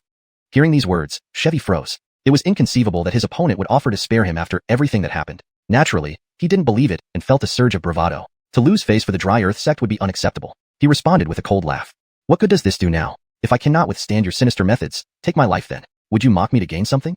Yehia said nothing upon hearing this, glancing back with slight movement, abruptly slapping a spot behind him. "Friend Ricardo, having watched the show for so long, shouldn't you come out and make an appearance now?" Golden light flashed, and 3 golden blades shot out from his palm. Several trees in the forest behind him crashed down with puffs of sound. Following this, a familiar figure jumped out from behind the trees. It was Khalil, who had been tracking them all along. Clearly startled, his body was enveloped in a faint purple glow, revealing no trace of spiritual power. Had it not been for Yehia's blood ghosts sensing nearby living beings and scanning the area multiple times with his divine sense, discovering Khalil's presence would have been difficult. To avoid the 3 golden blades, Khalil had no choice but to reveal himself. Looking at Yehia, a look of panic crossed his face, filled with guilt. Though unsure why he had been discovered, he knew it was irreversible. Pausing briefly, he stepped forward boldly, looking at the trapped Chevy, and greeted with a bow. "Friend Eden, I am here to assist. All Dry Earth sect members should be executed." As he spoke, he raised his right hand, and a blue-green beam shot from his sleeve, transforming into a 3-foot-long sword stabbing viciously at Chevy, intending to kill him. Seeing this action, Chevy realized something and shouted angrily, You want to eliminate me." Just then, clang! The green sword flying toward Chevy was slapped back by a blood ghost. Yahya moved his finger, stopping Khalil's attempt. Smiling wryly, he asked softly, Yahya, am still here. The fate of this man is not up to you, friend Ricardo. I still want to interrogate who revealed our precise return information. It doesn't matter if you don't say anything. Let's see how adept my soul-searching technique is. His voice fell. Yahya ceased holding back, raising the Een Ghost banner high and urging the Blood Ghosts and Een Souls to launch a full-scale assault on Chevy. Hearing Yahya's words, Khalil's mind went blank, thoughts flashing rapidly. At this moment, he was uncertain what the right course of action was. If Yahya truly discovered through the soul-searching technique that he had informed the Dry Earth sect cultivators, the accusation of collusion against the Ricardo family would be unavoidable. Chapter 112. The Soul-Shattering Cone. A piercing scream echoed as Yahya completely subdued Chevy. Standing coldly before him, Yahya raised his right hand, forming a claw above Chevy's head. A slight exertion of force sent black light flashing from each finger, converging into a single beam that drilled straight through the brow and into the Kieferlow Court acupoint. Chevy instantly writhed uncontrollably, trembling under the intense agony of soul-shredding pain. His eyes rolled back, and his spiritual pressure rapidly declined. Khalil watched this scene with mounting anxiety. Now he was truly in a precarious situation. Discovered by Yahya, defeating him one-on-one was challenging, especially considering the ominous power of the Een Ghost banner which might result in him being killed by blood ghosts. On the other hand, if Yahya uncovered the memory of Khalil betraying Ed Rickerdog's sect from Chevy's mind, it would mean certain death too. It felt like being on a tiger's back. You die either way, whether you fall off or try to stay on. Khalil cursed inwardly at the Dry Earth sect's incompetence. So many people could not subdue just 3 cultivators. He knew immediate action was necessary, and he pondered the chances of successfully ambushing Yahya. Yahya gazed at the now limp form of Chevy, frowning slightly. While the soul-searching technique was effective, it did not guarantee the recovery of specific memories. After multiple battles, his mental energy was nearly depleted, making sustained focus difficult. Seeing Chevy's deteriorating condition, Yahya hoped for Khalil to act abruptly, thus providing evidence effortlessly. As he contemplated pretending the soul search failed and staging a dramatic retaliation, a purple glow appeared in the distance, accompanied by a swift wind. A powerful presence approached at incredible speed. Yahya paused, turning towards the aura, squinting to identify the newcomer. Khalil also turned, recognizing the figure flying on a purple ribbon. It was his second Vance sister, Fern. Khalil's face brightened as he formed a plan, mouthing a secret message to her. With Fern's arrival, his initial fear and worry diminished, deciding to join forces against this threat. Whoosh! Fern landed gracefully on the ground. Her eyes flickered, first glancing at Yahya, then focusing on her fourth brother with a grave expression. Second Aviana, he is extracting information from the Dry Earth sect cultivator and likely knows the truth. Let's attack together. Capturing him ensures our Ricardo family's safety. Second Aviana, use your soul-shattering cone. They exchanged looks. Khalil summoned a green long sword, its surface gleaming menacingly. Killing intent surged, clearly aimed at Yahya. Fern silently nodded, raising her right hand to retrieve a fine, foot-long purple cone suspended in her palm, shimmering ominously, even painful to look at, a testament to its deadly power. This was no ordinary artifact but an excellent quality magical tool passed down in the Ricardo family, crafted from a material called soul-stunning stone, specifically targeting cultivators' spirit and soul, and incredibly fast. The two slowly circled around Yahya from opposite directions, like skilled hunters encircling their prey, leaving no escape route. Yahya sneered inwardly at their exposed intentions, shoving the now lifeless Chevy aside, who had succumbed to the soul extraction technique. Raising his head, he surveyed the siblings, questioning calmly, "Are you planning to keep me here?" In the next moment, they attacked simultaneously. Khalil swung his sword vigorously, unleashing 3 sword beams over half a zhang long that shot towards Yahya. Yahya gripped the Een Ghost banner, black fog emerging to form several shields. Meanwhile, Fern coolly raised the purple cone. Instantly, ripples spread as the cone vanished and reappeared with alarming speed, impaling Khalil's chest. Blood splattered, and Khalil stared in disbelief, seeing his sister's weapon pierce his heart. Opening his mouth in shock, he managed a few weak words. "Why? Second Aviana, why did you do this?" Fern's eyes welled with tears but hardened immediately, declaring resolutely, "You have betrayed our Ricardo family and the Ed Rickerdog sect. Your crimes are unforgivable. In the name of the Ricardo family, I execute you with the soul-shattering cone." As she spoke, Khalil's body turned cold, the cone's power causing his soul to disintegrate, leaving no chance of survival. His lifeless body thumped to the ground, eyes wide open in disbelief and despair. Yahya stood there, shocked by the sudden turn of events. He hadn't anticipated Khalil's abrupt execution. Now, how could he challenge the Ricardo family or acquire the spirit milk? Chapter 113. Astonishing move. At this moment, 2 beams of spiritual light flashed in the distance. 2 figures darted out from the dense forest. It was Chin Ed and Adamar, who had just finished dealing with their battle on the other side. Adamar wore an excited expression and carried 7 or 8 storage pouches around his waist, while Chin Ed's gains were also substantial. His pockets bulged full. "Armand, this time we truly struck it rich. We wiped out all 11 cultivators. How did it go with the person you chased?" He approached cheerfully, then noticed Chevy's corpse lying on the ground. Another glance revealed a large bloody hole in Khalil's chest, devoid of any vital signs. The scene before him was somewhat unexpected, and he couldn't help but ask in a low voice, "Why is Taoist Ricardo here? What happened here?" Chin Ed flew over, scanning the surroundings, then lifted his head with a puzzled look towards the two. Yahya was still slightly dazed. When he planned the operation earlier, he had considered Foundation establishment cultivators, but not this turn of events. Fern stepped forward, bowed to Yahya and the others, then explained to the newcomers, "You two need not be alarmed. Khalil betrayed the Ricardo family and Ednuang sect, privately colluding with enemies. Now I have punished him according to the law. I hope the three of you can bear witness. This was personally done by Taoist Ricardo. Upon hearing this, Chin Ed and Adamar finally understood. Khalil seemed to be the insider who leaked their information. But if that was the case, how could they still hold the Ricardo family accountable? According to the sect rules, if a cultivation family colluded with outsiders, the entire clan would be punished. However, Khalil appeared to be playing up the righteous extermination of kin to prevent further actions against the Ricardo family. Yahya's eyes flickered, and after a brief moment, he thought of something. He walked forward and started searching Chevy's body. In no time, he found two special round transmission talismans glowing gold as he pulled them from the storage bag. Holding them in his palm, he looked meaningfully at Fern. Since Taoist Ricardo personally executed the punishment, we have nothing to say. These transmission talismans contain evidence of Khalil's collusion with the Daverta sect. You should take them back with you. Adamar immediately stepped forward, intending to stop Yahya. If the talismans were handed over, they'd lose their leverage. Armand. Yahya gave him a look, subtly shaking his head to silence him, then fixed his gaze on Fern. What do you think, Taoist Ricardo? Why don't you take these transmission talismans back? If they fall into the wrong hands, like the Van Cess of Jinfu City, the Ricardo family might face significant trouble. Fern tensed, frowning as she considered this. After a moment's hesitation, her eyes narrowed at Yahya's talismans. A flash of purple light crossed her eyes before she forced a smile and asked softly, Taoist Eden, there are no outsiders present. Can you speak directly without beating around the bush? Seeing this, Yahya didn't hide his intentions anymore, smiling frankly. I've heard that your Ricardo family has a spirit milk grotto, passed down for centuries. The 100-year-old spirit milk inside instantly restores spiritual power. As he spoke, he tightened his grip on the talismans, lowering his arm noticeably, signaling his intent to trade. Fern wasn't a fool. Understanding his meaning, she responded with a wry smile. The spirit milk grotto has long been depleted after hundreds of years. The Ricardo family has very little of the 100-year-old spirit milk left. Even if it's very little, a few drops should still be available. We don't need much. If Taoist Ricardo can be generous, we'll ensure absolute secrecy about today's incident. After a calm discussion, Fern looked distressed, slapped her storage pouch, and produced several small jade bottles, gently tossing them forward. A purple light flashed, and they transformed into 3 beams of light, landing in front of Yahya and the others. These were given to me by the clan to ensure proper supervision of the mine. Since the 3 of you helped the Ricardo family so much, it wouldn't be right to be stingy. Here is the spirit milk as a token of gratitude. All 3 were delighted, accepting the jade bottles and opening them to reveal the rich aura of spirituality within. Inside floated a few thick white droplets. Indeed, it was the 100-year-old spirit milk. Thank you, Taoist Ricardo. We will take our leave now, and you may deal with these transmission talismans as you see fit. Without lingering, Yahya flicked his finger, sending the 2 talismans flying into Fern's hands. After cleaning up the area, he led Adamar and Chin Ed away, quickly summoning their magical artifacts and soaring off toward Jinfu City in different directions. Watching them leave, Fern walked over to the lifeless body of Khalil. Regret briefly flashed in her eyes before she became resolute. Brother 4, when you chose to abandon the Ricardo family also abandoned you. I cannot let you ruin centuries of our clan's legacy. But you remained obstinate. Don't blame me. She knelt down, reaching up to close Khalil's wide-open eyes. On their way back to Jinfu City, Yahya stood on a cloud of green light, listening to Adamar's curious voice beside him. Armand, since we had evidence, why not bring it back? Eliminating the Ricardo family would yield even more spirit milk. Before Yahya could respond, Chin Ed, on his left, chuckled.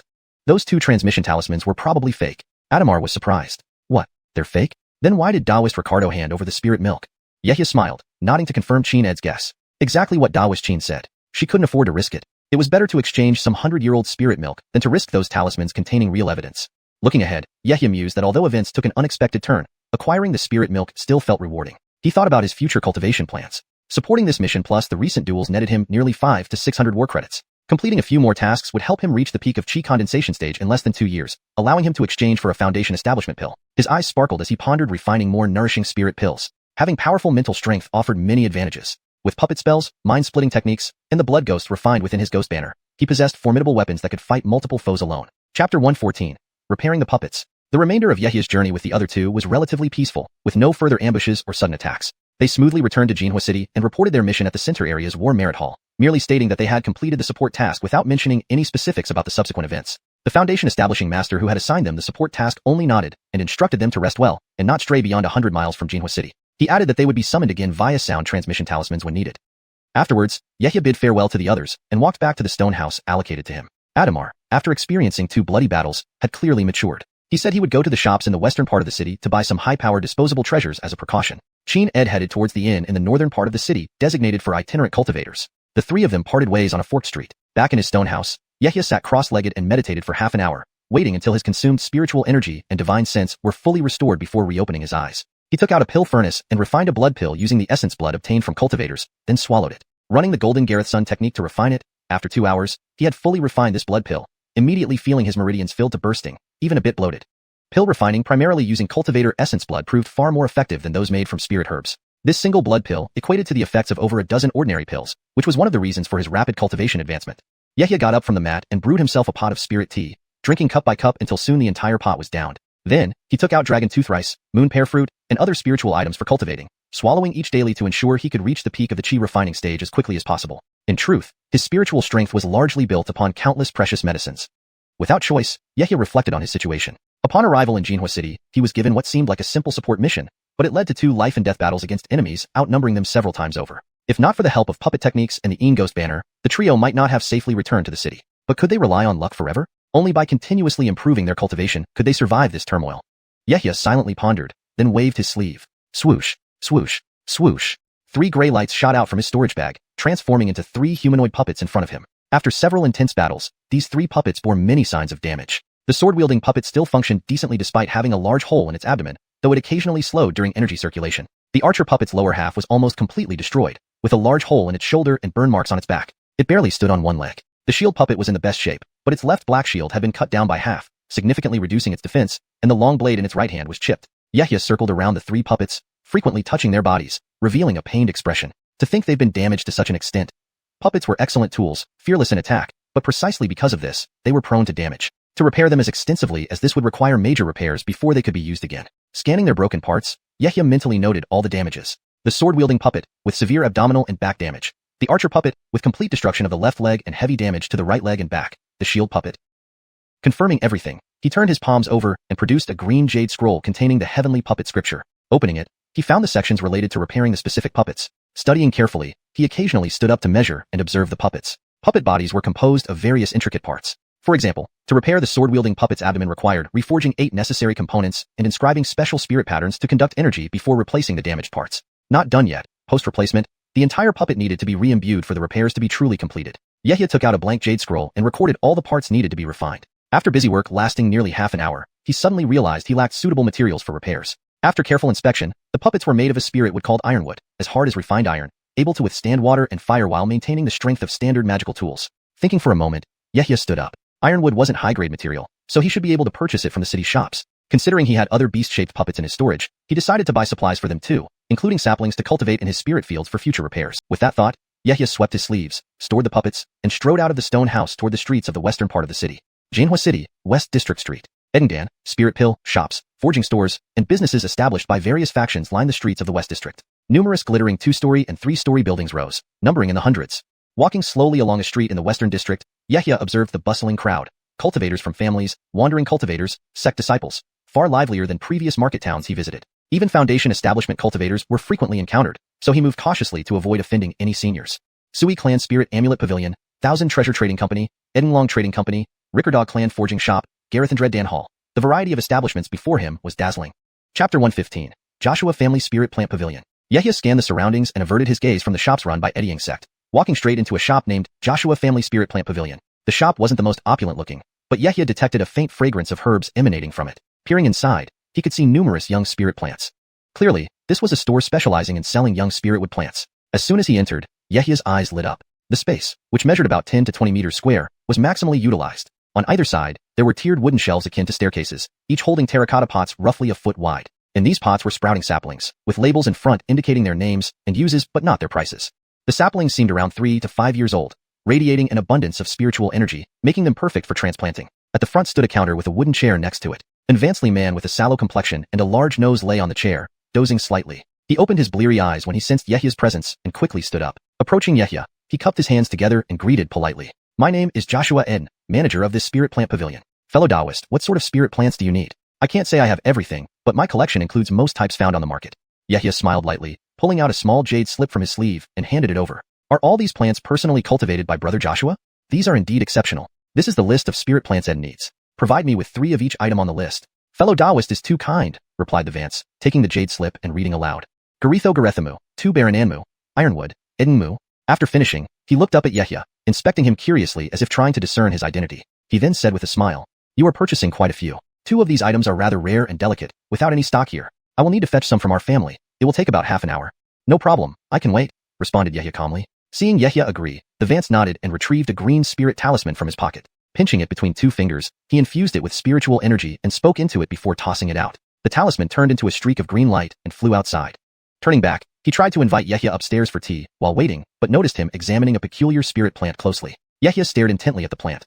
A black sapling as thick as a thumb grafted with red and purple branches, as if directly inserted on top. This piqued his interest, causing him to scrutinize it further. Upon closer inspection, the grafts appeared almost perfectly fused, suggesting a high chance of survival. Manager Joshua, did you cultivate this yourself? It looks like ironwood and red smoke would combined. Grafting between different spirit plants required extensive cultivation time. Master Uncle Cain within the sect had deep expertise in such techniques, having inherited knowledge from the Baronin family. They started with hybridizing spirit rice and progressed to cultivating spirit fruits. Every step consumed immense effort. The Vance glanced at Yehia, curious that he recognized it, and replied after pondering. To notice such small details, does fellow Taoist also study this? Not really. I don't have the time for that. I just happened to see Foundation Establishment Master Uncles cultivating spirit trees within the sect and got curious. The Vance's expression changed slightly upon hearing this, nodding silently before speaking softly. The sect? Keepers, you're a disciple of Ediang sect, so you probably know Elder Brother Cain. Upon mentioning Cain, Yehia's eyes lit up as he asked hurriedly, do you know Master Uncle Cain? I once served under him for half a year. The Vance gazed into the distance, reminiscing, before explaining slowly. Not only do I know him, we were fellow disciples. Unfortunately, my cultivation talent was poor, preventing me from advancing. About 15 years ago, I left the sect and managed this family shop. Now, I am in my twilight years. I wonder if Elder Brother Cain has successfully cultivated his moon pear fruit? Yehia nodded and retrieved a fist-sized fruit, glowing with a faint blue light from his storage bag, the hybrid moon pear fruit from crossbreeding Qing pear and moon essence fruit. He succeeded a few years ago and is now mass reproducing them. Soon, they will be available for sale. My master uncle once rewarded me with some. This is one of them. Looking at the faintly blue glowing moon pear fruit, the Vance's face brightened with emotion. His voice trembled slightly as he spoke. Really? You actually succeeded. It seems I was wrong. Then, pointing at the fruit, he asked shyly, fellow Taoist Eden, can you sell this moon pear fruit to me? Since you and Master Uncle are acquaintances, no need for formalities. Here, take this fruit. Saying this, Yehia handed the fruit to the Vance without hesitation. Receiving the fruit, the Vance's excitement grew, examining it carefully. Soon, he calmed down, putting it away and looking at Yehia with a softer gaze. How can I accept this freely? Given that you received this recently cultivated moon pear fruit, you must have a good relationship with Elder Brother Cain. Are you interested in this grafted ironwood? In that case, I shall gift this spirit wood to you and ask for your help with one thing. Surprised by the Vance's generosity, Yehia hesitated momentarily. This, isn't it improper? After all, it represents your hard work. The Vance waved his hand dismissively. It's fine. My lifespan is short, and after I pass, no one in the clan will practice these non-contributive cultivation methods. If you are interested, it won't go to waste. And I entrust you with this jade slip. With a serious expression, he retrieved a thick green jade slip from his storage bag and handed it to Yehia. Chapter 116. Spirit Plant Jade Slip. The Vance spoke solemnly. This jade slip contains my insights and experiences from cultivating spirit plants over the years. Back then, I studied under our master along with Armin Cain, cultivating spirit plants for Ediang sect. Cultivating spirit fruits was to earn more spirit stones for the sect, but we also gained some unexpected experience in other areas. In these past few decades, I've conducted quite a bit of research and don't wish for it to go to waste. Yehia listened and cast a curious glance at the jade slip, asking somewhat surprised. Brother Taoist, what do you mean? The Vance stroked his beard and sighed lightly. Please deliver this jade slip to Armin Cain for me. As for compensation, you can read through its contents freely, even make a copy if you wish. Just ensure it doesn't go to waste. Yehia's expression showed surprise as he asked back. After so many years, why not return to the sect yourself and give the jade slip to Uncle Cain? No, I won't go back to Ediang sect. When I left the sect, there were other reasons that make it inconvenient for me to meet Armin Cain again. Seeing the regret on the Vance's face, Yehia understood part of the situation. It seemed there had been some unresolved matters between them.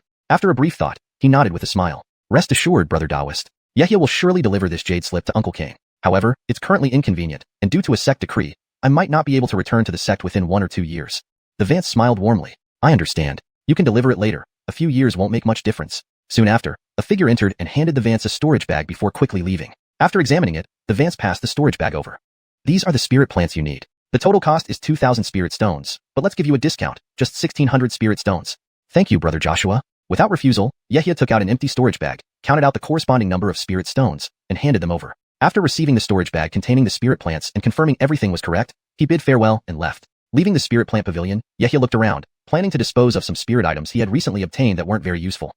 He walked down the street and entered a shop called Cloud Mist Trading, where after haggling, he sold a few mid-grade magic tools and miscellaneous items he no longer needed.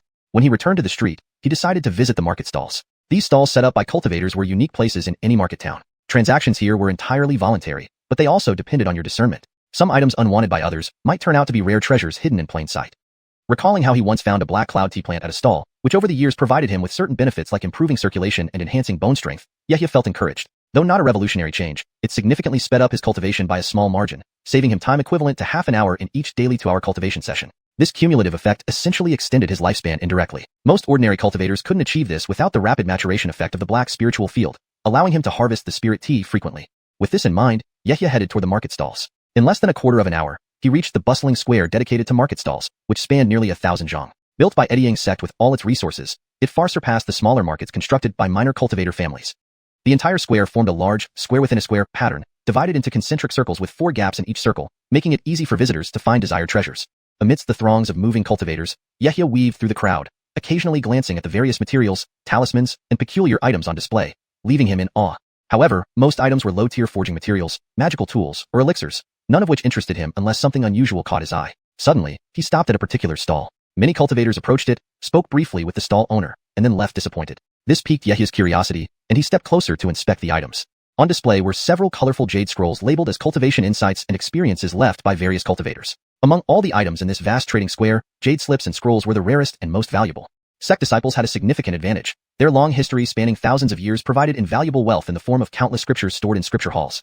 Of course, one couldn't deny the value of unique insights from independent cultivators and minor families. Yehia perused the titles, Fire Spell Insights, Low-Rank Spell Insights, Spell Control Insights, and more. These documents often commanded prices of over 1,000 spirit stones, a hefty sum for any chi cultivation practitioner. One jade scroll particularly caught his attention, titled Spell Fusion Insights, priced at 3,000 spirit stones, a value equivalent to 3 high-grade magical tools, even accounting for the current inflated prices. This price and title intrigued Yehia. He glanced at the vendor, a kale in gray robes, seemingly unremarkable except for the embroidered character Paul on his collar, indicating his family lineage. Noticing Yehia's interest in the jade scrolls, the vendor scanned him, recognizing the inner disciple medallion of eddying sect, and immediately brightened. Brother Taoist, are you interested in this jade scroll? Coming back to his senses, Yehia replied calmly. The price is indeed astronomical. However, I'm quite curious about what kind of insights could command such a high price. Chapter 117. Spell Fusion, Wind and Fireblade? The stall owner raised his hand and said with a faint smile, Fellow Taoist, you may pick it up for a look. Yehia did not hesitate to take the jade scroll, opened it, and began to examine its contents. As he fully understood what was written inside, his eyes widened in surprise, mirroring the astonishment of the previous cultivators who had viewed it. The scroll detailed how to integrate various spells for cultivation, but only about a third of the content was visible. The rest was sealed by a special divine consciousness force. Attempting to view the hidden content would result in being attacked by this divine consciousness force, destroying the jade scroll in the process. This was a common method used to protect ancient texts. Yehia's eyebrows furrowed slightly as he placed the jade scroll back down, then looked at the stall owner and asked mildly, I have some questions, fellow Taoist. Could you clarify them for me? The stall owner did not refuse but smiled broadly and replied, Of course, fellow Taoist. Please ask your questions. This jade scroll contains insights into spell fusion techniques, which you must have reviewed. Have you practiced it? And can you demonstrate it for me? 3,000 spirit stones is not a cheap price. Upon hearing this, the stall owner's face showed a hint of hesitation, as if there were difficulties, but quickly returned to a smile, looking at Yehia and saying, Well, alright, since fellow Taoist Ed wants to see, I will give it a try. He stood upright, raising both arms simultaneously, forming seals with his hands, and then clapped them together, instantly generating specks of green and red light. Yehia squinted his eyes, fixating on the scene unfolding before him. The stall owner suddenly parted his palms, releasing soft whistles of wind that gradually grew louder. In the blink of an eye, several pale green wind blades appeared in his palms, shimmering with spiritual light, and with a whoosh, tendrils of crimson flames enveloped the wind blades. The fire intensified rapidly, and within moments, the wind blades transformed from a pale green to flickering flames. Yehia paused, staring intently for a few seconds before muttering, Wind and fire blade? Fire and wind blade? What it's called doesn't matter, fellow Taoist. Watch my technique.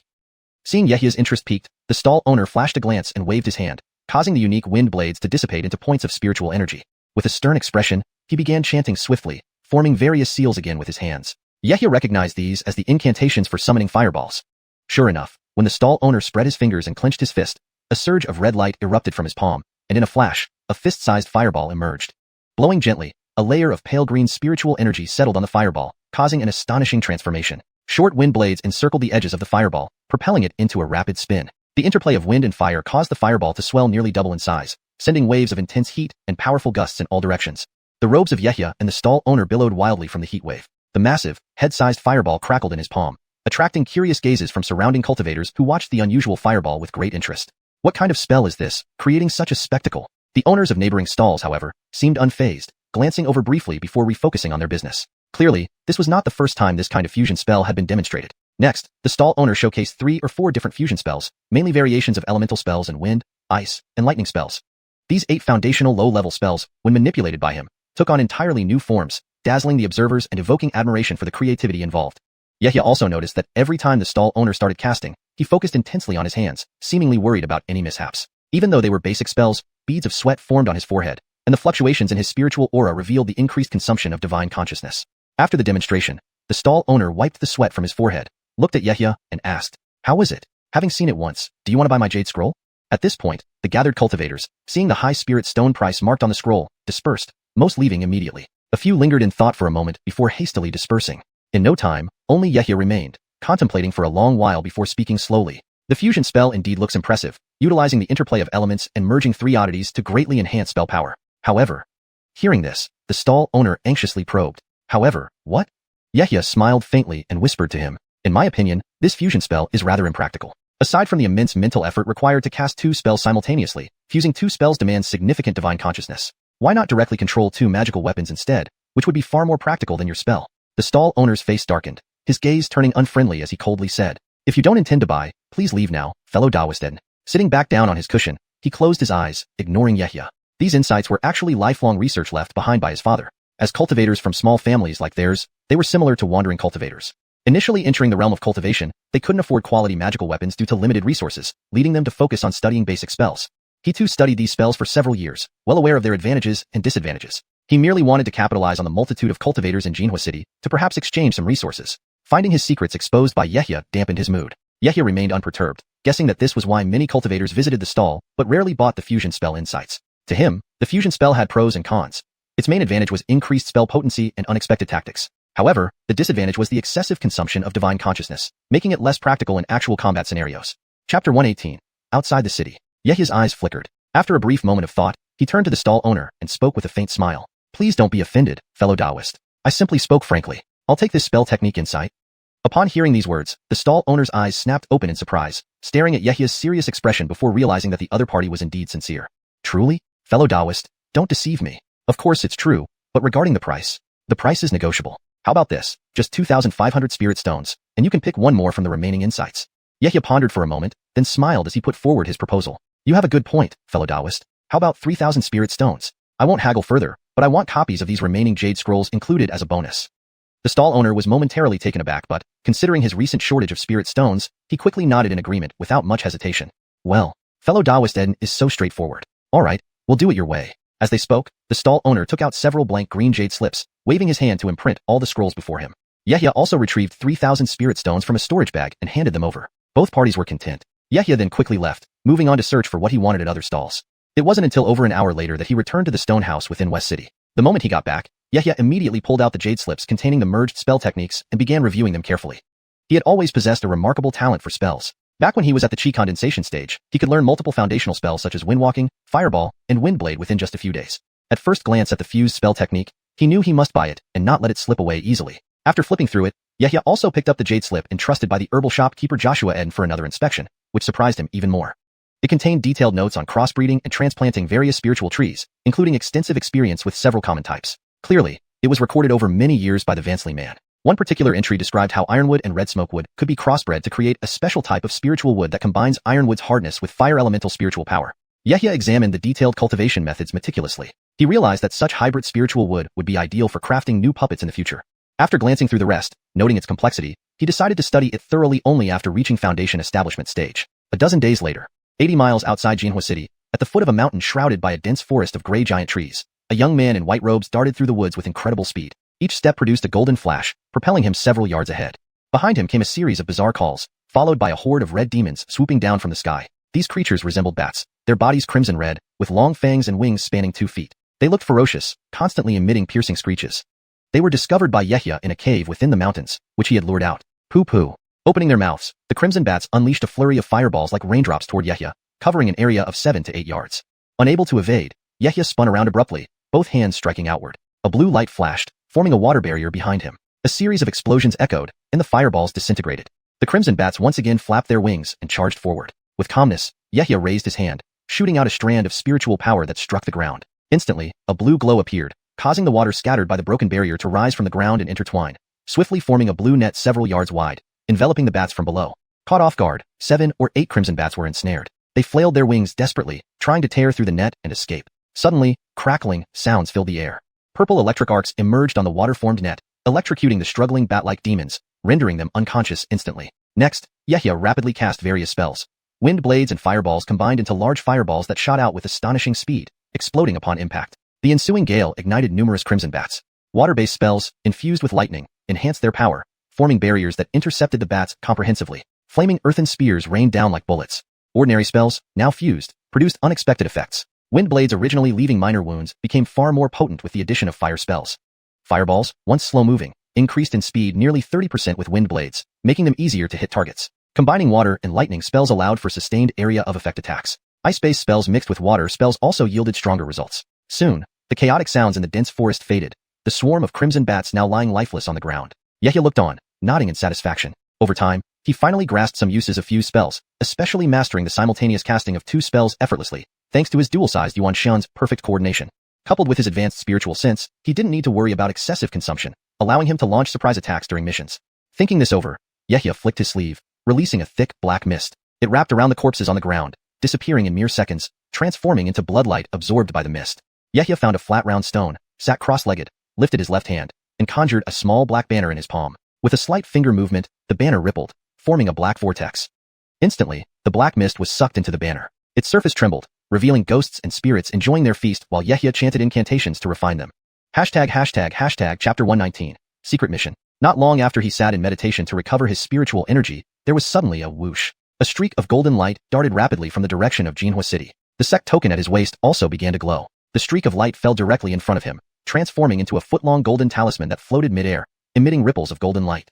On the front of the talisman was the distinctive emblem of Edyang sect. Yehia sensed the arrival of the message talisman, slowly opened his eyes, and looked up. He then gently reached out with his right hand, and the talisman instantly appeared in his palm. With a firm squeeze of his fingers, he injected spiritual energy into it, read the information within, and immediately stood up from the gray stone beneath him.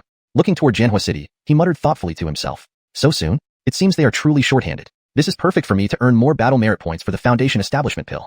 After saying this, Yehia casually tossed the talisman, which burned quickly and dissolved into specks of golden light. A cloud of green mist then flew out from his storage bag and settled under his feet. Pinching an incantation seal, Yehia immediately ascended on the cloud, turning into a streak of green light that dashed toward Jinhua City. In the central area of Jinhua City, before a grand hall, Yehia hurriedly arrived. He walked several dozen feet along the left side and stopped at a stone door carved from green stone. A faint golden light enveloped the stone door, and above it was inscribed the word Dinglu. Yehia glanced up, confirmed it was the correct place, and swiped his hand to retrieve his identification token. He touched it against the stone door. After a flash of golden light, the stone door creaked open easily. He quickly entered the room, which was about a dozen feet wide. Inside was a simple stone hall with 2 rows of redwood tables and chairs. On a slightly raised platform were 2 main seats. Sitting in the main seats was a refined man in a white robe, radiating a formidable aura. Without hesitation, Yehia approached and bowed respectfully.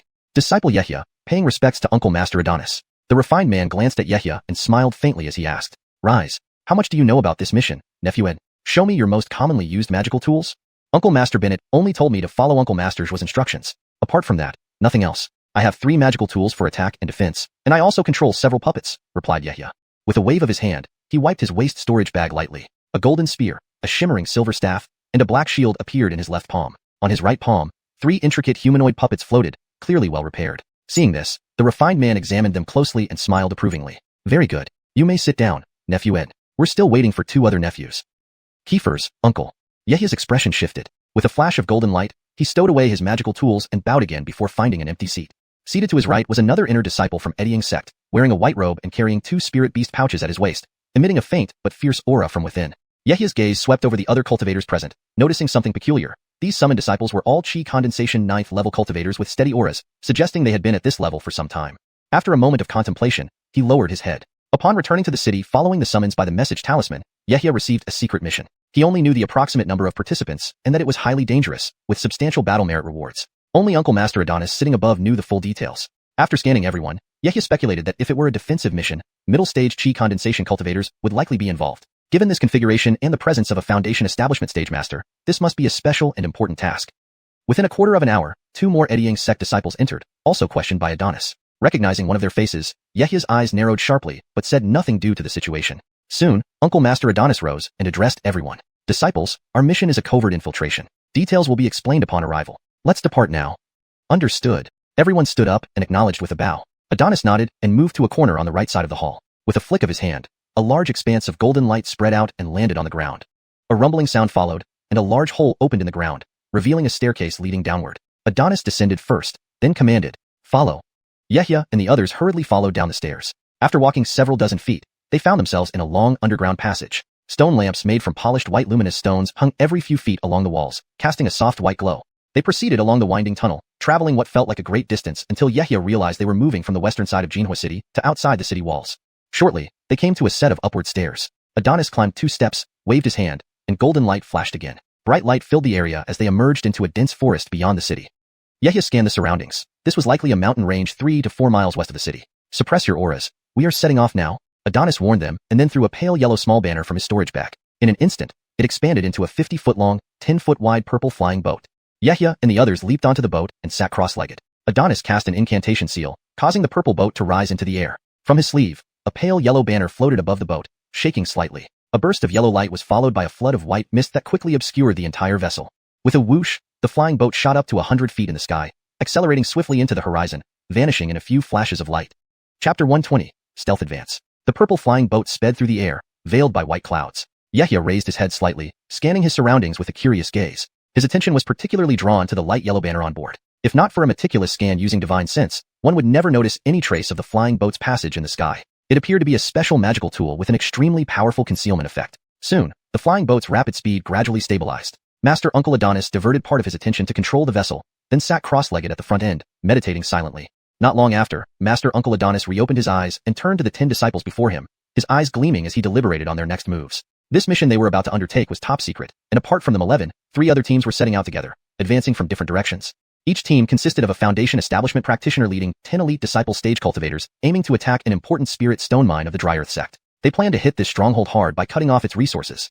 After contemplating their strategy, he stood up, looked at everyone, eyes narrowing slightly as he spoke sternly. "Fellow disciples, we will soon enter the territory of the Dry Earth sect near the border of Baranzhou. There is a large mine there that produces no fewer than thousands of spirit stones daily, with a stockpile of at least several 100,000. There are 4 teams like ours, attacking the mine from the east, south, west, and north. Anyone who breaches the mine's formation first will receive 5,000 spirit stones and a reward of 300 battle points. As for what happens inside, how many spirit stones you can seize depends entirely on your own abilities."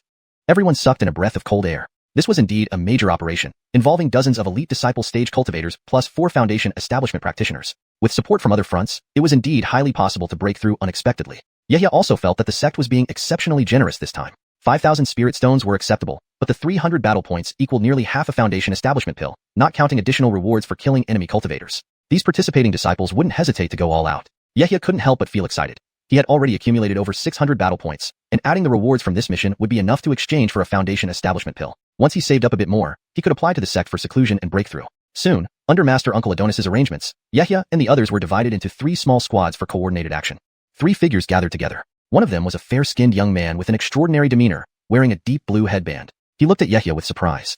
"I didn't expect to meet Brother Eden on this mission. I have yet to properly repay you for your assistance last time. Now meeting again makes me somewhat embarrassed." Yehia recognized Eden, a fellow disciple he had saved outside the sect a few years ago. He smiled faintly and gave a polite salute. "Brother Cyrus, there's no need for such formality. It was just a stroke of luck. You've already given me several storage bags, which contain items of great value to me." They exchanged pleasantries, acknowledging each other's identities. Nearby was a refined-looking female cultivator named Baron Hong, around 20 years old, whose aura was slightly lower than theirs but shared the same status as an inner sect disciple. "Since Brother Cyrus knows Brother Eden, this makes things easier. Why don't you arrange our roles?" Yehia nodded in agreement. "Sure, let's do as Brother Cyrus suggests. When the time comes, I'll protect you while you focus on breaking the formations." Eden scanned both of them, seeing their nods of consent, and spoke slowly. "All right, if Aviana Baron and Brother Eden have no objections, then I'll assign our tasks. I've brought some specialized array-breaking magical tools. When the time comes, you two will protect me, and we might really be the first ones inside. If we're the first to breach, that will count as a great feat, earning us more battle points." Yehia and Baron Hong nodded in unison. "Agreed. We'll follow Brother Cyrus's plan. I'll protect you when the time comes, you just focus on breaking the formation." Other squads discussed and coordinated among themselves. From Eden, Yehia learned that half of the 10 cultivators were actually disciples of the array hall, bringing specialized array-breaking tools. No wonder Master Uncle Adonis sounded so confident. With attacks from 4 directions, even the large mine's formation would find it hard to withstand. The trio chatted briefly before settling down to meditate, awaiting the start of the mission. The flying boat raced through the air for 3 days and nights. By the 4th day at dawn, it began to slow down. Yehia looked below. The terrain had risen significantly, covered in swirling yellow soil. Vegetation was sparse, mostly consisting of dry, dead trees. Jerome Kingdom had diverse landscapes, 70% mountains and 30% plains, ideal for cultivating spirit herbs, contributing to its extensive transmission of cultivation arts. As one of the top 5 sects, Eddying sect held considerable power. Dry Earth sect, on the other hand, mostly covered plateau areas with few spirit herbs but rich in spirit or resources. Many disciples excelled in earth-based evasion techniques, a habit formed from exploring various veins. Having now entered Dry Earth sect's territory, every step was taken cautiously. The flying boat slowed down further, with Master Uncle Adonis frequently releasing his divine sense to monitor the surroundings. Half a day later, the boat descended into a barren, brownish-yellow mountain, hiding in a dried-out forest. Uncertain about the reason, everyone cautiously concealed their auras at Master Uncle Adonis's instructions. Shortly after, a few beams of light flashed across the sky, several late disciple stage cultivators rushing towards Baranjo on magical tools. Soon, they vanished into the horizon. Once they were out of sight, the flying boat rose again, continuing forward. As dusk fell, they arrived at a special location, a vast, endless expanse of yellow earth slopes, devoid of vegetation except for scattered rocks. Chapter 121. Surrounding the mine. Have we arrived? Yehia stood on the flying boat, looking forward to a desolate area void of any human presence. He was visibly surprised. However, his eyes quickly flickered with realization. He muttered some incantations, raised his right hand, and swiped it over his eyes. Instantly, his eyes glowed with faint red light. When he looked again, the scenery before him was entirely different. The previously empty yellow hillside revealed hidden depths. A massive yellow light dome covered several miles around the hill, like an inverted jade bowl. Inside this dome, one could vaguely see verdant mountains, with a mine at the base, from which beams of light periodically rose and fell. Yehia used the spirit eye technique, but could only see blurred images. On the front of the flying boat, Master Uncle Adonis's eyes shone with strange purple light, and an overwhelming aura enveloped him, far surpassing the effects of Yehia's technique. It seemed as if he could clearly view the array inside. After a few intense gazes, he shifted the incantation in his hand, causing the flying boat to tremble slightly and descend toward a sparse forest below. Once the flying boat stabilized, everyone disembarked. Master Uncle Adonis's voice rang out, "Rest here for now. We will act together at midnight when all four groups gather." Everyone nodded in agreement. Yehia, Eden, and Baron Baranhong sat cross-legged together, awaiting nightfall. Not a single person showed fear. Instead, excitement spread across their faces. After all, breaking the formation first would mean securing a third of the foundation building pills, so they were bound to give it their all. Yehia sat in contemplation, occasionally brushing his hand against his storage bag, devising strategies for the upcoming assault. This chaotic battle engulfing the entire Jerome Kingdom cultivation realm had escalated into a deadlock, with both sides seeking to gain the upper hand. Without advancing to the foundation establishment stage soon, such missions might become more frequent, possibly even facing foundation establishment cultivators directly. Completing these tasks as quickly as possible was undoubtedly the best choice.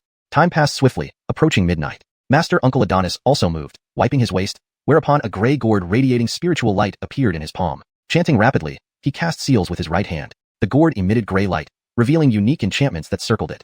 He gently pulled the stopper off, raised his left hand, and threw the gourd upwards. Swoosh! An inconspicuous beam of gray, spiritual light soared high into the sky, reaching hundreds of feet up. The gourd spun mid-air, followed by black mist surging from its mouth, gradually forming a large dark cloud. This cloud slowly drifted towards the mine.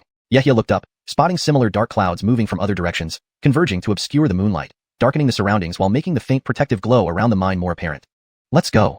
Following Master Uncle Adonis's order, everyone ascended into the air, racing towards the target. Yehia stood on a green cloud, dimming its glow to blend in with the darkness. To his left, Eden rode a green gourd, appearing unremarkable but extremely fast. Despite no audible rush of wind, he stayed close to Master Uncle Adonis. On the right, Baron Baranhong rode a giant ink-black eagle, each wing flap carrying her dozens of feet forward. However, the eagle was merely a mid-tier first-grade creature, clearly just for transportation.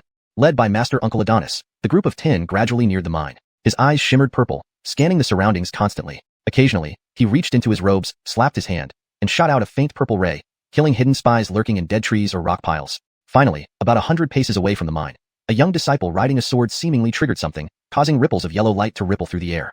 Beware! Reacting first, Master Uncle Adonis flashed forward at lightning speed, sweeping the disciple with purple light from his sleeve, pulling him aside by several dozen feet. Then a vast wave of yellow light erupted from below, transforming into a thick, 2-foot-wide yellow beam. Boom! The yellow beam surged upward, striking the original position of the young disciple. Heart pounding, he turned gratefully to Master Uncle Adonis. Thank you, Master Uncle. Adonis waved his hand, glanced down, and his expression grew grave. We've triggered a warning formation here. We're discovered. Increase speed. Attack directly. Everyone complied without hesitation, fully activating their flying artifacts, accelerating rapidly towards the mine. Simultaneously, bright yellow beams flared around the mine, piercing the dark night sky. Enemy cultivators incoming. Enemy cultivators incoming.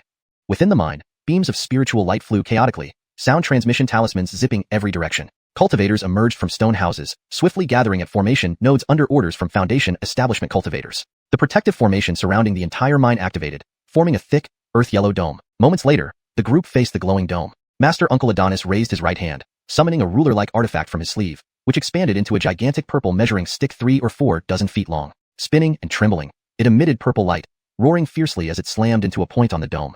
Boom. A loud crash sounded as the dome indented deeply, a half-dozen feet wide, several feet deep crater, showcasing the power of the purple ruler.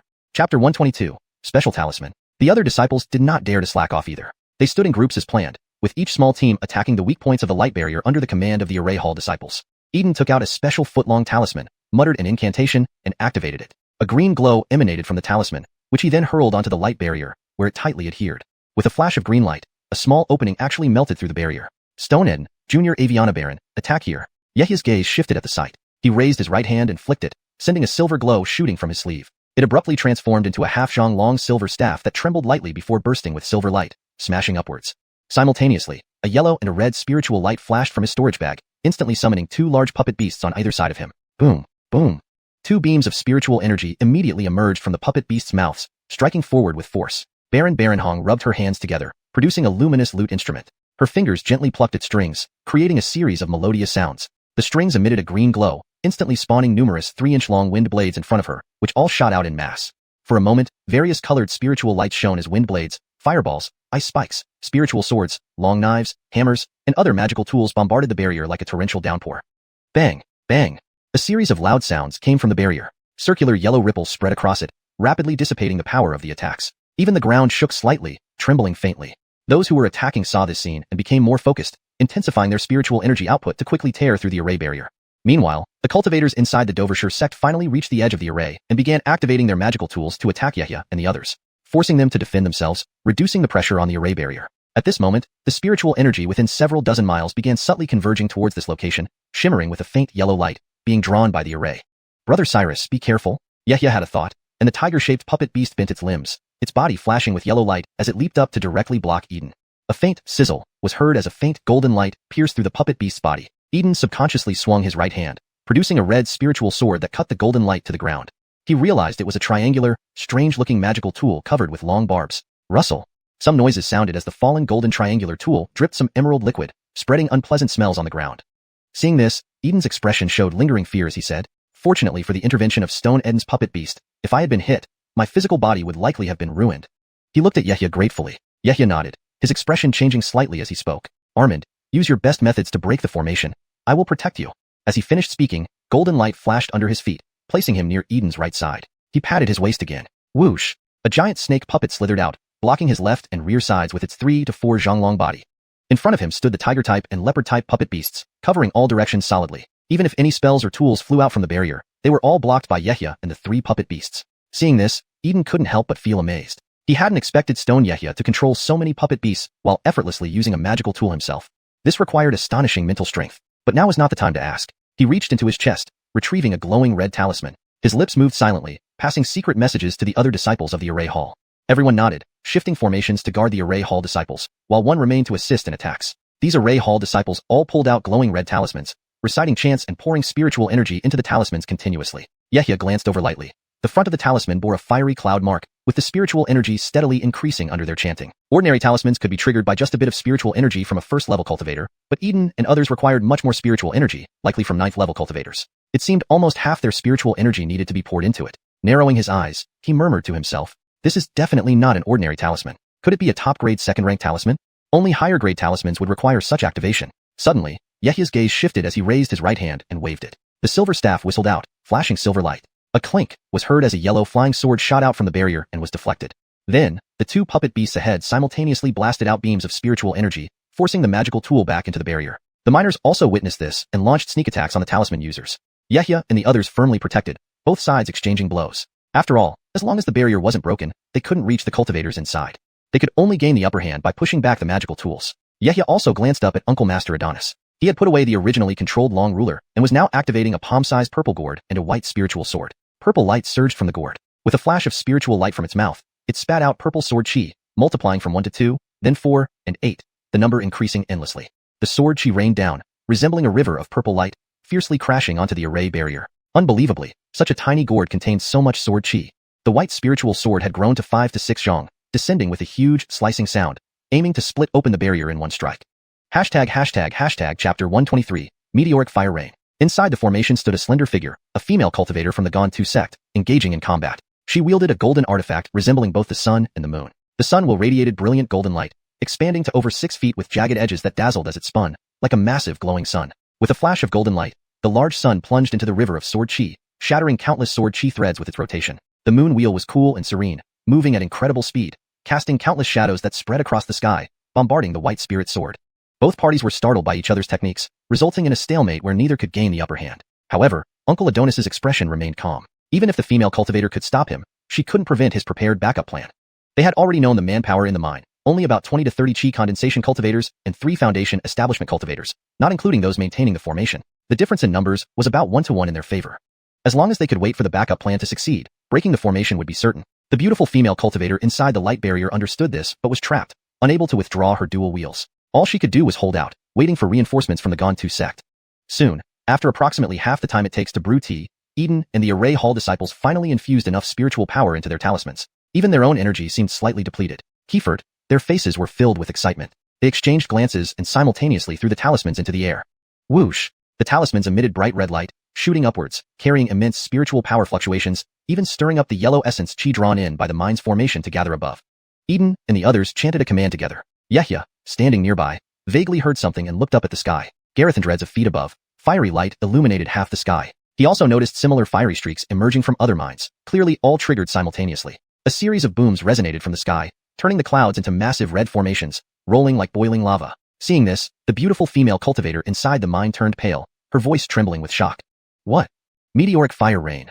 You actually brought so many high-grade second-rank spirit talismans. Are you planning to level the entire mine? She deeply understood the intent of Eddie Yang's sect this time. Under such an overwhelming spell, only a few foundation establishment cultivators might have a chance to escape, and even then, it wasn't certain. Everyone else, including everything in the mine, would likely be destroyed. This was a super-wide area fire spell within the realm of second-rank spells, almost impossible for even 1 or 2 foundation establishment cultivators to cast. Seeing the terrified look on the Gantu sect cultivators' faces, Uncle Adonis's eyes flashed coldly, and he sneered. Leveling it? We're here for more than just that. We intend to wipe all of you out. 1 month ago, didn't your Gantu sect invade our Eddie Yang sect's territory, destroying several spirit mines with multiple second-rank mountain-splitting talismans? This is just collecting interest. The female cultivator raised her hands, instantly sending out 2 streams of yellow essence power to retract her dual wheels. She continuously slapped spiritual power onto the formation barrier, reinforcing it. Her voice echoed loudly. Follow my order, everyone. Reinforce the barrier with spiritual power. The Gantu sect cultivators within the formation ceased trying to ambush them, quickly retracting their magic treasures and pouring essence power into the barrier. For a moment, the entire mine's formation barrier became visibly brighter. Retreat. 50 feet back. Uncle Adonis shouted orders to Yehya and the others. Yehya immediately waved his sleeve, retrieving the puppet beasts, and swiftly retreated backward. They quickly withdrew to a distance of several dozen feet. Lifting their heads, they watched in awe as a breathtaking sight unfolded before them. Above the cloud layer, half-foot-long fire meteors began to emerge from the flaming clouds, flames raging on their surfaces as they plummeted from the sky at breakneck speed. Whoosh! 1, 2, 10, 100. More and more small fire meteors emerged from the flaming clouds, red flashes erupting as they directly struck the formation barrier. The burning meteors, accelerating in freefall, whistled through the sky, leaving long trails of flame behind them. Boom! Boom boom!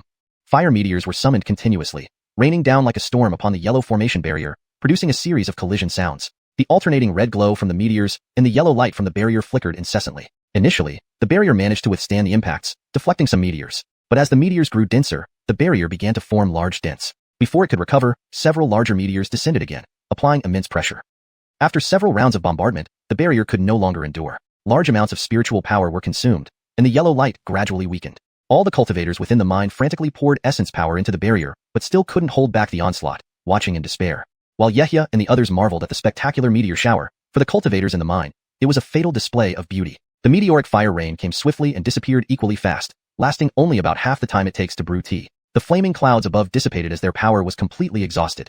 The mine's formation barrier now hung precariously, its yellow glow thinning dangerously close to breaking. Just as the cultivators inside thought they might breathe a sigh of relief, Yehya and the others, led by Uncle Adonis, charged forward again, attacking the barrier. Even if they wanted to resist, they had no spare spiritual power to reinforce the barrier. They could only watch helplessly as the barrier shattered. Rumble. A deafening sound echoed, shaking the ground for miles around. Sheets of yellow light appeared, and the mine's barrier finally broke apart. Realizing no reinforcements were coming, several voices of Foundation establishment cultivators sounded within the mine. Escape as many as you can. Retreat. Accompanied by astonishing whistles, 3 powerful Foundation establishment auras soared through the night sky in different directions at astonishing speeds. From the Eddie Yang sect, 4 equally formidable auras pursued them relentlessly.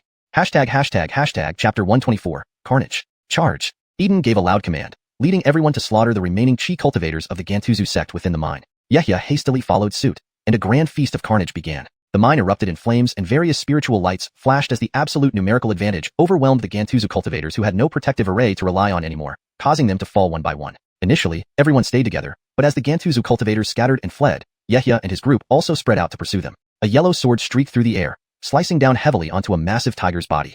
A clang echoed as the tiger remained unscathed. Yehia, along with 3 puppet beasts, surrounded 2 Gantuzu cultivators. These 2 were merely mid-stage chi cultivators whose spells and talismans only managed to cause white sparks and slight cracks on the puppet beast bodies, hardly harming them at all. Upon seeing such fierce puppet beasts, they were thoroughly terrified. One of them, an average-looking youth of the 6th layer chi realm, defiantly yelled at Yehia, "You thieves of Ediangzong, do not be so arrogant. Reinforcements from our Gantuzu sect will arrive soon, and then none of you will escape." Beside him, Pierre shivered violently upon hearing these words and gently tugged at his sleeve, urging him not to further provoke. Yehia sneered coldly, not wanting to argue with them. After experiencing several battles, he knew that among the great sects, there was no distinction between justice and injustice. The deeper one delves into this world, the more despicable it becomes. Even the so-called spirit stone mine might have been just an excuse. Even without it, other conflicts would have surfaced eventually. With a thought, he waved his hand, instantly sending 3 streams of spiritual light from the puppet beasts' mouths. Boom! The boastful youth was obliterated into a mist of blood by the powerful blast. Yehia moved swiftly towards the remaining cultivator, who was already mentally shattered from fear, his body lying limp on the ground. Yehia couldn't help but think the man's willpower was rather weak, possibly having just arrived here without much experience. But he wasn't about to show mercy. Seizing the man by the neck, Yehia murmured some incantations, his eyes glowing with multicolored spiritual light, forming an eerie vortex which stared directly into the man's eyes. The youth immediately stiffened, his gaze locked onto Yehia's eyes.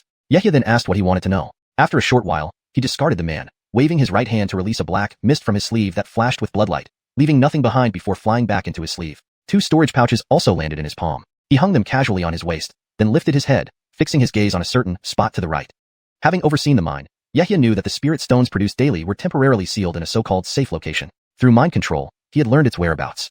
Naturally, he wouldn't miss such an opportunity. Without delay, he summoned the puppet beasts into his storage pouch, and with a flash of golden light beneath his feet, he rushed forward. Before long, Yehia reached a particular spot in the mine where 5 or 6 large stone houses sat at the foot of a hill, enveloped by a faint yellow barrier. Explosive sounds echoed from inside. Already, 7 or 8 Ediangzong cultivators were bombarding the barrier with various magic weapons, significantly weakening its glow. Yehia leaped forward, waving his robe sleeves, summoning the 3 puppet beasts once again. They raised their heads, gathering spiritual light.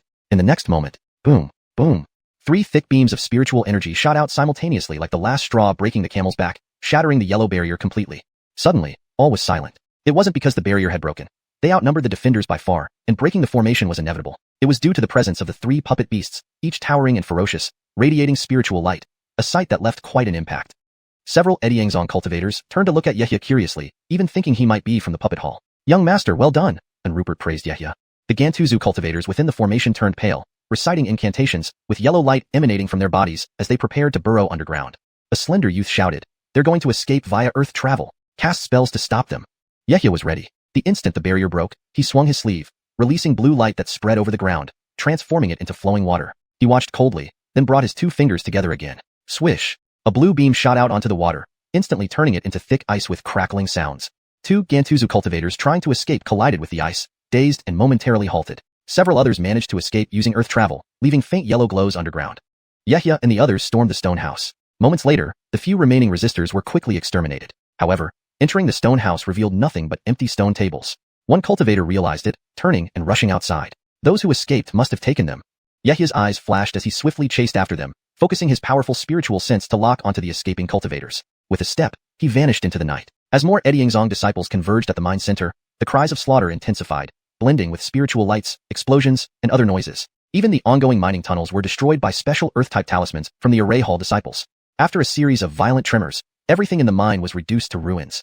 Chapter 125, Growing Reputation. Yehia's figure darted through the mine like lightning, his eyes glowing red as he scrutinized the ground intently. A faint, weak yellow glow could be seen moving rapidly underground. Several black figures were chasing him furiously from behind. After a few breaths, a piercing scream emerged from underground. Whoosh! A cultivator enveloped in yellow light burst out of the ground, greenish ghostly flames burning on his back, sending excruciating pain to his brain. The yellow-robed cultivator trembled, and his body emitted a strong yellow glow, barely managing to expel the ghostly flames outside his body. His flesh was already torn and bloody, but he paid it no mind, raising his head to look at Yehia. He suppressed his unease and tried to appear calm. "If you take one more step forward, I will detonate these 2 storage bags, and the spirit stones inside will go with me." Yehia laughed coldly. "I'm afraid you won't get the chance." As soon as he spoke, black ripples spread from beneath the yellow-robed cultivator. a large number of ghosts emerged, opening their mouths wide and roaring. A deafening howl of ghosts enveloped the yellow-robed cultivator. He stiffened as if struck by lightning, his grip on the storage bags loosening. Trying to do something, his body twitched uncontrollably. Then a flash of silver light appeared, and a silver staff whistled through the air, striking lightly against his head. It exploded like a watermelon, turning into a mess of blood and flesh. Thud. The corpse fell straight to the ground. Yahya's gaze remained calm as he swept up the black light, and the ghost banner flew out, shaking gently. All the flesh and blood of the yellow-robed cultivator turned into a pool of pus and blood, sucked into the banner.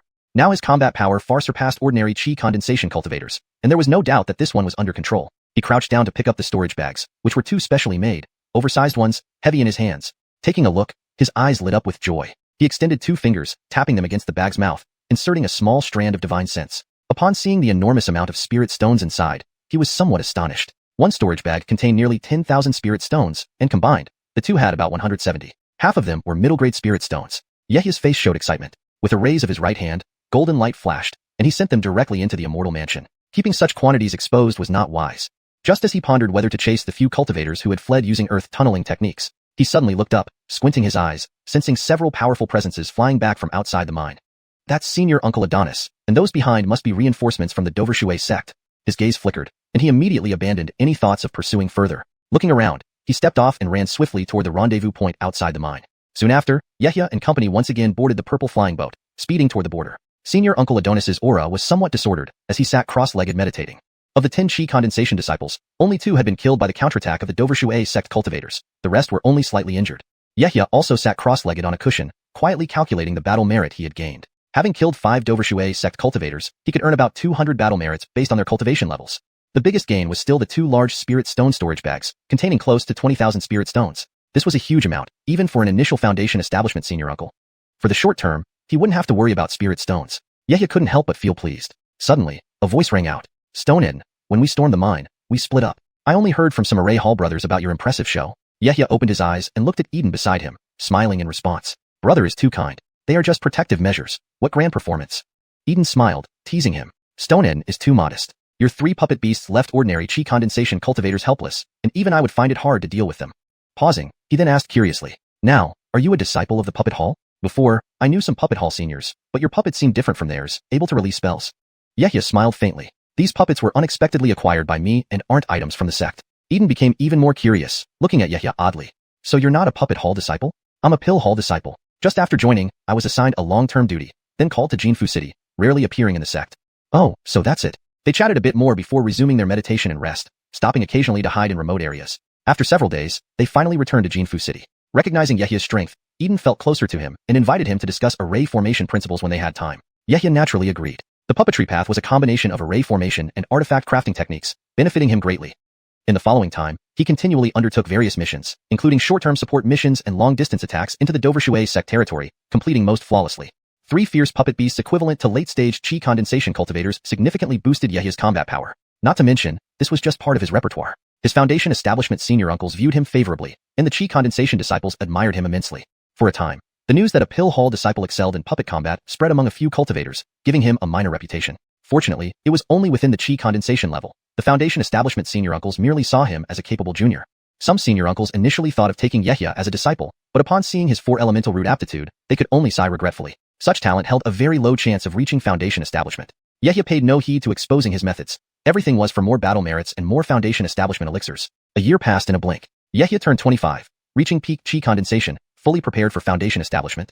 That day, he entered the battle merit hall, withdrawing all his merits and exchanging them for foundation establishment elixirs. Holding 4 or 5 items that could aid foundation establishment, he left amid envious gazes. Exiting the battle merit hall, he walked towards a nearby pavilion, entering after being announced. Inside sat a Kale in red robes, deeply cultivating in late-stage foundation establishment. Without opening his eyes, he asked casually, "What is it?" Report to senior uncle. Pill hall disciple Yahya seeks permission to return to the sect for foundation establishment. Saying this, he respectfully handed over his token. The red-robed man slowly opened his eyes, looking at Yahya. Yahya immediately felt a divine sense probing through him, seeing everything before retracting. Your aura is passable, but your talent is not high. Given the current war, only 1 year is allocated for your foundation establishment. Are you sure you wish to use this opportunity? Yahya bowed respectfully, replying seriously. Kiefer's disciple is ready. Approved. This chapter showcases Yahya's growing reputation within the ranks of cultivators and the preparations he makes for his foundation establishment process. Despite facing challenges and skepticism due to his talent, Yahya's resilience and strategic thinking continue to elevate him. A voice rang out. and the token flew back into Yehya's hand. Seeing that his senior uncle had agreed, Yehya gave another salute, pocketed the token, and hurriedly left the room. After he was gone, the Kale in red robes glanced at Yehya's departing figure once more, his lips moving slightly as he murmured softly to himself. The Heavenly Puppet Sect's magical puppet techniques aren't available within our sect. Could it be that this young man has inherited the legacy of the Heavenly Puppet Sect? Quite a fortunate one. After a brief moment of contemplation, he did nothing further, closing his eyes again to meditate. This segment reflects the growing curiosity and acknowledgement of Yehya's unique abilities, hinting at the rare origin of his puppets while maintaining the mysterious and measured tone of the narrative. Chapter 126, The 5 Elements Spirit Transformation Array. Yehya received permission to return to the sect and made up his mind without delay. He swiftly strode out of Jinhua City, flicked his sleeve, and a cloud of green mist descended beneath his feet. It instantly transformed into a streak of emerald light that shot skyward. After orienting himself with a quick hand gesture, he dashed toward Eddie's sect at an astonishing speed. Several flashes of green light later, he vanished completely from sight. Several days later, Yehya arrived at the gate of Eddie's sect, wind-worn and dust-laden. Looking at the familiar sights, he felt deeply reflective. Perhaps peaceful cultivation was what all cultivators truly aspired to, but unfortunately, the limited resources in the immortal world meant constant struggle, trapping them endlessly in violence. He presented his token to the guard disciple for identity verification before ascending on his cloud once more. The bustling scenes of Eddie's sect were long gone. Occasionally, some disciples flew by using their magical artifacts, mostly at the early stages of chi condensation. At the foot of mountains and among the forests, there were figures laboring in cultivated spirit field. These low cultivation disciples did not yet qualify for battle. Even guarding ordinary mines required a minimum of mid-stage chi condensation. Whether this was fortunate or not remained uncertain. Yehya felt a bit sentimental as he flew past Dancha Peak. Seeing the large-scale cultivation of moon pear fruit trees in the spirit fields below reminded him of Joshua N's instructions from the spirit plant pavilion. Changing his flight path, he descended towards the stone hut where he had spent half a year, only to find that Master Cain was not present. After asking several working disciples, he learned that Master Cain had been away for over a month and was unlikely to return anytime soon. With no choice, Yehya left temporarily and flew directly toward the scripture hall. Foundation establishment was an incredibly serious matter. The few foundation establishment materials obtained through these years' efforts should not be wasted easily. He needed to gather as much information as possible to ensure readiness. Before long, a mist-covered mountain peak came into view. Below its midsection stood a 5-story ornate pavilion, teeming with disciples, including newly admitted ones at only the first or second stage of chi condensation. Walking toward the scripture hall, Yehya now bore the prestigious identity of an intersect senior brother. His naturally emanating spiritual pressure made new disciples feel pressured, causing them to make way for him, forming a clear path. Glancing at the scripture hall, Yehya strode inside, where rows of bookshelves caught his eye. He headed straight to the cultivation experience section, seeking methods related to foundation establishment. In no time, he reached a bookshelf on the western side, picked up a jade slip, and opened it. 8 large characters greeted him. The foundation of enlightenment, the beginning of immortality. Reading further, he became deeply engrossed in the detailed explanations about the differences between chi condensation and foundation establishment stages. Chi condensation involved refining essence into chi, gathering celestial energy partly, and using one's life essence. Only when both converge within the dantian could true cultivation begin. Even reaching the peak of chi condensation barely crossed the threshold of immortal Tao. Foundation establishment was akin to a fish leaping through the dragon gate.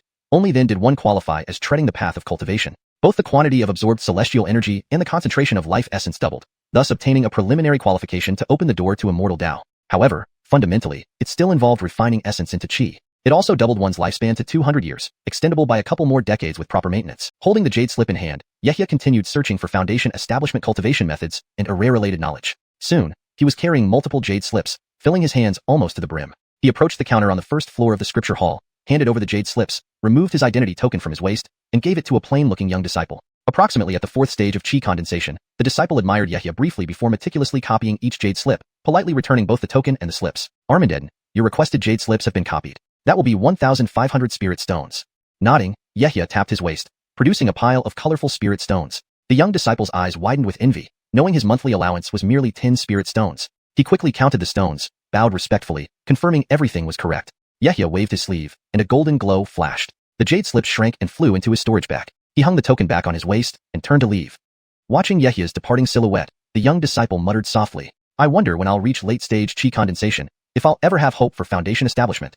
Leaving the scripture hall swiftly, Yehya summoned his green cloud and soared toward NG Peak, the residence of intersect disciples. Half a teacup's time later, at the cave residence on NG Peak, Yehya sat cross-legged in the cultivation room, reviewing the jade slips he had just obtained. Foundation establishment was called the start of immortal Tao and laid the foundation for future enlightenment. There was no room for carelessness. As time passed, each jade slip was carefully examined, and the methods of foundation establishment etched into his mind. The most crucial part of foundation establishment was transforming the chi in the dantian into a liquid form of spiritual essence. A fist-sized ball of spirit chi could transform into a single drop of liquid. Achieving liquefaction would signify a significant step toward successful foundation establishment. Recalling the various foundation establishment treasures obtained through battle merit, the jade purification pill cleansed his body's spirit power, enhancing its concentration. The spirit fusion pill aided in converting spirit chi into liquid, while the verdant spirit liquid facilitated the transformation. The most precious was the foundation establishment pill, which directly initiated the conversion process. Meanwhile, the century-old spirit milk from the Ricardo family served as a reserve when his spirit power was depleted. His gaze flickering, Yehia pondered deeply, then flipped his palm to reveal another jade slip inscribed with 5 elements spirit transformation array. This high-grade first-tier array utilized the principle of perpetual cyclic operation based on the 5 elements, drawing celestial energy to convert it into cultivator-required spirit energy. Its setup was relatively simple, requiring fewer array patterns but substantial spirit stones. It needed 5 pieces of medium-grade spirit stones for each element: gold, wood, water, fire, earth, and 100 low-grade spirit stones. Combined, it cost approximately 3,000 spirit stones, neither excessive nor insufficient. Thankfully, he had gained a fortune from the mine raid. Otherwise, he'd need to sell and use treasures or refine pills. Indeed, in the realm of cultivation, the prominence of wealth in the 4 essential elements, wealth, companion, law, place, was well justified. Chapter 127, Foundation Establishment. Without wealth, one cannot cultivate the way.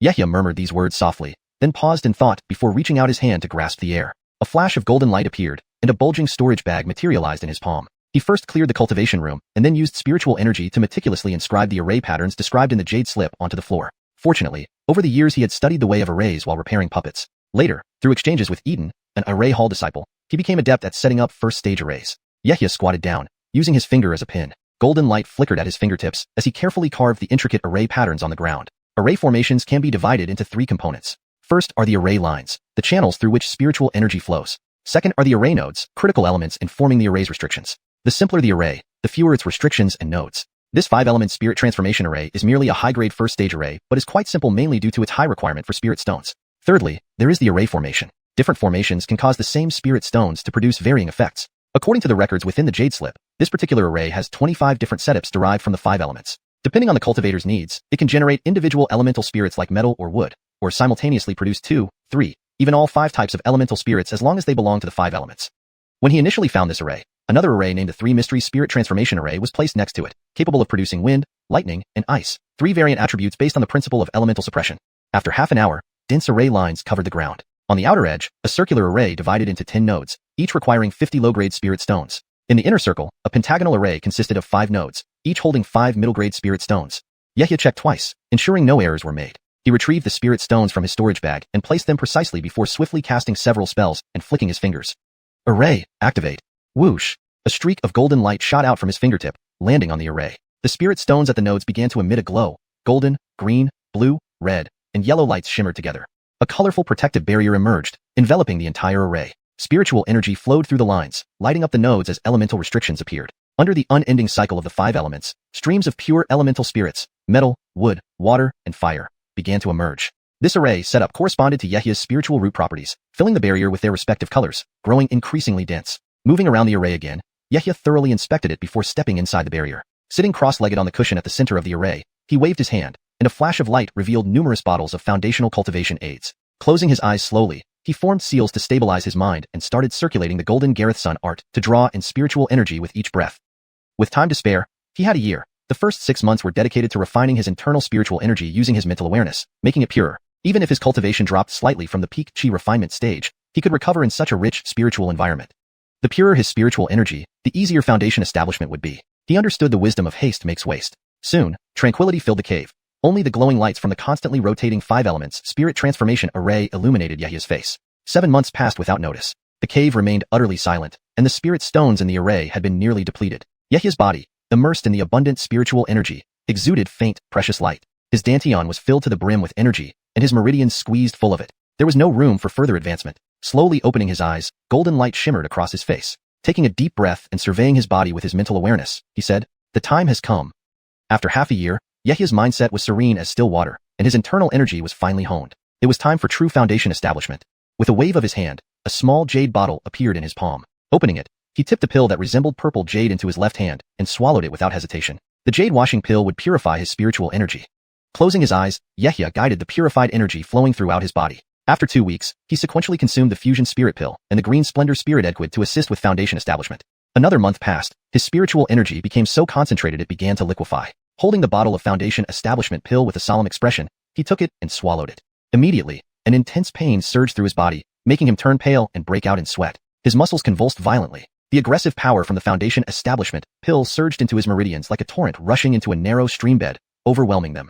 Enduring the agony, Yehia focused his mental strength. Golden light flashed between his brows as his two gold-colored essence spirits merged into one. A powerful mental force quickly entered his meridians, guiding the chaotic energy back into his dantian. The already filled dantian expanded under the pressure. Yehia forcefully compressed the energy with his mental strength until it liquefied. The Foundation Establishment Pill indeed increased the chances of success by 30%. Coupled with Yehia's strong mental awareness, the process went smoothly.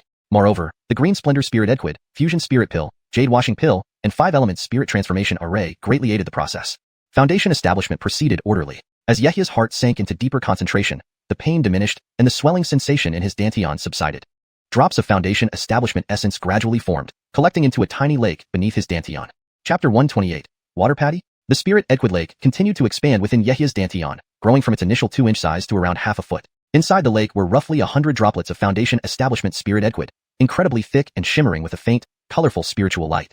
At the same time, waves of spiritual energy surged through his meridians while his chi and blood flowed like a surging river. His entire body was infused with rich vital force, his lifespan extended by 100 years, making his already youthful appearance even younger, his complexion ruddy and brimming with vitality. His skin subtly glowed, his flesh became as clear and glossy as jade, and the strength of his bones increased significantly.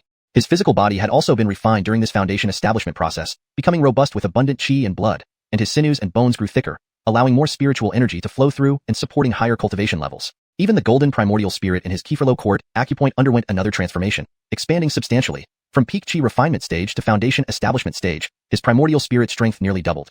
Every major realm advancement would cause cultivators to undergo a thorough transformation both internally and externally. This was something he had come across in ancient texts while studying. There was once a prosperous period in the cultivation world when various cultivation paths flourished. Cultivation arts were not merely techniques for cultivation, but genuine paths leading directly to the great Tao. Some cultivators chose an unconventional path due to their low spiritual root aptitude. They avoided the limitations imposed by spiritual roots and focused on forging their physical bodies, enhancing their chi and blood. Through sheer effort, they managed to train their bodies to rival those of dragons or serpents at the same cultivation level, wielding immense power with every movement. High-level cultivators could even resist magical treasures with their physical bodies, moving mountains and seas, flying through the air with ease. Unfortunately, such a path was not easy, and only a few cultivators could persist with it. After flourishing for some time, it eventually declined, and today, such practices were exceedingly rare. Such cultivators were known as strength cultivators or body cultivators. Yehia sensed the changes in his body, recalling the fragments of information he had read in ancient texts. After a brief moment of contemplation, his divine consciousness descended into his dantian. Seeing that the Spirit Edquid Lake had stabilized, he knew that he had successfully established his foundation. The next step was to consolidate his cultivation. He slowly opened his eyes and picked up a white jade bottle in front of him, opening it to reveal 3 drops of viscous white spirit milk. Without hesitation, he swallowed 1 drop, feeling unsatisfied, and promptly consumed another. Then, he sat cross-legged to refine the vast amount of spiritual energy within the spirit milk to solidify his cultivation. At this moment, a thunderous sound resonated from his third eye, echoing directly into his ears. This sound was exactly the same as when the black spirit field had first appeared. Could a second spirit field be about to manifest? Yehia's expression turned joyful as his mind sank into the immortal residence within his third eye. Inside the immortal residence, beneath the ancient stone stele, Yehia's primordial spirit transformed into a human-like shadow, watching intently as ground-level spiritual energy rolled like massive pythons beside the black spirit field, accompanied by deafening roars. The giant snakes drilled into the ground, dirt flying everywhere, and a pit of about an acre appeared before him. Just as Yehia was puzzled, the stone stele behind him trembled slightly, emitting countless blue rays that gathered in the air to form a rain cloud covering the entire pit. Rushing water. Blue light flickered, pouring down heavily, rapidly filling the pit. Soon, the water level reached the top of the pit, and the rain cloud dissipated. Startled, Yehia walked forward and examined the water patty, his eyes filled with surprise. This must be the water-type spirit field of the 5-element spirit fields. He squatted down, dipping his hand into the pool. The sparkling spirit water flowed through his palms. It probably had the same effect as the black spirit field, accelerating the maturation of spirit herbs, but specifically for water-based spirits. A strange thought flashed in Yehia's mind. Could fish be raised in this water patty? But he quickly dismissed the idea. Any ordinary fish would likely be burst by the intense spiritual energy inside, given how quickly the spirit field matured herbs, pumping in large amounts of spiritual energy in mere moments. Ordinary species probably couldn't withstand such rapid growth effects. Seeing the immortal residence return to calm, Yehia's mind withdrew to his physical body and continued to stabilize his new foundation establishment cultivation. Another month passed. In the cave residence, Yehia slowly opened his eyes, a sharp gleam appearing in his pupils as he felt the fully stabilized cultivation level in his body. A smile tugged at the corner of his lips, a cold look flashing in his eyes. Suddenly, a black glow emerged from his sleeve, and a black banner floated above his head, emitting rolling black mist mixed with bloody red light. Over the past month, besides consolidating his cultivation, he had upgraded his Ghost banner to an artifact level. Abruptly, the banner stirred, and wails of ghosts emanated from it. Numerous blood-drenched ghosts writhed within the black mist, some recognizable to Yehia. Among them was an oddly shaped ghost creature with horns on its head, covered in crimson blood, radiating a second-stage aura. Over the years, to achieve foundation establishment, he had devoured countless blood pills made from cultivators' flesh and blood. Finally, he had stepped onto the path to immortality. These cultivators' primordial spirits were not wasted, but refined into the ghost banner to aid his cultivation. Recalling his daily meditations and devouring various spirit items to expedite his own success, memories flashed in his mind. Now, he had enough self-preservation ability in the cultivation world, no longer an easy target for anyone to destroy at will. Perhaps influenced by cultivating the Blood River Cannon, Yehia felt his heart grow colder, seemingly unaffected by most events. He seemed to harbor only one thought, consuming more cultivators' flesh and blood. Lifting his right hand, Yehia fiercely grabbed at the ghost banner above his head. With a flash of golden light, the banner trembled, black ripples rippling out, followed by shrill screams as it forcefully pushed away his spiritual energy, then shot towards the outside with a flash of black light. Actually able to escape my control. Yehia frowned, quickly raising his right hand to tap his third eye. The larger and smaller golden primordial spirits beneath the stone steel merged, releasing a powerful divine consciousness from his third eye. A dense wave of divine consciousness formed golden ripples, suppressing the ghost banner which was fleeing frantically within the cave residence. Chapter 129, Sect's Golden Hall. Yehia wielded his formidable divine consciousness, pointing two fingers at the continuously fleeing ghost banner. Seize! Golden light emerged, transforming into countless threads of gold that instantly formed a massive golden net trapping it. Then, with a sudden tightening, the golden light forcibly suppressed the black glow, subduing the banner's black rays like straw before a storm. Only then did Yehia summon the ghost banner with his right hand, which obediently fell into his palm. He used his divine consciousness to meticulously scan through the banner inside and out. The second stage ghost creature he had just refined seemed to have merged with too many remnants of souls from cultivators he killed, thus spawning a retaliatory heart. Such demonic artifacts were prone to turning against their masters and leading them astray if their will was not firm. Additionally, the ghost banner had become a spirit artifact, acquiring some semblance of spirit, resulting in this temporary insubordination. His gaze deepened for a moment as his eyes narrowed, staring coldly at the ghost banner in his hand, as if talking to himself or addressing someone. To truly descend into demonhood can only be by my will. You are merely an object driven by me. Yehia exhaled, sending out a dense clump of golden spirit energy which landed on the banner, causing dazzling golden light to appear, re-refining it thoroughly inside and out. After a slight tremble, the ghost banner became completely still. Yehia hid it back into his sleeve and raised his head, looking at something intangible, various thoughts arising in his mind. He recalled the days when he started at the Taoist temple, beginning his cultivation path. Indeed, he had begun channeling spirits into his body with a heart full of vengeance. But as his cultivation advanced, he increasingly felt the calm-as-water realm of cultivation that his master had taught. Only by adhering to one's original heart could one control oneself and thereby control one's path of cultivation. His path could only follow his own true heart, unaffected by any cultivation techniques. However, he also realized that as he delved deeper into the Blood River scripture, his heart yearned more for blood, even having a feeling of devouring everything. Yehia was also somewhat relieved that he had accidentally obtained the heavenly puppet scripture, allowing his god-enhanced divine consciousness to overpower the ghost within the ghost banner, preventing being controlled by the object. Shortly after, he stood up, feeling the slightly thinning spiritual energy within the cave dwelling. This was what many outer sect disciples dreamed of living in, an inner sect cave dwelling. Now, having advanced to the foundation establishment stage, the spirit veins here seemed inadequate. Yehia walked around the cave dwelling he had lived in for a short time, packed up his things, and walked out. Now a foundation establishment cultivator, he naturally needed a higher grade cave dwelling, symbolizing his status and increasing his influence within the sect.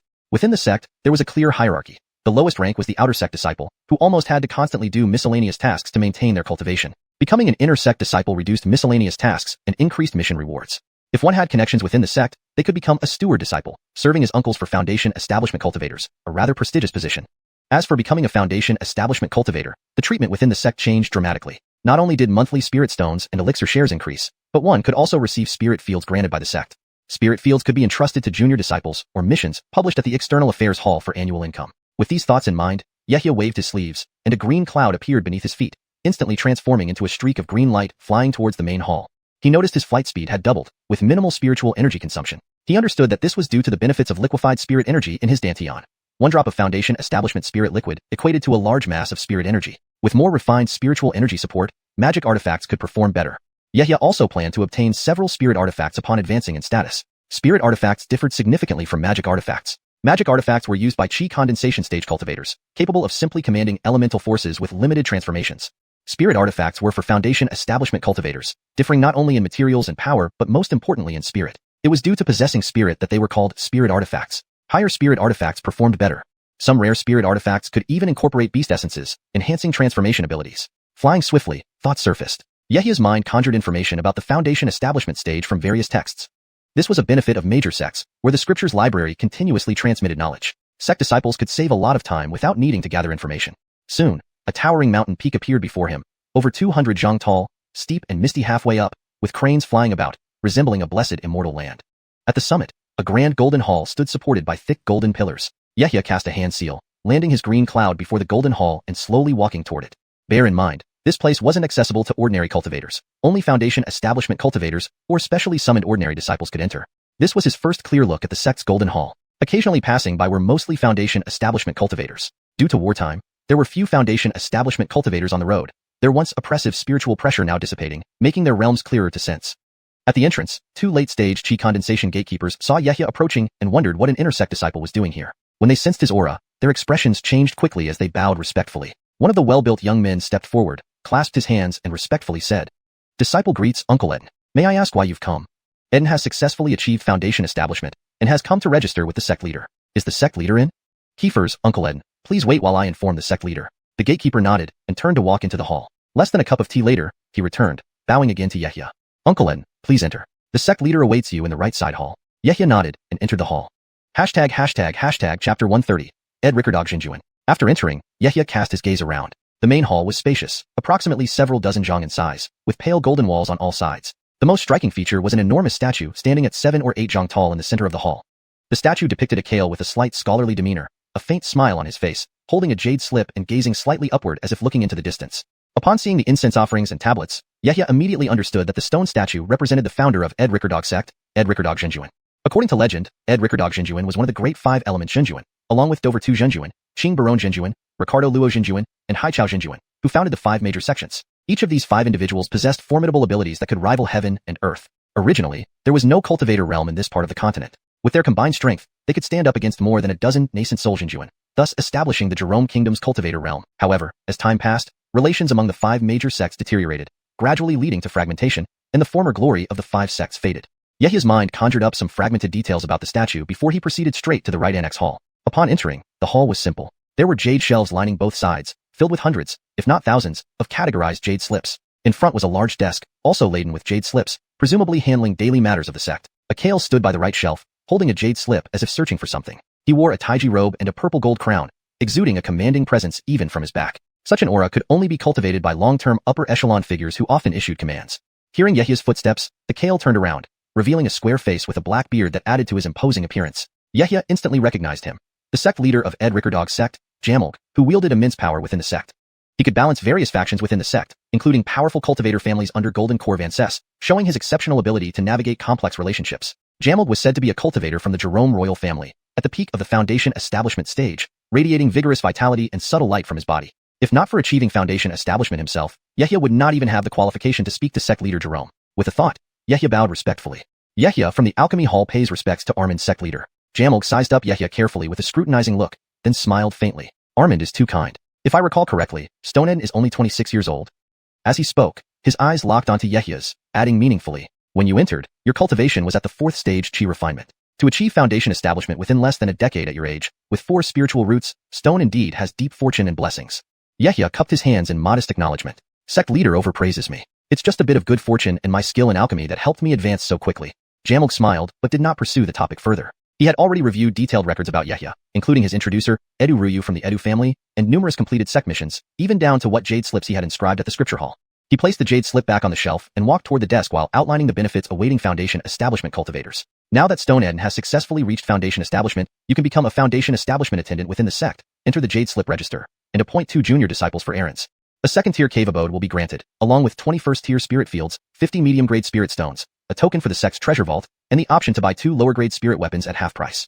Yehia listened eagerly. The rewards were substantial, indicating a significant boost in status and resources. Jamulg waved his hand over the desk, causing a green light to flash. A green jade slip fell into his palm, which he then turned to Yehia, offering it. Stone Eden can review this map jade slip. Red dots indicate occupied cave abodes, green ones are available. I will fetch the sect's jade register. Yehia hurriedly took the jade slip, nodded to show his understanding, and tapped it with his right hand. A green light shimmered, and the jade slip trembled, emitting a vast green glow upward. In the air, the light interwove rapidly, forming a giant map hologram covering 3,000 li around Ed Rickardog's sect. Garrethandreds of mountains of varying sizes were densely packed, with those closer to the sect having denser spiritual energy and more red dots. Further away, the red dots were sparse, with many mountains entirely green.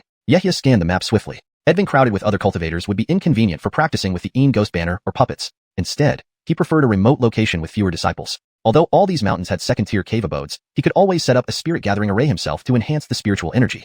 After brief contemplation, he fixed his gaze on Jinxiao Mountain. This mountain wasn't too far from the sect, had few neighbors, and was conveniently located near some small markets outside the gates, fitting his needs perfectly. Just as Yehia decided, Jamil returned from outside, holding a green jade register adorned with many golden patterns, clearly a high-grade spirit tool.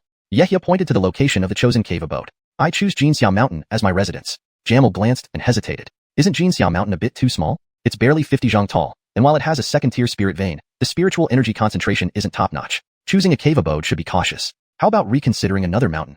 Yehia had his own plans. Bowing, he replied. Thank you, sect leader. I prefer tranquility. Being the sole inhabitant here suits my preference. Seeing Yehia's determination, Jamil looked at him once more and relented. Well, given that this mountain is small and housing others later might be too crowded, it's better to assign the entire mountain to you. Yehia bowed again in gratitude. Many thanks, sect leader. Translation completed, maintaining the original tone, style, paragraph structure, and coherence with previous content. Hashtag chapter 131. The sect's Jade Register. Jamil nodded slightly, then raised his right hand and casually pointed toward Golden Xiao Mountain. A red dot appeared, marking the spot as occupied. Note, Golden Xiao Mountain seems to be a placeholder for a mountain name that includes golden and the Chinese character xia, which means rosy clouds. If this is a proper name in the context of your story, you might want to clarify or translate xia based on its significance in the text. For better fluency, here's a refined version. Jamil nodded slightly, then raised his right hand and casually pointed toward Golden Rosy Clouds Mountain. A red dot appeared, marking the spot as occupied. Having finished with the cave arrangements, he put away the jade slip and opened the jade register in front of Yehia. Rows of golden names were inscribed on it. With a flick of his finger, Jamil conjured a golden pin formed from spiritual energy. He swiftly wrote Yehia, and then smiled faintly as he spoke. Stone Eden, please leave behind a wisp of your divine soul essence. Once you have inscribed yourself into the registry and paid homage to Ancestor Enyang, you will officially be one of our sect's foundation establishment enforcers. Yehia naturally agreed, placing his hand on his forehead and extracting a thread of golden aura. With a snap of his fingers, the light flashed and the aura settled into the name on the jade register. As the aura entered, the register shuddered violently, bursting into bright light. Roar. An unfamiliar roar resounded, seemingly coming from nowhere.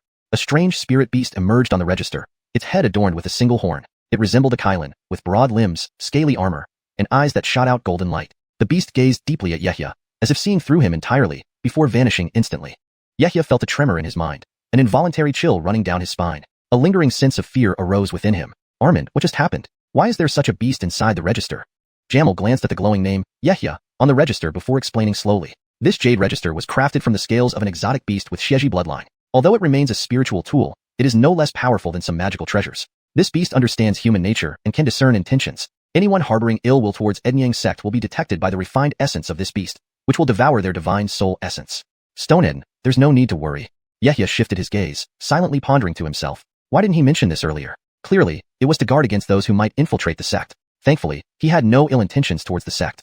Nodding, he prepared to let it go when he noticed another name, Edzenon, in front of his own. He was startled and couldn't help but ask aloud, his face filled with doubt. Stone Edzenon has already achieved foundation establishment? Just a few years ago, he was only at the 6th level of chi condensation. How could he advance so quickly?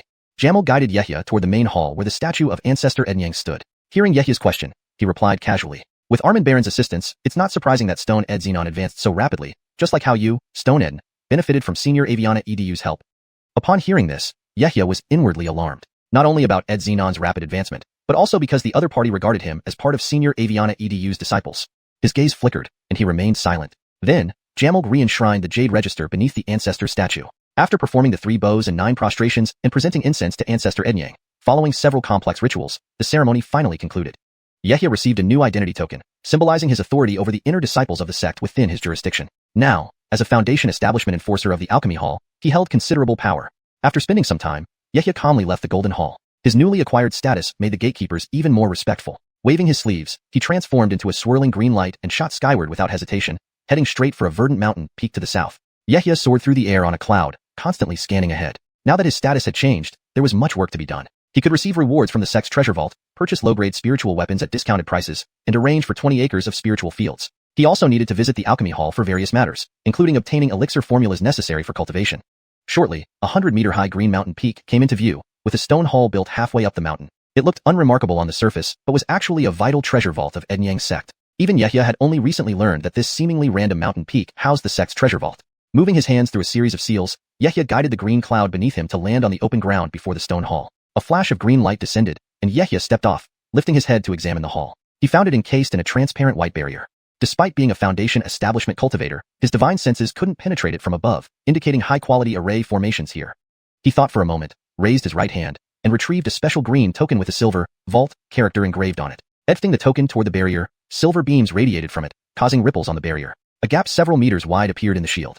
Yehia stepped inside, and the scene before him transformed. The previously ordinary stone hall now appeared majestic and grandiose. On either side stood two towering spirit beast statues resembling lifelike black dragons, seemingly cast from some mysterious metal. Glancing around, Yehia immediately recognized these statues as the focal points of the array formation. At the same time, several powerful divine senses locked onto him, scanned him briefly, then disappeared. Startled, Yehia realized there were at least 5 Foundation establishment cultivators, all mid to late stage experts. Originally planning to examine the statues, he decided otherwise, speaking into the token instead. He tossed the token, which transformed into a silvery glow and flew into the hall entrance. After a few breaths, the door creaked open, revealing 2 Foundation establishment cultivators. On the left was a young man in white robes, while on the right was someone older, around 40. Both were roughly at the 6th stage of Foundation establishment. It's you? Stonehead. You've actually achieved Foundation establishment? We should address you as Stonehead now. The young man in white robes looked astonished, seemingly recognizing Yehia right away. Yehia was surprised too. Looking up, he identified him as Baron Eden, disciple of Edu Ruyu. Baron Eden had helped him join the sect and arranged for him to assist in Foshan's domain cultivating medicinal plants for half a year. He couldn't help but feel delighted. Meeting a familiar cultivator would be perfect for guidance. Even among low-grade spiritual weapons, each piece had vastly different value. Bowing respectfully, he greeted them. Greetings, Armans. I have just attained Foundation establishment and am here to claim my reward from the sect, and also to select a couple of spiritual weapons.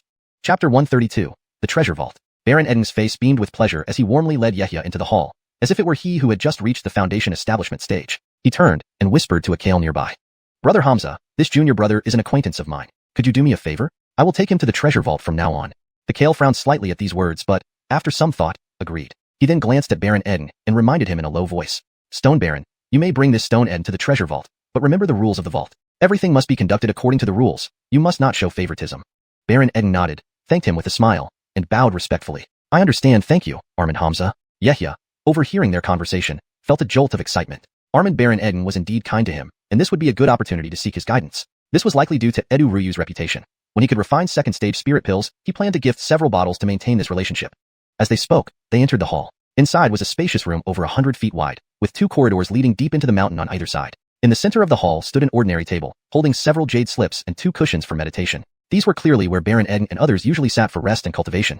Baron Eden quickly led Yehia towards the left corridor, explaining as they walked. Stone Eden, follow closely behind me. The vault has many restrictions. Any mistake can cause big trouble. Yehia nodded, staying close to Baron Eden without hesitation. As they moved, ripples of golden light appeared wherever they stepped. The walls of the corridor were smooth, almost naturally formed, with no sign of artificial carving. Yehia's eyes flickered. Such a rectangular passage couldn't be natural. It must have been refined by alchemy techniques, which would explain its seamless appearance. Looking closely, intricate array patterns emerged, spreading deeper into the corridor as they advanced, marking their path as the correct route through the formation. Soon, Baron Eden led Yehia to the deepest part of the corridor, a small stone chamber only about 4 or 5 yards wide, with no visible treasures.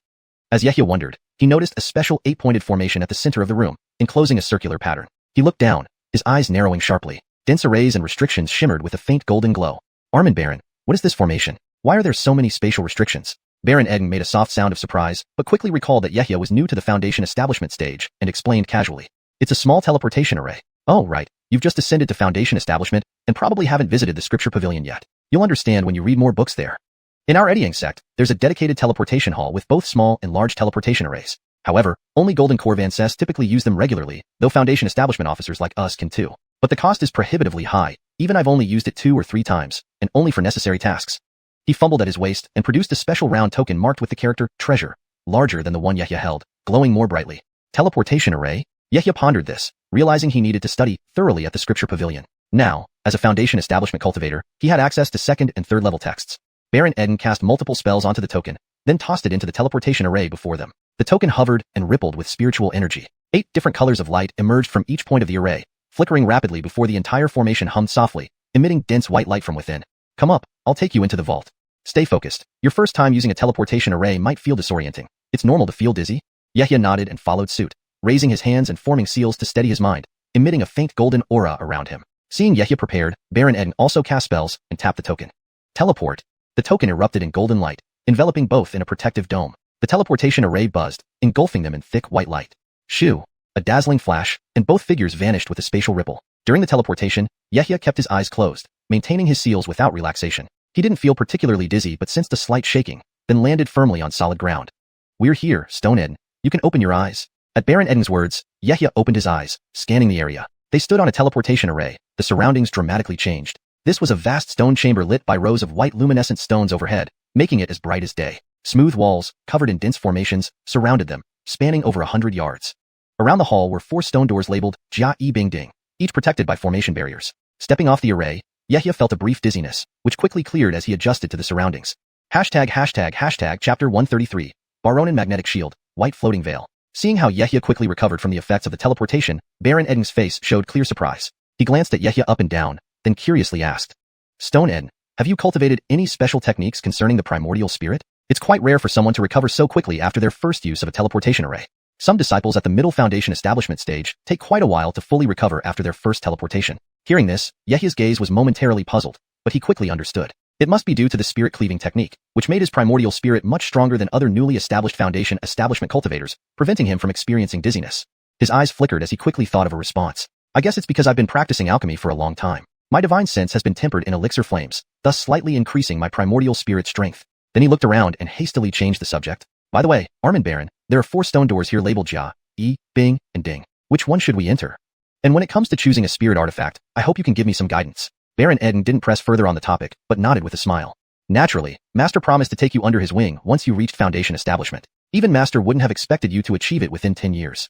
Though Master is still in seclusion, he treats you like his own junior brother, and I'll naturally look after you properly. Otherwise, I wouldn't have come down with you. The Jia Vault contains 3rd stage materials, only accessible by Golden Core Van Cess. We won't get a chance to see it. As for the Bing and Ding Vaults, they contain 1st stage spiritual artifacts. We'll enter the E Vault to select spirit artifacts. With that, he led Yehia to the vault door marked E. He took out the token and cast several spells into it before touching the light barrier on the door. A flash of golden light dissipated the barrier. The two hurriedly entered, and the light barrier reappeared instantly. Inside was a short corridor ending in another golden light barrier. Opening it again with the token, they stepped through. Lifting his head, Yehia looked around in surprise. Stretching ahead were rows of about 3-foot-high rectangular jade platforms, varying in size, clearly made from high-quality jade. The faint spiritual glow emanating from them hinted at the presence of ore-bound jade with the ability to gather spiritual energy. Floating over each platform were circular array barriers containing various types of spiritual artifacts, both raw materials and finished products. Yehia roughly counted over 1,000 finished spirit artifacts on these platforms, not including the unrefined materials. The sight dazzled him, making him almost wish to claim everything for himself. Indeed, this long-standing major sect had such a rich legacy. No wonder it thrived continuously. Suddenly, Yehia sensed something and looked up towards the ceiling with disbelief. Carved above was a huge statue of a strange beast with a dragon-like head, a body similar to the legendary xiuxian, a long ox tail, and a broad belly, looking somewhat misshapen. The statue emitted a heart-stopping aura, with visible purple lightning arcs crackling around it, clearly some protective means for the vault. Yehia immediately calmed down. Baron Eden scanned the platforms and spoke. Although we can only choose inferior spirit artifacts, special-purpose ones are more valuable. Stone Eden, do you want any specific items? I can help you search. Yehia considered and replied slowly. Do you have any spirit artifacts that can conceal aura and scent? And I need a strong defensive spirit artifact. These two, let me think. Defensive ones are easy to find, but concealing aura and scent will take some searching. Baron Eden muttered to himself while quickly scanning the numerous spirit artifacts on the platforms. Soon, his eyes settled on a silver, round shield emitting a soft luminescence, floating within a barrier, exuding an unusual aura. Beside it was a red jade bowl, palm-sized and crystal clear. Stone Eden, look at these two. This silver shield is called the Baronin Magnetic Shield, crafted from a material called absorbing Baronin magnetite, coated with spell silver for disguise. It's incredibly durable. In emergencies, it can activate magnetic power to attract metal-based spirit artifacts, though only for a limited time if the opposing artifact is too high in rank. The fire jade bowl is made from a special fire jade deep in volcanoes. When activated, it forms a red barrier to protect against fire spells, reducing damage significantly, though less effective against other attributes. Consider them while I look for a concealment artifact. Thank you, Armand. Yehia thanked him, then shifted his gaze between the two, appreciating both for their exceptional defensive qualities and extra effects. One targeted metal-based artifacts, while the other significantly reduced fire spell damage. Finding it difficult to choose, he pondered carefully. In just a few breaths, Yehia decided that although the fire jade bowl was excellent, its effectiveness was limited and more defensive-focused. Many cultivators used metal-infused spirit weapons, making the Baronin magnetic shield more versatile, especially if it could incapacitate an opponent's weapon at a crucial moment. At that moment, Baron Eden returned with a slight smile. How about it, Stone Eden? Which one will you choose? Yehia looked at Baron Eden and pointed decisively at the silver shield. Armand Baron, I'll take the Baronin magnetic shield. Good. Once you're done, I'll retrieve it for you. Baron Eden responded, leading Yehia to another nearby platform. Shortly, Yehia stood mesmerized before a semi-transparent white veil, shimmering with a soft white glow inside a barrier. If not for repeated divine sense scans, he would hardly believe such a peculiar item existed. According to Armand Baron, the effect of this veil greatly increased when infused with spiritual power. It was indeed a rare and precious concealment spirit artifact. Chapter 134, Golden Mist Mountain Cave. Baron Eden wasn't surprised by Yehia's expression. Instead, he calmly explained. This item is called the concealment silk. It's woven from the spider silk of a mutated beast called the azure silk spider, capable of masking the aura of most spiritual items. Of course, it can have the same effect if draped over oneself. However, there's a drawback. Wearing this silk inhibits rapid movement, as it would cause the aura to leak and lose its effectiveness. Yehia looked at the concealment silk once more, then fell into deep thought. He needed this spirit item for his ghost banner. Since it had advanced to the spirit item level, not only had its power increased, but the ghostly energy and bloody odor contained within also grew stronger. Going forward, he would still need to cooperate with fellow disciples. Eddying sect turned a blind eye to such evil ghostly items, but he didn't want to risk drawing unnecessary attention. With the concealment silk, he could sew it into his sleeves to wrap around the ghost banner. This way, unless examined closely by someone significantly more powerful using divine senses, ordinary cultivators shouldn't be able to detect it. With this decision made, Yehia nodded to himself. He looked up at Baron Edden and saluted. Armin Baron, I will choose the concealment silk and the primordial magnetic shield. Hearing this, Baron Edden didn't say anything further. He understood that the choice was Yehia's own, and he had already provided all the help he could. Nodding, he raised his right hand, took something out of his robe, and threw it. A golden token shot out, landing on the protective barrier. Following a series of peculiar incantations, golden light burst forth from the token, and it began spinning rapidly. The barrier below slowly dissipated, and with a swift motion, the concealment silk was in his hand. Using the same method, he retrieved the primordial magnetic shield and handed both items to Yehia. Leaving the storage room, they walked back to the teleportation array, ready to leave. Just before they teleported, Baron Edden narrowed his eyes and cast a meaningful glance at Yehia. Stone Edden, these two spirit items, though inferior grade, possess power that rivals many mid-grade spirit items. Do not reveal them to other disciples to avoid putting me in an awkward position. Yehia naturally understood the implications. Some actions were best left unsaid to maintain the appearance of fairness within the sect. He nodded solemnly in acknowledgement. Seeing Yehia understood, Baron Edden did not press further. With a flick of his finger, a ray of golden light struck the token. The teleportation array activated with a hum, enveloping both in dense white light. When clarity returned, Yehia and Baron Edden found themselves back in the small stone hall where they had entered. Facing another disciple, Hamza Armand, they paid the spirit stones for the spirit items and handed over additional rewards meant for Yehia. Finally, they headed outside, with Baron Edden seeing Yehia off. Yehia smiled sincerely and bowed deeply. Thank you, Armand Baron. When I successfully refine second-rank spirit pills, I will personally bring you several bottles as gratitude. Baron Edden paused, then replied with a faint smile. You're too kind, Stone Edden. You know my guidance isn't for any pills. Brother Edden understands, but this is just a token of appreciation. Please do not decline. Very well. I look forward to the day when Stone becomes a second-rank alchemist. Then, I will host a grand banquet in your honor. They exchanged a few more words outside the hall. Yehia also gave Baron Edden some dark cloud spirit tea he had collected and promised to deliver some to Eduruyu upon her return. Both acts showed his gratitude and helped solidify their relationship, a win-win situation. Yehia waved his sleeve, summoning a green cloud beneath him, and flew towards the scripture hall. Yehia zipped between various peaks within the sect, busy for over an hour. He personally visited Shepherd Chinua, the head of the Pill Hall, who was amazed by his quick foundation establishment. And congratulations, Shepherd Chinua even shared some insights on second-rank alchemy techniques. Understanding this was an effort to draw him closer. Yehia thanked him profusely before heading to the base of Vermilion Mist Peak. Unfortunately, Kane had yet to return. He had no choice but to head towards Golden Mist Mountain, recently assigned to him. About a quarter hour later, he arrived at a verdant peak. Not particularly tall, but reasonably towering, birds flitted about the forest. Yehia recognized a bright yellow bird known as the Danhuang bird. The area was now the outskirts of Eddying sect. At the foot of the mountain were numerous cultivated spirit fields, 20 acres of which now belonged to him. He flew around these fields, observing the gold-colored rice plants emitting thick spiritual energy, long-tooth rice. After harvesting, these fields would be under his name, and he could post tasks for outer sect disciples to assist in cultivating them. Reflectively, Yehia thought, even small gains mattered. Cultivating these fields could yield substantial income. Moreover, neglecting his lands would be unusual among core disciples. After inspecting the fields, he flew around Golden Mist Mountain. The most spiritually rich area was on a cliff halfway up. Flying there, he discovered an abandoned cave, likely left by a previous resident. Walking inside, he found the cave surprisingly small, smaller than his previous one on Spirit Peak. The former inhabitant must have been an ascetic, indifferent to material comforts. Chapter 135. Water Mist Formation and Dual Element Metal Formation. After some thought, Yehia decided to thoroughly renovate this place. He would need it for alchemy, puppeteering, and refining soul banners in the future, all of which required separate spaces. With a flicker of his mind, he lightly patted his waist with his right hand. The storage bag glowed, and with a swift, whoosh, sound, 2 blue and 1 golden long sword magical artifacts flew out. Under the current guidance of his divine sense, the 3 swords responded like extensions of his own body. A flash of spirit light, and they shot forward swiftly, penetrating the mountain with a series of sissing sounds. Yehia then manipulated the flying swords according to his plan, using the existing cave structure as a framework to create several more stone halls. In the blink of an eye, half an hour had passed. After a flurry of activity, a brand new cave abode appeared before him. The entrance remained similar, but the inside was now a different world, spacious and containing several times the number of rooms. He toured the interior, finding that apart from the rough walls lacking protective formations, it looked quite decent overall. Standing at the entrance, admiring his hard work, he stroked his chin and nodded approvingly, even feeling a touch self-satisfied. He leaped up, green clouds rising beneath his feet, and his eyes gleamed red as he carefully inspected the cave abode, recording the flow of spiritual veins in each concentrated node.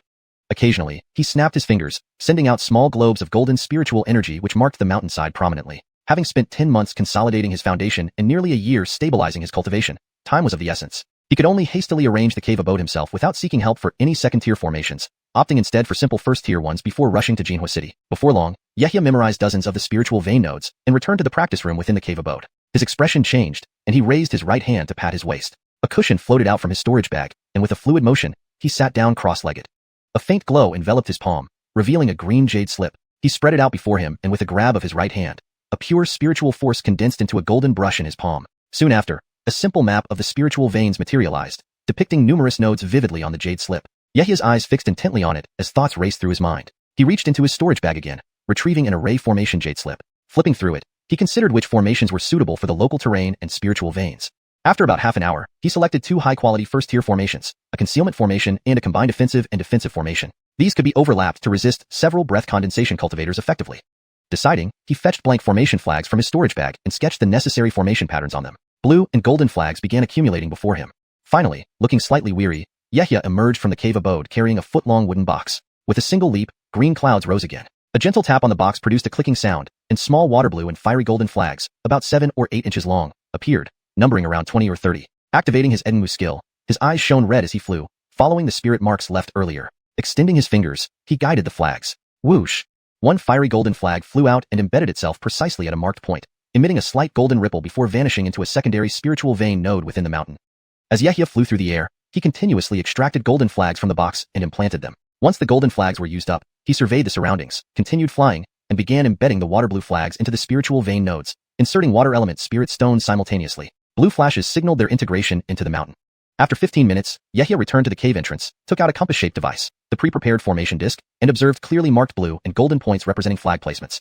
Performing a series of incantations over the formation disc, it vibrated and emitted azure radiance. Activate water mist formation.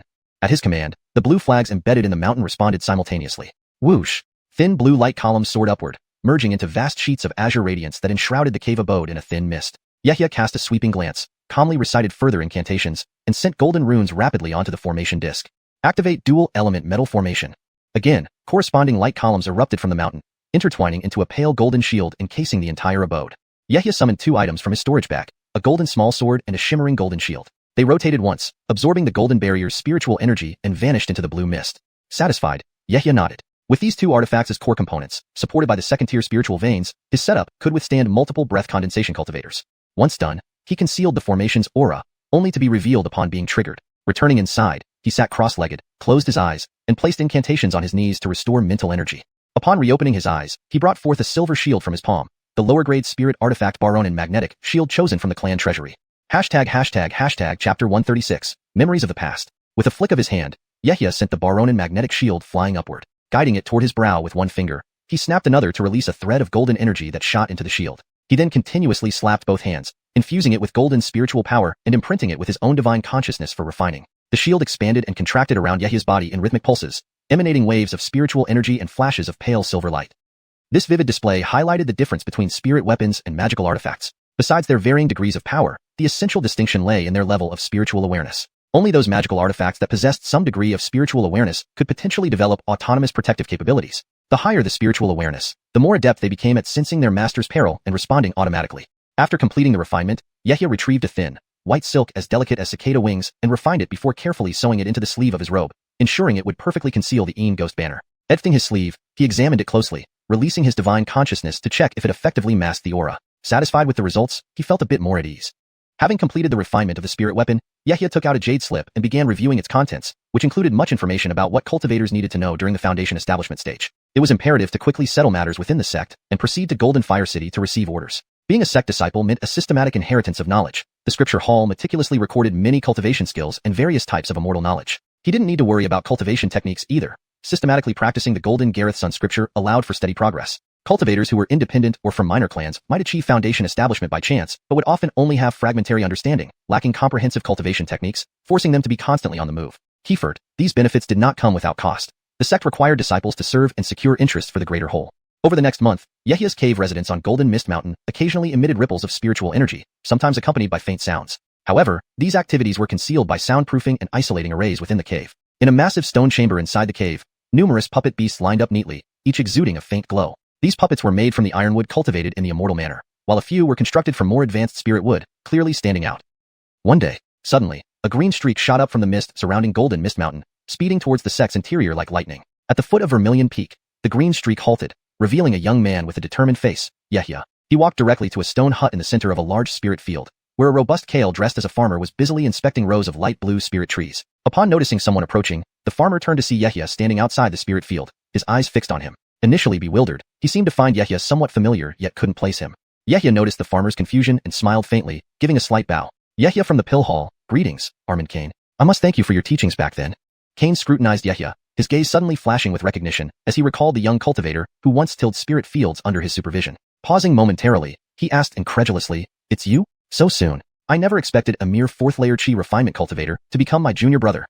Yehia chuckled politely. "Without Armand's guidance back then, I wouldn't have learned so much about spirit herbs or become an alchemist. I owe much to your help." He was genuinely grateful. Had it not been for Kane allowing him access to his collection of books, he would never have gained such extensive knowledge of spirit plants. Smiling again, Yehia asked, "I have another matter to discuss with Armand. Do you remember someone?" Kane looked puzzled, stepping out of the spirit field and inquiring curiously, "Who?" "Stone, feel free to speak." Yehia uttered two words, "Joshua Eden." At the mention of this name, Kane paused, his expression shifting, and he confirmed again, "Joshua Eden? Is it Joshua, brother? Didn't he return to his family 20 years ago and never come back here?" Armand indeed remembers. Fellow Taoist Joshua Eden and I met at a spirit plant pavilion in Golden Fire City. A few years ago, he entrusted me with delivering a jade slip to you. Kane visibly stirred, walking quickly over to Yehia. "A jade slip? What jade slip? Let me see it." Yehia swiftly retrieved the green jade slip from his waistband, a radiant light shimmering in his palm as he handed it over. Kane took the jade slip and started reading, falling into deep thought upon comprehending its content, his eyes filled with nostalgic reminiscence. Recalling the days when he and Joshua Eden studied spirit plants under the tutelage of his father, Kane invited Yehia into the house. They sat by a round stone table as he began recounting past memories. Joshua Brothers' skill in spirit plant cultivation often earned praise, but as time passed, our research diverged. The sect invests heavily each year, setting aside lush spirit fields rich in chi specifically for cultivating spirit plants. I focused on low-tier spirit fruits, crossbreeding prolific fruit-bearing trees with higher-grade varieties, yielding results within a decade or two. In contrast, Joshua Brothers' spirit trees rarely bore fruit, channeling almost all their energy into maturing the wood itself. While not entirely futile, such maturation took decades or even centuries, providing little short-term gain. And these matured spirit woods couldn't survive outside the enriched spirit fields, wilting in ordinary environments. Joshua Brother couldn't bear to abandon these carefully cultivated woods. Even if I tried transplanting them, none survived. Hashtag chapter 137, returning to report. Kane paused momentarily and then continued. I once advised Stone Joshua to give up, but alas, he had invested too much emotion into those spirit trees. Over time, the sect saw no benefit from it and ordered me to take over all the fertile spirit fields with rich spirit chi, even secretly uprooting the spirit trees that Stone Joshua had cultivated. Stone Joshua thought it was a joint action by me and the sect, and after that, he returned to his family, disheartened, and never came back to the sect again. Unbelievably, after all these years, Stone Joshua still cares about the sect and me, and about the methods he used to cultivate spirit trees, and he actually entrusted you to bring this jade slip back to me. Alas. Kane sighed lightly, his tone tinged with helplessness. This situation arose from a misunderstanding where none of the three parties were at fault. The sect's high-grade spirit fields were limited, and they had to prioritize the sect's interests over individual cultivators' hobbies. Joshua Eden had devoted his entire heart and soul to cultivating spirit trees for such a long time. Unable to extricate himself, Kane found himself in a dilemma between loyalty to the sect and concern for his junior brother. Listening to this story, Yehia couldn't help but sigh as well. He finally understood the complexity behind the cultivation of hybrid spirit trees and the resulting story. No wonder Joshua Eden was unwilling to return to Ediang's sect. It seemed his grievances were deep-seated. After their conversation, Yehia left the stone hut, waved his sleeve, and rose into the air on a cloud, flying directly toward the sect's main gate. His storage bag now contained various cultivated spirit fruits and a letter from Kane to Joshua Eden to clear up the old misunderstandings. As Yehia soared through the sky, he could reach heights of several hundred feet. A faint golden light shield enveloped him within a 6-foot radius, protecting him from the fierce winds that whipped against him. Speeding across the sky, the mountains and rivers beneath rapidly receded. Looking down, everything seemed tiny, and a sense of unprecedented grandeur and freedom welled up within him, as if the constraints of heaven and earth no longer bound him. Now at the Foundation Establishment stage, supported by the Foundation Establishment Spirit Edquid in his Dantian, he could fly for extended periods without stopping, and his speed was several times faster than during the Chi condensation stage. The world of cultivators was vast. Chi condensation practitioners could only fly a few hundred miles in a day with considerable effort and needed to constantly replenish their spirit energy. But Foundation Establishment practitioners could easily travel 1,000 miles daily, let alone the even higher stages of Golden Core and Nascent Soul. Only when one became strong enough could one truly appreciate the wonders of the world of cultivators. Standing on the green cloud, Yehia gazed at the scenery below, his eyes gleaming with spiritual light, a longing for the future. This desire was intertwined with greed for longevity and immortality. Having set foot on the path of cultivation, one should advance relentlessly, embracing the boundless world and seeking immortality.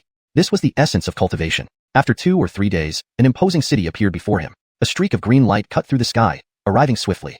Yehia raised his right hand and waved his sleeve, slowing down the green cloud. In an instant, he appeared at the city gates. The guards at the gate were Ediang's sect disciples. Recognizing Yehia, their senior uncle, they naturally did not dare to obstruct him. After confirming his token, they quickly allowed him passage. Walking through the city streets, Yehia felt the deference from fellow cultivators, both wandering cultivators and sect disciples. Even at the first layer of foundation establishment, there was a significant gap between him and Qi condensation cultivators, clearly distinguishing their ranks. Enjoying the newfound respect, Yehia headed straight for the War Merit Hall without lingering much in the streets. In Jinfu City, Ediang's sect had 2 golden core Vances who usually didn't assign tasks to lower disciples. They set strategies while later stage foundation establishment cultivators determined specific assignments. Lower-ranking cultivators followed suit, filling in wherever needed. Having completed tasks for several years, Yehia was quite familiar with the process. Soon, he arrived at a small stone hall next to the War Merit Hall. After being announced by the guards, he walked inside confidently. Seated cross-legged was the same Kale in red robes named Jamal, a relative of the sect master and someone with substantial background. This time, however, upon seeing Yehia enter, Jamal stood up immediately, his eyes brightening and a smile gracing his face. Yehia bowed respectfully. The year is up. I have come to report. Please arrange accordingly, Armin Jerome. Jamal glanced at Yehia, nodded, and said with a smile. Congratulations on your advancement to Foundation Establishment, Stonehead. Your mission can wait. Since you just succeeded in Foundation Establishment, your realm needs stabilization. You may rest for a month in the city. As for your previous residence, it will be reclaimed. From now on, you will reside in one of the city's pavilions. Turning to a disciple outside, Jamal called out, Come here. A young cultivator in white robes soon entered, bowing in acknowledgement. Stonehead, please escort Stonehead to his new pavilion. Seeing Jamal's leniency and granting him a month to stabilize his realm, Yehia was puzzled. Was this standard treatment for Foundation Establishment cultivators, or was it special for him? He nodded gratefully.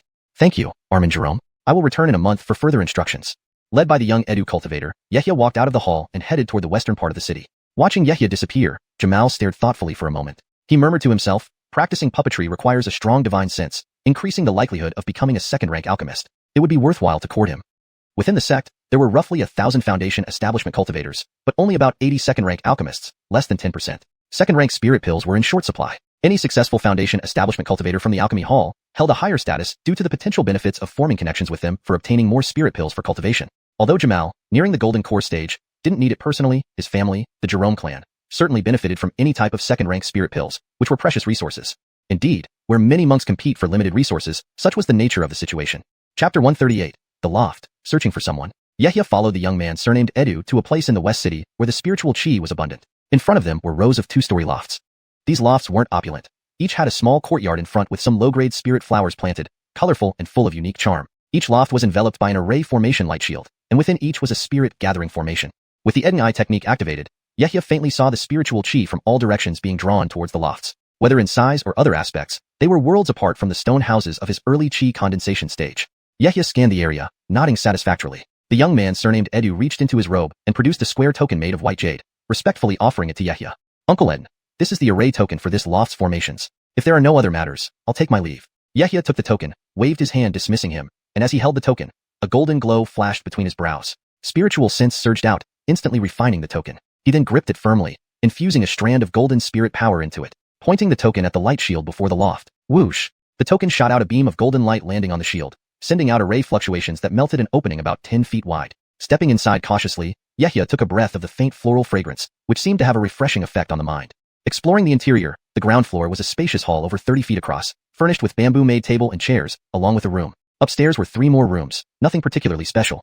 Entering the ground floor room, Yehia drew soundproofing formations on the walls before settling into meditation on a mat, restoring his mental energy spent over these few days. With recovered focus, he began to strategize his future cultivation plans.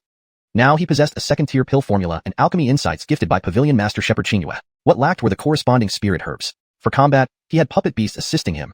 For defense, the magnetic shield. Next would be flight magical treasures. Now at Foundation Establishment stage, any assigned missions would face off against other Foundation Establishment cultivators, losing the overwhelming advantage from earlier chi condensation stage. Planning was imperative for any situation he might not handle well. Thoughts raced through Yehia's mind, quickly arranging tasks by priority, preparing to carry them out one by one. A short while later, he left the loft heading straight for the Battle Merit Hall to manage Enyang's sect disciples. Soon after entering and exiting, he rushed to the West City quarters where Enyang's sect disciples resided in stone houses. About 15 minutes later, Yehia stood before a stone house, sensing a familiar aura. Releasing his Foundation Establishment aura, nearby stone house residents stirred, rushing out en masse. Seeing a sect uncle standing before a house, They bowed reverently from afar. Seeing Yehia hadn't called them, those in neighboring houses remained nearby without approaching. One square-faced man watched curiously, wondering why a Foundation establishment uncle would visit the residential area of Qi condensation disciples unless it involved family or close ties. Creak. The wooden door opened, revealing a robust-looking man with 7th-layer Qi condensation cultivation. Upon seeing Yehia, his eyes widened in shock, instinctively exclaiming before bowing deeply. Armand Eden. No, Disciple Fulton, greeting Uncle Eden. Yehia smiled lightly, gesturing him up and said gently, why don't you invite me in? Uncle, please come in. Fulton was momentarily stunned, but quickly regained composure, opening the door wide, inviting Yehia inside. Once inside, the stone door closed. Outside, curious gazes grew among the watching disciples. Foundation establishment uncles weren't uncommon in Golden Fire City, but such visits to Qi condensation disciple areas were rare unless for family or close ties. Speculation buzzed among them. Does Stone Baron have some hidden background? No solid conclusions came from their murmurs. Inside the stone house, Fulton fumbled to serve Yehia a cup of water, merely spring water infused with slight spiritual essence, somewhat embarrassed as he stood before Yehia apologetically. Uncle Eden has greatly helped me many times. Unfortunately, I can't even offer a decent spirit tea, making me quite ashamed. To ease Fulton's tension, Yehia sipped the water, complimenting. No need, I didn't come for tea. We've known each other for years, no need to be so formal. This spring water is quite clear. Relieved, Fulton explained. This is water from a natural cold spring 300 miles outside Golden Fire City. Usually, only a bit can be consumed before cultivation practice. Yehia, puzzled, asked, you're still at the 7th layer after 2 years. Why? Sighing, Fulton revealed complex emotions. After the initial guarding mission ended, I participated in another and was ambushed while defending a spirit mine, sustaining injuries that delayed my progress. Plus, with sky-high prices on spirit pills, daily consumption is reduced. His tone was cautious, sharing his struggles. Despite being Ednyang Sect's inner disciple, monthly rations were insufficient for cultivation. With wars everywhere, many disciples lost their lives daily. Being injured and recuperating was already fortunate. Without sufficient resources, further advancement could stagnate at the 7th layer for a while longer. Edsoning, Yehia's gaze flickered with understanding, recognizing the true path of an ordinary cultivator. Possessing a fairy estate to cultivate spirit herbs and special blood pills refined from cultivator essence, without these advantages, his cultivation might not even surpass Fulton's. Chapter 139, Servant Disciple. After a brief moment of thought, Yehia relayed the matter he had considered beforehand. Junior Apprentice Brother Baron, you should know that every Foundation establishment rank elder has 2 slots available to take in Qi condensation disciples as servant disciples to assist them. You and I have some history. Let me be straightforward. I wish for you to serve me in the future. Apart from the offerings from the sect, I will also provide you with an additional bottle of spirit gathering pills each month, plus 30 spirit stones. Upon hearing Yehia's offer, Fulton realized this was an opportunity to change his current situation. Stunned for a moment, he did not immediately agree, instead falling into deep thought, seeming somewhat troubled. Yehia watched his expression and narrowed his eyes, thinking he might be unwilling. After pondering, he spoke again. I won't force you into this. If you are not willing, I can find someone else. You don't need to feel awkward. No, it's not that I am unwilling. I understand Senior Uncle Eden's kindness. At this point, having the chance to not wander outside is already excellent treatment. Moreover, Senior Uncle's rewards are quite generous. But there is one request I have. Hearing this, Yehia furrowed his brows slightly, his gaze flickering as he asked, what is it? I have a younger sister named Baron Xiao, 18 years old, at the 5th level of Qi condensation. She has been deployed to Golden Flame City. If Senior Uncle does not mind, could she become your attendant? Yehia fell silent after listening, raising his head to look at Fulton once more. He understood his intentions. It was essentially about occupying the 2 servant disciple slots, so he wouldn't have to participate in the present guarding duties. Seeing Yehia hadn't agreed yet, Fulton quickly continued, trying to insist on giving his sister to Yehia. In the current Golden Flame City, many disciples lost their lives daily. With her weak cultivation, he couldn't protect his sister and thus sought refuge under this Foundation establishment rank uncle. My sister is gentle and pleasant looking. Would Senior Uncle like to meet her? If you agree, I can give up my spirit gathering pills and spirit stones. Both of us will work wholeheartedly for you. Yehia narrowed his eyes, scrutinizing Fulton closely. Fulton wasn't of high cultivation but knew many disciples within the sect. He was not insatiable either. This move must be to protect his sister. Since Yehia couldn't do everything himself in the future, accepting 2 servant disciples wouldn't hurt. Feeling the invisible pressure emanating from Yehia, Fulton remained respectfully standing despite being nervous. Even if this cost him Yehia's favor, he was willing to do it. Silence hung in the room for a long while. After some contemplation, Yehia decided and spoke thoughtfully, looking at Fulton. Accepting both you and your sister is possible. Meeting is unnecessary. Here are our service tokens, one for each of you.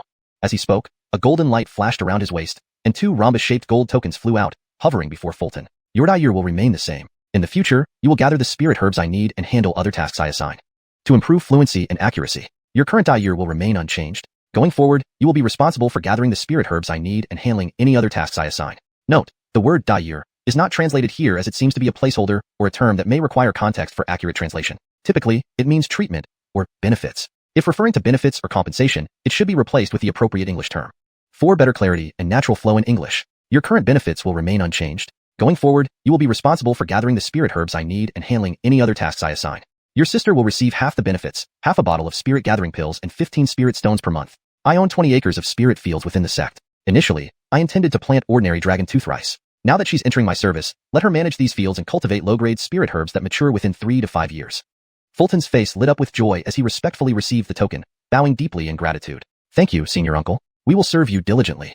Yehia nodded, then withdrew a jade slip, several sound transmission talismans, and a prepared storage bag from his robe. Here is a list of spirit herbs. Purchase all the types listed. Full-grown plants are preferable. If unavailable, seedlings or seeds are fine too. There are 5,000 spirit stones in the storage bag for you to use. Deliver them to my new residence when complete. Serve me well. When I advance to second-rank alchemist, we might open a shop in the city, and you'll be its manager. Yehia stood up, lightly patting Fulton's shoulder with a profound tone. As his hand retracted, a small thread of yellow energy quietly slipped into his sleeve. After assigning the task, Yehia walked toward the door calmly, vanishing shortly thereafter. Fulton bid farewell to Yehia at the entrance, watching him depart with gratitude. Not only had Yehia favored him, but he had ensured his sister's safety, freeing her from dangerous missions and allowing her to return to the sect. Managing spirit fields would be much safer, and the treatment was good too. Meanwhile, nearby disciples gathered curiously around Fulton's residence. A white-robed youth with a square face asked in surprise, "Edel brother Baron, I didn't expect you to know in advance from the sect. Which hall is this senior from, and how young he is?" "This is Senior Uncle Eden from the Pill Hall. I followed him during my chi condensation stage. He is kind-hearted, but that's all I can say." With that, Fulton hurriedly left the crowd, heading towards the front street. One sharp-eyed youth noticed the extra token at Fulton's waist and said jealously, "It seems Edel brother Baron won't join us on missions anymore." A round-faced man asked confusedly, "What do you mean, Brother Sterling?" "That's a servant disciple's token. It looks like Edel brother Baron has been taken in by Senior Uncle Eden." The group finally understood, all gazing enviously at Fulton. In normal times, serving a Foundation establishment elder might not be ideal. It could delay cultivation due to numerous tasks. But in this time of war, being a servant disciple meant escaping dangerous missions. Preserving life was more crucial than delaying cultivation. However, this war had escalated too quickly. The slots for servant disciples under elders were already full, and any replacements would likely go to close disciples. Ordinary ones like them had little hope. Chapter 140, Han Family Alchemy Workshop, Brogan. Yehia strolled slowly along the street, his gaze lightly sweeping over the various shops. This was the first time he had taken a serious stroll around. The last time, he went to repair a puppet in his possession and took the opportunity to visit the bustling square with its mix of people, acquiring a few scrolls on spell fusion techniques. This time, he intended to purchase a suitable magical artifact for himself. Such items would be hard to find at stalls operated by wandering cultivators or small family practitioners. Han Family Alchemy Workshop. After ambling around for a while, Yehia's eyes lit up as he noticed a two-story pavilion ahead, looking fairly luxurious, which seemed promising. There were quite a number of cultivators coming and going, including a significant number of Foundation establishment cultivators. Taking a quick look, Yehia decided to go inside, following the flow of people into the workshop. Upon entering, the ground floor spanned roughly 10 zhang in area, filled with long display cases showcasing various magical weapons. Numerous chi condensation cultivators scanned each counter, stopping occasionally to closely examine a weapon that caught their interest. Yehia hadn't taken more than a few steps when a young man dressed in gray approached with a smile, gave a courteous bow, and said, "Greetings, senior. Are you here to purchase finished magical artifacts, or to have one custom made?" Yehia cast a casual glance before responding calmly, "Do you have any top-tier spiritual artifacts?" Upon hearing this, the gray-clothed man's smile widened, gesturing toward a staircase. "Follow me upstairs, senior. The first floor has only magical artifacts for chi condensation cultivators. Upstairs, you'll find the spiritual artifacts you're seeking." Yehia nodded and followed him upstairs. Compared to downstairs, the second floor felt much quieter with only a few counters displaying a handful of spiritual artifacts sparsely. By a counter stood a Kale with a scholarly demeanor, who appeared to be around the third level of Foundation establishment. He was playing with a lizard-like object which vanished in a flash of white light as soon as he noticed guests approaching. Seeing this, Yehia's eyes flickered, but his expression remained unchanged. He immediately recognized the object as a puppet beast, probably mid-grade tier 1. The gray-clothed youth who led him upstairs approached the scholarly man, spoke briefly, then walked back downstairs. The scholarly man came forward, sizing up Yehia, noting his extraordinary aura and the golden token hanging from his waist. He bowed respectfully and smiled. "My name is Brogan, the shopkeeper here. May I ask how to address you, fellow Taoist?" Yehia sensed this and replied calmly, "From Ediang sect, my surname is Eden." "So it's fellow Taoist Eden from Ediang sect. If you're looking to purchase a spiritual artifact, feel free to browse these counters. If anything catches your eye, I can provide some details." Yehia nodded and began examining the displays, noticing a white spirit sword classified as a low-grade spiritual artifact, emitting faint spiritual light. It didn't seem particularly spirited, and there were visible repair marks on the blade. His brows furrowed as he examined other items. A purple cauldron looked decent, but its handles had cracks. A sense of unease settled in his heart as he forced himself to finish examining everything. The best item was a mid-grade flying sword, but unfortunately, it was an earth attribute weapon. Given that he lacked the earth attribute among his spiritual roots, it wouldn't offer much power. He found this perplexing. Brogan, noticing Yehia's puzzled expression, chuckled self-deprecatingly. "Fellow Taoist Eden must think our store's spiritual artifacts are not only scarce but also not of high quality." Yehia frowned and looked at Brogan. "What do you mean, shopkeeper Han?" Silently reflecting, Yehia admitted that the quality of spiritual artifacts here wasn't impressive, explaining the coldness of the business upstairs. Brogan, unaffected by Yehya's expression, explained with a smile. This isn't unique to our alchemy workshop. Even if you visited every spiritual artifact shop in Jinhua City, you'd face the same outcome. Yehya asked skeptically, why is that? Is there some hidden reason? Brogan sighed, then patiently explained. Crafting spiritual artifacts is far more complex than ordinary magical artifacts and can take 1 or 2 months, even a year or half for high-quality pieces. The required refinement skills and cultivation levels make such artisans rare. Key hours of intense battles have driven up prices in all markets within the kingdom, making good quality spiritual artifacts harder to come by. Nowadays, there aren't many finished spiritual artifacts available. Even if we wanted to craft them, we need top-quality materials. If fellow Taoist Eden isn't satisfied, our store doesn't have any hidden treasures. However, if you have suitable materials, I could help craft a spiritual artifact for you. Yehya looked at Brogan seriously, realizing his words were true, and felt somewhat helpless. Understood. In that case, I won't disturb you further. Goodbye. After a moment's silence, Yehya bowed and left without hesitation. Buying mediocre spiritual artifacts would only waste his spirit stones. He decided to check whether the situation was the same throughout the city. Watching Yehya leave, Brogan was unperturbed. This business condition wasn't his choice, but due to a lack of resources. Under normal circumstances, cultivators could hunt for suitable materials in the mountains. But the ongoing conflict between the 5 major sects had significantly increased the depletion rate of spiritual artifacts, creating a market shortage. Exiting the Han family alchemy workshop quickly, Yehya revealed a blue jade slip in his palm, containing a map of Jinhua City. After studying it carefully, he headed westward.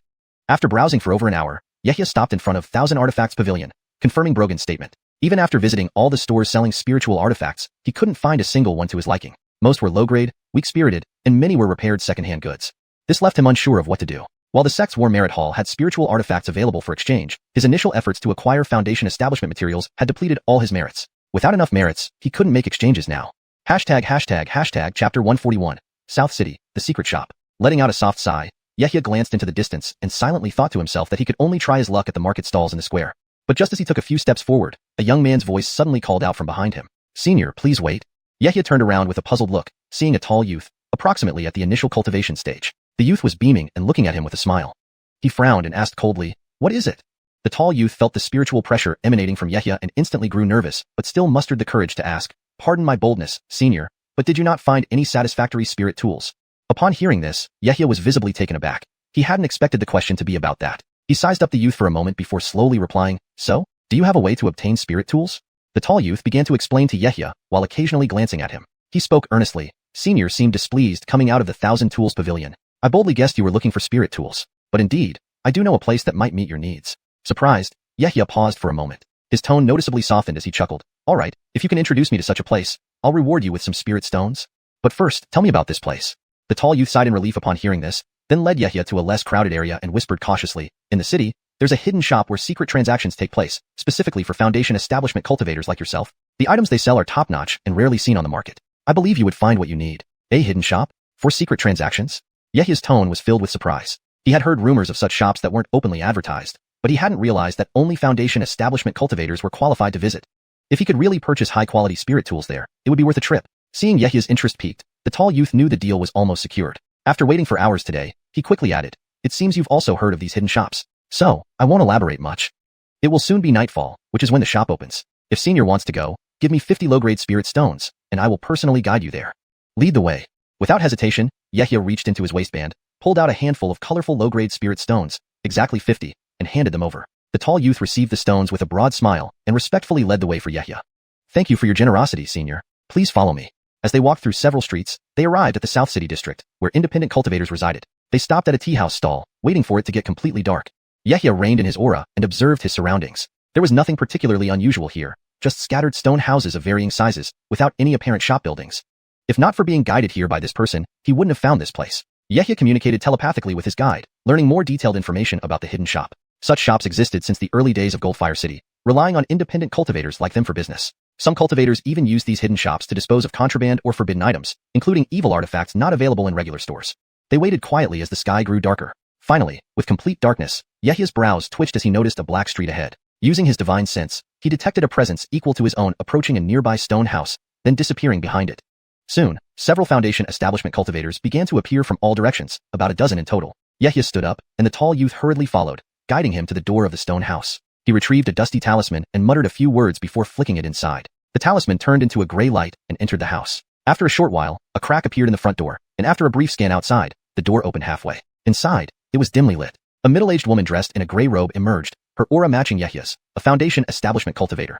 She glanced at Yehya, then at the guiding man, waved her hand dismissing him, and said, "Please come in, Taoist friend." Yehia nodded slightly, took a deep breath, and stepped inside. The interior of the stone house was entirely visible, cluttered with shelves holding various scrolls, jade slips, bones, and other items, resembling an abandoned junk store. A single white stone lamp hung on the wall, casting a weak glow, seemingly creating a deliberate atmosphere. The robed woman looked solemnly at Yehia and spoke gently. "The rules of the hidden shop, the junior should have told you already, correct?" "Understood," Yehia nodded. Receiving his affirmation, the woman didn't say more but slapped her storage bag, causing a black hooded cloak to fly out and land in Yehia's hands.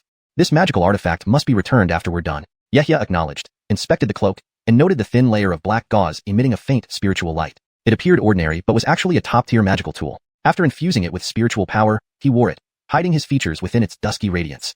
Unless someone used divine sense to forcefully penetrate the gauze, his face would remain obscured. Satisfied, the robed woman led Yehia into a connected stone room, which was empty except for the floor.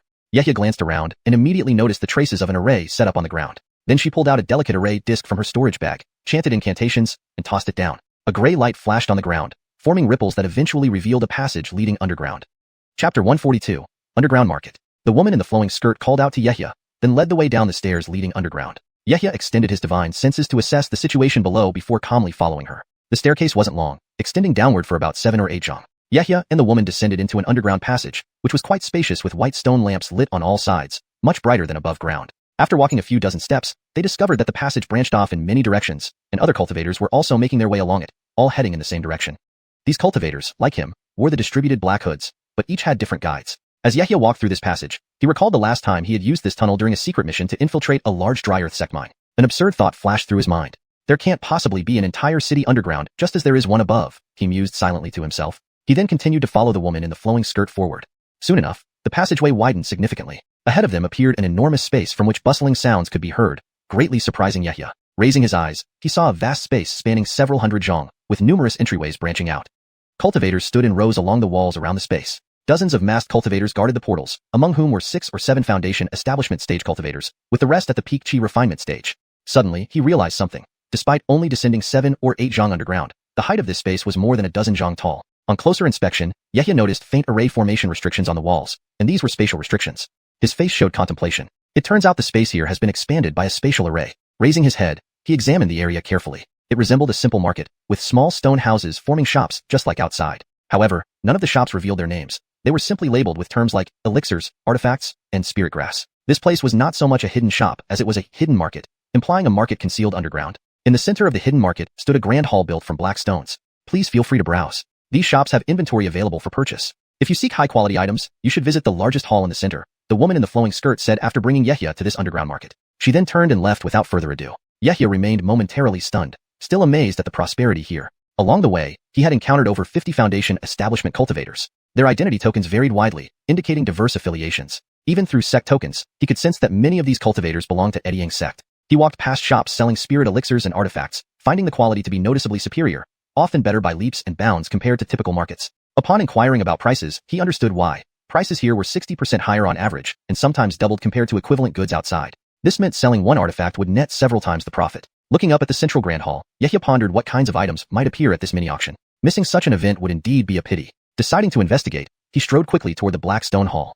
At the entrance, 2 robed foundation establishment cultivators stood guard, completely covered. Above the hall hung a glittering gold plaque inscribed with Black Hall.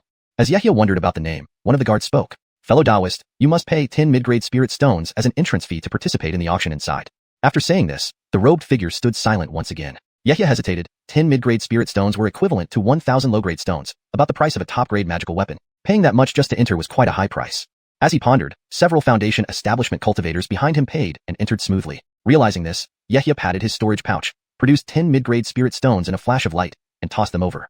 The robed figure swept his sleeves, causing the stones to disappear, then said, "Please enter." Yehia murmured inwardly, confirming it was indeed a black shop, then strode confidently inside. Inside was a splendid hall adorned with colorful pearls on the walls, with lanterns hanging from the ceiling. A light yellow, spotted rug covered the floor, likely made from the hide of a low-ranked tiger demon, soft underfoot and silent with each step. Lifting his gaze, he saw 2 doors on either side of the hall's front wall. The one on the left bore signs for auctions and appraisals, while the right door was clearly marked as an entrance. Cultivators separated to go left or right. Yehia decided to take the right entrance. Inside, a stone chamber about 30 zhang wide featured 4 massive stone pillars supporting the ceiling. Numerous seats lined up in intervals filled the center, and in front of the seats stood a slightly elevated platform topped with a white jade table. To the right of the platform stood a small door leading to the left auction room. Yehia noted that nearly 24 cultivators were already seated. Sensing the atmosphere, he felt cold sweat trickling down his back. Many of these cultivators were more powerful than him, including several late-stage Foundation establishment cultivators. Quickly taking a seat toward the rear, he began to ponder.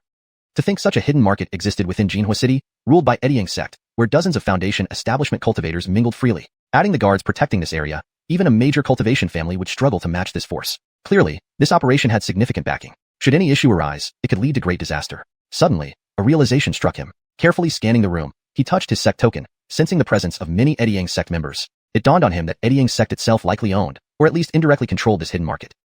As Yehia speculated, more cultivators entered until all seats were filled. Standing on the platform appeared a Kale wearing a silver-threaded robe and a jade crown, his face concealed behind a unique wolf head mask. At the Foundation establishment's 6th level, he carried an air of authority. He glanced at the fully occupied seats, and as the sound of the hall doors closing echoed from outside, he clasped his hands and addressed the crowd. Welcome, fellow Taoists. Considering that some of you are here for the first time, allow me to briefly introduce the rules of the auction. All auction items will be started with a base price in spirit stones. If you wish to bid, simply call out your offer. Each bid must not be less than 1/10 of the base price. If you lack sufficient spirit stones, any valuable spiritual item can be appraised and converted into spirit stones by me. In short, the highest bidder wins. As he spoke, he raised his hand and lightly brushed the table. A streak of white light flew out, and with a flash of spiritual radiance, 5 white jade bottles appeared on the table. Chapter 143, Purple Chi Gourd, Illusory Water Mirror. The man surnamed Shepherd picked up a jade bottle and poured out a pill as green as jade, the size of a thumb, emitting rich spiritual energy. It was precisely suitable for Foundation establishment cultivators to consume. Second-grade spirit pill Qinghua pill, 5 bottles sold together, starting bid at 2,000 spirit stones. Immediately after the man's words, the cultivators below began bidding frantically. Spirit pills were essential for cultivation at any level and naturally the easiest items to sell. Everyone scrambled in fear of missing out. I bid 2,300.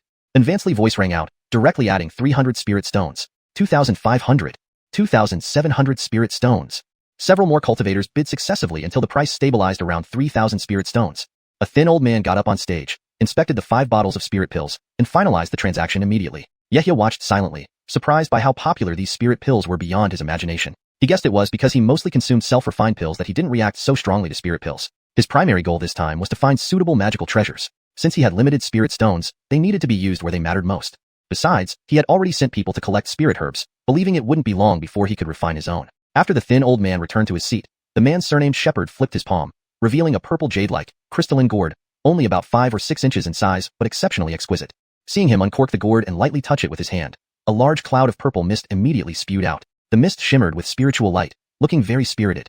Following this, the man recited an incantation and waved his hand, causing the gourd's mouth to glow purple and suck back all the purple mist like rivers converging into the sea. With the gourd in his right hand, he started introducing it enthusiastically. The second item up for auction is the Purple Chi Gourd, a middle-grade spirit treasure, made from a special type of gourd grown for 300 years. It can collect morning purple chi and store it for about half a month. This morning purple chi, though common in the world, is hard to store. Fellow Taoists should know that if you have this during meditation, it can significantly increase your cultivation speed. Starting bid, 5,000 spirit stones. Through his eloquent introduction, he practically made the gourd sound like a precious rarity. Sure enough, once he spoke, many cultivators in the hall fixed their eyes on the purple gourd, clearly coveting its function. Yehia sat quietly, observing with slight amusement, unperturbed. He had spent considerable spirit stones studying scrolls at the sect's scripture pavilion, and remembered the information instantly when it was mentioned. The morning purple chi has quite a reputation, derived from the first light of dawn. It genuinely increases cultivation speed, but not as dramatically as advertised, just marketing talk. However, not all cultivators knew the true effects of morning purple chi, or even if they did, they were willing to buy it anyway. Soon, the purple chi gourd was sold for an astounding 7,000 spirit stones. Yehia's impression of the black hall deepened. Outside, a middle-grade spirit treasure might cost 4,000 to 5,000 spirit stones at most, yet here it fetched 7,000.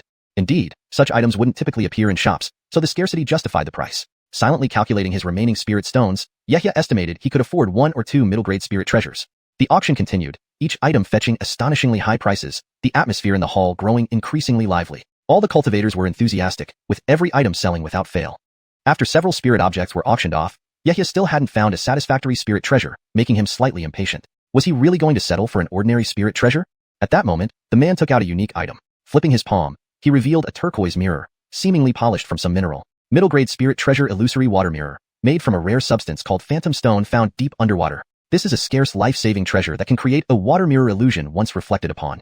It can also project an image of yourself beforehand and summon it when in danger to confuse enemies. Starting bid, 4,000 spirit stones. Having spoken, he demonstrated. Holding the mirror up, blue light flashing on its surface, reflecting his entire figure. After infusing it with spirit energy, blue light emanated intensely. Casually pointing the mirror toward himself, he swung it gently, releasing a flood of blue mist from its surface. Soon, the mist formed a humanoid figure identical to the man, even wearing the same wolf head mask and holding the illusory water mirror. Water mirror technique plus phantom stone, indeed interesting. The crowd watched thoughtfully as the mirror replicated the man perfectly, even down to the smallest detail.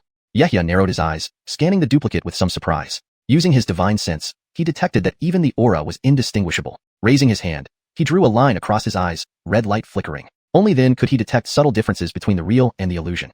During intense battles, or while escaping, creating a distraction would certainly work. Just as he pondered whether to bid, a voice from Yehia's left said, 4,400 spirit stones.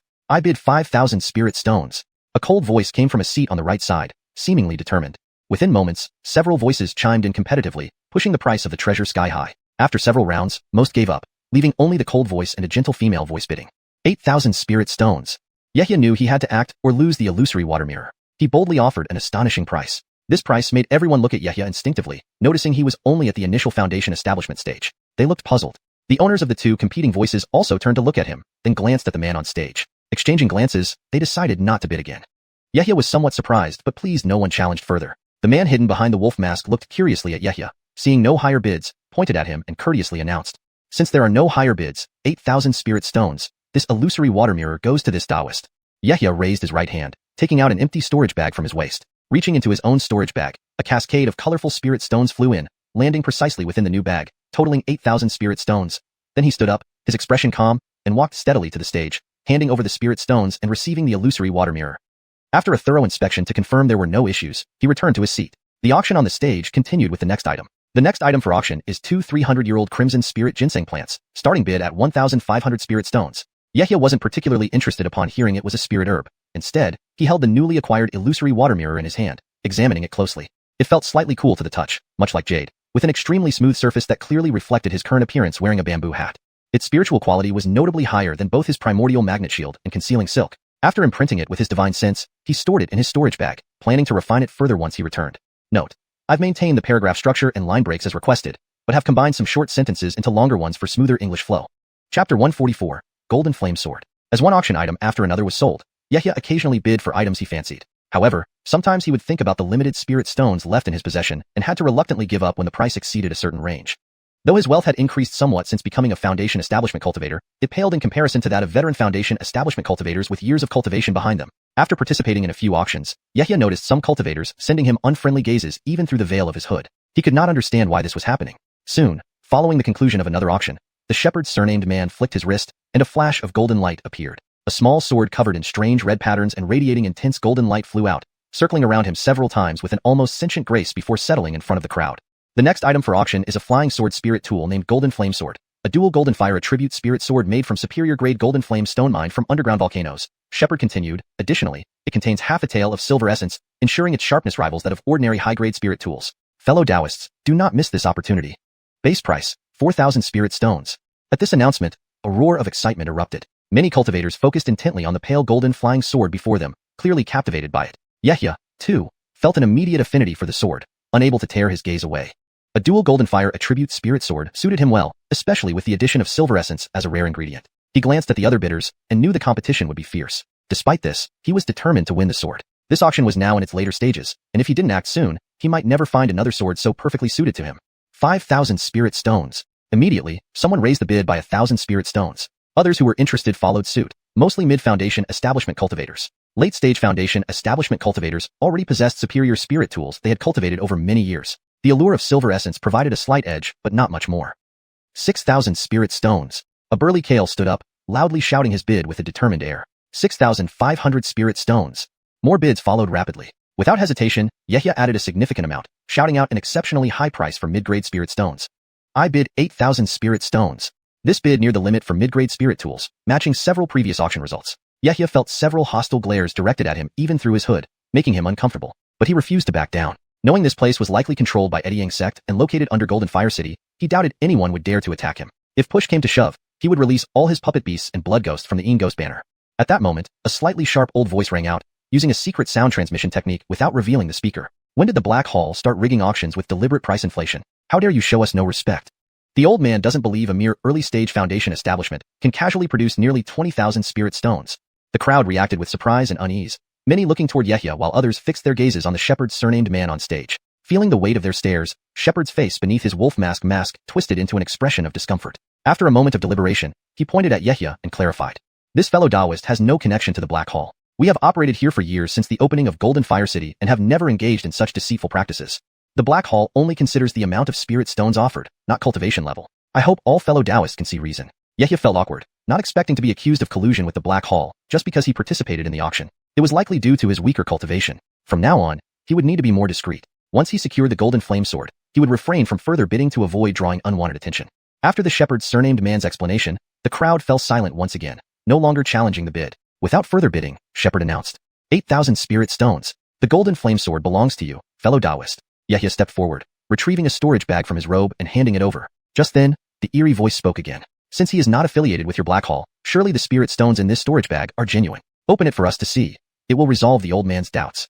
Shepard turned his head, scanning the crowd as if targeting a specific figure, then replied calmly. The Black Hall acts with integrity. Since you do not believe, let's see for yourself. He opened Yehia's storage bag, revealing a pile of colorful spirit stones on the large table. 8,000 thumb-sized spirit stones formed a small mountain of glowing stones. Witnessing this concrete proof, the crowd's skepticism vanished, and the eerie voice went quiet. Yehia picked up the Golden Flame Sword and returned to his seat. Now, however, more eyes were fixed on him, whispers circulating around him. With Foundation establishment hearing acuity, these whispers were as clear as day to Yehia. Some speculated whether he was the direct descendant of a core formation cultivator or part of a powerful cultivation family. People's minds are full of strange conjectures, and Yehia could do little about it. He remained silent, waiting for the auction to end. Inwardly, he muttered to himself, knowing he would return to the Eddying sect compound immediately afterward. Thankfully, this hidden market was within the city. Otherwise, leaving might invite trouble from other cultivators. Chapter 145, Spirit Herbs. Soon, after 4 or 5 more auction items were released, all the spirit items in this auction were sold, thus officially ending the event. Numerous cultivators dispersed and walked toward the hall's entrance. Yehia quickly stood up and blended into the crowd, heading straight for the exit without any delay. In no time, he emerged from the underground passage, returned the straw hat to the woman in the skirt, and swiftly flew toward the Western City Pavilion. The journey back was uneventful. As soon as Yehia returned to the pavilion, he entered the cultivation room and sat cross-legged on a mat. He flipped his palm, and 2 beams of light, one blue and one golden, suddenly appeared. These were the illusion water mirror and the golden flame sword he had just acquired. He spat out 2 clumps of golden essence, which landed on them. The spiritual weapons instantly rippled with waves of spiritual power, unleashing their hidden might. Yehia made several hand seals, then gently pushed them forward. The 2 spiritual weapons hovered not far from him, emitting continuous flashes of light as his own spiritual energy circulated through them, gradually strengthening his connection with them. Closing his eyes, the cultivation room gradually fell into silence. After over an hour, he reopened his eyes and waved his right hand, causing the 2 beams of light to spin around his body before returning obediently to his storage bag at his command. Having refined the newly obtained spiritual weapons, Yehia stroked his chin, deep in thought. He then flipped his palm, taking out a golden jade slip and carefully spreading it open. Some words caught his eye. Golden edge shines within the house, auspicious energy fills the courtyard. The 3 karmas are purified. The 5 viscera are mysterious and profound. Inside and outside are clear and bright, revealing my primordial spirit. Yehia held the jade slip and meticulously studied it. This was the foundation-level technique of the Golden Gareth Sun Decisive method, followed by some small characters detailing insights from previous practitioners. While the chi condensation level mainly focused on refining essence into the body and tempering the whole body's meridians, the foundation establishment level clearly emphasized the primordial spirit. Upon initial contact, the text seemed quite abstruse and difficult to understand. Yehia's expression grew solemn as he scanned the jade slip, memorizing each word and sentence of the spell before slowly comprehending its profound meanings according to the subsequent cultivation insights. The next day, he began practicing the foundation establishment level of the Golden Gareth Sun Decisive method as he inhaled and exhaled. Essence flowed into his body, traveling through various meridians. His body automatically emitted a faint golden glow, which could form a protective barrier with just a thought, acting as a minor built-in spell of the foundation establishment level. Yehia cautiously used his consciousness to control a strand of golden essence flowing steadily through the body's meridians, diligently practicing the Golden Gareth Sun Decisive method. After 2 hours, he slowly opened his eyes, the golden light in them flashing briefly before disappearing. He looked slightly weary, covered in a thin layer of sweat. After washing up, he changed into a new white robe and sat down beside a round table. Taking out tea utensils, he brewed himself a pot of cloudy spirit tea, sipping it cup by cup as his mind gradually calmed. While his mind was clear, he contemplated the key points of the cultivation process. Suddenly, a streak of golden light shot in from outside, landing directly in front of him. It twirled once, revealing a half-foot-long golden spirit talisman. Yehia reached out and caught the talisman in his palm, infusing it with his mental power. Instantly, he stood up with joy etched on his face. With a wave of his sleeve, a cloud of golden light flew out, opening the door and creating a gap in the outer array. 2 figures, a man and a woman, swiftly walked inside, immediately bowing respectfully. Disciple Fulton pays respects to Senior Uncle Ed. This is my younger sister Baron Xiao. We both have come today to pay respects to Senior Uncle, came a gentle yet slightly bashful voice. Disciple Baron Xiao pays respects to Senior Uncle. Yehia raised his head slightly. Baron Xiao was at the 5th level of Qi condensation, dressed in a gray robe of an outer sect disciple, but still clearly well-figured and fair-faced. She seemed hesitant, possibly because it was her first time meeting him. "Rise," he said, motioning for them to stand. He did not linger too much on the young and beautiful female disciple, turning his gaze back to Fulton and asking in a calm tone, "You've come here today. Has your task been completed?" Fulton bowed and replied with a smile, "Keepers, senior uncle. I have gathered all the spirit herbs for the 2 elixir formulas, though only about half are mature herbs. The rest are saplings and seeds." As he spoke, Fulton reached into his waist pouch and took out 2 storage bags, placing them gently on the table. Yehia's expression changed as he hurriedly picked up the bags, sending his mental power into them. The light flashed, confirming that everything was indeed complete. Finally, he could start refining second-grade spirit pills. He looked up at the 2 in front of him and, after pondering for a moment, continued, "This mission was done well. Since you've brought your sister here, here is the token for Jinyun Mountain. She will manage the spirit fields below the mountain. She can issue tasks under my name to recruit disciples for planting low-grade spirit herbs that take 3 to 5 years to grow. If there's nothing else, you may leave." After giving instructions, Yehia waved his hand, and a circular formation token appeared, which he flicked toward Baron Xiao, who bent down to catch it. Fulton glanced at his sister, then hesitated before speaking up, "Senior uncle, I have one request." Yehia looked puzzled and asked lightly, "What is it?" "You may not know, senior uncle, but our family, the Barons, used to be a small cultivation clan, possessing recipes for brewing spirit wine. With senior uncle's permission, we can allocate part of the 20 acres for cultivating spirit grains while the rest for herbs. Brewing spirit wine can yield higher profits compared to selling raw materials." Fulton explained boldly, having begged to bring his sister in to showcase more value. Hearing this, Yehia stroked his chin, considering the idea. Brewing spirit wine sounds reasonable. He wouldn't object to more spirit stones since it didn't require his direct involvement. He nodded and agreed, "All right, the 20 acres will be managed by the 2 of you. Making more profit would be beneficial." Fulton and his sister's faces lit up with surprise and gratitude. They bowed respectfully before taking their leave. "Thank you for your trust, senior uncle. We will take our leave." Yehia watched until they disappeared, then waved his hand to close the door. He quickly returned to the cultivation room, sat cross-legged on the mat, closed his eyes, and let his mind sink into the immortal mansion between his eyebrows. Inside the immortal mansion, Yehia held the storage bag containing the spirit herbs and busied himself in the black spirit field, dedicating an area specifically for growing the herbs required for refining second-grade spirit pills. He transplanted various herbs emitting rich spiritual energies into the field. Then, with brilliant spiritual light, the herbs visibly flourished and multiplied. The spirit field was filled with vitality, as a large number of spirit herbs sprouted forth. Chapter 146, Assigning Spirit to Elixirs. Several days later, in the room of the pavilion, waves of scalding air were spreading in all directions. A young man in white robes sat cross-legged on a mat, his eyes focused intently on a crimson elixir cauldron before him. Beneath the cauldron, a genuine flame was crackling incessantly. Suddenly, his expression changed, and he raised his hands to make gestures. As the spell changed, he pointed his right hand at the true flame below. Instantly, the true flame fluctuated, shrinking almost by half its size, while a faint aroma of spirit elixirs wafted from inside the cauldron lid. The youth seemed to be exerting great effort. Time passed slowly, and Yehia's forehead developed some beads of sweat, which quickly evaporated under the high temperature. This was already the 8th furnace of golden essence pill that he had refined, with only one successful attempt so far, yielding 2 pills. The current furnace held the greatest hope for success. Yehia was exceptionally cautious, strands of golden divine sense continuously surging from his brow. They floated into the cauldron, using his powerful divine sense to assist in the formation of the spirit pill and constantly feeling the changes in the medicine within. Compared to first-grade spirit pills, second-grade spirit pills not only required different agent ingredients, but also crucially involved assigning spirit.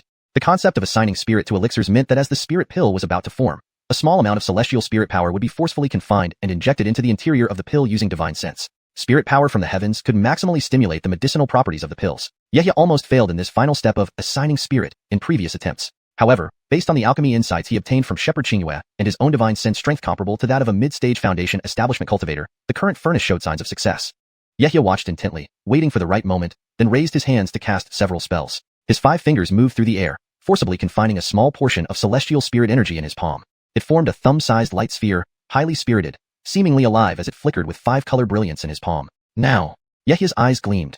Raising his right hand, he smacked down. Swoosh! The 5-colored light sphere followed and slipped into the cauldron through the single vent.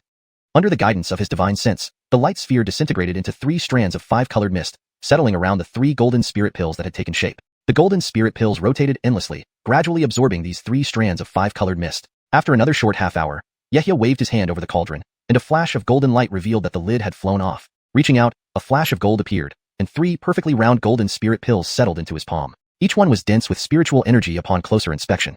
Yehia lifted his right hand, bringing the spirit pill close to his nose and taking a gentle inhale, even feeling a slight increase in his spiritual power. Indeed, this was a second-grade spirit pill refined from a 300-year-old golden essence ginseng. His gaze flashed, and with his left hand, he touched his waist. A flash of white light revealed an exquisite white jade pill bottle. Gently uncorking it, a shimmer of spiritual light emerged. The 3 golden essence pills trembled slightly in his palm before turning into streaks of light entering the bottle.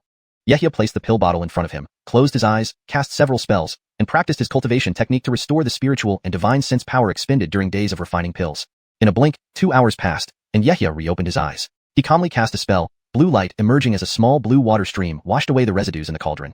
Next, lifting his index finger, red spiritual aura wafted out. With a flick of his finger, a ball of scarlet true flame shot out, landing beneath the cauldron and instantly forming a ring of uniform flame. Yehia took out several large and small jade boxes from his storage bag, waving them continuously, causing various luminous spirit herbs to fly into the cauldron. He aimed to practice relentlessly and stabilize his rate of success. Time flew swiftly. Within the pavilion, Yehia refined spirit pills day and night without rest. With ample practice on numerous spirit herbs, the success rate for golden essence pills improved rapidly. However, the consumption was considerable. Despite dozens of attempts, he barely maintained a 30% success rate. One must remember that Yehia's success rate during the chi condensation stage was above 60%. The reason lay primarily in the final step of assigning spirit to the elixir. According to hearsay, even the scripture library of Ediang sect seldom recorded this aspect. Such a technique for assigning spirit to elixirs was indeed a well-guarded secret. Even the alchemy insights provided by Elder Shepherd Xiuxian only partially mentioned it.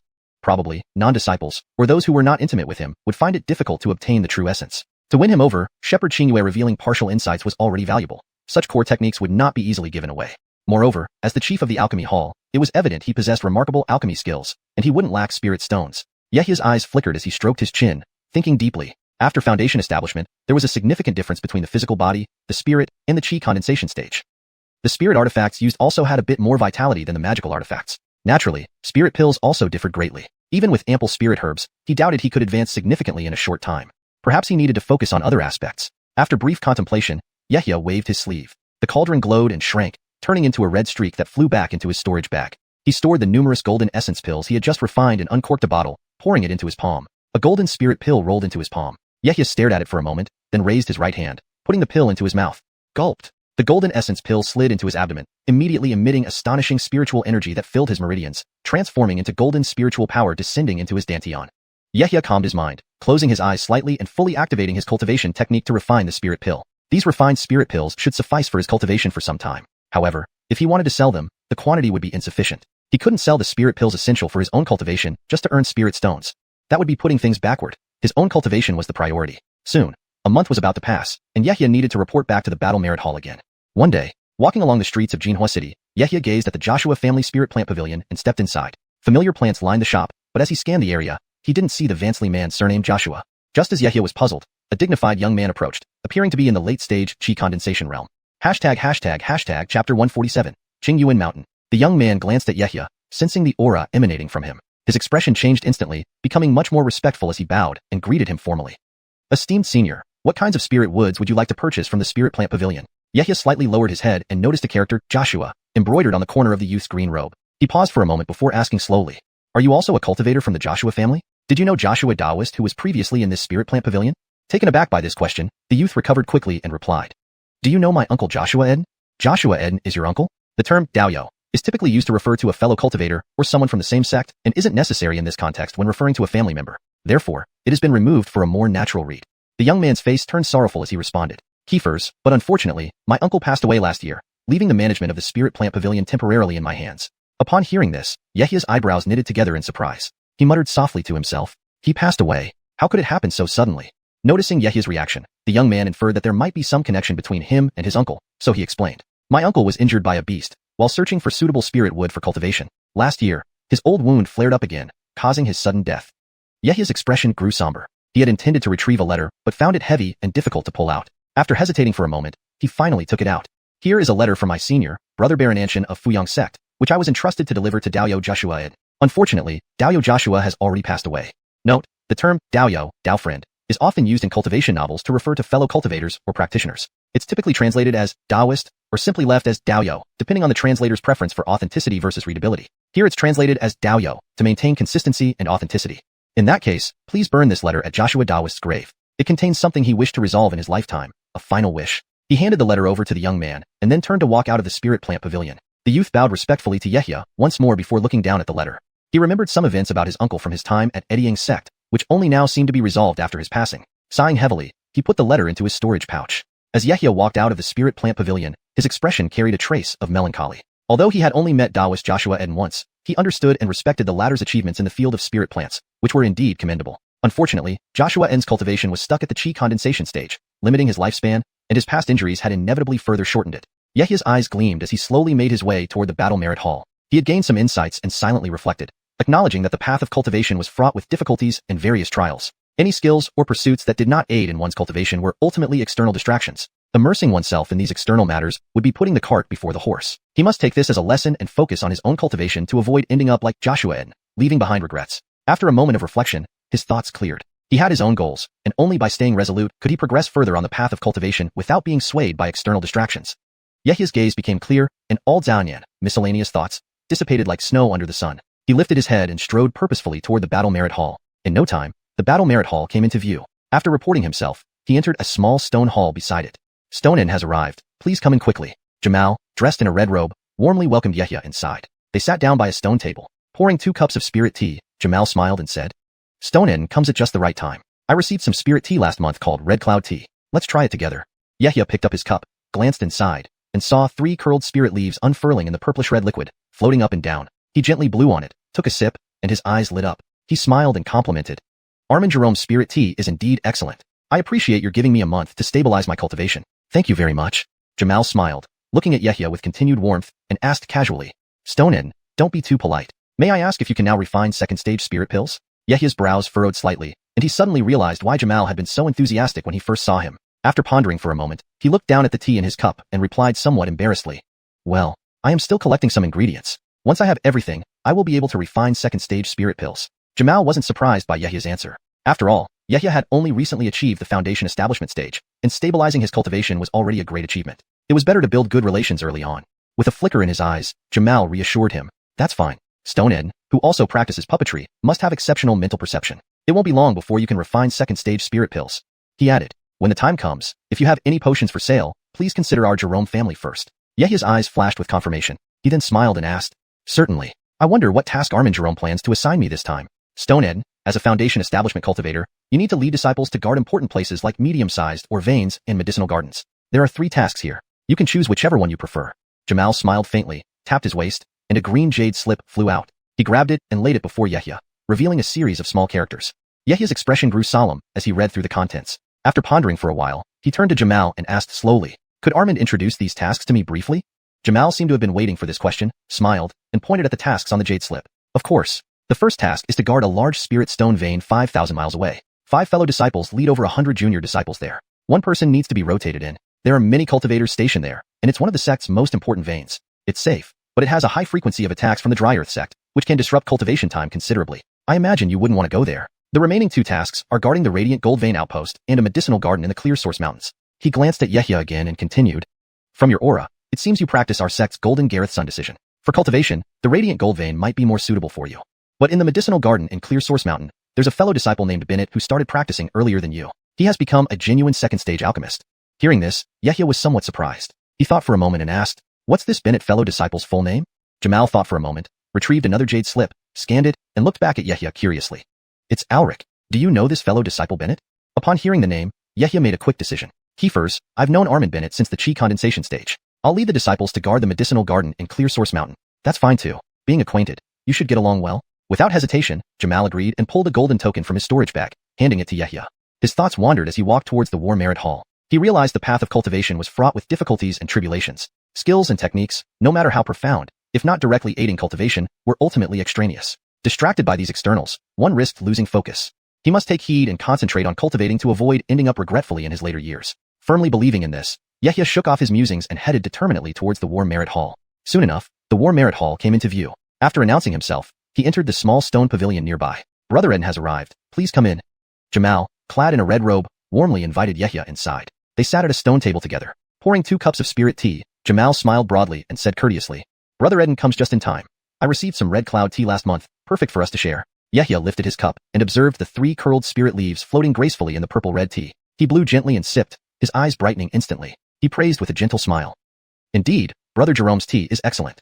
Thank you for giving me a month to stabilize my cultivation. Jamal smiled back, maintaining his friendly demeanor as he asked casually, Brother Eden needn't be polite. May I ask if you can now refine second-stage spirit pills? Yahya frowned slightly, understanding Jamal's intentions better now. He looked at the tea and admitted shyly, Well, I'm still collecting some herbs, not yet complete. So, I cannot refine second-stage spirit pills yet. Jamal was not surprised. Given Yahya's recent foundation establishment, stabilizing his cultivation was already commendable. Building good relationships was important, so he reassured him. That's fine. As you are learning puppetry, your spiritual perception should improve soon, enabling you to refine second-stage spirit pills before long. He added, when you have something to sell, consider our Jerome family. Yehia nodded with a knowing smile and asked, of course. What task does Brother Jerome have in mind for me this time? As a foundation stage cultivator, you need to lead disciples to guard key locations like medium-sized mineral veins or medicinal gardens. There are 3 tasks available, and you may choose any. Jamal smiled calmly and tapped his waistband. A green jade slip flew out, which he held up and presented to Yehia. A faint green light flashed, revealing a series of words. Yehia focused intently on the content. After pondering, he looked at Jamal and asked slowly, could you introduce them to me? Jamal chuckled, pointing to the tasks listed. Certainly. The first task is guarding a large spirit stone vein 5,000 miles away. 5 fellow disciples command over 100 disciples here, making it one of the sect's most valuable veins. It's safe, but Dry Earth sect often attacks, interrupting cultivation time. Likely not your choice. The other 2 tasks are guarding the shiny gold vein post or a medicinal garden in the xiuxian mountains. He glanced at Yehia and continued, based on your aura, you practice golden Gareth Sun art. For cultivation, the shiny gold vein is more suitable. In the xiuxian mountain medicinal garden, however, there's advanced Brother Bennett who is also a Dan Hall supervisor. He established foundation earlier and is now a certified second-stage alchemist. This information intrigued Yehia. Recalling someone named Bennett, he asked further, family name Bennett, what is his full name? Jamal thought for a moment, checked another jade slip, and looked up curiously. It's Chris. Do you know Elder Brother Bennett? Recognizing this name, Yehia made up his mind quickly. Keepers, I met Elder Brother Bennett during my chi condensation stage. I will go to the xiuxian mountain medicinal garden. Jamal agreed immediately, retrieving a golden token from his storage bag and handing it over. Excellent, you know each other, making cooperation smoother. Yehia nodded, accepting the token gratefully. This is the garrison token. On this mission, Stone Eden, you will need to lead 15 chi condensation disciples for rotation. This concerns the foundation of our sect, so you must be diligent and conscientious during your duty. Yehia took the token and stood up, bowing respectfully before responding resolutely. Keepers, I will set out immediately. Chapter 148, Garrison Duty, Alric. Yehia walked out of the hall door with a calm expression and briskly headed toward the War Merit Hall. Upon entering, all the surrounding disciples cleared a path for him. He walked straight to the far right window where a pale-skinned young man gave a respectful bow and greeted him. Greetings, Uncle Master. How may I assist you? By Armand Jerome's order, assemble 15 disciples to accompany me on garrison duty. As he spoke, Yehia reached for his waist, flicked his finger, and sent a golden stream of light directly into the disciples' hands through the window with perfect accuracy. The pale youth took the token, examined the inscribed words, and quickly cross-referenced it with a jade ledger. After brief verification, he returned the token with a reverent demeanor. These disciples are already waiting behind the hall. You can mobilize them by presenting this token. Yehia nodded slightly, then raised his right hand to catch the token as it turned back into a beam of golden light. He immediately turned around and walked out of the hall. Behind the hall was an open space where 15 disciples were already standing in neat formation. Yehia showed them his sect executive badge. All the disciples bowed deeply and chorused, "We greet Uncle Master Eden." Yehia squinted and scanned them carefully. Among the 15 were 5 late-stage chi refinement inner disciples, and the remaining 10 were outer disciples. He emitted an overwhelming aura that surpassed all their combined presence, enveloping them. Rise. For the next 3 years, I will lead you all on garrison duty at Clear Source Mountain. The dangers of this task should need no further elaboration from me. Pausing for a moment, he continued more slowly, stay alert. I hope to return with as many disciples as I take away. The disciples felt the pressure intensely, noting Yehia's unyielding gaze. They bowed again and responded in unison, Keepers, we will follow your orders, Uncle Master. Yehia knew the importance of establishing authority on the first meeting, especially for such a long-term mission. He needed to assert his dominance before leading them effectively. Scanning each disciple until they acknowledged his presence, he retracted his aura. Depart. With that command, they followed Yehia into a nearby stone pavilion. Inside a secluded chamber, they used a secret underground passage to reach a barren hill outside Jinhua City. Once outside, Yehia tapped his storage pouch, releasing a faint golden glow that transformed into a yard-long golden flying sword. As he stepped on it, he shot into the sky as a streak of golden light. The 15 disciples activated their respective flying instruments, some using wind gourd, others flying swords, and joined him mid-air. In a triangular formation encased in a faint golden shield, Yehia led them swiftly southward. Several flashes of spiritual light later, they vanished into the horizon. Clear Source Mountain lay about 6 or 7,000 miles south of Jinhua City, near the border but not as close to Davarda Sect as before. Instead, it was closer to Qinghua Sect. At Yehia's current speed, he could arrive in 4 or 5 days, but considering the Qi refinement disciples' limitations, he had to slow down. They flew for 3 to 4 hours at a time before pausing to recover their spiritual energy. During these breaks, Yehia deployed defensive green array flags around them and promptly left, returning within an hour. This puzzled the disciples, who dared not ask Yehia directly. This routine continued until, after 10 days, they finally arrived at a lush mountain range. Standing with folded arms on his golden flame sword, Yehia surveyed the mountains but couldn't locate the medicinal garden. He retrieved the garrison token, muttered a few incantations, and tapped it with his left hand. The token trembled, emitting golden ripples before floating toward one of the peaks. Follow closely. Leading the way, they followed the token's guidance. The Clear Source Mountain stretched over 1,000 miles, forming a gourd-like shape between several adjacent peaks. Upon landing, they saw nothing but wild grasses in the opening. Kiefered, they remained patient. Soon, ripples of green light emerged from the empty space, gradually revealing an array barrier. It opened into a 10-foot wide gap, from which figures emerged. Leading them were two Foundation establishment cultivators, a horse-faced man and a sturdy man in gray clothes with well-defined muscles. Yahya smiled and approached them with a formal salute. I am Yahya. Greetings, Armand Bennett. Greetings, Armand Ed. The horse-faced man was Alric, whom Yahya had known for years. He smiled mildly and replied politely, You've finally arrived, Stone Ed. It has been a while since we last met. Congratulations on your advancement to Foundation establishment. We should spend more time catching up. Hearing this, Ed chuckled and patted Yahya's shoulder with his large hand, then teased Alric. Do you think I'm undesirable, Bennett? Why are you so enthusiastic only when Stone Ed arrives? I haven't seen you like this in years. Bennett laughed and explained, Armand Ed excels in body refinement, unlike me and Stone Ed, who are both alchemy disciples and have known each other for many years, so naturally, we have more to discuss. Chapter 149. Unspoken Rules. After exchanging a few pleasantries, the Ed surnamed man nodded and retracted his smile, his expression turning solemn. He looked at Yahya and bowed respectfully, speaking in a serious tone. Well, now that Stone Ed has arrived, I should return to await orders in Jinhua City. From now on, the responsibility of guarding this medicinal garden will be handed over to the two of you. Stones, the sect has entrusted us with this place, the medicinal garden, and numerous disciples. You must guard this place well and ensure nothing unexpected happens here. Yahya responded with a nod, fully aware of the weight of the task. I understand. Many thanks for your guidance, Armand Ed. After the handover was completed, the Ed surnamed man left with a group of guarding Chi cultivation disciples. Yahya and the others were welcomed inside by Alric. Upon entering, ripples spread across the light barrier, and the formation activated, obscuring the view and turning the area back into an overgrown field of weeds.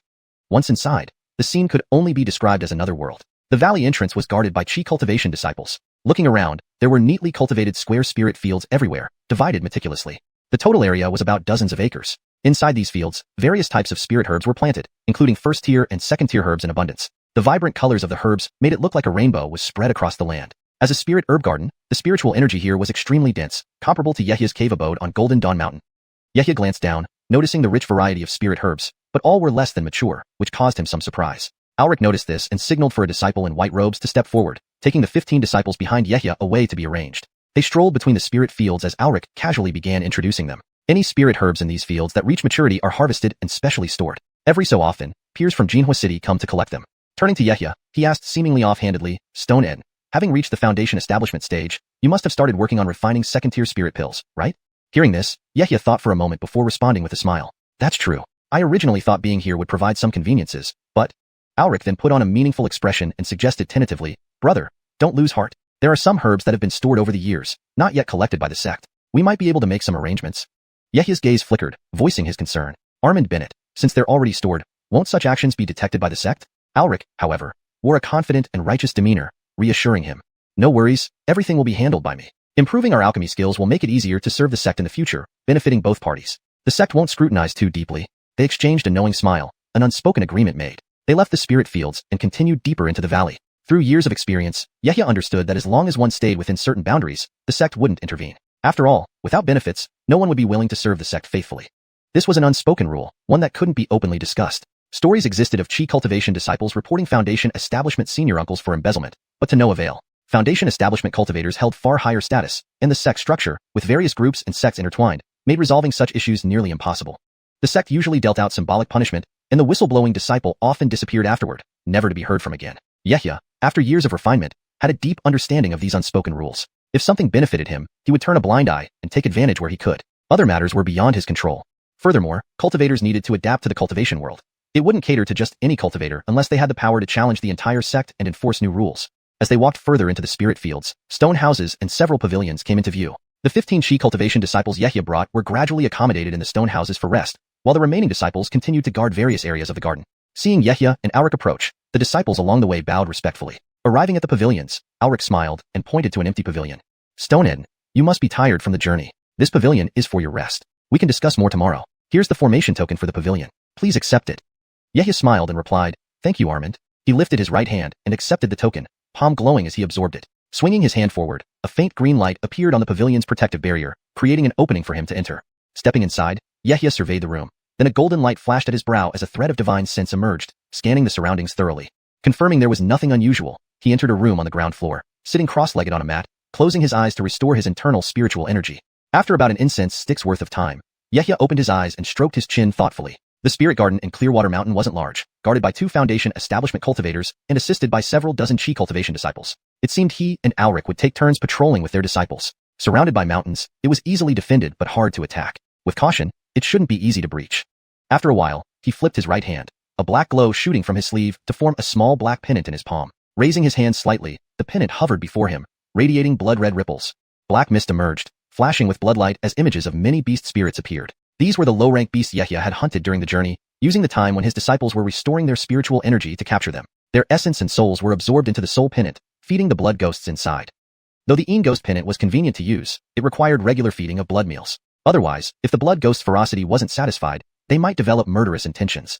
Watching intently, Yehia moved his hands, fingertips glowing as he cast spells into the pennant. The low-rank beast souls began to fuse, gradually forming new blood ghosts.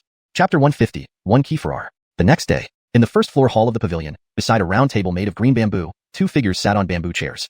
Yehia moved his fingers slightly. The teapot on the table emitted a spiritual light and instantly floated up, tilting its spout to pour a cup of black cloud spirit tea for Alric. Alric tasted the spirit tea, his eyes lighting up as he said, "Edel Brother Eden sure has good fortune to be able to purchase such high-quality spirit tea." Yehia smiled lightly in response. "If Armin Bennett likes it, you're welcome anytime. I will certainly treat you well." They exchanged a few pleasantries before Alric set down his teacup. He then flipped his palm, producing two green jade slips. He spread out both jade slips, pointing at one to begin explaining the situation in the spirit medicine garden.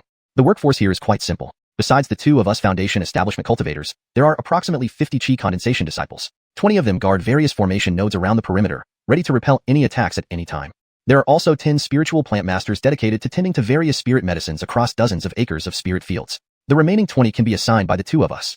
This place has been attacked twice over the past 3 years, not too many times, but all have been dealt with, partly because we're some distance from the border, and partly because there are two other spirit vein outposts within 700 and 300 miles respectively, facilitating mutual support. That's why not too many cultivators are stationed here." As he spoke, Alric pointed to another jade slip, which displayed a map showing mountain ranges and two highlighted points, continuing, "In case of an emergency, nearby outposts assist each other. However, my cultivation isn't high enough. Previously, it was Armand Ed who went for assistance. Now that his assignment is complete and he's left, it will be just the two of us. From now on, we'll rotate every 3 months, arranging patrols every 5 days and inspecting the hidden sentries." Yehia listened attentively, occasionally glancing at the jade slips. After their discussion, he realized that due to years of warfare, manpower had become increasingly scarce. Only extremely crucial areas were guarded by Levying Sect's Foundation establishment cultivators, like this spirit medicine garden. Less important locations, such as spirit stone mines or veins for refining tools, were guarded by forces under Levying Sect, with only a few sect members embedded to supervise. Yehia nodded, then looked up at Alric. "I've noted everything Armin mentioned. Let's start the rotation today." Alric agreed, thinking it didn't matter whether he started first or second, as the rotations were every 3 months. "All right, the disciples are waiting outside. Edel Brother Eden, take them out on patrol today." Yehia nodded and strode out of the pavilion. It wasn't that he was eager to patrol, but his newly refined blood ghost needed sustenance. He couldn't risk frequent outings right after arriving. By taking the initiative, he could use patrol time to obtain necessary nourishment more appropriately. As he stepped out, he saw about 8 chi condensation disciples of varying builds lined up neatly, looking surprised upon seeing him emerge. Yehia walked over slowly, gradually releasing his aura. Instantly, everyone felt the pressure and fell silent, holding their breath as they watched him. With a swift motion, golden light flashed as he showed his token according to protocol. Then he said calmly, "For the next 3 months, I will lead your patrols. Depart." "Kiefers, Uncle Eden." The disciples acknowledged and, led by Yehia, flew off on flying instruments toward the valley entrance. Exiting the formation, they dispersed in different directions, flying low over various areas. Yehia flicked his sleeve and soared into the sky atop his golden flame sword, becoming a streak of pale gold light. As he flew, he released his divine sense, scanning the surroundings meticulously for any abnormalities or traces of lower-tier beastmen. About half an hour later, Yehia returned to the valley entrance, waiting for the patrolling disciples to return. Soon, all the patrollers flew back. Yehia questioned each one. There were no unusual incidents. He then arranged 3 of them to relieve the hidden sentries while the rest returned to the medicine garden. Yehia also returned to the pavilion, sitting cross-legged on a mat. He retrieved a bottle of golden essence pills from his waist and swallowed one, beginning his refinement. After several patrols, Yehia became more proficient. It took him only an hour daily to complete his patrol duties. He had rotated with Alric twice, and unknowingly, a year had passed. Yehia's cultivation advanced significantly through golden essence pills, though lacking suitable blood pearls slowed his progress compared to the chi condensation stage. Within hundreds of miles, only first-tier beastmen roamed, making it hard to find suitable second-tier ones. This made him secretly hope for a dry earth sect assault on the spirit medicine garden. Capturing Foundation establishment cultivators' essence might help. One evening, clouds covered the sky as night fell, blotting out the moon's clear glow. A vast shadow loomed, seemingly foreshadowing events to come. Inside the pavilion, Yehia practiced, enveloped in faint golden light. Suddenly, an urgent voice called from outside. "Edel Brother Eden, something's happened." Yehia opened his eyes, stood up quickly, and waved his sleeve, opening the wooden door. Alric entered with a grave expression, withdrawing a red spirit talisman from his right hand and handing it over. "The spirit stone mine 300 miles away has been attacked. Both the Dry Earth Sect and Green Moon Sect have sent many cultivators. The defenders there urgently request our assistance." Yehia accepted the talisman, infused it with spirit power, revealing red text inside. Upon reading, instead of worry, he felt secretly excited. His cultivation improvement this year, despite aided by elixirs, was somewhat slow. This was the perfect opportunity to gain battle merit or materials for blood pearls by defeating cultivators. Chapter 151. Volunteering for the mission. While he was deep in thought, Alric's face showed signs of anxiety. He gazed at the garden where each of the disciples was preparing to man their positions for the array. He began muttering under his breath. I've already instructed the disciples to activate the formation to prevent any surprise attacks on the medicinal garden. But both you and I are Dan Hall disciples who have just recently advanced to the Foundation establishment stage. If we go to provide support, the risk is too great. Kiefert, if we don't, it will look like we're abandoning our comrades. Bennett Armand, you must guard the medicinal garden well. As fellow disciples of the sect, we should be united. As for the mine, I will go there to provide support. Yehia stepped forward, speaking with a sense of righteousness. Hearing this, Alric was taken aback, clearly startled by Yehia's words. Looking up at Yehia's determined expression, he hesitated for a moment. Edel brother Ed, do you really intend to go? Remember, the conflict among Foundation establishment cultivators is extremely dangerous, and who knows if they have any hidden reinforcements. Yehia strode towards the door of the pavilion, and then turned back to instruct Alric. Armand, rest assured, I have a way to get out safely. I'll definitely return unharmed. Besides, if we don't go, we won't be able to explain ourselves to the sect in the future. You truly are noble-hearted, Edel brother. In this regard, I cannot compare to you. Would you like to take some disciples with you? There's no need. Bringing them would only slow me down. It's better if I go alone. As he spoke, a streak of golden light shot from his storage bag and landed near his feet. Whoosh! Yehia mounted his flying sword and soared into the sky, transforming into a streak of golden light that sped toward the valley entrance. Within moments, he had broken through the array's barrier and was dashing swiftly toward the western mines, 100 miles away. Watching Yehia's departing figure, Alric simply watched for a few moments before quickly returning to arranging the deployment of the disciples in the medicinal garden, ensuring no unforeseen events occurred. Under the night sky, Yehia flew through the air, his eyes flashing red as he surveyed the area ahead. With a wave of his right hand, dark mist spewed from his sleeve, enveloping his body and concealing his aura, even obscuring the light from beneath his feet. He also released his divine sense, sensing everything around him. Although providing support was necessary, it was not a task to be undertaken recklessly. Proper preparation was still needed along the way. With a flick of his left hand, a small silver shield appeared in his palm, infused with spiritual energy, ready to be activated at any moment. Traveling more than 300 miles under full speed, Yehia arrived at the scene in about an hour and a half. Concealed in a dense forest, he remained cloaked in black mist, his presence undetectable. Looking up toward the mine, he saw a massive golden barrier covering an expanse of over 10 miles. Outside the barrier, at least 5 Foundation establishment cultivators and several dozen Chi refinement disciples were attacking with various magical artifacts and spells. The yellow-robed figures belonged to the Dover II sect, while the green-robed ones were from the Qingyue Gate. Fireballs, wind blades, spears, swords, and other magical weapons continuously attacked the barrier, causing brilliant lights to flash in the night sky. Cultivated spirit insects buzzed as they gnawed at the barrier. Inside the array, numerous cultivators were defending, holding back half of the attacks. The remaining attacks created ripples on the barrier, producing sounds akin to thunderous explosions. Based on the time indicated by the sound transmission talisman, both sides had been locked in fierce battle for nearly 2 hours. Although the light of the barrier had dimmed somewhat, it showed no signs of imminent collapse. Carefully circling the mine and carefully observing, Yehia took note of both sides' strengths. The situation seemed manageable for now. Relying on the array, the cultivators inside could likely hold out for another 1 or 2 hours. Approaching within 100 paces of the enemy, Yehia's right hand flashed, revealing the golden flame sword, its surface shimmering with gold light. Suddenly, he heard a whistling sound. Several streaks of red light burst from the top of a tall tree, rapidly heading straight for him. Reacting instinctively, Yehia threw the silver shield from his left hand, which expanded several times larger, becoming a large, circular shield behind him. With a swift movement of his right hand, the golden flame sword shot out. One red object was cleanly sliced in two and fell to the ground. 3 more red objects came close, revealing themselves as several feet-long flying centipedes. These centipedes had reddish-brown mottled patterns and 2 pairs of translucent wings on their backs, glaring fiercely at him. Closing in within a few yards, the 3 centipedes opened their grotesque mouths. Puff! A cloud of dark red poison mist erupted, heading directly toward Yehia. With a flash of insight, Yehia's feet glowed with gold light as he swiftly darted to the left, jumping several yards away. Upon seeing the bizarre venomous insects clearly, he muttered to himself, "What kind of creatures are these?" He had never seen red centipedes with 2 pairs of wings, nor had he encountered such creatures in the beast identification jade slips provided by the sect. They must be rare venomous insects. While pondering this, he maneuvered the flying sword back towards him, swiftly forming seals with both hands. A flash of green light emerged from his palms, releasing a sheet of green-colored mist that transformed into a gust of wind, blowing towards the poison mist.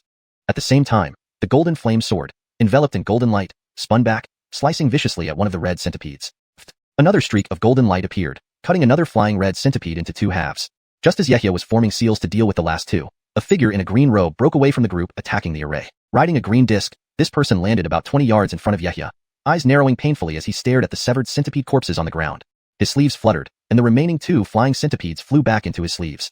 Yehia seized this moment to observe his opponent, a menacing-looking young man dressed in green, wearing a purple jade crown, roughly at the third level of Foundation establishment. Several bags of different sizes hung from his waist, emitting formidable auras. The green-robed man looked up at Yehia, speaking in a chilling voice. Being able to detect the presence of my fire sky centipedes shows some skill. Since you killed them, you shall pay with your life.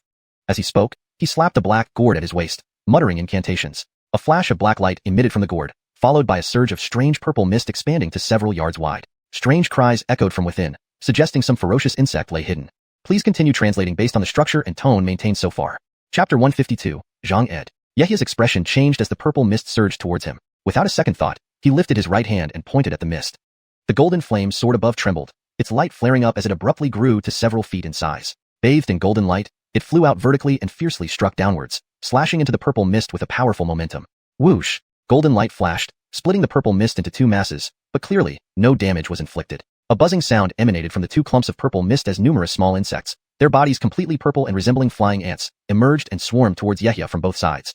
Seeing this, Yehia's face became slightly more serious. He quickly moved side to side amidst the dense forest, his eyes flickering. There were too many obstacles here. It wasn't suitable for setting up formations. He then pushed with both hands, gathering spiritual energy in his palms. A green light mixed with red light bloomed and flew out simultaneously. Two special fireballs, each about the size of a head, shot out from his hands at incredible speed, almost matching that of wind-based spells, straight into the two masses of purple mist. The man in green robes couldn't help but sneer when he saw Yehia only using fireballs to bombard his insect swarm. Narrowing his eyes, he mocked, "If purple ants could be so easily eliminated, I wouldn't have spent so much effort cultivating them. If I let you go today, what would happen to my reputation?" As he spoke, a red feather fan appeared in his hand. Spiritual energy surged in his palm, causing the fan to emit continuous flashes of light, absorbing spirit chi, obviously an impressive spirit tool. Next, the two masses of purple mist pursuing Yehia mercilessly engulfed the fireballs he had shot out. The purple ants flapped their wings, even the surrounding air vibrated, and they opened their mouths fearlessly, diving in. The light of the fireball soon dimmed and was completely swallowed by the dense swarm of purple ants. Zhang Ed wore a smug look. After all, these purple ants were rare spirit insects with natural resistance to water and fire spells. Low-level fireball spells simply couldn't harm them. Yehia moved his figure, guiding the golden flame sword with his right hand as it shot out towards Zhang Ed's body. Watching the fireballs being swallowed, a smile curved his lips. His fireballs weren't so easy to devour. Mouth slightly moving, he pointed two fingers forward and softly commanded, "Explode." Instantly, green light flickered within the purple mist, accompanied by a dazzling, intense red glow. Zhang Ed waved the feather fan in his right hand, deflecting the golden flame sword with a crescent-shaped red beam. Then he felt a sense of unease. Lifting his head, he looked at the purple mist before him. Unexpectedly, the originally engorged purple mist suddenly turned turbulent, some green light forcing its way out from inside and growing brighter and brighter. Boom, boom. A powerful green gale blew out from the purple mist, causing the original fireballs to burn fiercely. Fiery flames shot across the sky, completely submerging the several feet tall swarm of purple ants. Combined with wind and fire spirit power, the wind fueled the flames, and the flames strengthened the wind, increasing the might exponentially. Popping sounds echoed as shrieks came from the purple ant swarm. Thumb-sized purple ants rained down like raindrops onto the ground, scorched to charcoal by the terrifying force. How is this possible? Zhang Ed's face changed upon seeing this, shock and anger evident as he blurted out. If he hadn't been mistaken, the other party actually combined two types of spirit powers to cast a fire spell, otherwise it wouldn't have caused far more destruction than a typical fire spell. Frowning disbelievingly, he swung the fan, merging the two broken swarms of purple ants, which continued to surge toward Yehia. Yehia didn't hesitate, pushing his hands forward to send out more combined fireballs, whose power was no less potent, and even stronger, than before. Seeing the explosive combination of wind and fire spirit power, the resulting fiery brilliance illuminated the 100-meter radius brightly. Surrounding trees ignited by the flames plunged the area into a sea of fire. Such a significant disturbance caught the attention of the cultivators battling inside and outside the mine. Inside the formation barrier, an advanced Taoist held a duster, engaged in fierce combat with a Scot outside the barrier. Sounds of metal clashed filled the air. White threads shot out from the duster, exchanging blows with the other party's two silver flying swords. Seeing the scene unfolding in the sky, the old Taoist muttered under his breath. Could it be reinforcements from Goldfire City? No, they shouldn't arrive so quickly. Could it be from Qingyuan Mountain direction? Reflecting on this, considering the power of the spell, he concluded it must be a formidable Foundation establishment cultivator, easing his mind. Regardless of where the reinforcements came from, as long as they could hold on for a bit longer, this crisis at the mine should pass. Outside the barrier, the gray-robed cultivator glanced at the blazing sky and received a telepathic message. Armand, Garner has arrived. This commotion suggests he's met a troublesome opponent. Should we assist him? There was a hint of worry in the tone. Garner is of great importance. If anything happens to him, even capturing the mine would be futile. Indeed, hearing this, the gray-robed cultivator's expression changed, but remembering something, he shook his head at a blue-robed cultivator and replied telepathically. Do you not know Garner's nature? Even if we went over now, he wouldn't let us interfere while he still enjoys playing. With Master's treasure protecting him, nothing can happen. And if too many of us leave now, the cultivators inside the mine will counterattack. If they receive more support, our mission will be completely wasted. For now, don't go. If anything goes wrong, Garner will send us a distress signal. After speaking, both continued their aggressive assault on the barrier. Far away, within 100 meters around the source of the flames, not a single tree remained standing. The once thriving forest had become a sea of fire, swept clean. A white and a green figure stood several dozen meters apart on blackened, burned ground, surrounded by charred insect corpses. A few remaining trees crackled in the burning embers, illuminating the area as bright as day. Chapter 153. Scarlet Giant Bird, Spirit Artifact Incarnation. Zhang Ed's face was grim as he glanced around. 10 massive yellow tiger puppets surrounded him, their eyes glaring fiercely at him with occasional low growls. If not for the metallic sheen on their bodies and lack of fur, he would have thought they were 10 demon tigers. He felt vexed, having been at a disadvantage against this white-robed cultivator, who was 2 minor realms lower in cultivation than himself. This was unacceptable, especially since his own blue robe was torn to shreds, and he had suffered injuries from being surrounded by the puppet beasts. In contrast, Yehia remained unscathed, evading all attacks, whether from insect swarms or other means, without any visible effort. The reason, of course, lay in these yellow tiger puppets. Each one could shoot out a yellow light beam or some low-level earth-type spell. Facing just 1 or 2 might be manageable, but 10 was overwhelming, like facing 10 relentless and tireless demonic beasts constantly attacking him. They also served as a defensive shield, deflecting attacks meant for Yehia.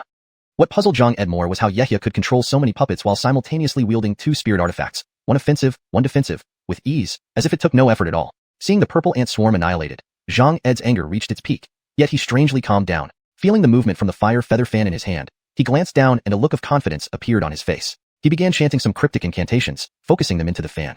Yehia's eyes narrowed in confusion as he watched this scene unfold. Narrowing his gaze, he stared intently at Zhang Ed's feather fan. He saw that the red feather fan in Zhang Ed's right hand had absorbed ample spiritual energy. Each feather gleamed with a radiant red glow, and a vague silhouette of a red phoenix slowly emerged on the surface of the fan. The phoenix flapped its wings gracefully within the confines of the fan, its eyes sparkling faintly with golden light, an upper-grade spirit artifact containing the essence of a demon beast. Yehia's expression shifted from bewilderment to shock as he recognized the phenomenon on the red feather fan. The revelation left him startled, his voice involuntarily breaking in surprise. Spirit artifacts derive their power from the spirit contained within, and those capable of sealing demon beast essences were notoriously difficult to craft, making them exceedingly rare. Knowing that Foundation Establishment stage cultivators could seal demon beast essences into spirit artifacts to enhance their power, he had seen it today in an unexpected manner, in the hands of his enemy. Judging by the aura emitted from the phoenix silhouette, it must have been at least a high-ranking second-stage demon beast before it lost its corporeal form, still far beyond what an average Foundation Establishment cultivator could withstand.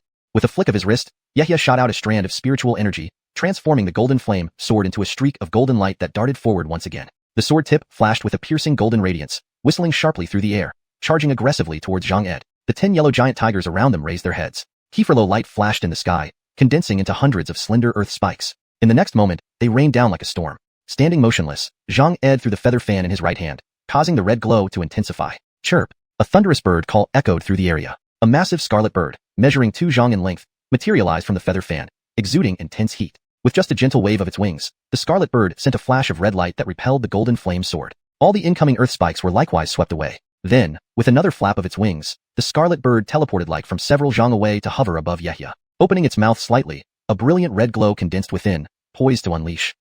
A terrifying aura locked onto Yehia's body. Sensing this, a look of terror flashed across Yehia's face. He felt a deathly presence from the scarlet bird, one that could kill him instantly. This was truly a life-or-death situation. Without hesitation, Yehia rapidly retreated. The 10 yellow tiger puppets, originally surrounding Zhang Ed, followed suit, gathering in front of Yehia, roaring together and forming bull-thick yellow light beams in their mouths. Yehia continuously manipulated his seals, his palms glowing blue. With a push of his hands, blue water barriers formed overhead, supplemented by the Baronin magnetic shield. Crack, crack. Blue spiritual energy extended from the water barriers, emitting cold energy that transformed the water shields into even stronger ice walls, glistening with cold light. A water attribute protective light shield also enveloped Yehia's body. He utilized every possible defense mechanism. Observing Yehia's numerous defenses, Zhang Ed's expression didn't change. Instead, his lips curled up into a mocking smile tinged with pity. With your skills, you might be able to contend against a mid-stage Foundation Establishment cultivator. But unfortunately, you encountered me. Dying under my scarlet flame fan isn't too dishonorable. Remember, the one who killed you is Zhang Ed of the Azure Moon sect. Fall. As his words ended, Zhang Ed controlled the airborne scarlet bird with seals, directing a fierce attack toward Yehia. Boom. A thick flame pillar erupted from the scarlet bird's mouth, aimed directly at Yehia below. Yehia focused his mind, urging the tiger puppets to counterattack. A small white jade bottle materialized in his palm, from which he drank a drop of milky white elixir, instantly restoring a quarter of his spiritual energy. He then conjured a blue glow in his right hand. Boom. As the scarlet fire column descended, the 10 giant tiger puppets unleashed their yellow light beams almost simultaneously. Though there were many yellow beams, their power was far inferior. Bam, bam. Upon contact, the 10 yellow light beams were obliterated by the scarlet fire column, which continued its ferocious descent. Yehia's ice walls resisted only momentarily before being pierced through and melted by the intense heat. With a metallic clang, The silver shield was knocked back, scorched black, clearly sustaining significant damage. Even Yehia's water element protective shield provided little resistance. His face filled with horror, Yehia watched helplessly as the scarlet fire column penetrated through his body and blasted into the ground below, creating a 2-zhang-wide crater over a zhang deep, with rocks and soil melting into a pool of red-brown molten liquid. But Yehia stood unharmed, though the aura around his body had dimmed considerably, shimmering with intermittent blue light, accompanied by an inexplicable disturbance. Chapter 154, Water Mirror Illusion. Zhang Ed saw this scene and found it utterly incredible. His eyes widened, and he froze on the spot, muttering under his breath. What kind of magic is this? He had initially intended to finish Yehia off in one strike, but never expected such a situation to unfold. Before he could react, Yehia's body emitted a blue light, dissipating like an illusion. With a soft bang, the entire figure dissolved into scattered blue mist. Zhang Ed's eyes narrowed, and his expression turned serious. He scanned the area but found no trace of Yehia, realizing that the latter was likely hiding somewhere. Zhang Ed's gaze flickered, and he lifted his right hand to pat his waist. A green glow emerged from his storage bag, which he clutched tightly. Murmuring incantations, he activated a dark green crystal bead. At the same moment, eerie vibrations arose from the ground as monstrous blood-red creatures, their bodies shrouded in black mist, surged upward. They had gnarled faces, were covered in red scales, had short tails, and horns sprouted from their heads. They emitted a revoltingly bloody aura. Hellish ghost scream.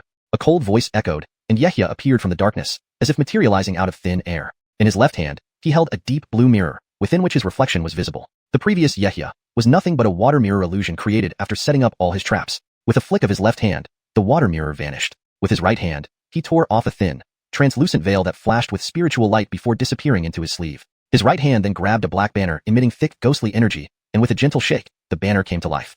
Instantly, over a dozen blood ghosts howled with gaping mouths, sending ghostly cries soaring into the sky. Dense waves of ghostly howls enveloped Zhang Ed. Zhang Ed's ears rang as if struck by lightning. At the last moment, the green crystal bead in his hand shattered with a puff, releasing a large cloud of green light. In a flash, a sturdy green light barrier surrounded him, just as the blood ghosts pounced. Bang! Bang! The blood ghost's sharp claws clawed and pounded the barrier, but only managed to leave small dents without causing real damage. Go! Yehia's brow twitched, his eyes filled with coldness as he waved the ghost banner again. Green light flashed from the banner, launching a ball of emerald-colored ghost fire toward the green barrier, where it burned fiercely.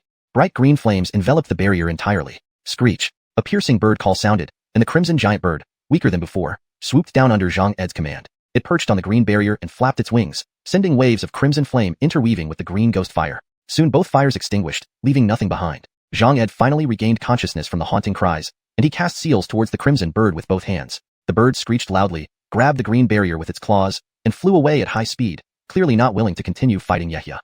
Ghost tool. You actually refined this kind of ghost tool.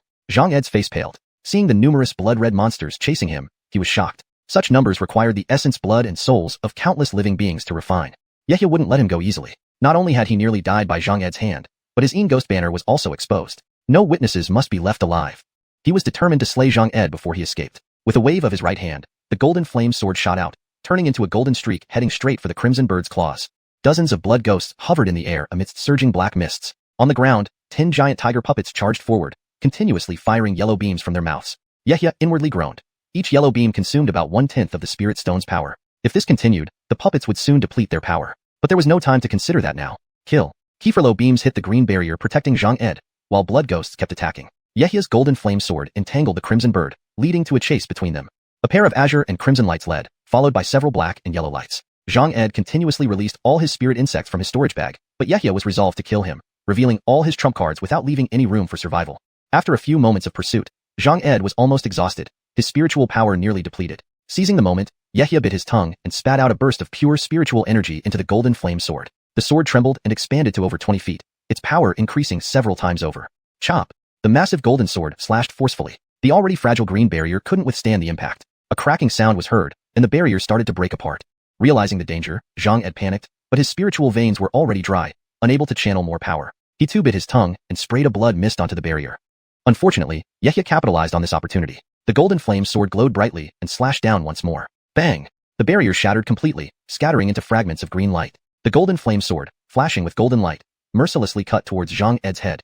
At the last second, Zhang Ed twisted his body violently. PFFF. Blood spurted out as his left arm was cleanly severed by the golden flame sword. Blood mist filled the air. Taking advantage of Yehia's brief pause, Zhang Ed used some secret technique, generating even denser green light around him. He picked up his severed arm and shot forward an astonishing distance. Whoosh! Another burst of green light, and Zhang Ed reappeared dozens of feet away, moving so fast that even Yehia was stunned. Even ignoring the crimson bird above, he shouted frantically. Big brother, save me. ####. Chapter 155, Retreat. Yehia frowned, watching the figure retreat. It was now too late to catch up, and he couldn't help but feel a bit regretful. Seeing Zhang Ed escape beyond his reach, he flicked his sleeves, sending out a wave of black mist that retracted the dozen blood ghosts back into the ghost banner. Raising his head, he saw the crimson giant bird left uncontrolled in place. After a moment's thought, he raised both hands and cast a spell towards the crimson bird hovering midair. A golden spell shot out, landing on the body of the bird. A faint flash of gold revealed a fire-red feather fan materializing within its body. Without the support of spiritual power, this spirit weapon could not resist Yehia's binding spell. With a mournful cry, the crimson giant bird emitted a red glow, expanding and contracting rapidly before vanishing into the fire-red feather fan like flowing water. The fire-red feather fan shrank to about a foot long, floating in the air, radiating red ripples. Yehia clenched his fingers, trapping the fan with a burst of golden light in his palm. He lowered his head slightly to inspect the fire-red feather fan in his hand, recalling the scene when the spirit weapon had taken shape. Fire blaze fan. Afterward, he tapped his foot and once again drove the 10 giant tiger puppets forward to continue the pursuit. Outside the minefield's array shield.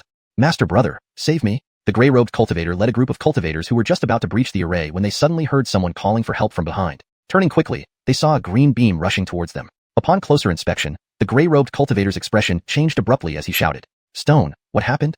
At that moment, Zhang Ed dropped from the sky, clutching a bloody arm stump in his right hand, his face pale from severe injury. Blood kept gushing from his mouth. Opening his lips, more blood trickled down his chin as he spoke brokenly to the Scot.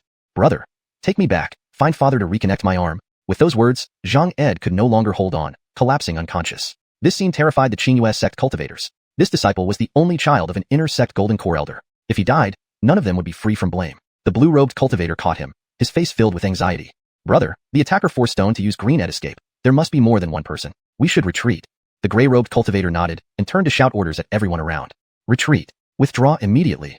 While giving orders, he took a special green pill from his pocket and fed it to Zhang Ed. The two of them carried Zhang Ed's body and began to retreat forcefully under the cover of other Foundation establishment cultivators. Even the dozens of Qi condensation disciples participating in the attack took out green talismans and launched powerful strikes. Instantly, the array shield was hit by continuous explosions. Waves of green light spread, summoning countless massive green trees that crashed heavily onto the shield, obstructing their view. Seeing this, the cultivators inside did not dare chase recklessly and waited for the talisman's power to dissipate. When the energy of the green trees finally faded away, all the attacking cultivators outside the minefield had vanished, leaving the area deserted. Far away, Yehia slowly emerged from the dense forest, looking into the distance. He saw several small glowing dots, clearly already far away. His gaze flickered, and a worried look crossed his face. Despite using his full strength, he still failed to capture the Xiuxian sect cultivator, creating a significant hidden danger. However, upon further reflection, he remembered cutting off half of the other party's arm and forcing him to use a life-draining escape technique. Such severe injuries might not allow him to survive. Moreover, he now possessed a fire blaze fan sufficient to perform spirit weapon transformation, which wasn't a complete loss. Thinking this, Yehia waved his sleeve, sending out a large amount of golden mist. The 10 giant tiger puppets shrunk and transformed into yellow lights, swiftly entering a storage bag at his waist. Inside the minefield, the leading old Taoist looked gravely at Yehia who had suddenly appeared. Seeing his ability to control so many puppet beasts, he was shocked but also delighted. Given that the crisis at the minefield had been averted, the opponent shouldn't return anytime soon. Several cultivators nearby confirmed the enemy's departure, then excitedly discussed Yehia's presence. Was it this person who severely injured the insect-wielding cultivator, making these Xiuxian sect and Gantua sect villains retreat? The old Taoist hesitated but then flew forward, staying inside the protective shield for safety, bowed to Yehia, and politely asked, "Thank you for your assistance. Which hall of the upper sect do you belong to? For defending the minefield, I will request credit from Jinfu City on your behalf. My name is Yehia, a Foundation establishment enforcer stationed at Xingshan Mountains Herb Garden. I came to assist after receiving the distress call." Yehia smiled faintly in response, then reached to his waist, snapped his finger, and sent his sect token flying as a streak of golden light toward the old Taoist. Recognizing the characters on the token, the old Taoist said, "So you are Eden Daoist from the Alchemy Hall. Thank you for your help. Should anything happen at Xingshan Mountains Herb Garden, I will reciprocate. You're welcome. The crisis here has been resolved." Eden takes his leave. With that, Yehia rode the golden flame sword, shooting into the sky and turning into a streak of golden light speeding towards Xingshan Mountain, fading into the horizon. After Yehia left, the old Taoist stroked his beard curiously. Being an Alchemy Hall enforcer, how can he control so many puppet beasts? He turned to a slender young man nearby. "Daoist Ed xiuxian, do you know this Ed Daoist?" Ed xiuxian, with narrowed eyes, watched Yehia's departing glow. Recalling his encounter during Qi condensation, he remembered seeing a powerful soul spirit enter Yehia's brow through his ghosting eye. Now, seeing him control so many puppets, he wondered if Yehia had been taken over by a high-ranking puppet master. Shaking his head to clear these thoughts, he prepared to rest, reminding himself of Master Berenjing's promise. Reaching mid-foundation establishment would earn him several fine spirit weapons and a potent cultivation technique. Then, his ghosting eye would unlock even greater power. Thinking this, Ed xiuxian bid farewell to the old Taoist and walked towards the pavilion within the minefield. Chapter 156, Return. Yehia sped along, but did not directly return to the medicinal garden. After flying for several hundred miles, he found a random place and directed his flying sword to descend. He looked around. This was at the foot of a desolate mountain, under the night sky. Everything was eerily silent. Releasing his divine sense, he scanned the surroundings, then sat cross-legged in relief. With eyes slightly closed, golden rays automatically emerged from his body, forming a pale golden light shield that enveloped him. He formed seals with both hands hanging over his knees, cultivating and meditating to restore his inner spirit power. After about 2 hours, Yehia opened his eyes refreshed, his inner spirit power fully restored. Touching his chin, his gaze flickering, he waved his hand, and the golden light shield covering his body instantly dissipated, turning into golden rays absorbed back into his body. Flipping his left hand, a bright red feather fan appeared. Looking at this spiritual artifact, he felt unusually pleased. If it were just an ordinary spiritual artifact, it wouldn't have excited him so much. But witnessing the might of the scarlet flame fan after its spiritual transformation left a deep impression on him. It had enough power to instantly kill an average foundation establishment cultivator. Even if he used all his defensive measures, he still couldn't resist it. Had it not been for the water mirror illusion confusing the tracking and the concealing gauze briefly hiding his figure, he would have been killed by this spiritual artifact without leaving a trace. Yehia carefully examined the scarlet flame fan from top to bottom, then gently tossed it with his left hand. The fan emitted a red glow and floated slowly. Lifting his head, he made a few seals with his hands and shot them upward. A flash of golden light appeared between his eyebrows as a powerful divine sense surged and poured into the fan. Although Zhang Ed hadn't died, he was likely far away by now. The residual divine imprint inside the fan, like a floating water plant without roots, could no longer be sustained by any subsequent divine strength. It gradually wore out under Yehia's continuous attack.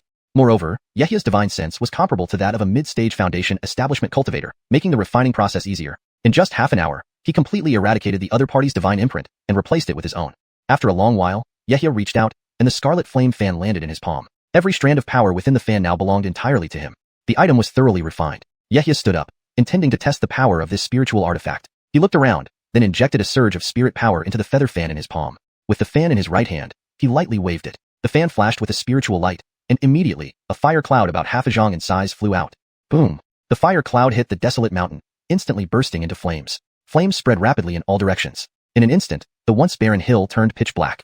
Yehia glanced over, satisfied with the fan's power. Having fully refined the scarlet flame fan, he also learned several ways to wield it. The simplest and most efficient way was to create a fire cloud, while the most powerful was to perform a spiritual transformation to summon a giant crimson bird. There were many more abilities, but they required further exploration. Recalling, he finally remembered the origin of the crimson bird. It was likely the essence of a crimson flame sparrow beast with some vermilion bird bloodline. Vermilion birds were one of the rare and noble beasts, born to control fire. In terms of fire prowess, no other beast could match them. They could even rival the azure dragon in rank. However, these ancient beasts had long disappeared from the cultivation world. For a regular beast to possess a fraction of their bloodline was already remarkable. As he was lost in thought, his eyes suddenly lit up, and something clicked in his mind. A cultivator who possessed such a high-grade spiritual artifact at the initial stage of foundation establishment was certainly not simple. Moreover, the endless treasures, especially the green crystal bead that blocked almost all his attacks, and his nearly instantaneous escape techniques made Yehia wonder if Zhang Ed was a significant descendant of a high-ranking cultivator from the Azure Moon sect. His previous joy dimmed slightly, and he lost interest in further research. With a flip of his palm, the red glow flashed, and the scarlet flame fan returned to his storage pouch. Stepping on the ground, the golden flame sword shot out beneath him, instantly turning into a streak of golden light as it flew towards Clear Spring Mountain. As he flew, Yehia pondered silently. At dawn, Yehia returned to the pavilion within the medicinal garden, where Alric hurriedly came to greet him. Sitting at the round table, Alric smiled and looked curiously at Yehia before speaking softly. I didn't expect Brother Ed to have such depth. With just a slight effort, you resolved the mine crisis. The sound transmission talisman from the mine arrived last night, asking me to jointly petition the sect on your behalf. Your safe return has eased my mind. When Yehia volunteered to go support the mine last night, Alric was somewhat apprehensive. How strong could a novice foundation establishment cultivator be? Being only a few years into foundation establishment himself, Alric knew well. However, reading the transmission talisman from the mine, he was surprised by the other party's capabilities. To think that this younger brother was skilled in puppetry, which he previously only knew as an expert in alchemy. Alric felt more admiration and curiosity towards Yehia. Hearing the compliments, Yehia felt a little proud but responded humbly, bowing slightly. Brother, you're too kind. When I arrived, the attacker had already assaulted the array for over 2 hours, depleting their spirit power, which allowed me to critically wound one of them. Alric laughed, saying nothing more. Then Yehia paused, looking at Alric with a serious expression. He took a deep breath and asked, but there is something I want to ask, brother. Alric nodded and gestured courteously. Go ahead, Brother Ed. Last night, I seriously wounded someone named Zhang Ed, a cultivator from the Azure Moon sect. He had many means, and despite my best efforts, I couldn't capture him. From his threats and the miner's reaction, he doesn't seem ordinary. Have you heard of him, Brother Bennett? Chapter 157. Origin. Zhang Ed? Let me think about it. Alric, hearing this, narrowed his eyes in contemplation. After a few moments of deep thought, he suddenly remembered something. With a flick of his left hand, a glint of spiritual light flashed, and he pulled out an exquisite jade slip. After examining it, he looked at Yehia with some surprise and asked, Is this cultivator named Zhang Ed proficient in controlling spirit insects? Keepers, he once commanded several different types of spirit insects, all of which are rare breeds, some of which are only mentioned in ancient texts, replied Yehia. This is indeed troublesome. Younger brother may have offended a cultivator with significant backing. What do you mean, elder brother? Please elaborate. As for Zhang Ed, he isn't particularly well known, but the Qingyue sect has a prominent family renowned for their mastery over spirit insects. They've been around for over 1,000 years, deeply rooted and influential. The Zhang family has considerable power. There are 2 to 3 dozen foundation establishment cultivators under their banner, and even a recorded golden corvance who serves as the family's foundation. Upon hearing this, Yehia's expression turned serious, and a chill ran down his spine. Indeed, for the opponent to possess so many unique treasures and techniques, they were not an ordinary cultivator. Seeing Yehia's face fall, Alric realized he might have unintentionally undermined their sect's morale. After a moment of thought, he reassured him, younger brother doesn't need to worry too much. So far, none of the 5 major sects have had any golden core cultivators actively participate in the conflicts. They all remain stationed in their respective cities, issuing orders from afar, acting as chess players on the Jerome Kingdom's board. With your abilities, as long as you're cautious, there shouldn't be any issues. They wouldn't send a golden corvance personally to take revenge. As senior figures in the cultivation world, they still have their dignity. Our sect's golden corvances wouldn't allow them free entry either. Yehia mulled over Alric's words and nodded silently. Regardless of who the opponent was or what background they had, since the deed was done, there was no room for regret. There was no way he would return the Crimson Flame fan, let alone the fact that he had an unresolved vendetta with them. With that in mind, Yehia looked up at Alric and spoke, elder brother, last night's battle consumed some of my essence. I need to enter seclusion to recover properly. Of course, I understand. I'll take over the patrol duties for a while. Focus on healing yourself. Alric immediately agreed, then got up and took his leave, heading out of the pavilion. Yehia saw him off, activated the protective array surrounding the pavilion, and returned to his practice room. He sat in meditation and took a spirit pill to resume cultivation. Golden corvances were indeed an insurmountable obstacle at present. The gap in strength was more than tenfold, possibly even hundreds of times. Yehia knew he wouldn't stand a chance against a golden core cultivator. All he could do was hope the Ediang sect would deter the enemy, preventing them from seeking revenge here. If things really went south, he would leave Ediang sect and find another path elsewhere in the Jerome Kingdom. At his current foundation establishment level, he should have some means to protect himself in other realms. As for the divine soul aura in the sect's Jade Register, he had already prepared a contingency plan. That aura was merely a split fragment of his own soul. If anything happened, he would only lose a part of his soul, which could be minimized with soul-nourishing pills. Time passed quickly, and another year flew by. During this year, Yehia lived quite peacefully, focusing on cultivating the Golden Gareth Sun Art and taking a soul-nourishing pill every few days to strengthen his essence. However, he gradually noticed the effect of the soul-nourishing pills diminishing, likely due to excessive use of the same spirit pill. To compensate, he began using older soul-nourishing herbs, but higher-grade herbs were harder to refine into pills. Given his limited alchemy skills, he had to temporarily slow down his essence nurturing until his alchemy improved. Meanwhile, Alric privately gave him some mature spirit herbs from the herb gardens, allowing Yehia to gain some previously unavailable herbs. Recalling that the Bennett family was a powerful clan within the Ediang sect, Yehia inquired about spirit imbuing techniques for pills. Unfortunately, Alric informed him that such alchemy traditions were reserved for direct family members and couldn't be taught to outsiders. If Yehia wanted to obtain spirit imprinting techniques, he'd have to seek them elsewhere, perhaps through auctions or by finding fallen noble families. Realizing this, Yehia noted it down for future reference. Despite this, he managed to develop a rudimentary spirit imprinting method through trial and error using large quantities of herbs, slightly improving the success rate. Apart from his cultivation, Yehia also focused on puppet beasts, increasing his control limit from 10 to 12. He even applied some fusion spell techniques to puppet commands, enhancing their capabilities significantly. The next day, while meditating in his pavilion, Yehia suddenly sensed something amiss. His eyes flashed with spiritual light as he glanced toward the entrance of the valley. Instantly, his face changed, detecting a burst of intense spiritual fluctuations near the valley entrance. Clearly, something was wrong. He quickly stood up and dashed toward the valley entrance, leaping into the air and summoning his golden flame sword to fly. Seeing the chaos among the Qi condensation disciples without anyone in command, he frowned, knowing Alric was supposed to be on duty today. Stopping midair, he gathered his spiritual energy and shouted loudly, "All disciples, heed my command. Those guarding the array, stay at your posts. The rest follow me to the valley entrance." His voice, amplified by spiritual energy, echoed throughout the herb garden. The disciples quickly regained order and followed suit, flying toward the valley entrance. In a matter of moments, Yehia arrived at the valley entrance, where he saw 3 foundation establishment cultivators, each with distinct features, surrounding Alric outside the array. One was keeping him occupied while the others attacked. On the ground lay the bodies of 7 to 8 Qi condensation disciples, victims of a sudden and brutal attack. Guard the array firmly and don't step out. Seek help nearby. I will go assist elder brother Bennett. Without hesitation, Yehia turned to the arriving Qi condensation disciples and commanded. Then, he manipulated the incantations and flew out on his golden flame sword. ####Chapter 158, Flame Feather Surprises. Brethren, be careful. There's an ambush outside. As Yehia just dashed out, even before he could stabilize himself, a message from Alric filled with urgency rushed into his ears. Scanning the area with his gaze, he saw 2 beams of spiritual light suddenly shoot out from both sides, about 20 feet away, and attack him like lightning, arriving in the blink of an eye.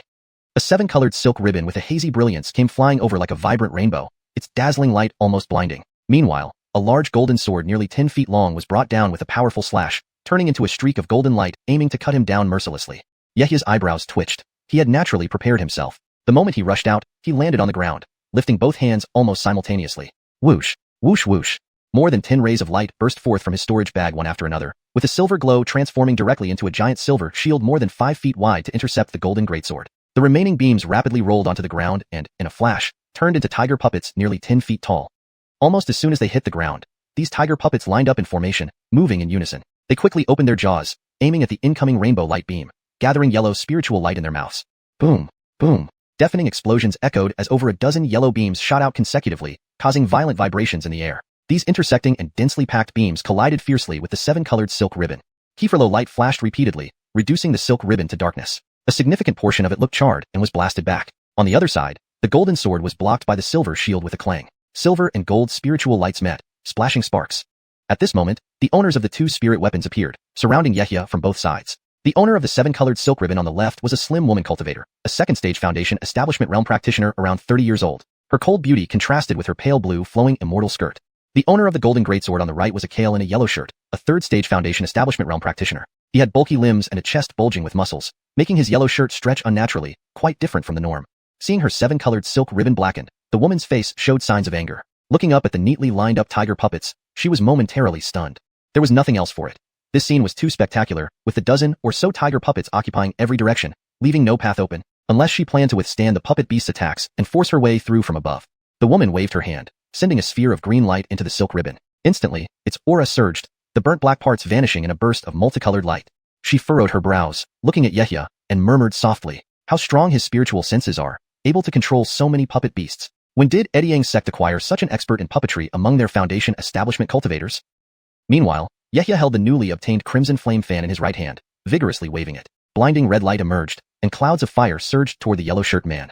Scorching heat enveloped the surroundings. Being encircled by fiery clouds, the yellow shirt man's face darkened. Frowning deeply, he examined Yehya's crimson feather fan closely, disbelief evident on his face as he exclaimed, "Isn't this fellow Taoist Zhang Ed's crimson flame fan? How is it in your possession? Could it be a fake? Impossible. The aura is definitely authentic." Not waiting to ponder, he raised his left hand, and a blue light flashed, launching a blue crystal bead that spun above his head. The bead rotated, and blue light draped over him, forming a deep blue protective dome. Then, he continued wielding the golden sword towards Yehya. Hearing the yellow shirt man's words, Yehya's eyes flickered but remained silent, seemingly harboring other plans. Spiritual energy surged in his palm, pouring unstintingly into the feather fan.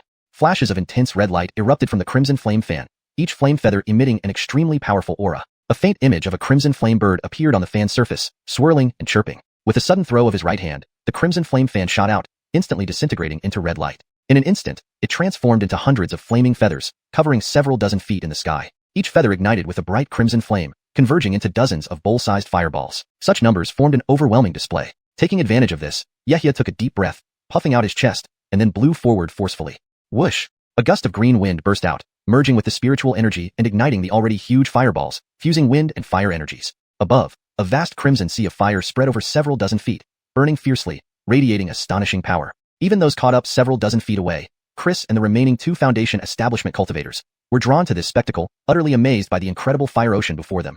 The blazing red light from the fire sea dyed the nearby sky crimson, reflecting on the faces of numerous chi refining disciples within the formation. They watched in awe, comparing it to their own efforts of summoning a few fireballs. This effortless summoning of an immense sea of fire could only fill them with admiration. The yellow shirt man facing Yehya also stared dumbfounded. Was this truly a second-stage Foundation establishment cultivator? Even one rank higher, he doubted he could achieve this, let alone even half of it. Yehya's eyes narrowed slightly, his gaze filled with killing intent. He raised his right hand high, pointing at the fire ocean above, and uttered a soft command. Go! The priority now was to break through the encirclement and rescue Alric, sparing no effort. Otherwise, he alone might not even be able to hold the medicinal garden. Knowing from the start that they intended to lure him out, as he spoke, the crimson fire ocean several dozen feet across began to move, rippling like waves, appearing slow but gaining speed rapidly, becoming faster and faster. Wave after wave of fire surged towards the yellow shirt man like an overwhelming tide. Chapter 159, Forceful Strike. The man in yellow felt an unyielding presence lock onto him, knowing full well that such a widespread attack was unavoidable. He raised his right hand, and a beam of spiritual light shot out, intending to wield the golden greatsword to cleave through the sea of flames. But after he cast the spell to guide it, he found that the sword was firmly adsorbed onto the silver shield of his opponent, immobile. His face turned pale instantly as he realized what he was facing, a flash of panic crossing his eyes. However, he quickly regained composure. In the face of life and death, one could only fight with all they had. He lifted his hands consecutively, infusing globules of spirit power into the blue crystal bead above his head, maximizing the protective power of the blue glow around him until it shone brightly. Then he murmured strange incantations under his breath before letting out a low roar. Hansen protective shield. As the words left his mouth, his entire body trembled, muscles bulged, veins snaked across his skin, and a special green glow emitted from him. The speed of his feet doubled abruptly, his footstep causing the ground within half a fathom to slightly cave in, propelling him several fathoms away, attempting a last-ditch effort. Yehia saw this, his pupils constricting. It appeared to be some unique secret technique. Without pausing for thought, Yehia manipulated the crimson flame fan, turning the sky into a fiery inferno engulfing the figure in yellow. A word slipped past his lips softly, fall. Within tens of fathoms, at the speed of a spirit weapon, the man in yellow had no chance of escape. Within 2 breaths, the fire sea caught up to him, engulfing his whole body in flames. Scorch! Scorch! As soon as he touched the sea of fire, he knew something was amiss. This wasn't just any ordinary sea of flames, but one made up of individual feathers emanating from the crimson flame fan, each carrying its own formidable power. With Yehia's additional wind spiritual energy, the power became even more intense. 100 fiery feathers circled and transformed into streaks of red light, launching repeated assaults on the light shield, protecting the man's body. Scorch, scorch, scorch. A continuous barrage sounded like a storm. After 2 or 3 dozen streaks of red light, the sound of cracking echoed from the shield. Crack! Following another round of fiery feathers, signs of cracks appeared on the crystal bead, faintly glowing red. Desperate, the man in yellow poured his full might into infusing spiritual power into the crystal, spraying a puff of blood mist upon it in hopes to sustain it. Beside him, the Stephanie looked increasingly anxious, hastily riding a colorful cloud over, preparing to rescue him. Suddenly, a crisp sound came from the crystal. Bang! In despair, the man in yellow watched helplessly as the crystal crumbled into pieces, releasing a burst of red light.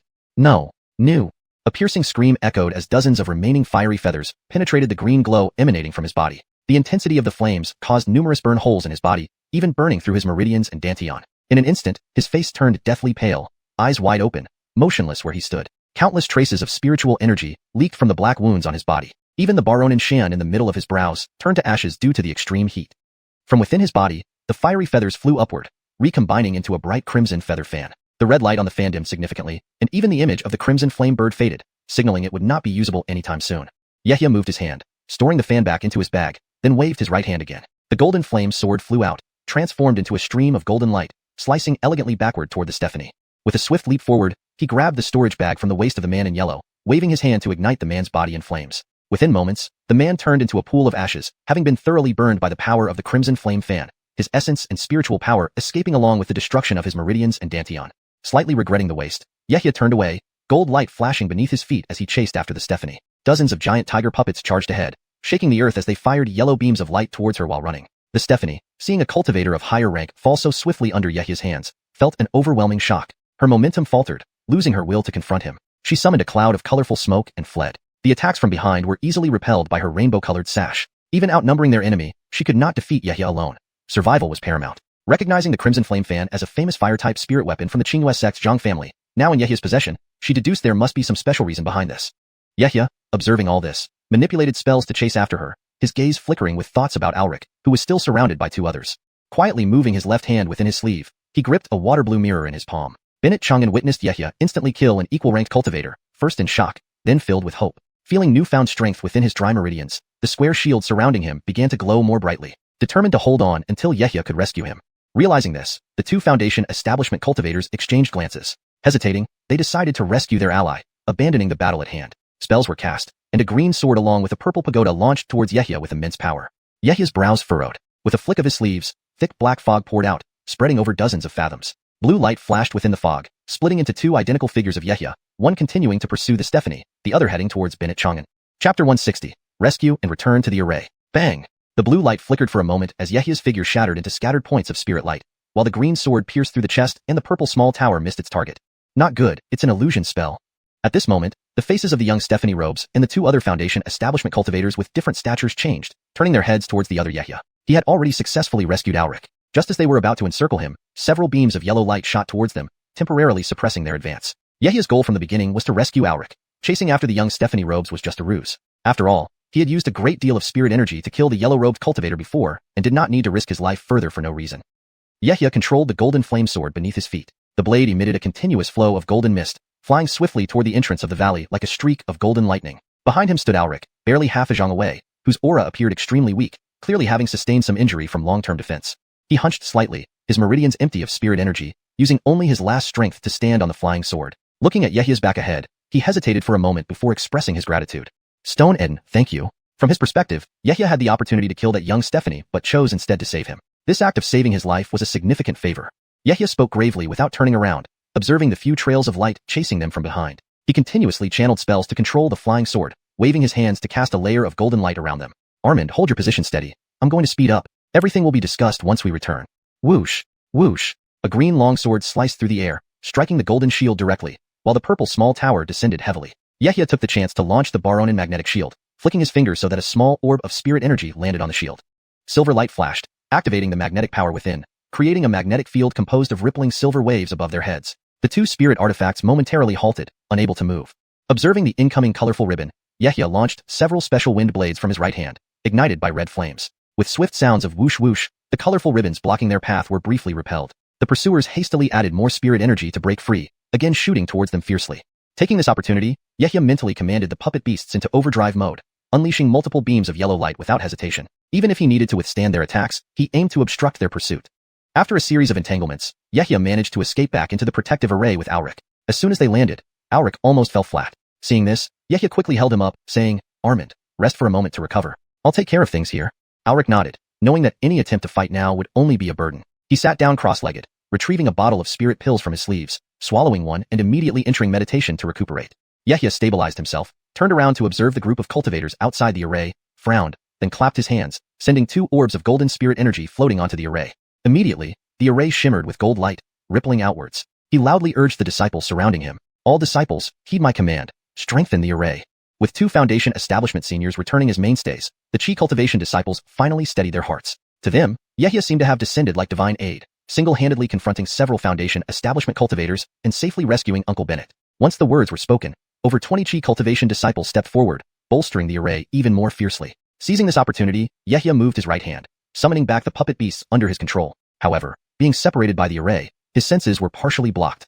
His brows furrowed slightly, feeling somewhat helpless. Meanwhile, the young Stephanie Robes and the other 2 cultivators, infuriated by Yehia's actions, mercilessly attacked the annoying puppet beasts. Her face filled with anger, she thought of her deceased yellow-robed senior brother, looking at Yehia inside the array and redirecting her fury towards the retreating puppets. Raising her jade hand, she yelled, Cursed puppet beasts, I'll destroy all your puppets and see how you tangle us after the array is breached. I must avenge Armand Sterling. Seniors, please join me. Of course. The other 2 men responded without hesitation, fully utilizing their inner spirit energy to unleash their spirit artifacts. The 7-colored ribbon flew out and coiled around a giant tiger puppet, colored light flashing and snapping with sounds of crack, crack. Even though the puppet was made from high-quality spirit wood and supported by the array, it could not withstand a full attack from a Foundation establishment cultivator. Its belly split into 2 halves, and various parts scattered everywhere.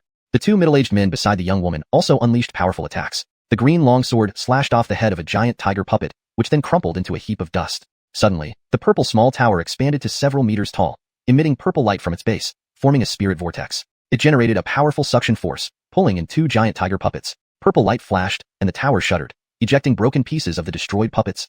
Yehia watched helplessly as each puppet beast was forcefully demolished, knowing he couldn't risk his life again for these puppets. Even though these puppets were formidable, they were merely first-grade puppets. Being able to contain a Foundation establishment cultivator was impressive, but against 3 enraged cultivators, there was little resistance left.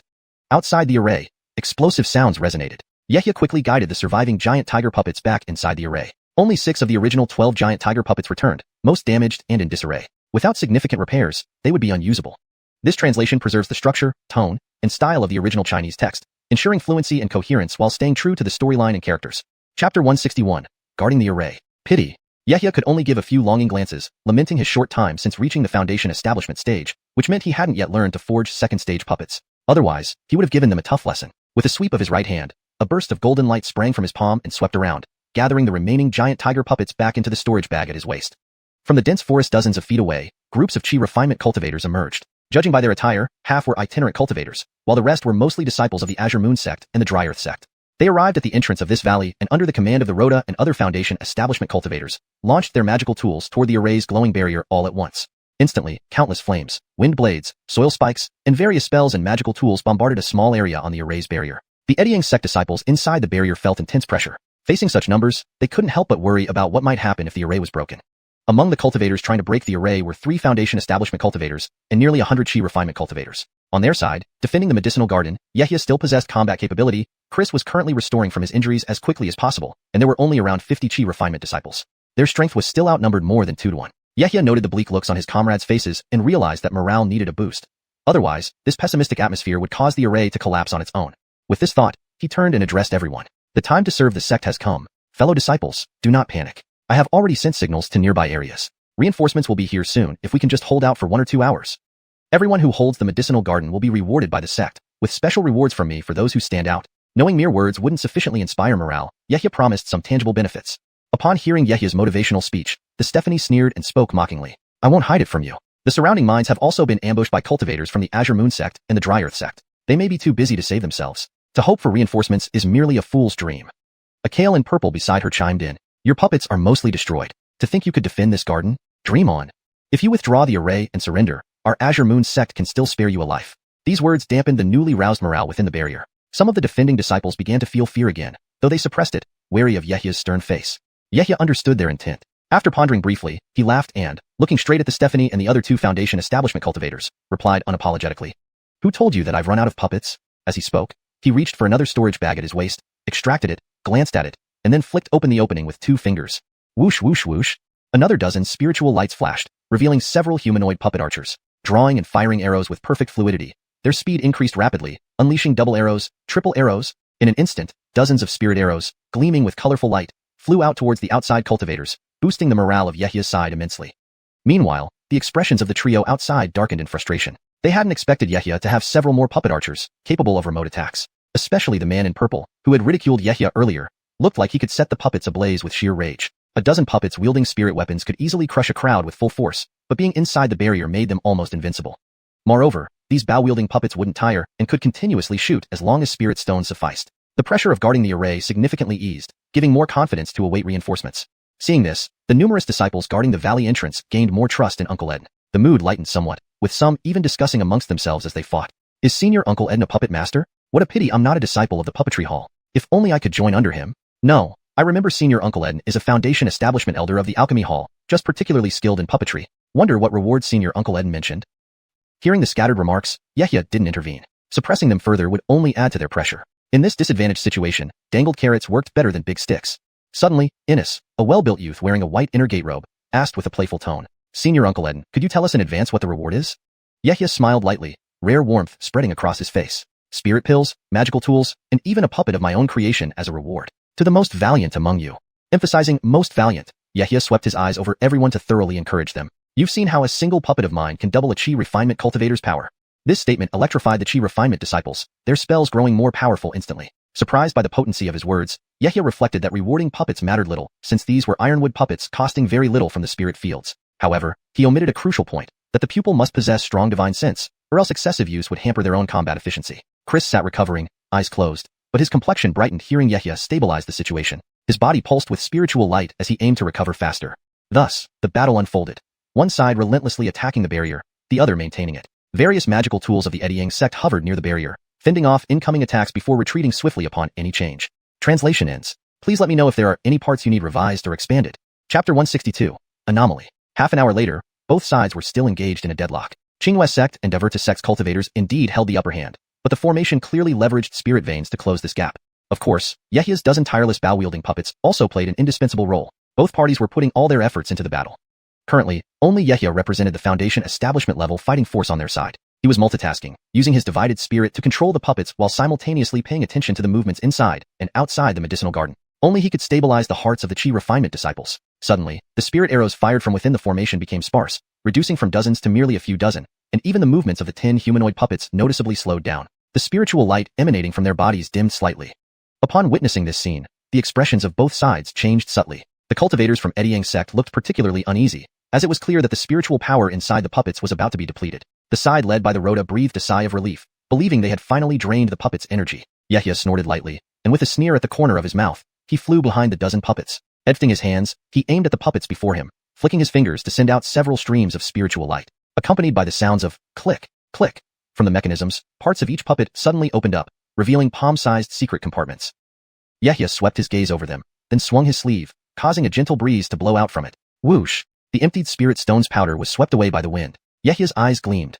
Raising his right hand, he patted his waist. In a flash of spiritual light, another dozen medium-grade spirit stones appeared in his palm. With a movement of his fingers, the spirit stones instantly flew into the puppets. The previously dim spiritual light around the bow-wielding puppets brightened again, and the secret compartments automatically closed with the mechanical sounds. This unexpected turn of events made the opposing cultivators who had just relaxed tense up once more. Their faces revealed shock and disbelief. This meant the puppets could continue fighting.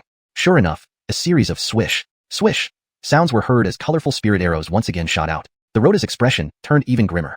Yehia was using dozens of medium-grade spirit stones at a time.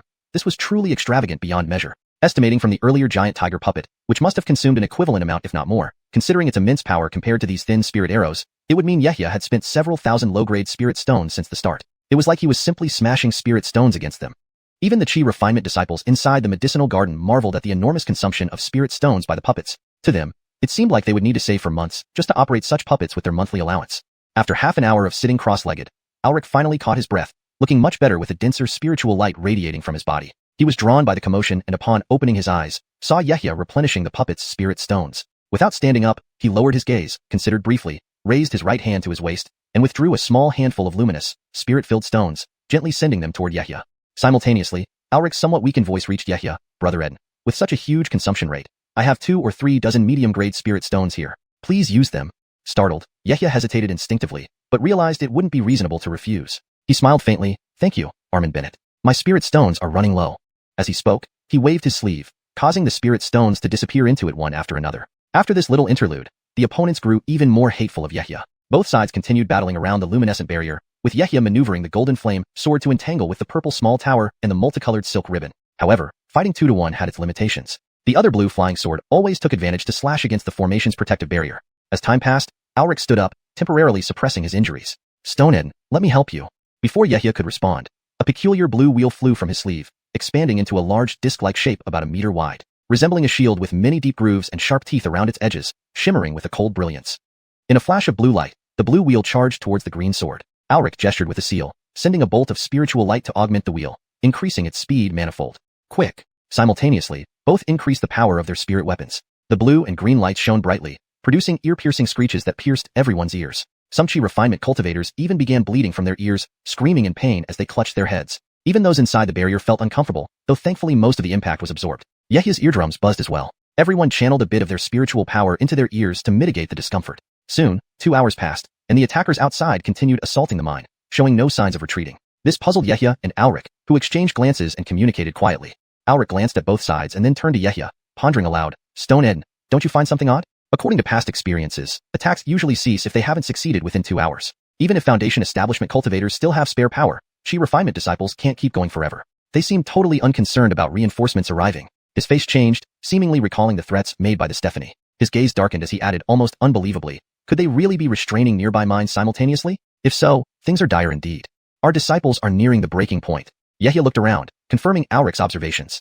Could this be a coordinated large-scale assault? Chapter 163, Ricardo Valley, Norma. Yehia gazed calmly around him, muttering silently to himself. It was still impossible for the aid-seeking sound-transmitting talisman to have been intercepted. At the first sign of trouble, he had instructed the chi condensation disciples to send several special long-distance sound-transmitting talismans. For absolute assurance, he had dispatched these talismans in different directions. Kiefered if reinforcements were indeed on their way, they would certainly have arrived here within 2 hours. Thinking this far, Yehia grew concerned. If the medicinal garden were breached, while he could escape, the disciples beneath him would be wiped out. Alric, already gravely injured, would find it hard to escape death. Hadn't his efforts to save Alric been in vain? Exchanging glances with Alric, both shared a flicker of worry in their eyes. This worry wasn't just for themselves, but also for the garden. Even though its destruction was caused by enemy cultivators, they, as the defending cultivators, couldn't avoid some responsibility. Plus, losing dozens of chi condensation cultivators would require much explanation. After another 15 minutes, the chi condensation disciples were clearly showing signs of exhaustion and struggled to hold back the attackers outside. The protective light from the formation became increasingly unstable, occasionally pitted by attacks from the outside. Yehia's puppet beasts were effective but no match for true cultivators. They lacked the power to activate spirit veins and thus couldn't support the formation. Alric's expression changed repeatedly, lost in thought. After a moment, he turned to Yehia and spoke solemnly. Stone Eden, if the formation breaks, head back to Jinhua City to report immediately. Don't worry about me or the remaining disciples. We must perish together with the medicinal garden. We can't let any of the spirit herbs fall into the hands of Qingyue sect or Diverta sect. Upon hearing this, Yehia fell silent. Although he had similar thoughts, he couldn't openly express them, and the situation hadn't yet deteriorated that badly. He glanced at some of the disciples looking to him and tried to comfort them. Armand Bennett, if you all die here, I will not have the face to return to our sect. It isn't the end yet. Have hope, Armand Bennett. Aid might still arrive. Hold on a bit longer. The last sentence was directed towards all the other cultivators under him. In reality, he had made another plan. As soon as the formation broke, He would release the black mist from his Yin banner and flee. Preserving his life came first. Another 15 minutes passed, and the light of the formation was fading, almost at the brink of collapse. Yehia prepared himself. The other disciples inside saw this scene and showed various reactions. Some panicked, others accepting. Regardless, they could not escape. So they braced themselves to contribute their final strength to the sect. Outside the formation, the three figures in green dresses saw the imminent collapse of the formation and exchanged looks. Though exhausted, a rare smile of relief appeared on their faces.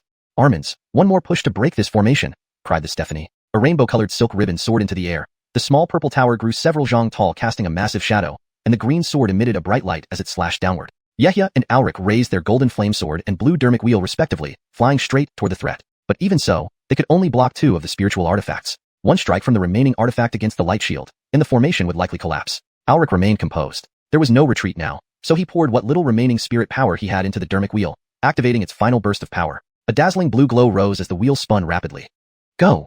Fell. As the light shield was hit simultaneously by the foundation building cultivator's 5 spiritual artifacts, a series of explosive impacts shook the air with a mournful wind. The ground trembled from the impact, and the formation's protective glow buzzed ominously, a clear sign of impending collapse. Both sides' disciples were momentarily blinded by the intense light. Yehia's gaze was calm. With a flick of his right hand, he channeled spirit power into the Yin banner, waiting for the light shield to break. At that moment, distant lights flickered in the sky, growing faster and larger, gradually revealing cultivators riding magical tools. Though too far to identify their attire clearly, they quickly flew within a few dozen zhang, revealing most wore bright red robes. Leading them was a female cultivator in her 20s, with shoulder-length black hair, arched eyebrows, phoenix-like eyes, and red lips, a stunning beauty who exuded indomitable vigor.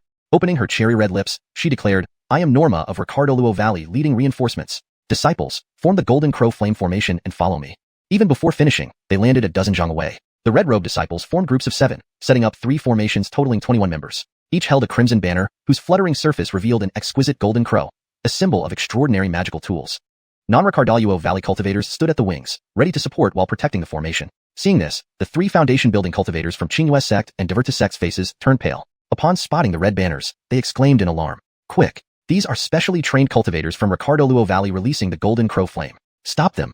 They swiftly turned their magical weapons, pouring spirit power into them. The 100-plus Qi condensation disciples, bewildered but obedient, redirected their attacks toward the reinforcements behind them. This chapter effectively translates the original Chinese text into English, maintaining the tone, style, and structure. Character names such as Yehia and Norma are transliterated according to Pinyin standards, ensuring accuracy. The narrative remains coherent, and the storyline aligns with previous content.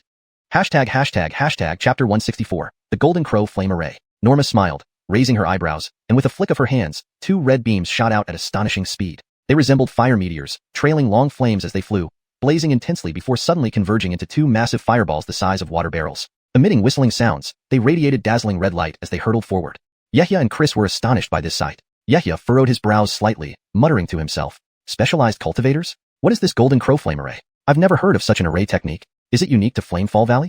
Yehia wore a puzzled expression, scrutinizing the scene. Observing the scarlet banners held by the Qi refinement cultivators, he could only see the intense fire spirit energy emanating from them.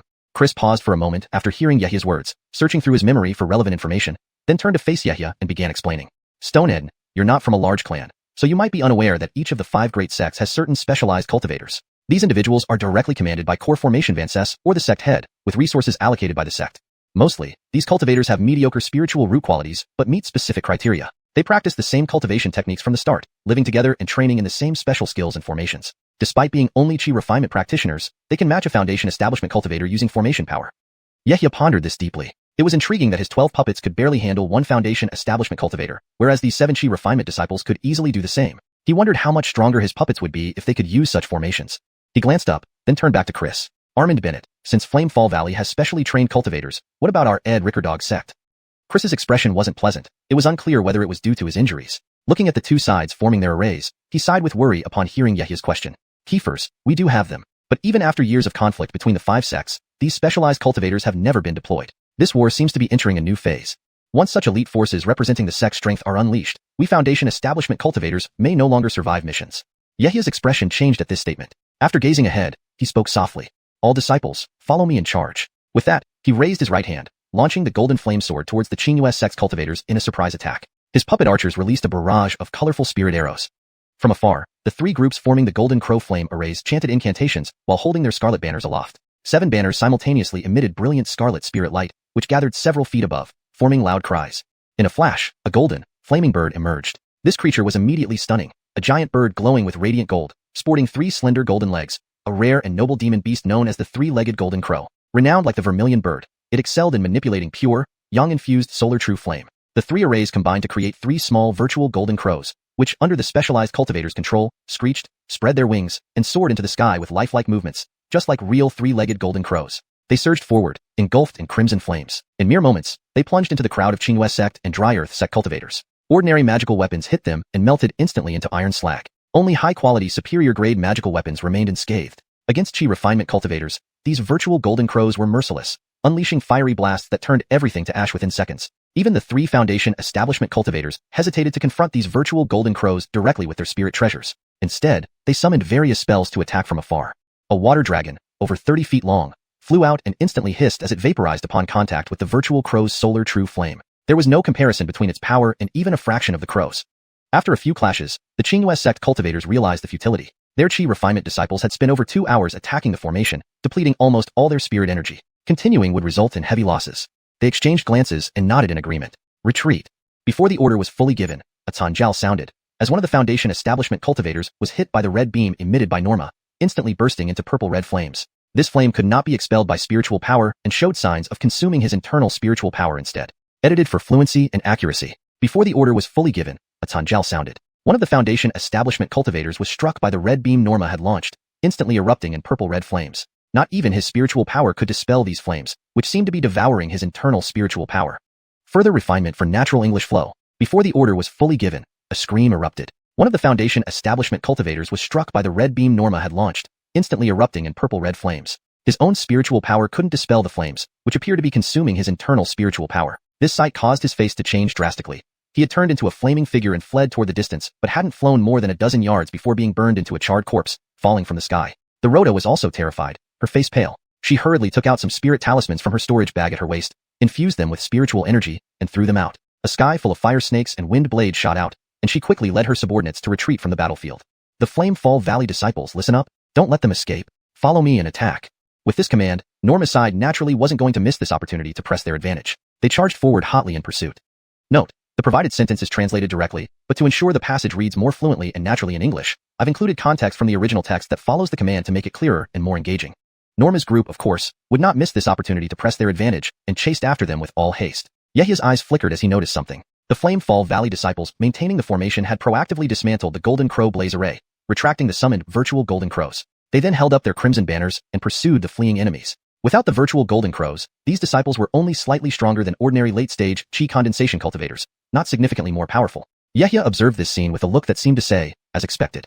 The formation's strength was derived from channeling the power of heaven and earth, allowing the weak to overpower the strong. However, the formation's main flaw was its inability to move freely, being confined to a specific location. Even if the array instruments were refined into array flags, it would still be challenging to alter this limitation, only permitting minor adjustments within a small range. Furthermore, it required spiritual awareness to guide the infusion of spiritual energy into the formation. This inherently limited its attack range. Qi condensation cultivators could not maintain the formation's power while flying, as they couldn't simultaneously draw upon the surrounding spiritual energy. He had initially thought about combining formations with his puppets, using them to form arrays. However, it now seemed impractical. Puppets were inanimate objects incapable of channeling spiritual energy like cultivators. Merely placing array flags on the puppets would be futile and would only waste their combat effectiveness. Yehya's expression confirmed his suspicions. The power of an array harnesses the natural Qi to some extent, thereby amplifying weak forces into strong ones. Its only drawback is that it cannot be moved through ELY.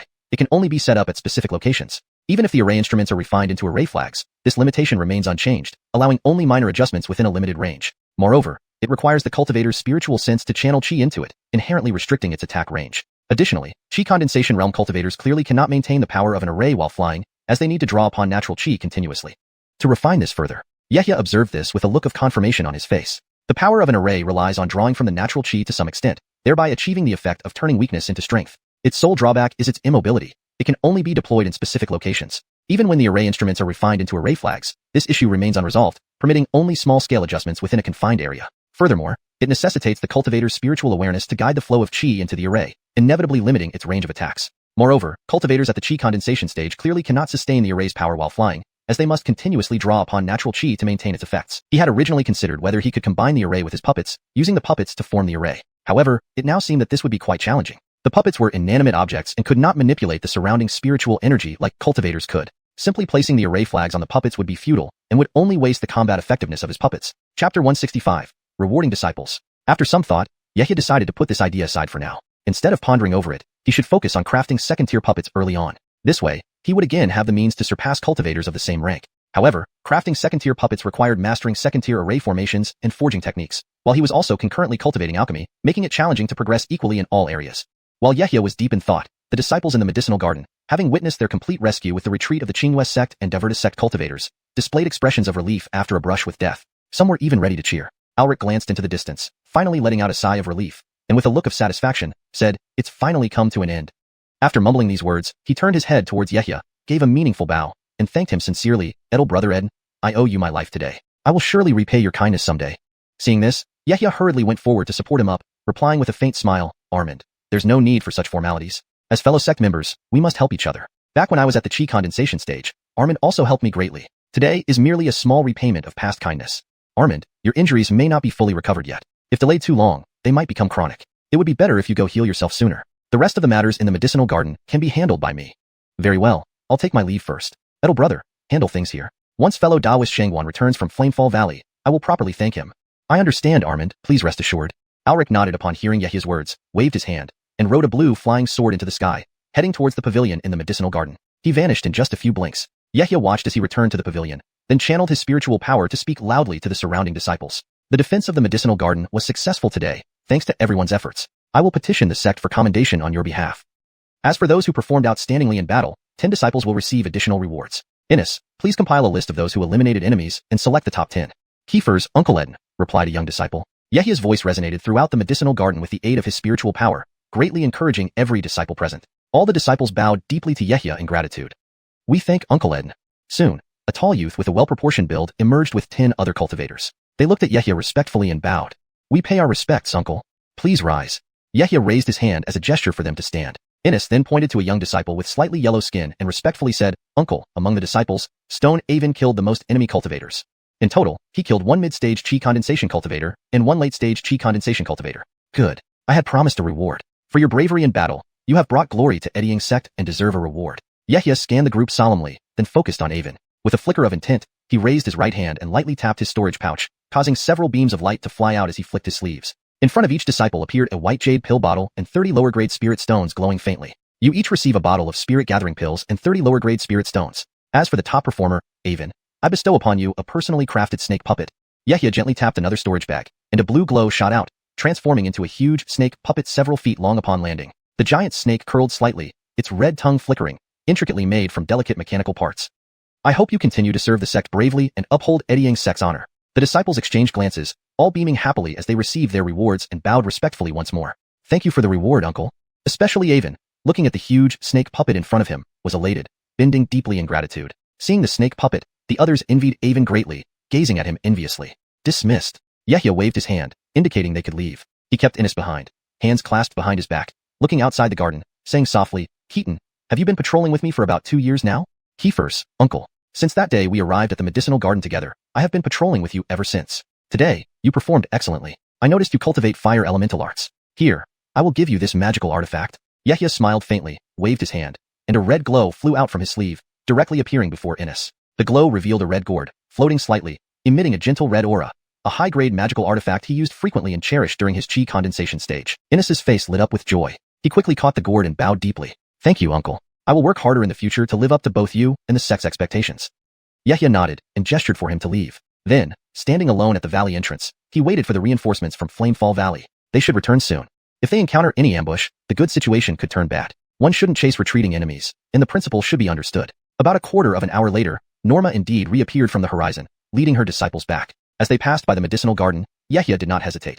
With a step, a golden light flashed, and he soared up on the golden flame sword, transforming into a streak of golden light that gently landed before the red-robed female cultivator. Bowing politely, he thanked her. "Many thanks for your assistance today, fellow Taoist Shangwan. Both Xiuxian sect and I will remember your kindness. My senior brother and I will petition the sect to reward you accordingly." Norma looked at Yehia, smiled slightly, and reciprocated the bow, saying, "Fellow Taoist Eden, there's no need for such formality. Both our sects are fighting against 3 sects, so it's natural we assist each other. There's no need to remember it.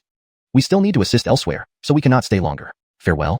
With that, she led her disciples away hastily. Yehia watched them depart, then hopped back to the medicinal garden. Representing Xiuxian sect, it was proper to treat them courteously and maintain good relations between the sections. After all, as a Xiuxian sect cultivator, he hoped for stable development, providing a better cultivation environment for himself. The logic of relying on a strong tree for shade was clear to him, so unless absolutely necessary, he saw no reason to leave Eddie's sect. Next, Yehia toured the medicinal garden, checking various formation nodes, consoling the disciples, arranging replacements for those who had fallen in battle, and redeploying sentries. After being busy for quite some time, he finally returned to the pavilion. Chapter 166, Black Iron Plate. In the attic, Yehia swiftly returned to the cultivation room. He sat cross-legged on the cushion, closed his eyes slightly, and began to cultivate and recover his spiritual energy. It took him 2 hours to fully restore the spiritual energy within his body. Today's events, from slaying the Yuri to defending Qinghua's sect and Divertus sect cultivators' attacks using array formations, had drained his resources even though he was at the foundation establishment stage. He slowly opened his eyes, raised both hands, made a few seals with his fingers, and gradually ended his cultivation. The golden mist that enveloped his body absorbed back into his skin like water being sucked in by a whale, a streak of golden light flashing deep within his pupils. Based on current intelligence gathered, the chaos among the 5 sects would intensify again, even drawing in Flamefall Valley cultivators. His current foundation establishment's second-layer realm seemed inadequate, but today wasn't entirely fruitless. He managed to slay a peer cultivator. Once his defense duty concluded and he returned to Goldfire City, he could combine the battle credits from supporting the mine last time with those from defending the medicinal garden this time, as well as rewards for 3 years of service. These should be enough to exchange for some items that rapidly enhance cultivation. Thinking this, he reached toward his waist with his left hand and, lifting it up, placed a storage pouch in his palm. Glancing at it, he lightly tapped it with his right hand. A streak of golden light flashed, shattering any remaining divine imprints. Holding the storage pouch in his right hand, he gently shook it upside down. Clatter! A pile of objects fell in front of him. He couldn't help but smile as he surveyed the spoils. Besides cultivating further, reviewing a fallen cultivator's storage pouch was always an exhilarating moment. His gaze swept over the items, pointing his index finger out, sending ripples of golden energy causing the various items to float and rearrange themselves under his control. In no time, the contents were sorted into several piles emitting spiritual light. First were the commonly used spirit pills and spirit stones, 2 bottles of unnamed second-grade spirit pills which Yehia inspected carefully and identified as metal-type spirit pills. There were 2 healing pills and nothing particularly noteworthy beyond that. In terms of spirit stones, he had over 30 middle-grade and around 2,000 lower-grade stones. For spirit weapons, there was only 1 mid-grade golden broadsword, the same one used earlier, with no defensive spirit weapon found. The blue crystal bead blocking the crimson flame fans must have been the Yuri's regular defensive spirit weapon. Additionally, there were 2 ordinary lower-grade spirit weapons, a silver longsword and a small green ring, alongside some low-tier materials for forging and alchemy. These weren't especially remarkable. After sorting the valuable items, Yehia swept them into the storage pouch with a wave of golden mist. Picking through the remaining items, he suddenly felt a peculiar pull from something black and unknown in his palm. Lowering his head, he saw a rectangular black iron plate, nearly a foot long, half a foot wide, and about the thickness of a pinky finger, feeling quite heavy. On both sides were dense inscriptions and strange symbols. Upon a quick glance, it seemed to be a body-strengthening technique called Green Rock Skill. Yehia's interest was piqued, recalling how the yellow-robed cultivator had used a green rock defensive secret technique when fending off the crimson flame fan, gaining some blue aura and increased speed. Reading through the entire text, however, he frowned. This skill was indeed a body-strengthening technique, but came with a flaw. It suppressed his spiritual energy by roughly 20% during normal times. Enhancing his physique came at the cost of reduced spiritual power, not what Yehia needed. Spiritual energy was crucial for a cultivator, especially since he manipulated numerous puppets. Reducing his combat prowess this way would be counterproductive. Disappointed, he casually tossed it aside, then sifted through the other items, finding a scroll of the Qinghua art, a basic technique from Qinghua's sect, also useless to him. Finding nothing else valuable, he prepared to store everything back into the storage pouch. Suddenly, Yehia felt a peculiar sensation. With a light tap, the black iron plate slipped from his grasp while moving it into the storage pouch, dropping to the ground. Noticing this, he quickly waved his right hand, and it flew back into his palm with a flash of golden light. Examining it closely, he murmured to himself, "Strange, this thing seems to absorb divine sense." When attempting to put it away, it had absorbed a strand of divine sense used to move it. Brow furrowing, he suddenly threw it into the air, pointing upward with 2 fingers. Whoosh! A thread of golden divine sense shot out, landing on the hovering iron plate. As expected, these threads were completely absorbed. His eyes widened in surprise, becoming curious about this phenomenon. Could there be hidden depths? He recalled records of cultivators concealing treasures intended for inheritance or traps set for sinister purposes before their deaths. Yehia had faced such a situation before, so he reasoned the original owner wouldn't still harbor any lingering soul after all this time. Still, he remained cautious. Edging his right hand to his forehead, his origin soul sat cross-legged beneath the immortal tablet, ready to act if necessary. Then, he induced a more substantial surge of divine sense from his forehead, rushing like floodwaters into the iron plate. Hashtag Chapter 167, the threefold golden body technique. The entire black iron piece was immersed in a sea of golden divine consciousness, yet it continuously absorbed the force without end, as if it were an inexhaustible abyss. Yehia watched this scene with a slight smile playing on his lips. He was curious to see just how much divine consciousness it could consume. At the center of his brow, where the immortal abode stone tablet stood, 2 golden primordial spirits, one large and one small, glowed brilliantly and floated gently in the air. A wave of golden light emerged, and the 2 spirits merged into one. His spiritual strength instantly reached the middle stage of foundation establishment, and the late stage was not far off. Outside, The black iron piece radiated spiritual light, accepting all of Yahya's divine consciousness without reservation. Yahya was not convinced. He did not believe that such an unknown artifact could consume all of his divine consciousness. So, he took out a spirit-nourishing pill and swallowed it, simultaneously refining it while furiously injecting divine consciousness into the artifact. After about an hour, the black iron piece finally showed some changes. Black light burst forth from its surface, ceasing to absorb divine consciousness and instead repelling it. A flash of excitement passed through Yahya's eyes as he fixated on the changing iron piece. It began to emit silver light, which gradually intensified in speed and quantity. Slowly but surely, the silver glow consumed the black light, revealing a completely different appearance. Yahya watched this transformation with astonishment. Soon after, the black iron piece had fully transformed. The original inscription for green rock technique vanished, leaving behind a unique milky white jade piece. It was the same size as before but slightly thinner, as if the covering black layer had been washed away. The previous silver glow condensed into tiny glowing characters, neatly floating on the jade piece. Yahya, startled by the dense rows of tiny silver characters on the white jade, waved his hand, and the jade piece fell into his palm. As he examined it closely, the silver characters revealed a brand new cultivation technique. Yahya was immediately drawn in by the content. After carefully reading it, his face lit up with joy.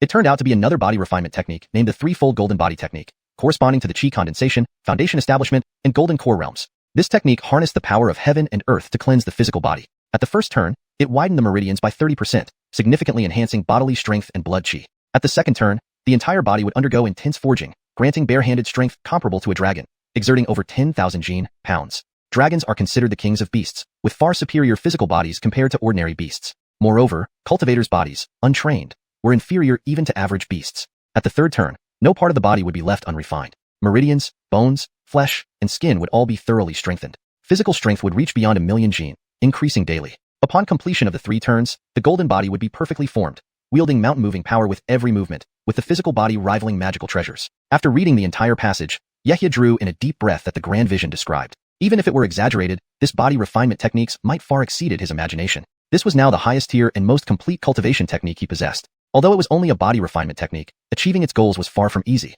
Harnessing the power of heaven and earth involved celestial forces like the starlight from the night sky, thunder from the heavens, the fierce heat of volcanoes, immense pressure from the ocean depths, and the power of earth veins. Mastering each of these elements was no simple feat. It would require seeking out various spiritual materials to assist in the refinement process to achieve maximum results. Suddenly, Yahya pondered why the owner of the artifact, the Yuri, had not discovered the artifact's true potential. Since the man had practiced the green rock technique, recorded on the black iron piece, he must have encountered it multiple times. Kiefered, he never noticed its ability to absorb divine consciousness. After some thought, Yahya deduced that the Yuri was not proficient in primordial spirit techniques. Despite channeling all his divine consciousness, it was insufficient to unlock the iron piece's deeper secrets, leading him to practice only the superficial body refinement technique inscribed on it. On the other hand, Yahya's merged primordial spirits gave him far superior divine consciousness compared to an average middle-stage foundation establishment cultivator. After more than an hour of continuous injection, he finally managed to activate the iron piece's hidden properties. It seemed the threefold golden body technique was truly destined for him. Without his practice of the soul-splitting technique and assistance from the spirit-nourishing pill, this treasure would have remained elusive. Yahya held the white jade piece in silence for a long time before finally deciding to practice this body refinement technique. With this decision, his schedule became even tighter. He scanned the jade once more, closed his eyes, and immersed himself in the technique, delving deeply into its intricacies. Since this was his first encounter with a body refinement technique, Yahya found it incredibly obscure and difficult to understand. He could only decipher it word by word, sentence by sentence. With diligent study, he believed he would eventually grasp its profound mysteries. Once he understood even a small part, future progress would be easier. Thus, a day and a night passed. The next morning, Yahya woke up after immersing himself in the technique. He walked around the medicinal garden, then led 7 or 8 chi condensation disciples on an inspection tour. Afterward, he returned to the pavilion to further study the threefold golden body technique inscribed on the white jade piece. Unbeknownst to him, a month had flown by. Yahya felt he had begun to grasp the concept of widening meridians at the first turn level. Ready to try practicing, widening meridians would enhance his blood chi and improve his manipulation of spiritual energy. Larger meridians could accommodate more spiritual energy, making it a win-win situation for both body refinement and spiritual power enhancement. One night, after the inspection, Yahya did not return directly to the pavilion. Instead, he headed to a remote corner of the medicinal garden, an open area near the mountainside unsuitable for cultivating spirit fields. Clearing the surrounding area of bystanders, Yahya flipped his left hand, and green light appeared in his palm. He recited a chant, and the small green flags emitted faint green spiritual light. With a flick of his left hand, the green flags flew out, landing several yards away. Fall. As he uttered the command, the flags sank into the ground, humming with intense green light. In mere moments, they formed a concealed array, enveloping Yahya in a pale green barrier. With a snap of his finger, a strand of spiritual energy shot out, activating the array. The barrier shimmered and disappeared, hiding Yahya from view. From afar, nothing could be seen but the bare ground. Chapter 168. Earth Vein Power, Tempering the Meridians. Inside the array formation, Yahya took a deep breath and sat down cross-legged, recalling in his mind the cultivation method recorded on the jade slip. He slowly raised his hands and formed some special gestures, either palms up to the sky, fists clenched on either side, or one hand up to the sky and one pointing downward. According to the description on the jade slip, these postures could better sense the power of heaven and earth. Since it was his first time cultivating, it would be best to use milder forces from heaven and earth. Yehia decided to draw some spirit energy from within the earth veins to temper his meridians and physical body. As he assumed each strange posture, Yehia closed his eyes, temporarily sealing all senses. The primordial soul between his eyebrows did the same, mimicking the same position. Using the power of the primordial soul as guidance, he sensed the dense aura within the underground spirit veins. For the first half hour, there were no changes in Yehia's surroundings. Unruffled, he concentrated and patiently used his primordial soul to sense everything around him. It felt like when he had tried to absorb spirit into his body before, where everything in the universe turned intangible under his perception. Only the thick aura beneath his feet remained substantial. Through the hand seals and sensing via his primordial soul, his physical body aimed to resonate with the earth vein beneath him. As time passed, to maintain these strange poses, beads of sweat appeared on Yehia's skin, and his muscles began to ache. Despite this, he gritted his teeth and persevered, changing into a new pose every 15 minutes. After a long while, Yehia's brow twitched slightly, and his tightly closed eyes finally showed a different fluctuation. His primordial soul finally sensed the unique aura beneath the earth veins, an indistinct gray mist, heavy and profound. Slowly opening his eyes, Yehia sat well and steady. The primordial soul between his brows began exerting force, sending out golden ripples and waves of terrifying divine consciousness like tides. Beneath him, the gray mist was forcibly captured, surrounding every pore on his skin. Yehia chanted incantations, beginning to refine the earth vein power he had barely drawn out. From its appearance, it was dull and lacked the radiant light typical of elemental spirits. But just like the widely present elemental spirits in nature, earth vein power is a type of heavenly spirit, only harder to capture and utilize. Cultivators who have spirit roots can cultivate, absorbing spirits into their bodies to form the dantian and establishing the foundation for their immortal path, thus breaking away from ordinary humans and stepping onto the path of immortality. Other powers from heaven and earth can also be cultivated, but are far more challenging. While browsing various scriptures in the scripture hall on the second and third floors, Yehia once came across an ancient book.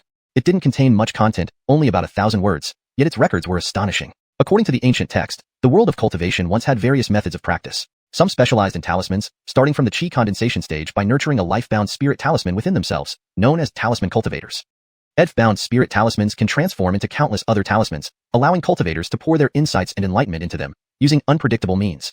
Sword cultivators nurtured a life-bound flying sword in their dantian, wielding it to sever any unjust paths. Spell cultivators excelled in various elemental spells, nurturing a life-bound spell pearl within them, intertwined with their lives. When they reached perfection, a wave of their hand could change the celestial phenomena. There were also pill cultivators, weapon cultivators, spirit cultivators, and body cultivators who specialized in strengthening their physical bodies, treating them like treasures, eventually achieving flight and even transcending space. Unfortunately, the ancient text only gave brief introductions, stopping abruptly without passing down actual cultivation techniques. Yehia was greatly amazed at the time. These ancient methods of cultivation were significantly different from today's practices. First, the schools of thought weren't as clearly defined as now. He had never seen cultivators specializing in just one path. Nowadays, the general consensus in the cultivation world is to learn suitable elemental spells during the chi condensation stage, use some crafted magical weapons, and continue similarly through the foundation establishment stage. Until the golden core stage, would they focus on refining life-bound treasures. As for spell cultivators, sword cultivators, talisman cultivators, etc., they served auxiliary purposes, blending together without clear distinctions, at least in the Jerome Kingdom cultivation world. Yehia shook his head slightly, suppressing the sudden surge of miscellaneous thoughts. Under the guidance of his divine consciousness, these dense auras entered his acupoints through pores, gradually flooding his meridians. He carefully pushed these grayish mists into his meridians, refining them along with the body-strengthening techniques, immersing himself in the process. He felt a wondrous sensation reaching every limb and joint, as if the spiritual energy and blood chi within his meridians were boiling. A faint prickling pain accompanied this sensation. 1 month later, after completing his patrol of the medicinal garden, Yehia practiced some movements on the open ground in front of the pavilion, continuously stepping forward and backward, darting swiftly over short distances. No spirit light emerged beneath his feet. He only relied on pure muscle movement and chi circulation for agility. As his movements became faster, a series of crackling sounds emerged from his limbs. His speed surpassed even that achieved by the Wind Rider technique during the chi condensation stage. Yehia was delighted, engaging his fists and legs fully, punching aggressively or pressing down with sweeping kicks, feeling the wind rush past his ears. After practicing intensely for an hour, his body was covered in a thin layer of sweat and some black impurities expelled from his body. Feeling sufficiently done, he slowed down, sitting cross-legged to meditate, and prepared to return to the pavilion to clean up. Suddenly, a male voice sounded from nearby, as a man with a horse-shaped face approached, looking at Yehia with a slight smile. "Little brother Ed, what are you doing? Are you practicing some kind of body-strengthening technique?" Yehia turned to see Alric approaching, and he respectfully bowed, smiling. "Big brother, please don't laugh. Just some ordinary body-strengthening technique. It's said to widen the meridians a bit, so I practice it in my free time." Then he shifted the topic to the other party. "Has Big Brother just come out of seclusion? Has your injury fully recovered?" Alric acknowledged his assistance with gratitude. "Thanks to Edel brother for helping manage the medicinal garden, giving me time to recover." He admired this talented junior brother, knowing that without his painstaking rescue during the battle in the medicinal garden, he would have already perished. Chapter 169, Silver Dragon Furnace, Water Essence Pill. Yehia raised his hand and led Alric into the pavilion with a smile. Armand, please come in. Why don't we talk inside? Alric also smiled faintly and followed him inside. Sure, I also have some matters to discuss with you today. The two slowly entered the hall of the pavilion. Yehia asked the other party to sit temporarily at a round table and then went towards the cultivation room. With a wave of his hand, a blue stream appeared, washing over him briefly before he changed into a clean white robe. Then he carried the tea set back out. Sitting beside the table, Yehia skillfully manipulated the tea utensils using his mental energy. Soon, a steaming pot of xiuxian spirit tea was brewed, exuding a rich aroma. After pouring a cup for himself and Alric, Yehia looked at the latter curiously. I wonder why Armand has come this time? Alric sipped the spirit tea, gently setting down the teacup, and looked up at Yehia. With a light flick of his right hand, a blue glow emerged from the table. Suddenly, 3 jade boxes appeared, each sealed with a spirit talisman. These are the spirit herbs I promised earlier. They are all top quality, chosen by me, over 200 years old, suitable as main ingredients for second-grade spirit pills. You can use them for your future pill making. So that's it. Thank you very much, Armand. Yehia didn't show much change in expression at the sight of the jade boxes. He merely gave a polite bow. After all, spirit herbs over 200 years weren't much to him. There were even several herbs over 500 years old in the immortal residence fields, so seeing these didn't surprise him. He casually waved his hand, storing the jade boxes without checking, into his storage bag. Seeing Yehia remain calm without opening the jade boxes, Alric paused for a moment but quickly regained his composure. Then he said meaningfully, I understand your current situation, but due to family rules, I cannot directly assist you. Hearing this, Yehia paused, not knowing what Bennett meant, waiting for him to continue. A hesitant look flashed across Alric's face, but he made up his mind in an instant, speaking directly to Yehia. I know that as a Foundation Establishment novice, you can't yet make second-grade spirit pills, hence these herbs would just be put aside. The alchemy enchantment technique of my clan can't be passed on to outsiders, but I'm about to refine a batch of pills recently. You can observe nearby, though I won't teach you the formula or mental method of the enchantment. How much you can comprehend depends on your own talent. He paused and added, even if people find out later, we can claim it was our alchemy exchange, avoiding breaking clan rules and also expressing my gratitude to you. How do you feel about this, Stone? Upon hearing this, Yehia's face lit up with excitement. He had wasted countless batches of herbs before barely managing to refine a second-grade spirit pill. Watching Alric perform the alchemy enchantment could greatly benefit him. Immediately bowing deeply, he said sincerely to Alric, I will remember Armand's kindness and never reveal any details to others. Great, let's make it today then. We can use your alchemy room for this exchange. Yehia agreed without hesitation. Indeed, saving him previously had been partly for ulterior motives, which Bennett seemed now trying to repay with the observation privilege. Even the herbs might be from Bennett's share to make him more comfortable accepting the favor. Thinking this, Yehia stood up, gesturing to the side room with a smile. Armand, please. Alric also stood up smiling, and they walked together into the alchemy room. The room was quite simple, just an empty space with isolation wards against fire spread. Once inside, Alric swished his sleeves, and a purple glow shot out from within. A loud clank echoed. A 3-foot-high purple furnace appeared. A middle-grade spirit tool adorned with silver dragons, sometimes sparkling with spiritual light. Yehia narrowed his eyes slightly, noticing the dragons on the furnace seemingly moving with vitality. Alric introduced warmly. This is our clan's silver dragon furnace, passed down for 300 years. Made mainly from purple cloudstone with added silver essence, it has produced countless spirit pills, increasing success rates by 10%. Being the best among peers, clan leader entrusted it to me temporarily. He turned to Yehia, half joking. I still vividly remember your bold refining method during the Dam Pavilion examination back then. Yehia chuckled helplessly at the memory, explaining, Armand is too kind. Back then, I managed to pass by studying Elder Shepherd's scroll in the Scripture Pavilion.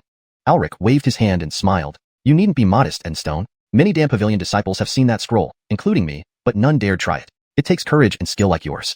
Alric sat on a cushion, chatting while swiftly arranging numerous jade boxes containing glowing herbs before him. Today, I'll refine water essence pills, suitable for water attribute cultivators. The main ingredient is a 200-year-old water bloom ginseng, accompanied by Fire Gareth sungrass, spark flower, earth star branch. Yehia watched attentively, not wanting to miss a single detail. Alric steadied his mind, his face suddenly solemn. With a finger snap, a burst of red flame leapt from his palm to below the silver dragon furnace. Whoosh! Immediately, the furnace was engulfed in red flames, heating up the alchemy room rapidly, waves of intense heat radiating outward. Yehia raised his hand, smiling as he led Chris into the pavilion. Please come in, Armand. We might as well go inside to talk. Chris also smiled faintly and followed him in. Very well. There are some matters I wish to discuss with you today. The two slowly walked into the main hall of the pavilion. Yehia asked Chris to sit at a round table before heading to the cultivation room. He casually waved his hand, summoning a blue stream of water to wash himself, then changed into a clean white robe before returning with tea utensils. Sitting down, Yehia manipulated the teaware skillfully with his spiritual sense, soon brewing a pot of steaming black cloud spirit tea, releasing a rich fragrance. Pouring a cup for both himself and Chris, Yehia looked curiously at his guest. I wonder why Armand has come? Chris sipped the tea, slowly placing it back on the table, then looked up at Yehia. With a flick of his right hand, a blue glow flew out, and 3 jade boxes appeared on the table, each sealed with spirit seals. These are some of the spirit herbs I promised you, all top-grade selections from over 200 years old. They're enough for second-rank spirit pills. You can use them when you refine your pills. Thank you very much, Yehia responded politely, not showing much excitement. After all, 200-year-old herbs were commonplace for him. Even his immortal mansion had several 500-year-old herbs. He casually stowed the jade boxes away without inspecting them. Chris, seeing Yehia's calm demeanor, was momentarily taken aback but quickly recovered. Then, he said meaningfully, I understand your current situation, but due to family rules, I cannot directly assist you. Yehia paused, unsure of what he meant, waiting for more. Chris hesitated briefly, then made a decision and spoke frankly. I know that you're still in the foundation establishment stage and can't yet refine second-rank spirit pills. So, these herbs will remain unused. Our clan's pill enchantment technique cannot be taught to outsiders, but I plan to refine a batch of pills soon. You may observe the process. I won't teach you the technique's incantations or heart methods. How much you comprehend depends on your insight. Even if others find out later, we can claim this was just an exchange of refining techniques. Thus, I won't violate clan rules and can repay you a little for your help. What do you think? Yehia felt elated. Having observed so many failed attempts to refine second-rank pills, learning from Chris would undoubtedly be beneficial. He bowed respectfully. I will always remember your kindness and keep everything confidential. Perfect. Let's proceed now. Yehia agreed immediately. Thinking about the favor he saved Chris, he realized that letting him observe the pill refinement was a form of repayment, possibly including those herbs too. With a smile, Yehia gestured towards an adjacent room. Armand, please. They entered the alchemy room, which was sparsely decorated with only isolation wards set around. Chris waved his sleeve, sending out a purple light. Clank. A 3-foot-tall purple pill furnace emerged, glowing with silver dragons etched on its surface, shimmering with spiritual light. Yehia's eyes narrowed, sensing the dragons seemed to move, brimming with life. Chris explained warmly, this is our clan's silver dragon furnace, passed down for 300 years. Made primarily from purple cloudstone with added silver essence, it boosts the success rate by 10%. Being the best alchemist among peers, clan leader entrusted it to me. Recalling Yehia's bold refining method during the exam, Chris continued jokingly, your audacity in that exam remains unforgettable. Yehia chuckled, explaining, it was pure luck after reading Shepherd Sr.'s notes in the scripture hall. Chris waved it off, you're too modest. Many have read those notes, even I did, but none had the courage. You certainly were daring. Seated on a cushion, Chris chatted while swiftly arranging spirit herbs before him. Today, I'll refine water essence pills, suitable for water attribute cultivators. Using 2nd-century water splendor ginseng as the main ingredient, with fire gareth sungrass, inked fireflower, earth star branch. Yehia watched intently as Chris proceeded, afraid to miss any detail. With focus, Chris's expression turned serious, firing up the furnace. In an instant, the room heated intensely as red flames enveloped the silver dragon furnace, waves of heat rolling out. Hashtag chapter 170, the insightful finger. Time ticked by slowly as Alric meticulously refined the spirit pill. Each step, from refining the spiritual herbs to melting the medicinal liquid, was executed with remarkable proficiency, bordering on perfection. Clearly, such skill could only come from frequent refinement of spirit pills. Yehia watched calmly, seeking valuable techniques from Alric's alchemy methods. He was somewhat envious deep down. Cultivators from prominent families had a significant advantage over ordinary cultivators, especially those like himself who started cultivating later in life. However, he still had his own unique advantages that others lacked. Bound by family rules, Alric couldn't teach him the incantations and techniques for endowing spirit pills with sentience, so Yehia memorized everything carefully in his mind.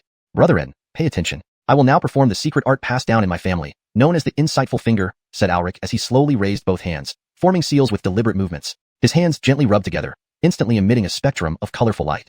A cluster of 5 elemental spirit energy was drawn towards his palms. Then, he raised his right hand, causing the spirit energy to swirl as if it had a life of its own, gradually concentrating on his fingertips. A bright, shimmering light appeared at the tip of his index finger, resembling a dancing flame. Suddenly, the light flickered and transformed into a small vortex, swallowing more of the 5 elemental spirit energy. With a solemn expression, Alric raised his right hand, pointing gently at the single vent of the pill furnace.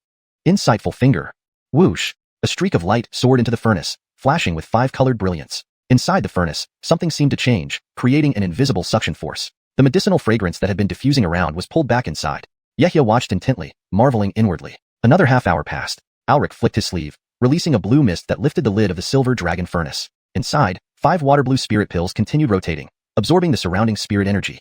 He waited deliberately for a few breaths, allowing Yehia to observe closely. Soon, the unusual phenomenon around the pills disappeared. Alric raised his left hand to retrieve a small green gourd from his waist. His right hand then reached into the furnace, grabbing several blue spirit pills with a spiritual hand formed by his consciousness. He stored them all in the gourd but kept one for Yehia, smiling as he flicked it toward him. Brethren, this essence water pill is for you to study. That's all I can do.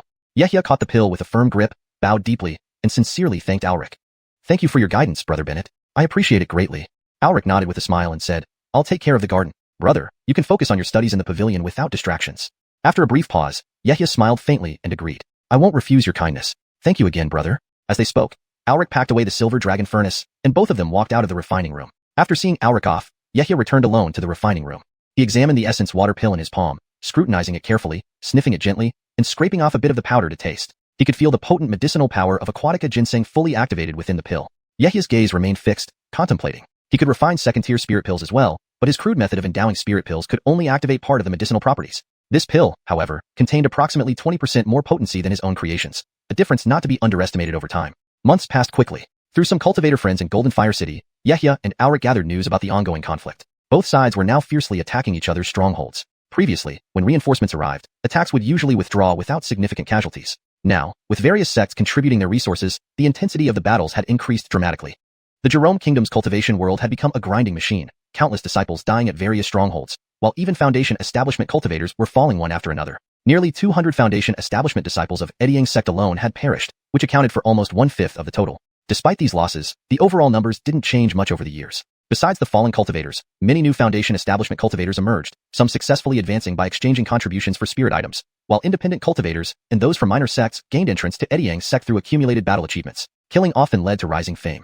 Some managed to stand out in the chaos, gaining renown and power. Prominent cultivators appeared in all 5 major sects, mostly in the mid to late Foundation establishment stage. Sects also withdrew some of their treasures to offer as rewards, various powerful techniques, elixirs, and items for advancement. With the long history and abundant reserves of the 5 sects, this further incentivized all participating cultivators, not just sect disciples, but also independent cultivators and minor sects under their control. Upon hearing these latest developments, both felt a heavy heart. Yehia thought deeply. While the internal sect members suffered heavily, the greatest losses were undoubtedly borne by the independent cultivators and minor sects. Sects could replenish their strength by recruiting survivors, while the severely damaged minor forces would face diminished territory, which would naturally be absorbed by the sects.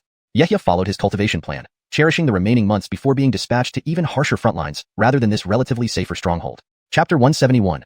3 Kefirars, Anatole. Soon, another 7 to 8 months passed, and with it came the end of Yehia's 3-year mission guarding the medicinal garden. His alchemy skills had significantly improved. Even without the incantations and techniques of the Bennett family's spirit rhinoceros finger, he managed to grasp a few secrets through meticulous observation. The success rate of his pill-making increased from just over 30% to around 50%. He could now be considered a genuine second-rank alchemist. At least now, when he helped others refine spirit pills, he wouldn't lose money but could earn some spirit stones instead. Preparations for his previous plans could now begin. Even the third-turn golden body art had made considerable progress, expanding his meridians by nearly 10%. This meant he could control more puppet beasts and store more spiritual energy in his dantian.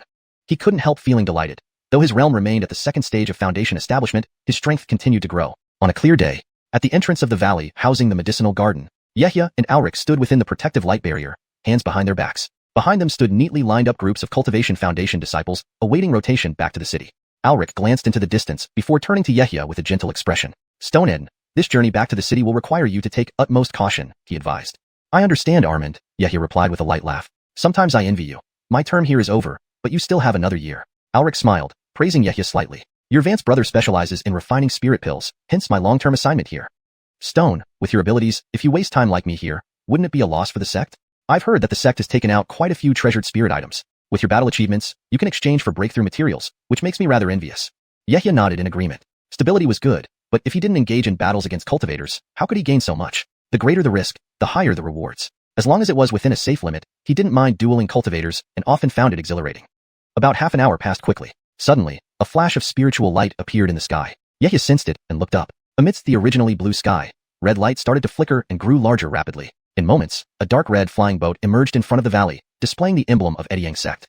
Yehia released his senses slightly to detect 3 Foundation establishment stage presences aboard and around 20 others at the Cultivation Foundation stage. Alric also looked up upon seeing this scene. Shortly after, the red flying boat hovered about 5 feet above the ground. Leading the group was an elegant man, a middle-stage Foundation establishment cultivator, dressed in a silver silk robe and wearing a jade-green crown that exuded a transcendent aura. Clearly, he was no ordinary Foundation establishment cultivator. Behind him stood 2 other Foundation establishment cultivators, male and female, of a similar level to Yehia, showing deference. Alric's face changed slightly, seemingly recalling something. He then said with surprise, Stonehead, this person is a bloodline descendant greatly favored by one of our sect's golden core elders. If I recall correctly, his name is Anatole, a rare wind attribute spiritual root cultivator.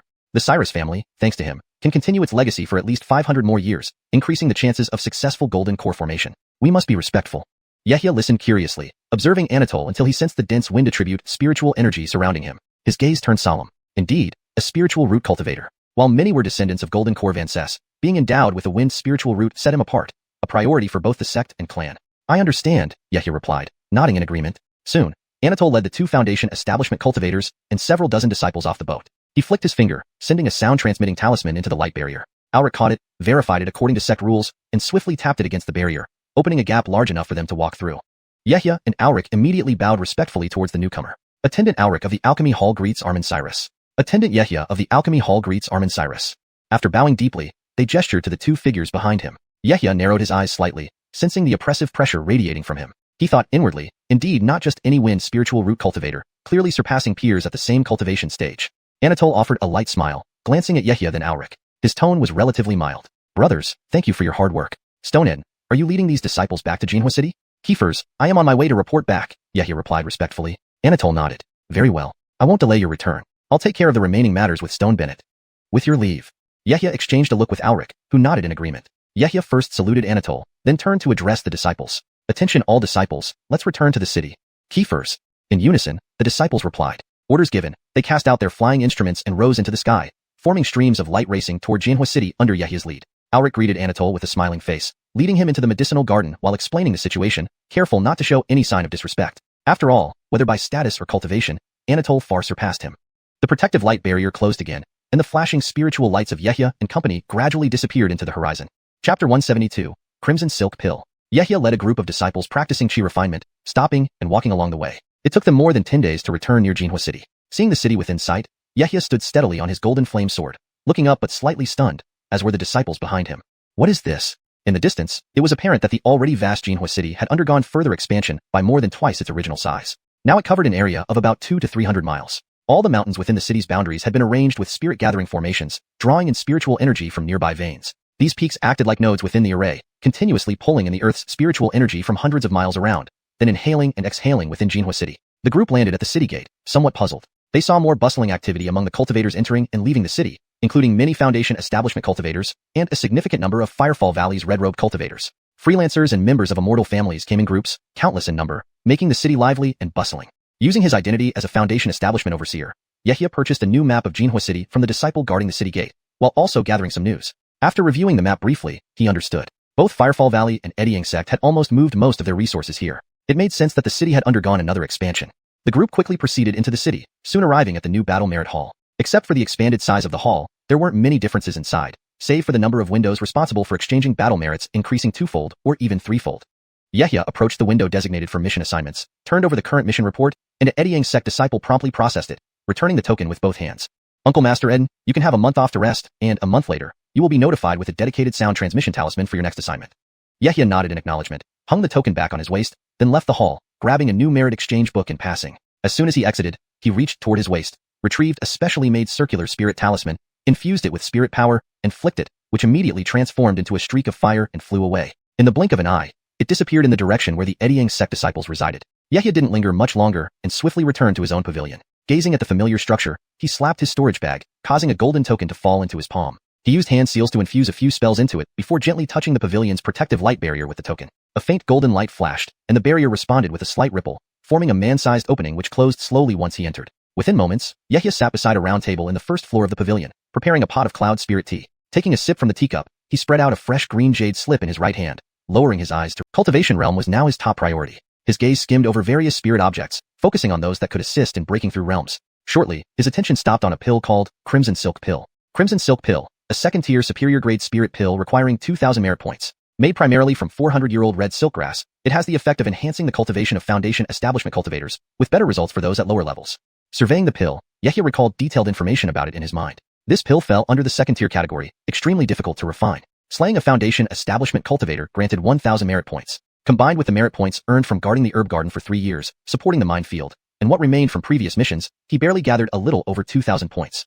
Deciding, Yehia pondered and reviewed everything carefully. The Crimson Silk Pill was currently the most suitable spirit object for him. Having spent over a year at the second level of Foundation establishment, consuming this pill would likely advance him to the third level, enhancing his divine sense and spirit energy further. This improvement would significantly aid future combat. Just as he resolved to exchange for the Crimson Silk Pill, a young man's voice came from outside. Disciple Fulton is here by order to see Uncle Master Eden. Yehia waved his sleeve, sending out a patch of golden glow, opening the wooden door and dissolving a section of the outer barrier. A familiar figure stepped inside the pavilion, respectfully greeting Yehia with a deep bow. Greetings, Uncle Master. After drinking a sip of spirit tea, Yehia lifted his head to look at Fulton, speaking softly. Rise, have you completed all I assigned you? Fulton hurriedly retrieved 2 storage bags from his waist, stepping forward to carefully place them on the table. Reported to Uncle Master, this storage bag contains the collected black iron and black gold, totaling 5,000 pounds, with 800 spirit stones remaining. Yehia picked up the storage bag, scanning it with his divine sense, confirming it was filled with black iron and black gold, nodding in satisfaction. Shifting his gaze to the other bag, he asked curiously, And what is in this one? Fulton pointed at the storage bag, summoning a small jar of spirit wine in front of him, followed by pouring a cup of pale blue spirit wine into a jade goblet, then gently pushing it towards Yehia. This is the first batch of low-grade spirit wine my sister and I brewed in recent years, using spirit rice as the main ingredient, combined with moon pear fruit, fireheart herb, mist flower, and several other low-grade spirit medicines, named moon pear wine. Please try it, Uncle Master. He looked somewhat anxious. After all, he received spirit stones from Yehia every month, and it felt wrong not contributing anything tangible. Yehia glanced down, murmuring softly, month pear wine? Could it be that elder brother Cain successfully cultivated the month pear fruit on a large scale? Otherwise, where did you obtain the ingredients for this spirit wine? Fulton explained patiently. That's correct. Around mid-last year, Uncle Master Cain succeeded in popularizing the month pear fruit, yielding substantial quantities. It's now sold in many places within the city and is reasonably priced. I bought some, combining them with medicinal herbs from our spirit fields, and purchased spirit rice to brew this batch. Hearing this, Yehia's eyes brightened, smiling. So that's how it is. Elder brother Cain has contributed significantly, adding another source of income for us. Chapter 173, Planning, Spirit Energy Sky Cannon. Yehia gently lifted the jade cup and examined the moon pear wine inside. It indeed exuded spiritual energy. The liquid in the cup appeared a faint blue, clear, and crystalline. He placed it to his lips and took a small sip, instantly feeling a sweet-sour taste spread in his mouth, prompting him to exclaim in admiration. Indeed an excellent spirit wine. But for me, it won't recover much of my spiritual power, only satisfying a bit of my craving. The spirit wine even contained traces of stellar force, clearly originating from the moon pear fruit. The moon pear was bred by cross-pollinating the lunar essence spirit tree with the green pear spirit tree, allowing it to absorb spiritual energy during the day and lunar and stellar forces at night, perfectly combining the advantages of both. This was a variety that Armand Cain had been diligently researching since Yehia first entered Ediang sect over 10 years ago. Fulton also nodded in agreement. Uncle Master is absolutely right. While this spirit wine has little effect on Foundation establishment seniors, if a chi condensation cultivator takes a sip, they can recover about 1/10 of their spiritual power. In these wartime conditions, as long as we can supply it consistently, there will be no shortage of buyers in the city. Yehia nodded slightly, then looked at Fulton with deep meaning. Very well. Cousin Baron, you've made a good point. We should add this item to our future elixir haul. Hearing this, Fulton was startled and looked at Yehia in surprise, asking incredulously, elixir haul? Could it be that Uncle Master has already advanced to a second-rank alchemist? Yehia smiled and nodded earnestly. Keepers, I am now a genuine second-rank alchemist. I plan to open a shop in Jinhua City to sell spirit pills and purchase spirit herbs for my alchemy. And Cousin Baron, you will be the manager of this elixir hall. Fulton's face lit up with excitement upon hearing Yehia elevate him so highly. Being the manager of an elixir hall was far superior to being a common disciple. He quickly bowed and pledged his loyalty. Thank you for your kindness, Uncle Master. Your disciple will do everything possible. A hint of worry then flashed across his face as he raised a question. While the city has expanded significantly, shop prices are very high. Acquiring one would require quite a few spirit stones. Yehia glanced out of the pavilion, contemplating, and said thoughtfully, Don't worry about that. I have a plan. For now, investigate two matters: the locations available for purchasing shops and list the prices and market trends for first and second rank spirit pills. We need to prepare for future purchases and various other tasks quickly, preferably within a month. Otherwise, I might be sent out again to garrison. Disciple understands. If there's nothing else, I'll take care of it right away. Yehia waved his hand, signaling he could leave. Fulton nodded and exited the pavilion, walking down the street with excitement. Initially worried about his limited usefulness, merely managing spirit fields felt like an underutilization of his talents. After all, any outer sect disciples could manage them adequately. Now, with Uncle Master Ed advancing to a second-rank alchemist, such a status was precious among nearly 1,000 Foundation establishment cultivators. Coupled with the bustling city attracting so many scattered cultivators and minor cultivation family members, opening an elixir hall meant that showcasing more abilities would increase his chances of gaining favor from Uncle Master Ed and achieving Foundation establishment himself. His success could also benefit his sister. Thinking of this, he felt genuinely happy. So many years of cultivation taught him that without a patron, it was almost impossible to progress far. Even obtaining a Foundation establishment pill through battle exploits required killing over a dozen same-level cultivators, a near-death ordeal. Watching Fulton's figure recede, Yehia looked at the moon pear wine on the table, understanding his emotions and excitement. As long as he could earn spirit stones for Yehia, other matters didn't concern him. Yehia wasn't stingy. Loyal service would merit rewards. Any disloyalty could be controlled using the thread of chi he had taken from Fulton. After some thought, Yehia swept his left hand along his waist, and a flash of spirit light revealed the Heaven Puppet Sutra in his palm. Unfurling the jade slip, his gaze swept over the numerous second-rank puppets before pausing on a special one. This puppet wasn't animal or human-shaped but a specialized object. Atop was a thick, black metal cannon barrel, densely inscribed with array formations and equipped with spirit stone slots. Below was a four-wheeled carriage frame to support the cannon, absorbing the backlash from firing. The carriage featured thick wheels to distribute pressure, resembling a war chariot but with greater precision. Array formations were embedded throughout the cannon for additional power. It bore a formidable name, Spirit Energy Sky Cannon. While called a puppet, it was more accurately a special spirit artifact, belonging to the second-rank category but the simplest among all second-rank puppets. Composed of simple metallic and fire attributes without complex fusion, it maximized power. The Taiempui sect used these cannons to guard secret realms, where a single cannon with two humanoid puppets filling spirit stones could equal a regular Foundation establishment attack, maximizing the spirit stone's potential. The Spirit Energy Sky Cannon came in two sizes, one with a bowl-thick barrel, requiring a medium-grade spirit stone pour shot to match a regular Foundation establishment attack, and a larger water bucket-thick barrel with greater power. The scroll only provided specifications for the smaller version, while the larger one only had a brief description without detailed blueprints. Yehia wasn't concerned. With his current skills in arrays and refining, creating the smaller version would significantly enhance his strength. This project would require considerable resources, which opening an elixir hall would cover, ensuring no suspicion about the source of spirit stones. Chapter 174. Abnormalities in the mine tunnel. Yehia couldn't help but smile bitterly at this point. Possessing treasures within, he didn't need to worry about spirit stones on one hand, yet he also needed to avoid attracting attention from others. His outward display of wealth must match his identity to maintain an inconspicuous profile. He wondered when he would no longer have to live in such secrecy. Shaking his head slightly, he gulped down the spiritual liquor in his cup and stood up with a solemn expression, walking out of the pavilion. Soon after, Yehia returned with a pleased look on his face, somewhat excited. Fortunately, he hadn't delayed for a few more days. Otherwise, it might not have been easy to exchange for this red luo pill. Such realm-advancing pills were highly sought after, and as soon as they became available, many cultivators from various factions rushed to trade for them. The sect had its own considerations, intentionally reserving a portion of these resources specifically for core disciples within the sect. This allowed Yehia to finally obtain the pill. Upon entering the pavilion, he swiftly turned around and waved his hand, sending out a golden beam of light. The array formation's power was immediately activated, forming a protective golden shield around the pavilion. He then strode into the cultivation chamber, sat cross-legged, raised his right hand to his waist, and a red glow flashed in his palm, revealing a 3-inch square jade box. Lowering his gaze, he saw that the jade box was carved with intricate patterns, appearing translucent and exquisitely crafted. Holding it, he could distinctly feel warmth radiating from within. A cursory glance told him that the seal on the jade box was fire attribute-based, and that it wasn't made of ordinary jade. Instead, it was fashioned from a type of fire jade found deep within volcanoes, capable of containing large amounts of fire spirit energy while continuously nurturing the medicinal pill inside. The red luo pill being so precious, only this type of jade box could preserve its medicinal properties without any loss. Aware of the rarity of this pill, Yehia gently placed it beside him, then lifted his hands, forming seals with both fingers, and closed his eyes slowly. He began to channel the golden Gareth Sun art, guiding the spiritual energy for meditation and concentration before taking the pill, aiming to refine the elixir as quickly as possible. Gradually, golden beams of light appeared in the cultivation chamber, enveloping him in a radiant glow. The place fell silent except for his slight breathing, making even a pin drop audible. Once his mind was completely serene, Yehia decisively took the red luo pill. As soon as the pill entered his stomach, a surge of intense spiritual energy flooded his entire body, continuously flowing through his meridians. Under his guidance, the spiritual energy rapidly gathered in his dantian, transforming into pure foundation establishing spirit liquid. The tiny lake of spirit liquid expanded visibly, pushing him toward a higher realm.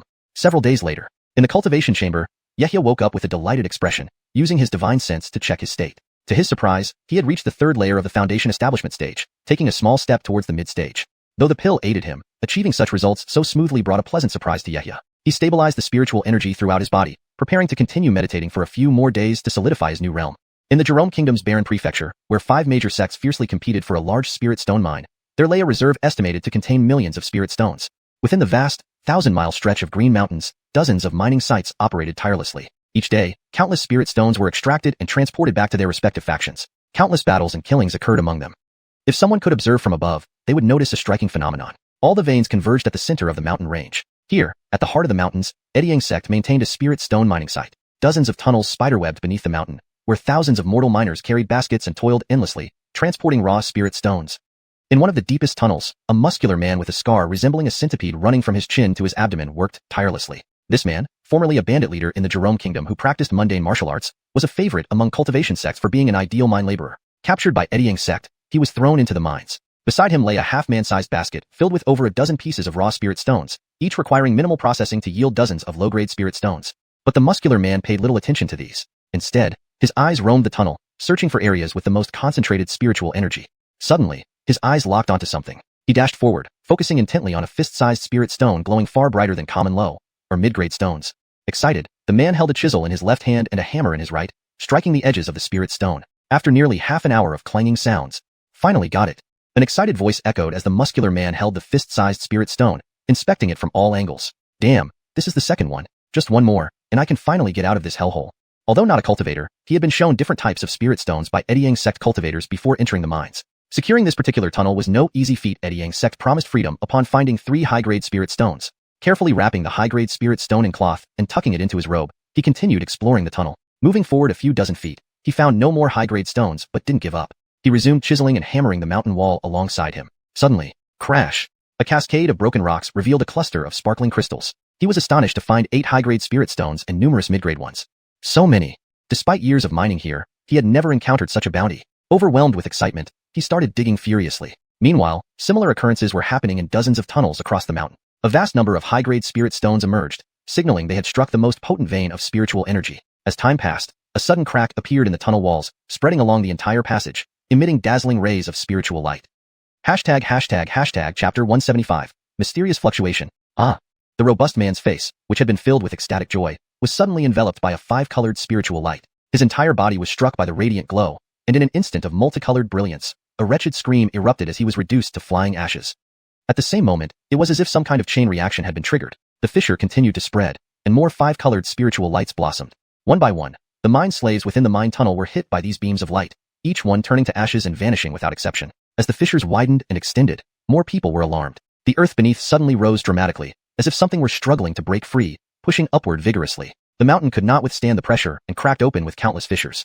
Streams of dazzling five-colored light shot out from the cracks in the mountain, piercing hundreds of feet into the sky. These pillars of five-colored light were visible even from 1,000 miles away. The mountains were shimmering with spiritual light as various figures of cultivators flew out. They gazed in astonishment at the startling changes before them. Some of the cultivators used certain spirit-seeing spells, peering through the cracks in the mountain and glimpsing structures that looked like jade palaces and terraces. These buildings were protected by a thick layer of five-colored light, currently forcing their way out of the mountain.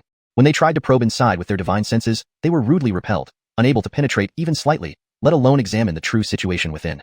Everyone was bewildered, staring dumbfounded at the scene for a long time before regaining their composure. A middle-aged scholar-like cultivator wearing a golden crown and a purple robe stood on a cloud of white mist, murmuring in confusion. What is this? Could there be something hidden beneath the or vein? How? Many cultivators hovered in the air on their flying instruments, probing through the cracks with divine senses and spiritual energy, but found nothing. The mountain was almost collapsing under the impact from below, with boulders tumbling down and forests being destroyed. Suddenly, a green light streaked from nearby, revealing an old man with white hair who possessed the cultivation of a foundation establishment latter-stage cultivator. He stroked his beard thoughtfully and ventured a guess. Could this be the legacy of an ancient cultivator's cave abode, sustained by the spirit vein here? Its protective array may have been activated by recent excavations. A young cultivator stood on a blue flying sword, pondering deeply before nodding in agreement. That makes sense. It's likely that the leakage of spirit energy from here a few decades ago was due to a malfunction in the array, leading us to discover this large spirit stone or vein. Notify the sect immediately. For a moment, various speculations emerged as everyone debated. Given the vast power radiating over 1,000 miles, even the abode of a golden core cultivator wouldn't occupy such a large area. This might very well be the ruins of a sect, or perhaps the cave abode left by an essence infant true lord. However, they did not rashly approach. After pondering for a while, they scattered and took out various sound transmission talismans, activating them, which then transformed into streaks of light flying in all directions. As the commotion grew louder, the spiritual energy fluctuations transmitted for thousands of miles, affecting both eddying sects and Flamefall Valley's Golden Fire City, as well as the immortal city built by the three sects, Dry Earth Sect, Green Moon Sect, and Sea Wave Pavilion, stirring up ripples like throwing a massive rock into the already turbulent waters of the Jerome Kingdom. These ripples spread far and wide, shaking the region profoundly. Thousands of miles away, when the fluctuations reached Golden Fire City, it felt as if the heavens and earth trembled violently. All the cultivators on the streets suddenly changed expressions, growing somewhat panicked. A chi condensation cultivator who had just returned from the front lines, having endured prolonged stress, broke down in fear and cried out. What's happening? Could it be that the allied forces of Dry Earth Sect are attacking? His words and panic spread like wildfire, creating anxiety throughout the city. Soon, whoosh, whoosh, several brilliant streaks of light rose from deep within the city, sparkling with spiritual energy, swiftly ascending to hundreds of feet above. Several figures with varied forms gathered in the skies above Golden Fire City, all riding spiritual light, floating midair, displaying the formidable aura of golden core cultivators. Among them was an advancedly man around 50 years old, with graying hair but still full of vigor. His eyes gleamed sharply, and he exuded an imposing presence. He raised his right hand with 2 fingers together and lightly traced them over his eyes. Instantly, circles of golden patterns appeared in his pupils, and he looked toward the source of the mysterious fluctuation, emitting 2 beams of golden light that revealed what must be a powerful spirit vision technique. After a few breaths, the Vance blinked, showing a look of puzzlement as the golden light faded, retracting the skill from his eyes. Just then, a middle-aged cultivator arrived on golden spiritual light, saluting the Vance and asking, Elder Adang, can you discern anything with your 1,000-mile divine eyes? Indeed, Elder Adang, what exactly is happening? Upon hearing this, several golden core cultivators gathered around, looking towards the Vancely man named Adang. Seeing everyone looking at him, Elder Adang stroked his beard thoughtfully and replied, such powerful fluctuations, it seems to be at the 4th rank level. 4th rank? Could it be that Essence Infant Seniors are battling in our Jerome Kingdom? Everyone's faces turned pale at his words, their hearts pounding with fear. Ignoring their identities as Golden Core Vances, they anxiously questioned the Vance once more. Elder Adang pondered for a moment, glanced at everyone, and shook his head. It doesn't seem like a battle caused by Essence Infant Seniors. I estimate that something significant may have happened at the border with Baranjo. Rest assured, we'll soon receive a transmission message from the disciples there. Relieved, everyone caught their breath, descending from the sky and sending out communication talismans into the distance. Eddying Sect and Flamefall Valley each dispatched a golden corvance to pacify the city's cultivators, quickly restoring calm. In Golden Fire City's West District, a pavilion where Eddying Sect's Foundation establishment cultivators resided, the spiritual energy fluctuations arrived. The array light shield rippled slightly. Inside the meditation room, Yehia, who had been stabilizing his cultivation realm, abruptly opened his eyes, his gaze filled with surprise as he lifted his head. Feeling the ground and the pavilion shake intensely, then slowly stop, Yehia frowned and paused his actions, forming several seals with his hands to stabilize the surging spiritual energy within his meridians. Once he steadied himself, he hurriedly exited the meditation room, stepped outside the pavilion, and lifted his head, his eyes glowing with red light as he looked into the distance. Nearby, the spiritual energy strangely fluctuated, rippling visibly, clearly affected by the earlier earthquake. What is this? What on earth is happening, causing such a huge disturbance? Chapter 176, Searching for Someone. While Yehia was deep in thought, he cast a few glances outside onto the street. Disciples of Eddying Sect were patrolling and explaining the recent disturbances. A 7-member squad led by a tall young man from the inner disciples of Eddying Sect was loudly addressing the crowd using his spiritual energy. Jinfu City is safe. Everyone stay calm. Anyone taking advantage of this situation to cause chaos will be killed without mercy. This battle between the 5 sects had already lasted over a decade. Many cultivators who had just rotated back from various outposts endured the daily pressure of potential attacks, mentally strained and on edge. Even cultivators had long become extremely jittery. Returning to this relatively peaceful city for rest, even a slight noise could trigger a series of reflexive reactions. In moments of urgency, they might even take out their magical artifacts and attack indiscriminately. The previous loud disturbance made them all uneasy. Eddying Sect quickly sent people to spread news and soothe the public, preventing any major incidents. Hearing the voices outside the pavilion, Yehia waved his sleeve, releasing a golden mist that dissipated the golden light shield around the pavilion. He strode out and stopped the patrol team. Reaching for his waist, he showed his sect emblem. The tall youth, upon seeing one of the sect's Foundation establishment enforcers stopping them, sensing the aura and information on the token, immediately raised a hand, signaling the disciples behind him to halt. He then bowed and respectfully said, "Disciple Zhu Ricardo, paying respects to Uncle Ed." Yehia nodded and directly asked, "What was the earlier disturbance about? Does the sect have any other intentions besides spreading this message?" Zhu Ricardo's face showed hesitation, but under Yehia's gaze, he swiftly replied, "This disciple doesn't know. I only followed Uncle Jerome's orders to reassure the cultivators in the city. No other details were given." Yehia frowned, thinking the youth was merely a Qi cultivation stage cultivator and probably knew little. He waved a hand, indicating the latter could leave. Disciple takes his leave. Seeing Yehia dismiss them, Zhu Ricardo gave another bow before continuing forward, repeating the same message. Yehia felt an ominous premonition. Such a big commotion suggested something significant had occurred. Pondering for a moment, he walked briskly towards the Battle Merit Hall. With his cultivation now advanced, there would be no further rapid improvements in the short term. It was time to begin refining the Spirit Thunder Cannon to increase his power. Walking along, his right hand on the storage bag, a flash of light revealed a special red token with the character Cyrus engraved on it. Yehia recalled the circumstances surrounding this token. Back when he was still at the Qi cultivation stage, he unexpectedly saved an Array Hall disciple named Eden on his way back to the sect. Eden's father had gifted him this token, telling him to seek help should he need it in the future. Now was the time to return the favor. Yehia arrived at the Battle Merit Hall and stopped before a small hall nearby. Raising his right hand, he presented his sect token to the 2 Qi cultivation stage guards. Yehia from the Pill Hall seeking Brother Jerome. Meeting Uncle Eden, disciple will inform him immediately. Please wait a moment. The guard bowed deeply, hurriedly heading inside after acknowledging the token. Yehia nodded, waiting at the entrance. After a brief pause, a hearty laugh echoed out. A Kale in red robes and wearing a jade crown emerged, smiling faintly as he greeted Yehia. "It's an honor, Brother Ed. Please come in." Yehia quickly returned a bow, humbly replying, "No need for formalities, elder brother. I've come to seek your assistance." Entering the hall and sitting down by a stone table, Jamal waved his hand, causing a dish of pale blue luminescent spirit fruit to appear. "Brother Ed, try these moon pear fruits cultivated by Brother Baronin for nearly 20 years. "Thank you, Brother Jerome." Yehia took a moon pear fruit and tasted it as they exchanged pleasantries. Soon, he got to the point, turning to Jamal and smiling. "I've come today to inquire about the whereabouts of Armin Cyrus, to see if he's stationed here." Yehia then produced the red token and handed it over. Jamal inspected the token, a flicker of surprise appearing on his face. Looking back at Yehia, he asked curiously, "This token, it's issued only to those who have greatly benefited the Cyrus family. I didn't expect you, Brother Ed, to have such ties with the Cyrus family?" Yehia smiled lightly, nonchalantly explaining, "Pure coincidence. During my Qi cultivation stage, some events transpired. Now, I have some unresolved questions about array formations and wish to consult Brother Cyrus." "That's good.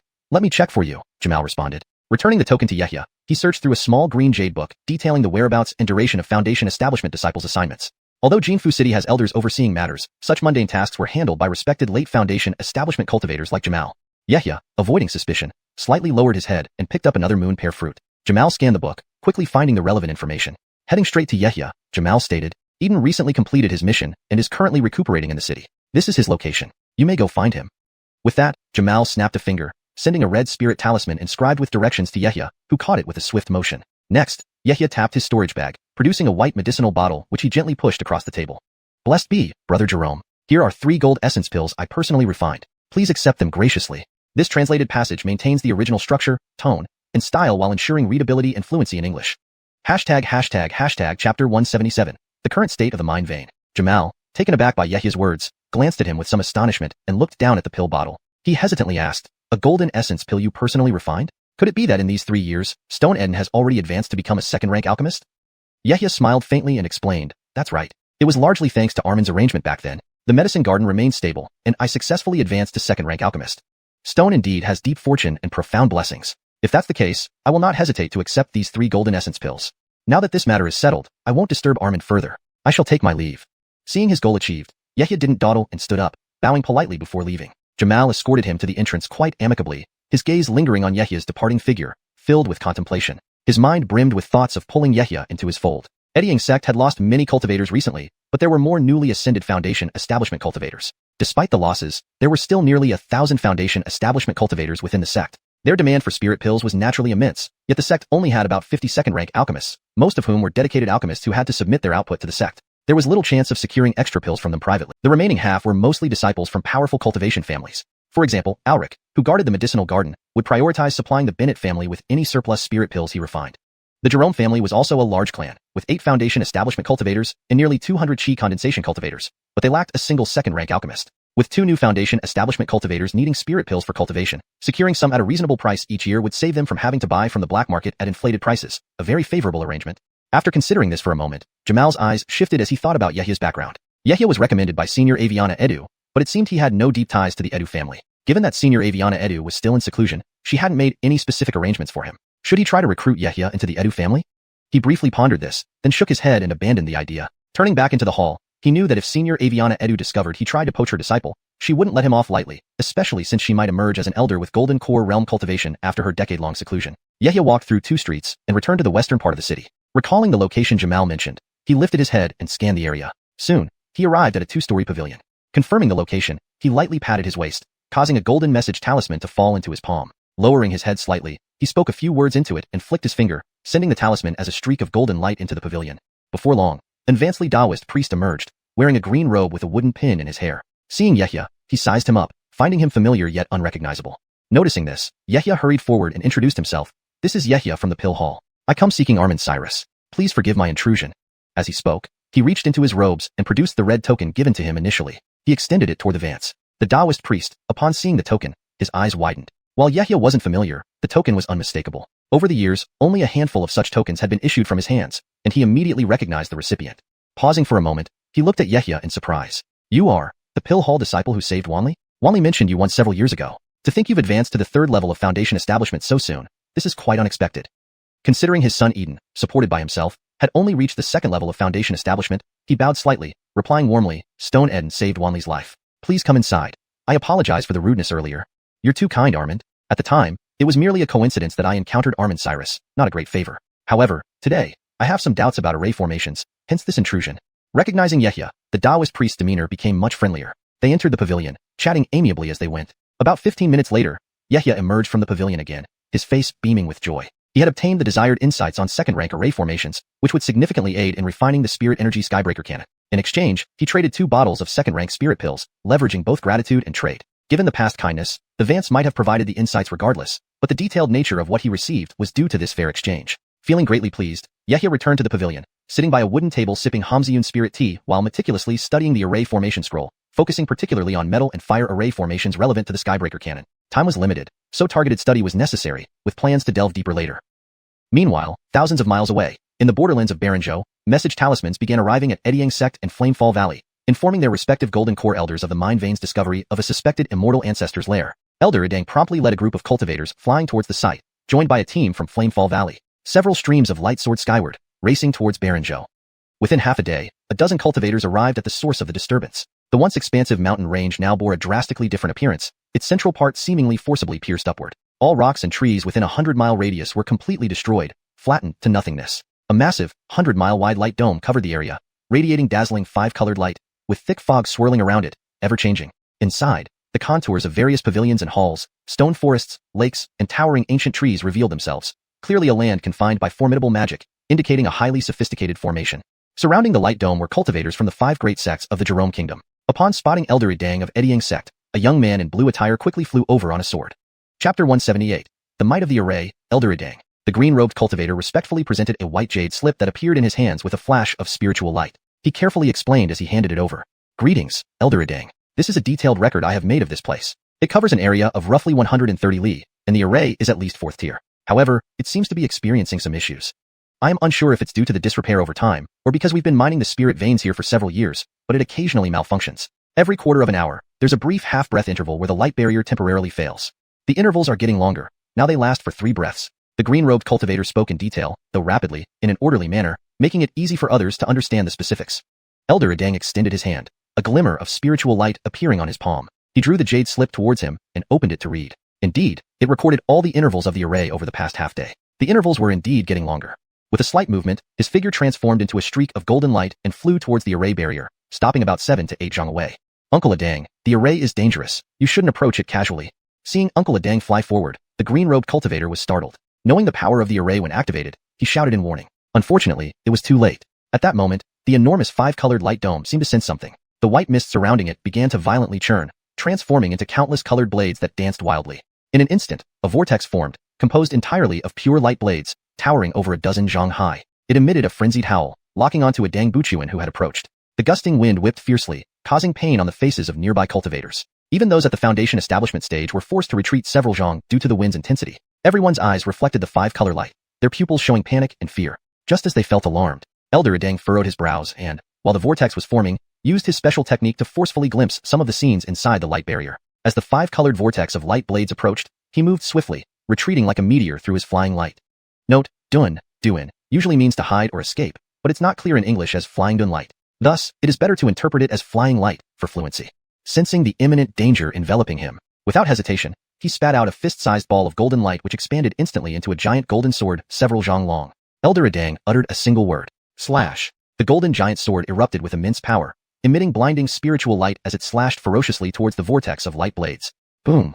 As soon as the two met, a deafening explosion echoed, and both forces were locked in a stalemate. The vortex spun, like countless bone-scraping light blades, producing continuous, clinking sounds. The light blades collided violently with the sword body.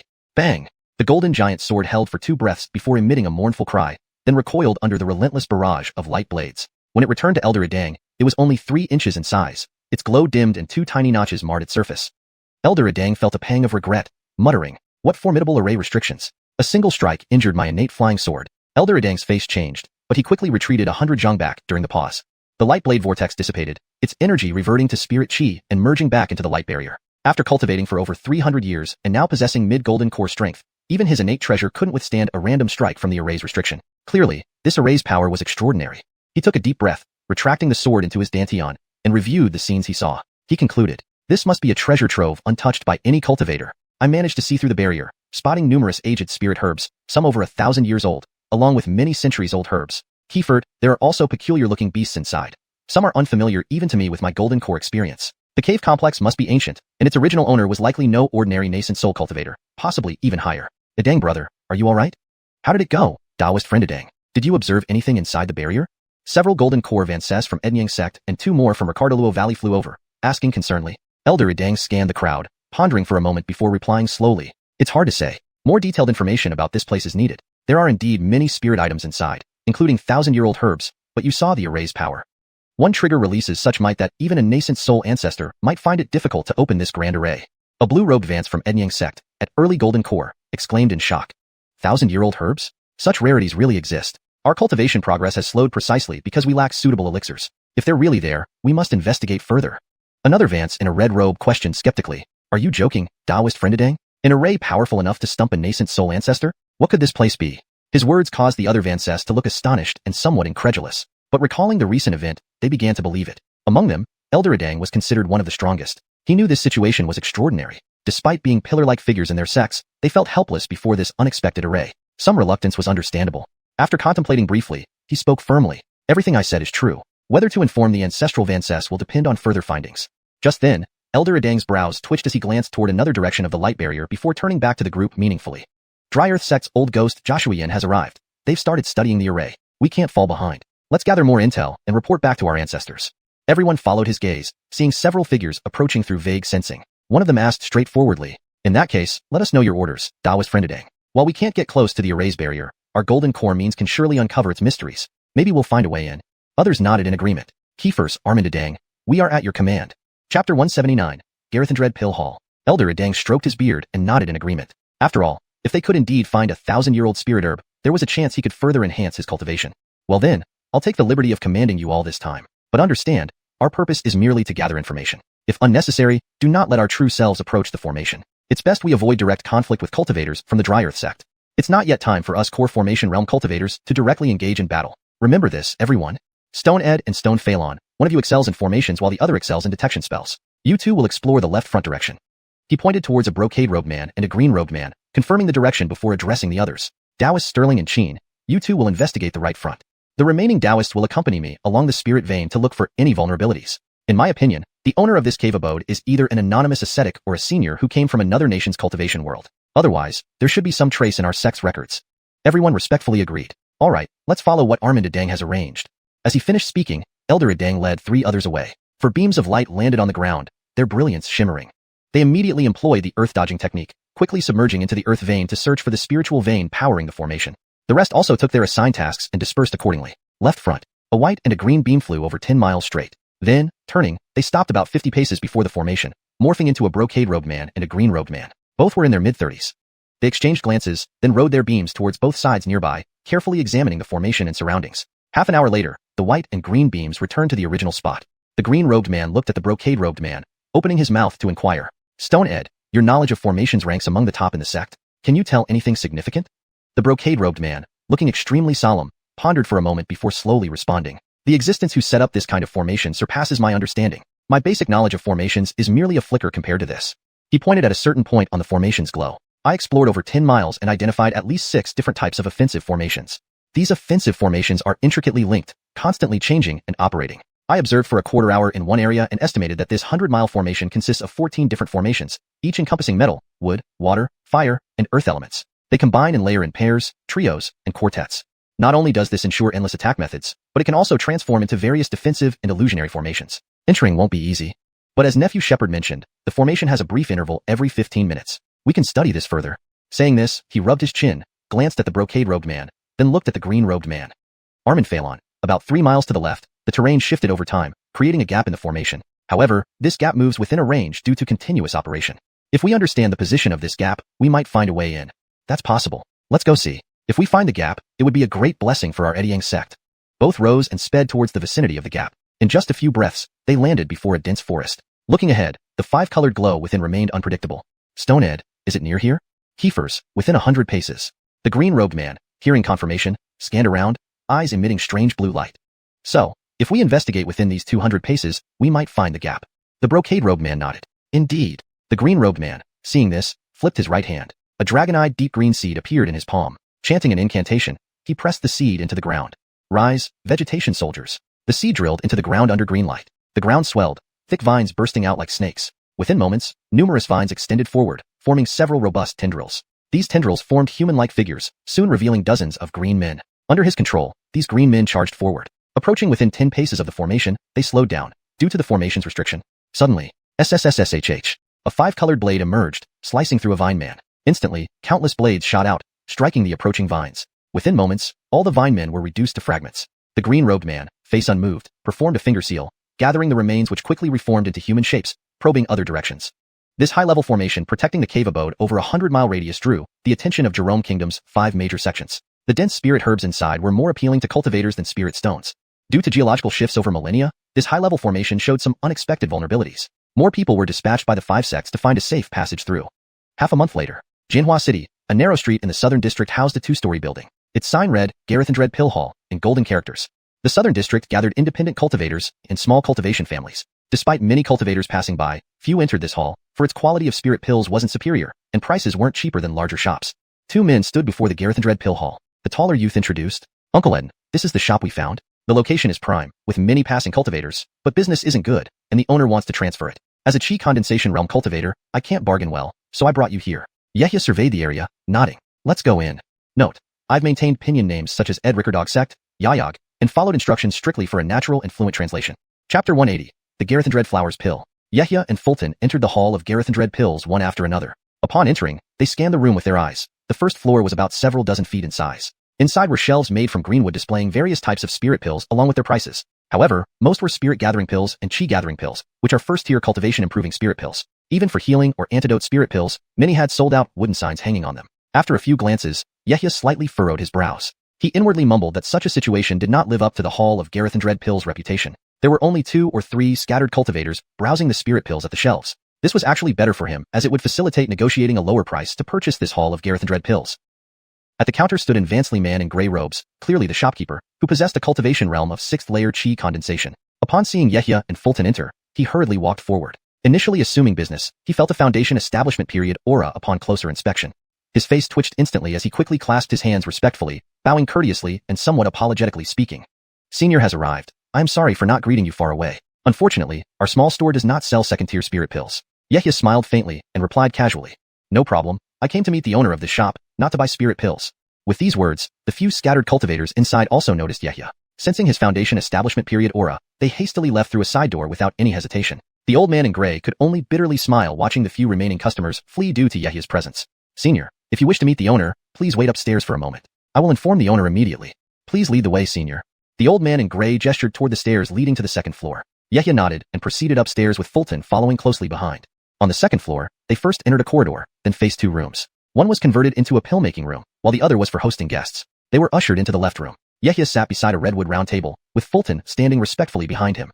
The old man in gray brought out a set of tea wares, but didn't put any tea leaves in the teapot. Instead, he took out a small jade bottle from his robe, pouring a greenish, luminous spirit pill into the teapot. He then chanted a spell to summon water and spirit fire to boil it before respectfully serving Yehia a cup.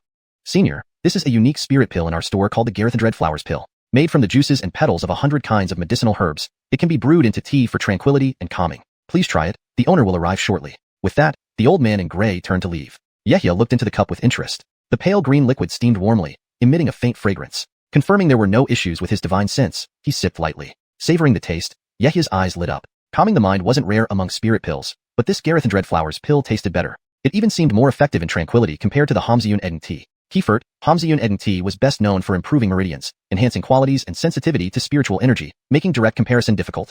Less than half a tea break later, footsteps approached from the doorway. A slender young man in a light blue robe entered. He first glanced at Yehia and then saw the eddying sect badge around his waist, momentarily changing his expression before quickly composing himself. He directly sat opposite Yehia and poured himself a cup of the Gareth Flowers pill brew. Yehia took the opportunity to observe him fully. He was also in the early stage of foundation establishment. Edkly not from eddying sect and probably belonged to a cultivation family, rather than being a wandering cultivator. Looking up, Yehia spoke calmly. I heard this branch of the Hall of Gareth Pills is for sale. What price do you want? The slender man sipped his brew, showing no emotion and replied coolly. The lease for this shop is 30 years with over 10 years remaining. 3 million lower-grade spirit stones. If I wanted to continue running it, I wouldn't sell it, so this price is firm. His attitude was firm, leaving no room for negotiation. Even Fulton standing behind Yehia was taken aback by this stance. It was unclear if he wanted to sell or not. Noticing this, Yehia narrowed his eyes, studying him further, apparently recalling something. After some contemplation, he spoke firmly. All right, it's settled for 3 million spirit stones. Let's handle the property deed today. He slapped his waist, sending 2 bulging storage bags flying onto the table. Here are 2 million lower-grade spirit stones and 100 middle-grade spirit stones. Payment and property transfer shall be settled upon receiving the deed. But I have a small request. If you could make a copy of the recipe for the Gareth Flowers pill, I hope you consider it. The slender man hesitated, looking at the spirit stones in the storage bags. He couldn't help but feel tempted, swallowing hard. He initially spent about 2 million spirit stones for this property when Jinhua City was newly established. To still get such a high price after all these years was indeed tempting. After some deliberation, he agreed. Fine. As per Eden Daoist's wishes, the Gareth Flowers pill recipe has been passed down in my Hong family. Since you're straightforward, I'll be generous. The remaining spirit pills and the recipe of Gareth Flowers pill are all yours. He raised his hand and a pale yellow jade slip appeared in his palm, handing it over to Yehia. Yehia gratefully accepted it. They headed downtown to officially transfer the property deed. After completing the transfer and updating the registry to reflect Yehia as the new owner, they returned to the Hall of Gareth Pills. The slender man left quickly, taking only the old servant in gray with him. Yehia waved his sleeve, closing the shop door, then scanned the surroundings before turning to Fulton, saying meaningfully, Shopkeeper Baron, from now on, this place is under your management. Feel free to make necessary changes and find additional staff if needed. I'm giving you full authority. Here's a batch of first-tier spirit pills I've prepared for the initial sale. 30 bottles of spirit gathering pills, 30 bottles of chi gathering pills, 20 bottles of blood restoring pills, among others, 20 different types of spirit pills. Chapter 181. Matters of the Cave Residents. Upon hearing the title Shopkeeper, Fulton's face lit up with excitement. He respectfully received the storage bag and then, as if taking an oath, he made a promise to Yehia. Disciple will definitely do his best to manage the shop well, and never forget Uncle Teacher N's help. Yehia, hearing his words, remained calm and spoke gently again, promising that 1/10 of the shop's future profits would be given as additional rewards. Fulton was naturally grateful and felt immense appreciation for this benefactor before him. After staying for a while, Yehia turned around and left. The most important aspect of this shop was to conceal his source of spirit stones. It just needed to operate steadily without hindering his cultivation too much. He even planned to hand over first-stage elixirs to Fulton for refinement in the future. After all, Fulton was also a member of the Alchemy Hall, albeit currently lacking in sufficient spirit herbs for practice. Yehia returned to his pavilion and went straight to the alchemy chamber. If he truly wanted to earn spirit stones, first-stage elixirs weren't particularly profitable. Second-stage elixirs were where the real profit lay. Foundation establishment cultivators would often bid up prices to purchase them. He didn't plan on placing too many second-stage elixirs in the Garethadred Elixirs Pavilion, just refining a few bottles each month for limited supply. The rest would be sold on the black market, which explained why valuable goods often ran out despite the abundance of shops in the city. Sitting cross-legged, Yehia flicked his sleeve, and a four-legged jade tripod appeared, completely blue in color. This spiritual-level water splendor tripod was a recent purchase designed to boost his elixir refining success rate. To obtain it, he had quietly traded several 500-year-old spirit herbs on the black market for a considerable amount of spirit stones. Far away, at the eddying sect's main peak, inside the sect's council hall, several figures sat on both sides, consisting of Vancess, middle-aged men, and women, all of whom were golden core Vancess of eddying sect. A white bead spun in midair, showing an ethereal scene of a mystical mountain nourished by long-term spiritual chi, teeming with hundreds or even thousands of years-old spirit herbs. The lush herbs and vibrant aura formed a picturesque landscape of pavilions and waterfalls. Staring at the image, they fiercely debated something. And Vance stroked his beard solemnly. Brothers, I believe you've seen the images within this recording pearl. There are plenty of aged spirit herbs within. Such a treasure trove. Not claiming it would indeed be regrettable. Even getting 1/10 of it would greatly benefit us. A middle-aged scholar-like cultivator spoke slowly. Armandadang, what you say is true, but don't forget.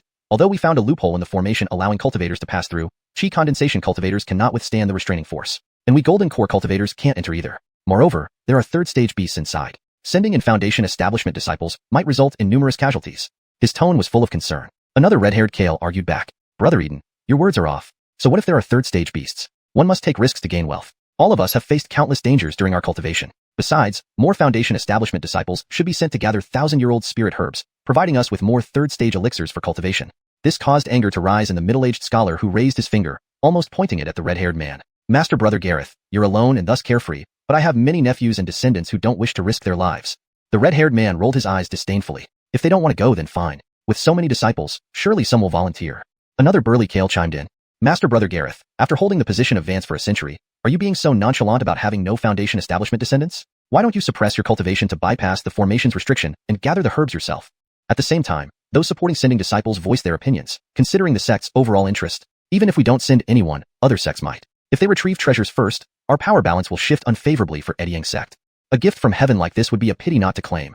The debate heated up, turning everyone's faces red. In essence, gathering the herbs was desirable, but none wanted to send their own family members. Weak Foundation establishment cultivators entering wouldn't stand a chance against even regular second-stage beasts, let alone third-stage ones. Meanwhile, the powerful sect leader Jamal could only stand in a lower position. Hearing the arguments, he pondered silently, knowing he needed to find a balance. Unfortunately, he lacked even the right to sit. After speaking, he silently observed as Master Elder Idang contemplated the heated discussion among the brothers. After nearly an hour, the Golden Core Vancess still hadn't reached any conclusion. Each represented different interests, making consensus difficult. All right, brothers, cease the arguing. Let's decide via lottery. Within the sect, we have roughly 1,000 Foundation establishment cultivators, minus those newly promoted, leaving around 800. Write down these disciples' names, and I will personally draw 1/10 to send on the treasure hunt into the cave residence. Whatever spirit herbs or treasures they find, they can keep 30%, while the remaining 70 goes to the sect treasury. The spiritual items handed to the sect, we Golden Core Vancess will redeem according to contribution points, ensuring fair distribution. Armandadang makes sense. Let's follow this method. The present Golden Core Vancess exchanged glances, finding this proposal relatively fair. Most agreed after a brief deliberation. Next, they discussed details, after which beams of light shot out of the hall and quickly disappeared. Chapter 182, Special Edict. Time flowed by like water, and half a month slipped away in the blink of an eye. On this day, Yehia was meditating cross-legged inside his cultivation chamber. A blue crystal stone hovered 3 inches above his head, emitting a radiant blue glow that bathed his calm and serene face. As he inhaled and exhaled, the blue light from the star meteorite was absorbed into his body. Each pore seemed to be exhaling and inhaling the ethereal light, glowing brilliantly, with spiritual radiance sparkling all around. This blue light was indeed the power of the stars, and it turned out that the star meteorite he had purchased previously could now be used to temper his body again. Apart from the power of the earth veins, the power of the stars was also one of the most gentle forms of heavenly energy, making it perfect for cleansing and refining the body. Yehia felt every drop of blood in his body boiling. The spiritual energy within his meridians surged ceaselessly like waves in a mighty river. Under the tempering of the earth vein energy and star power, His meridians had become significantly wider, increasing nearly 10% in breadth. Moreover, they began to emit faint glimmers of golden light. This was a phenomenon only seen when the golden body technique had reached a minor accomplishment at the first level. Besides enhancing his physical strength, it allowed his meridians to carry more spiritual energy. In just a short while, nearly an hour had passed. An unfathomable amount of star power had been refined and absorbed into his body. Slowly, he opened his eyes and let out a breath.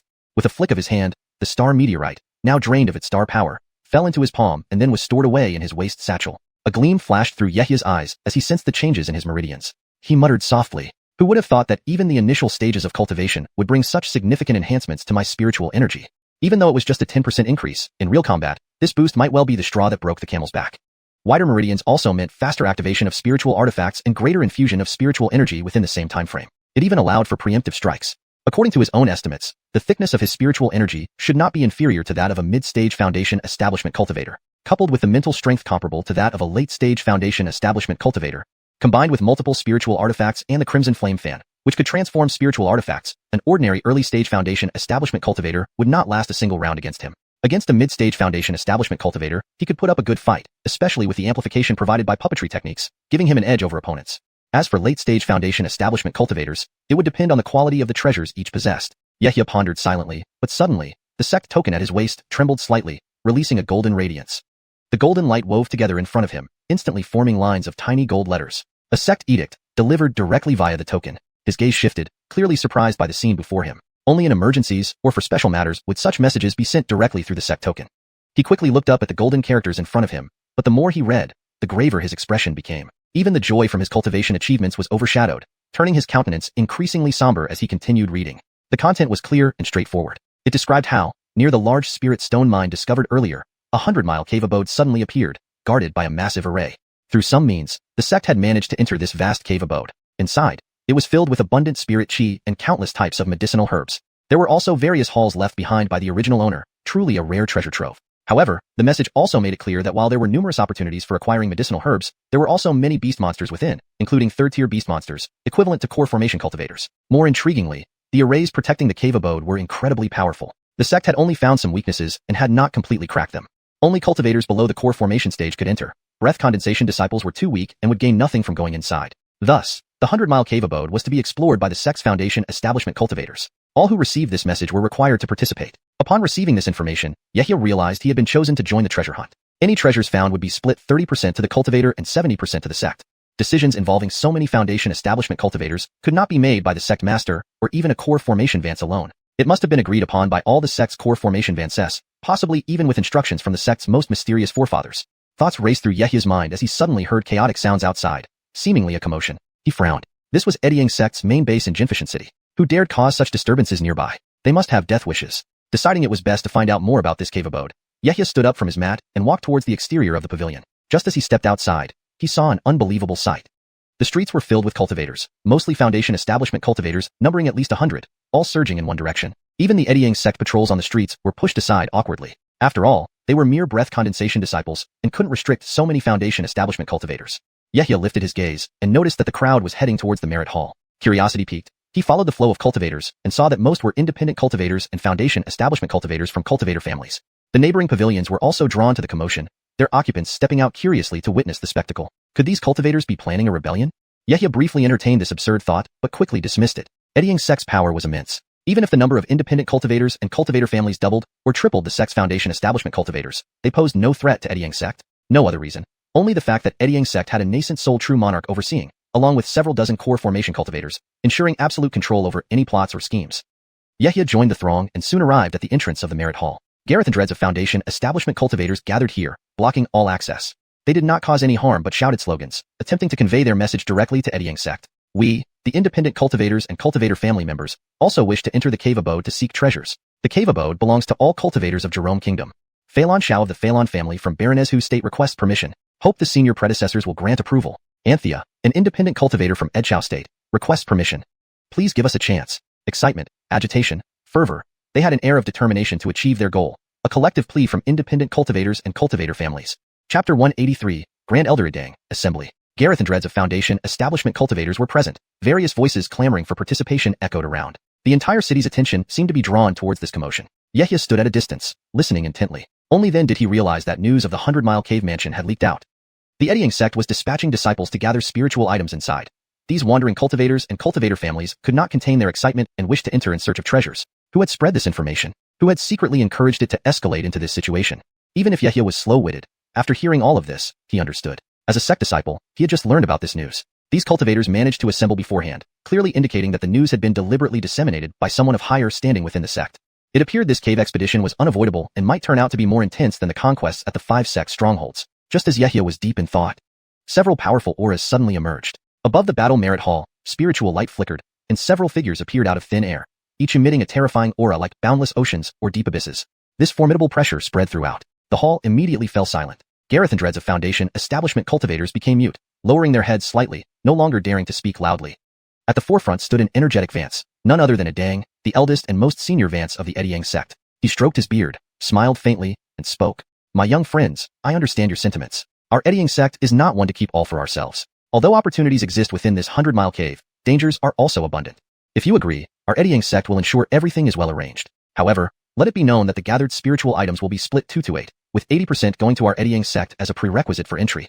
Elder Adang's smile remained, but his words were astonishing. Below, many cultivators murmured among themselves. Some felt this division was unfair, as they risked their lives but only received 20%. Others believed the numerous herbs within made even handing over 8 out of 10 worth it. Moreover, being summoned now to guard strongholds similarly involved risking life without any rewards. Some rumors even exaggeratedly claimed that artifacts left by Baronin and true lords resided within. Acquiring them would mean immediate rise to power, founding lineages, and living a carefree life thereafter. Though somewhat exaggerated, the cultivators were exceptionally excited, maintaining high enthusiasm before entering. Soon, some eddying sect disciples exited the battle merit hall, seemingly well prepared, taking out scrolls to quickly register those willing to join.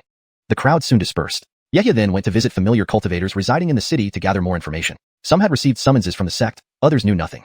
After visiting several Foundation establishment fellow disciples, Yehia learned more about this 100-mile cave mansion. A massive special fluctuation a month ago originated from the sudden appearance of this cave. Even Golden Core Vances were injured when the sect initially investigated. The other 4 Jerome state sects intended to enter this cave for treasure hunting, and negotiations between Golden Core Vances suggested simultaneous entry. Not long after, Yehia returned to his residence. Sitting beside a round table on the first floor, he brewed a pot of spirit tea. While sipping, he meticulously compiled and summarized the information obtained.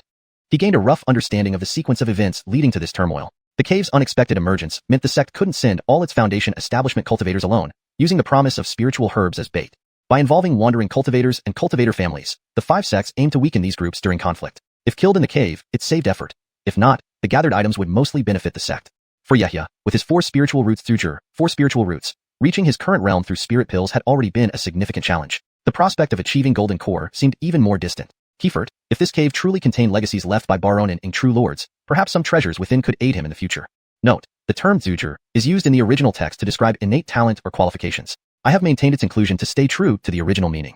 Being chosen wasn't entirely bad. Since it happened, he should make the best of it. Yehia pondered this while finishing his tea and then returned to his cultivation room, organizing all necessary items. He placed the golden flame sword, illusion water mirror, primal magnetic shield, and red flame fan together. In another storage bag, several beast-shaped puppets lined up neatly. Deep within the bag were several uniquely shaped spirit cannons and battle carts, loaded with spirit stones and humanoid puppets for coordinated use. Checking everything thoroughly, Yehia closed his eyes and continued practicing cultivation. Outside the pavilion, at the Battle Merit Hall, following orders from Golden Core Vances, wandering cultivators and cultivator families enthusiastically signed up for the treasure hunt. The other 4 Jerome state sects also involved outside cultivators. Days later, a new announcement spread through the Goldfire City that the 5 Jerome state sects would simultaneously enter this cave. After 2 more days, a token from the sect ordered assembly, directing cultivators to gather at the square behind the Battle Merit Hall for departure preparations. Arriving at the square, Yehia found himself amid a sea of cultivators. Nearly 100 Foundation establishment cultivators, each from the Eddying sect and Flamefall Valley, were dispatched. The remaining 500 to 600 were wandering cultivators and cultivator families. Surveying the area, Yehia spotted familiar faces among the Flamefall Valley group, including Norma, who had previously aided the medicine garden. His gaze swiftly scanned the crowd, filled with suspicion. Armand Baron Egg? Isn't he guarding the sect treasury? How is he summoned? Ed Xenon, such a powerful aura, already reaching Foundation establishment 3rd layer. Eddying sects participating cultivators included only elites, with a minimum Foundation establishment 2nd or 3rd layer realm, comprising about 60% early stage cultivators. The remaining 30% were mid-stage and 10% late stage. Wandering cultivators and cultivator family members were mostly early stage, including a few Foundation establishment 1st layer ones, some with white beards, clearly nearing the end of their lifespan, prepared to take a last gamble. ####Chapter 184. The Elderly Woman. After waiting for nearly half an hour, the area suddenly fell into an eerie silence, and everyone tensed up, turning their heads to look. Sensing the arrival of the Golden Core Vance's aura, Yehia also looked up. Not far away, a spirited old man and a wrinkled Vansley woman in a gray robe were walking toward this place, surrounded by many cultivators. Among those surrounding them was Jamal, a usual authoritative figure from the Battle Merit Hall, who now had an unusually respectful demeanor. The others nearby were also all at the late Foundation establishment stage. The old man had hair that was half gray, half white, but his face was still fairly ruddy, with bright tiger-like eyes that revealed his strong-willed personality. His aura was immensely powerful. If a Foundation establishment cultivator were a small puddle, this golden core Vance was like a bottomless abyss, immeasurably deep. The Vansley woman in the gray robe raised her eyelids slightly, revealing thick wrinkles on her face, yet her sharp gaze remained piercing. She exuded a golden core aura that matched the old man's strength. The two golden core cultivators stood before hundreds of Foundation establishment cultivators, and everyone immediately fell silent, not daring to breathe too loudly. No one dared to meet their gazes, all lowering their heads slightly. The old man was a Dang Dalian, a Grand Vance of Ediang sect, responsible for various matters within the sect, holding significant power. The Vansley woman next to him was a golden core Vance from Ricardo Valley. They led the expedition, primarily to intimidate so many Foundation establishment cultivators. After scanning the crowd, Dang Dalian exchanged glances with the Vansley woman, both nodding in agreement. Without further ado, he gave orders to the few cultivators beside him. Let's depart. At his command, the cultivators beside the two Vances swiftly took out special storage bags, which were significantly larger than regular ones used by ordinary cultivators. Many cultivators who had never seen such bags turned their attention towards them. Yehia also felt curious. It was his first time seeing such oversized storage bags. As they poured spiritual energy into these massive storage bags, light surged from the bag mouths, and the bags expanded again by another fold. After several breaths, the cultivators performed seals and directed energy into the bags. Garethming. Several huge beams of spiritual light shot out, soaring upwards and visibly expanding at a rapid pace. In no time, massive shadows appeared overhead, and 3 enormous flying boats hovered above, casting shade over hundreds of feet around them. Yehia squinted and looked up, startled. Above him were 3 immense flying boats. Each boat was about 70 to 80 feet long, tapering at the ends and widest in the middle at about 30 feet, standing over 10 feet tall. The hulls were entirely green, adorned with countless wind-type arrays that densely covered the surface. The intense green light made these giant boats float effortlessly. No wonder such specialized storage bags were needed. These must have been specially crafted by the sect to store such large-scale flying magic treasures. Such storage bags were likely very expensive, and only the sect could afford to have them custom-made. Yehia glanced at the few storage bags hanging from his waist and smiled bitterly. The first one contained his personal spirit weapons, pills, and other essentials. The rest were filled with puppet beasts, categorized by type, beast-type puppets, humanoid puppets, and even specially crafted energy cannons. He needed quite a lot of storage space for these items. Perhaps after returning from this mission, he should consider customizing a larger storage bag. Otherwise, with more puppet beasts, he would end up wearing a full circle of storage bags. Yehia's mind drifted to a travel journal called Xinhua Immortal's Record, which chronicled the adventures of a golden core cultivator traveling through the immortal realm. It mentioned a special class of storage treasures, made using rare spatial crystals, such as bracelets or rings, which were not only elegant and compact but more convenient than storage bags. Just as he was lost in thought, the two golden core Vances boarded 2 of the flying boats, instructing the Foundation establishment cultivators below to board in an orderly manner. Cultivators from Ediang sect, Ricardo Valley, independent cultivators, and subordinate families each boarded the 3 flying boats. Yehia stepped forward, riding his golden flame sword onto one of the boats. Once aboard, he saw many familiar faces. Many cultivators brought cushions and sat cross-legged on the spacious deck, while some stood at the sides, looking around curiously. With a low hum, the 3 flying boats rose rapidly, reaching an altitude of 100 feet before transforming into 3 vast streams of green light, speeding towards the barren prefecture boundary. The speed was astonishing, covering 7 to 8 miles in just a moment. It would take 1 to 2 hours to reach Barren Prefecture, which was thousands of miles away. Yehia settled down on a cushion near the right side of the boat, contemplating quietly. If not for this unexpected event, he might have been sent to guard one of the Spirit Stone outposts instead. He closed his eyes, deciding to use this opportunity to strategize his approach once they arrived. Suddenly, an unexpected voice sounded in his ear. Brother Ed, I didn't expect you to be selected this time. You've only recently entered the Foundation establishment stage, so normally you wouldn't be conscripted. Hearing the familiar voice, Yehia quickly turned his head to see Baron Eden sitting on his left, accompanied by a middle-aged, scholarly man in dark green robes. Yehia chuckled bitterly. He wasn't sure why he had been chosen either. Most cultivators on the boat had decades of experience in the Foundation establishment stage, while he had only achieved it a few years ago. Shaking his head, he replied with some confusion, I'm not sure either. I just received the order from the sect and had to follow along. Unbeknownst to him, due to his numerous battle achievements, his recorded strength in the sect's Jade records already rivaled that of a mid-stage Foundation establishment cultivator, thus excluding him from being considered a recent entrant to this stage. Baron Eden introduced the man next to him, seemingly hesitating before speaking directly. This is Brother Edu Cyrus from the Edu family. He's not an outsider. You can just call him Brother Edu. Yehia nodded, then asked curiously, Elder Brother Baron, weren't you supposed to be guarding the sect's treasure vault? Why did you receive this order? And, who is this senior? Baron Eden didn't answer immediately, pointing to the scholarly man next to him and introducing him. This is Brother Edu Cyrus from the Edu family. We are not strangers, you can call him Brother Edu. ####Chapter 185, Edu Cyrus. Upon hearing this, Yehia hastily clasped his hands and greeted the elegant man politely. Stone Yehia, greetings to Armand Edu. Since Armand is also a cultivator of the Edu family, may I ask what relation you have with Senior Aviana Edu Ruyu? The elegant man nodded, returning the courtesy.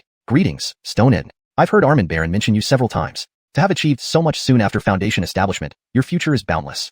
Baron Eden's eyes flashed as he continued. Armin Edu is Master's second Vance brother. We applied together to enter the cave for treasure seeking precisely because of Master's situation.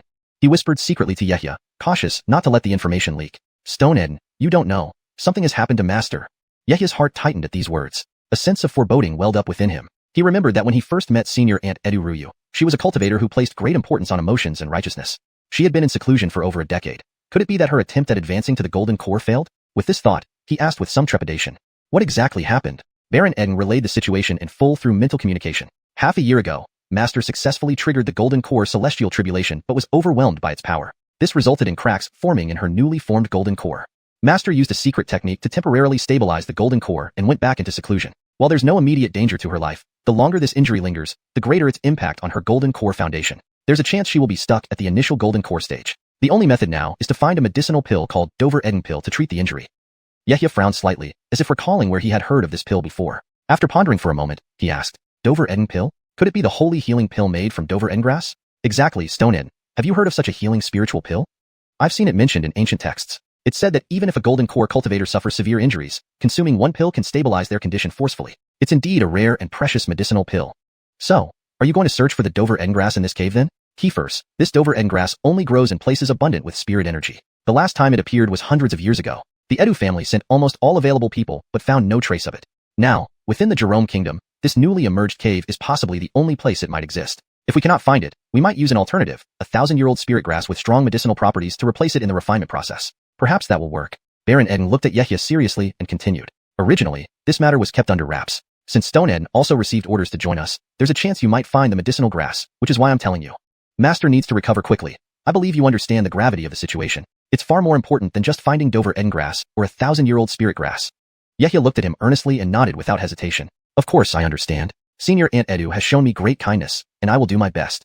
Good, Stone Eden. It's good you understand. It's rumored that spatial restrictions accompany the array formations guarding the 100-mile cave, so the three of us will likely be teleported to different locations. Here, take this spirit sensing pendant. When close, it will allow us to sense each other. In case of danger, we can help each other. Please keep it.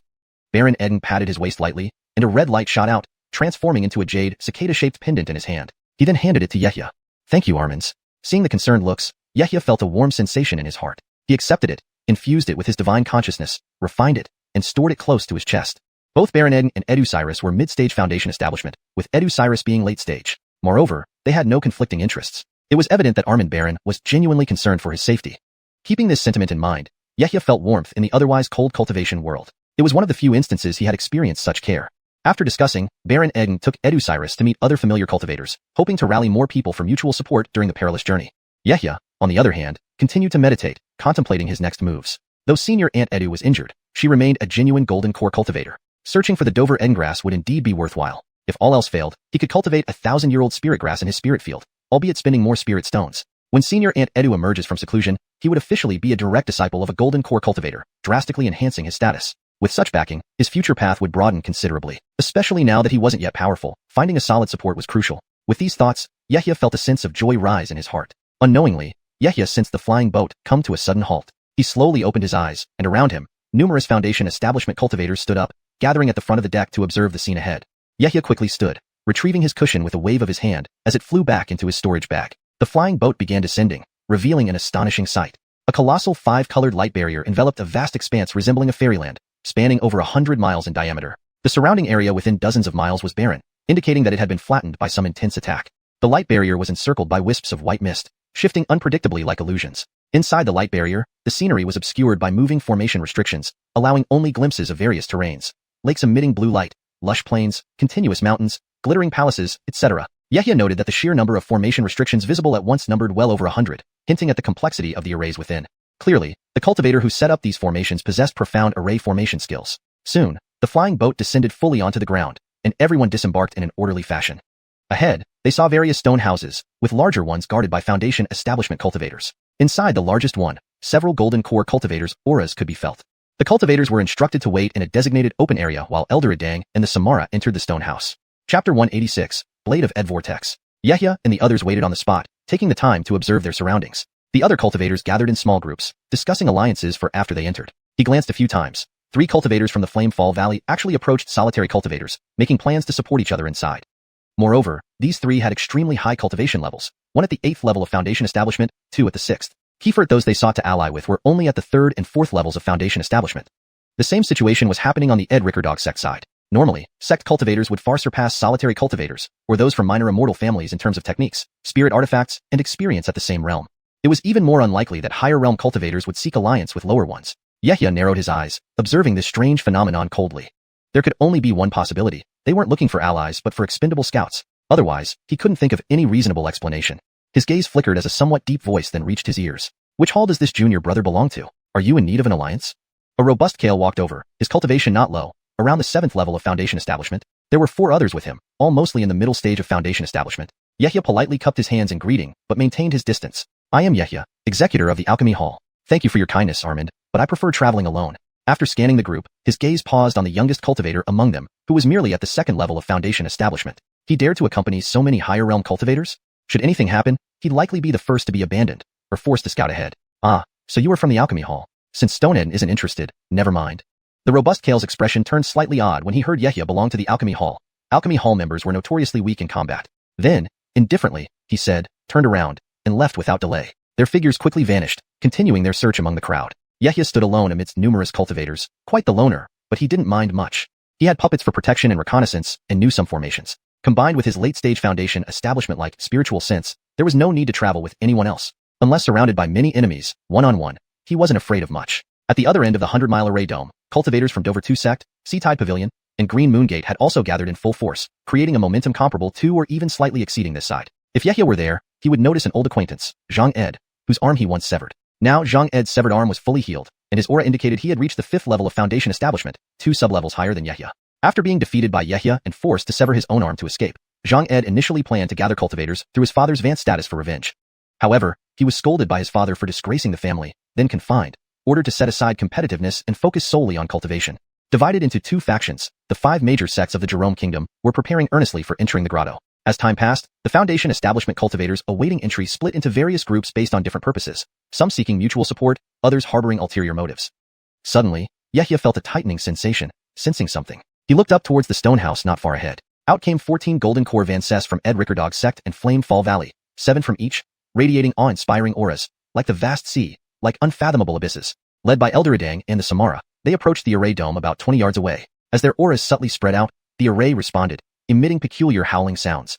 Vast beams of colorful light appeared on the dome, transforming into numerous blades of light which swiftly formed small vortices. Eldoradang, feeling the pressure from the array, took a few steps back. The array's response diminished accordingly, and the blade vortices began to dissipate. Clearly, after studying, both sects Vancess had perfectly gauged the distance to trigger the array.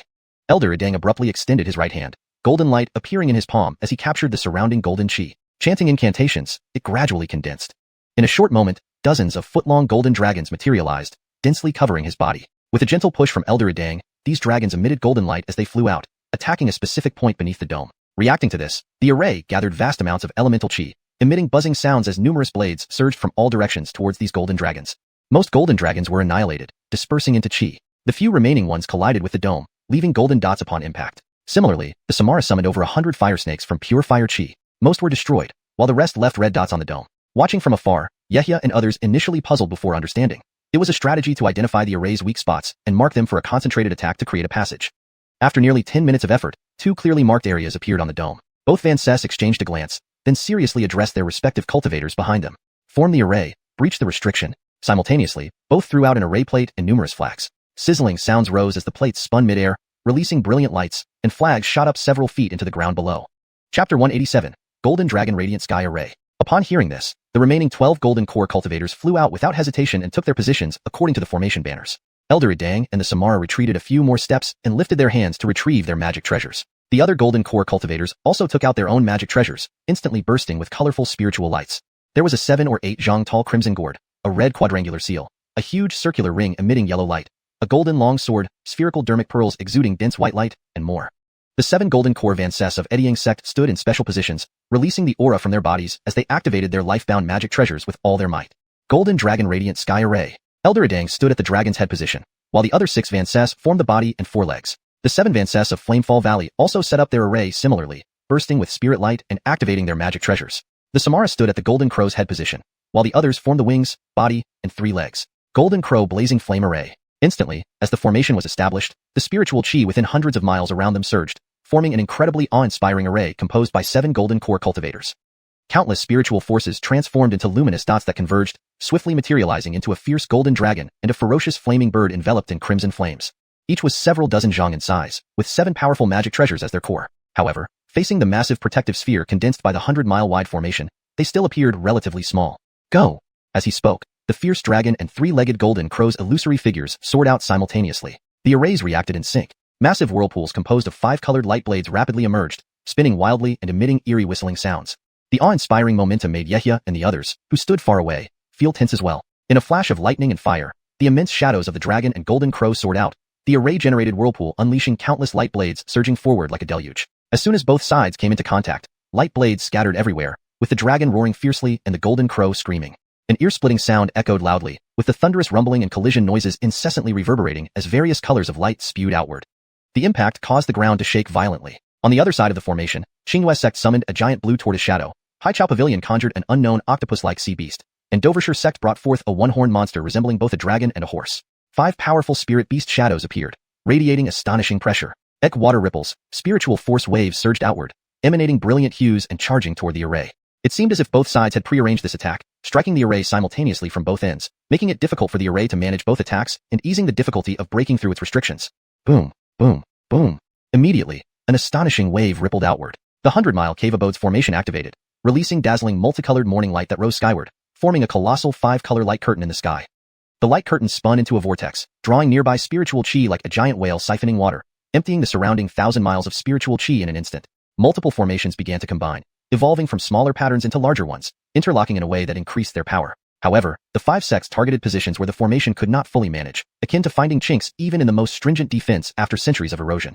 Such weak points barely allowed the formation to unleash a fraction of its power. The golden dragon hovered fiercely over the protective sphere, its 4 claws gripping tightly onto it, head raised as it unleashed a brilliant golden light column that struck the marked gap. The flame-covered golden crow flapped its wings, its 3 slender legs firmly gripping the protective sphere, mouth slightly open, releasing a thick beam of fiery light. Golden light and red brilliance emerged, contending against the 5-color glow, producing a deafening roar and wind howl.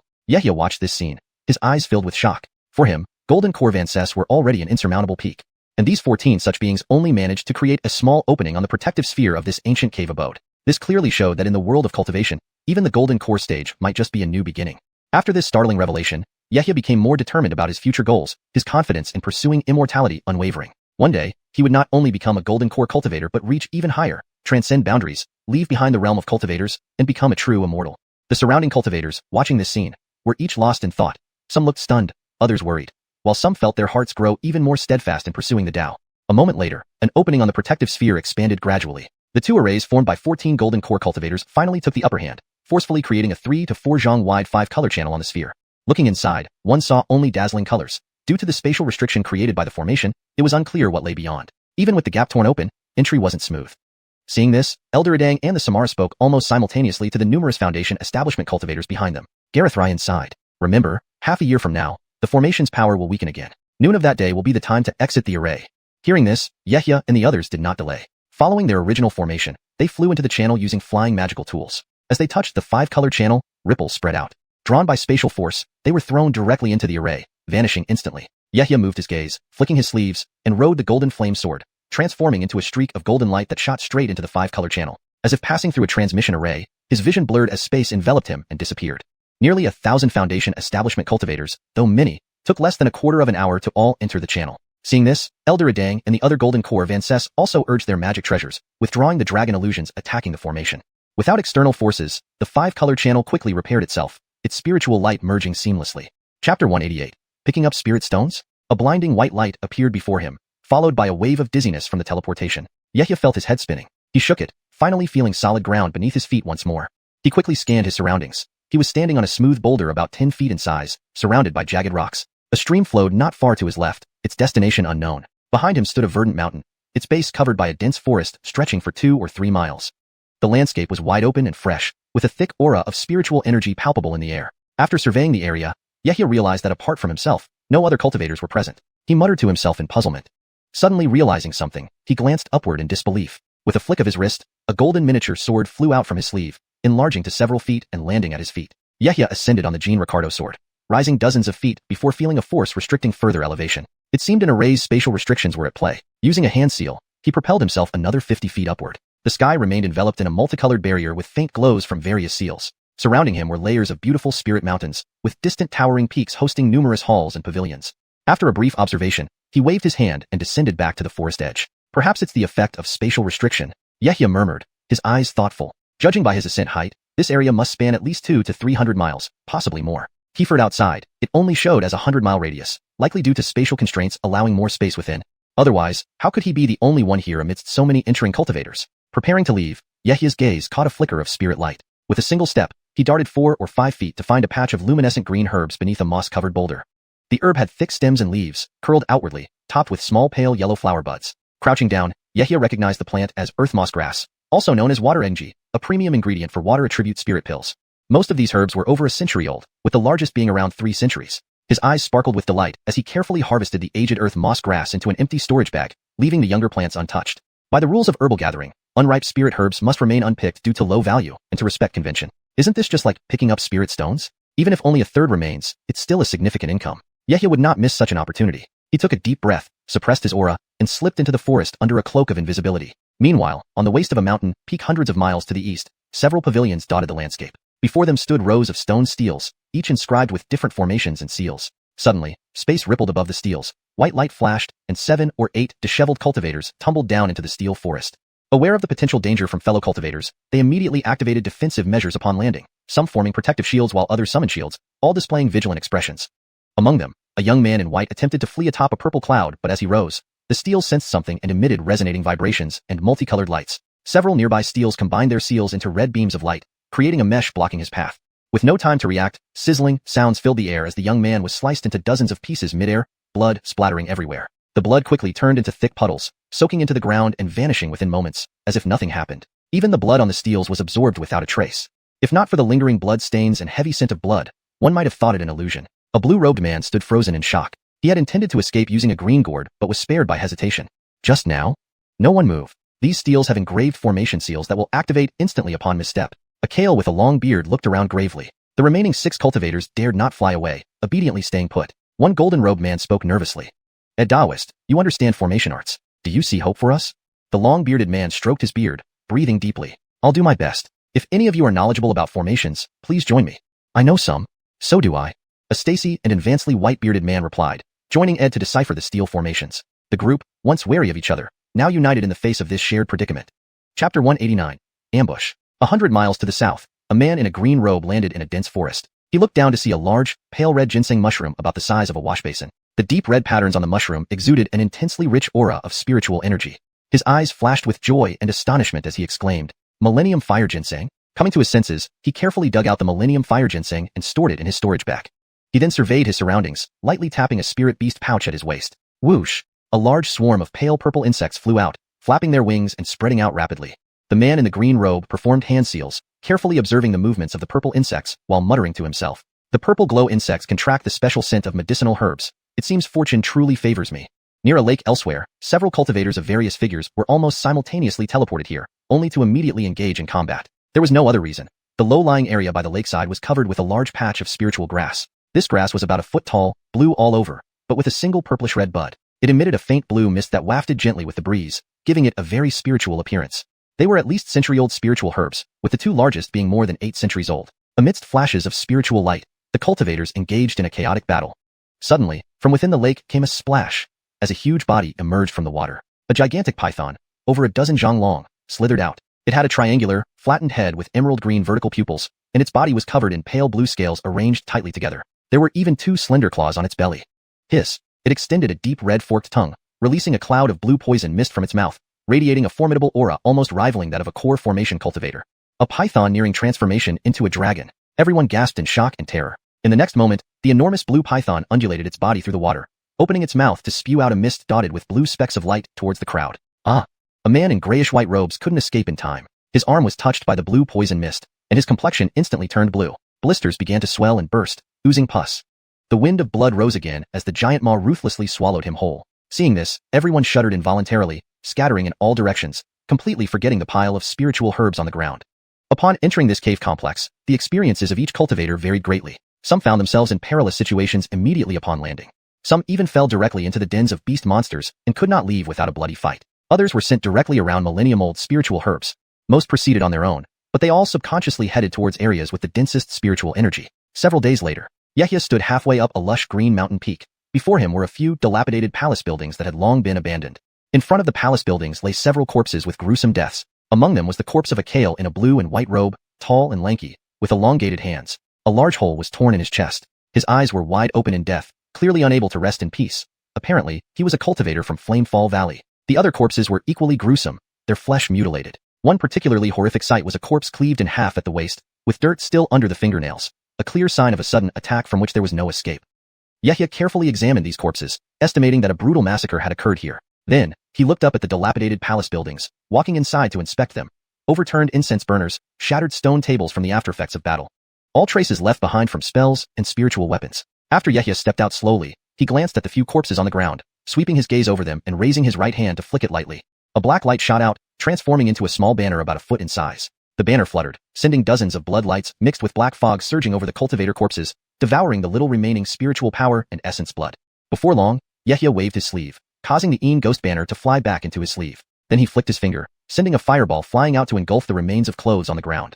The flames erupted, turning everything into ashes, which then dispersed with the wind. These past few days, he had encountered multiple scenes of carnage left behind after battles. The corpses were becoming increasingly fresh, indicating that he was getting closer to a large group of cultivators. Yehia became even more cautious, using his powerful divine sense to scout ahead and occasionally releasing a few blood ghosts to hide underground, patrolling the surrounding area. Having only been inside for a few days, even if he found spiritual herbs, how much could he accumulate? If he got injured somehow, it would be difficult to recover in the current situation. Better to accumulate strength and strike decisively later. After searching around and confirming there were no valuable items here, Yehia moved swiftly, descending the mountain path using the windwalking technique. Once inside, the makeshift teams were forcibly separated by spatial restrictions. But as time passed, everyone headed towards the areas with the densest spiritual energy, and the previously scattered teams started to converge again. 2 days later, while traversing a narrow gap between two mountains, Yehia suddenly sensed something and instinctively raised both hands. A silver light and a golden glow shot out one after the other. At the same time, whistles erupted from both sides. Behind him, a yellow streak of light rushed forward, expanding in the wind and instantly transforming into a four-square stone seal nearly 2 meters in size, pressing down forcefully. In front was a silver-white long sword, flashing brilliantly as it flew down slashing. Boom! The yellow stone seal was blocked by a silver shield from behind, producing a deafening sound. Up front, there was a clang, as the silver-white sword clashed with Yehia's golden flame sword, sparks flying everywhere. Spiritual light flashed again, colliding violently. Instantly, all 4 spiritual weapons retreated back. Yehia's gaze focused on both sides of the narrow passage, which was less than 3 meters wide. A cultivator appeared in front and behind. In front was a 4th stage foundation establishment Vance in a gray robe, with prominent cheekbones and a gaunt face, his expression menacing and cruel. Behind was a dark-skinned Kale with a long face, large mouth, and triangular eyes gleaming with a sinister light, also at mid-stage foundation establishment. Both clearly aimed to ambush and kill Yehia. The gray-robed Vance injected spiritual energy into the silver sword while eyeing Yehia coldly. "You're unlucky to encounter us too, boy. Looks like you're from Eddying sect. Hand over your spirit stones." The 2 men looked at Yehia with ill intent, pouring spiritual energy into their spiritual weapons. Initially, they hadn't unleashed the full might of their spiritual weapons to conceal the spiritual light during the ambush. Now, trapped in this narrow passage with no way to escape and the sky restricted by a no-sky array, they were confident that the next combined attack would eliminate Yehia. Chapter 190, Blood Cloud. Yehia looked calmly at the 2 men. Judging by their words, they were likely itinerant cultivators who had entered through Eddying sect and probably made a living raiding others on the outside as well. Seeing them desperately channeling spiritual energy into their spirit artifact, he faintly smiled, with not an ounce of fear. Raising his hands, 2 beams of spiritual light flew out. The golden flame sword shrunk and flew back into the storage bag. The Baronin magnetic shield reduced in size twofold and returned to circle around him. This scene appeared to the gray-robed old Taoist and the horse-faced man as if Yehia was submitting. The old Taoist's brows twitched, finding Yehia's demeanor somewhat laughable, and he said coldly, "Even if you wish to beg for mercy now, it's too late." Yehia spoke each word deliberately, his tone calm yet thick with murderous intent. "You've misunderstood. Mr. Eden has no such intention. I merely wanted to switch to another spirit artifact for this battle." A flash of confusion crossed the gray-robed old Taoist's eyes as he sized up Yehia from head to toe. "Switch? Even if you pull out a top-grade spirit artifact, there won't be time to activate it with us attacking from both sides. So, how about this one?" Yehia's lips curved slightly, and he lifted his right hand, flicking it lightly. A black beam flashed from his sleeve and landed in his palm, suddenly shimmering with spiritual light, transforming into a black banner roughly half a zhang in size. With a gentle shake, the banner emitted a bone-chilling wail, followed by a sickening wave of bloody stench. At the same moment, he raised his head and let out a long howl that soared into the sky. Instantly, crimson blood mists surged from the banner, rapidly forming into a dense, imposing blood cloud that filled the entire narrow pass with an overwhelming aura. This is a ghost artifact. You actually cultivated such techniques. Upon seeing this, the expressions of the gray-robed old Taoist and the horse-faced man turned grave. They had thought they were just ambushing a casual eddying sect cultivator, but did not expect the opponent to wield such a formidable demonic artifact. It even made them appear more like evil cultivators. Both men knew they had encountered a tough adversary. Exchanging glances, without further delay, they activated their spirit artifacts simultaneously. Suddenly, the yellow stone seal swelled to over a zhang in size, emitting terrifying power with a series of whistling sounds as it fiercely struck toward Yehia. The silver sword also grew in might, stirring waves of spiritual ripples as it slashed down. The two attacks converged almost simultaneously on Yehia, attempting to take advantage of speed to kill him first. However, Yehia seemed to have eyes in the back of his head. He roared and formed a finger seal, pointing upwards towards the blood cloud above his head. Blood ghosts emerge. As he spoke, the blood cloud writhed. Just as the two attacks approached, bursts of red light erupted from it, shooting out two towering, blood-red monsters, each adorned with black, thumb-sized scales along vital areas, and dragging a slender red tail behind. These blood ghosts flew towards the attacks, spitting out clouds of black mist which sizzled upon contact with the spirit artifacts. The rear blood ghost met the yellow stone seal with its fists raised, blocking the attack head-on. A thunderous crash resounded. The blood ghost's arms were instantly crushed, and the horse-faced man sneered mockingly. Thought these were powerful ghost things? Turns out they're just showy and useless. Before his words ended, several more blood ghosts emerged from the cloud, combining forces to force the stone seal back. The previously injured blood ghost shuddered, regenerating its arms amidst a flurry of red light. The horse-faced man stared in shock. What? They can regenerate? Not good, my earth seal. Realizing something amiss, he focused on his spirit artifact, noticing the spiritual light dimming, contaminated by the blood ghost's black mist. If this continued, the artifact would be ruined within moments. He hastily cast spells and summoned several fireballs to repel the blood ghosts, swiftly retracting the stone seal into his storage bag. With a gesture, a red glow burst forth, transforming into a red hoop several feet in diameter. Upon activation, crimson flames ignited around it, causing the air to shimmer purple. The hoop multiplied into dozens, pelting the blood ghosts' heads with fiery force. Boom, boom. Fire-type spiritual energy proved particularly effective against ghostly entities, easily shattering the blood ghosts. Meanwhile, the gray-robed old Taoist realized the same thing and roared, pouring his spiritual energy into the chant. Out! A purple light streaked from his sleeve, transforming into a large purple flying sword. Purple flames blazed along its length as soon as it appeared, illuminating everything in a deep purple hue. With swift flashes of purple light, the blood ghosts were cleaved in half, dissolving back into the blood cloud. What kind of flame is this, so potent? Yehia furrowed his brow, his pupils flickering faintly with a trace of red. If the blood ghosts were this easy to deal with, I wouldn't have gone to such lengths to refine them. Let me show you their true strength. He waved the Een ghost banner, its surface rippling with increasing red light. The blood cloud expanded, bubbling violently. As the bubbles burst, the previously destroyed blood ghosts re-emerged, undamaged and even greater in number. They swarmed skyward, mouths agape, emitting eerie green ghost fires. This isn't possible. This is the purple flame I cultivated in the subterranean fire veins. The gray-robed old Taoist and the horse-faced man stared in disbelief, their despair deeper than before. Facing this seemingly inexhaustible force of blood ghosts, they felt an overpowering dread towards Yehia's banner. Chapter 191. The Power of the Sky-Shattering Cannon. It was not two people ambushing Yehia. Rather, it was Yehia alone who surrounded them both. The two exchanged a glance from afar, and the thought of retreating flashed across their minds simultaneously. They knew that if this standoff continued, they would surely be worn out by Yehia. Without any hesitation, they both reached for their waist and withdrew a large handful of one-time-use talismans, activating all of them without any stinginess. With a wave of their hands, the talismans burst into light, launching towards the numerous blood ghosts in front of them. Bang! Bang! Flames shot up into the sky, accompanied by the roar of thunder. Several fist-sized fireballs, 7 to 8 10-foot-long fire serpents, and crackling thunder spheres all flew out in rapid succession. They crashed violently onto the position where the blood ghosts were rushing in. After doing so, the two did not hesitate for a moment, fleeing in different directions. They instantly covered several dozen yards, but felt no sign of Yehia pursuing them. Curiously, they turned their heads back for a glance. What they saw almost frightened the life out of them. You think you can escape? Yehia indeed stood his ground, not chasing after either of them. However, he had set up several massive cannons. A few huge wheels supported a square base, upon which rested an iron bowl-thick cannon barrel made of mystic black iron. Under Yehia's mental command, the humanoid puppet swiftly loaded a mid-grade spirit stone into the mechanism behind the cannon barrel and pressed down on a circular protrusion. Instantly, the cannon barrel erupted with spiritual light, swelling intensely while emitting a faint red glow and releasing powerful fluctuations of spiritual energy. The next moment, boom, boom, boom. Deafening explosions rang out as streams of blinding red light and astonishing red beams shot out. Their speed was incredibly fast, almost rivaling the fastest lightning spells. The duo couldn't react in time. As expected, they were struck on the spot. Despite the Yonas and the Mat quickly casting defensive charms around themselves, they were still hit squarely by 3 shots from the sky-shattering cannons. Bang, bang, bang.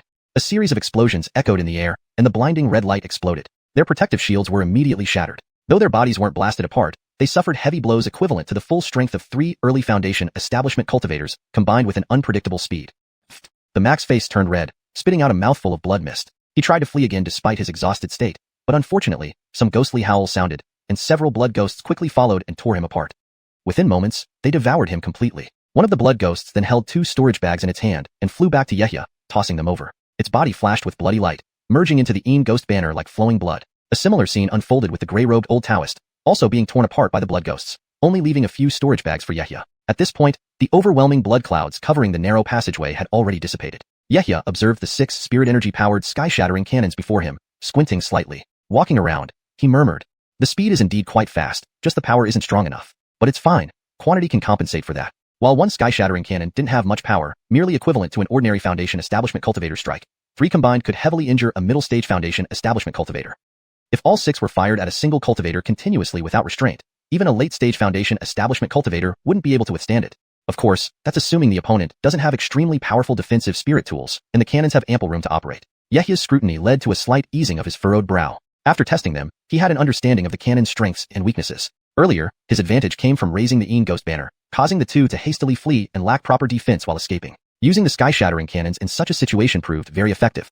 However, if they had prepared in advance, they could simply force up defensive spirit tools and possibly destroy his cannons up close or delay firing by toppling a few humanoid puppets. Yehia pondered for a moment, then lifted his right hand, gently sweeping his sleeve to release a golden ray of light. As the light spread, the humanoid puppets and the spirit energy-powered sky-shattering cannons shrank and flew back into his storage bag.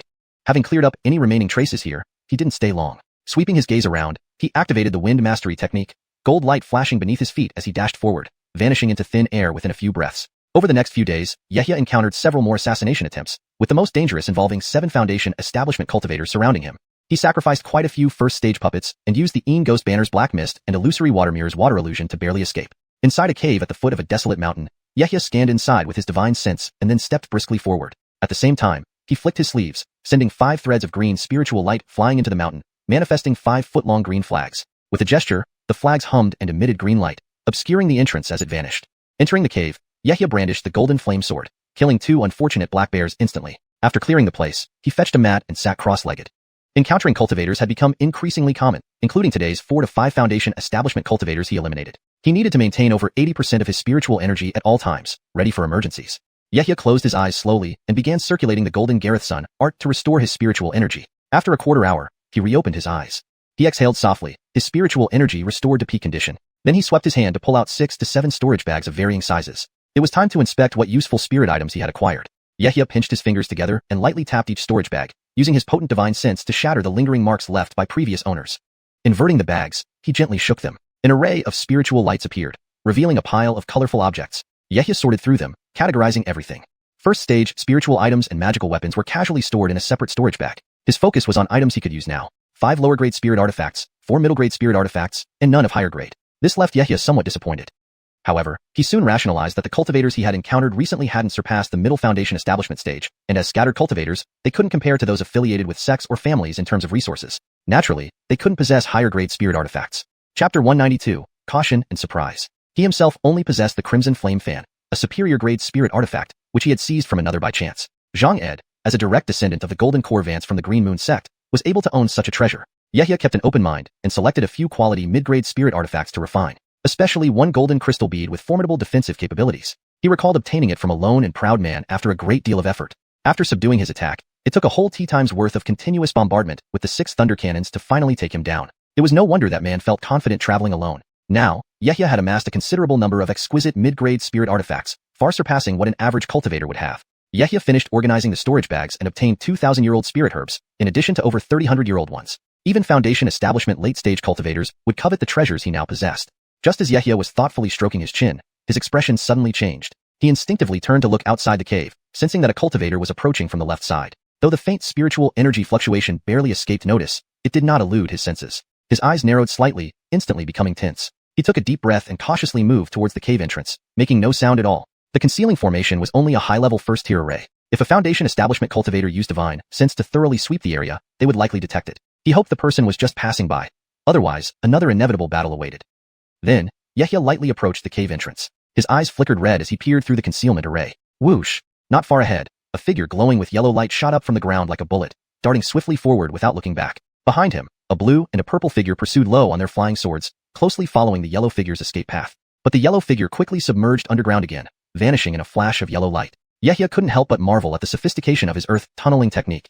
The two figures pursuing him were a calm-faced young man in blue and an elegant woman in purple. Their gazes scanned the surroundings for the yellow figure. The woman frowned, clearly disappointed, and murmured to herself, "Damn it, he got away. This earth soil sect's earth tunneling technique is indeed powerful. Next time, I must set some restrictions on the ground beforehand. What a pity about that Millennium Heart Curse herb, worth tens of thousands of spirit stones, slipping away right before our eyes." They then gently landed beside a withered tree. The young man's eyebrows twitched as he surveyed the area, seemingly noticing something but made no move. Instead, he looked at the woman and softly consoled her. "Aviana, you don't need to be so upset. There will surely be other opportunities to obtain a 1,000-year-old spirit herb in the future." "You're right," she sighed, "but it's still quite a pity." Yehia stood at the cave entrance, holding his breath to listen to their conversation. They seemed to have both discovered a spirit herb, and the earth soil sect cultivator used his earth tunneling skill to snatch it, leading to this chase. It appeared they would soon leave. Suddenly, Yehia's eyes narrowed sharply. He realized something important. These two could easily pursue the earth soil sect cultivator instead of lingering here unnecessarily and talking about unrelated matters, seemingly stalling for time. A sense of unease surged within him. He immediately raised his head and instinctively reached for his waist. Next moment, "Go!" The young man in blue suddenly shouted, signaling the woman next to him. Both launched their spirit artifacts, a golden dart and a yellow sword, straight toward Yehia's cave. Intruder detected. Yehia immediately reacted, waving his sleeve to summon the golden flame sword. Simultaneously, 7 or 8 giant tiger puppets flew out from his storage bag, landing outside the cave, raising their heads to release several beams of yellow light. Clang, bang, spiritual light bloomed as the artifacts clashed briefly, all being pushed back. Yehia's concealment array at the cave entrance shattered, revealing his figure as the green array flags trembled, almost collapsing. The elegant woman and the young man in blue gazed into the cave, surprised when they saw it wasn't the earth soil sect cultivator. Not him. They had sensed the concealed array and assumed it belonged to the cultivator who had stolen their spirit herb. Yehia forced a bitter smile. He didn't want to engage these two peers in a fight yet. It wasn't the time for such a confrontation. After a moment's hesitation, he clasped his hands. "Gentlemen, hold. I am not the earth soil sect cultivator you seek. Continuing like this is unwise. What if another cultivator comes along? Wouldn't we end up benefiting others?" To support his words, Yehia showcased his strength by summoning his mechanical tigers, radiating waves of spiritual power. Upon hearing this, the two exchanged glances. After their brief clash, they recognized Yehia's strength as equal to theirs, coupled with his puppet beasts, making him difficult to overpower quickly. Engaging in combat risked inviting an opportunist to exploit the chaos, which would be disadvantageous. The elegant woman paused, casting spells with her hands to recall the yellow sword. "We mistook you for the thief who stole our spirit herb. Since it's a misunderstanding, let's call it off." She offered a distant bow and smiled lightly. "I apologize for any inconvenience caused." With that, she cast a glance at the young man in blue. Seeing this, the young man in blue pointed with his right hand, causing the triangular golden dart to shimmer and return to his palm. He also clasped his hands towards Yehia. "My apologies, Brother Ed. Forgive us." Chapter 193, Dolores Xiuxian, Unusual Phenomena. Yehia saw that the two individuals did not intend to continue attacking him. He gently tapped his waist pouch, and the giant tiger puppets instantly shrank and flew back inside. He raised his hand in a salute. "You're too kind, both of you. It was just a minor misunderstanding. I have urgent matters to attend to and won't be staying long. Farewell." As he finished speaking, he gathered the array flags at the cave entrance and stowed them away. Then, with a flick of his foot, he rode the golden flame sword low to the ground, swiftly flying away.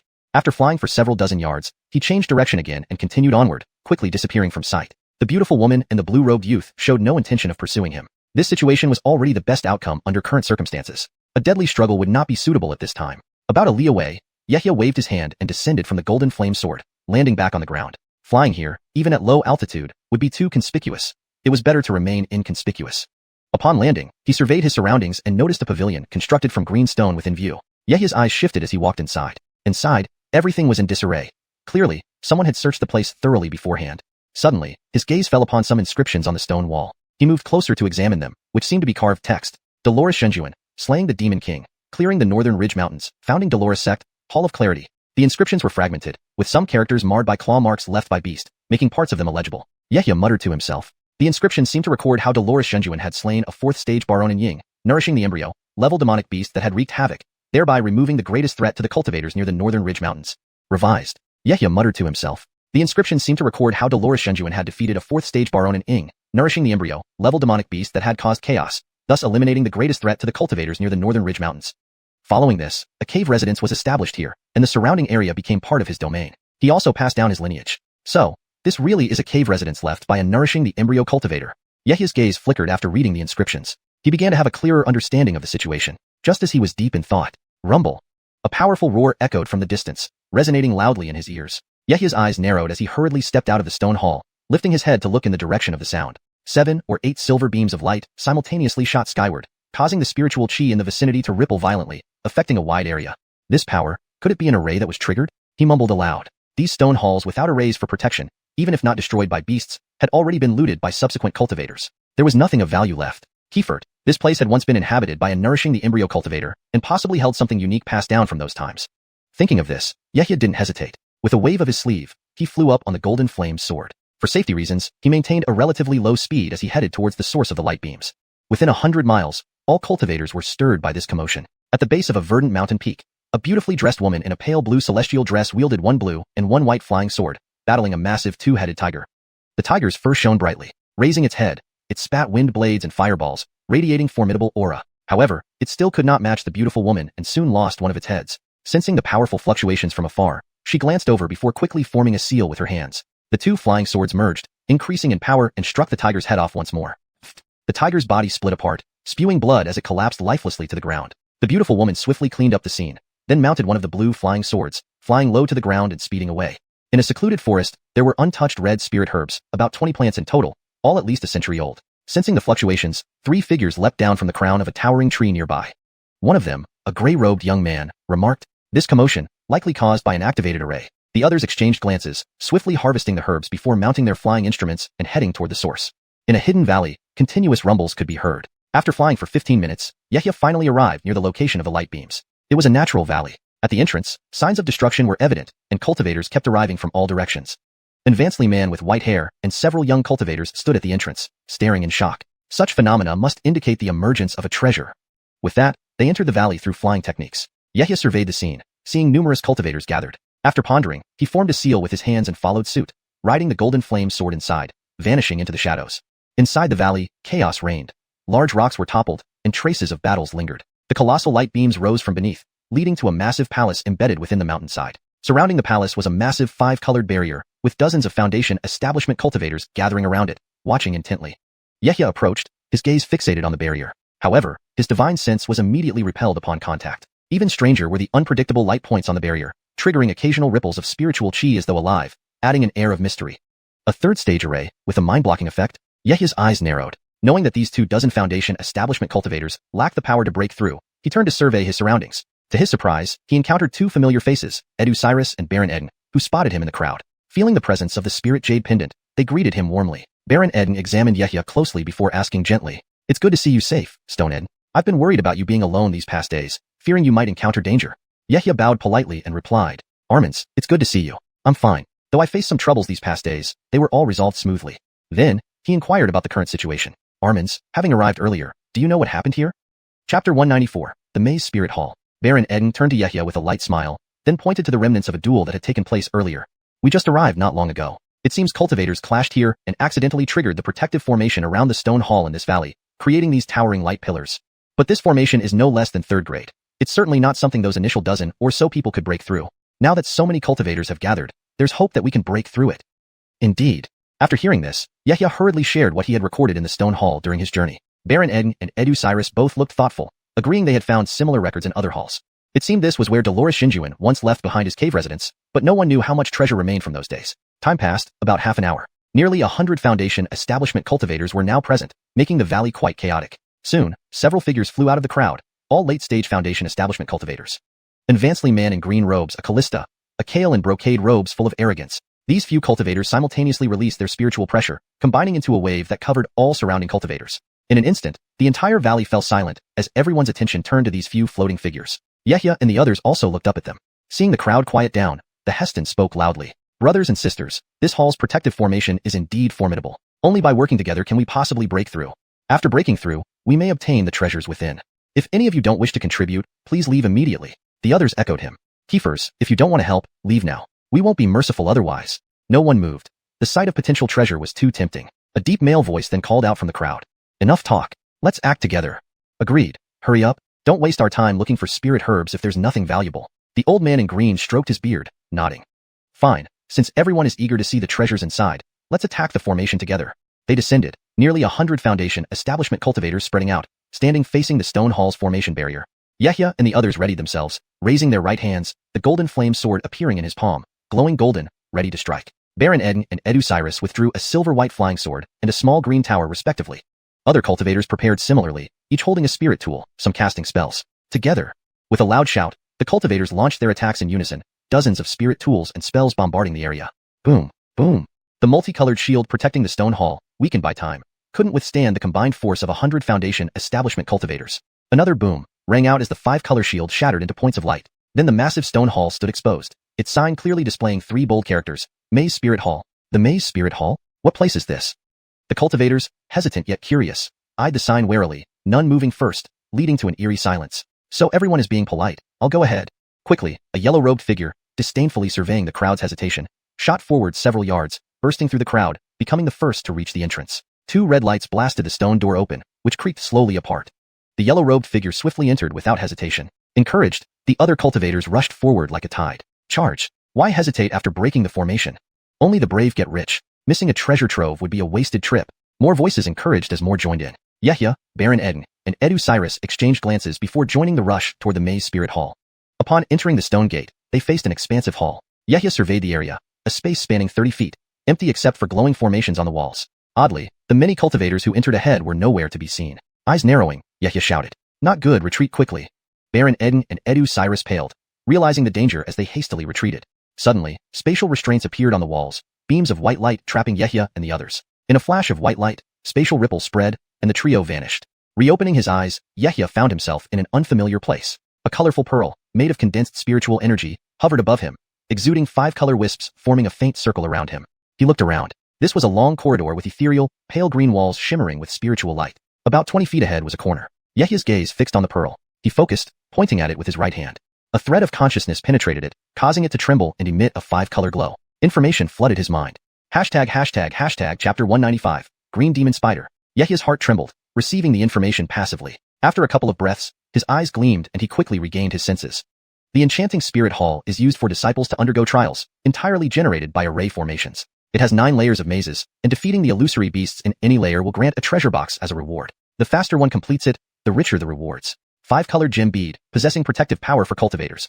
Once the attack exceeds its capacity, it will forcefully transport the cultivator out of the Enchanting Spirit Hall.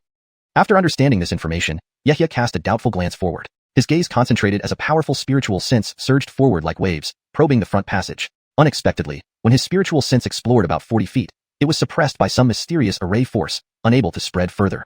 Yehia had a thought, sitting cross-legged on the ground. The 2 primordial souls beneath the fairy mansion stone tablet began to merge, generating golden ripples. A more potent spiritual force emanated outward, extending the detection range by another 20 feet. However, after turning a corner, 2 identical pathways appeared ahead. Thinking about this, Yehia couldn't help but speculate. It was probably designed intentionally, limiting even those with slightly superior cultivation from exploring the paths using spiritual sense. Being a maze, there must be dead ends and live roads. Only the live roads can be passed through to clear this layer of the maze. Without hesitation, Yehia stood up. He lightly stepped on the ground, a golden light flashed, and he immediately rushed forward down the passage. Upon reaching a fork in the road, he waved his sleeve, launching a large tiger puppet that glowed with yellow light. Under his control, it sprinted madly down the corridor. The man and tiger split into different passages. Continuing forward, Yehia encountered another junction after several dozen feet. He furrowed his brow and once again dispatched another large tiger puppet. All cultivators who entered the Enchanting Spirit Hall were trapped within the maze. After receiving the message from the orb above them, they all started bustling around. A young man in blue and white robes, wearing a lotus crown, gazed at the maze corridor, his lips moving softly as he muttered under his breath. True Monarch Dolores's Enchanting Spirit Hall. After a brief pause, he patted a storage pouch at his waist. A flash of spiritual light emerged, instantly releasing 2 red lights. These condensed into 2 palm-sized crimson sparrows. Go!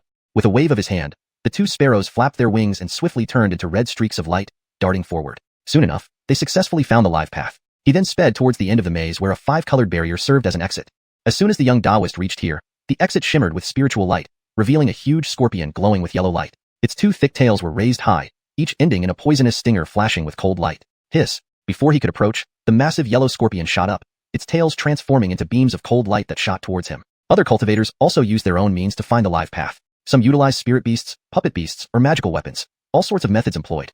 Among them was a Kale in a yellow robe with a thin face. Instead of retrieving any special treasures, he carefully examined the walls before producing a 3-inch tall green jade gourd. He formed seals and guided it, releasing dense white mist that spread down the corridor. Before long, much of the mist encountering dead ends gradually stopped flowing. The man confidently walked in the direction of continuous mist flow, finding the true live path smoothly.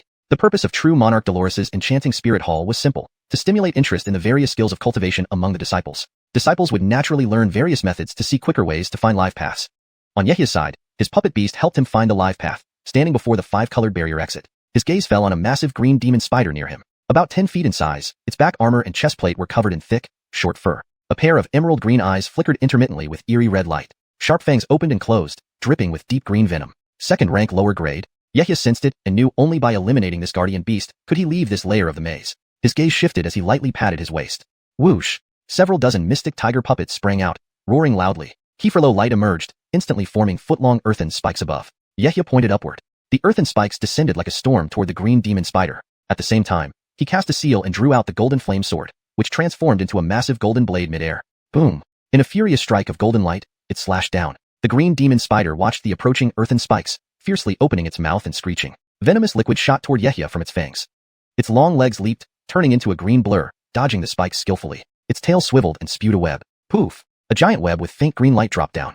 Yehya squinted his eyes, leaped aside in a golden blur, and cast a spell, shouting, "Slash!" Seeing this, the green demon spider jumped again, avoiding the golden flame sword. Several yellow beams hit its abdomen forcefully, boom, sending it flying.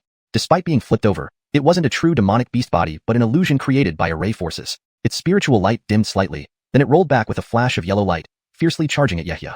Seizing the opportunity, Yehya cast seals with both hands, reducing the golden flame sword to a small streak of light that directly entered the green demon spider's mouth. Stirring inside, golden light flashed continuously in the spider's belly, causing intense pain as its abdomen swelled and emitted golden light. Several cracks appeared in the spider's body with flashes of sword light, followed by a bang, as the golden flame sword forcefully pierced through. The green demon spider shattered from the inside out, disintegrating into green light points. Above, spiritual light flashed as a pale green jade box appeared in the air, gently landing before Yehya. Yehya caught it, a foot-long jade box carved from some type of green jade, emitting faint spiritual light. Chapter 196, Encounter Again. Yehya raised his right hand and lightly tapped upwards. Click! The jade box opened, revealing a fist-sized piece of jade inside. It had an irregular shape and faintly shimmered with light. Black emerald jade. Yehya focused his gaze, muttering to himself that this was just a first-grade refining material, nothing particularly special. After confirming, he casually tossed it into his storage bag. He waved his hand, and a patch of golden light flew out, collecting the puppet beast. Then, without turning back, he rushed straight toward the exit composed of 5-colored light curtains. Ripples spread out, and Yehya's figure disappeared along with them. When he reappeared, he emerged from a light curtain, with various noises reaching his ears. Yehya looked up and found himself in an enormous circular stone hall, with light gates positioned at regular intervals around the perimeter. The light gates flickered continuously, and figures of cultivators of varying shapes and sizes stepped out of them. All the cultivators present were Foundation Establishment stage. The demon beasts in this level weren't of high rank, so there wasn't much danger. One after another, they successfully cleared the maze. People sat cross-legged on the ground, using this time to meditate and recover their spiritual energy. Some, who hadn't expended too much spiritual energy, conversed in groups, whispering about what had transpired. A man with a square face turned to speak to a young man beside him. "I only got a medium-grade spirit stone from the jade box. This illusion spirit hall's rewards are really stingy. Brother Ed, don't worry. Rewards generally get better as you go deeper." The young man smiled faintly, replying casually. The discussion reached Yehya's ears. What people obtained was varied, and appeared to have no discernible pattern. Some received spirit stones, while others got refining materials. Their values differed significantly, with the highest being only worth a few hundred spirit stones. The lowest yield was just a low-grade spirit stone, which led to a chorus of derision when announced. However, everyone grew more eager for the future rewards from the illusion spirit hall. Such a method of trial was uncommon outside. Even the 5 major sects rewarded disciples with spirit stones only after they completed tasks. Few knew that in the previous world of cultivation, abundant spiritual energy naturally made treasures more plentiful, allowing such methods of testing disciples. After a moment, new sets of 5-colored light gates gradually appeared in the center of the hall. The second-level maze has opened. The cultivators hurriedly stood up, rushing towards the light gates one after another. Yehya also rose from the ground, swiftly transforming into a golden figure and dashing into the gate. As ripples spread, Yehya's figure reappeared. Facing the passage before him, he did as before, releasing his puppet beast to find the fastest way out. Before long, bam, bam. Sounds of intense bombardment echoed. Yehya activated a yellow stone seal, enlarging it to several feet in size, smashing it forcefully onto the shell of a golden mystic turtle. After a frenzied assault, the turtle shell finally couldn't hold, developing a crack. Then, with a sharp cry, the golden mystic turtle trembled, disintegrating into specks of golden light. A golden jade box floated down and landed in Yehya's hands. Opening it revealed several shiny gold spirit stones. 3 medium-grade spirit stones. Yehya remained calm, casually storing them in his storage bag. He then retrieved his puppet beast and quickly entered the next light gate. Reappearing in the hall, he noticed the strength of the demon beasts had increased this time. Fewer cultivators had succeeded yet. Yehya was the 8th to arrive. His eyes casually scanned the area, preparing to sit down and restore his spiritual energy when they suddenly narrowed, focusing on a man in a green robe adorned with a purple jade crown. Noticing Yehya's gaze, this person started walking towards him. It was Zhang Ed, whom Yehya had crippled years ago and let escape. Stopping a couple dozen feet away, Zhang Ed sneered, a cold light in his eyes as he placed his right hand on a spirit beast pouch at his waist. His intentions were clear. He spoke softly. Greetings, Taoist Eden. Is my vermilion flame fan still usable? Seeing this, Yehia swept his gaze over Zhang Ed, recognizing that he was 2 minor realms higher but not showing any panic. In response, he gave a polite bow, like meeting an old friend. Naturally, I must thank you for your generous gift 3 years ago. How is your arm? Has it fully recovered? Zhang Ed's face flushed red at this, about to challenge Yehia. You. Hey, young brother Ed, you even managed to be faster than me. Who might this Taoist be? At that moment, a stronger aura intervened, and a green-clad figure blocked Yehia's path. Is the Blue Moon sect trying to bully our Edying sect? Edu Cyrus faced Zhang Ed, revealing his late Foundation establishment aura, suppressing Zhang Ed's attempt to summon his spirit beast. Now, Zhang Ed's expression darkened. Shadows flashed behind him as several late Foundation establishment cultivators from the Blue Moon sect gathered, supporting him. Stone Zhang, we're here to assist you. Emboldened, Zhang Ed sneered. Just 2 insignificant people. Even if you're late Foundation establishment, can you withstand the combined force of several times more cultivators? Seeing 8 or 9 Blue Moon sect members gather, Edu Cyrus gestured to some other cultivators who had just exited the gate. Swoosh, swoosh. Several differently clad Foundation establishment figures soared in. Armand Edu, allow me to assist you. In an instant, the Edying sect also rallied several cultivators, facing off against the Blue Moon sect. The scene was on the verge of erupting into a full-blown battle. Other cultivators in the hall turned their attention to the standoff. Most retreated to the side, watching passively to avoid getting caught in the conflict. Despite the hall being only 50 to 60 feet wide, if over 10 Foundation establishment cultivators engaged in battle, anyone nearby would likely be affected. After a brief pause, a late Foundation establishment Kale stepped forward, addressing the group. Friends, before securing the treasures of the Illusion Spirit Hall, let's remain calm. With someone speaking up, a few mid-stage Foundation establishment cultivators joined in, urging restraint. Translation notes. Chapter numbers and titles are typically kept in Arabic numerals for English translations. Names are kept in pinyin form to ensure correctness. Paragraph structure and line breaks match the original text for readability and pacing. Chapter 197. Dual Challenge. This fellow cultivator brings up a valid point. We should not forget that we are still under the teleportation orb of the Misty Spirit Hall. Even if we fight, it may not necessarily injure the other party. If we inadvertently destroy the hall and cause irreparable consequences, wouldn't we be putting everyone in danger? A warning voice sounded again from the crowd. Indeed, please resolve your grudges outside this Misty Spirit Hall. Otherwise, don't blame us if we all unite against you. At these words, the expressions of the cultivators from Edying sect and Green Moon sect who had gathered together changed slightly. Edu Cyrus glanced at the few people standing behind him, then looked at Yehia briefly before addressing the cultivators of Green Moon sect. Since none of the fellow cultivators here wish for a conflict to break out here, let's hold off and settle things after we leave the hall. Upon hearing this, the Green Moon sect cultivators huddled closer and whispered a few words into Zhang Ed's ear. Zhang Ed's face was somewhat ugly, but after a moment's contemplation, he did not want to incite further anger and nodded in agreement. Saying this, he glared angrily at Yehia in the crowd, pointing his finger at him coldly. We can refrain from fighting now, but do you dare to challenge me again once we leave the hall? Yehia's expression turned to a cold sneer upon hearing this. He stood up from among the crowd, facing Zhang Ed without any fear and retorted. Why not? You lost an arm and fled miserably 3 years ago in front of me. The outcome will be the same even if we fight again. Suddenly, he shifted the tone and added one more sentence. No, perhaps it'll end even worse for you. Zhang Ed was enraged by these words, his eyes flaming with fury. Nodding sarcastically, he said, Don't go back on your word. I'll be waiting for you outside the hall. As they spoke, a light gate opened in the center of the hall, leading to the next level, and the surrounding cultivators started moving toward the next floor. After saying this, Zhang Ed and the other cultivators from Green Moon sect leaped into the light gate as well. Seeing them depart, the few cultivators who had gathered from Edying sect also bade farewell and left. Edu Cyrus, Baron Eden, and Yehia remained. Baron Eden, slightly worried, pondered for a moment, then turned to Yehia and asked cautiously, Stone Eden, are you confident you can defeat Zhang Ed? If it's one-on-one, he is 2 minor stages higher than you. So? Edu Cyrus also looked at Yehia, sensing an unusually strong spiritual sense from this junior brother, almost intimidating to his own spirit. He whispered in concern. Stone Eden, fight if you can. If not, send a telepathic message to me immediately. With Brother Baron and I around, ensuring your safety shouldn't be a problem. Even if Zhang Ed is a descendant of a Golden Core cultivator, the Hand of Green Moon sect cannot reach our Edying sect territory. Yehia heard their concerned words and nodded politely, his expression serene and confident. Elder brothers, rest assured, I have my methods. Self-preservation isn't a problem, and I won't tarnish the reputation of our Edying sect. Hearing this, Baron Eden and Edu Cyrus both nodded, stepping forward towards the shimmering light gate in the center of the hall. Yehia followed suit, turning into a golden figure as he flashed into the light. Each subsequent level of the maze contained stronger opponents, with the array-generated beasts reaching upper second tier. As levels increased, the number of these illusory beasts grew as well. By the 6th level, the number of beasts had risen from 1 to 3. Fortunately, these beasts lacked intelligence and were relatively easy to handle. Yehia took advantage of this by deploying several spirit-blazing cannons, enabling rapid passage through each level. With each appearance, the most advanced cultivator among them, an early-stage Foundation establishment cultivator, was always present. Many cultivators failed and were teleported out of the Misty Spirit Hall due to the 5 colored light orbs above their heads being shattered by the array-generated beasts, thus losing qualification to proceed. From the initial 100+ cultivators, only about 20 remained by the time they reached the deeper levels. Misty Spirit Hall, Level 8. Boom, boom. A deafening series of explosions echoed through a passageway, accompanied by dazzling spiritual light. After nearly half an hour, the commotion gradually subsided. Finally, it's done. Yehia surveyed the scene before him, murmuring softly. Before him lay 3 massive, rhinoceros-like beasts. The largest, over 50 feet long, charged headlong down the passage, leaving little room to evade. Its black horn was impervious, destroying one of his mid-grade spiritual artifacts. The beast's thick gray hide resisted even his golden flame sword, which was set to maximum power. He had resorted to using the crimson flame fan, unleashing its spirit-forming technique along with the 4 spirit-blazing cannons to wear it down. Breaking out in a sweat, Yehia sat cross-legged to recover his breath before standing up again. The 3 enormous rhinos dissolved into specks of spiritual light, followed by a sudden flash in the air, revealing a green jade box. Lifting his left hand, Yehia extended it palm upward, causing the jade box to quiver and shoot towards him like a streak of light. He tapped it lightly with his right index finger. Click.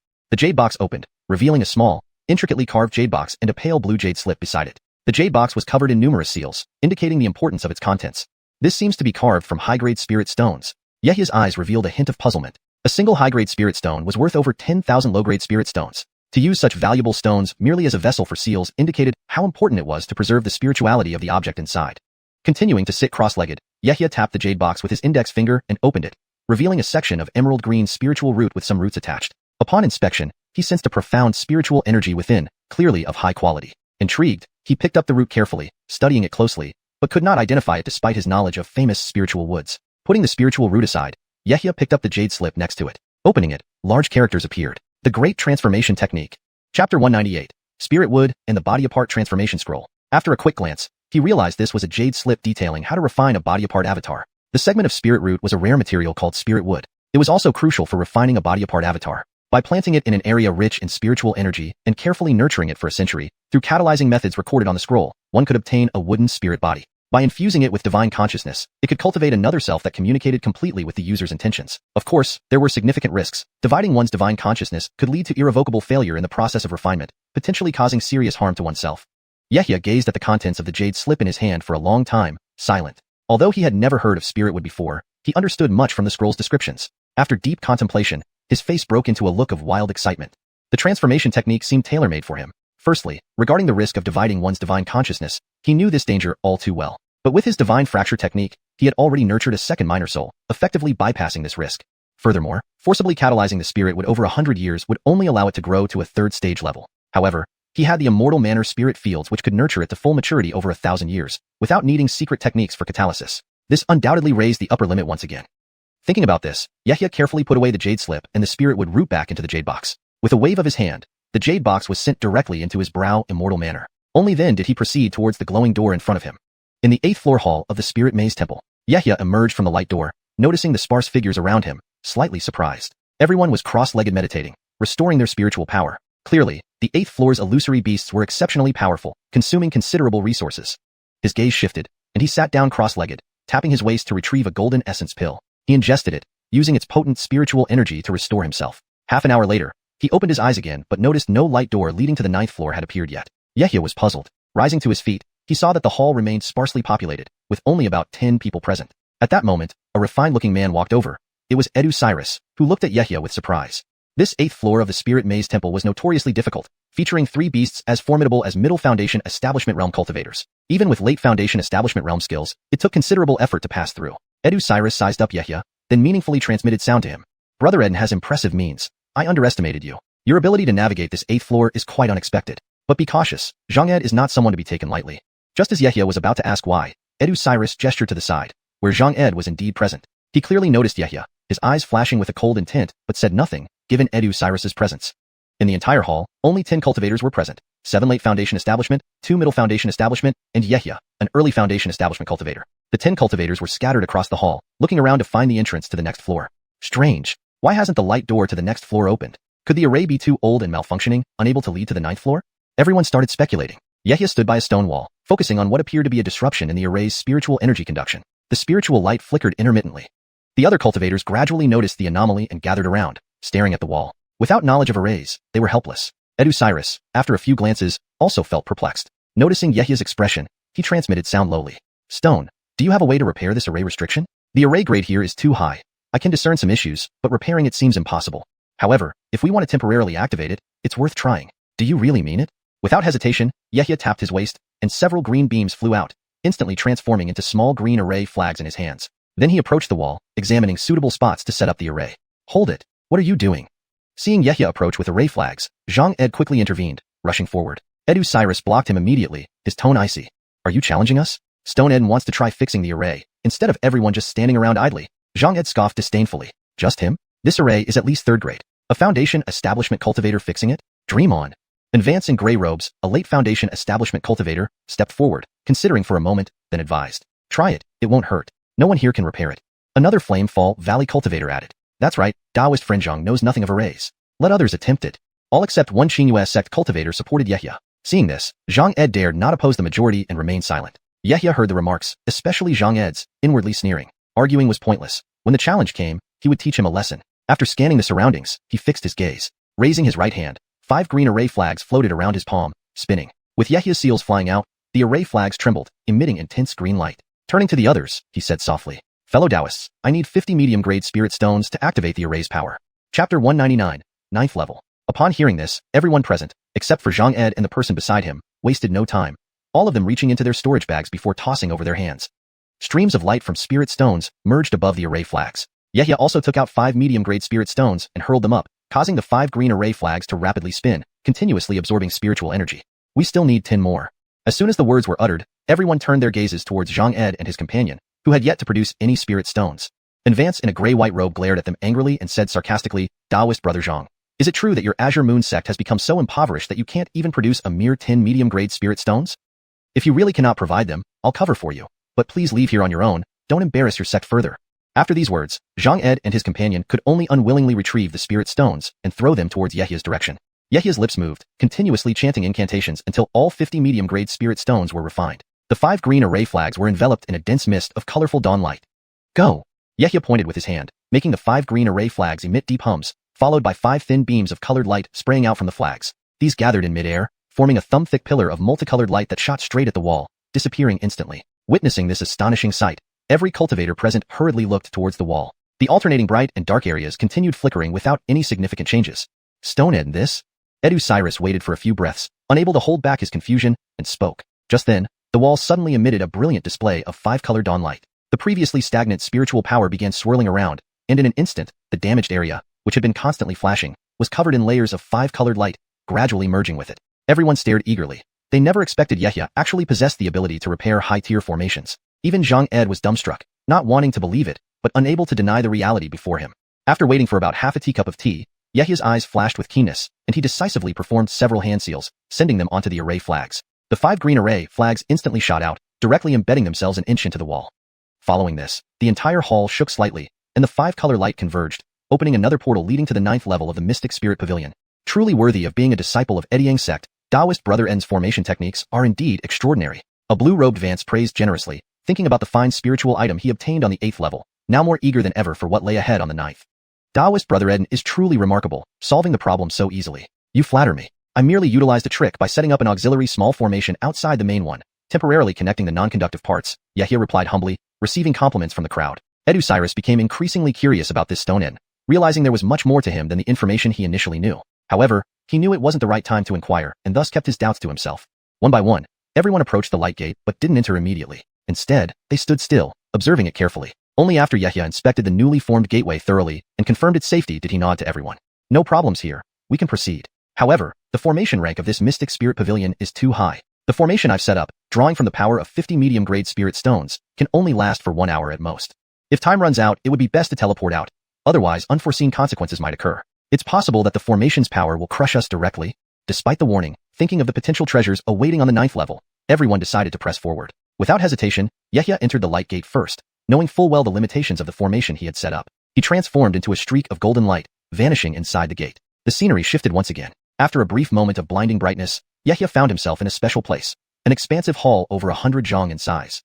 He stood at the edge of the hall, gazing ahead where the central 70 or 80 zhang was encased in a hexagonal formation. Various colors of dazzling lights continuously flickered within this formation. At the center of the formation was a colossal serpent beast, conjured by the formation's power, coiled like a black mountain. Sensing the arrival of cultivators, the mountain-like serpent moved, revealing its overwhelming aura. Nearly 10 zhang long, its body was covered in thick black scales, while glowing spots the size of lanterns lit up with chilling cold light.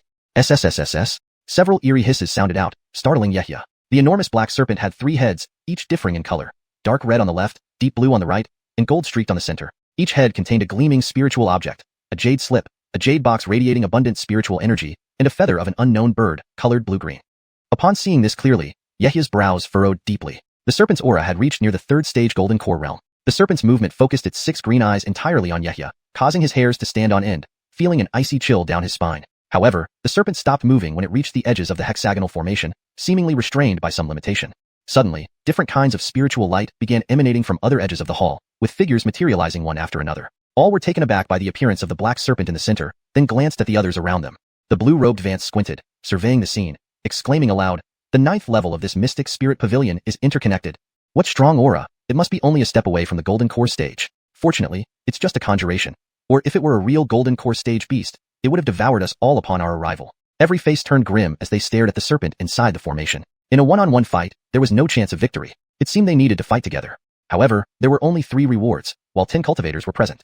Chapter 200, 3rd Stage Python Beast. Everyone, this Python Beast power is not something 1 or 2 of us can resist. The only way is for all 10 of us to work together, a cultivator in the crowd suggested.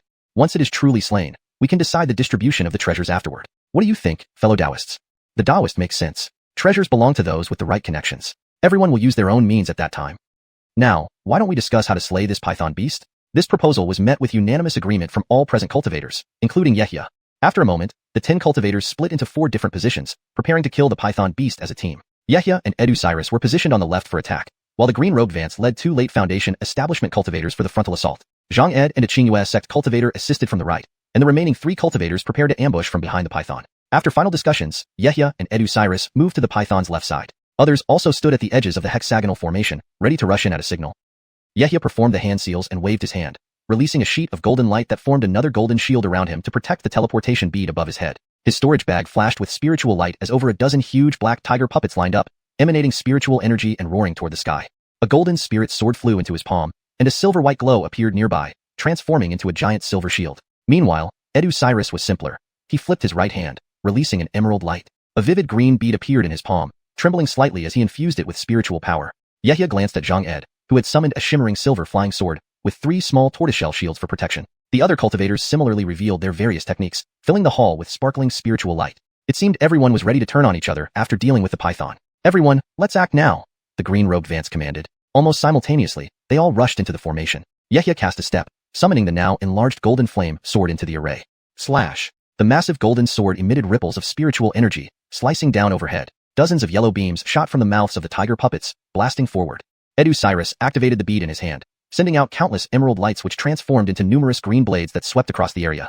Similarly, others released the powers of their spiritual artifacts, creating several streaks of light, crashing violently. Brilliant light illuminated the entire hall. Suddenly, the black python raised its 3 ferocious heads and roared, causing the hexagonal formation beneath it to erupt with spiritual light. Above the python, a pillar of formation energy appeared, piercing through it with colorful light. Absorbing the light, the python's body swelled even more, its aura surging, instantly surpassing the 2nd stage and reaching the 3rd stage core formation realm. Its scales shone menacingly with dark light. Seeing this, everyone recoiled in shock, rapidly retreating from the formation. What? It actually ascended to a higher realm now? Not good, retreat quickly. This python has reached core formation level. In an instant, the black python lunged forward, becoming a blur of black light. With a gaping mouth, it swallowed a few nearby flying swords and spiritual artifacts. With a simple bite, accompanied by crack sounds, these objects shattered into fragments. 3 massive spiritual light pillars erupted from its mouth. Garethka explosions rang out. Ah!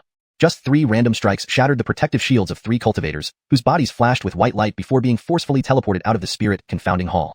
Yehia, startled, hurriedly withdrew outside the formation, his expression turning grim. Only 7 remained in the field. Everyone still felt lingering fear, drawing cold breaths. Despite the protection of the teleportation bead, none wanted to experience a core formation level strike. As Yehia and others retreated, the python slowly returned to the center of the formation, its aura descending back to the 2nd stage. Seeing its power drop below core formation, they exchanged wary glances. The demonic beast within this formation apparently adjusted its strength based on the number of cultivators entering. This complicated things. Even though most were late Foundation establishment, they were no match against the 3rd stage demonic beast. The green-robed Vance approached Yehia anxiously. "Taoist, can this formation be destroyed?" Yehia understood his concern. Stepping forward, he examined the hexagonal formation, feeling dizzy and disoriented. The formations here shifted and intertwined constantly, likely stemming from the grand formation, protecting the Dolores Xiuxian cave dwelling. After examining it, he looked at the Vance, saying, "Difficult. We could force our way through, But if this formation fails, the entire hall's formation may go out of control, trapping us inside the spirit confounding hall. Unless it's absolutely necessary, let's avoid this plan. Alas, what should we do? Everyone sighed. A lean Kale, late Foundation establishment, pondered aloud. Why don't I try entering the formation alone to slay the python? No one voiced objections, nor stopped him. Taking a deep breath, he stepped into the formation, his right hand casting off a jade-green bracelet that expanded into 3 large rings, flashing with spiritual light, aiming for the python's heads. At the same time, a silver glow from his sleeve turned into a huge silver flying sword, slashing towards one of the python's heads. Chapter 201, Special Array. Bang! Bang! A series of explosions erupted, and within less than 3 breaths, a pained groan was heard. The Slender Man was directly hurled out by the python beast with a thud as he crashed into the hall's wall, spitting out a mouthful of blood in a rather pitiful state. So powerful, I'm no match for it one-on-one. After speaking, he raised his hand to infuse a trace of spiritual energy into the transmission bead on his head. A flash of white light enveloped him, and he teleported away from the misty spirit hall. The remaining 6 cultivators, including Yehia, narrowed their eyes and pondered seriously. If one Foundation establishment late stage can't win, what if 2 or 3 enter? Maybe the python beast won't ascend in realm. Another cultivator voiced a question. Everyone glanced at each other, and the old man in the green robe found some logic in it, selecting 2 of the strongest Foundation establishment late-stage cultivators to enter. However, upon entering, the python beast roared and once again ascended to the golden core stage, though not as high as when 10 people entered together. After a brief struggle, they retreated, their expressions dark and grim. Everyone gathered and discussed, for it was truly unbearable watching treasure right before them but unable to obtain it. What should we do? It has already been half an hour. If there's no solution soon, the support array on the 8th level will exhaust its spiritual power. Yehia lowered his head slightly, his eyes flickering as he thought deeply. The more cultivators who enter, the stronger the python beast becomes. What if it's the opposite? Suddenly, an idea flashed in his mind. He raised his right hand and held the primordial magnetic shield in front of him, then leaped into the array.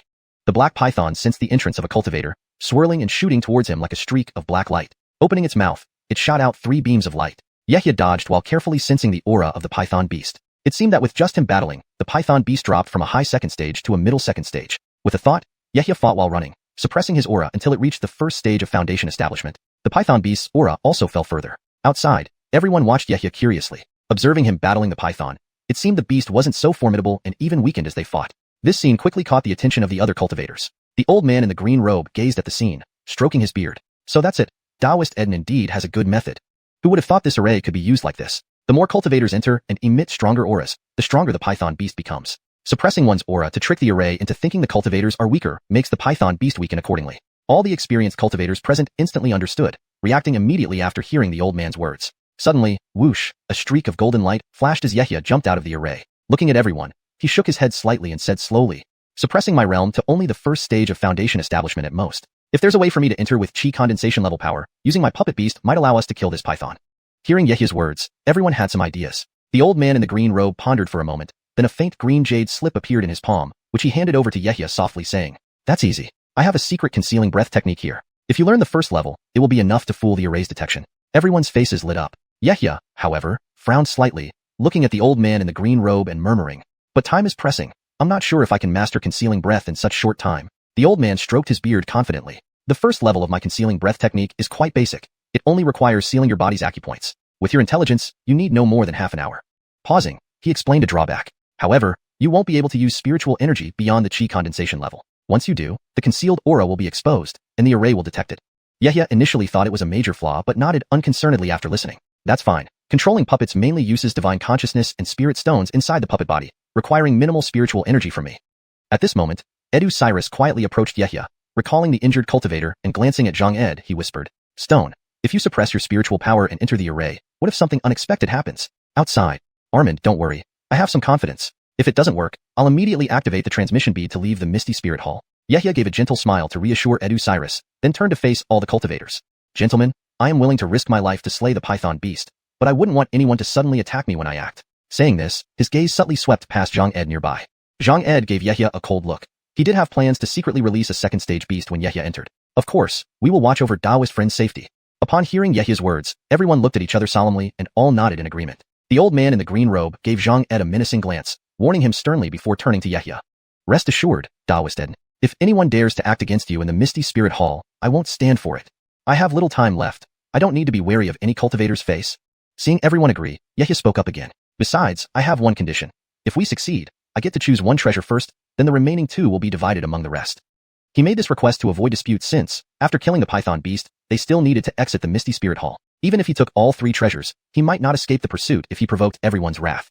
Taoist Eden deserves this after the hard work. At his condition, everyone agreed unanimously without opposition. Seeing this, Yehia didn't hesitate. He took the concealing breath technique jade slip from the old man in the green robe and found a flat spot to sit cross-legged and study. Opening it, the jade slip showed diagrams of a cultivator's meridians and acupoints, followed by the techniques and key points of concealing breath. To help Yehia master it quickly, the old man had recorded his cultivation insights as well. Yehia read through it meticulously twice, then began practicing, using spiritual energy to seal off various acupoints and meridians, achieving the effect of concealing aura and spiritual pressure. Chapter 202. Obtained. A moment later, a golden light flowed over Yehia's body, passing through various acupoints and meridians, sealing the spirit energy within his body wherever it went. The spiritual pressure around him dropped sharply from the foundation establishment stage, stabilizing at around the initial chi condensation stage. An elegant young man with a blue jade crown on his head and a silk belt around his waist watched this scene, narrowing his eyes slightly as he muttered to himself.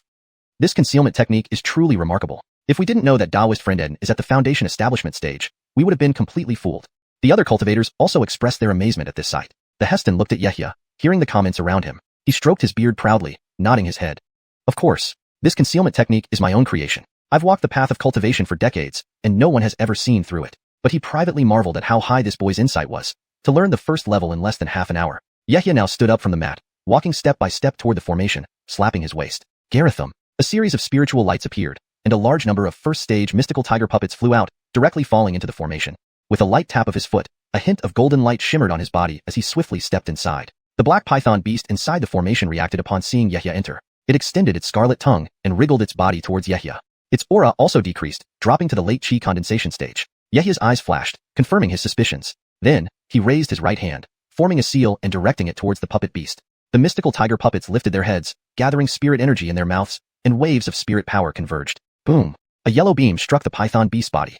The python beast could only use first-stage strength and, seeing such concentrated attacks, clearly couldn't evade. It stayed in place, its 3 heads lifting up, all spewing beams of light at the puppet beasts simultaneously. Suddenly, a thick snake tail swung wildly. Bang! A mystical tiger puppet was thrown into the air. The left head of the python opened its mouth, emitting several fireballs in quick succession. The surrounding area, about a dozen meters wide, turned into a sea of fire. The right head released blue mist that froze everything it touched. Even the puppet beasts covered by this cold mist were instantly frozen. The central head was the most powerful, shooting out pale golden blades. The puppets suffered severe damage, with splinters flying everywhere, and many were paralyzed after being injured in their core areas, unable to move. Yehia's eyes gleamed as he darted around, his body turning into a streak of gold, using the remaining spirit power inside him to dodge the python's attacks via the wind riding technique.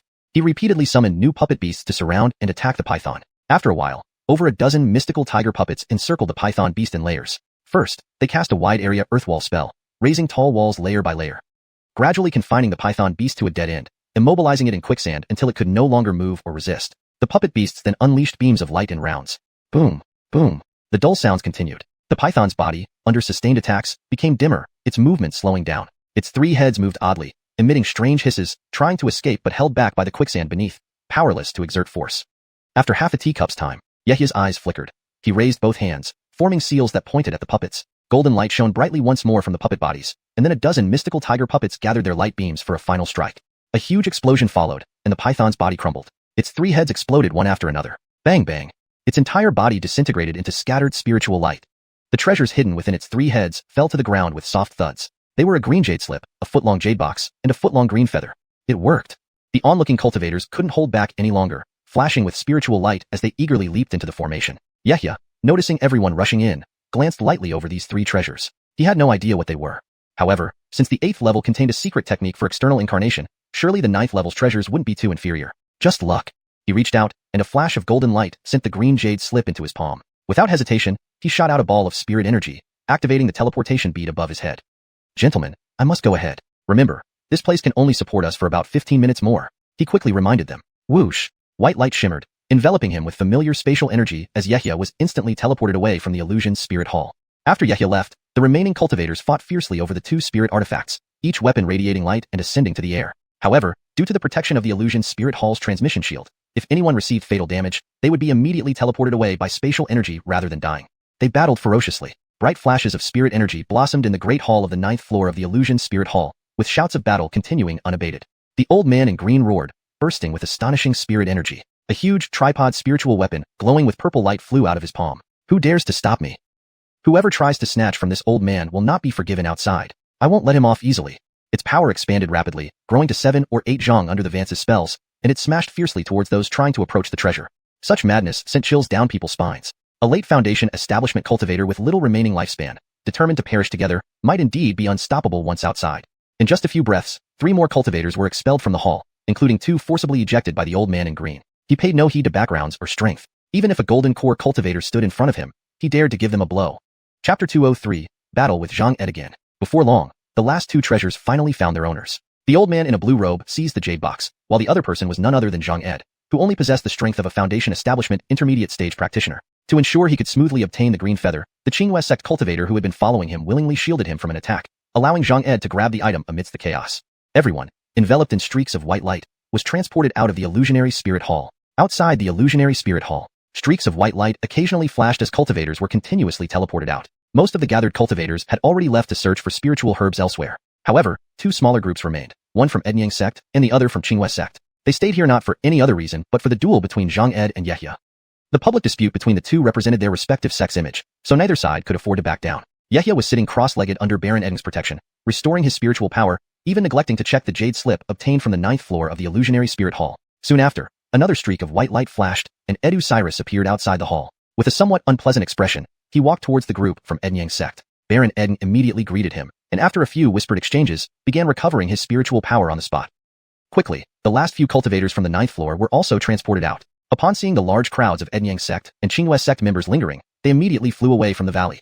Zhang Ed returned to the Qingyue sect group, greeted a sturdy Yuri, and then sat down to recover his spiritual power. An hour passed as both sides waited outside the hall. Suddenly, Zhang Ed opened his eyes, stood up swiftly, walked towards the Enyang sect cultivators, stared coldly at Yehia with narrowed eyes, and said in a deep voice, "Brother Ed, it's time to fulfill the agreement we made inside. Don't let us underestimate the cultivators of Enyang sect."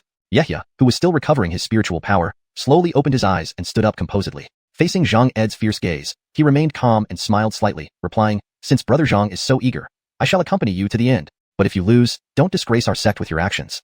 Xiuxian approached Yehia, looking concerned, knowing that his cultivation level was lower and that he must have expended a lot reaching the 9th floor. He whispered, "Stone Ed, if you haven't fully recovered, I can help buy some more time."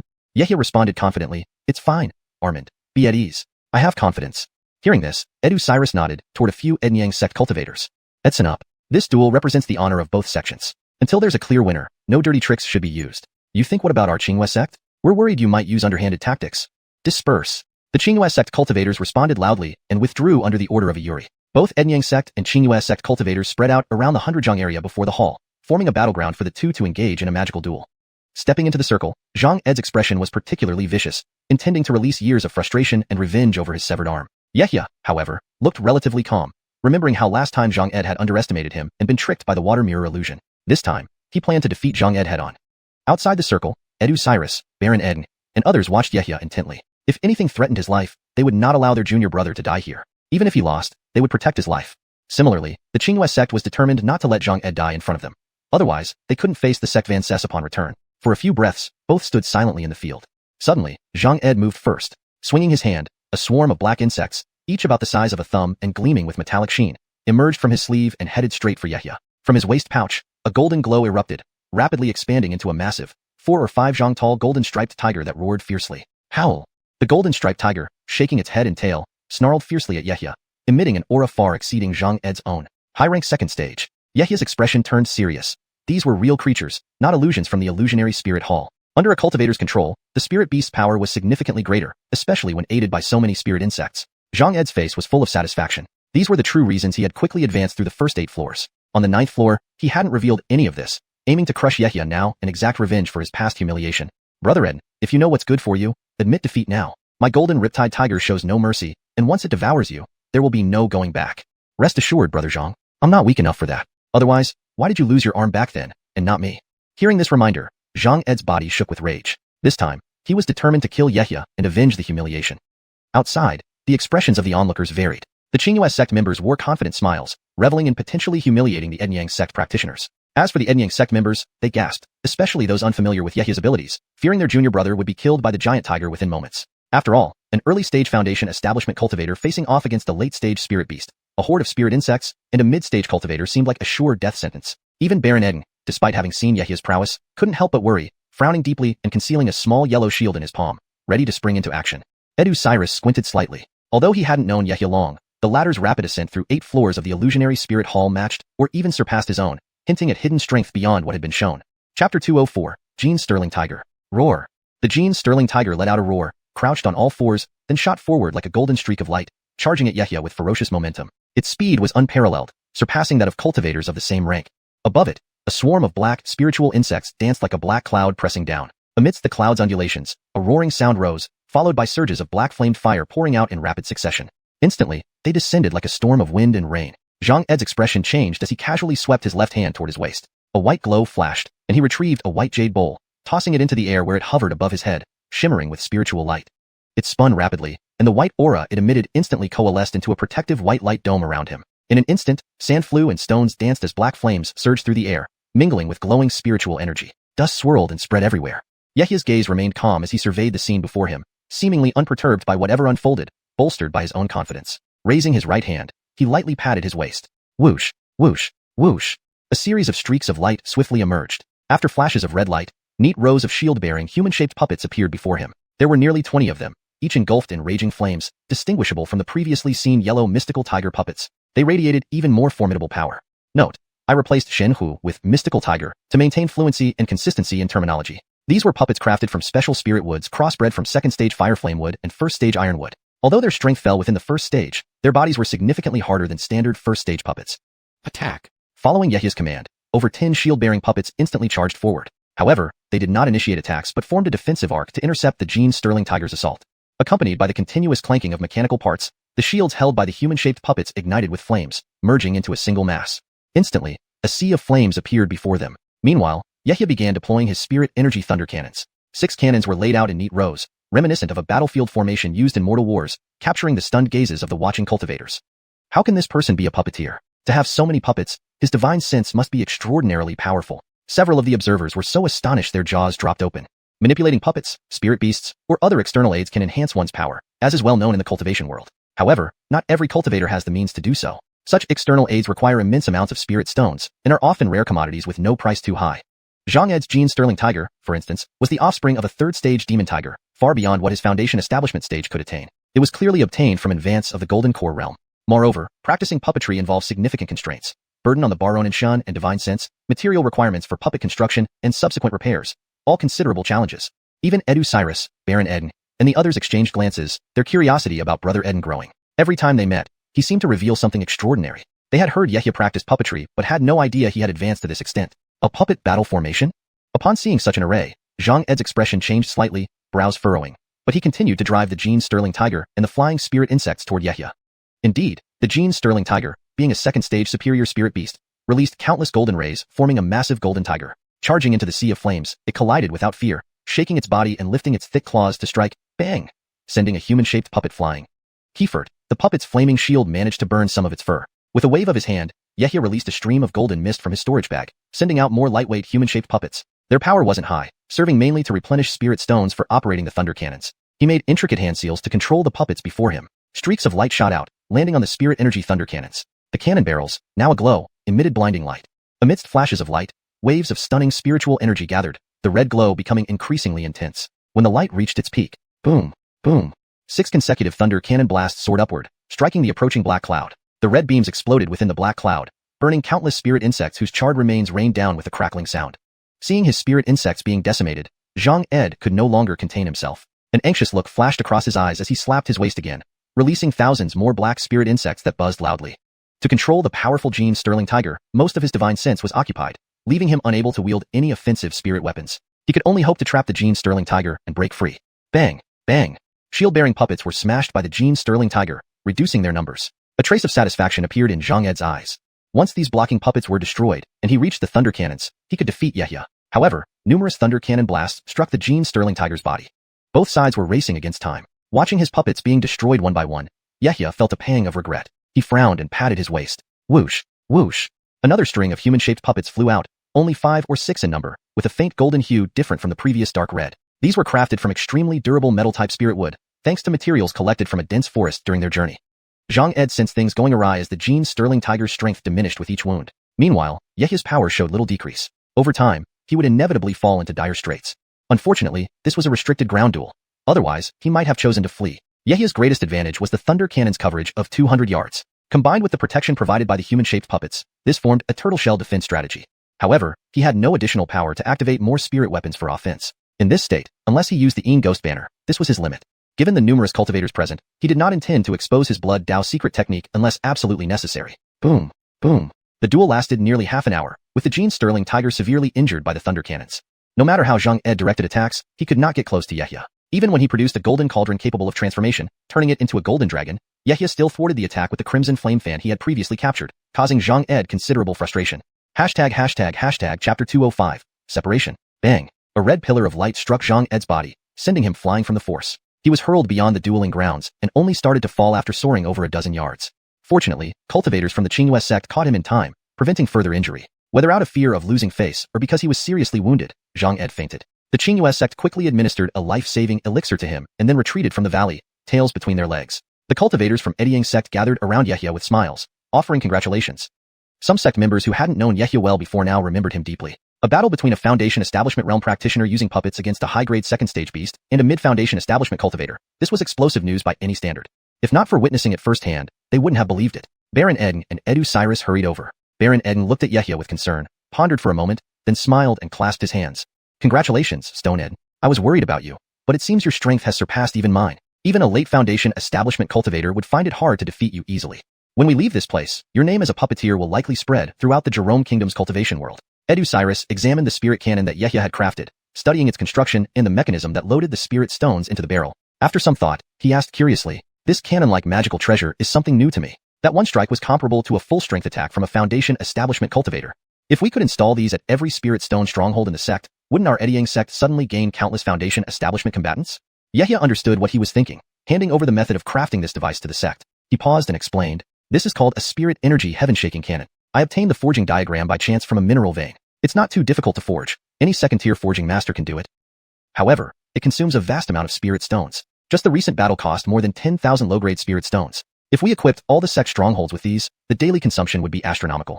Baron Eden's originally calm expression changed to astonishment as he examined the cannon closely, exclaiming, 10,000 spirit stones? So, this battle essentially consumed an upper-grade spirit artifact. The other cultivators exchanged glances, unsure if Yehya was serious. Yehya waved his hand, releasing a golden light that shrank all the puppets and returned them to his storage bag. He feigned distress. Indeed, each firing requires a middle-grade spirit stone. If not for today's challenge and the honor of the sect, I wouldn't have used my entire stockpile on this battle. Hearing this, no one pursued the matter further. After settling the other cultivators, Edu Cyrus brought Baron Eden and Yehya aside, cast a soundproofing barrier and asked, Stone Eden, are you going to explore this area with us or? Yehya didn't reply immediately but lowered his head to think, then looked up at them slowly. Armins, did you find the 1,000 spirit herbs? Edu Cyrus glanced at Baron Eden, then responded solemnly, these past days, we found many fellow disciples together. While safer, our exploration range has shrunk, and the herbs we found need to be shared. We haven't found any 1,000 spirit herbs, and we only have 2,000-year-old herbs left. When we return and deduct the share to submit to the sect, we might not have even one. Baron Eden agreed. Armand Edu is right. These fellow disciples are from families allied with the Edu clan, and we can't easily abandon them. Yehya took a deep breath and shared his thoughts. Then I will search for herbs alone. With the puppets, I'm a smaller target and can act more freely. Baron Eden tried to dissuade him, but, Stone Eden, the chances of being attacked increase the longer we stay. Alone, you won't be safe. Why not come with us? Edu Cyrus held back Baron Eden, looked at Yehya, and nodded approvingly. All right, Stone Eden, since you've decided, I won't stop you. But if you encounter danger, crush the jade pendant, and I'll bring help. Yehya acknowledged their concern with a nod and a bow. Armins, farewell. With that, he leaped away, transforming into a streak of golden light that vanished into the dense forest.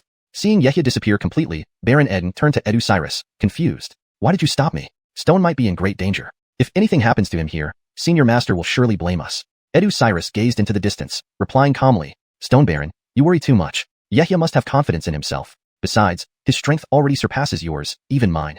He's also practicing alchemy. Staying with us, even safely, wouldn't guarantee him enough herbs. He shook his head gently. I see Stone Eden as someone with a strong resolve. Once he makes a decision, he won't change course. Don't worry too much. If there's danger, we can sense it through the jade pendant and offer support quickly. They stayed a moment longer before leading a group of Edyang sect cultivators deeper into the wilderness. After parting from the Edyang sect group, Yehya found a secluded spot, set up a concealment array, and entered an abandoned cave. Though alone, he was indeed at greater risk, but fleeing was always an option if things got too dangerous. More importantly, the Dolores Cave complex had a much higher density of second-stage beasts than the outside world. He planned to take advantage of this rare opportunity to refine more beast essences for future use in potion making or other purposes. Additionally, he had heard that beast essences could be used to create body-strengthening elixirs. Stockpiling them might allow him to find relevant formulas in the sect scriptures when he returned. Chapter 206, Breaking Illusion Golden Eyes. After a moment's thought, Yehia flipped his palm and took out a white firefly stone, gently tossing it upward. It instantly flew above him, emitting a soft white glow. He then sat cross-legged and began performing the incantations of the Golden Gareth Sun technique, causing a faint golden light to emerge around his body. This light was inhaled into his meridians with every breath he took. Moments later, Yehia slowly opened his eyes, a streak of golden light flashing deep within his pupils. With his left hand, he brushed his waist, and a flash of green light revealed a scroll of green jade slip he had obtained on the 9th floor of the Spirit Confounding Hall. At that time, there was no chance to examine it, but now was the perfect opportunity to see what it contained. Unfurling the jade slip, a gentle green light shone from it, rippling outward like water waves, revealing itself vividly before his eyes. A series of densely packed small characters appeared on the jade slip, imprinting themselves into Yehia's mind. Furrowing his brow, Yehia was stunned for about 15 minutes as he comprehended the content inscribed on the jade slip. Finally, he gradually came back to his senses. The jade slip described not some secret technique or cultivation method, but an extremely advanced spiritual eye ability known as Breaking Illusion Golden Eyes. According to the description on the jade slip, this spiritual eye ability offered no benefits to one's cultivation progress. The sole advantage of mastering it was that it granted the eye's special abilities, allowing one to penetrate metal and stone, see through illusions, and even perceive scenes hundreds or thousands of miles away, making it an auxiliary spiritual eye ability.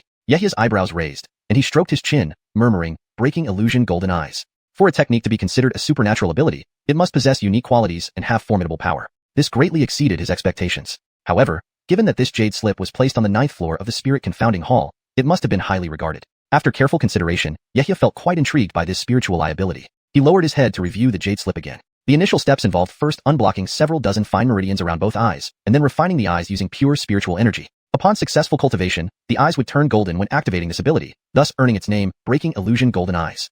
Yehia carefully examined the technique inscribed on the jade slip several times, ensuring there were no issues. Deciding there and then, he began unblocking the fine meridians around his eyes according to the method described. Even if only enhancing his vision somewhat during the early stages of cultivation, this would still give him an advantage within this heavenly splendor cave estate. He sat cross-legged, calming his mind until it reached a state of perfect tranquility. Raising his right hand, he pointed toward the areas around his eyes with his index finger, a faint golden light shimmering at the tip. Following the instructions on the jade slip, he started attempting to unblock the meridians around his eyes. 1 month later, within a dense, emerald green forest at the base of a towering mountain peak, the sound of magical explosions echoed. Peering inside, a massive pale green dome hovered over the forest floor. Inside the array, numerous tall trees lay scattered in disarray, creating a chaotic scene. A gigantic beast, resembling a large black bear, was being systematically blocked by a group of red humanoid puppets. The beast, ranked at the upper tier of the second stage, wielded immense power with its giant paws. If other cultivators were present, they would recognize this as the stone-splitting beast, an extremely rare creature outside these realms. As the name suggests, an adult stone-splitting beast could split mountains and rocks with ease, thanks to its thick hide and incredible strength, making it difficult for most beasts to match. Its gradual rarity outside could be attributed to the fact that its 4 massive paws were considered a delicacy by many high-ranking cultivators. These paws enhanced vitality and had special effects in certain areas, leading many to hunt and kill them. Surrounding the stone-splitting beast, layers of fiery walls were conjured by the humanoid puppets, leaving no room for escape. Several spirit cannons blasted continuously from a distance of several dozen meters, their powerful explosions echoing incessantly. Standing calmly beside the spirit cannons was a figure in plain clothes, whose hands continually performed incantations to control the surrounding array power, forming invisible ropes that restrained the beast, limiting its full potential.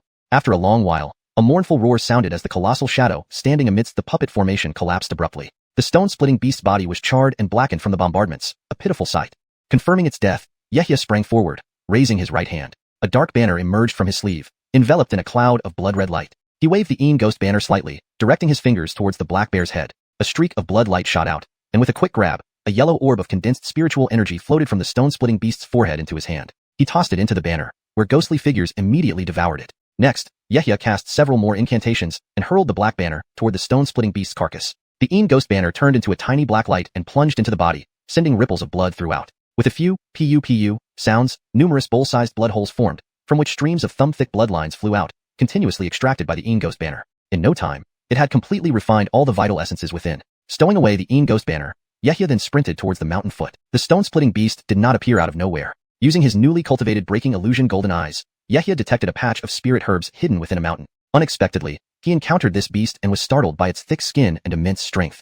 Deciding to set up an array, he summoned the puppets and spirit cannons from his storage bag to surround and kill it, also taking the opportunity to harvest some of the beast's essence. Before long, Yehia arrived at the entrance of the cave where he found the spirit herbs. He chanted a spell, lightly tracing his closed eyelids with 2 fingers. Instantly, a streak of intense golden light flashed deep within his pupils, covering his eyes, turning them into an unusual light gold color. Activating the Breaking Illusion Golden Eyes, Yehia looked into the cave. Glancing a few times, he penetrated the mountain wall, dimly seeing the patch of spirit herbs deep within the cave. Chapter 207. An unexpected encounter. He quickly leaped into the cave, walking about a dozen yards before turning a corner and arriving at a natural stone hall approximately 30 to 40 yards in size. The walls were lined with naturally glowing fluorescent stones, casting a faint light. Scattered on the ground were bones of unknown beasts, likely the prey of the stone-splitting beast. Yehya's eyes widened as they fixed on the yellowish spiritual light emanating from the right side of the hall. This light was emitted by a patch of spirit grass. He couldn't wait any longer, crouching down to closely examine it. 2 thumb-thick rhizomes and several long green leaves curled upwards, protecting a pale yellow flower bud. It looked somewhat amusing. After some thought, Yehya finally identified the herb. Night-crying grass, a relatively rare type of spirit grass. It's said that during the full moon each month, the curled-up leaves rapidly unfurl, emitting a clear ringing sound. His face lit up. This night-crying grass would serve perfectly as the main ingredient for a spirit pill to aid in breakthroughs. Such a pill was especially valuable for Foundation establishment cultivators, making it quite precious.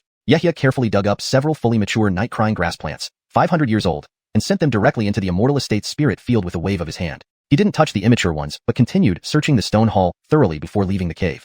Exiting the cave, Yehya dismantled his formations and puppets, then activated his truth-detecting golden eyes to scan the surroundings. He saw everything within a few miles clearly. Suddenly, his gaze flickered, and he blinked in surprise. A thought crossed his mind, and he murmured to himself, "It's him."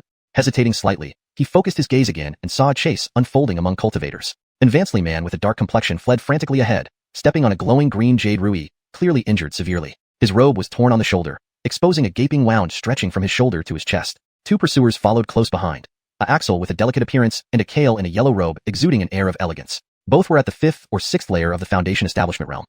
The 2 pursuers had furious expressions, using their flying instruments to relentlessly chase the Vansley man. "Old villain, your audacity knows no bounds. Do you think just because your lifespan is nearly over, you can do whatever you want? Today is your end." Flying openly in the sky, the 3 streaks of light sped forward without concealing themselves. Yehya retracted his gaze slowly, a strange look appearing on his face. He recognized the Vansley man being chased. It was the same blue-robed Vance from the 9th floor of the maze spirit hall. That Vance had only taught him part of the breath concealment secret technique, yet it allowed him to successfully bypass the maze's formation. Combined with the Vance's late-stage Foundation establishment strength, he was one of the most powerful individuals in the Dolores Cave estate. Yehya couldn't help but ponder why the Vance was being chased, realizing it must be due to some act of plunder. If he remembered correctly, the Vance had obtained a jade box from the maze spirit hall, containing who knows what treasure.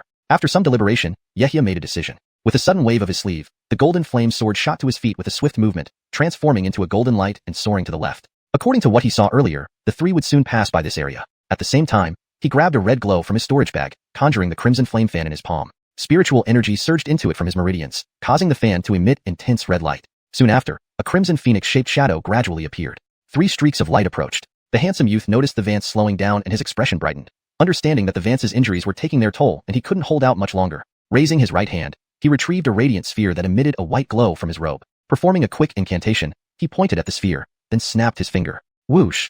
The white sphere flew out as a blinding streak of light towards the Vance's back at incredible speed. The Vance sensed something amiss, turning his head to check. Seeing the white streak in his vision, he quickly guided a stream of green light from the jade rui beneath his feet to intercept it. Panicking, he darted into the dense forest below.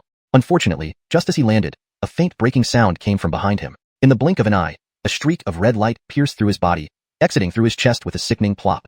Clang! The red light hit the ground, revealing a triangular red dart glowing faintly. The Vance staggered, his face pale and flushed as he spat out a mouthful of blood. The injuries he had barely suppressed began to worsen. He slumped against a large tree, the jade rui shrinking and falling into his palm. Facing the 2 men approaching from above, he had no strength left to resist and could only manage a bitter smile. After nearly 2 centuries of cultivation, he had remained trapped at the late-stage Foundation establishment realm. He had hoped to find spirit medicines for advancing to the core formation stage in the Dolores Cave estate, but never imagined dying here today. The 2 pursuers wore mocking expressions. They had met the Vance around 20 days ago. After defeating a second-rank beast, while still weak from exhaustion, the Vance had suddenly appeared, stripping away all the spirit herbs guarded by the beast. Unable to tolerate this, they gave chase, though even together they couldn't stop him initially. However, the man in the yellow robe possessed a secret technique that allowed him to track cultivator auras, so they followed the Vance secretly. Today, the Vance had fought multiple fierce beasts, providing them with the perfect opportunity to ambush him. Despite his profound cultivation, the Vance was overwhelmed by the combined assault of the 2 cultivators and the beasts, escaping swiftly using the jade rui. Kiefer, they had caught up. Old fool, where do you think you're running? The Yuri and the handsome youth landed a dozen yards away from the Vance, whose breathing was now labored and uneven, clearly on the brink of death. Despite this, they remained cautious and didn't approach immediately. Chapter 208. Final Entrustment. The 2 men exchanged glances, then each raised a hand. A yellow flying sword and a greenish jade dagger instantly transformed into streaks of light, hurtling straight toward the Vance in the green robe. At that moment, the jade rui in the Vance's hand suddenly emitted a bluish-green light and flew up. Bang bang! The bluish-green light flickered several times, actually forcing the two magical artifacts back. Seeing this, the two men's eyes gleamed with greed. They exclaimed in surprise. What treasures! It can even protect its master automatically. Even so, without the support of your spiritual energy, how many more times can you protect yourself? Just as they were about to strike again, they suddenly sensed an astonishing wave of scorching heat coming from behind them, accompanied by a heart-stopping sense of impending doom.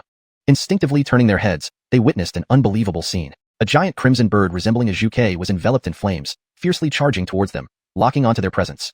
The might of the crimson bird rivaled that of a late Foundation establishment cultivator. With a slight opening of its mouth, boom! A dazzling red beam shot out. The two men almost simultaneously summoned defensive artifacts, a white jade bowl and a purple sphere glowing with spiritual light, wavering as they flew out. But the hastily summoned artifacts didn't have time to fully unleash their power. The red beam abruptly accelerated, striking the Yuri at lightning speed. In an instant, he was engulfed in raging flames. A blood-curdling scream rang out, the crimson light intensified, and he immediately turned to ashes. However, the Axel managed to block the attack with the rapidly activated purple sphere. He looked around but found no trace of the attacker. His eyes flickered. With a sweep of his sleeve, he mounted a disc-shaped artifact and soared into the sky, instantly becoming a streak of white light that vanished into the horizon. At this point, a figure in a white robe slowly emerged from the dense forest. It was Xiuxian, who had been lying in ambush. His expression remained calm as he gazed at the fleeing cultivator without chasing after him.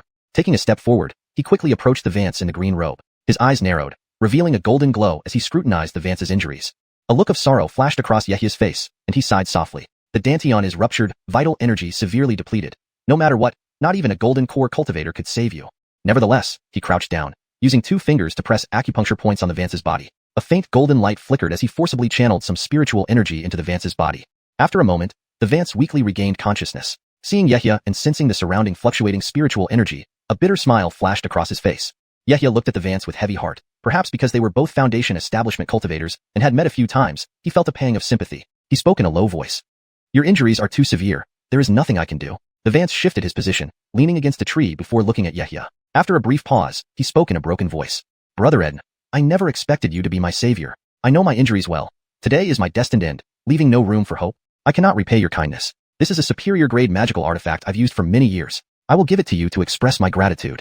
As he said this, he tapped the jade ruby forcefully, releasing a surge of divine consciousness. Instantly, the jade ruby emitted a bluish-green light, and with a bang, it seemed to break some seal. At the same time, the Vance let out a muffled groan, spitting out another mouthful of blood. Wiping it away, he gently tossed the jade ruby to Xiuxian. The jade ruby floated in front of Xiuxian, radiating waves of bluish-green light. Xiuxian saw this and was taken aback. The Vance had actively erased the divine consciousness imprint on the jade ruby, risking damage to his own essence spirit to remove it thoroughly. Reaching out, he took the jade ruby. Upon touching it, he felt its warmth and sensed the obvious spiritual vitality within. This item was likely just as valuable as the crimson flame fan in his possession, if not more so, given that it was a rare defensive artifact. Brother, there's no need to. The Vance's eyes held an inexplicable look as he sighed. No harm done. I understand my condition well. My injuries are beyond saving. Actually, I have one last request and hope Brother Eden can grant it. Even as he continued coughing up blood, he persevered, speaking rapidly. If Brother Eden agrees, everything in my storage bag can be yours, and I will endure further essence spirit damage to remove all imprints left on my belongings. Xiuxian's expression turned grave. This request must be very important for the Vance to be willing to pay such a steep price. Erasing the divine consciousness imprint would inflict severe damage on the essence spirit. However, this arrangement offered Xiuxian a significant benefit. He could easily inherit all the Vance's magical artifacts without much loss of power. Considering the Vance was a Foundation establishment cultivator with nearly 2 centuries of practice, this transaction was quite advantageous. Pausing to consider, he bowed respectfully and replied solemnly. Please speak, I agree. Elder knows you are from Ediang sect, and from previous interactions, you seem to be trustworthy and have good relationships within the sect. Xiuxian asked. In trust? I am already over 180 years old, with only a daughter who passed away unexpectedly a decade ago, leaving me with a grandson who has poor spiritual roots and no other support. In this Dolores cave, I sought resources to advance to the golden core stage, also hoping to leave more cultivation resources for him. Now, unable to return, I can only entrust my grandson to you. All items in this storage bag belong to you, including my insights on cultivation techniques and my experiences with alchemy, formation arrays, and other skills over the past 100 years. Xiuxian's eyebrows furrowed. As the Vance spoke, he realized the Vance's intention and asked, Do you wish me to protect your only surviving kin? Do you wish me to protect your only surviving kin? Indeed. I want him to join Ediang sect as your disciple. I've prepared all necessary resources for him to reach the 9th stage of chi refinement. I hope you can provide guidance in his cultivation and help him acquire a Foundation establishment pill once he reaches the 9th stage. Beyond that, I have no other requests. Chapter 209. Gray Animal Skin. Upon hearing this, Xiuxian fell silent for a moment. Considering the conditions offered by the other party, a promise to protect a chi practitioner and an offer of a Foundation establishment pill in the future, he found them not too high. After some thought, he nodded in agreement. Very well, I can agree to your terms. I will take in your only descendant as my disciple. However, where is he located in the outside world? How will I be able to take him away when the time comes? Upon hearing Yehya's nod, the old man in the blue robe finally showed a hint of joy on his face. He then took out a jade slip from his storage bag and handed it over to Yehya after emitting a green light. Herein lies all the information about my Bernie and some words I've left for him. When the time comes, you can give this jade slip to him. He'll know what to do. Yehya received the jade slip and skimmed through it. There was a unique spiritual mark imprinted upon it, along with earnest instructions and many caring remarks. For some reason, seeing this made him think of something else, his master who had once arranged everything for him. Taking a deep breath, he agreed again. All right, I promise you, I won't let you down. Hearing Yehya's resolute response, the old man in the blue robe smiled in return and did not say much more. He sat up straight, performing some seals with his hands and tapping vigorously at various vital points on his body to unleash his final potential. Then he took out a few treasures from his storage bag and started removing the divine imprints left on them one by one. Forcing himself to stay upright while completing these actions, he handed over the storage bag to Yehya. Then he drew in a deep breath, sitting cross-legged, and swept his hand, igniting a bright red flame around his body. At the same time, he began muttering strange incantations, speaking earnestly to Yehya for the last time. Friend Eden, the path of immortality is full of hardships. Being able to pass away peacefully today is already the best outcome. If fate permits, let us meet again in the next life as I enter the cycle of rebirth now. In the blink of an eye, a verdant light began to emanate from him. As his flesh and soul burned, this green light gradually transformed into a mysterious, 9-layered green wheel of light, which kept rotating, radiating intensely dazzling brilliance. The old man in the blue robe was completely enveloped by the flames, turning red-hot within moments. With a slight shudder, his corporeal body turned to ash, all his spiritual power being infused into his soul. The soul thus became a thread of green light that drilled itself into the green wheel of light. Watching this scene before him, Yehya could not help but narrow his eyes seriously. It was true that legends of reincarnation and soul transcendence existed within the realm of cultivation, with some techniques said to preserve the innate spiritual root passed down. However, none of this was ever truly confirmed by cultivators. To inject all the remaining spiritual power into the soul right before death and perform such a soul transcendence technique, one couldn't tell if it was worth it or not. The pain of willingly extinguishing one's own soul was unimaginable. With a flash of light, there was a loud boom, and the wheel exploded directly. Silence descended upon the vicinity instantly, save for countless floating green dots scattered by the wind, looking remarkably beautiful. As he watched the green dots merge with heaven and earth, Yehya remained silent for a long time, a flicker of melancholy passing through his eyes. A foundation establishment cultivator with nearly 200 years of practice was gone just like that. After almost 200 years of cultivation, nothing remained in the end. Holding the storage bag in his hand, Yehya felt a sudden weightiness. However, as soon as he probed into its contents with his mind, he was immediately filled with immense joy. There were 6,000-year-old spirit herbs inside the storage bag, their light shining brightly, and hundreds of spirit herbs ranging in age by the hundreds, likely numbering in the hundreds as well. Various spirit objects and jade slips sparkled magnificently in different colors, drawing attention, including the jade box he had seen in the 9th floor of the spirit maze hall.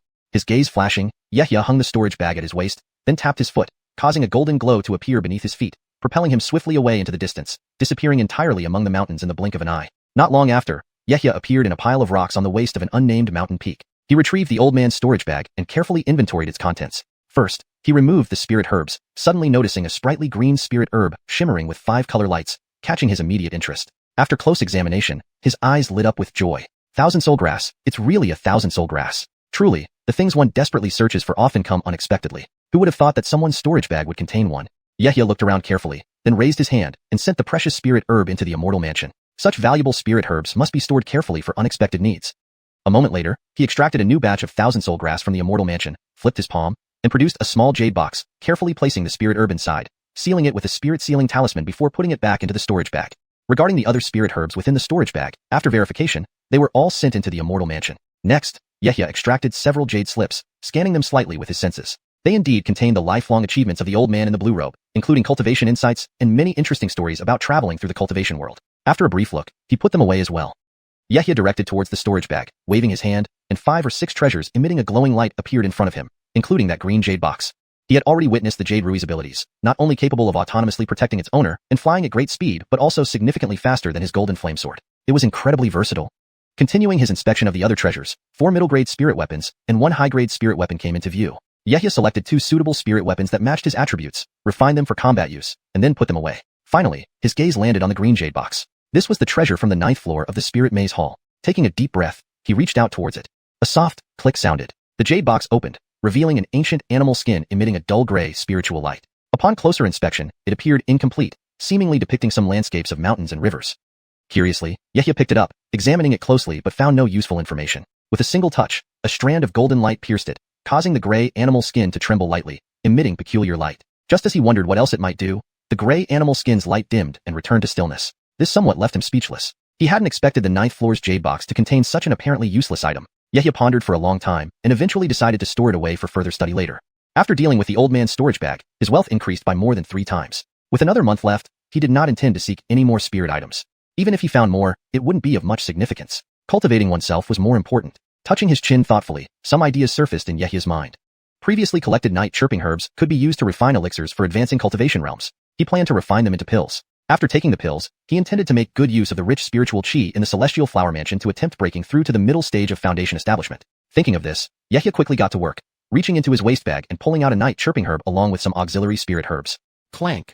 A blue glowing alchemy cauldron flew out, landing directly on the ground. Note: this translation has been adjusted for smoother English readability and consistency while keeping the original style and structure intact. Chapter 210. Instant Kill. Time flew swiftly, and in the blink of an eye, a month had passed. On a nameless, desolate mountain, among the boulders on the hillside, Yehia sat cross-legged with his eyes closed, solidifying his newly advanced cultivation realm. He was now genuinely at the 4th layer of foundation establishment, having entered the intermediate stage. This breakthrough within such a short time was thanks to the spirit harmony pill he had refined using night chime grass.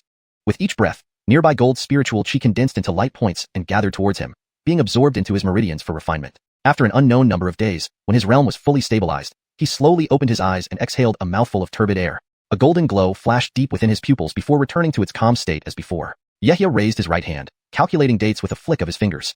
His lips moved slightly as he murmured, "It's about time I leave this place." Without standing up immediately, he took out several spirit artifacts, infused them with spiritual energy, and spent some time refining them all before rising to his feet. Looking around, he abruptly flicked his sleeve, sending out a golden mist that landed on the rock pile. Instantly, ripples of spiritual energy spread across the surrounding large rocks. Following a series of swift sounds, the small green array flags flashed and were quickly stowed away into his storage bag. Reaching toward his waist, he summoned a green light that instantly transformed into a jade ruyi about half a zhang in size.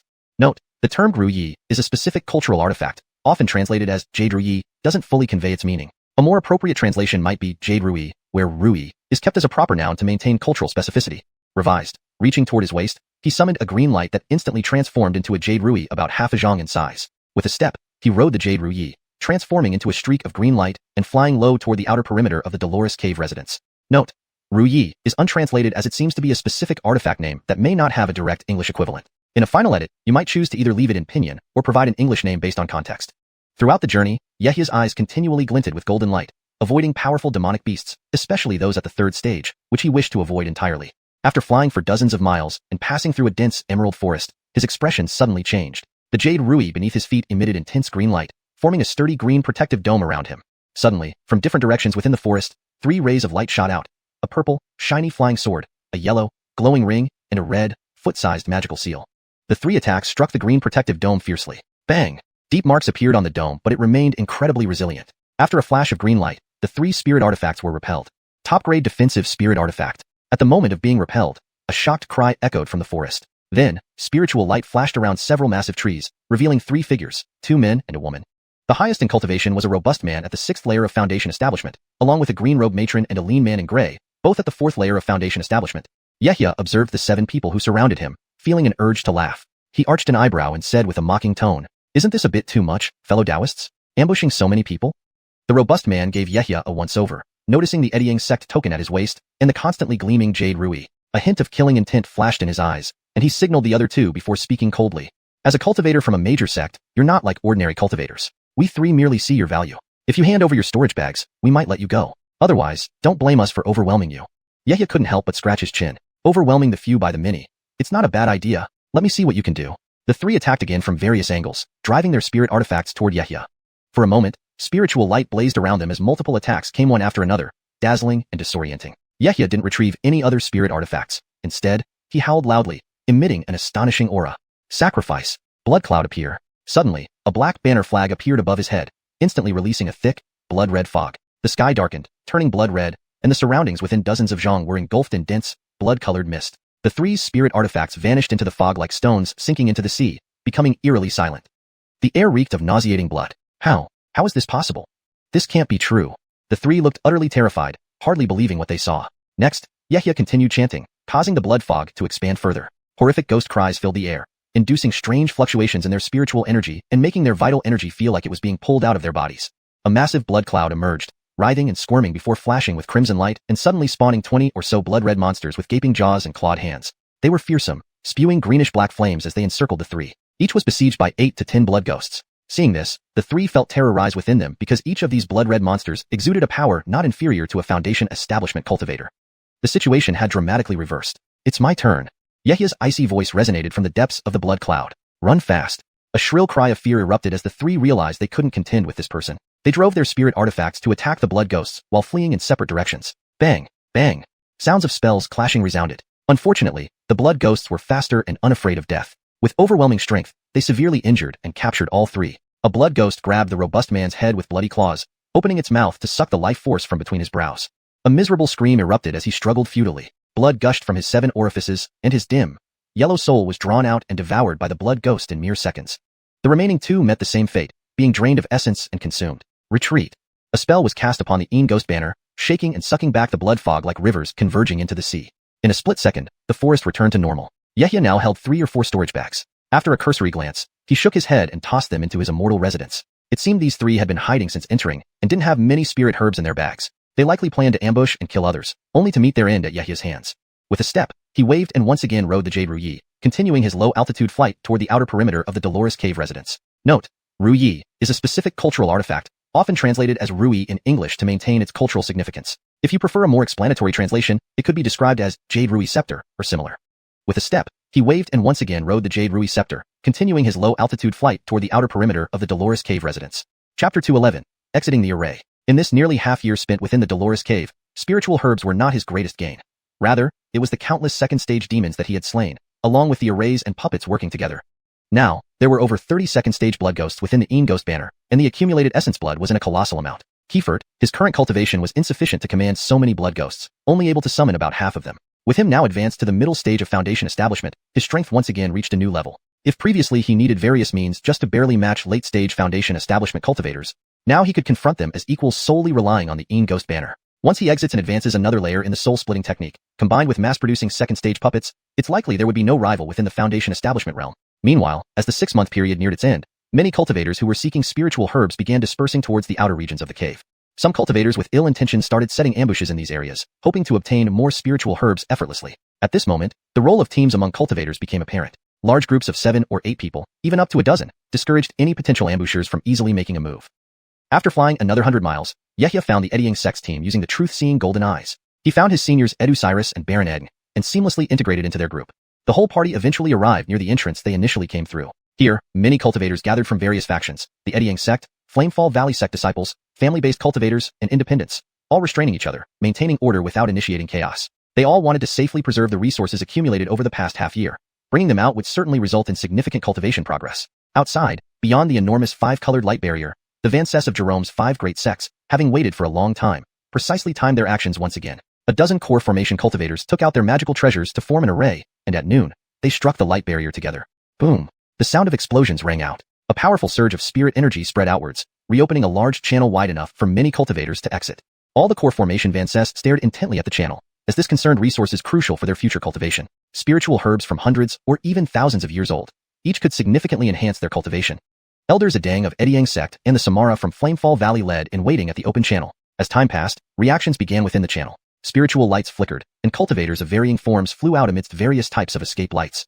Eddyang sect teams, Flamefall Valley teams, independent and family-based cultivators spontaneously forming multiple teams all emerged one after another. Whoosh whoosh whoosh. The spiritual lights continuously flashed for about half an hour, figures appearing on the empty space before the light barrier.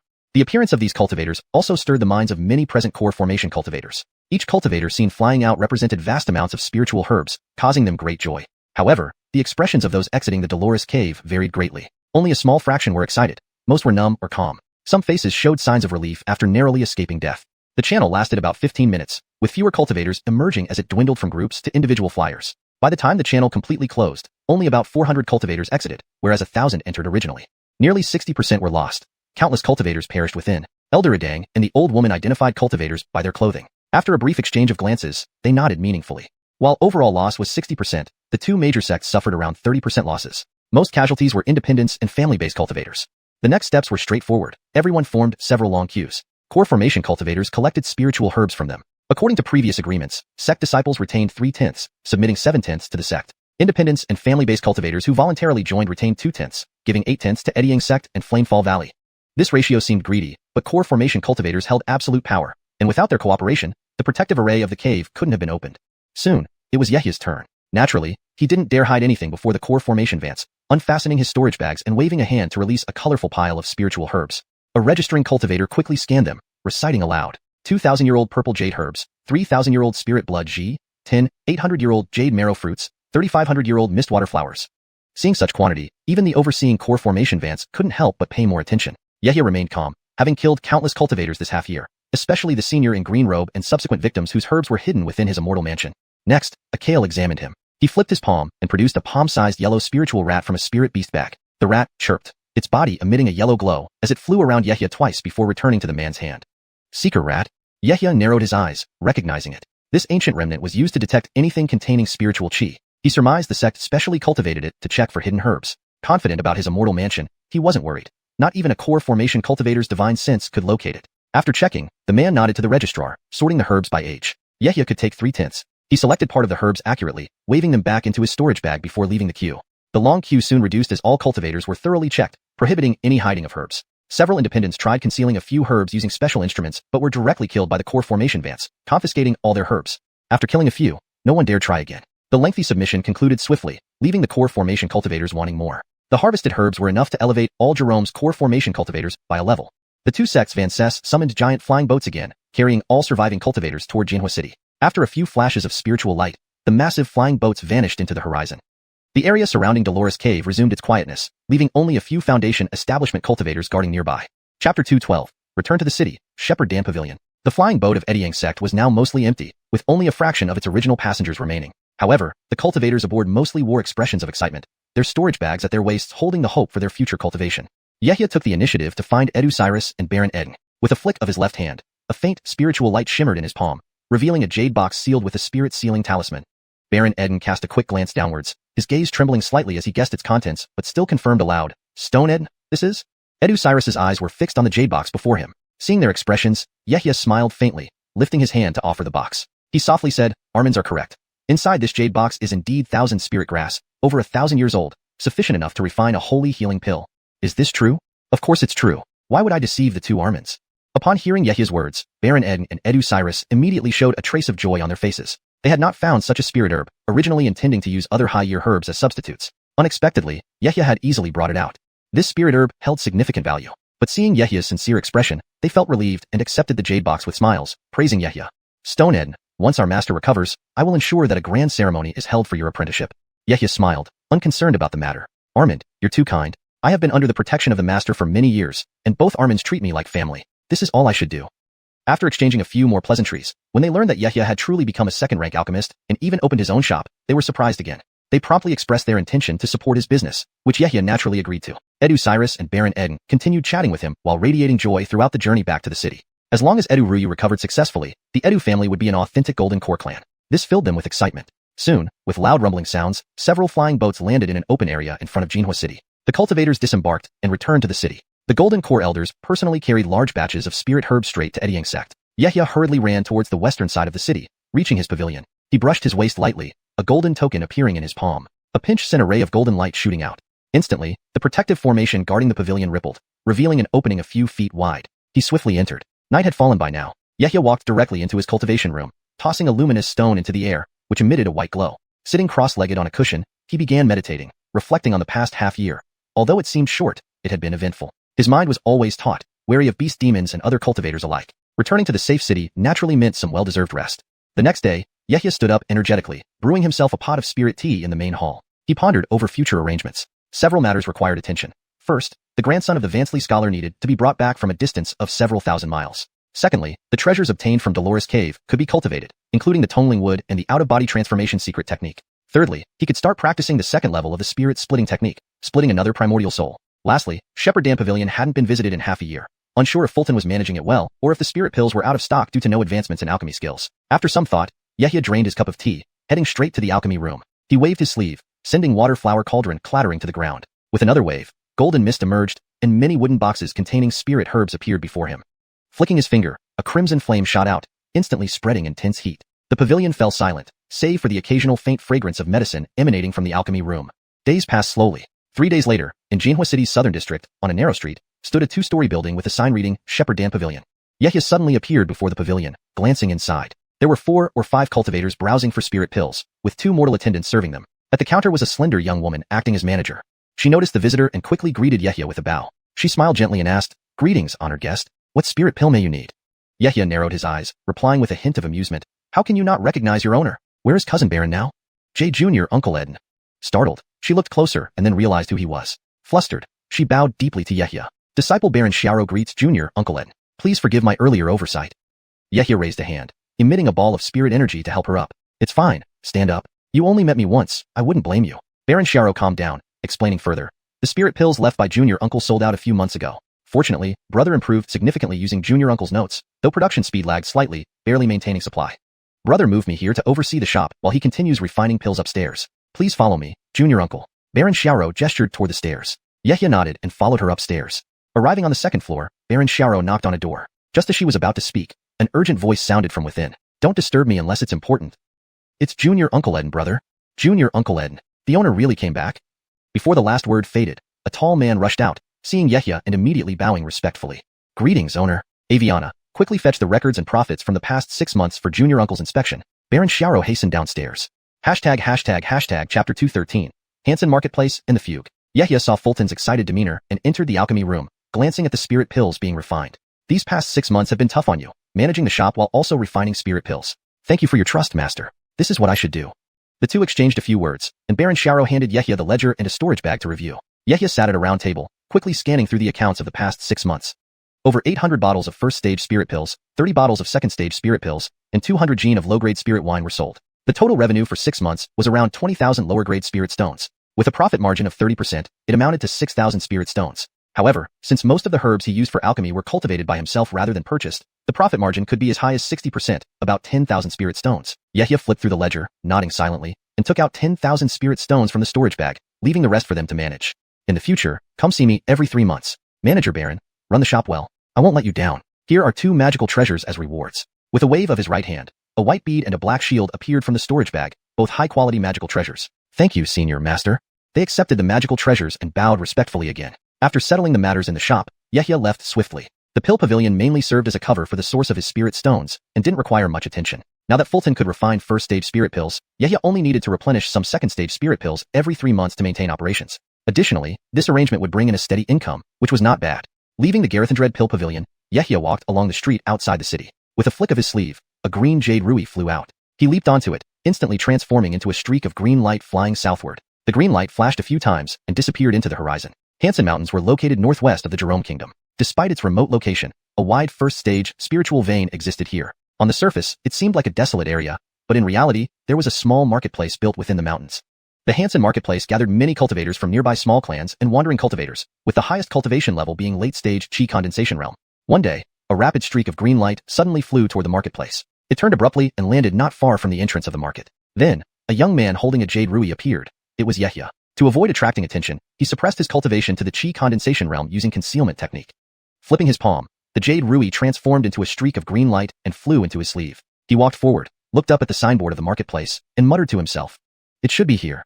The blue-robed Vance was once a wandering cultivator who prepared to risk his life entering the Dolores Cave. To protect his grandson, he specifically placed him in this remote marketplace. Cultivators here generally had lower cultivation levels, making it more suitable for those at the Qi condensation realm to live. Yehia stepped into the marketplace. Although it was far from the border where the 5 sects clashed, it still suffered some repercussions. There were very few cultivators in the market, and he only encountered a few on the road. Following the directions given in the jade slip, left by the blue-robed Vance, Yehia stopped at a forked path. He raised his head and saw an old, 2-story inn to his right, with a signboard that read, "Welcome in." Yehia directly entered the inn, where there was no business. An Vancely man dressed in gray greeted him, arching his hands politely. "Customer arrives. Our humble shop is honored. How many days will you stay? Old me can arrange your room." Yehia squinted his eyes, and in an instant, his divine sense swept through the entire inn but found no trace of the person he expected to see. Furrowing his brows, he took out 3 lower-grade spirit stones from his waist and placed them on the counter. "Manager, I want to inquire about someone." The old man took the spirit stones and asked with a smile, "May I ask? I will tell you everything I know." Yehia pointed and said sternly, "Where did the cultivator staying in the first room on the left side of the second floor go?" Upon hearing this, the old man looked up, recalling something and asked in surprise, "The first room on the second floor, him? I wonder what relationship you have with him. I was entrusted by someone to find him. I suggest you leave, lest you get into trouble." "Why?" Yehia's face showed confusion. Then he took out a shining mid-grade spirit stone and offered it to the old man. The old man didn't accept the stone, instead returning it and explaining with a sigh, There used to be an old man and a young boy living in that room on the second floor. The old man left 6 months ago, leaving only an 11 or 12-year-old boy. Last month, he came back beaten and bruised, clearly injured. Recently, several cultivators from the Shepherd family blocked him and took him away. Now, he might be in grave danger. The Shepherd family is the ruler of this Hansen marketplace. They have 3 late-stage chi condensation cultivators. Nobody dares to provoke them easily. It seems the boy offended the Shepherd family and might already be... What? Yehya's expression changed dramatically. Although he didn't make any promises when he agreed to help the blue-robed Vance, cultivators must beware of the unseen cause and effect. If he failed to fulfill his promise, it could leave potential hidden dangers. Thinking this, his eyes grew cold as he stared at the manager. Are you sure the Shepherd family personally took the boy away? The old man trembled, feeling a powerful spiritual pressure enveloping him. Shivering, he replied, Ancestor, please spare me. I am certain. Other cultivators wouldn't dare act openly in this marketplace. It was the Shepherd family's cultivators who took him. Yehya's tone grew colder. Where is the Shepherd family located? The old man quickly answered. On the southern side of the marketplace, there are Shepherd family cultivators guarding. Their clan territory is 200 miles west of the marketplace. As soon as he finished speaking, Yehya's figure transformed into a golden streak and vanished inside the inn. The old man wiped the cold sweat off his face and muttered. At least Foundation establishment stage. This time, the Shepherd family hit an iron board. Leaving the inn, Yehya no longer concealed his strength. He stomped his foot, transforming into a golden streak of light, flying towards the south side of the marketplace. Cultivators on the street, seeing a cultivator breaking the rules by flying low in the marketplace, immediately sensed a profound cultivation level, causing immediate chaos. Chapter 2:14, Arrival. On the west side of Hansen Market, in front of a temple adorned with earth element spells, 2 young cultivators at the initial breath condensation stage stood guard straight as arrows, pride evident on their faces. Passers-by near the stone temple hurried by, not daring to linger. The Shepherd family was an influential presence within Hansen Market, the only cultivation family within hundreds of miles. With Jerome State's cultivation world embroiled in conflict across various sect borders, countless cultivators had been drawn into the fray. However, this area, being close to Eddying sect, remained unaffected and notably peaceful. Suddenly, a streak of golden light appeared above the entire stone temple, immediately drawing all nearby cultivators' attention. Yehya's eyes swept over the scene, his golden pupils glowing, allowing him to perceive everything inside the stone temple. With a single step, he descended and stood before the temple, hands behind his back, face stern. Lifting his head and narrowing his eyes, a sudden surge of golden light enveloped him as the aura of a Foundation establishment cultivator radiated from his body. The 2 Shepherd family youths responsible for guarding the gate hadn't even had time to speak when they felt an overwhelming spiritual pressure, almost causing them to collapse. Inside the stone temple, several meditating cultivators were startled by this energy, quickly walking out with alarmed expressions. Within moments, the temple doors opened, and 3 figures rushed out, fearing that the senior outside might wait longer. The Kale leading them had reached the 9th layer of breath condensation. Upon seeing Yehya, a stranger but clearly at the Foundation establishment stage, he bowed deeply without hesitation, respectfully saying, I am Shepherd Hamzashuang. Greetings, senior. I wonder what brings you here. Our Shepherd family will do our utmost to assist. Have you seen this person? Yehya slowly raised his right hand, and a streak of golden light emerged, swiftly morphing into the image of a handsome youth. Shepherd Hamzashuang looked closely, shook his head, and replied, bowing again, Senior, I have never seen this person. Yehya's gaze flickered across the 3 faces, noticing something peculiar. His right hand moved swiftly, and a golden glow appeared in his palm. No. A frightened cry rang out as a pale-skinned youth standing beside Shepherd Hamzashuang was yanked out by a forceful pull. Guillermo. Shepherd Hamzashuang shouted in shock, then turned to Yehya, bowing deeply as he said, Senior, we are under Eddying sect. Even if we aren't as powerful, we are not ones to be bullied. Yehya glanced down, then looked coldly at Shepherd Hamzashuang. He patted his waist, withdrawing a golden token and softly said, Bully you? If Yehya wanted to, I could slaughter all of you right now. How dare you lay a hand on my disciple? It seems you're tired of living. What? Lay a hand on Senior's disciple? Seeing Eddying sect's gold token, all present cultivators trembled. This place rarely saw Foundation establishment cultivators. Now a Foundation establishment official from Eddying sect was here. Panic ensued as everyone wondered who dared provoke such a powerful figure. The pale-skinned youth lay limp on the ground, panic-stricken, cold sweat pouring down his forehead, too afraid to meet Yehya's gaze. Clearly, he had something to hide. Shepherd Hamzashuang's expression grew serious upon seeing his 3rd brother's state. Fully aware of the gravity of the situation, he narrowed his eyes, paused, then asked lowly, Guillermo, what happened? Speak up. The youth hesitated, looking at Shepherd Hamzashuang with conflicting emotions, clearly unwilling to speak. Without further ado, Yehya snapped a finger, and a blade of golden light shot out. Ah! A gush of blood spurted as a foot-long cut opened on the youth's thigh, causing a scream that echoed around the stone temple. Bystanders scattered in fear, while those oppressed by the Shepherd family felt secretly relieved. Finally, someone was dealing justice. In 3 breaths, if you don't tell me where my disciple is, all present Shepherd family cultivators will die. Everyone gasped. Shepherd Hamzashuang anxiously glanced around, turning to another Raphael. Yisrael, speak. What happened?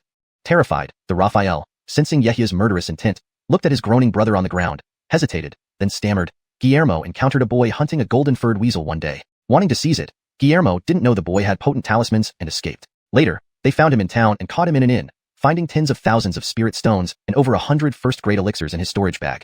But he never mentioned being a eddying sect disciple. We truly didn't know. Yehya's expression darkened. His right hand moved, and a golden sword appeared, radiating a chilling aura.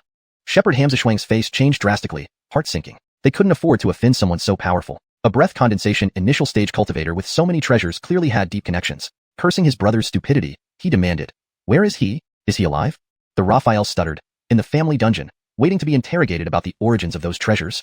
Yehya laughed bitterly, mocking, "Truly impressive display of your shepherd family's power."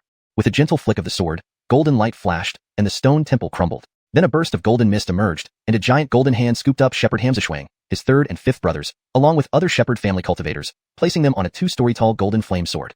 Whoosh! Instantly transforming into a streak of golden light, they sped toward the shepherd family compound 100 miles away. ####Chapter 215, Ed Qingyuan. In less than the time it takes to brew a cup of tea, Yehya unmasked his aura and led them to a location in the Hansen mountain range, a towering emerald peak several dozen zhang high. At its base lived countless commoners of the shepherd family, while several blue stone temples stood halfway up the mountain, housing the cultivators of the shepherd family. Thud! Shepherd Hamzashuang and the others were brutally thrown in front of the temple. All the shepherd family cultivators were roused by the oppressive aura. About a dozen of them emerged, all of whom appeared to be at the chi condensation stage. Seeing this scene, they wore expressions of disbelief. A brocade-robed Vance at the peak of the chi condensation realm saw Yehya, and his eyes narrowed. He then bowed deeply before asking, "Shepherd Wanian, current patriarch of the shepherd family, pays respects to the honored senior. I wonder where we have offended you? Please enlighten us." Yehya ignored him and cast a cold glance towards Shepherd Hamzashuang. Shepherd Hamzashuang scrambled to his feet, crawling over to the Vance and whispering a few words. Upon hearing, the Vance's expression changed drastically, cursing under his breath. He quickly ordered someone to fetch the imprisoned youth. Soon, a young man covered in blood was half carried forward. His shoulders bore clear marks from torture devices, his breathing shallow, eyes closed as he mumbled faintly, "Grandfather, save me." Yehya's heart clenched at the sight, followed by a cold laugh. With a wave of his sleeve, a dozen green flags shot out from his sleeves. To treat a 12-year-old child so cruelly is utterly despicable. Whoosh! Green light spread, forming a massive green barrier covering everyone present. A hazy mist enveloped the area, hiding everything from outsiders and blocking any sounds or disturbances. The shepherd family members were shocked but, seeing Yehya take no further action, exchanged confused glances, unsure what to do next. Even the brocade-robed Vance's attempt to send a message through a talisman was intercepted by the array formation. "This incident is our fault. We humbly beg for your forgiveness and offer all our spiritual items as reparation." They hurriedly took out storage bags and placed them on trays, ready to return them to Yehya as an apology. The shepherd family members all knelt on the ground, begging Yehya to accept their apologies. However, Yehya paid them no heed. He sent a beam of spiritual light, causing the youth's body to float gently into his arms. With shining eyes, Yehya inspected him before taking out a crimson spirit pill from his storage bag and fed it to him. Placing his right index finger on various points on the youth's body, gentle spiritual energy flowed into his meridians, aiding the absorption of the pill's effects. After a short while, the youth regained consciousness. Seeing the unfamiliar Yehya and the kneeling shepherd family cultivators around him, feeling the spiritual energy coursing through his veins, he quickly understood what had happened. Rising to his feet, he respectfully bowed to Yehya. "Junior Ed Qingyuan thanks the senior for saving my life. Was it grandfather who asked you to come?" Looking at Ed Qingyuan, Yehya was reminded of his own helpless days long ago. Slowly, he began speaking, hoping Ed Qingyuan would accept this reality. "Keaton Daoyu has passed away and been reborn. I promised him in his lifetime to take you as my disciple. From now on, you will follow me on the path of cultivation." "My grandfather has already passed away." Disciple Ed Qingyuan greets master. Hearing this, sadness flashed in his eyes, followed by a hint of tears. After mumbling these words, he quickly regained composure and knelt down, performing the 3 kneelings and 9 kowtows. "Good disciple, from now on, you are my Yehya's disciple." Yehya raised his hand. A ray of green light lifted Ed Qingyuan to his feet. Then, turning his head, he looked at the shepherd family cultivators with Ed Qingyuan. Ed Qingyuan, still reeling from his torment, glared hatefully at those before him, especially the one who captured him. Together, Shepherd Hamzashuang, the brocade-robed Vance, and the other shepherd family cultivators spoke in unison, kneeling before Ed Qingyuan. "Senior, we are willing to bow to Taoist Ed Qingyuan and apologize. We hope Taoist Ed can forgive us." Yehya glanced at their faces, shaking his head lightly. He knew their true thoughts. They didn't realize their mistake. They feared the consequences. "It's too late." Yehya waved his hand, and the golden flame sword shot out as a golden streak, piercing through the crowd with a cry of agony. A flash of gold, and one of the shepherd family cultivators was dead, despite drawing defensive artifacts which proved useless against the sword. Blood splattered across the ground. Seeing his descendants fall one by one, the brocade-robed Vance stood up, angrily shouting at Yehya. "Senior, even if my shepherd family has sinned, this does not warrant the extermination of the entire clan. As a core member of eddying sect, how can you act like this?" Yehya shook his head slightly, sneering. "I don't find you innocent. Failure in educating children deserves death. Permitting violence deserves death. Your nephew could only have done this relying on the power of the shepherd family. Hence, the root must be eradicated. Remember, disciple, this is the first rule of cultivating in the immortal world. Eliminate the root, leaving no trace of trouble." The Vance tried to defend with a gleaming silver flying sword, but it shattered instantly under the golden flame sword's touch, followed by his own swift death. just as the golden sword was about to pierce another, third brother. Master, hold on. Ed Xiuxian suddenly shouted, stopping Yehia. Yehia paused, looking down at him, waiting for his next words. Ed Xiuxian gritted his teeth. Master, allow me to kill this one personally. Very well. Yehia agreed. He clapped his hands, sending a beam of golden light onto the shepherd family cultivator, rendering him immobile. Ed Xiuxian rushed forward, picking up a broken sword and venting his rage and pain on the cultivator. Blood soaked his clothes, gradually dissipating the hatred in his heart. When the shepherd family cultivator lay lifeless and mutilated, Ed Xiuxian snapped back to reality, returning to Yehia's side. Yehia waved his sleeve, sending out the Een Ghost banner. A flash of black light transformed into a large vortex, absorbing all the blood and souls of the shepherd family cultivators, feeding the blood ghosts. Moments later, a fierce fire erupted on the mountainside, burning everything related to the shepherd family to ashes. A stream of green light rose into the sky as Yehia and Ed Xiuxian rode the Jade Rui toward Jinhua City, vanishing into the horizon. Chapter 216. The second level of soul-splitting technique. Before long, Yehia returned to the city of Jinhua with Ed Xiuxian. He allowed him a few days of rest until his body had almost fully recovered before summoning him again. This day, inside the hall of the pavilion, Yehia rushed back from outside, sitting by the round table, looking at the slender figure of Ed Xiuxian before him. His youthful innocence hadn't completely disappeared, but he had clearly changed significantly after experiencing these events. Just like himself once was. He gazed for a moment and then lightly brushed the table. Instantly, a golden token appeared. On one side was the distinctive symbol of the Enyang sect, a rising sun. On the other side were the three small characters, Ed Xiuxian. After you acknowledge this sect token with your blood, you will officially become an outer disciple of the Enyang sect. Manny entrusted you to me, and since we have carried out the ritual of apprenticeship, I will not neglect you. Come forward, so that I may examine your spiritual roots. Ed Xiuxian obediently stepped forward, dripping a drop of blood onto the token before hanging it around his waist. Yehia lifted his right hand, pinched his wrist with 2 fingers, and infused it with a trace of golden spirit energy which flowed through the meridians into the dantian. After a short while, this spiritual energy circulated back. Looking at Ed Xiuxian, evaluating him, Yehia softly spoke. Quite decent, a combination of metal, wood, and water spiritual roots. Produce your cultivation manual so that I may review it. Keepers. Ed Xiuxian's eyes flickered as he tapped his waist. A blue glow flashed in his palm, producing a delicate jade slip about 3 inches high, handing it over to Yehia. Yehia inspected it. It contained a cultivation method named, with Spirit Water Wave Decree, capable of cultivating up to the Golden Core stage, no less potent than the Golden Gareth Sun Decree he practiced himself. Moreover, it detailed numerous problems encountered during cultivation along with insightful thoughts. It could be said that he didn't even need to guide Ed Xiuxian, as simply following the insights within would ensure a smooth progress. Yehia silently nodded, but continued. Manny has indeed meticulously arranged everything for you, but it's best if you first comprehend these cultivation insights yourself. Also, although Manny cultivated up to the late foundation establishment stage, these insights might not all be entirely correct. You can refer to them, but don't blindly follow them. Ed Xiuxian, understanding to some extent, nodded respectfully. Disciple understands. Thank you, master. You shall stay here in the pavilion to cultivate for now. I've provided several bottles of spirit pills for you to take. Once you are fully recovered, I will arrange for you to train on Jinxiao Mountain, where I reside in the Enyang sect. Yehia took out some pill bottles and handed them over to Ed Xiuxian. Being only at the initial chi condensation stage, Yehia couldn't provide much guidance beyond this. Plus, his maternal grandfather had already made ample arrangements. What Yehia could do was limited. All he needed to provide was a secure environment for cultivation and protection. Waving his hand lightly, he said gently, "Go ahead." Ed Xiuxian accepted the spirit pills, bowed deeply and turned away, walking directly back to his room. Having handled the current matter, Yehia also returned to his cultivation room. Sitting cross-legged on a cushion, he closed his eyes, allowing his consciousness to sink into the immortal mansion.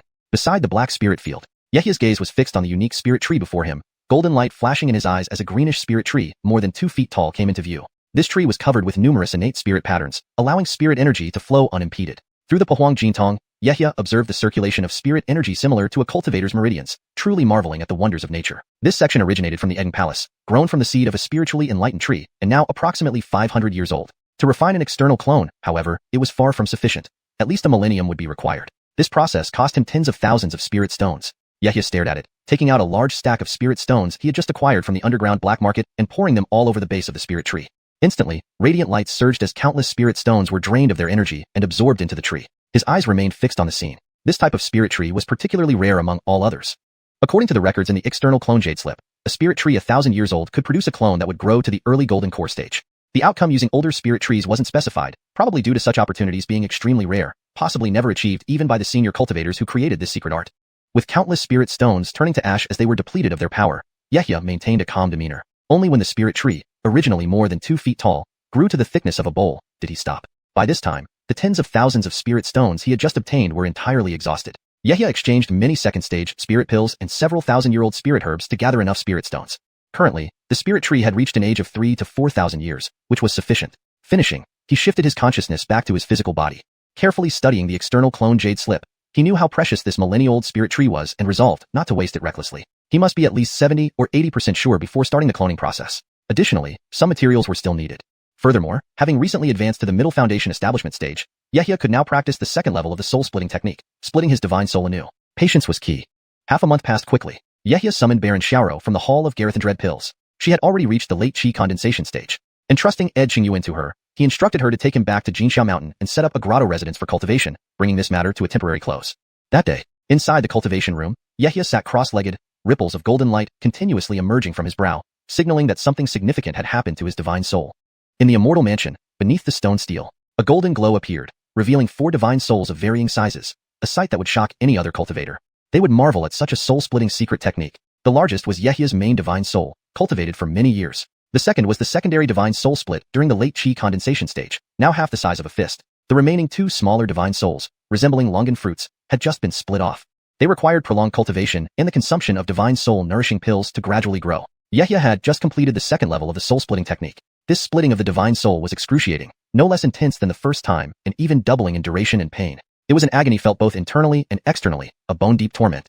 Chapter 217. Preparations for the Avatar. Outside, Yehia opened his eyes, gasping for breath in deep heaves, his body trembling uncontrollably as if he had just emerged from water. Hastily propping himself up, he took out a pill bottle with his right hand and quickly swallowed a spirit-nourishing pill. He then began to channel his energy to assimilate it. This agony lasted for 3 whole days until after taking the 9th spirit-nourishing pill that he finally stabilized the injuries caused by the spirit-splitting technique. Time flew swiftly. Another month passed. Inside the cultivation room of the pavilion, Yehia sat cross-legged on a cushion with an incense burner in front of him. Inside the burner, a purple candle was slowly burning. Pale purple mist rose gently, entering his body through his nose as he inhaled and exhaled. The mist flowed through his meridians and gathered at his third eye, making him feel a cool sensation on his primordial soul, easing his frowning brow. This spirit-calming incense, which cost him 500 battle merits, could alleviate the pain of the primordial soul and treat minor injuries. Sensing the pain of his primordial soul dissipate, he slowly opened his eyes, savoring the feeling of lightness and comfort. Sensing the pain of the primordial soul dissipate, he slowly opened his eyes, feeling light-bodied and relieved. Seeing his primordial soul injury fully recovered, Yehia couldn't help but want to test the power of the second level of the spirit-splitting technique. His eyes narrowed, and golden light spread from his third eye. The 4 primordial souls, 1 large and 3 small, gathered together, radiating brilliance. His main primordial soul suddenly swelled to nearly twice its size, emitting intense golden light. Yehia's gaze flickered as he mustered all his spiritual senses and spread them out fully. In an instant, like surging waves, the spiritual sense spread from the pavilion where eddying sect was located towards the entire city. Everything within the reach of his spiritual sense appeared clearly in his mind, from the smallest blade of grass to the flow of spiritual energy. In the pavilion on the right side of Yehia's residence, another building inhabited by eddying sect's foundation establishment cultivators. A burly Kale was sitting in meditation when he abruptly opened his eyes, sensing unease. A chill ran down his spine. This natural awe is usually felt only when facing a high-level cultivator. He looked around murmuring, such strong spiritual sense. Who could it be? Is it advanced scanning the entire city? No, this spiritual sense isn't yet at the golden core stage, but how can someone below the golden core stage possess such terrifying intensity? Similar reactions occurred in many places. Numerous foundation establishment cultivators believed it was a golden core vance using their spiritual sense to patrol inside and outside the city. On the streets, countless qi condensation realm cultivators were swept by this sudden spiritual sense, causing them to collapse instantly. Foundation establishment cultivators could barely maintain their stance, creating a wave of chaos. Deep within the city, in a dark secret room, a white-haired old man, Idang Dazhang Lao of eddying sect, sensed something peculiar as well. Opening his eyes immediately, sharp light flashed in them. Sensing something amiss, he turned towards the direction of the spiritual sense, noticing it was coming from eddying sect's resident pavilion. Murmuring softly, could it be a disciple has advanced to the golden core stage? No, there was no sign of heavenly tribulation recently. This spiritual sense seems to still lack something. Yehia hadn't anticipated that his whimsical action would startle more than half the city's cultivators. Back in the pavilion, realizing his actions were inappropriate, Yehia quickly retracted his spiritual sense. Fortunately, there were additional formations in the pavilion, preventing anyone from tracing the disturbance back to him. Just now, he had encompassed half the city with his spiritual sense, seeing everything that lacked defensive formations against spiritual sense detection. Knowing the city spanned over 100 miles, it meant that with full concentration, his spiritual sense could perceive a range of 30 to 40 miles. Indeed, the spirit-splitting technique of Heavenly Puppet Sect was top-notch for primordial soul cultivation. Each split enhanced the spiritual sense exponentially and significantly increased the number of puppets controlled. Touching his chin, he estimated that his spiritual sense was beyond the late foundation establishment stage, nearing the golden core stage. If he followed the routine cultivation path and continued taking spirit-nourishing pills, once the newly split primordial souls matured, he would definitely reach the golden core stage. This point had been validated by Heavenly Puppet Sect. The combination of the second level of the spirit-splitting technique and the late foundation establishment realm could match or even surpass some golden core cultivators. Unfortunately, the need for centuries-old herbs for the spirit-nourishing pills led to the sect's decline.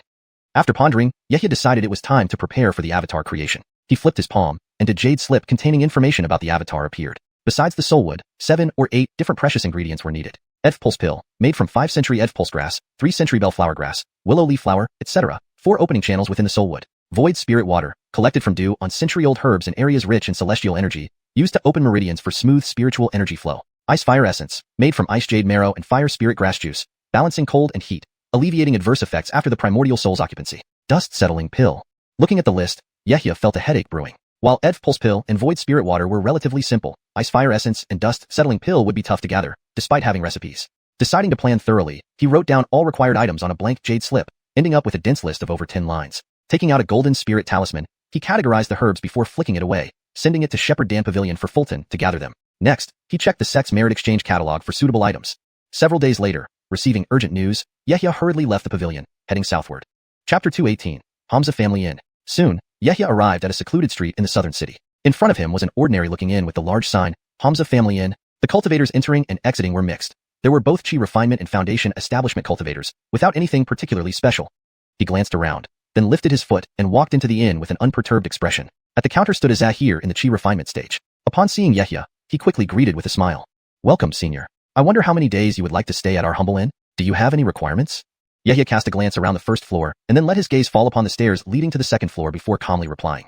I need room number D3. Upon hearing this, the Zahir's eyes sparkled. Then he looked up at Yehia and asked tentatively, Room D3? Senior, are you here by invitation?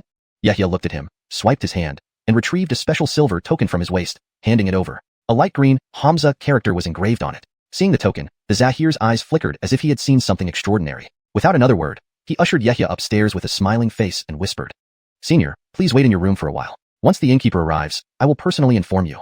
Yehia nodded and followed the guide to the second floor guest room. Shortly after, the Zahir closed the door and left. Yehia examined the room. Besides a bed, there was only a simple set of table and chairs. A few short emerald plants were placed in the corners, emanating a faint green glow. Green ethereal grass. Recognizing it with a single glance, this plant could purify the air when kept in enclosed spaces. Finding nothing unusual, Yehia directly sat cross-legged on the bed mat he fetched. Over the past few days, he had sought out many acquainted Foundation Establishment cultivators to collect spiritual items, even accumulating several debts. It was not easy. The Hamza Family Inn was a small-scale venue in Jinhua City where Foundation Establishment cultivators held exchange meetings. One needed introductions from acquaintances to obtain a participation token.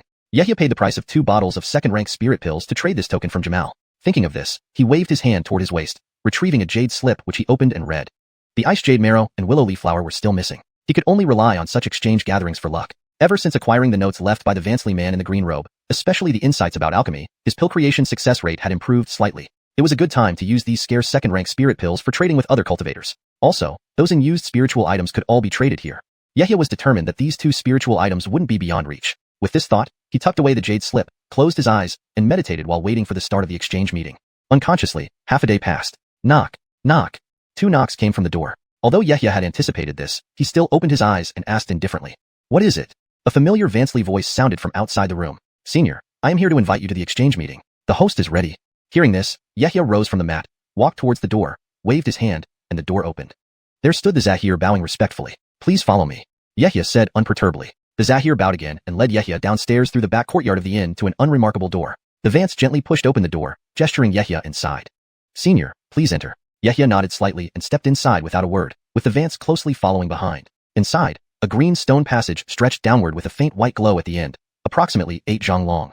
Yehia's eyebrows furrowed slightly, but followed the passage down, muttering internally. Why are there so many underground tunnels everywhere? Hasn't this city already been hollowed out by merchants? But considering the immense spirit stones needed to buy shops within the city, everything became clear. It seemed they were compensating this way. Descending the passage, rows of white stone lamps illuminated brightly along the walls. After turning a corner, they reached a stone door covered in runes. Standing guard was a middle-aged scholar cultivator at the 7th layer of Foundation Establishment. He wore a scholarly cap and a green robe. Seeing Yehia, he immediately greeted with a smile. This humble one is Hamza Barancio, innkeeper of this inn. Welcome, fellow Taoist, to the exchange meeting. According to the rules, we require a fee of 5 mid-grade spirit stones. Yehia showed no surprise, nodding slightly and promptly handed over 5 gleaming mid-grade spirit stones. Of course, Yehia adheres to the rules. After receiving the stones, Hamza Barancio smiled and opened the stone door behind him, introducing briefly. Please come in, fellow Taoisted. Some Taoists have already arrived. May this visit yield the spiritual items you desire. Yehia maintained his usual demeanor and entered the stone door. Inside was a hall approximately 10 zhang wide. A soft red carpet lined the floor, and palace lanterns hung from above. Short cabinets were placed in the corners, each containing a sandalwood incense burner, creating an elegant ambience. In the center was a large round table, surrounded by spacious armchairs placed every half zhang, about 20 in total. A little more than half were occupied by cultivators. Yehia scanned the area and casually chose an empty seat. Most of the cultivators present were mid to late stage Foundation establishment. They varied in identity, some being Foundation establishment enforcers of Eddie sect like himself, whom he did not recognize. This was normal, given the 800 or 900 Foundation establishment cultivators in Eddie sect, making personal acquaintance unlikely. A few cultivators curiously glanced at Yehia, finding a stranger, but showed no unusual reaction, instead giving friendly smiles. Yehia reciprocated their goodwill, maintaining harmony for a smooth exchange. After a while, 3 or 4 more Foundation establishment cultivators entered the hall and took their seats. Chapter 219. Exchange Session. Soon, more than 20 Foundation establishment cultivators were seated around the round tables in the hall, with those at the later stage of Foundation establishment making up a significant portion. The rest were almost all mid-stage Foundation establishment cultivators. Yehia could not help but feel a bit excited. The entry fee required 5 middle-grade spirit stones, and an average early-stage Foundation establishment cultivator might not be willing to pay that much. Thus, it effectively screened out wealthier cultivators for this exchange session.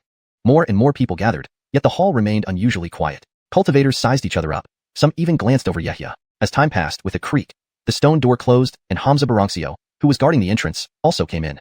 He stood at the main seat, scanning the crowd with a smile. Today, we have 22 fellow practitioners participating in this exchange session, and I, Hamza, feel greatly honored. There is only one rule for this exchange. Both parties must agree voluntarily. I believe none of you wish for any conflict here. I won't say much more. Now, I declare the start of this exchange session. As the host, let me take the lead by putting out a few items, just as a way to inspire others to share their treasures. Hamza Barancio maintained a very friendly demeanor, smiling at every cultivator without any prejudice based on cultivation level. He waved his hand lightly, sending out a green ray of light. On the table appeared several green wooden trays, hovering in front of each cultivator. Patting his waist, he took out a storage pouch and tipped its contents onto the tray in front of him. Several flashes of spiritual light revealed items brimming with energy, seemingly of great importance. 1 second-tier medium-grade fire attribute demon core, 3 water dragon talismans, 1 push mountain beast skin, 1 700-year-old soaring cloud flower. Hamza Barancio introduced the items on the tray enthusiastically. The expressions of the cultivators in the seats changed slightly, clearly indicating these items were indeed rare. Hearing about these items, Yehia couldn't help but inwardly sneer. These items were undoubtedly excellent for ordinary Foundation establishment cultivators. But for him, they were nothing special. When he had entered the Dolores Cave, he obtained plenty of second-tier demon beast materials. Most had been refined into his Ghost banner, but he still kept a small amount, all of high-grade second-tier quality. As for spirit herbs, he possessed several thousand-year-old ones, so naturally, he didn't look highly upon the various spirit items this person brought out. Though he found them unremarkable, that didn't mean other cultivators did too. Not everyone was as wealthy as he was. A tall, slender cultivator standing a few dozen feet to Yehia's right suddenly stood up, bowing respectfully and eyeing one item on the tray with enthusiasm. Fellow Taoist Hamza, I am interested in exchanging for that 700-year-old soaring cloud flower. What do you need? Hamza Barancio looked at him thoughtfully before replying slowly. This soaring cloud flower requires some second-tier refining materials, preferably metal or wood attribute items. The slender cultivator pondered for a moment, then took out a small storage pouch from his waist, tossing it towards Hamza Barancio. I have some 500-year-old yellow copper crystals. Will they do? Hamza Barancio caught the storage pouch, scanned it with his divine sense, and his face lit up with joy as he hurriedly gestured. Whoosh! The soaring cloud flower flew towards the slender cultivator. With the first cultivator initiating, others followed suit, trading items with Hamza Barancio one after another. Mr. Bennett wants this push mountain beast skin. What do you need? Mr. Hamza wants spirit items that can boost cultivation. An old man in a gray robe stood up, asking solemnly. Old man desires this fire attribute demon core. Name your price. A few cultivators soon traded for 3 items on Hamza Barancio's tray and happily sat back down. On Hamza Barancio's right, a round-faced young man now stood up, bowing politely and smiling. Baron has 2 newly refined middle-grade spirit weapons here. Please see if they meet your requirements.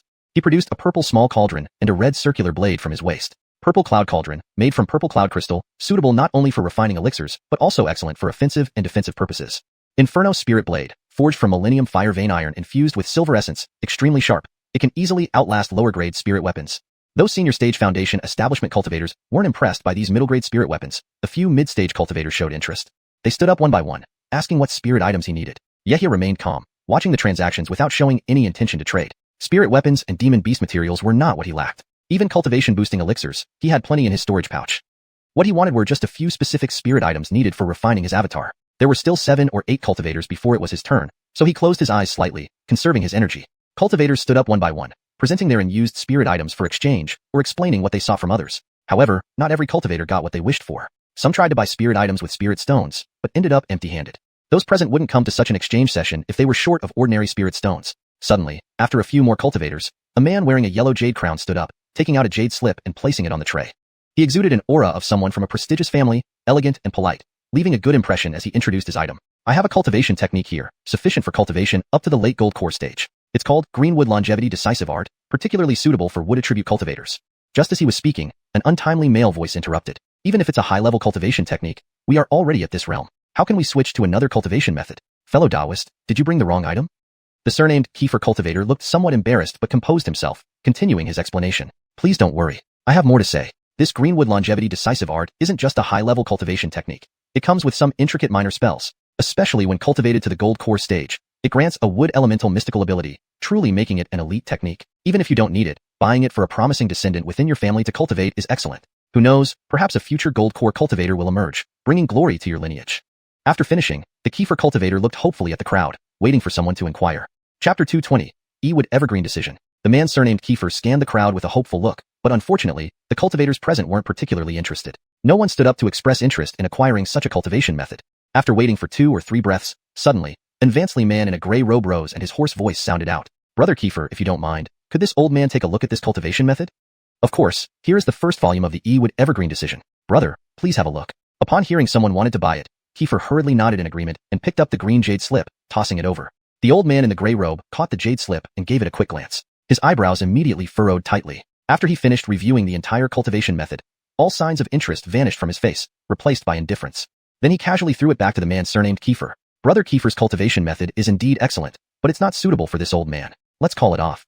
Kiefer felt disappointed upon hearing this, but didn't know what else to say, so he could only put the jade slip back. At this moment, Yehia stood up and spoke. Brother Ed also wants to take a look. Would that be possible?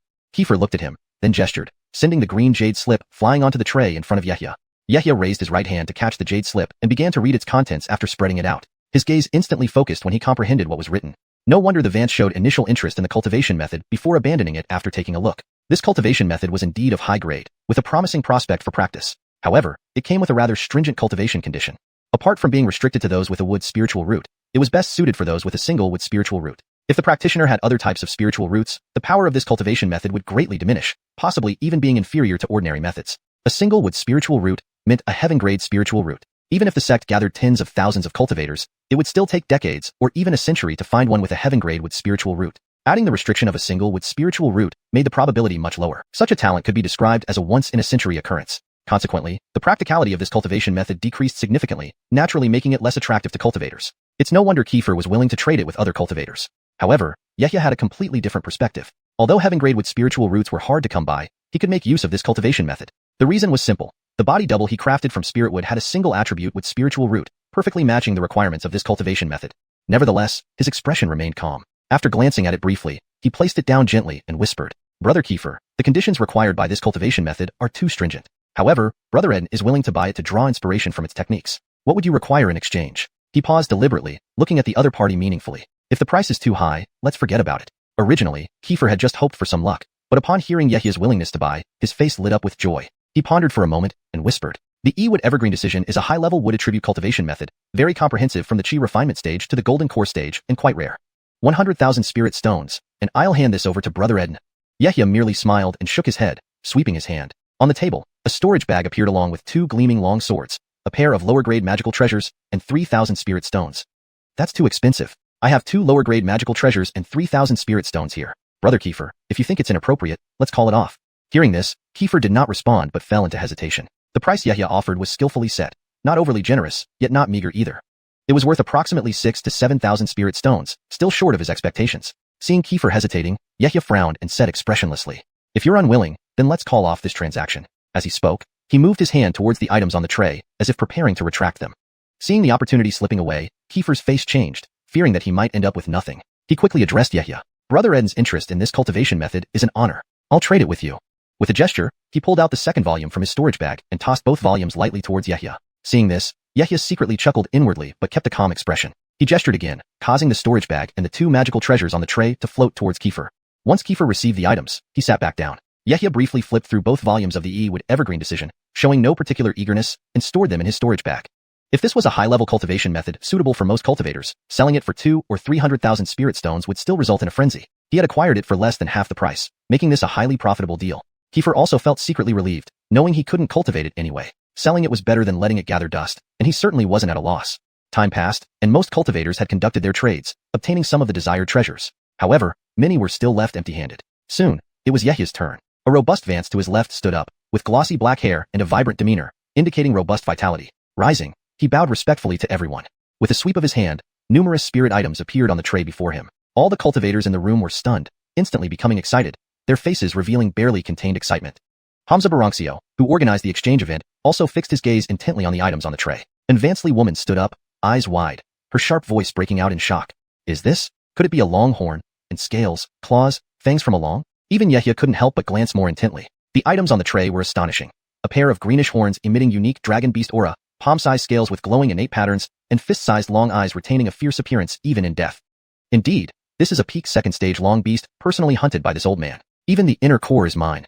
If anyone wishes to obtain these materials, it's simple. Just provide any information helpful for achieving the core formation stage or items that increase the chances of success. This old man will exchange any material here based on the value of your contribution. Chapter 221, Millennium Spirit Items. A fiery fervor gleamed in everyone's eyes, but to actually obtain these materials seemed almost as difficult as ascending to heaven. Any information related to forming a core was the utmost secret among all factions. Even within large sects, such information was kept under extremely tight wraps. Any leaks would be strictly punished by oaths of secrecy imposed on disciples.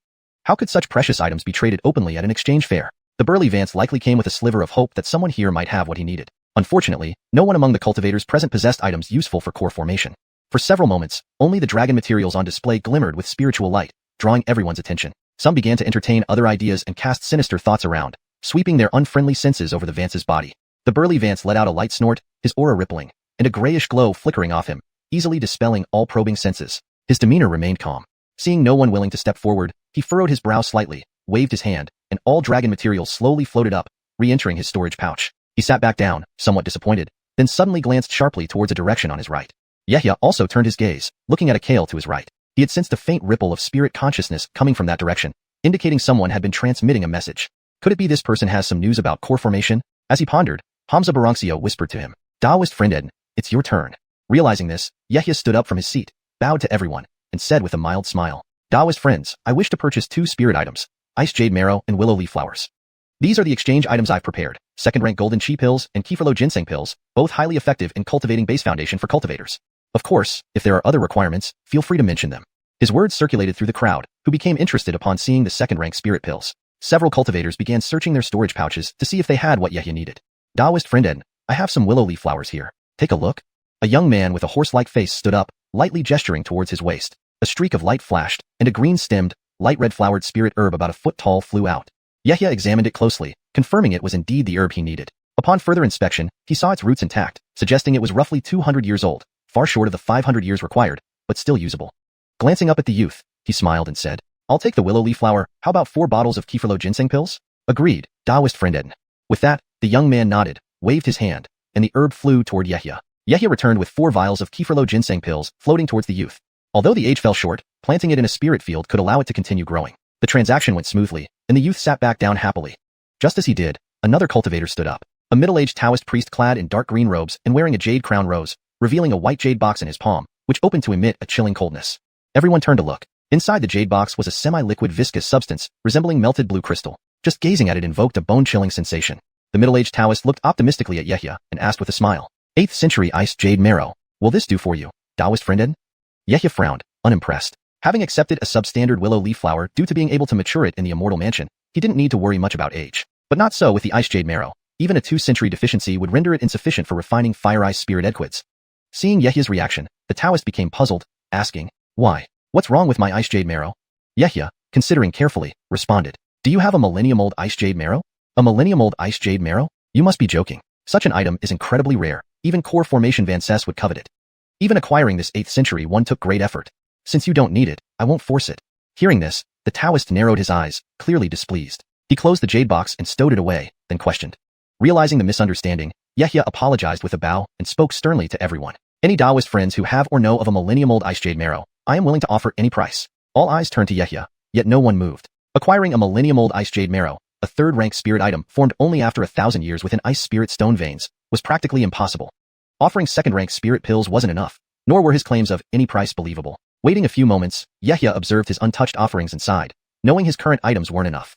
Flipping his palm, he revealed a foot-long green jade box sealed with a yellow spirit talisman. With a tap, he carefully removed the seal and opened it. Instantly, yellow light shone, revealing a plump, yellow ginseng root with thick tendrils and robust leaves, exuding an intense fragrance.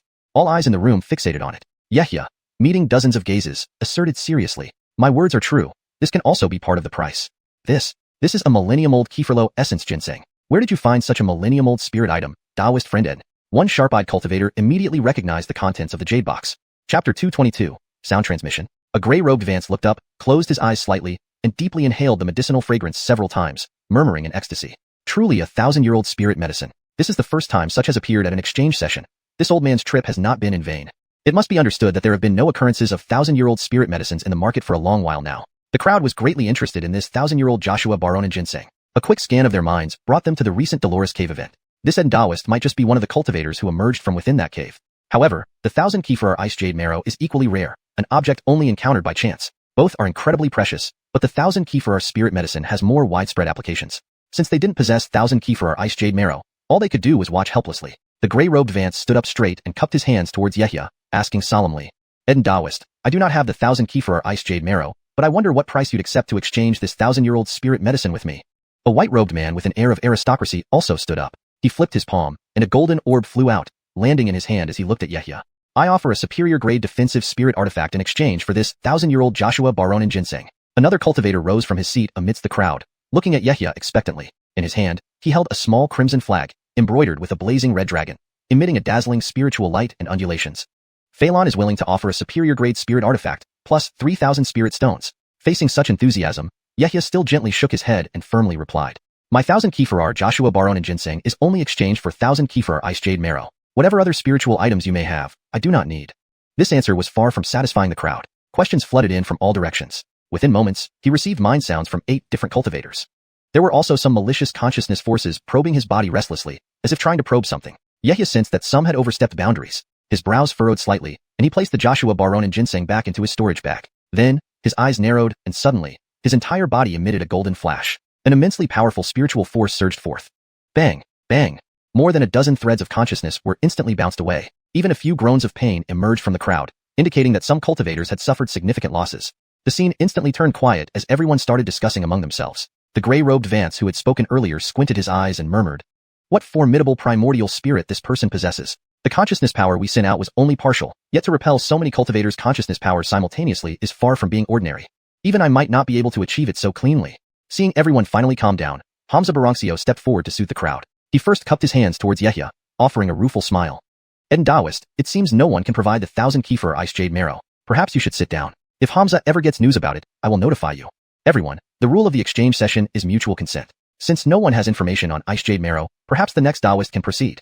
The crowd did not protest. Yehia also sat down reluctantly. As he did, a mind sound entered his ears. Ed Taoist, this poor Taoist has news of 1,000 Kiefer ice jade marrow. After the exchange session ends, he maintained his composure and quickly glanced at a dax on his right before sitting steadily again. The cultivator beside Yehia saw it was his turn, slowly standing up, bowing towards everyone, and began recounting what spiritual item he needed. Everyone, Joshua here has some second-grade black gold crystals and wishes to exchange for earth attribute spiritual items. As he spoke, he waved his hand, revealing a plate filled with gold shimmering crystals, some as large as half a fist and others as tiny as sand grains. Kiefert, all exuded rich golden aura. Yehia glanced at them. These black gold crystals are a type of mineral found in black gold veins and are quite scarce and extremely hard. They are excellent materials for crafting defensive spirit artifacts, thus valuable. But he didn't need them, so he looked away after one glance. To him, only the final piece, the 1,000 Kiefer ice jade marrow, mattered most. If this person truly had information or was plotting something, he couldn't take it lightly. Many incidents involved setting up outside Jinfu City to rob after feigning deals. Better safe than sorry. He'd prepare for any eventuality. Soon, the crowd's attention was drawn to the black gold crystals, and some cultivators eager for them stood up. A brocade-robed Kale stood up, smiling and cupping his hands. Joshua Taoist, I have some 700-year-old sunken soil from a spirit stone vein, a decent earth attribute item. Would you be willing to exchange? He flicked his hand, and fine sandy powder appeared on the tray, glowing yellow. The two engaged in silent bargaining via mind sound. After a moment, the yellow sunken soil flew into a storage bag, while the other took a few dragon eye-sized black gold crystals. Having concluded, they both sat down. A few other cultivators who wanted to exchange did not bring anything eye-catching, so they naturally did not catch Yehia's attention. He quietly sat, eyes slightly closed, deep in thought. Half an hour later, the exchange session finally ended. Roughly a third of the cultivators managed to get what they sought. Hamza Baranxio, seeing everyone ready to leave, hurriedly stood up, smiling faintly, then bowed to the crowd, politely saying, Thank you all for your participation. This exchange session is held every 3 months to facilitate everyone's needs and obtain desired spiritual items. The next session will send notifications via tokens. Everyone can join again. Some in the crowd also said polite words to Hamza Baranxio. Hamza Taoist organizing this benefits us all. We should support it. Very well. This exchange session ends here. I will open the passage. While speaking, Hamza Baranxio walked towards the hall's perimeter and performed a few seals, pointing at the wall. A blue spiritual light flew out and landed on the wall, which immediately trembled and emitted bright blue light. Instantly, various formations and restrictions appeared, followed by vibrations and a slight roar as 4 bright passages opened in each direction of the hall. The 4 passages lead to the Hamza family inn in each of the city's cardinal directions. Everyone can choose any path to depart. About 20 cultivators didn't linger much longer and left in pairs through various passages. Chapter 223, Taoist Priest Danamu. Yehya's gaze shifted, and he also walked back toward the passage from which he had come, soon emerging from it. Behind him, 3 or 4 unnamed cultivators followed. He returned to the inn and went straight to room number 3 on the 2nd floor, under the earth section. He sat by the table, took out his teaware, and began brewing tea without any intention of leaving the inn. Soon, 2 steaming cups of xiuxian spirit tea appeared before him. Yehya picked up one of the cups, gently blew on it, and then started sipping it by himself. His demeanor clearly indicated that he was waiting for someone. Before long, there were 2 crisp knocks on the door. Yehya stood up, waved his sleeve, and the door opened. A middle-aged Taoist priest with a jade crown on his head entered swiftly, exuding a spirit pressure at around the 7th layer of the foundation establishment stage. This poor Taoist is named Danamu. Nice to meet you, fellow Taoist Eden. Please have a seat, Taoist priest. Seeing that Yehya had already brewed the tea and was waiting for him, the Taoist did not hesitate to sit down and pick up the cup of spirit tea to sip. Fellow Taoist Eden's spirit tea is quite refreshing, providing a great mental boost. It's indeed my good fortune to be able to drink it today. Danamu quickly finished 1 cup. With a slight movement of his fingers, a yellow glow flickered, and the teapot on the table floated up. The spout tilted slightly, refilling the empty cup instantly. Seeing the other party's actions, Yehya remained calm, taking a sip of tea before replying with a smile. It's just ordinary spirit tea. If the information you provide is accurate, I can give you an additional 3 ounces of tea leaves. Taoist priest Danamu looked at Yehya meaningfully. In that case, I won't beat around the bush. There is a small vein of ice spirit stones in a mountain range thousands of miles away. Inside, I have seen 1,000-year-old ice jade marrow. Only this poor Taoist knows the exact location, but... Seeing the hesitant look on the other party's face, Yehya couldn't help but frown. What? Speak your mind, Taoist priest. When Danamu saw that he had piqued Yehya's interest, he continued. There is a powerful 2nd-stage beast guarding the vein. To put it bluntly, last time I went there, I was utterly defeated. Even if you join me, it might still be hard to defeat it. Oh? Could you describe the strength of this beast in more detail? It's a rare dragon-like beast. After consulting some ancient texts, I couldn't determine its origin. It might have already vanished from the cultivation world long ago. Its power should be close to the 3rd stage. If fellow Taoist Eden truly wants the 1,000-year-old ice jade marrow, why don't we recruit 3 or 4 more fellow cultivators for safety? When the time comes, my share of the ice jade marrow can be given to you, but the 1,000-year-old Kefirlo primordial ginseng must belong to this poor Taoist. Hearing this, Yehya fell into a brief contemplation, ignoring how much ice jade marrow could be found in such a small vein. If he recruited 4 or 5 more cultivators, dividing among so many people would leave very little for himself. Would he need to offer 5 or 6,000-year-old herbs as payment? And with more people, the news might spread, leading to unforeseen complications. Seeing Yehya lost in thought, Danamu did not say anything further, continuing to drink the spirit tea quietly. After a moment, I am determined to obtain the ice jade marrow. As for additional help, it isn't necessary. I can set up an array beforehand to act as a distraction. You and I will cooperate to defeat it. We can split the beast materials evenly, while the ice jade marrow goes to me, and the Kefirlo primordial ginseng to you. Do you find this arrangement satisfactory? After a moment of contemplation, Yehya decided it was better to go with only 2 people. He looked at the other party and spoke. Danamu was momentarily stunned upon hearing Yehya's words, inwardly shocked, nearly spitting out his tea. After hesitating for a breath, he reacted, his eyes gleaming as he re-examined Yehya, then asked, narrowing his eyes. Fellow Taoist Eden means to kill it with just the 2 of us? Isn't that suicide? Unless you have late foundation establishment strength plus an array, it would be impossible? Yehya nodded seriously, looking very confident. As long as the beast hasn't reached the 3rd stage, the 2 of us will suffice. Hearing Yehya speak so decisively, Danamu muttered for a moment, unsure what to say. To reassure the other party, Yehya waved his hand, and a red light flashed. The originally small room suddenly became crowded as a 10-foot-tall puppet tiger materialized before them, shimmering with a metallic luster, covered in intricate mechanical parts, exuding a unique aura. Danamu's eyes widened as he stood up to closely examine the large puppet. Walking around it once, he turned to Yehya with a serious expression, shaking his head slightly. What is this? A puppet beast? About 2nd stage, I suppose. But just a few wouldn't make much difference. To reassure Danamu, Yehya smiled lightly. Taoist priest, rest assured. I can control 20 or so puppets. Along with the array, they can at least distract it for half an hour, enough for us to defeat it together. Honestly, half an hour may not be enough. That beast has thick skin and tough muscles. Even my full attack barely causes minor injuries. Given your cultivation level, you might not even break its defense. Yehya did not say anything more, flipping his palm to reveal a red feathered fan emitting a strong fire spiritual aura. Without activating it, the dense fiery energy already filled the air, making one feel scorching heat. This should be enough to break through its defenses. So powerful. This is a high-grade spirit treasure sealed with a beast's essence. Recognizing it after a few careful glances, Danamu's expression changed slightly, feeling another wave of surprise. He hadn't expected Yehya to possess so many resources. His expression immediately normalized as he bowed respectfully. I underestimated you, fellow Taoist Eden. Since it's settled, When do you want to set off? Yehia looked up, his eyes brightening. We shouldn't delay. Let's go now. Agreed. Let's proceed as fellow Taoist Eden suggested. We shall depart immediately. Danamu readily agreed without hesitation, wanting to resolve this matter as soon as possible. The 1,000-year-old Kieferlo primordial ginseng was significant to him. Discussing briefly, the two quickly left the inn and hurried toward the city gate of Jinhua City. Their figures soon disappeared from the inn entrance. Chapter 224, Purple Brush Mountain Range. At the south gate of Golden Fire City, two figures with different statures strode quickly out of the city gate. The nearby cultivators scattered to give way as they approached. Yehia and Taoist Danamu were both mid-foundation establishment and late-foundation establishment respectively. Together, they were considered high-ranking cultivators in a city without any core formation cultivators present. Naturally, no one dared to offend them in the slightest. As soon as they exited the city gate, Yehia casually waved his left hand, and a streak of green light darted out and landed beneath his feet. Instantly, he soared into the sky, riding a green jade rui. Taoist Danamu also took out a silver-threaded whisk, muttering some incantations rapidly before gently shaking it. White light flashed several times, converging into a white mist that quickly transformed into a cloud. The cloud steadily lifted him up and turned into a beam of light, flying straight into the sky. One green and one white figure paused briefly in the air before shooting off like twin meteors towards the right front, covering 3 to 5 miles in an instant. No sooner had these two figures flown away than another figure stealthily followed from the city. It was a Kale with regular features, at the 6th layer of foundation establishment. He raised his head, gazing far into the distance where Yehia and the other had disappeared. A cold glint flickered in his eyes.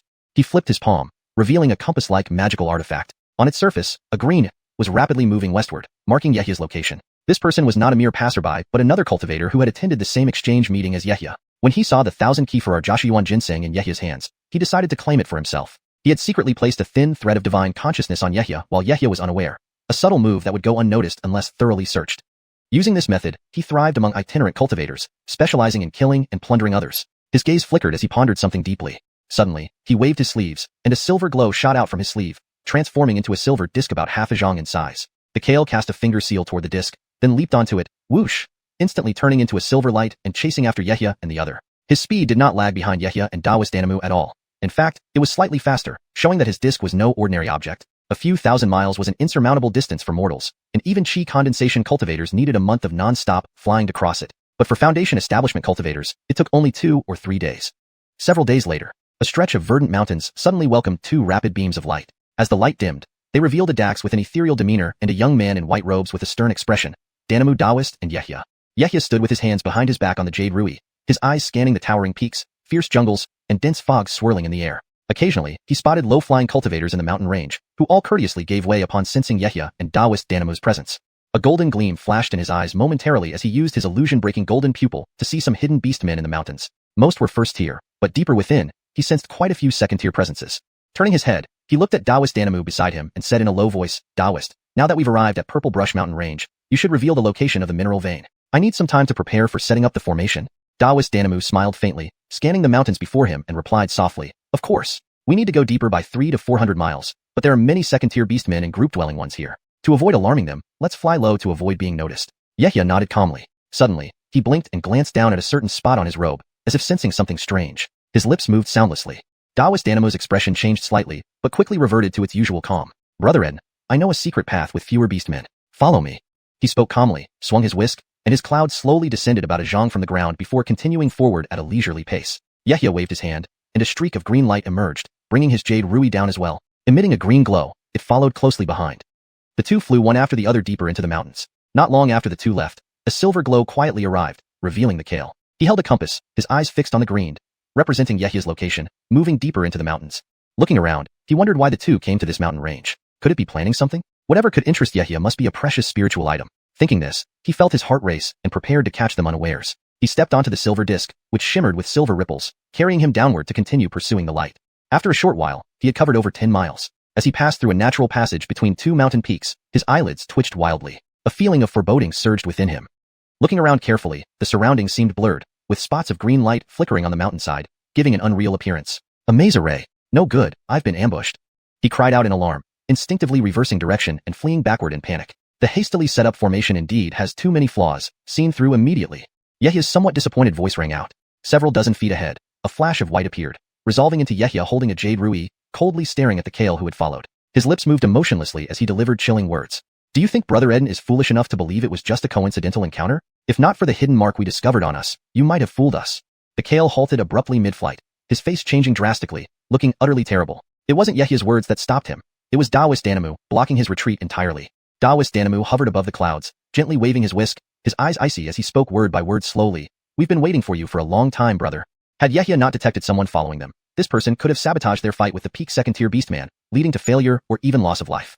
The two surrounded him, one in front and one behind. Please note that the paragraph structure and line breaks are preserved as requested. Chapter 225, Purple Spirit Ants. Mikhail's face darkened as he listened to the conversation between the two. He fell silent for a moment, then suddenly burst into action, his aura exploding. With a flick of his sleeves, a red and a golden streak of light shot out. The red light transformed into a crimson bead that hovered 3 inches above his head, releasing red energy that instantly formed a sturdy red dome around him. The golden streak became a gleaming golden saber, its blade flashing with cold light, sending ripples of golden waves that surged towards Yehia aggressively. Quickly changing direction, the man charged forward under the protection of the red dome. Compared to Danny Mu Daozhong behind him at the late Foundation establishment stage, Yehia was undoubtedly easier to break through. Knowing he couldn't match both of them, his only thought was to escape. What he didn't know was that Yehia's tactics were far more troublesome than those of Danny Mu Daozhong.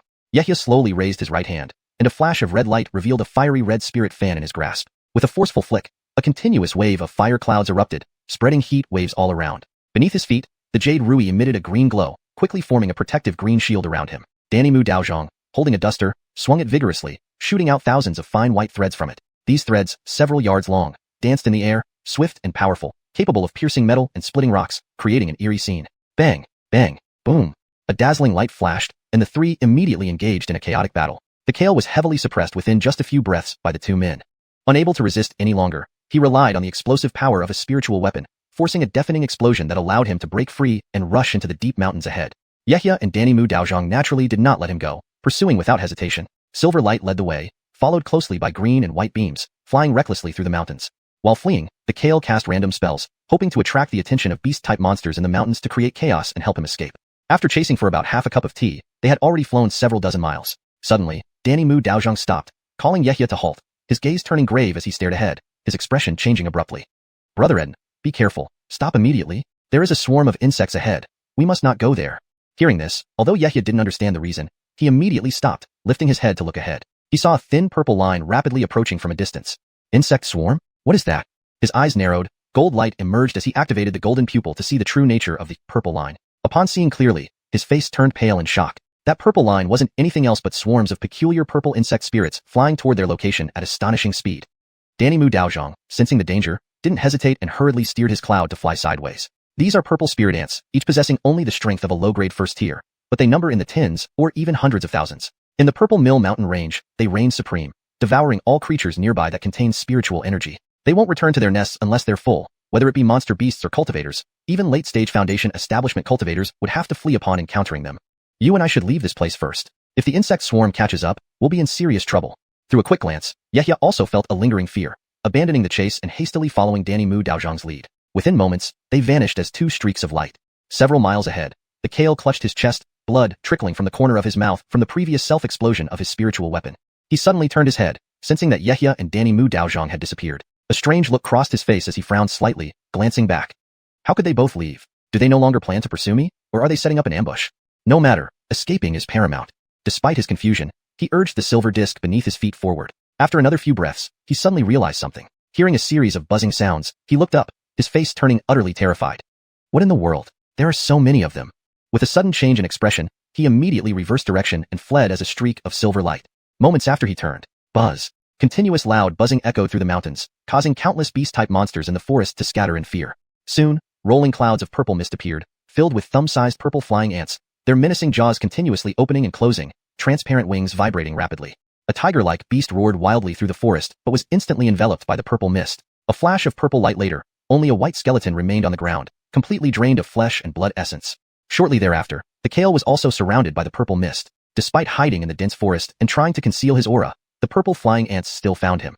A flood of purple mist swept over him. Terrified, he released a handful of red spheres, each as big as a basin, which exploded with bangs, raining down bodies of dead purple flying ants.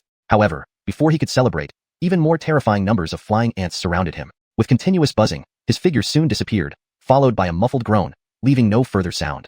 Wherever the purple flying ants went, all living things fled. Any that were too slow met a similar fate, becoming food for the ants. At this moment, dozens of miles to the right of the insect swarm, in a cave at the foot of a mountain peak, Yehia and Danny Mu Daozhong carefully hid inside, only emerging once the dreadful buzzing had faded away. Yehia looked towards the horizon, seeing that the swarm of purple flying ants that had been ravaging the mountains had vanished without a trace. It was as if they had never existed. He inwardly marveled, gaining a new understanding of the power of such spirit insects. Recalling Zhang Ed previously controlling a few thousand spirit insects, it paled in comparison to this swarm. Originally, he thought that nothing below the golden core stage could pose a significant threat to him anymore. However, facing such an insect swarm, even he could only retreat in terror. Yehya's eyes flickered, dispelling the smugness that had just begun to rise within him. Danny Mu Daozhang surveyed the area with his divine sense, then said relieved. Finally, it's over. It seems this insect swarm has returned to their nest, fully fed. Brother Eden, we're not far from the ice spirit stone vein. Let's continue our journey.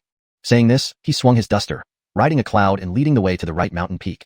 Yehya nodded calmly, raising his right hand and summoning the Jade Rui, which transformed into a green beam, closely following behind. Chapter 226, Valley. After advancing several dozen miles, the number of beasts lingering in this area grew increasingly dense. Even with Yehya and the Taoist priest Danamu concealing their auras and traveling low-key, they inevitably encountered quite a few beast obstacles. They had no choice but to clear out these beasts swiftly while continuing their journey forward. Hiss! A golden light flashed as a small golden sword shot out like a meteor. Several zhang ahead, a gigantic bear-like beast covered in brown-green fur was struck right between its eyes, crashing loudly onto the ground with a thud. On the other side, Taoist priest Danamu flicked his duster lightly, causing countless white threads to surge forth like serpents. A massive crimson tiger beast was tightly bound by these threads, blood trickling out upon the duster tightening, ending in an agonized roar before it lost all signs of life. Having dealt with the blocking beasts, the two exchanged glances and leaped off. Instantly, they flew several zhang forward. Still mid-air, their bodies shimmered with spiritual light as they leaped several more zhang, navigating through the mountains and forests nimbly. They did so to avoid entanglement with more beasts. The deeper regions of the Purple Hair mountain range were infested with far too many beasts, making such disturbances incessant and troublesome. Suddenly, after passing through a dense forest, their figures abruptly halted. Something's up, be cautious, Taoist priest. Yehya's eyes gleamed with golden light as he looked at something over 100 zhang away. 2 or 3 cultivator silhouettes stood there, the strongest being a fair-skinned young man with late foundation establishment realm strength. He also noticed Yehya and Taoist priest Danamu. However, nothing happened between them. After a mutual glance, each party moved in opposite directions to avoid direct contact. Yehya and Taoist priest Danamu continued on their journey forward. Although they only employed the wind summoning technique, they dashed at incredible speeds within the mountain due to their realms. In just about an hour, they could run dozens of miles continuously. After over 2 hours, after circumventing a small lake, Taoist priest Danamu led Yehya to a desolate valley entrance. A quick glance revealed that the originally lush vegetation had vanished, replaced by greenish-gray stones throughout the valley. Round stones of various sizes, some towering up to 3 zhang high and others merely as big as water barrels, dotted the landscape. This valley was shrouded in grayish-white mist, hazy and occasionally rolling. Combined with the numerous large and small rocks obstructing the view, it was hard to discern the interior clearly. Strangely, the mist seemed contained within the valley, constantly swirling without escaping. Is this rocky valley where the mineral vein is located? The translation aims to maintain the meaning and context of the original text while ensuring it reads naturally in English. The term Lansirku is translated as Rocky Valley to better convey its characteristics to an English-speaking audience. Yehya raised his head to inspect the area, his eyes flashing with golden light, then he sighed gently. Taoist priest Danamu lightly flicked his duster, looking at Yehya's face with a hint of confusion, and asked in a serious tone, "Indeed, it is here. Does Ed Daofren think there's something amiss?" Yehya took a few steps toward the valley entrance, but remained outside the reach of the mist. Using his truth-discerning golden eyes, he scrutinized inside closely and addressed Taoist priest Danamu behind him. Taoist priest, could you describe in detail how you discovered the mineral vein initially? It happens every 7 to 8 years. When I recently ascended to late foundation establishment realm, short on resources, I hunted demons here in the Purple Hair mountain range with a few friends. While pursuing a multi-fox beast, we accidentally entered this valley and later found an unusually cold spot deep within, and subsequently. Taoist priest Danamu pondered deeply, recalling the details meticulously as he spoke. Suddenly, his gaze shifted, seemingly realizing something. Then he scanned the valley again, saying oddly, "It does seem different from 7 to 8 years ago. The mist seems denser."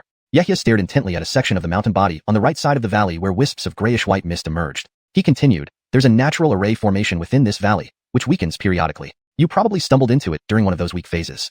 Taoist priest Danamu's brows furrowed slightly, then he looked gravely at Yehya, asking, "Your meaning, Eden Daofriend? Can't we enter now?" Yehya responded calmly, "We can enter, but this formation exerts some suppressive effects on us. It would be best to lure the beast out first and eliminate it before entering." "Reasonable. What's next?" "I plan to set up 2 second-tier formations outside the valley to trap the beast. These formations will be linked together. Meanwhile, Taoist priest, please find some blood meals nearby to lure it out." Yehya rubbed his hands together, and a gray wooden box appeared, approximately a foot in size. Opening it with a tap, he revealed over a dozen green flags inside. "Let's proceed as per your plan." Taoist priest Danamu nodded in agreement. Then with a light flick of his duster, he disappeared into a white glow. Yehya carefully surveyed the valley entrance, occasionally burying green flags and placing small puppet beasts the size of fists around. By half an hour, over a dozen different flags covered the surrounding area. Inside was a green cloud formation, and outside was a 4 slaughter formation, both mid-tier second-class formations that, when combined, could perform at upper-class second-tier level. Along with the puppet beasts, they could trap a high-grade second-tier beast for an hour and block out light and sound to prevent attracting unwanted attention. Kefert, Yehia kept a wary mind, not fully trusting Taoist priest Danamu. He only mentioned trapping for half an hour in case of any treachery from the other side. Finishing the formations, Yehia checked thoroughly before nodding in satisfaction. With his hands raised, he formed seals, and a wave of green light flew out. Simultaneously, all the green flags trembled, their glow dimming as they slowly sank into the ground along with the unactivated puppet beasts, disappearing instantly. Moments later, a whistling sound echoed, and Taoist priest Danamu reappeared beside Yehia with a white flash. He drew something from his waist, and with a shimmer of spirit light, thud. A few creatures resembling wild boars, mountain-pushing beasts, were thrown to the valley entrance. Turning to Yehia, he said softly, "Eden Dao friend, the blood meals are ready." Yehia wasted no time, forming seals and snapping his fingers, sending a few narrow wind blades from his fingertips.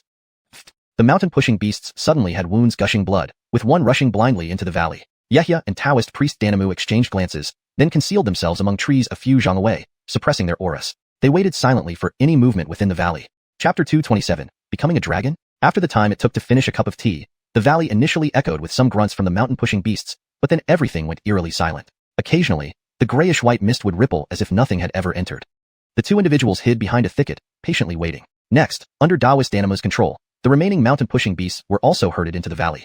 A tap at his waist sent more elk-like beasts flying out again, which he similarly herded inside. Finally, after a quarter of an hour, an odd wail emerged from the valley, followed by rustling sounds, indicating something was crawling toward the valley's mouth. Taoist Danamu's eyes flickered, and he transmitted a message to Yehia. "That's the sound. It's about to emerge. Taoist friend Eden, your formation must be ready." Yehia remained calm, closely watching the valley entrance. Naturally, as soon as it steps out, I'll activate the formation immediately. The grayish-white mist churned, causing waves that grew louder until suddenly a massive body appeared. Before they could see clearly, whoosh, that entity burst from the valley in a blur of grayish-white mist, its enormous mouth swallowing the elk-like beast's whole. Attack. Formation up. Yehia made a hand seal and pointed at the ground. Instantly, the earth within 100 paces trembled. Green and red beams shot up from the ground, piercing the sky. In a blink, a green and a red formation barrier formed. The green one inside, the red one outside, merging instantly. Roars echoed out. Dozens of yellow beams bloomed almost simultaneously within the formation, transforming into several 10-foot-tall tiger puppets. Taoist Danamu lunged into the formation, brandishing his fly whisk aggressively. At the same time, Yehia also entered. However, upon seeing the true form of the beast, both their faces turned in shock. What appeared was an immense python, 7 to 8 zhang long, with a deep black horn on its head and tight rows of gray-black scales covering its body. Its back displayed faint golden patterns, while its belly sprouted two mysterious protrusions. Upon closer inspection, these were weak dragon claws. Its aura fluctuated intensely. Yehia observed closely, exclaiming aloud, "A black armored python, becoming a dragon? It must have just gone through the transformation. No wonder its energy is so weak. At least it hasn't reached the third stage." Taoist Danamu's eyes widened. Last time this python had no flesh claws, yet now it was this advanced. Fortunately, it hadn't fully ascended. Otherwise, if it reached the third stage, even 10 lives wouldn't be enough for them to defeat it. Currently, over 20 tiger puppets were attacking the black armored python with light beams. The python spat its tongue, coiling its thick tail around a puppet and smashing it into the other tigers. Bang! Bang! They collided widely. Taoist Danamu swung his fly whisk, and silver light from his sleeve surged out with a low buzz, transforming into a large silver cauldron charging at the python's head. Yehia gripped his crimson flame fan, swinging it to summon a sea of flames sprinkling around. Then, spiritual power surged from his palm, revealing a vermilion phoenix silhouette on the fan, growing increasingly dense.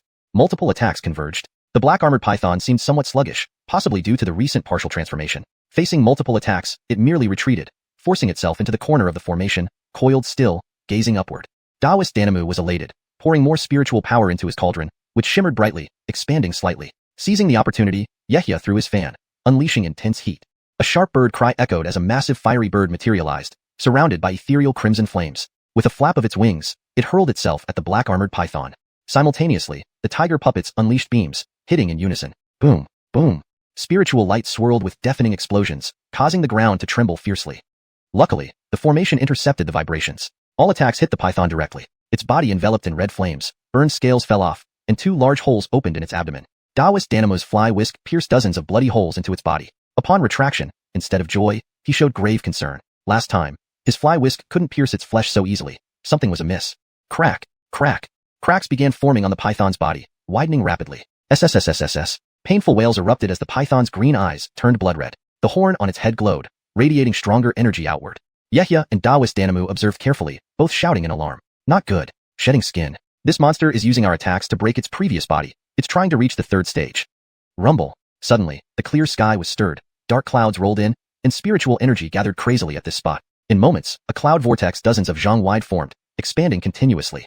An enormous shadow covered the area, countless arm-thick purple lightning serpents writhing within the clouds, darkness spreading, and an intense heavenly tribulation descended.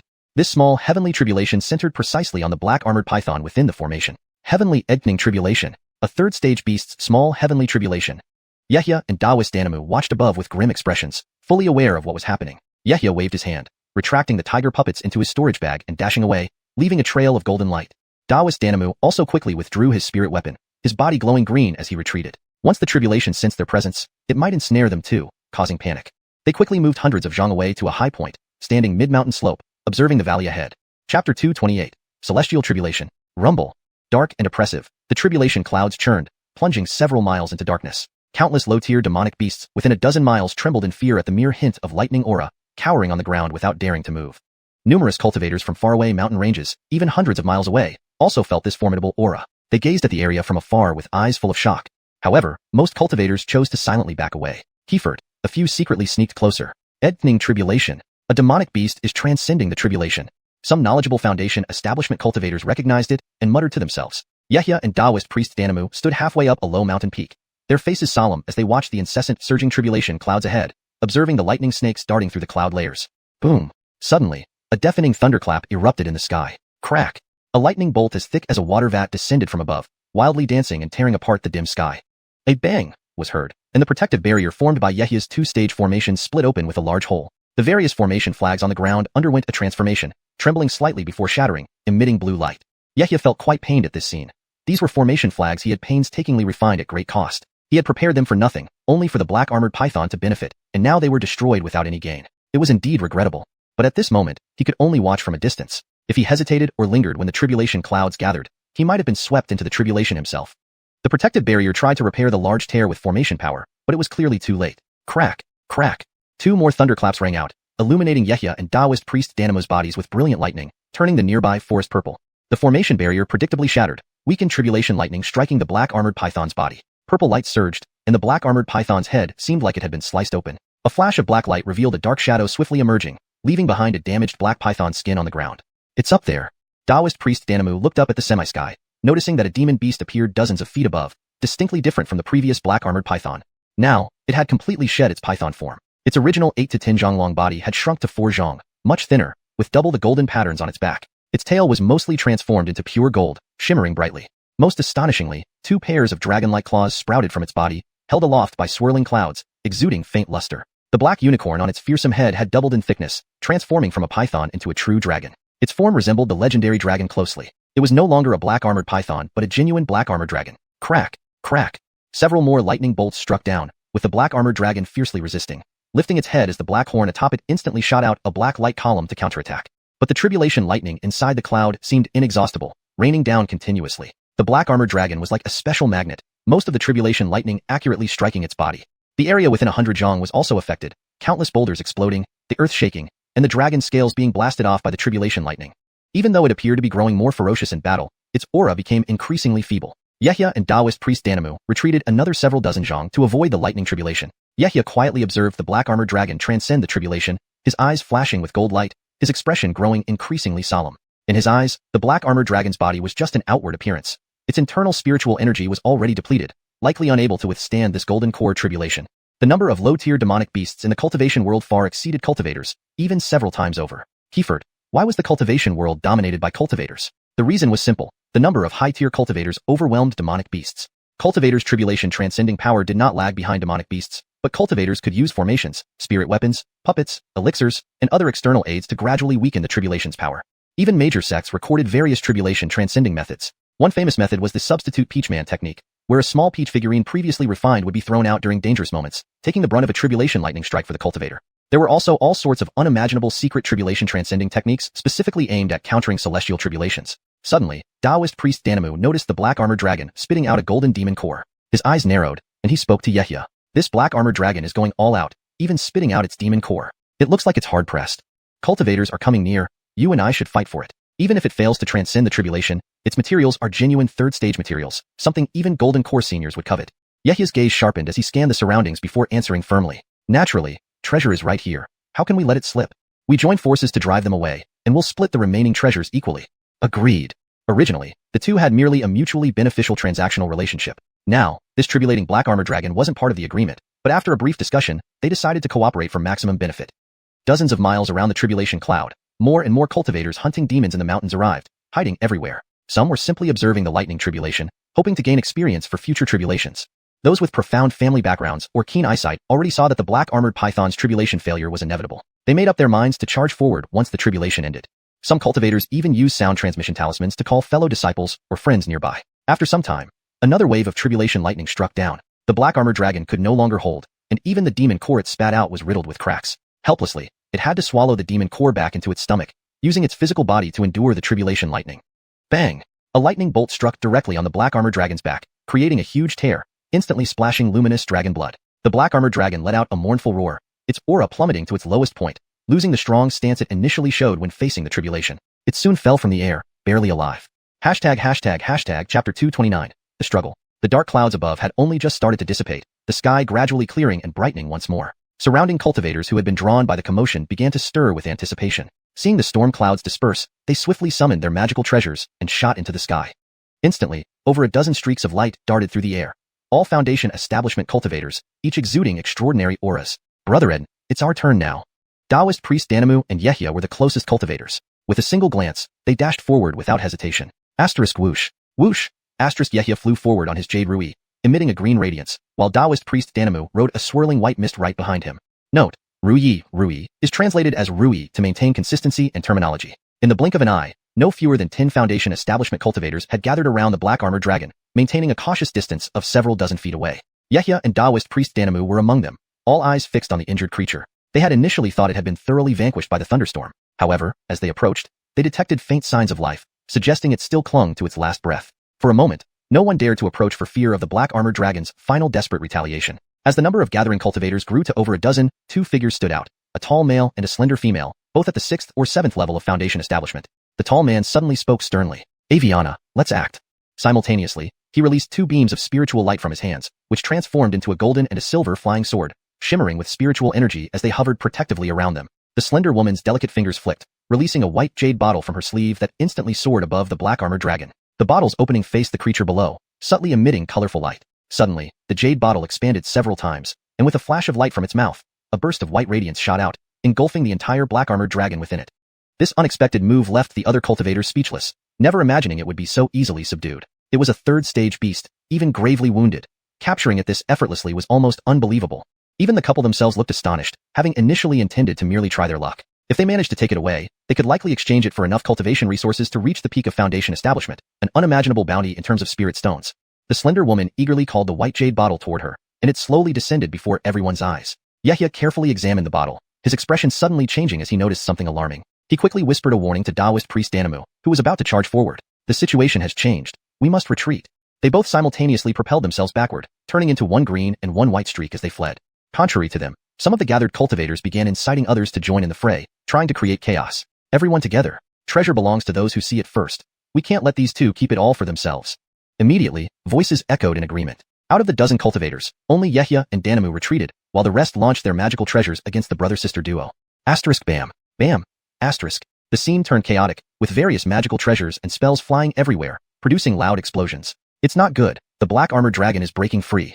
Someone cried out in alarm. The jade bottle that had flown back to the woman's hand suddenly swelled and became uneven, accompanied by cracking sounds. Visible cracks spread across its surface as the black armored dragon forcibly broke out, roaring mightily as it resumed its original form in midair. An enraged dragon cry erupted, followed by a formidable aura typical of a 3rd-stage beast. With a gaping maw, it swallowed the slender woman whole. Aviana.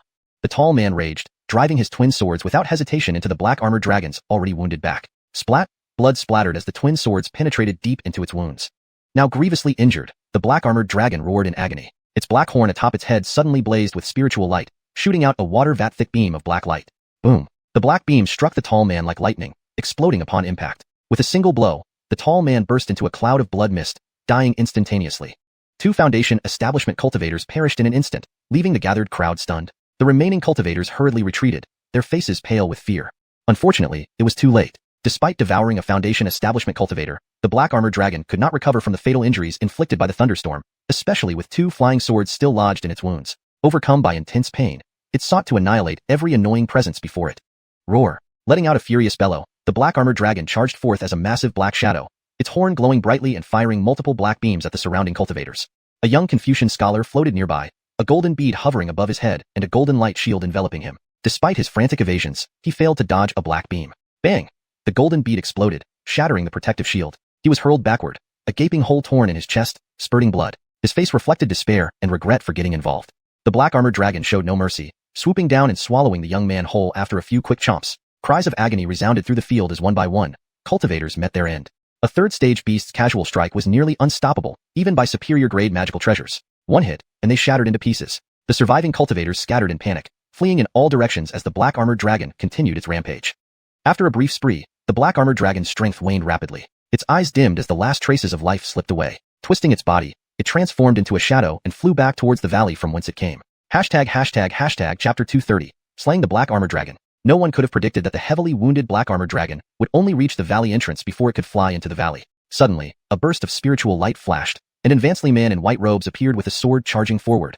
It was Yehia. The black armored dragon breathed heavily, then its eyes blazed brightly as it lifted its head and shot a beam of light, delivering a powerful blow. But the white-robed youth's figure blurred and dispersed into spiritual energy, revealing itself to be nothing more than an illusion. Caught off guard by this scene, the black armored dragon was momentarily stunned. At the same time, a faint sound resonated from above. A sudden burst of spiritual light revealed a glowing green ring, which expanded several times and turned into a streak of green light flying down. In a flash, it encircled the black armored dragon's body. Green light intensified and began to constrict tightly around it. Behind, Jamie had suddenly appeared, holding a fly whisk and swinging it. Countless white silk threads extended like thousands of small white snakes, stretching for over 10 yards to entangle and bind the dragon's limbs tightly. A few dozen feet away, Yehia emerged, hands continuously forming seals while he sprinkled golden beams of light onto numerous puppets. The 9 spirit cannon portals were lined up in a row, and under his control, several humanoid puppets efficiently loaded spirit stones. The black armored dragon, fully restrained, thrashed violently. With great force, black light flashed, causing the binding green ring to crackle and break apart with sharp sounds. Crack, crack. Even the long threads of the fly whisk wielded by Jamie began to snap in large sections, as he anxiously shouted towards Yehia, "Friend Daoist Eden, we can't hold on much longer. Are you ready yet?" Without replying, Yehia hurriedly used his powerful mental power to activate the spirit cannons. In the next moment, the cannons emitted bright spiritual light, launching beams of red light. 9 successive booms echoed. Boom, boom, boom. 9 beams of red light, like radiant meteors, collided fiercely with the black armored dragon. The barrage left the already severely injured dragon powerless, helplessly enduring wave after wave of attacks. It let out continuous agonized roars, its previously raised spirits plunging to their lowest point, unable to recover. Despite this, the black armored dragon still glared fiercely at Yehia and Pinewood, its emerald eyes filled with rage and showing no sign of fear. Yehia controlled the spirit cannons for about the time it takes to drink a cup of tea, delivering 10 rounds of continuous bombardment, finally killing the dragon. With a thunderous roar, the massive body of the black armored dragon fell to the ground, its eyes dimming completely, and its last flicker of vitality fading away. Yehia glanced at Jamie, who quietly rested his hand on a storage bag at his waist, his eyes flashing with alertness and caution but not making any direct move. Pinewood also looked at Yehia, especially at the 9 spirit cannons. He knew his body couldn't withstand the full strength of even one cannon blast, but he recognized some key points. First, the maximum power comes when all 9 cannons fire simultaneously, which even he couldn't resist, but there is a considerable interval between shots. Continuous firing wouldn't pose an immediate threat to his late-stage foundation establishment level, at least for a short period. Second, the range. He could endure the first wave of attacks and escape 200 to 300 feet away, as moving the heavy spirit cannons would be difficult. They exchanged glances, and both chose to maintain their earlier cooperation. Yehia waved his hand, and a sheet of golden light flew out, shrinking the puppets and cannons, which returned to the storage bag at his waist. He looked at the fallen black armored dragon, a polite smile on his face. This battle was only possible thanks to your assistance, Taoist priest. Otherwise, these puppets might not have played such a critical role. After speaking, he flicked his sleeve and leisurely flew toward the black armored dragon, stepping on a jade ruby. Seeing Yehia pack away the spirit cannons, Pinewood's expression slightly changed but quickly returned with a smile, lightly swinging his fly whisk. He complimented generously, "You're too kind, Eden Daoist. You keep surprising me." Both agreed to continue cooperating rather than confront each other, knowing prolonged conflict could invite other unforeseen complications. They didn't want to complicate matters and potentially lose benefits. "So, we'll divide the remains as previously agreed?" "Of course, I completely support it." Agreeing, they quickly dismembered the dragon's corpse. Being a third-tier demonic beast, even covered in lightning injuries, it wasn't easily handled by ordinary spirit weapons. Using high-grade spirit weapons, they sliced it into several large pieces. Afterward, Yehia obtained the single horn atop the dragon's head, an intact third-tier material unharmed by the lightning, a valuable resource for crafting golden core cultivator artifacts. Pinewood received the head and the third-tier demon core inside, though it was nearly shattered from the lightning, still retaining its shape and value. As for the remaining limbs, flesh, scales, etc., they divided these evenly. Inside the dragon's stomach, they found the remains of swallowed cultivators along with their storage bags, splitting these equally as well. Satisfied with the division, what started as second-tier materials transformed into third-tier materials, providing them with substantial gains. Yehia waved his hand, releasing a red glow that ignited a fire upon landing, quickly dispersing any lingering traces and bloodstains. Pinewood watched as everything was cleaned up, then swung his fly whisk, enveloping himself in a white light barrier before stepping into the valley. "Ed Daoist, let me lead you to find the ice jade marrow." Yehia nodded, and with a gesture, the green jade rui rose, floating 3 inches above his head. It shrank to about a foot in size, emitting a faint green aura to form a protective barrier around him. Chapter 231. Millennial Ice Jade Marrow. Yehia and his companion entered the valley one after another. The moment they stepped in, the grayish-white mist began to roil. The light barrier emitted a sizzling sound immediately, and both felt their spiritual energy drain at an increased rate. Clearly, the natural formation within the valley had activated. The two moved swiftly, heading deeper into the valley. Along the way, they encountered the remains of some low-tier demonic beasts and the few baits that had been previously released. After advancing several dozen meters, Taoist priest Danamu led Yehia to a cave entrance. He glanced inside. It was pitch black with faint coldness emanating from within. The air flowing out of the cave carried a dense aura of chilling energy. Taoist priest Danamu stepped forward first, drawing a fist-sized white luminous stone from his waist and tossing it lightly. Under his spiritual awareness, it floated slowly ahead. Yehia closely followed, relying on the glow from the stone to illuminate the cave interior. They walked about 10 meters inward, the path slanting downward, until they reached a special spot. Before them appeared a deep blue light barrier. Sensing its origin, it bore the aura of the black-scaled dragon. Yehia stepped closer, his eyes flashing with golden light as he examined it carefully and muttered softly. "It's not derived from an array. It seems to be a precautionary measure to prevent intrusions by other beings. It can be broken." Both exchanged glances, then raised their palms, a flash of light emerging. With a whoosh, a stream of golden and white light flew out, striking the barrier together. Boom! The barrier only held for a breath before shattering into scattered specks of spiritual energy. With the black-scaled dragon completely dead, the means it left behind were easily dismantled. As the barrier broke, a more intense wave of cold swept out, instantly forming a thin layer of frost on their protective shields. The inside of the cave held a world of its own. Looking ahead, the walls sparkled intermittently every few meters with thumb-sized glowing stones. Yehia took a step forward, eyeing a deep blue crystal embedded in the wall. With a flick of his finger, a golden light shot out. Snap! A soft crack echoed, and the crystal fell into his palm. Examining it closely, he murmured, "A lower-grade ice spirit stone, indeed part of an ice spirit stone vein." Taoist priest Danamu smiled and gently flicked his duster, reminding Yehia, of course, this Taoist would never deceive a fellow Taoist. Although this vein isn't large, it remains unmined. The beast only utilized the spirit energy here for cultivation.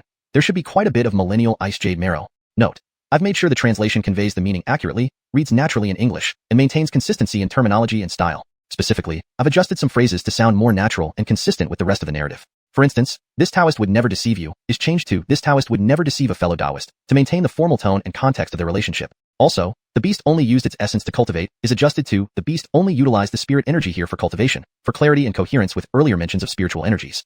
Once we find the ice jade marrow, don't forget to give me the Millennium Joshua Baron Ginseng. Yehia nodded and activated his golden eye to probe deeper into the vein, quickly searching through the entire mine. This ice spirit stone vein extended about 100 meters long, with a tunnel blasted open by the black-scaled dragon leading further down. At the end was a slightly larger stone chamber, presumably where the dragon usually practiced and nested.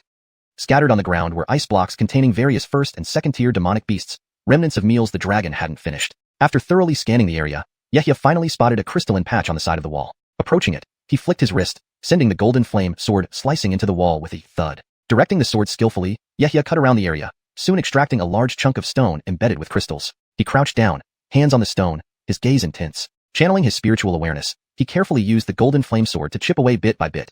Within moments, the ground was littered with fragments, revealing a deep blue crystal the size of a head, its interior shimmering with flowing, semi-liquid light, exuding an extremely pure chill and ice spirit energy.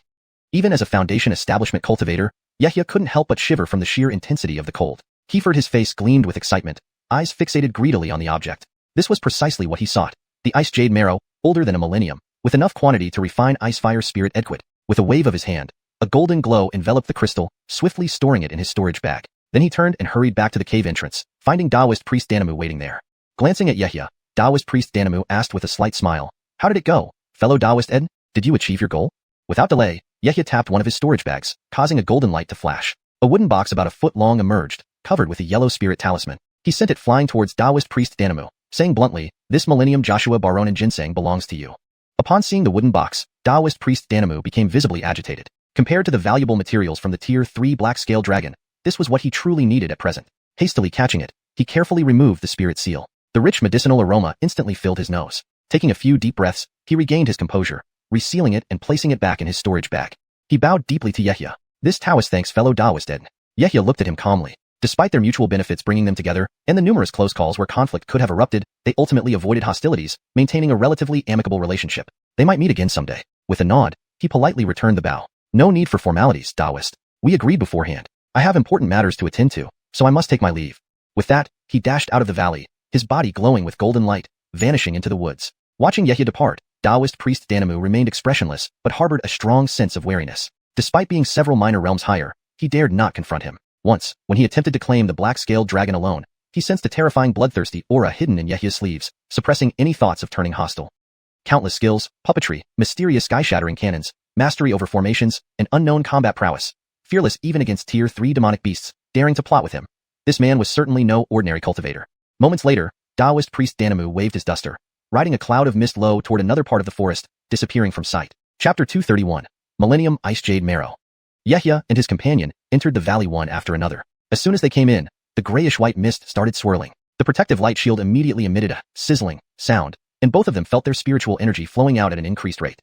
Clearly, the natural array within the valley was taking effect. Their pace was swift as they headed deeper into the valley. Along the way, they saw some remains of low-rank beasts and the several baits previously placed inside. After advancing dozens of meters, Taoist Danamu led Yehia to a cave entrance. He glanced inside. The cave mouth was pitch black with faint waves of coldness perceptible. The air blowing from inside the cave exuded a strong sense of chill. With a step forward, Taoist Danamu took the lead, walking into it. His right hand brushed his waist and pulled out a palm-sized white luminescent stone. He tossed it lightly, under his mental control. The stone slowly floated forward. Yehia closely followed. Relying on the luminescence of the stone, the scenery within the cave became visible. The two advanced a dozen meters deep into the cave, descending all the way, until they reached a special area. A deep blue light barrier appeared before them. With a brief probe, it was clear that this was the aura of the black armored flood dragon. Yehia stepped forward, his eyes glowing golden as he examined it carefully and murmured quietly. Not derived from an array, it's likely a minor tactic left behind to prevent accidental intrusion by other beings. It can be broken. They exchanged glances, lifting their palms together, a flash of light appearing, whoosh whoosh. A beam of golden and white light flew out and landed on the barrier collectively. Boom. The light barrier only held for a breath's time before predictably shattering into scattered bits of spiritual essence. Since the black armored flood dragon was dead, its leftover barrier was relatively easy to break. At the moment of the barrier's collapse, an even more astonishingly cold aura spread out, instantly forming a thin layer of frost on their protective shields. Inside the cave was like another world. Looking ahead, there were thumb-sized luminous spots spaced intermittently along the stone walls. Yehia stepped forward, his gaze fixed on a deep blue crystal within sight. He flicked his finger and shot out a golden glow. Snap! With a slight sound, the crystal fell into his palm. He observed it intently and whispered, "A low-grade ice spirit stone," indeed confirming this is an ice spirit stone vein. Taoist Danamu smiled pleasantly and waved his Taoist brush gently, reminding softly, "Of course not. Why would this humble Taoist deceive you? Although this vein isn't large, it has never been mined. That beast merely used its spiritual essence here for cultivation. There should be quite a bit of Millennium Ice Jade Marrow. If we find the Millennium Ice Jade Marrow, fellow Taoist Eden mustn't forget my Millennium Kieferlo Baronin Ginseng." Yehia nodded and then spurred the truth-piercing golden eye deeper into the vein. Soon he had searched through the entire mineral vein. This ice spirit stone vein was only over 100 meters long, with a passage created by the black armored flood dragon extending inward. At the end was a slightly larger stone chamber, presumably where the flood dragon practiced and coiled daily. On the ground lay various chunks of ice, containing first and second stage beasts, clearly leftovers from the flood dragon's meals. Yehia scanned around and finally saw a shimmering patch on one side of the stone wall. He walked forward, flicked his sleeve, and the golden flame sword shot out, embedding itself in the stone wall with a thud. Moving his fingers, the golden flame sword swiftly carved around a region. Shortly after, a large rock embedded with spirit stones was excavated. Ducking down, Yehia placed his hands on the rock, concentrating, channeling divine consciousness force. He carefully manipulated the golden flame sword to chip away at it piece by piece. After a few breaths, the ground was covered with chipped stone shards, revealing a head-sized deep blue crystal emitting radiant streams of light, containing semi-liquid sparkling blue matter as if flowing. Purity and extreme cold emanated from the crystal. Despite already being a Foundation establishment cultivator, Yehia couldn't help but shiver from the intense cold. However, his face was filled with excitement, his gaze fervent, hungrily observing the contents. This was precisely the ice jade marrow he sought, with an age surpassing a millennium, sufficient for him to refine fire and ice spirit elixir. With a wave of his hand, a burst of golden light emerged, and the deep blue crystal was promptly stored in his bag. Turning back, Yehia quickly arrived at the cave entrance, spotting Taoist Danamu waiting there. Seeing Yehia's expression, Taoist Danamu's eyes lit up, smiling faintly. "Fellow Taoist Eden, have you achieved what you wanted?" Without beating around the bush, Yehia patted one of his storage bags, releasing a golden glow. A foot-long wooden box flew out, affixed with a yellow spirit talisman. With a casual motion, he sent the wooden box flying toward Taoist Danamu, stating straightforwardly, "This 1,000-year-old Kieferlo Baronin Ginseng belongs to you, Taoist." Upon seeing the wooden box, Taoist Danamu grew visibly excited. More valuable than the third-stage black armored flood dragon's materials, this was the precious item he needed most currently.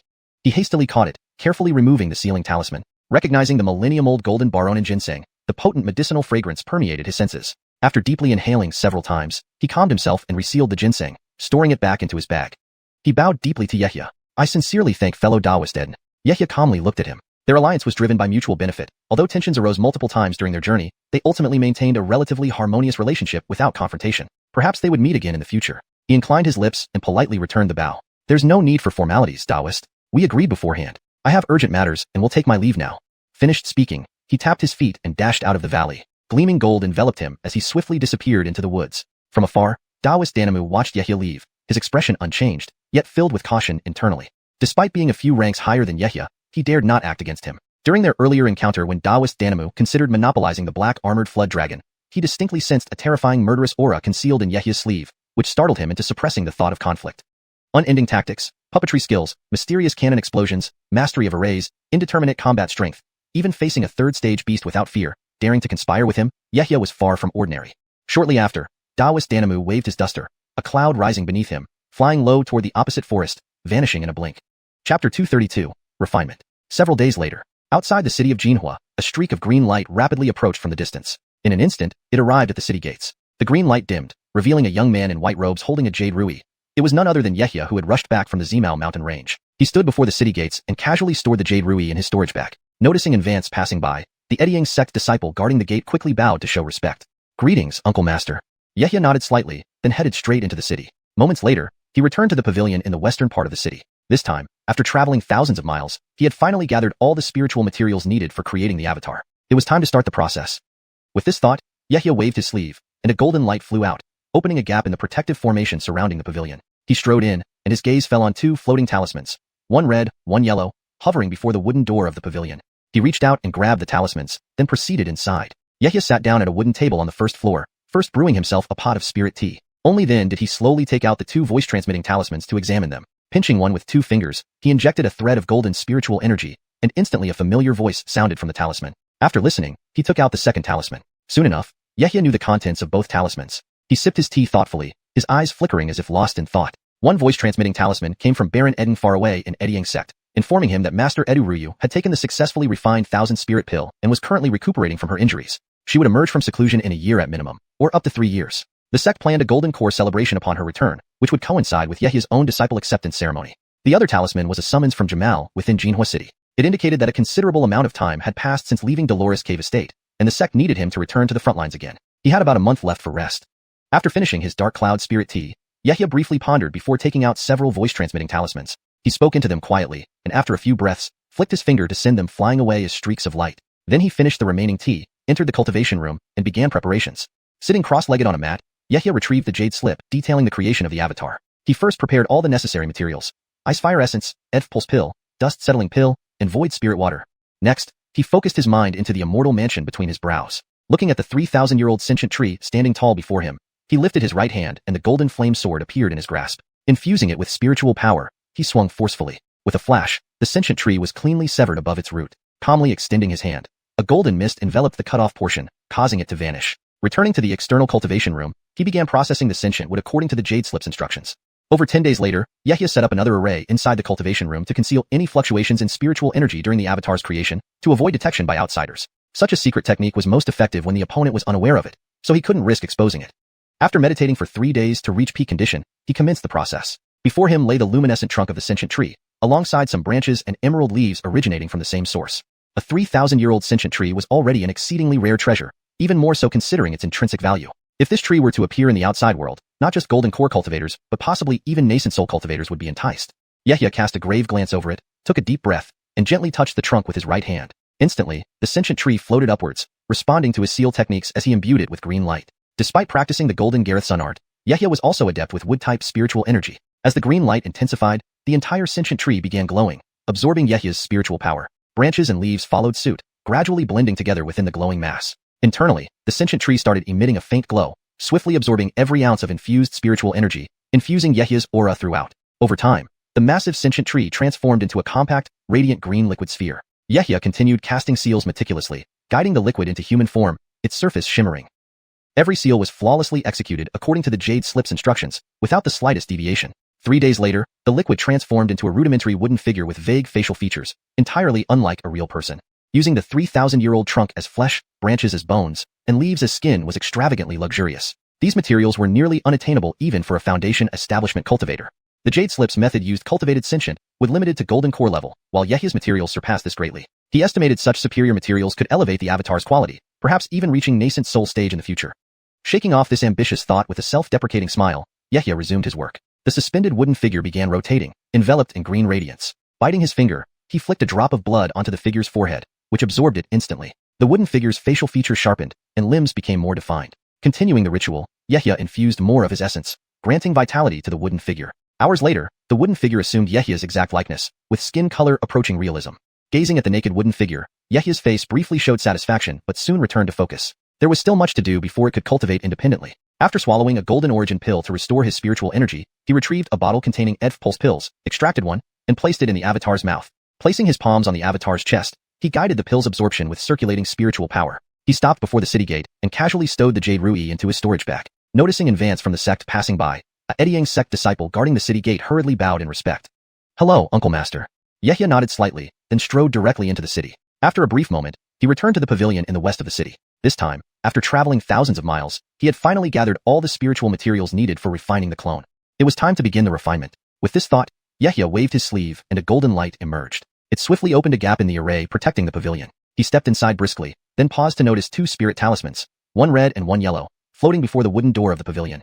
Reaching out, the two talismans landed in his palm. He proceeded deeper inside, settling down at a wooden table on the first floor. He first brewed himself a pot of spirit tea, then leisurely examined the message talismans. Pinching the talismans between his fingers, he channeled a thin stream of golden spirit energy, causing the talisman to glow momentarily as a familiar voice transmitted through. After listening, he took out the other message talisman. After some time, Yehia understood the contents of both talismans. He sipped his tea, his eyes shimmering with thought. One talisman came from Baron Eden at the distant Ediang sect, informing him that Master Edu Ruyu had taken the successfully refined 1,000 spirit pill and was currently recovering. She would emerge from seclusion within 1 to 3 years. A golden core celebration would be held for her upon re-emergence, coinciding with Yehia's own ceremony for taking disciples. The other message came from Jamal within Jianhua City, indicating that after being away from the Dolores Cave residence for some time, the sect required him to return to the front lines, with only about a month left for rest. Yehia sipped on the dark cloud spirit tea, then briefly pondered and took out several message talismans. Whispering into them, he spoke his instructions. Within moments, with a flick of his finger, the talismans transformed into streams of light and flew away. He finished the remaining tea, then entered the cultivation chamber. Seated cross-legged on a mat, Yehia took out a jade slip detailing the method for the external body clone. He prepared the Ice Fire Spirit Liquid, EDF Pulse Pill, Falling Dust Pill, and Void Spirit Water as required. Then, focusing inward, his mind dove into the fairy mansion within his third eye. Looking at the towering 3,000 Kiefer-rolled intelligent wood, he lifted his right hand, summoning the gold flame sword which floated in his palm. Infusing it with spirit energy, he swung it forcefully. SSS. A flash of golden light severed the intelligent wood from its roots. Yehia calmly waved his hand, releasing a sheet of golden mist which enveloped and dissolved the cut wood. Returning to the outside world, he began processing the wood according to the Jade Slip's instructions. A dozen days later, in the cultivation room, Yehia set up another array to mask any fluctuations in spiritual energy, ensuring no one would notice during the clone refinement process. Such secretive skills are most effective when the opponent is unaware. Hence, it was crucial not to divulge this information. After sitting quietly for 3 days to bring his spirit and energy to their optimal state, he began the refinement. He looked down at the bare tree trunk glowing with green light, surrounded by branches and verdant spirit leaves. Even the simplest of medicinal herbs that had existed for 3,000 years was a rare treasure, let alone the precious intelligent wood. Were it to appear in the outside world, even a nascent soul cultivator would be tempted. Yehia surveyed the scene solemnly, took a deep breath, and gently tapped the trunk. Instantly, the intelligent wood floated up. He made several seals, shooting out green light toward it. Though he cultivated the Golden Gareth Sun technique, he was equally adept at handling wood-type spiritual energy. As the green light intensified, the entire piece of intelligent wood shone brightly, absorbing Yehia's spiritual energy. The branches and leaves also flew towards it, and within it glimmered faintly. The energy flowed through every part, imbibing Yehia's essence. Over time, the 10-foot-tall intelligent wood transformed into a few feet-sized ball of green liquid, radiating spiritual energy. With Yehia continuously making seals, the liquid began shifting into a human form, shimmering with green light while attracting nearby heavenly spirit energy. Every seal he cast aimed for perfection, following the Jade Slip's instructions exactly, without the slightest deviation. 3 days later, the liquid formed a crude wooden figure, with vague features and a green complexion. The wood was used as flesh, the branches as bones, and the leaves as skin. A truly luxurious combination beyond the reach of ordinary Foundation establishment cultivators. While the Jade Slip specified using catalyzed intelligent, wood limited to the early golden core stage, Yehia's materials far surpassed this. He estimated that these superior materials could elevate the clone by several grades, potentially achieving the nascent soul realm in the future. However, he quickly shook off the fanciful thought, realizing such goals were too distant. He needed to focus on advancing to the late foundation establishment stage first. Gazing at the suspended wooden figure, he flicked a drop of fresh blood onto its forehead. It shimmered with bloodlight and penetrated the figure, gradually sharpening its facial features. Continuing this method, Yehia infused vitality into the wooden figure with his own blood. After several hours, the wooden figure transformed into a fleshy duplicate resembling Yehia. His skin tone now matched a real person. Yehia gazed at the naked figure before him, a fleeting smile crossing his face. However, he soon composed himself. There was still much work to be done to make the clone capable of self-cultivation. Taking a pill bottle of golden essence pills, he swallowed one to restore his spirit energy. After briefly refining it, he resumed the refinement. Reaching out, he picked up a bottle of Pulse pills, uncapped it, and inserted a glowing multicolored pill into the clone's mouth. He placed his palms over the clone's chest, channeling spiritual energy to assist in digestion. Chapter 233, Spiritual Embodiment. The Pulse pill began to take effect, casting a 5-colored radiance over the embodiment's entire body. The meridians started to form one by one, culminating in the lower abdomen where the dantian emerged. Next came other spiritual items, void spirit water to clear the meridians and allow spiritual energy to circulate normally, the dust-settling pill to stimulate vitality and further integrate the meridians. As these spiritual items took effect, within the cultivation chamber, thump, thump, a faint heartbeat began to resonate, the naked man's chest rising and falling continuously, with breaths starting to emerge from his nostrils and mouth. Yehia heard this and excitement flashed across his face. It signified initial success. Time trickled by. Yehia continuously cast seals towards the embodiment, aiming to fuse blood, bone, flesh entirely into one seamless whole. He also capitalized on the inherent characteristics of the spirit wood to achieve optimal results. After some time, he raised his hand and gently tapped his brow, releasing a golden light. With a whoosh, a small figure of his secondary soul was forcefully pulled out. This small figure was Yehia's second soul, who rubbed his hands in excitement upon seeing the physical body. Yehia smiled, lifting 2 fingers to tap the embodiment's brow. The second soul turned into a golden light and entered it, instantly taking ownership of the physical form. However, a strong sense of dizziness and discomfort accompanied it, along with an undercurrent of rejection between the embodiment and the soul. Yehia hurriedly produced a bottle of Icefire Spirit Liquid, pouring it into the embodiment's mouth to stabilize the newly residing soul. Gradually, tranquility returned to the cultivation room as both Yehia and the embodiment remained motionless in seated meditation. Kiefert, inside the embodiment's body, tumultuous changes were occurring. As the soul successfully took residence, the heartbeat grew louder and clearer, and its features became distinctly visible. Additionally, due to being formed from a 3,000-year-old spirit wood, the body was flawless inside and out, emitting a dense and pure wood spirit aura. Though such an aura felt strange when emanating from a human body, prolonged cultivation would gradually diminish it. Unknown how much time passed, Yehia woke first, his gaze fixed on the embodiment, fearful of any anomalies. Several breaths later, the spiritual embodiment slowly opened its eyes, then moved its index finger, arm, stood up, swayed slightly, and steadied itself. Seeing the embodiment move, Yehia's face lit up with joy, and he stood up as well. He watched as the embodiment walked around the room, its contained second soul equally excited. Sharing the same emotions, they both burst into laughter. After a moment, they calmed down. Yehia reached for a storage bag at his waist and handed it over. Inside, besides the jade scroll of eternal growth, were common clothes and accessories, numerous low-grade and mid-grade spirit stones and pills. All preparations were made thoroughly. Yehia also evaluated the embodiment's aptitude to verify his suspicions. This spiritual embodiment rivaled a cultivator with a single attribute with spiritual root, having no bottlenecks before the golden core stage thanks to the foundation of a 3,000-year-old spirit wood. Coupled with the matching cultivation technique, its strength should surpass that of ordinary cultivators of the same rank. This way, the precious spiritual items wouldn't be wasted. Soon, Yehia left the cultivation room, entering another on the first floor to enter seclusion. The continuous days of refining had depleted his own spiritual energy significantly. Moreover, separating his earliest soul through the soul-cleaving technique also caused damage. He quickly consumed a nourishing spirit pill to stabilize his soul. Meanwhile, the spiritual embodiment followed the original plan, adapting to the body. It was still too weak to assist Yehia directly, so it immediately entered seclusion, waiting to re-emerge after cultivating. In the blink of an eye, more than 10 days passed. Yehia exited the cultivation room, now ready to receive new guard duties. Uncertain about the current situation among the 5 sects, the spirit herbs from the Dolores Cave Mansion would ensure the Golden Core Vances could focus on refining pills, probably neglecting the 5-sect war for a while. Just as he was about to leave, Yehia suddenly turned, his eyes glowing gold as he scrutinized the spiritual embodiment in the cultivation room. To his surprise, it had already reached the 3rd level of the spirit formation realm, in just a short span of days. But considering its heavenly spiritual root, abundant resources, high-level cultivation techniques, and thorough preparations, such speed wasn't surprising. Nodding inwardly, he stepped out of the building contentedly, setting up a defensive formation against sensing around it before heading toward the city. Half an hour later, inside a small hall beside the Merit Hall, a Kale in red and a young man in white sat at a wooden table, Yehia and Jamal. They chatted briefly, then Yehia asked Jamal about the current state of the 5 sects before getting to the point. Jamal glanced over, testing with an opening question. I've heard Elder Edu has found the elixir to restore his injuries and will soon emerge from seclusion. On the day of the celebration for your acceptance as a personal disciple, may I offer my congratulations? Yehia was momentarily stunned. He only knew this through Baron Brother's letter. How did Jamal know? Recalling that the sect leader Jamilg and Jamal were brothers, it made sense. He smiled faintly and replied, Brother Jerome, you're well informed. I have had a long-standing connection with my master, and being accepted is my good fortune. Jamal's tone softened as he responded. Brother Eden, you'll soon return to the sect for the celebration. You can skip long-term duties here. Choose one of several areas that need assistance. He handed over a jade slip from his sleeve for Yehia to choose from. Thank you for the arrangement. Yehia smiled politely, accepting the jade slip. Such treatment was unusual for a 4th-level Foundation establishment cultivator, clearly an attempt to curry favor or show respect to his golden core master. He welcomed this, leaning on a big tree to enjoy its shade. Shortly, he chose a nearby support mission. I'll depart immediately. Brother Jerome, please excuse me.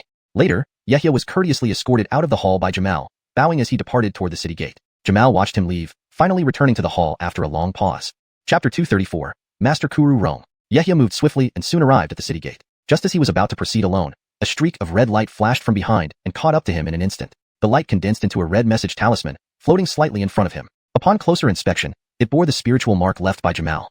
Puzzled, Yehia reached out to grasp it and gently squeezed. A stream of mental communication flowed into his mind. He remained calm and paused for a moment, after which a blue-robed youth at the 4th level of Foundation establishment quickly approached. He bowed respectfully towards Yehia and explained his purpose. Greetings, Armanded. I am Hamza Baranese. My father is currently stationed in the Xiuxian mountain range. I have already reported to Armand Jamal, and I will accompany you for support. Yehia had learned this from the message talisman. Having someone accompany him was not an issue, so he nodded in agreement. Very well, Stone Hamza, let's go together then. With that, he headed outside the city, flicking his sleeve to release the green jade rui, which soared into the sky in a flash of green light. Hamza Baranese summoned a cloud of blue mist with hand seals, quickly catching up to Yehia's flying light. They turned into streaks of light and vanished into the horizon. On their journey, they exchanged a few casual words. Yehia surprisingly discovered that Hamza Baranese was a cousin to Hamza Baranxio, the owner of the Hamza family inn. Both the Hamza and Edu families were prominent clans within Ediang sect, having been intermarried for years. Hamza Baranese's mother was a Foundation establishment cultivator from the Edu family, making her a cousin to Yehia's master Edu Ruyu. This discovery brought them much closer. With urgency etched on his face, Hamza Baranese sped up but still felt inadequate compared to Yehia's high-quality spirit tool. He voiced his anxiety. Armanded, should we accelerate further? If we are too late, I fear my father might not hold on. Yehia, unable to refuse, agreed after some thought. Very well, Stone Hamza, come aboard this Jade Rui with me. I will fully activate this spirit tool. It will certainly expedite our arrival at Xiuxian mountain range. Waving his sleeve lightly, a golden aura shot out and infused into the Jade Rui, doubling its size enough for both to stand. Hamza Baranese stepped onto the other end without hesitation. They stood a distance apart, while Yehia focused intently, channeling full power into the Jade Rui. A blinding green light enveloped them both, creating a protective barrier. Then, they sped off toward the Xiuxian mountain range like lightning. At Yehia's current level, driving a top-grade spirit tool increased their speed immensely. In just a few hours, they covered 1,000 miles and arrived at the Xiuxian mountain range. Below lay a lush, sprawling mountain range, resembling a crescent moon when viewed from above. As dusk fell, the landscape grew dim, except for the continuous flashes of spiritual light and the sounds of spells exploding in one area. Hearing these sounds, Yehia swept his hand, causing the Jade Rui to emit a soft glow and glide silently toward the low altitude. His eyes transformed into a pair of gold-hued, almost eerie pupils. Stone Hamza, conceal your presence. Be wary of ambushes. Hamza Baranese nodded in agreement, clutching a small black shield in his palm, ready to unleash it at any moment. Yehia cautiously scanned the surroundings, ensuring no traps awaited them. Then, they quietly flew deeper into the Xiuxian mountain range. Inside the mountains lay a Tier 2 medicinal herb garden, a crucial stronghold for Ediang sect, guarded by 4 Foundation establishment cultivators leading over 200 Qi refinement disciples. Leading them was Hamza Baranese's father, Hamza Baranming, a later-stage Foundation establishment cultivator. Soon, Yehia and Hamza Baranese arrived near the area radiating spiritual light. It was a vast swamp emitting a foul odor. Such terrain did not suit his puppets well, especially since none of his creations could fly or operate effectively in such unstable conditions. Looking upward, Yehia saw a huge, dome-shaped green light barrier covering several miles over the swamp. This formerly soft bog had been fortified, supporting numerous cultivation fields. Clearly, the swamp and its foul smell were meant to mask the herb garden's presence. Yet the enemy found it. Outside the barrier, a crowd of cultivators continuously attacked it with spells. Above, 7 to 8 Foundation establishment cultivators floated, some men and women, mostly middle-aged around 40, all exuding varied auras but showing signs of deliberate laziness instead of attacking with full force. Yehia noticed this through his insightful golden pupil, finding it odd himself upon realization. This partly explained why the herb garden hadn't fallen yet. The clashes of their magical artifacts and spells illuminated the sky, echoing for miles around. Leading the attack was an old Taoist priest with youthful features and silvery hair, dressed in a lotus crown and gray robe, possessing 9th-level Foundation establishment strength. His appearance, a young face with clear eyes but aged skin below, was quite unsettling. Referred to by others as Master Kuru Rong, he stood on a silver-white sword, casting a large golden seal repeatedly against the barrier, causing powerful tremors and energy waves. However, he didn't seem to exert maximum effort to break through. Yehia observed closely, but did not intervene immediately. Hamza Baranese also wore a grave expression, sensing something amiss. Armanded, the situation here differs greatly from what was described in the distress message. Keepers, indeed something is peculiar. Based on the gathered strength, they could have broken through the formation long before we arrived, but the battle remains unresolved. Yahya furrowed his brow, pondering the enemy's intentions but couldn't understand. If not to seize the herbs or ambush reinforcements, there must be a larger plan, possibly outside the garden itself. Hamza Berenice agreed with a nod, remaining composed rather than rushing to aid. Yahya appreciated his steadiness. Initially, thinking they were close to Jinhua City, he assumed nothing major would happen. But now faced with this scenario, he couldn't simply retreat. Master Kuru Rome, nearly a peak Foundation establishment, presented a significant challenge, and operating puppets in a swamp was difficult. This put him in a tough position. Chapter 235, Breaking the Array. After a moment of contemplation, Yahya scanned his surroundings and slowly spoke. Gabe, let's check the nearby areas to see if there are any discrepancies. Perhaps by finding an anomaly, we can understand what's happening. Gabe nodded in agreement without hesitation. Yahya willed the jade rui beneath his feet to emit a faint green light and gently floated backward. When he retreated over 100 meters, he took out a golden spirit talisman, spoke a few words into it, and then flicked his finger, sending a streak of golden light toward Jinhua City. He informed Jinhua City first before stepping forward, riding the jade rui and guiding Gabe around to another direction of the medicinal garden. After a short while, the two figures landed in a dense forest. Yahya turned to Gabe and said, Gabe, if you have any detection methods, feel free to use them. There shouldn't be any issues with the medicinal garden in the short term. I've also requested reinforcements from the city, which should arrive in time. Brother Eden speaks truly. My father should be able to hold on for a while. Fortunately, I have a few spirit-seeking ants that can help, Gabe responded. He tapped his waist pouch and pulled out a small white jade bottle. He then muttered an incantation and gestured inside. Garathum. Several dusty gray spiritual lights flickered, revealing a few mosquito-like gray flying insects. Gabe pointed, and the spirit-seeking ants flew off in different directions, quickly disappearing into the night. We'll regroup in 15 minutes. If anything unexpected happens, contact me with a sound-transmitting talisman. Yahya handed him one of his own sound-transmitting talismans, then stepped forward, using the wind-controlling technique to rush ahead while constantly scanning the surroundings with his unveiling golden eyes. By now, his unveiling golden eyes had developed well enough to clearly observe within a dozen miles. Its penetration effect depended on the actual situation. Without intentional obstruction from formations or divine sense, he could even see the flow of spiritual energy inside cultivators and how much they had left. In about 15 minutes, Yahya had surveyed the entire Joshuiwe Mountains but found no obvious abnormalities. He paused halfway up a mountain peak, examining the surroundings, concluding nothing noteworthy had been discovered. I wonder if Gabe has found anything. Could it be underground rather than on the surface? Suddenly, Yahya's eyes lit up with this thought. He leaped down the mountain and began searching underground. Soon, he sensed something different, an area emitting spiritual fluctuations not far away. With a wave of his sleeve, Yahya moved silently through the forest towards the source of the fluctuations. He soon reached the base of a grayish-white mountain. Despite its ordinary appearance, nothing seemed unusual. However, Yahya's eyes suddenly shimmered with golden light as he detected a concealed array. This formation had a blocking effect, making it impossible to see what was inside. Breaking through it wouldn't be difficult, but it would alert the cultivator who set it up. Just as he was thinking, a hum sounded, and several gray flying ants emerged from the darkness, stopping before the array. Yahya turned to see a blue figure leap out. It was Gabe, who was surprised upon seeing Yahya. Brother Eden, you found this place too? Yahya nodded and pointed ahead, saying seriously, Gabe, look here. There's a concealed array. There must be something strange inside. Gabe glanced around, spotting subtle traces of the formation despite lacking the unveiling golden eyes. He turned to Yahya and asked, what do you plan to do, brother? I'm ready to assist. I intend to enter and see what requires such concealment. But won't the person who set up the formation notice us? I have a plan. Scatter those spirit-seeking ants around to guard against other cultivators approaching. I need some time to prepare. All right, as you say, brother. Without hesitation, Gabe nodded and waved his hand, sending the spirit-seeking ants back into the darkness. He looked at Yahya intently, remembering Jamal's advice to obey and avoid arguments. He was curious to see how Yahya planned to enter without triggering the formation. Yahya studied the array carefully before moving to a position 3 meters to the right. With a quick gesture, 7 small green array flags appeared in his hand. He threw them lightly, and they transformed into 7 streaks of green light, forming a circular formation in midair. As Yahya cast a few spells, the flags emitted deep hums and fell to the ground, projecting thin beams of light that converged into a green orb. Go! Yahya directed the orb, and it penetrated the array seamlessly. Before them, a green ripple formed in the air, followed by a large opening appearing. Evidently, the concealed array had been opened without triggering it. Did brother use an array to create a gap? How did you know where the nodes were? Gabe was astonished, staring with wide eyes. He congratulated Yahya.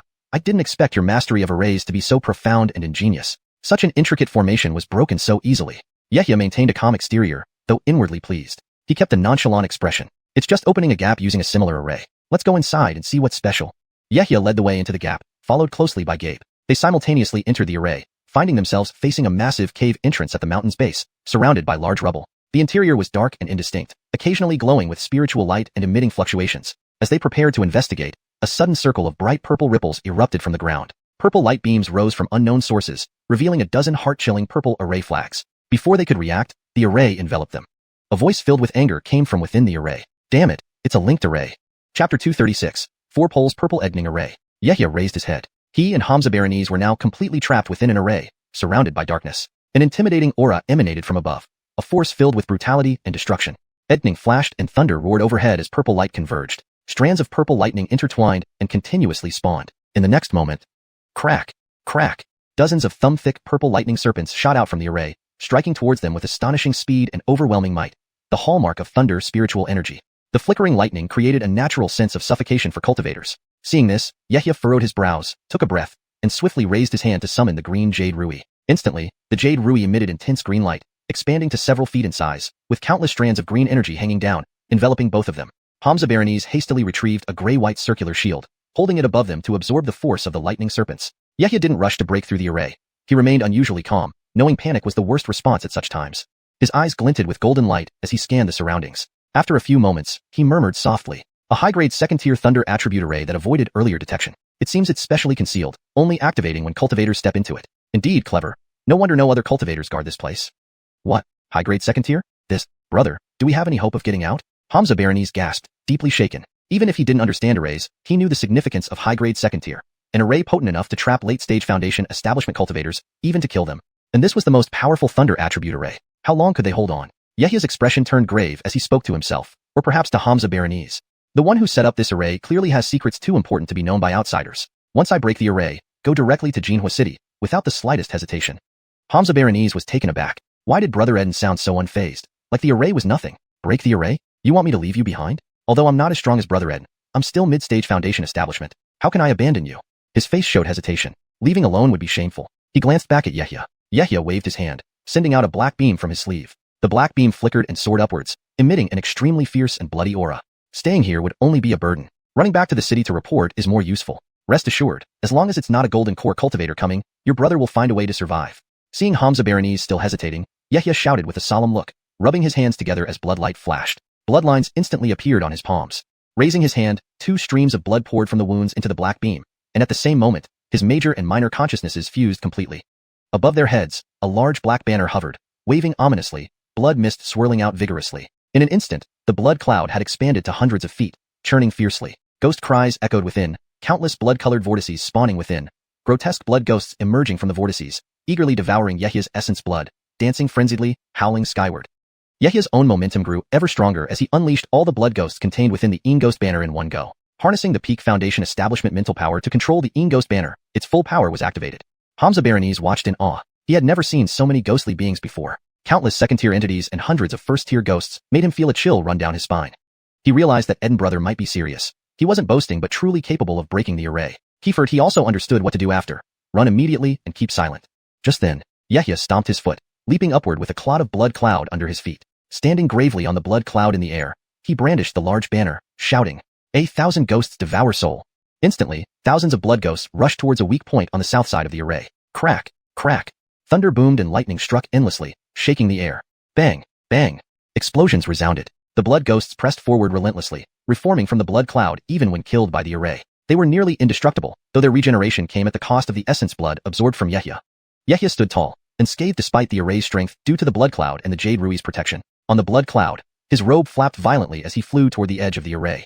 Hamza Berenice discreetly followed below on a blue cloud, wisely staying quiet, calmer now. Dozens of miles away, where the besieging party attacked the medicinal garden.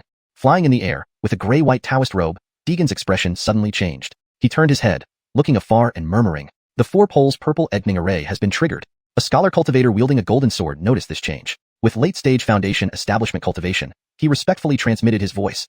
"Deegan, what happened? Is something wrong with your true self?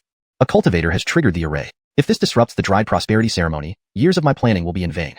I'll check it out personally. Continue as planned.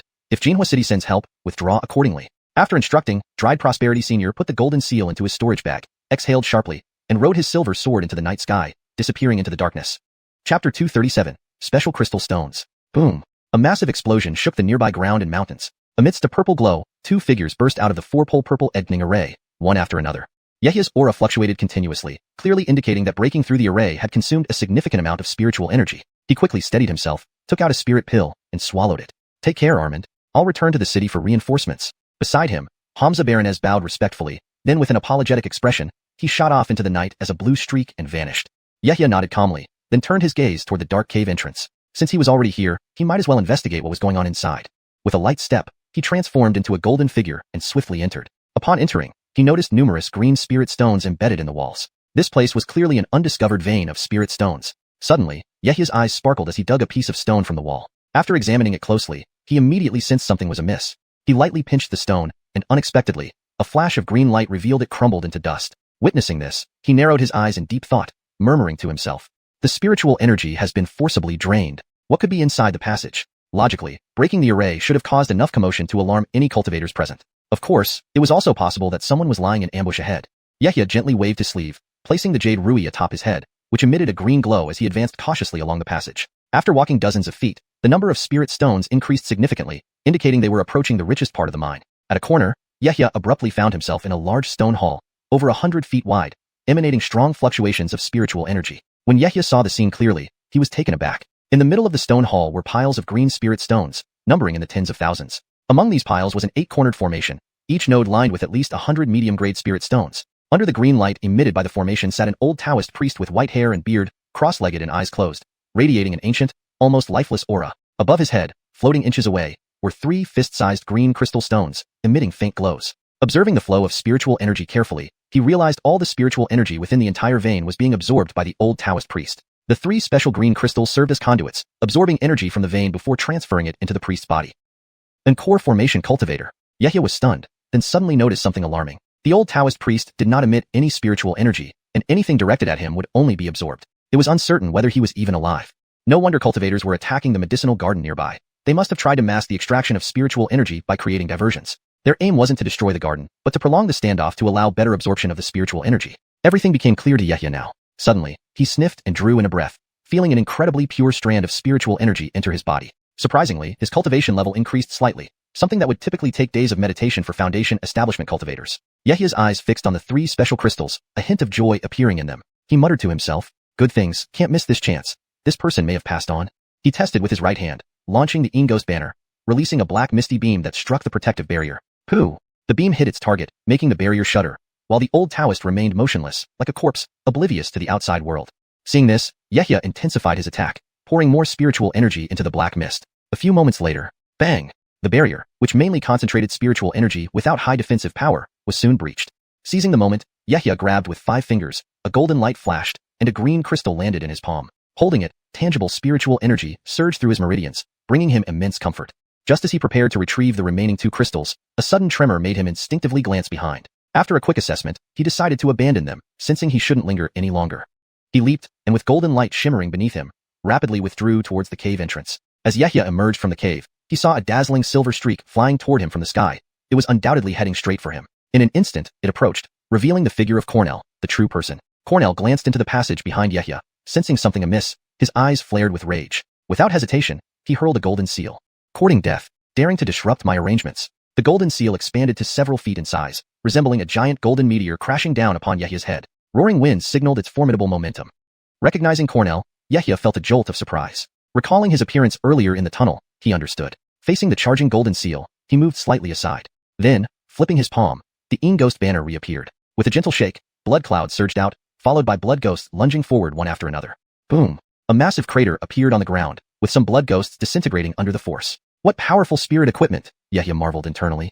Cornell, equally surprised that Yahya hadn't been instantly killed, stared intently at the black banner in Yahya's hand, coldly humming and saying, "For disrupting my Edfin death transference ceremony, you must die, regardless of your means." With those words, he recalled the golden seal, tapped it with one finger, and swiped his withered hand over it. A faint crackling sound echoed as the golden light flickered, seemingly unlocking some restriction. Chapter 238, The Golden Mountain Seal. Yahya's brows furrowed as he listened to the other party's words, and a suspicion arose in his mind. What was this Cornell rebirth ceremony? Could it be that the person before him and the one in the passage are the same? But how could this be? Recalling, he deduced that the other party was probably a kind of avatar existence. Seeing the other about to exterminate him, Yahya had no choice but to give it his all. He lightly bit his tongue and spat out a mouthful of essence blood onto the Ghost banner. The banner absorbed the blood mist, shimmering with bloody light, expanding in an instant to about 10 feet. With a slight shake, a massive cloud of blood billowed forth, followed by dozens of blood ghosts rushing out in competition.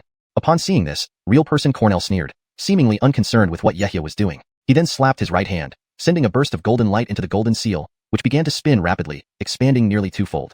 In a blink, it stood towering above the sky, its golden glow becoming brighter and revealing a faintly shimmering golden mountain peak within. The white hair on real person Cornell's head fluttered wildly, his eyes flashing with intense light, exuding an overwhelming aura that seemed to touch the threshold of the golden core stage. He raised a hand and pointed at Yahya. Golden Mountain Seal, suppress?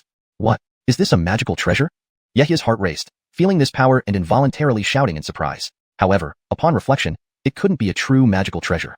Even if the main body of the opponent was a golden core cultivator, this physical body was merely peak foundation establishment. It would be impossible to use a magical treasure only usable by golden core cultivators. At best, it might be a replica or forcibly unlocking its latent power. In an instant, the Golden Mountain Seal descended like a mountain, suppressing Yehya with unmatched force, its golden light shining brilliantly, resonating loudly through the air. Yehya sensed this power locking onto his body, unable to evade. His expression remained unusually calm as he waved the banner, sending continuous clouds of blood along with countless blood ghosts surging forward to collide. Simultaneously, he tossed up the green jade rui, using it for protection as much as possible. Rumble. The Golden Mountain Seal pressed down like a mountain while blood clouds roiled upwards. Brilliant gold and dazzling crimson clashed fiercely, forcing everyone to shut their eyes against the blinding flash. For a moment, everything seemed silent. The two powerful forces collided, causing a surge of strong spiritual energy ripples. The sky was filled with dual hues of light. Nearby mountains, once lush with greenery, instantly turned barren, with grass and trees within hundreds of feet turning to ash. The mountain itself suffered from the impact, large chunks of stone rolling down, raising clouds of dust. Boom, boom, boom. Blood ghosts exploded under the immense power. Both individuals, caught in the center of these ripples, let out muffled groans, feeling as though they were struck by a hammer. A trickle of blood escaped the corner of Yehya's mouth. Seeing the blood ghosts explode almost simultaneously, he cast a cold glance at real person Cornell. He then wiped the blood from the corner of his mouth and chanted a spell. Pointing his finger, a beam of crimson light entered the blood cloud. Next, he leaped upward, suppressing the pain from his injuries, riding the blood cloud into the sky, transforming into a streak of crimson light heading toward the Golden Fire City. The opponent must have used some secret technique. The power released by the Golden Mountain Seal had definitely reached the Golden Core level. With his current means, he was slightly inferior. One strike had already severely injured him. Another would likely cause his demise here. Real person Cornell regained his senses, looking up to see Yehya swiftly fleeing into the distance. His eyes narrowed slightly, gaze sharpening, and he muttered softly. Such incredible speed. It seems to be a blood escape technique. When did Ediang's sect acquire such a peculiar secret technique for rapid flight? He glanced down at the long crack on the Golden Mountain Seal, roughly a foot in length, deeply embedded within.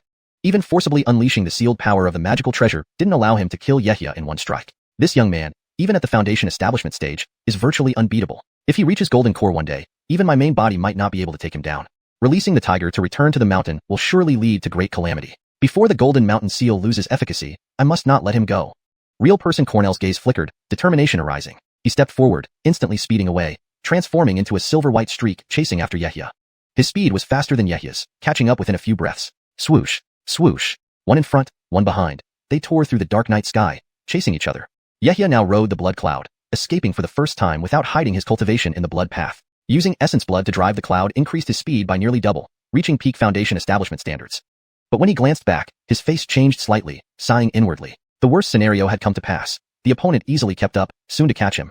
It appeared real person Cornell intended to exterminate him here. Considering this, Yehya wouldn't wait to die. He needed another chance to escape. Palm open, a red light appeared, transforming into a crimson feather fan. Yehya recited a spell, driving it recklessly. The vermilion bird's shadow became increasingly solid, emitting astounding fire spiritual energy. Then he threw it towards the pursuing real person Cornell, blocking the path. Red light flashed, and a sharp cry echoed as a huge vermilion bird shadow, several dozen feet in size, appeared. Boom! Flames surged high as the vermilion bird flapped its wings, roaring, and charged forward. Real person Cornell saw the enormous vermilion bird shadow flying towards him, frowning slightly. Flipping his right hand, the Golden Mountain Seal reappeared in his palm, whispering.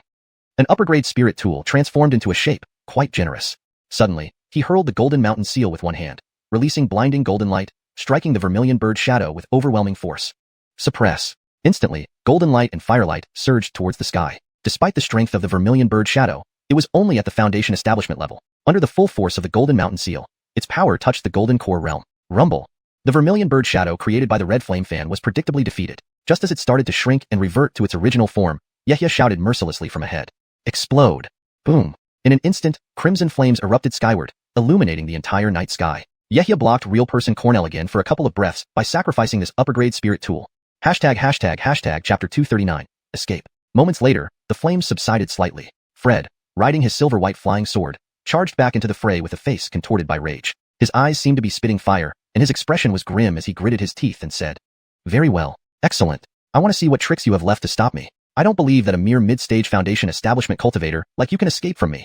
His chilling tone caused the temperature nearby to drop significantly. His surging spiritual energy surged wildly as he pursued even faster. The silver-white rainbow light moved as fast as lightning, covering hundreds of feet in an instant. Yehya, flying ahead, shuddered uncontrollably. In the next moment, holding the Een Ghost banner, he lightly waved it, and dense blood mist enveloped him. Suddenly, a flash of bloodlight split the blood cloud into two parts, each heading towards Jinhua City and another direction at breakneck speed. On top of each blood cloud, there was clearly an image of Yehia. Fred's gaze swept over them, revealing hesitation on his face. With his abilities, he could definitely destroy one of them if he used his full power. But the Golden Mountain Seal had only one chance left to unleash its treasure-grade power. If he chose incorrectly, Yehia might indeed escape. From afar, the thick blood chi enveloping both Yehias made it impossible to distinguish the real body within the short term. One was flying towards Jinhua City, while the other escaped in a different direction. If he didn't act soon, he might miss the opportunity. Fred's eyes flashed, and he couldn't afford to think for too long. In a flash, he made his decision. He must not be allowed to return to Jinhua City.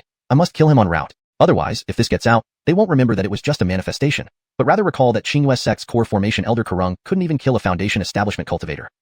In an instant, his gaze turned fierce, and with a thought, the Golden Mountain Seal flew out again, glowing brilliantly, rushing towards the Yehia, fleeing towards Jinhua City.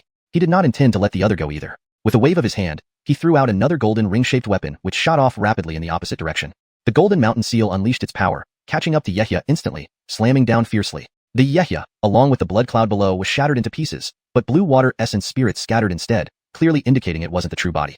On the other side, the real Yehia hurled the shield containing a thread of magnetic force and detonated it. He then dashed away at incredible speed. After a few flashes, he completely vanished into the distance. This scene infuriated Fred, making deep wrinkles appear on his youthful face, rendering it extremely ugly. He felt as if all his efforts had ended in vain, like punching through cotton and coughing up blood. When he chased after again, he found no trace of the opponent, not even a hint of residual energy. Even raging with fury wouldn't change this outcome. A dozen miles ahead, at the base of an unnamed mountain, Yehia fully exerted his breath concealment technique, burying his body in a pile of dead branches and rotten leaves, not daring to emit the slightest breath. Not until an hour later did he slowly open his eyes, still maintaining concealment, relying only on his legs to walk, finding a cave to hide in. He set up an array to conceal his aura, finally relaxing, sitting cross-legged, consuming spirit pills to recover his injuries. Meanwhile, Fred returned to where his main self was in seclusion. Seeing that Yehia had stolen one of the specially condensed spirit crystals he had spent so much effort forming, he was utterly depressed. Several years ago, one of his disciples had accidentally discovered a hidden spirit vein beside this medicinal garden, which was pure wood-type essence.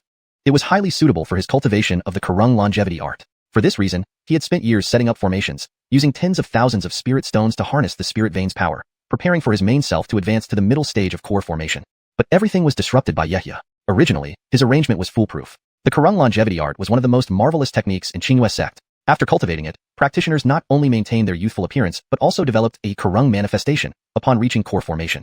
If he advanced further, this manifestation would also have the potential to reach core formation. At that point, he alone would be worth 2 core formation cultivators. Unfortunately, such techniques had a flaw.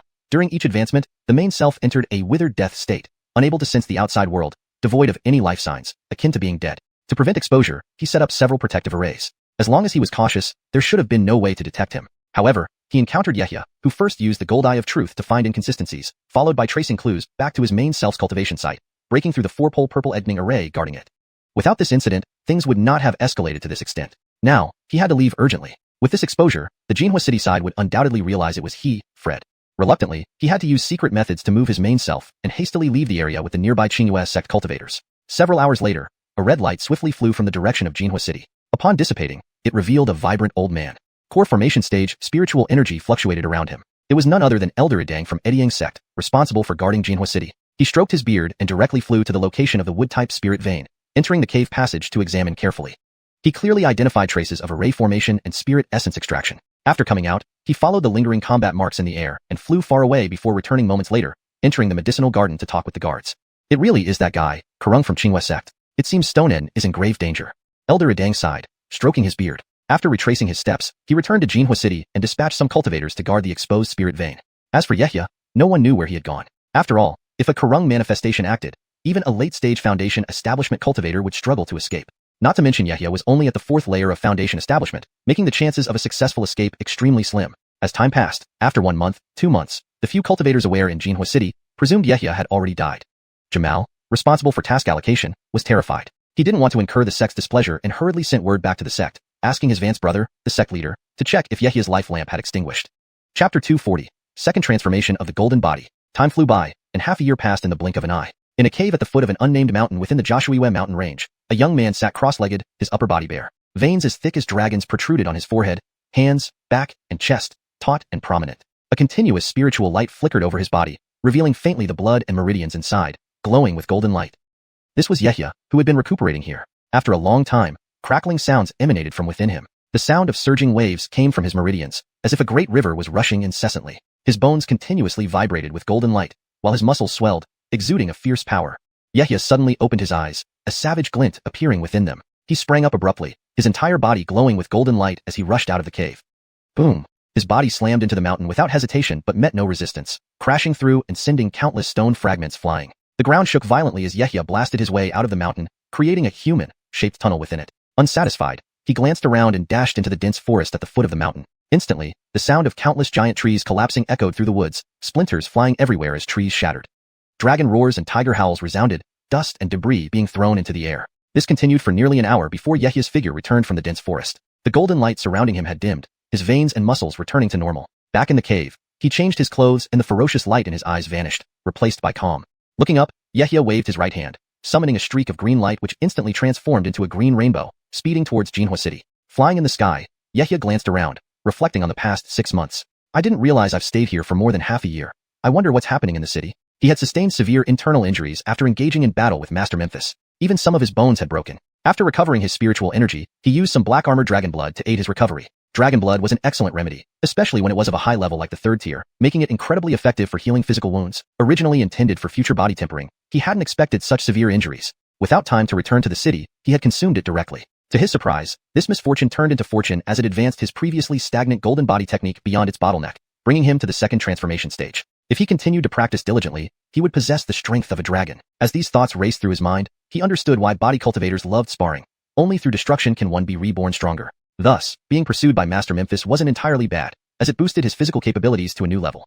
Suddenly, he remembered the several spirit artifacts damaged during the chase, feeling somewhat regretful. The Baronin magnetic shield with its magnetic force, the Crimson Flame fan sealed with a high-grade beast, both were destroyed to block the enemy's attack. The Een Ghost banner also suffered considerable damage. Although the banner could self-repair using the essence blood inside, the quality of materials mattered. He should find suitable materials upon returning to the city to re-refine it. With his current speed, Jinhua City appeared in the distance in less than 3 hours. Sterlinging gracefully before the city gates, he put away his jade rui and walked in confidently. Upon his return, his top priority was to report to his superiors. During his seclusion, he had not sent any news. The city seemed quieter than before, with fewer cultivators roaming the streets. Reaching the small hall beside the Merit Hall, the gatekeepers bowed respectfully. "Welcome, Uncle Ed." Yehia handed over his token, showing it to the guard. "I'm here to report to Brother Jerome. Please wait, Uncle Ed. I'll inform him immediately."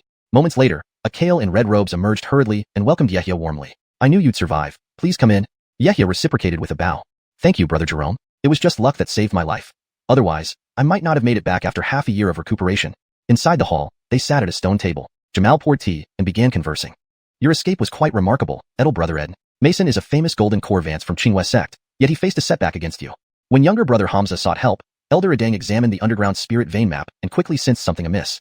He rushed there but arrived too late. However, word from Qinghua sect said that Mason suffered a significant backlash, taking decades to recover, which greatly aids us in the upcoming meeting among the 5 sections." Yehia listened intently, then asked in surprise.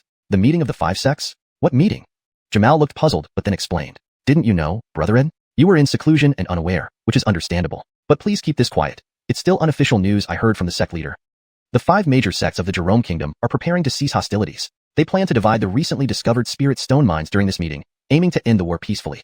Note: the translation aims to maintain the original structure and tone, preserving the nuances and style of the original Chinese text while ensuring clarity and natural English expression. ####Chapter 241. Rumors. Over 20 years, and I never thought it would truly come to an end. My heart feels hollow at the prospect of it being decided within 1 or 2 months." As he spoke, Jamal stroked his beard contemplatively, a touch of melancholy in his eyes. It was unclear whether he was genuinely pleased by the end of the war or sorrowful about losing power. Yehia, hearing about the current situation among the 5 sects, glanced at Jamal expressionlessly and remained silent for a moment before bowing respectfully. "Thank you, Armand, for informing me. I shall not disturb you further and will take my leave now." Seeing Yehia about to depart, Jamal's face lit up with a genial smile as he courteously said, "Stonehead, please walk safely. If time permits, I will also attend Senior Uncle EDU's Golden Core celebration." Yehia nodded and walked out of the hall. Once outside, he flipped his palm, revealing 3 to 4 golden talismans. He quickly sent messages through them, then casually tossed them, turning them into streaks of light that shot off into the distance. Standing there for a moment in thought, Yehia turned and entered the Merit Hall. Inside, many cultivators were crowded in lines, exchanging merit points for spiritual items. His gaze shifted, and with his heightened spiritual senses, he easily overheard snippets of conversations from Foundation establishment cultivators. Ediang sect cultivator in white whispered to a young man beside him, "Armanded, I've heard rumors from within the sect that the Merit Hall is going to be dissolved soon because the 5 sects are about to hold peace talks. This isn't a small matter. Better safe than sorry. I've saved up my merit points for 7 or 8 years, so I must exchange them for a realm breakthrough pill. Indeed, we can't waste these hard-earned merit points. It seemed that the news of the impending meeting between the 5 sects had already spread far and wide. He moved to the Edying sect's exclusive exchange window, exchanged all his merit points for spiritual items, and left. Stepping quickly towards the western city pavilion, he vanished into the crowd. The border conflict between the 5 major sects of Jerome Kingdom had lasted over 20 years, driven primarily by the competition for resources. From the early stages of chi condensation to reaching the 4th level of foundation establishment, he could not escape this great tide of events. The sects recruited cultivator families and independents, assigning various tasks to gradually erode their strength. Apart from eliminating opposing forces, they also sought to attract outstanding individuals to bolster their ranks, adding more vitality to the sect's grand ship. Through various incentives like spiritual items, they incited countless cultivators to turn against each other. Although the unexpected activation of Dolores Shinjuan's cave was unforeseen, it was still utilized by the sections. Many cultivators perished within the Dolores cave, hastening the progress of the 5-sect chaos. As Yehia walked, numerous thoughts raced through his mind. In this war, he was merely a pawn for the Edying sect, easily redirected wherever needed. The reason was simple: he lacked sufficient power. If he were a golden core cultivator, everything would be different. After the battle, the 5 major sects emerged stronger rather than weakened. Besides the presence of nascent soul ancestors, the high-ranking golden core cultivators played pivotal roles, stabilizing the sects like pillars of strength. Throughout his journey, he had encountered numerous benevolent gestures and unseen dangers, all due to the influence of his golden core master. Even though she never appeared, she provided significant support behind the scenes.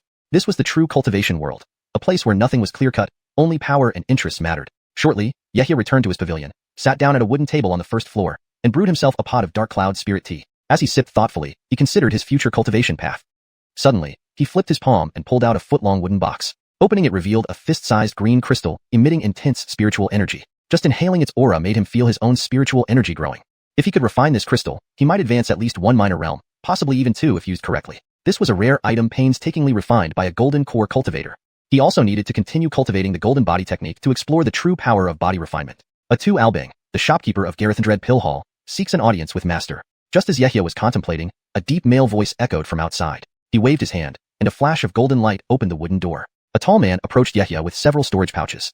Master, here are the account books from the past 6 months, some collected second-grade spirit herbs, and a recipe for blood quenching the body. After scanning the contents with his spiritual sense, Yehia retrieved a prepared storage pouch from his waist and gently threw it, sending it flying toward Atu Albang with a faint glow. Here are some second-grade spirit pills I've refined. Sell them according to our previous arrangement, 3 bottles at a time. You should be familiar with refining first-grade spirit pills by now, so I won't need to refine them for the shop anymore. Atu Albang bowed gratefully. Thank you, Master, for your guidance. Without you, I wouldn't have advanced so rapidly in alchemy. Yehia asked another question. Have any rumors been circulating around town recently? Rumors? Are you referring to the news about the 5 sects preparing for peace talks? According to what I know, this news has been spreading since a month ago and has caused much private discussion. Now, the whole city is talking about it. Once the 5 sects cease hostilities and negotiate peace, most independent cultivators who gathered in the city will disperse soon. While spirit pills for cultivation will still be in demand, those for healing and recovery should be sold off quickly to avoid excess inventory. They chatted for a while, and Yehia instructed Atu Albang to leave after checking the accounts. He then went to check on his spirit avatar in the practice room. His eyes focused, pupils flashing with golden light as he peered inside. A cultivator in green robes sat cross-legged within a green array, emanating an emerald glow. The array emitted dense wood elemental energy which the cultivator absorbed, radiating the pressure of late-stage chi condensation. Satisfied with what he saw, Yehia nodded and returned to his own practice room. He arranged several array flags to begin refining the special crystal. He estimated that a few months would suffice, without hindering his return to the sect for the celebration.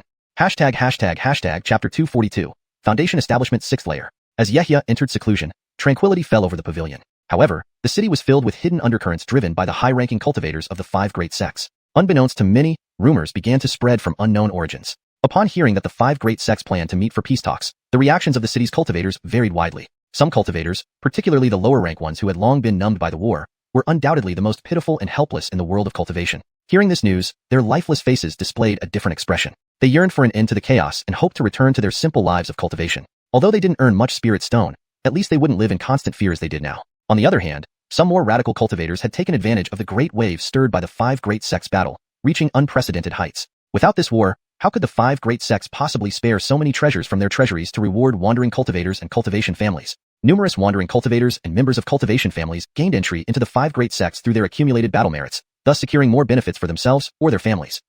More than 70% of the scattered cultivators and countless small cultivation families within Jerome territory had been consumed by the 20-year-long war. Only 10% of the remaining cultivators were absorbed into the sections. The vacated territories were mostly reclaimed by the sects, while the rest went to the lucky survivors.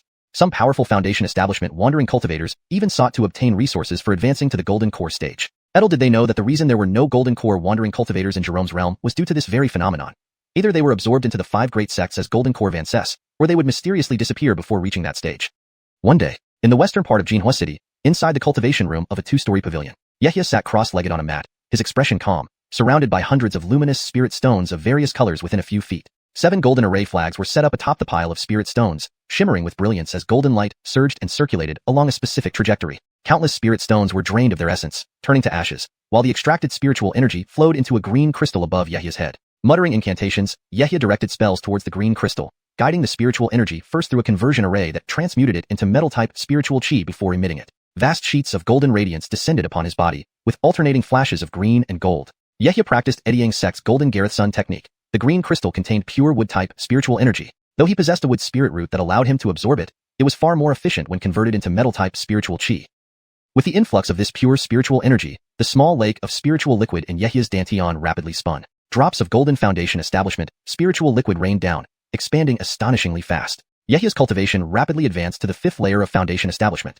Suddenly, a low grunt escaped his lips as his mouth tightened and beads of sweat rolled down his forehead. He seemed to be enduring immense pain. This green crystal was a special artifact cultivated by Corbin for advancement to the golden core stage. Ordinary foundation establishment cultivators dared not absorb its power. Yehia relied on his newly perfected 2-transformed golden body, whose meridians and flesh were far stronger than those of average foundation establishment cultivators, coupled with his formidable divine sense, to undertake such a feat. Gradually, his meridians adapted to the surging spiritual energy, and his facial expression eased. After 2 months, the green crystal's color had dimmed somewhat but continued to shimmer. Yehia's cultivation had smoothly reached the 5th layer of foundation establishment, and was still growing. Soon, 6 months passed, and Yehia remained secluded in the cultivation room. His cultivation level had reached the 6th layer of foundation establishment, and he was not far from the 7th layer. The green crystal finally dissipated into ashes as its energy was completely consumed. The door to the cultivation room suddenly opened, and Yehia emerged in a fresh white robe, sitting at a wooden table on the ground floor, brewing a pot of spirit tea to savor slowly. With a wave of his sleeve, the pavilion's main door opened, allowing a gust of fresh air to blow across his face. 2 streams of red and yellow light flew in swiftly, transforming into 2 voice-transmitting spirit talismans in front of Yehia. Recognizing the spiritual energy, Yehia pinched the talismans and activated his divine sense. Information flooded into his mind. After a moment, he realized that in half a month, his master's golden core celebration would occur, and it was time to return to the sect. He needed to show gratitude toward his master, for relying solely on past favors might not suffice in the long run. No matter what, interests were always the most reliable bond. After a brief moment of contemplation, Yehia drank the spirit tea in one gulp, deciding to give his master a grand gift to express his appreciation for the protection he had received over the years. Next, he approached the cultivation room where his avatar resided. With a flick of his hand, golden radiance flew out, opening the wooden door. Inside stood a chi cultivation level disciple in a green robe, identical to Yehia except for the faint wood-type aura around him, which had weakened over time. Perhaps, after foundation establishment, this wood-type aura would become undetectable. Chi cultivation 8th layer, almost ready for foundation establishment. Yehia stared at him for a moment, murmuring, "Indeed, with the fastest heavenly root cultivation speed, a 3,000-year-old spirit wood-made body, and numerous precious artifacts, advancing to foundation establishment in less than a year was nothing short of astonishing." The spiritual avatar finished his practice, the green radiance retracting into his body. Standing up, he smiled warmly at Yehia. Yehia returned the smile. It felt rather peculiar greeting someone who was essentially himself. The avatar was controlled by a divided essence spirit, sharing the same will and thoughts, naturally knowing what needed to be done. Chapter 243, The Curtain Falls. Yehia lightly flicked his robe sleeves, sending out a golden mist that flashed before the spirit incarnation, vanished and reappeared in the heart palace within his immortal cave. He was quite familiar with this place. He simply took out a mat by the spiritual field and continued to meditate. However, without spirit veins inside the heart palace, he could only rely on spirit pills and spirit stones for cultivation, which was less convenient than the outside world. Yehia decided to return to his golden mist cave in the sect and create a private room specifically for his spirit incarnation's cultivation. After sorting through his personal items in the pavilion, he walked straight out. Soon, he arrived near the battle merit hall. The atmosphere here was drastically different from its previous bustling days. The hall's gates were tightly shut, covered with dust, and guarded by only one Edyang sect disciple. During his 6-month seclusion, the 5 major sects of Jerome State had already completed their meeting, peacefully dividing the ownership of spirit stone mines and determining each party's share. As a war preparation city, Jinhua City had lost its function of coordinating surrounding cultivators and now served as a larger trading hub, similar to a marketplace. Yehia found the building where Jamal had previously been, but learned he was no longer there, replaced by an ordinary foundation establishment cultivator. After handing over his token, Yehia headed toward the Gareth Pillar Pavilion in the southern city.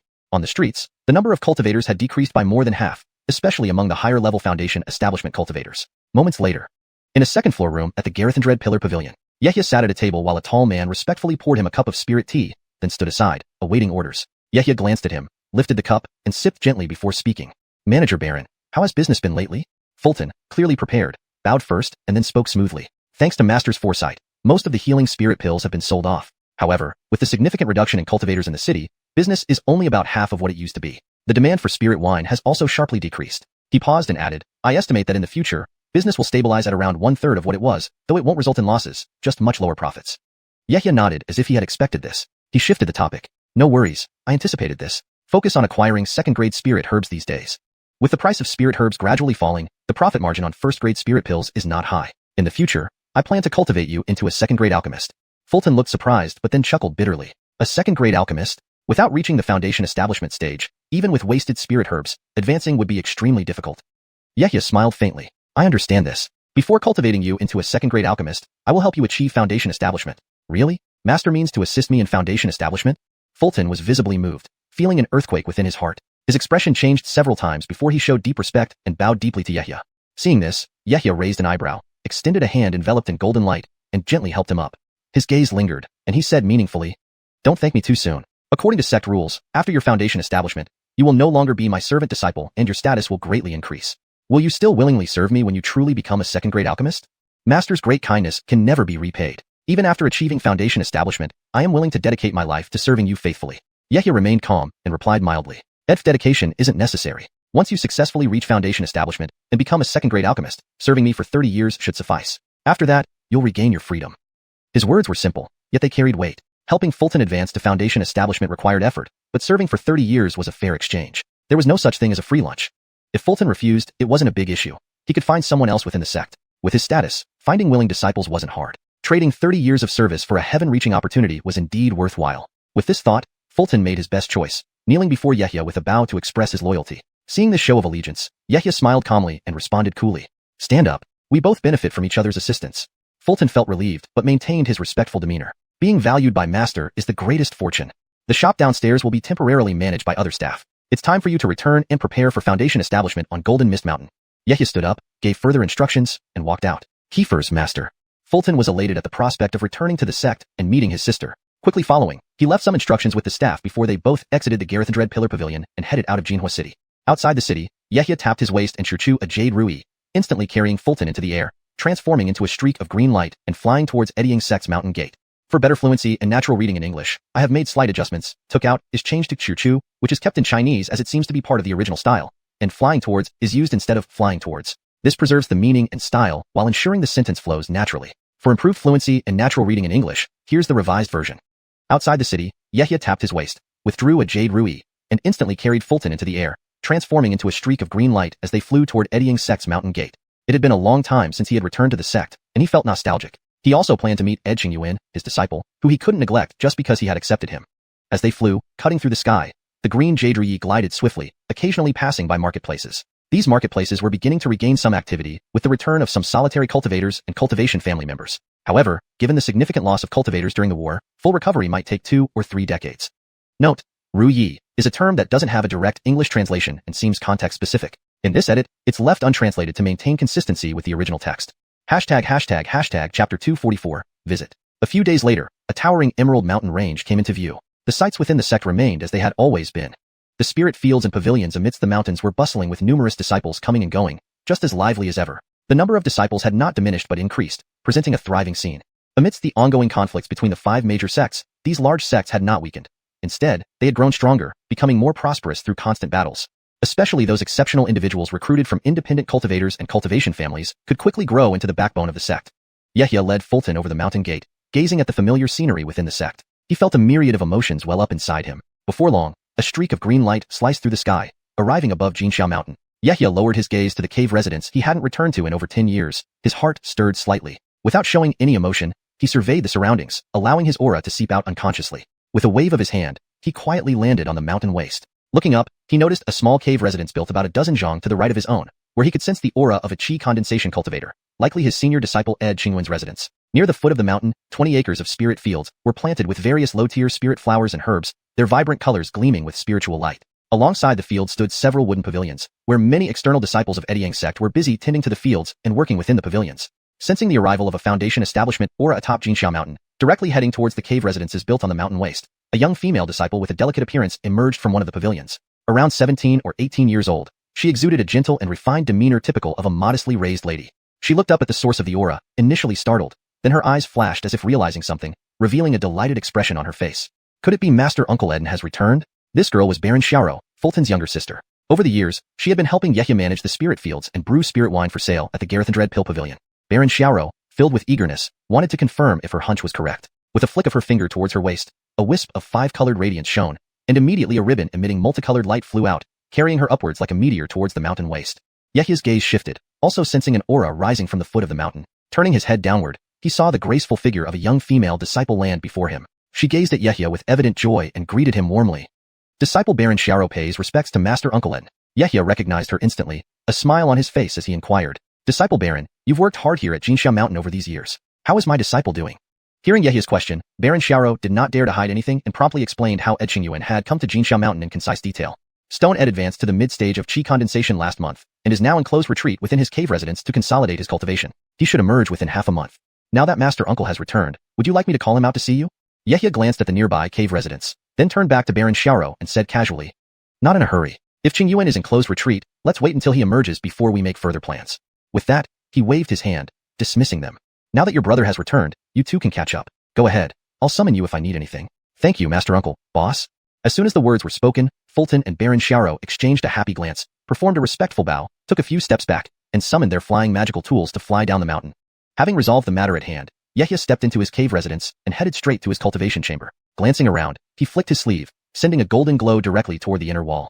With it piffed, the golden glow transformed into a long golden sword that plunged into the stone wall. Yehia manipulated the golden sword to shimmer along the wall. Crash! Large chunks of stone fell away rapidly, quickly digging out a tunnel several yards long. Then, he expanded around it, forming a secret chamber several yards wide. Eyeing the freshly excavated secret chamber, Yehia didn't stop there. His eyes glowed with golden light as he continued working. After inspecting it, he withdrew a lever-like green array flag from his storage bag and arranged it according to the spirit vein nodes. Moments later, several green array flags were inserted systematically into the surrounding walls of the secret chamber. Lifting his hand, he formed some seals and pointed at the array flags while reciting incantations. Activate! Instantly, the green array flags trembled, emitting a green glow that penetrated the stone walls, linking with the underground spirit veins. A flash of green light revealed the release of copious wood-type spiritual energy.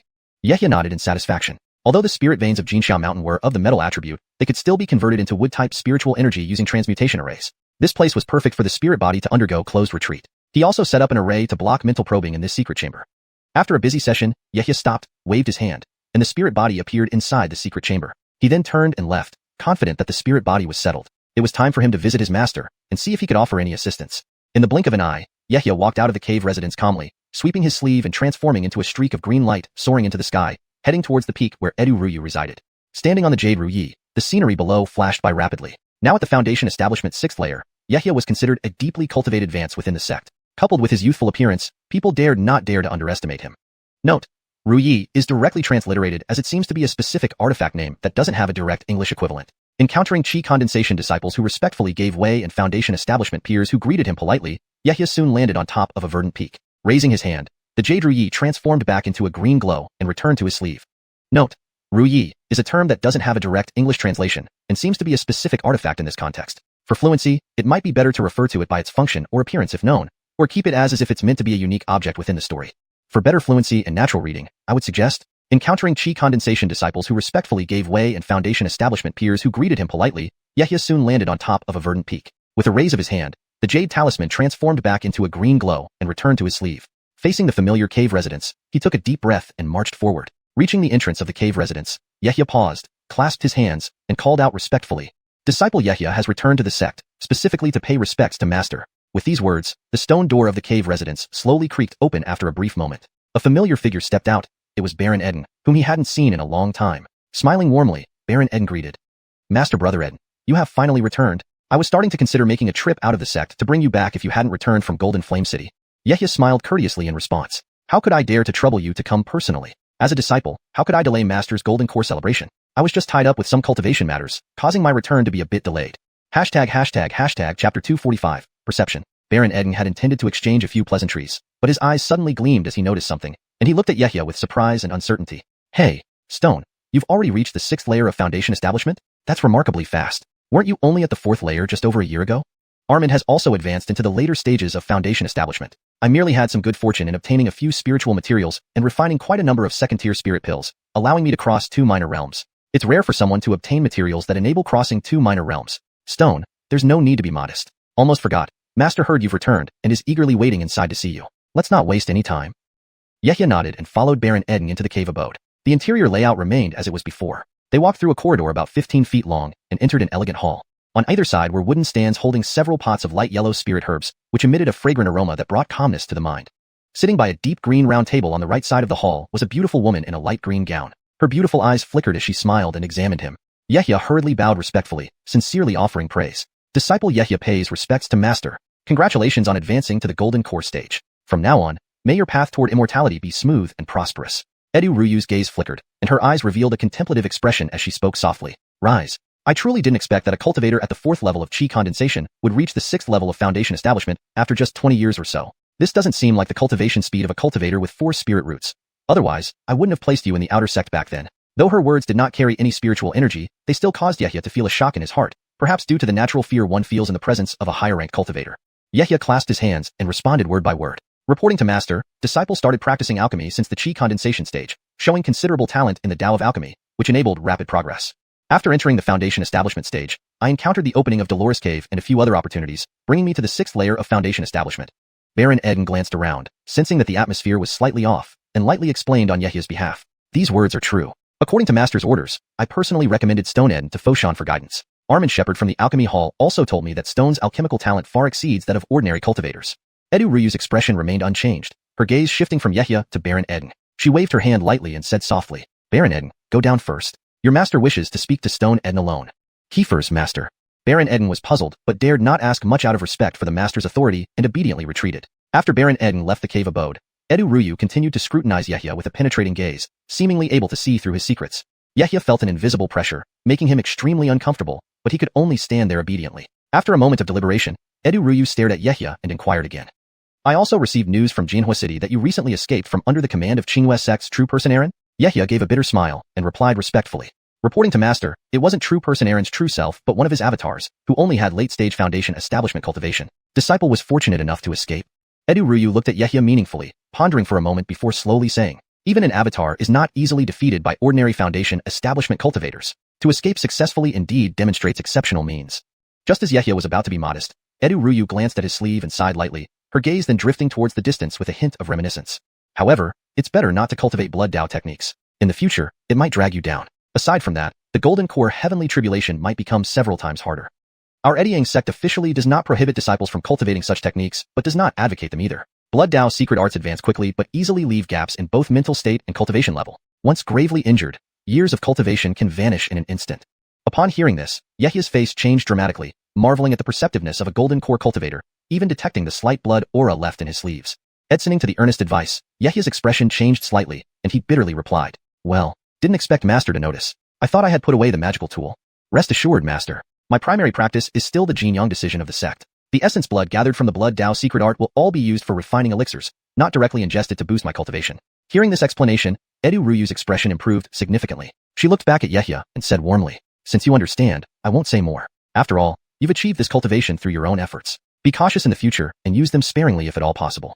Yehia lowered his head and responded respectfully. Kiefer's disciple understands. Edu Ryu raised her hand and pointed at her waist, causing a humming sound of sword ringing. A golden light darted out gracefully, flew in an arc, and gently hovered before Yehia, emanating a golden glow, with faint traces of a small dragon phantom visible. You understand well. Over these years, being alone while advancing to this stage hasn't been easy. Cultivation paths vary, and I shouldn't interfere too much. This is the golden dragon sword left by your teacher. The golden dragon spirit within was sealed by me and Armand. Now, I'm passing it back to you. At the time, when it first came into my possession, its spiritual nature was already greatly diminished. Therefore, I nurtured it in a spirit spring for over 20 years to restore its power. In the future, make good use of it, and do not disappoint. Spirit spring. Is it the spirit eye spring? Yehia blinked, his face showing a hint of confusion as he looked at Edu Ryu. Seeing her nod, he burst into joy. Spirit eye spring is a rare spirit item born only in areas with dense spirit chi, extraordinary for nurturing and restoring the spiritual nature of magic weapons. Shortly after, he regained his composure, raised his hand, and called the golden dragon sword, which hummed softly and turned into a streak of golden light landing in his palm, transforming into a small golden sword. Back during his chi condensation stage, he couldn't appreciate the full power of this sword. Now, examining it, he felt a sharp and cutting sensation. It must be a near top-grade magic weapon. That she could bear to nurture it back to full power and pass it to him surprised him. After all, up until now, they had met only a few times, without deep emotional ties. Clearly, the bond between her and teacher Eden Zeninin was stronger than he had imagined. Chapter 246, Dharma flower bead, tranquility sandalwood incense. Yehya's eyes gleamed with a flicker of unusual emotion. True feelings in the world of cultivation were especially precious, and his expression turned genuinely sincere. Thank you, master. Upon seeing Yehya's reaction, Edu Ryu nodded slightly. After a brief moment of contemplation, she rubbed her chin and lightly patted her waist. Swoosh! Several streams of light flew out, transforming into items like a green jade slip, a shimmering golden bead, and others before Yehya. She pointed to each item, introducing them with a kind smile that reminded Yehya of his younger days in the Taoist temple. The jade slip contains cultivation insights for the foundation establishment stage. Although I have never practiced the Golden Gareth Sun technique, I frequently discussed it with your senior brother, which should be beneficial for you. This Dharma flower bead was a gift from a fellow cultivator I met at Xiuxian Temple while traveling in the Paul Kingdom. It has the effect of calming the mind and dispelling heart demons. Though you cultivate blood Dao secret techniques primarily for alchemy, to prevent potential issues, this Dharma flower bead is also granted to you. And these few strands of tranquility sandalwood incense. Yehya gazed at the array of treasures before him and the loving look on Edu Ryu's face, feeling deeply moved. Various thoughts converged into one heartfelt statement. Master's generosity overwhelms me. In fact, Disciple also has a treasure to offer you. Saying this, Yehya patted his waist, and a wooden box adorned with yellow spirit seals flew out, landing gracefully on the table. He tapped it lightly with his index finger. Click! The yellow light from the spirit seal flashed and disappeared, revealing a pitch-black unicorn horn within, emitting an aura unique to dragon-like beast monsters. Edu Ryu merely glanced down but instantly recognized it. This is material from a third-stage beast that survived a thunder tribulation. She picked it up with her white, delicate fingers and examined it, sensing the almost dissipated remnants of thunder energy. To survive a thunder tribulation, its bloodline must be extraordinary. How did it end up in your possession? Yehya remained calm and explained with a smile. Disciple was searching for a necessary medicinal ingredient in the Joshuiwe Mountains with a fellow cultivator when we encountered a second-stage, peak, black-armored python. By chance, it was undergoing a tribulation. After careful planning, this horn came into our hands. He raised his head, looking earnestly at Edu Ryu as he clasped his hands together. Disciple is still far from the core formation stage. Turning this into a spirit weapon would be wasteful. Instead, I offer it to Master for use as a magic treasure. Edu Ryu's expression changed, then returned to normal. With a thoughtful gaze, she scanned Yehya and said in a solemn voice, "It's rare to find such filial piety in you. Transforming it into a spirit weapon indeed seems wasteful. I accept it gratefully. But I cannot take your offering without reciprocating. In 2 days, I will arrange for the Edu family to send some spiritual materials to compensate." Yehya nodded in acceptance, not declining her offer. Edu Ryu examined the black dragon horn in her hand, growing increasingly satisfied. Now at the core formation stage, she lacked suitable materials for refining magical treasures, and this disciple had just provided what she needed. Her regard for Yehya grew even more favorable. The master and disciple chatted for a while before Yehya took his leave. Walking through the corridor and out of the cave dwelling, he felt a great weight lifted off his shoulders. Now, he had a solid backing. As he came out, he greeted Baron Eden who was guarding the entrance of the cave dwelling. Then, he waved to summon the Jade Ruyi, which transformed into a streak of green light as he headed straight for a mountain peak crowned with a golden, glittering pavilion. Note: Ruyi is a type of ceremonial scepter in Chinese culture, often made of jade. I kept it untranslated here to preserve the flavor of the original text.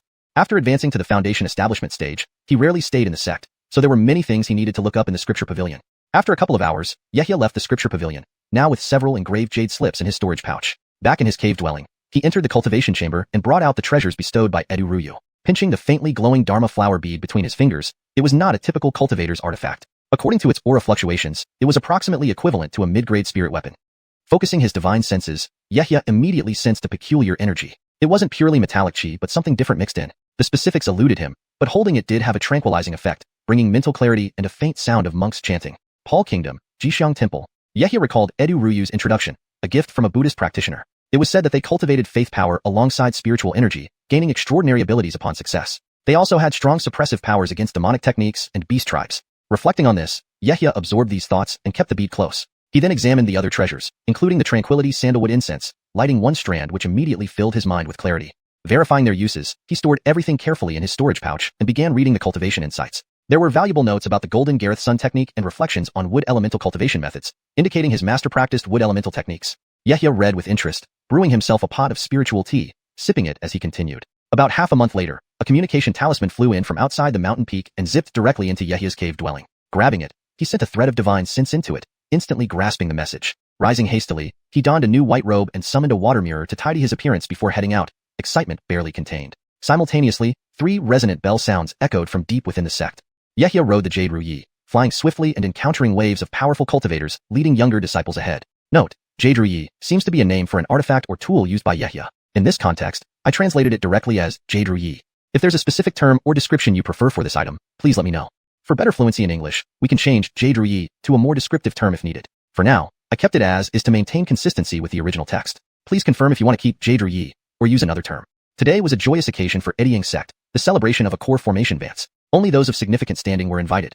Most Foundation establishment cultivators weren't qualified, except for heads of various peaks and halls, and related families. Chapter 247. Celebration. Streams of colorful lights shot out from various peaks of Edding sect, and even external cultivators were present, their attire marked by distinct symbols of prominent cultivation families. All were heading toward a specific peak. The reason was obvious. Gaining the favor of the new Golden Core Elder would be an immense boon. If they could cultivate good relations, it would be a cause for celebration indeed. Soon, Yehia, who had once again flown to the peak where Edu Ruyu resided, was taken aback by the scene before him. It was more impressive than he had anticipated. Several stone paths leading up the mountain were lined with Edu family cultivators at regular intervals, extending all the way to the halfway point. Along these paths, numerous vibrant spirit herbs, each spitting out different colors, competed in beauty. The Edu family cultivators conjured vast clouds of mist, enveloping the entire peak. The multicolored light beams created by spells shimmered through the fog, creating a surreal, almost ethereal landscape.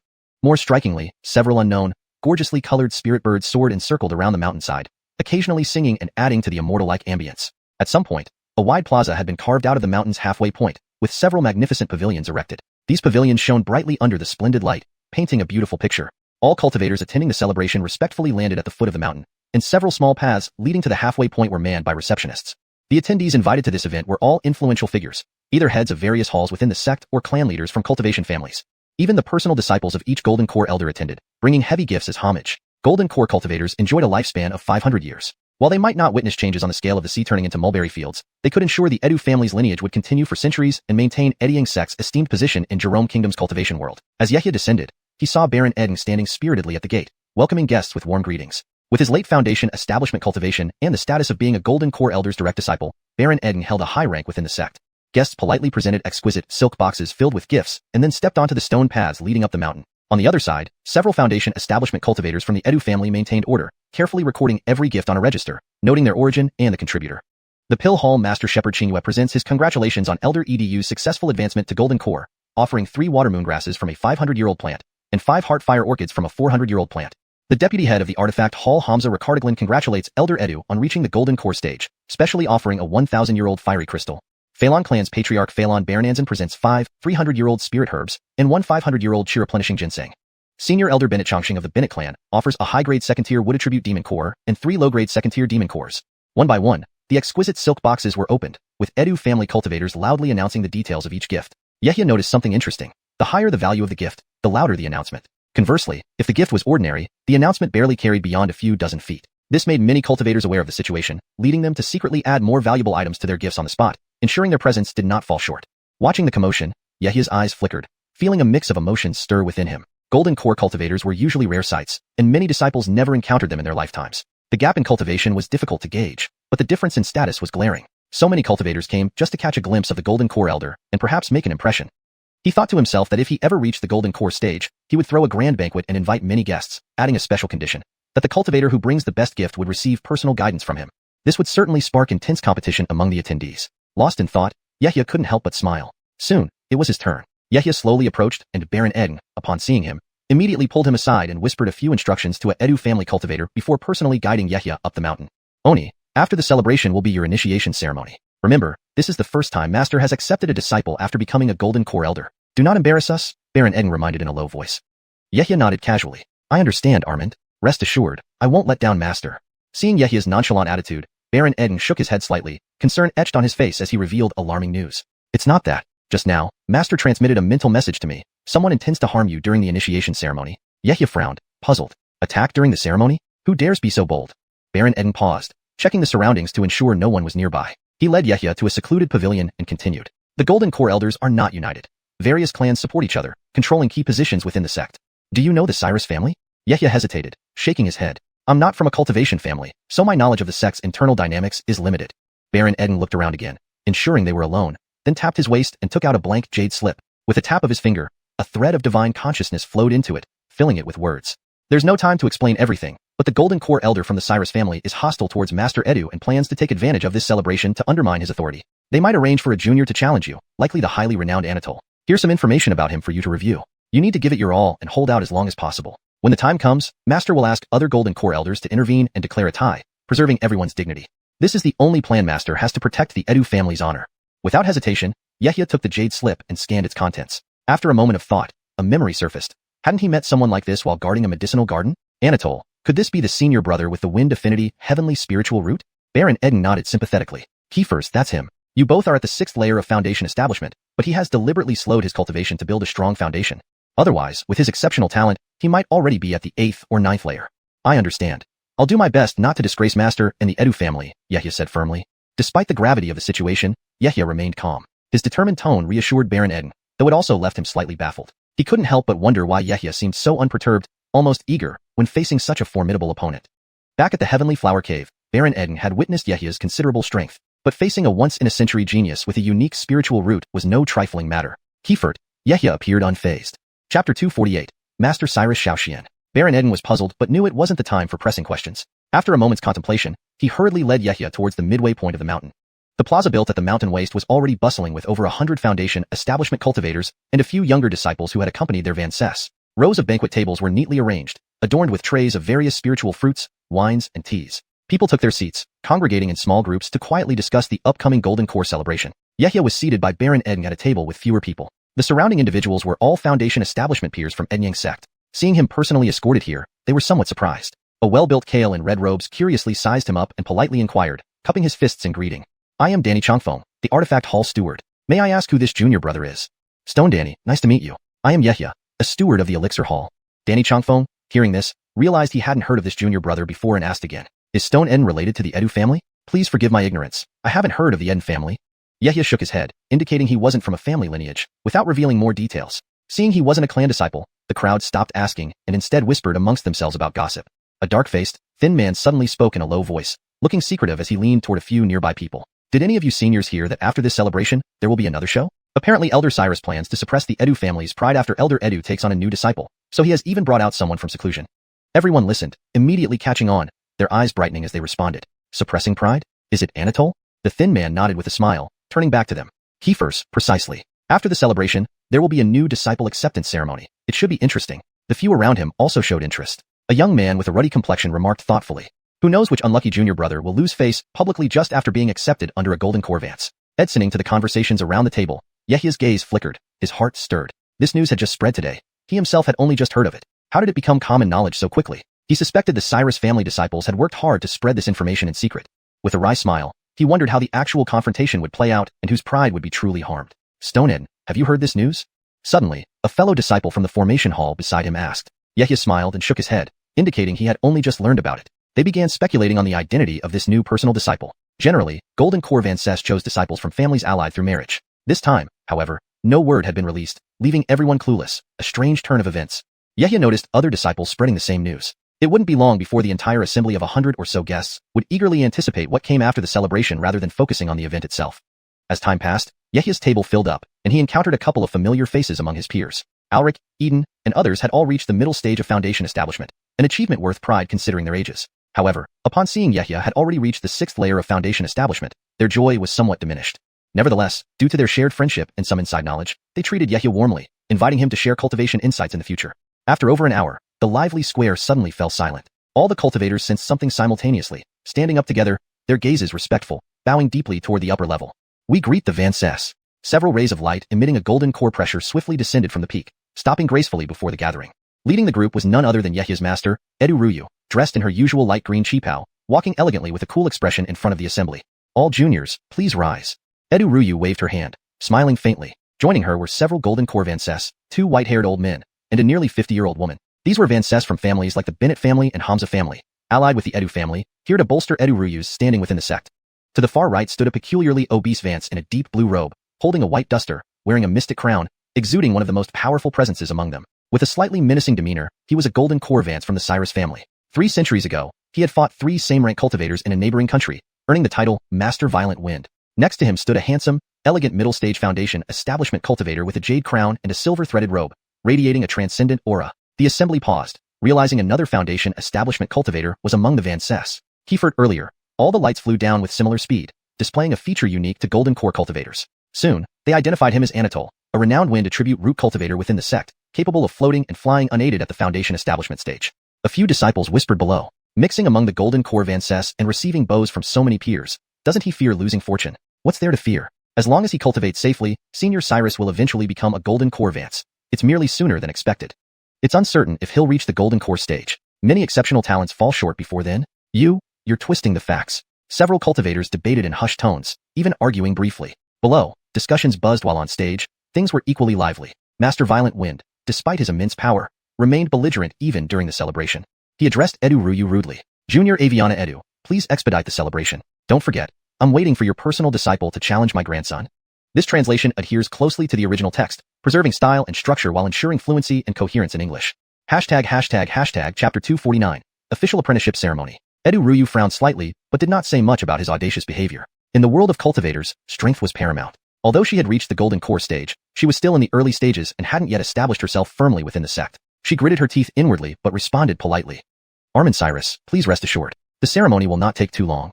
Then she raised her hand and lightly flicked it. A ball of emerald light flew from her palm with a whoosh, bursting into a vast expanse of green light that illuminated the area. This phenomenon instantly triggered melodious immortal music from afar, as golden clouds filled the sky, with two large clouds of golden auspiciousness flying in from the main hall of Edyang sect. Leading them was the Edyang sect patriarch Jamilk, dressed in a Taoist robe embroidered with the 8 trigrams, wearing a purple golden crown, and respectfully holding the ancestral tablet of Edyang sect's founder as he rode on a cloud. Behind him, 2 groups of beautifully adorned women stood on the golden clouds, each carrying lanterns to guide the way. Inside the pavilion, numerous Edu family cultivators quickly emerged, chanting spells while spreading yellow light. With just an instant, they gathered spiritual chi and turned soil into stone, swiftly erecting a sacrificial altar for worship. Jamilk descended from the cloud and reverently placed the tablet on a redwood altar table, then arranged incense burners, cushions, and other necessary items. He then took out a golden jade register, standing atop the high platform, and announced in a solemn tone to all disciples below. The current patriarch Jamilk, by the order of our ancestor, officially appoints Edu Ruyu as the 18th golden core elder of Edyang sect. Please welcome the new elder Edu Ruyu to pay respects to the ancestor's tablet. Jamilk also presented Edu Ruyu with a specially made golden token. Disciple Edu Ruyu pays respects to the ancestor. In front of everyone, Edu Ruyu received the elder's token and performed the grand ceremony of paying homage to the ancestral tablet. Afterward, she stood up and turned to face the many cultivators below. Her eyes shone brightly, her demeanor full of spirit, and the aura of a golden core cultivator spread far and wide, enveloping the entire square. All the cultivators lowered their heads, daring not to look directly at her. Beside her, Jamilk continued to announce loudly, turning around and leading the bowing. All disciples bowed deeply to the newly appointed elder. Immediately, over 100 cultivators complied, their expressions solemn as they bowed deeply to Edu Ruyu on the high platform.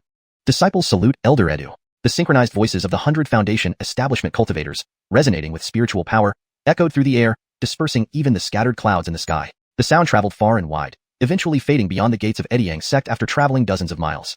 Streams of message talismans rose from various parts of the sect, rapidly spreading the name of Elder Edu throughout Edyang sect and its surrounding territories. Whether small or large cultivator families, or isolated cultivators in deep mountains and marketplaces, all learned of Edyang sect's addition of a new golden core elder. Everyone gazed at the new elder atop the platform, their expressions varied, mostly filled with envy, contemplation, and even dreams of one day standing there themselves, overlooking the multitude below. Yehya's eyes gleamed, lost in thought. This was only the ceremony for the golden core elder. During casual conversations earlier, some cultivators had mentioned the ceremony for the nascent soul ancestor of Edyang sect, which was even more grandiose. All major and minor clans within the sect's jurisdiction would attend, along with representatives from the other 4 major sections. Over 10,000 cultivators would come to congratulate, turning the dozens of peaks surrounding the Golden Hall into venues for celebration. For a whole month, the skies above Edyang sect were bathed in radiant light.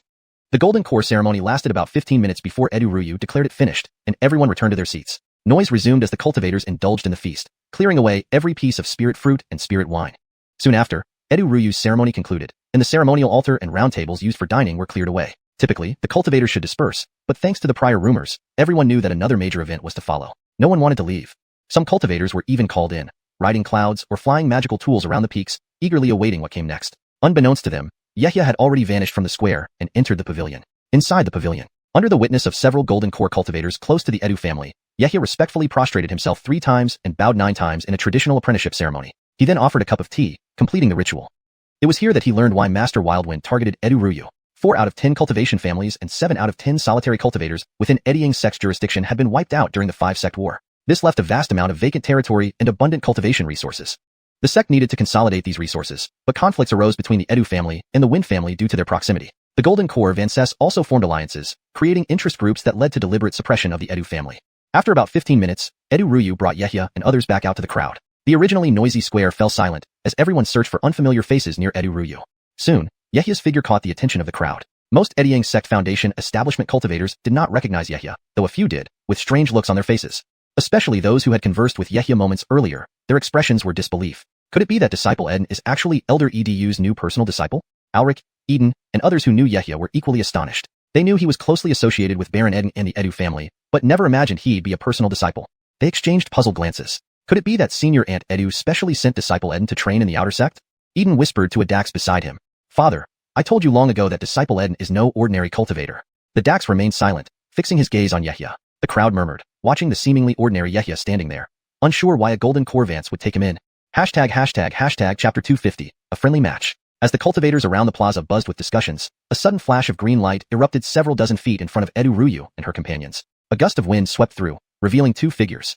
Honor appeared instantly with Anatole beside him. He glanced down at Yehia, his eyes flashing with disdain as he found him far inferior to his own grandson. Then, turning his head towards Edu Ruyu, he asked without any courtesy. Junior Aviana Edu, is this your personal disciple? Edu Ruyu merely smiled faintly, completely unfazed by his arrogant attitude, and replied meaningfully. Keepers, it's him indeed. Unfortunately, I have been in seclusion these past years and haven't had much time to guide him. Please forgive my inadequacies. With that, she gestured toward Yehia. Yehia, go greet Honor. Understanding that they were intentionally provoking him, Yehia complied respectfully, bowing deeply to Honor so perfectly that there was no room for criticism. Disciple Yehia pays respect to Uncle Master Wildwind. Honor snorted, jiggling his fatty jowls, and continued to provoke with his sharp tongue. Edu Ruyu maintained her composed smile, making him feel like his attacks were hitting cotton wool, offering no resistance. In reality, she had just advanced to the Golden Core stage and was maintaining a low profile. In a few decades, when her cultivation improved, she would truly reclaim her dignity. She also discreetly transmitted a message to Yehia, warning him to be cautious and mindful of wind-type, spiritual roots, unmatched speed among the 8 attributes. If Yehia could hold out without losing, some familiar Golden Core cultivators nearby would intervene to mediate. The crowd surrounding the plaza watched with great interest, their faces filled with anticipation for what was about to unfold. Suddenly, Honor laughed loudly, an air of arrogance hanging over his words. Junior Aviana Edu, let my grandson spar with your disciple. It can serve as entertainment for today's celebration and provide a learning opportunity for our disciples so they don't embarrass the Ediang sect in the future. Without waiting for Edu Ruyu's response, he turned to the elegant man behind him and instructed sternly yet profoundly. Anatole, this is just a friendly match. Don't use full force, stop when necessary, and do not harm Brother Ed. Gartharding him would be embarrassing for Elder Junior Aviana Edu on her first day as a Golden Core Vance. Understood, Ancestor. I will certainly show restraint. Anatole understood the implication, bowed, and his figure shimmered with a faint wind-type, spiritual power fluctuation. With a swoosh, green light flashed, and he vanished into thin air, reappearing silently dozens of feet away in mere moments. No spells or movements, it seemed like teleportation itself. The surrounding cultivators gasped at such a display of power. Even those of lower cultivation levels couldn't discern how he moved. A young cultivator from the Phalon family, marked by their clan symbol, gaped in awe. Incredible speed. Was that teleportation? Even my vision couldn't follow. Beside him, a late-stage Foundation establishment red-robed Kale frowned deeply. Despite his strength, he only saw a blur of movement. So this is the advantage of top-tier mutated spiritual roots. The wind root truly lives up to its reputation as the fastest. Mutated wind spiritual roots were rare occurrences. Anatole's advantage was unparalleled in the Jerome Kingdom's cultivation world, earning praise from all. Some of Yehia's friends anxiously worried about what might happen during the spar. Seeing Anatole's display, Edu Ruyu's brows furrowed slightly. After pondering for a moment, she looked at Yehia and said softly, Yehia, since Armand Wildwind has extended this gracious invitation, I cannot refuse him. Go and spar with young Cyrus, but remember, he bears significant responsibility as the future support of the Cyrus family. Do not injure him. Unknown to her, Yehia's golden eyes flickered briefly before he bowed respectfully. Master, rest assured, I understand the gravity of the situation. Focus on defense. The wind root speed is unparalleled. If you attack, he'll find an opening. Try to last less than a quarter of a tea brewing time, and I'll ask Armin Bennett to mediate. Just as Yehia was about to step forward, another slightly concerned voice echoed in his mind from Edu Ruyu. After hearing this, Yehia's expression flickered momentarily but quickly returned to calmness. He smiled at Edu Ruyu, then calmly walked to the center of the plaza. Few could tell what was going through his mind from his expression, but Yehia knew very well that while Anatole's speed was indeed formidable, nearly impossible to catch with the naked eye, his divine consciousness strength was comparable to that of an early Golden Core cultivator. His divine sense could lock onto Anatole effortlessly, detecting any use of wind-type, spiritual energy to anticipate his movements. With the help of his mythic gold pupil, even Anatole's so-called teleportation was crystal clear to Yehia, with no element of surprise. Shortly, Yehia reached a position 4 or 5 dozen feet in front of Anatole. They exchanged formal bows. Anatole looked at Yehia, who seemed unremarkable and unheard of. Disdainfully, he spoke rudely. Brother Ed, I won't take advantage of you. You can make the first move. Otherwise, if I strike first, you might not get a chance to retaliate. Yehia smiled faintly, bowed again to Anatole, and then turned respectfully to address Honor. Uncle Master Wildwind, I am skilled in puppeteering. Would using puppets be considered unfair, or does it violate the rules of this sparring session? Everyone turned their attention to Honor. Those unfamiliar with Yehia were curious, while those aware of his puppeteering skills chuckled internally, realizing something. Golden Core cultivators like Edu Ruyu, from the Bennett family, Hamza family, and others, also fixed their gazes on Honor. He cleared his throat and replied seriously. Puppeteering, though external, is still part of a cultivator's skill set. Naturally, it is permissible under sparring rules. Getting confirmation, Yehia turned back to Anatole, smiled mildly, and asked loudly, Elder Brother Cyrus, do you agree? You won't ambush me when I release the puppets, right? Chapter 251, Formation Deployment. Anatole had no idea about Yehia's means and felt doubtful, but with so many people present and in broad daylight, he could only pretend not to care and said, Stone in, feel free to release them. After hearing this, Yehia inwardly scoffed but politely gestured with his hand. Armin Cyrus, please step back a bit. My puppets take up quite some space. With that, he patted 2 or 3 storage pouches on his waist, then waved his hand. Streams of light flew out, landing on the ground and suddenly transforming into massive creatures. Whoosh, whoosh. Puppets emerged one after another, glowing with spiritual light. Leading at the front were over 20 giant tiger puppets, each towering and ferocious, with limbs as thick as barrels and heads as large as grinding discs. They formed a fan-shaped array, occupying dozens of yards. In the second row were spirit cannon bombardment units. 12 cannons lined up in a single file, their bowl-thick barrels all aimed upwards, emitting an overpowering aura. Behind each cannon stood 2 humanoid puppets responsible for loading spirit stones. Yehia's puppets occupied half of the square, densely covering it. The spectators' eyes widened in disbelief. Anatole's eyelids twitched violently. He dismissed the giant tiger puppets. They were merely at peak first rank. However, the 12 sky-shattering cannons behind were genuinely startling, clearly higher by 1 tier than the tiger puppets even without unleashing their power. Even elders like Eduruyu were taken aback, while others glanced at her questioningly. Why hadn't she revealed her disciples' capabilities earlier? Eduruyu bitterly smiled. She had met Yehia only a few times in recent years and had been focusing on recovering from her tribulation injury since reaching the core formation stage. Realizer Cyrus's eyes flickered, the fat on his cheeks twitching, his complexion slightly changing as he silently cursed. First-rank puppets, second-rank puppets, dozens of puppets. How does this kid have such powerful spiritual senses to control them? Suddenly realizing something, his eyes flashed with concern. Oh no, if his spiritual power is truly this strong, he might be able to lock onto Lily's position. He never expected Eduruyu's new personal disciple to be an expert in puppetry, a formidable tool in the cultivation world where formations are the best method to achieve victory against stronger opponents. Puppets were special magical tools created using formation principles at their core. Regret filled him now, yet backing out was impossible without losing face. Letting this friendly match end prematurely would make Ediang's sect a laughingstock. His only hope was that Yehia's spiritual senses weren't strong enough to lock onto Anatole, allowing some chance of victory given his wind root speed advantage. After brief contemplation, Anatole decided to leverage his strengths. Controlling puppets drained significant spiritual energy, weakening the opponent's defenses. A fast enough attack could catch him off guard. Stone in, your puppets are ready. Can we start? Yehia smiled confidently, waving his hand courteously. Please, Armand. Seeing Yehia's calm demeanor, Anatole grew increasingly irritated but maintained composure. With a flicker, he turned into a green shadow, disappearing. Before anyone could react, he reappeared above Yehia, summoning a gleaming long sword, then roared. The sword above emitted countless lights, multiplying rapidly, 2, 4, 8, until hundreds of green swords hovered. Each sword buzzed ominously. Under Anatole's urging, thousands of flying swords coalesced into a river of sword chi, charging towards Yehia. Slash. Yehia, already prepared, flung his sleeve, sending the golden python sword flying out. Powered by him, it instantly transformed into a golden python dragon radiating golden light.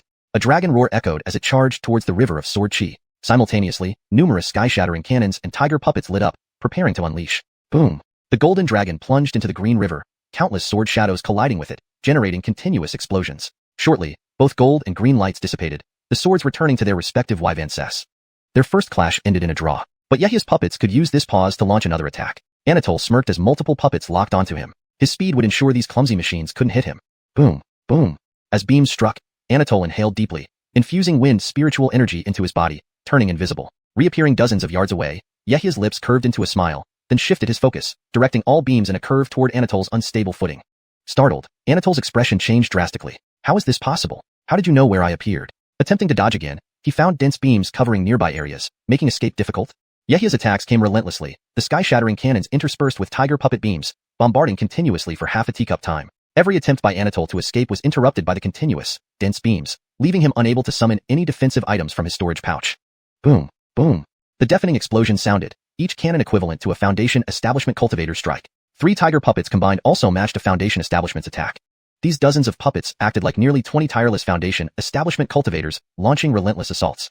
Hashtag Chapter 252, Farce. The deafening sound of explosions rent the air as beams of light indiscriminately erupted around Anatole, causing everyone's hearts to race in fear. The remaining clouds above the square were scattered by the shockwaves, and the onlookers, dazzled by the flashing red light, instinctively raised their hands to shield their eyes. Many cultivators who witnessed this brutal scene were visibly shocked. Shimmering fragments of dawnlight filled the square, accompanied by surging waves of energy. This was no ordinary one-on-one sparring match between cultivators. It resembled an all-out assault. Under such intense bombardment, anyone caught in the crossfire would likely be reduced to ashes within a few breaths. Each time Anatole attempted to escape the area bombarded by sky-shattering cannons, a massive golden sword would descend from the heavens, forcing him back into the fray. A young man among the crowd sucked in a sharp breath, muttering under his breath. This is too terrifying. Who would have thought it was like this? One would think Brother Cyrus got caught in some sort of formation. Others began discussing in small groups, some even expressing interest in learning puppetry. There are so many puppets. When did our sect develop such skills? Aren't those cannons supposed to be used by mortals for city defense? How did they become magical treasures? Another voiced concern and worry. Initially, it seemed like Brother Cyrus wanted to find an easy target. It looks like he has bitten off more than he can chew this time. Who knows where Uncle Edu found such a disciple? At first, everyone was astonished by Yehia's mastery of puppetry, but as time passed, concern for Anatole grew. After all, he was a once-in-a-century variant spirit root cultivator within the Ediang sect. Could he really fall here? Nox looked up at the sky, his expression turning increasingly grim. He had hoped his grandson might turn things around, but it seemed unlikely now. Pausing for a moment, he raised his right hand and abruptly waved his sleeve. A large expanse of green dawnlight flew out, instantly transforming into an unimaginable hurricane. Arminzen and Anshin, what are you doing? This is just a junior-level sparring match. You wouldn't dare step in personally and lose face, would you? Edu had been closely watching Nox's actions. As soon as he cast his spell, she immediately called out to stop him and shimmered forward, her body radiating emerald light as she held up a crystalline magic bead. Nox gave a cold snort, and the green hurricane surged into the square without restraint, exploding with power. Instantly, the entire square was engulfed in a massive storm. With a rustling sound, all the puppets in the square fell powerless to the ground, and even Yehia could only barely maintain his stance under the protective aura he summoned. Around the square, the onlookers were thrown off balance, creating chaos. Kiefer, they dared not speak a word, only complaining silently in their hearts. The violent hurricane came and went swiftly, dissipating into the air. Anatole's figure was then grabbed by a giant green hand and pulled back to Nox's side. Anatole was ragged and dispirited, struggling to stand firm before bowing respectfully, his head hanging low as he murmured dejectedly, "Great ancestor. Disgraceful. Return and focus on your cultivation." Nox glared fiercely at Anatole with disappointment before turning to Edu half in rebuke. Junior Aviana Edu, if I had intervened, would Nephew Eden still be standing here? Taking a deep breath, he then turned back to the square and, in front of the crowd, reluctantly admitted what he least wanted to say. This sparring match is won by Nephew Ed. With your prowess in puppetry and tactical arrangements, there would likely be no opponent below the Golden Core realm who could stand against you. My grandson underestimated you and was provoked into a disadvantageous position by your words. If this were a life and death battle, the outcome remains uncertain. With that, he waved his sleeve, and a gentle breeze enveloped both of them, transforming them into a streak of light that vanished in an instant, leaving no chance for the audience to witness further. Once the two were gone, the surrounding cultivators gradually recovered from their brief shock. What? Why did Senior Uncle Zen and Anshin suddenly praise Stone Ed? Has his personality changed? You don't understand? He wants to elevate Stone Ed's status to make his grandson's loss seem less severe. Otherwise, it would be quite the laughingstock for a top-tier spirit root cultivator to lose to an ordinary cultivator. Only by doing this can he save face for his grandson. The numerous cultivators around the square exchanged puzzled glances as the sparring match ended in this dramatic fashion. Regardless of their origins or reasons for attending the celebration, the cultivators' views of Yehia had completely changed. In the world of cultivation, realm and combat ability command more respect than talent or status. Yehia calmly gathered the vast array of puppets on the square and then walked calmly to Edu, bowing respectfully. Disciple did not fail in my mission, bringing no dishonor to master. Edu felt delighted. Originally, she had hoped merely to avoid losing face, but Yehia had exceeded expectations and brought her honor. Her face softened, and she gently helped him up, saying softly, "Yehia, stand up. You've surprised me yet again. You deserve the title of personal disciple." Several nearby Golden Core Vancess stroked their beards approvingly, glancing over Yehia and smiling. Junior Aviana Edu has truly found a remarkable disciple. I am quite envious. Why couldn't I find such a talented student? After a few more words, the Golden Core Vancess left the square, gracefully turning into beams of light and disappearing. Seeing the matter concluded, Yehia prepared to leave as well. Suddenly, the cultivators who had been watching the match gathered around him, forming layers of crowds as they vied for his attention. Brother Ed, this is Edu Xiuxian, nephew of Elder Edu, specializing in formation techniques. May I have the honor of a conversation? I am Hamza Alban. Congratulations on today's fame. I sincerely invite Brother Ed to visit Hansen Mountain, where I reside. Hamza will ensure the highest reception. Cultivators swarmed around him in thick layers, showering him with praise and admiration. Even those pushed to the outer circle stretched their necks to speak to Yehia. Flattered and slightly embarrassed, Yehia returned their greetings and received a stack of transmission talismans before finally extricating himself from the crowd. Quickly summoning his Jade Rui, he soared into the air and sped towards xiuxian. He understood well why these cultivators were so attentive. He owed it to Nox's overly flattering remarks about being unmatched below the Golden Core realm. While high praise could bring prestige, it also placed him under intense scrutiny and might attract unnecessary trouble. Chapter 253, Second Rank Puppet. Before long, Yehia returned to his cave abode on Golden Sha Mountain, sitting directly at the stone table in the main hall, flipping through the Heavenly Puppet Sutra with both hands. Just now, Jersen's comments were quite fitting. He indeed had some advantages when defeating Anatole. The puppets currently at his disposal were impeccable in terms of materials, but their ranks were ultimately fixed. The giant tiger puppet, no matter how powerful, only possessed the strength of a peak first stage. The spirit cannon that could strike the heavens was within the second stage category, but unfortunately, it required a specialized humanoid puppet for operation and could not be moved around freely, with limited attack range as well. This alone would easily put him at a disadvantage during actual life and death battles. He couldn't possibly ask the enemy to wait while he released all his puppets. Yehia scanned over the various items on the jade slip. Foundation establishment cultivators have liquefied spirit energy in their dantian, allowing them to fly and engage in combat in the air. Ordinary puppet beasts are no longer suitable. Now, with ample time to refine true second-stage puppets, it was indeed time to replace what he currently had. Then, his gaze gradually focused on the blueprints for several second-stage puppets. The Dark Sky Eagle, a low-grade second-stage puppet modeled after eagle-type monsters, with black iron as its skeletal core and tough, light wind-attributed spirit wood for its body, can spit out wind blades and enhance its wind spirit energy in various ways, boasting strong flight abilities. The Purple Eggning Kite, a mid-grade second-stage puppet, forged from purple cloud iron with lightning-struck spirit wood, has the power to harness lightning. Yehia took out a blank jade slip and recorded all the required refining materials one by one. Then he took out a golden spirit talisman, gave some instructions into it, and flicked his finger, sending the talisman flying away as a streak of golden light. After finishing this, he finally calmed down slightly, waved his hand, and a tea set appeared on the table. He then methodically brewed a pot of spirit tea for himself and drank it slowly. While drinking tea, his eyes shimmered in thought. There was no rush for cultivating his spiritual energy realm at the moment. He had just broken through 2 minor realms, which needed a few years of tempering to stabilize completely. Regarding reaching foundation establishment, he also needed to plan ahead and make full use of his second transformation golden body to leverage its strength properly. After today, his proficiency with puppets would spread throughout the entire sect, even being known in the Jerome Kingdom's cultivation world. Once revealed, it could no longer serve as a trump card. Yehia silently pondered, stood up with a wave of his sleeve, and flew towards the scripture hall of the sect. As time passed, things developed just as Yehia expected, spreading the reputation of being invincible below the core formation stage. Combined with defeating the sect's unique wind attribute cultivator and receiving praise from Venerable Jerson, his fame soared unparalleled. The 5 major sects of the Jerome Kingdom did not have much inheritance regarding puppetry, causing many cultivators to be highly curious. Golden Xiao Mountain where Yehia resided became overcrowded, with numerous foundation establishment peers visiting daily, filling his residence's message slips. This news even spread to the other 4 major sects of the Jerome Kingdom, causing quite a stir. Yehia had to meet dozens of guests daily, becoming increasingly annoyed. He closed the mountain gate, claiming seclusion to refuse visitors, gradually calming the situation down. Months later, inside a cave abode on Golden Xiao Mountain, Yehia was refining a puppet in a stone room next to the training room, examining a newly refined mechanical part in his hand, checking it before inscribing magical patterns on it. Suddenly sensing something, he looked up toward the right stone wall, his pupils glowing gold, rapidly turning into circular golden patterns, clearly activating the unillusionary golden eye. In his sight, Fulton sat cross-legged inside a spirit-gathering array, solemnly. Countless spirits raced into his body, his aura fluctuating, beginning to advance towards the foundation establishment level. His dantian underwent spirit energy liquefaction, nearly reaching foundation establishment success. Months ago, he personally went to the scripture hall to collect the elixir formula and refined several foundation establishment pills using collected medicinal herbs. He rewarded Fulton with one and gave him a drop of diluted black dragon blood to enhance his physical strength and increase the chance of foundation establishment success. Combined with years of cultivation and prolonged refinement in the chi condensation stage, this further increased the likelihood of successful foundation establishment.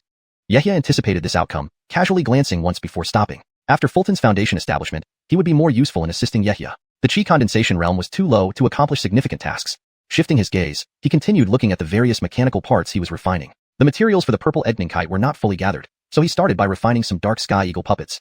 On the ground, various sizes of black mechanical parts were neatly arranged.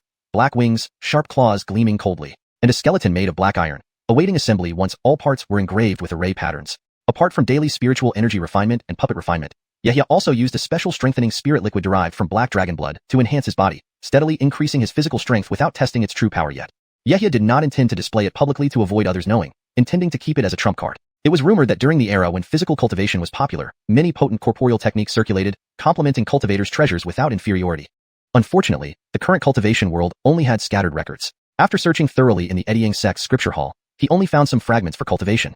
Time passed, and Fulton successfully achieved foundation establishment. After stabilizing his cultivation, he emerged from seclusion. Yehia followed the previous plan, arranging for him to study alchemy and sending his sister to oversee the Garethindred Pill Hall. One day, suddenly 2 astonishing rainbows shot into the sect from outside, emitting a core formation level aura. The rainbows broke through the air swiftly, rushing directly into the depths of Eddying sect. Then came 6 consecutive tolls of the great bell at the council hall, resonating across the entire sect. 3 strikes indicated the emergence of a new Vance. 6 strikes meant gathering all core formation Vances for discussion. Clearly, another earth-shaking event had occurred, stirring up the entire sect. Various thick auras stirred on different peaks, diverse figures emerging from their caves, transforming into rainbow-like lights, rising and converging toward the council hall. Earlier, Master Wildgale's comments had been quite apartment. His victory over Anatole indeed came with some advantages. Currently, while the materials for the puppets he had were flawless, their ranks ultimately limited their potential. The giant tiger puppet, no matter how formidable, only possessed peak first-rank strength. The Spirit Energy Thunder Cannon was within the second-rank category, but unfortunately, it required a dedicated humanoid puppet to operate and couldn't be moved easily. It also had limited attack range. This alone could put him at a disadvantage during real-life or death battles. He couldn't possibly ask the opponent to wait while he released all his puppets. Yehia scanned various information on the jade slips. Foundation Establishment Cultivator's Dantian contained liquefied spiritual energy, enabling aerial combat. Typical puppet beasts no longer sufficed. Now that he had sufficient time to refine true second-rank puppets, it was high time to replace these.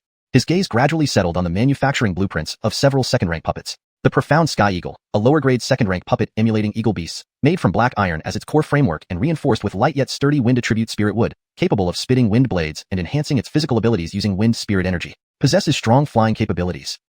The Purple Eggning Kite, a mid-grade second-rank puppet, fabricated using purple cloud iron as its skeletal core, supplemented by lightning-struck spirit wood, wields the power of lightning. Yehia retrieved a blank jade slip, meticulously noting down all the necessary refining materials. Then, he took out a golden spirit talisman, gave it instructions, and flicked his finger, sending it flying away in a stream of golden light. After finishing, he calmed himself slightly. With a wave of his hand, a set of teaware appeared on the table. He then carefully prepared a pot of spirit tea for himself and began drinking it slowly, pondering deeply as he sipped. At present, there was no need to rush in terms of cultivating spirit energy. Having just broken 2 minor realms, it would take a few years to stabilize them thoroughly. It was also time to consider Foundation Establishment Cultivation seriously, making the most of his 2-turn golden body and harnessing his physical strength effectively. After today, the news of his puppetry prowess would spread throughout the sect, perhaps even in the Jerome Kingdom's cultivation realm. Revealing his trump card meant it could no longer serve as one. Deep in thought, Yehia stood up with a sweeping motion and flew towards the sect's scripture hall. As expected, rumors of Yehia being unmatched below the core formation stage spread widely, amplified by defeating the only wind spirit root cultivator among the sect's prodigies and receiving praise from venerable Master Wildgale. For a while, he was unrivaled in fame.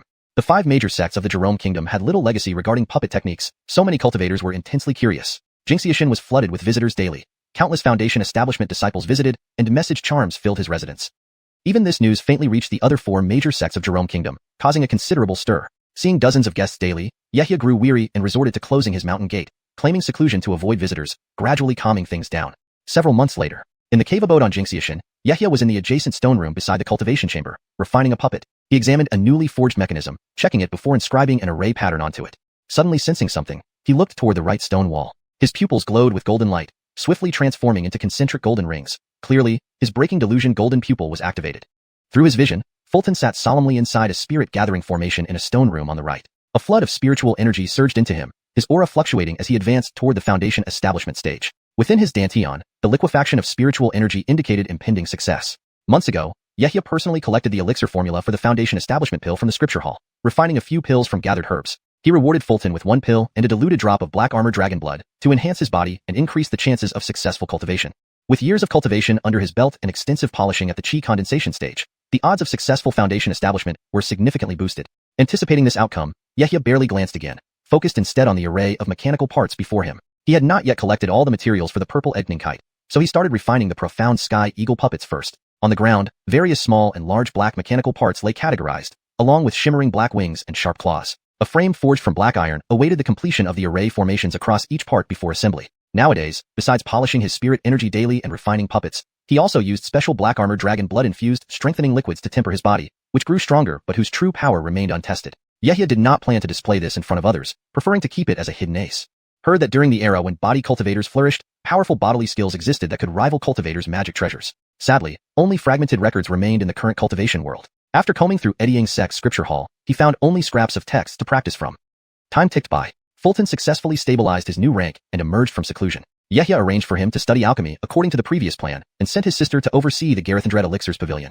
One day, 2 astonishing streaks of rainbow-colored light suddenly shot into the sect from outside. Emitting auras of at least core formation level, they rushed toward the depths of Eddying Sect hastily without looking back. Then came 6 consecutive chimes from the golden bell at the meeting hall, echoing across the entire sect. 3 chimes signified a new Vance, while 6 called for a gathering of all core formation Vances. Clearly, another earth-shattering event demanded immediate attention. Instantly, potent auras stirred from various peaks. Elders, varying in appearance, exited their residences, ascending as streaks of light, converging toward the sect's golden hall. Chapter 254, Unexpected Guests. Inside the golden hall of the Eddying Sect, the atmosphere was heavy. In a large stone hall measuring dozens of yards in size, a huge round table was surrounded by cultivators, each with terrifying levels of cultivation. Seated on either side were groups of cultivators dressed differently, all being the golden core Vances of various powerful families within the sect. On the right sat the venerable Grand Elder Idang, who had not only not aged over the years, but appeared even younger now. His once entirely white hair now had streaks of black, and he remained as energetic as ever. Alongside him were other golden core Vances from the Cyrus family's Fierce Wind True Man, the Bennett family's Stonecrusher True Man, the Shepherd family's Ishue True Man, and others. Apart from those still in seclusion, more than half of the 18 golden core Vances of the sect were present, demonstrating how serious this matter was considered. On the left, There were only two cultivators who were not Golden Core Vances of Edyang sect. They were Diverzu True Man from the Qingyue sect, a lean man in his 40s with a bamboo hairpin glowing faintly on his head and wearing a light blue robe that gave him an ethereal appearance, and Hamzada True Man from the Diverta sect, a robust man in his 30s with piercing eyes and a strong physique. Grand Elder Edang stroked his beard, his expression becoming grave as he looked at Diverzu and Hamzatu True Min, asking first, "Is it true what you two have said? Have there really been disturbances in the northern Qi state and Paul state?" Diverzu True Man's expression was solemn as he spoke earnestly. Edang Daoist, this concerns the safety of our entire Jerome nation's cultivating world. This is confirmed information gathered by spies we have embedded in these two countries. Our Jerome nation's cultivating world borders the sea to the east and south, with the northern Qi state looming above, and the Paul and Hamza Barone states cultivating worlds to the left. Geographically, we have always been surrounded by three sides. If not for the alliance between our five great sects over 1,000 years ago, the Jerome nation's cultivating world might have ceased to exist. Hamza Barone, which neighbors your sect, is likely not safe either. You should send people to investigate as soon as possible. With these few simple words, a shocking message reached all the Golden Core cultivators present. What? Could they be planning another alliance? The faces of Edyang sect's Vances grew increasingly solemn, their expressions filled with shock. Each Golden Core Vance received a special jade slip after achieving their rank, containing historical records about the Jerome nation's cultivating world. These records detailed how Jerome was established on Xinan continent, the schism among the five great sects, and most importantly, the numerous wars Jerome experienced. These were not just internal conflicts among the five sects, but true wars against other cultivating worlds. Internal strife often served as a way to cull low-tier cultivators, consolidate resources, and absorb talented cultivators into the sects, thereby strengthening them. Meanwhile, neighboring nations employed aggressive expansion tactics to achieve similar goals. Due to Jerome's geographical advantage, being bordered by the sea on the southeast, it had maintained a relatively stable position, avoiding a multi-front attack. However, the three states of northern Qi, Paul, and Hamza Barone were continuously at odds, resulting in prolonged wars every few centuries. Many small forces disappeared overnight. Although they once targeted Jerome, disunity and lack of coordination led to their eventual expulsion by the five sects' combined efforts. As a seasoned cultivator, Grand Elder Edang remained composed despite the news, furrowing his brows as he pondered. He retrieved a golden spirit talisman, murmured a few words into it, then hurled it into the air, sending it off like a streak of light. After a brief wait, the talisman returned, and upon reading its contents, his expression remained grim. "Given the gravity of the situation, I won't hide anything from you. Our spies in Hamza Barone have not sent messages for months, contrary to the rule of reporting every 3 months. There might indeed be some changes." The gathering of Golden Core Vances erupted into a frenzy of discussion. Both Diverzu and Hamzatu True Min's expressions changed drastically, showing concern. "So, do we know nothing about Hamza Barone now? If they launch a coordinated attack again, wouldn't Jerome be in danger?" "You are quite right," Grand Elder Edang stroked his beard, contemplating. "The priority now is gathering information. I will arrange for someone to confirm the situation. If any significant changes occur, I will immediately report to our founding ancestor. You two can return for now. If there's news, we will inform the other 4 sects promptly." The two true men exchanged glances and nodded in agreement. "That sounds good. We'll also send more people to investigate both nations to prepare better." Everyone nodded in agreement. After seeing them off, they reconvened and resumed discussions. Advancedly female Golden Core Vance sighed softly. They chose their timing well. Our scattered cultivators and cultivation families have suffered heavy losses recently, making this the perfect time for an alliance. When the time comes, only our disciples can take the field. Another Franklin chuckled slightly, saying semi-jokingly, "Naturally, they must have embedded agents in our Jerome nation, targeting this most opportune moment." Discussion continued until everyone turned to Grand Elder Edang for instructions. "Edang Sr., what should we do next? Please give us your orders." Whether it's a conflict between 2 sects or 2 countries, information is crucial. First, let's gather information and confirm the situation. Golden Core cultivators are too conspicuous. If you reveal yourselves in Hamza Barone, you might not return. I suggest using Foundation Establishment disciples to gather information. They can spread out widely, covering a broader area. Also, they can go underground if things get dangerous. After hearing this, the Vances thought for a moment without opposition and quickly agreed. Edang Sr.'s suggestion is sound. Next, they selected suitable cultivators, sending streams of spirit talismans throughout the sect. Chapter 255, Summon. Inside the Golden Mist Mountain Cave, Yehia was in the cultivation chamber, sitting cross-legged in a stone basin filled with emerald green spiritual water. Threads of bloodlight flickered within the water, resembling small blood dragons that wriggled and darted about. As Yehia exerted his effort to refine, these blood dragons slowly penetrated his flesh and entered through his pores, spreading throughout his body. Meanwhile, faint golden light shimmered along his internal meridians and muscles. While he was absorbing the essence from the spiritual liquid infused with dragon's blood, a streak of emerald light suddenly shot into the cave from outside and came directly before him, swirling and flashing brilliantly. Sensing this vibration, Yehia slowly opened his eyes and saw it was a sound-transmitting talisman sent by his master Edu Ruyu. His expression turned serious immediately. It had been 3 years since the Golden Core celebration, and now being summoned suddenly likely meant something important. He snapped his finger, sending a burst of golden light onto the talisman, instantly hearing Master Edu Ruyu's message. After listening, Yehia dared not delay. He quickly absorbed all the essence from the spiritual liquid, then stepped out of the stone basin. A golden glow enveloped him, instantly evaporating any remaining moisture. He changed into a fresh white robe and headed towards the entrance of the cave. With a flick of his sleeves, he rode the green jade Rui and soared towards the main peak of the sect. Almost simultaneously, the other Foundation establishment cultivators who received the summons also took off. Shortly after, following the instructions within the talisman, Yehia arrived at a secluded pavilion behind the golden hall of the sect. The moment he landed, ripples of white light flashed around him, transporting him to another valley filled with birdsong and flowers. Yehia frowned, realizing he must have been moved by some array set up here. Lifting his head, he noticed a stone pavilion ahead within the valley. Inside were numerous powerful golden core auras, among which was his master Edu Ruyu. At the same time, figures of various shapes appeared from behind him, seemingly summoned like him. As the light flickered, roughly 20 or so Foundation establishment cultivators gathered here, half of them late-stage Foundation establishment, the rest no less than mid-stage. There seemed to be no commonality among them. Soon, the 20 or so Foundation establishment cultivators assembled, respectfully standing and waiting for instructions from the Golden Core Van Cess. A short while later, about 30 Foundation establishment cultivators were present, Grand Elder Idang leading several Golden Core cultivators walking up to them. Instantly, Yehia and others felt an intangible pressure, bowing respectfully in unison. Disciples greet Grand Elder Idang and the esteemed Van Cess. Grand Elder Idang nodded with a smile, scanning over Yehia and the others, then turning more serious. I have summoned you all here for a secret mission. Most of you are direct disciples of the Van Cess, and some possess special skills within the sect. He raised his hand, releasing a burst of red light which formed a large map hovering in the air, clearly displaying the positions within the Jerome Kingdom's cultivation world. Grand Elder Idang pointed to the map. Unusual movements have been detected from the Paul and Baki Kingdom's cultivation worlds near the Qingyue sect and Deverta sect. We need to determine if Hamza Barone Kingdom is involved and to what extent. This crucial task falls upon all of you, our most outstanding disciples. Pausing to let this sink in, Yehia felt a chill. Even as he processed the vast map, the realization of their mission to investigate Hamza Barone loomed heavy. Discussions murmured among the crowd, the mood turning somber. Even without considering, they knew what fate might await cultivators sent to investigate enemy territory. Grand Elder Idang observed the solemn faces but said nothing, as if expecting this reaction. After a few moments, Grand Elder Idang stroked his beard, gesturing for silence. You are all pillars of the sect, serving with distinction. Ediang's sect will not neglect your contributions. All those sent on this mission will receive a high-grade spirit tool from the sect treasury and 100 middle-grade spirit stones. And upon successful return, based on the information gathered, you will receive substantial rewards. There's no cap. Even aids for forming the Golden Core will be generously granted. What? Aids for Golden Core? The mention stirred excitement. Middle-grade spirit stones aside, Golden Core aids were extraordinary treasures tightly controlled by the 5 great sects. Yehia and others' reluctance turned into enthusiasm at the prospect. Golden Core aids, tightly held treasures, were rarely available even to regular Golden Core Van Cess. Many Foundation establishment cultivators embarked on dangerous journeys for such items, sometimes even venturing to other cultivation worlds. Now faced with this opportunity, everyone grew excited and elated. Though they knew obtaining Golden Core aids would require immense merit, there was hope now. Seeing the uplifted spirits, Grand Elder Idang waved his hand, sending a red glow that rippled with spiritual energy. Patriarch Jerome Qingxing appeared with 2 young disciples carrying golden trays.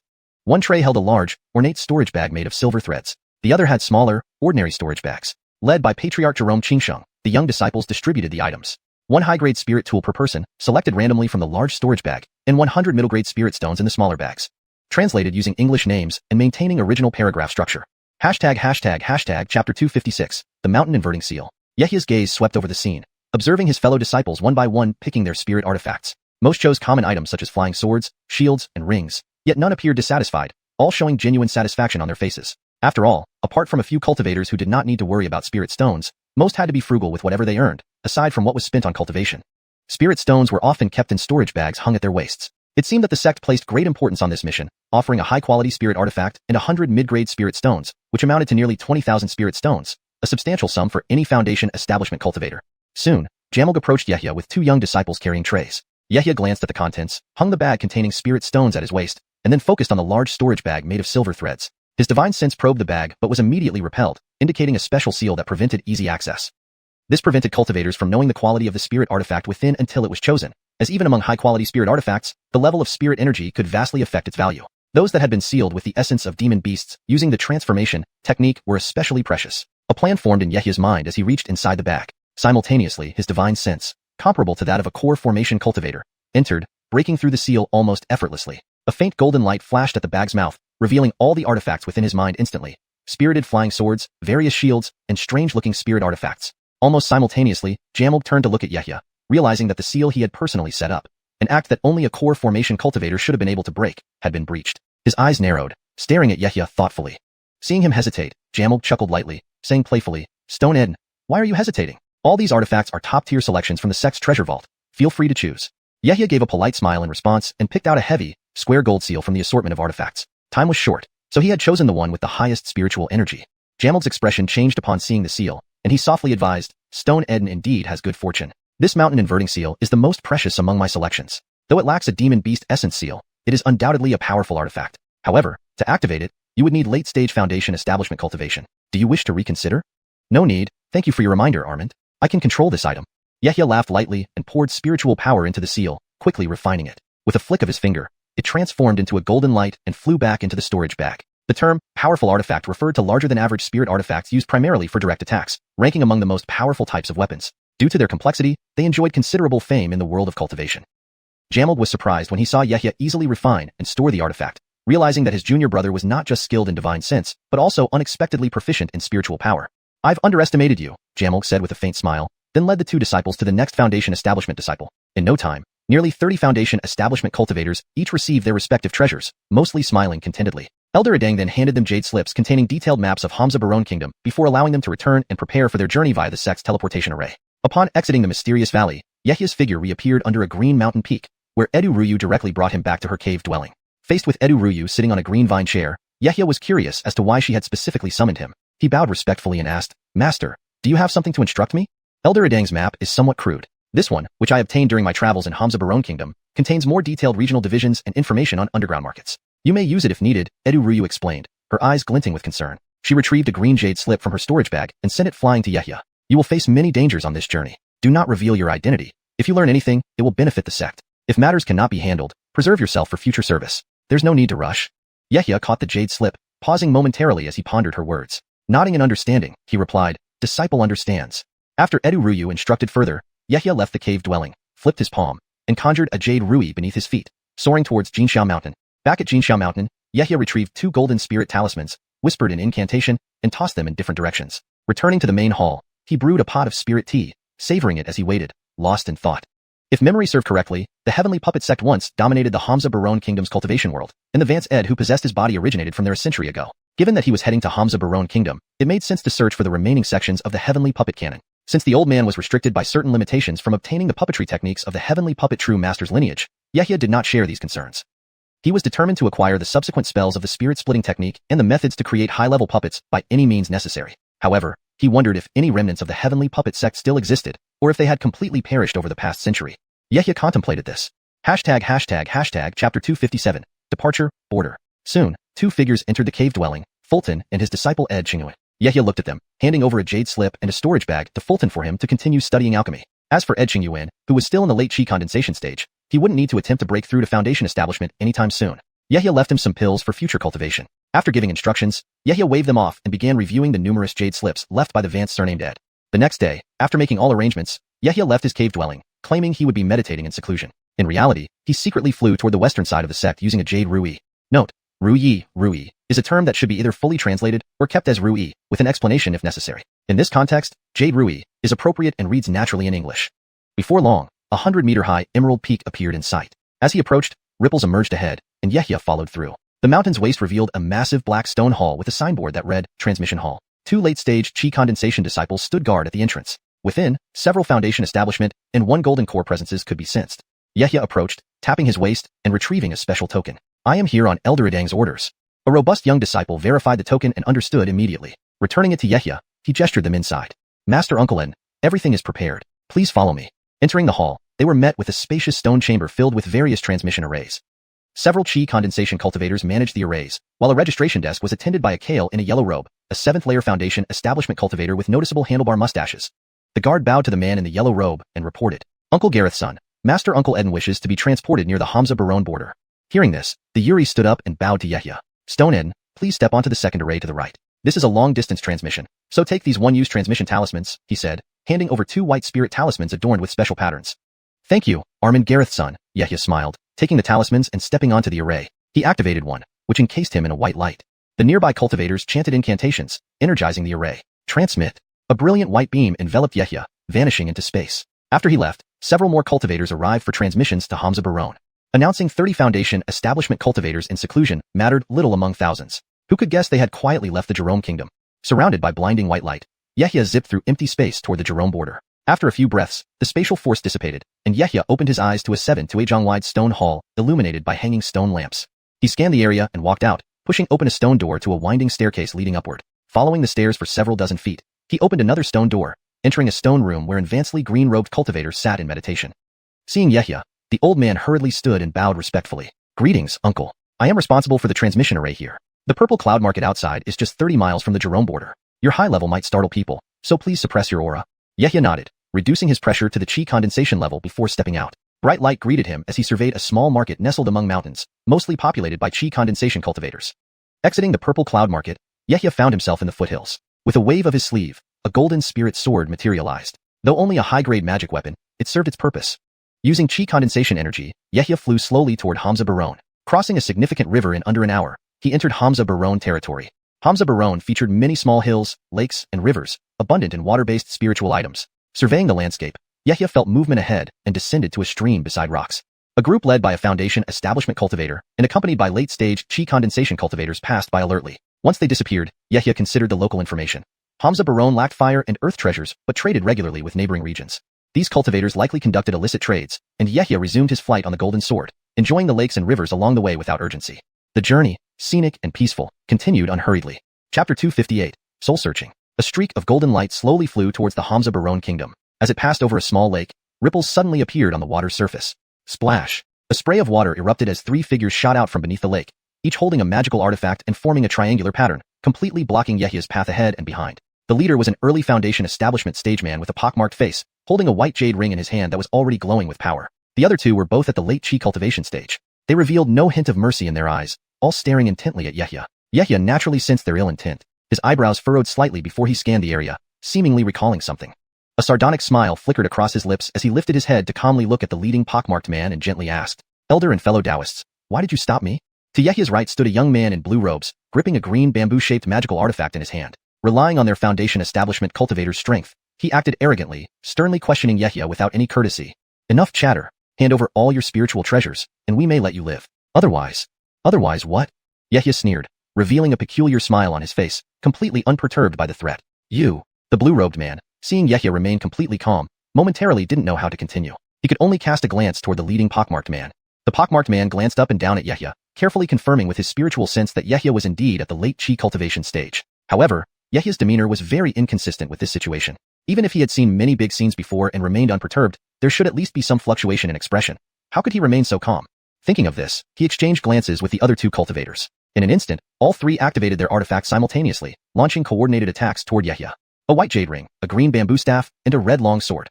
A lower-grade spirit weapon and two upper-grade magical artifacts, all released their power in unison. Their attack clearly aimed to slay him together. If Yehia were truly a chi cultivation cultivator, he would surely have perished on the spot under their combined attack.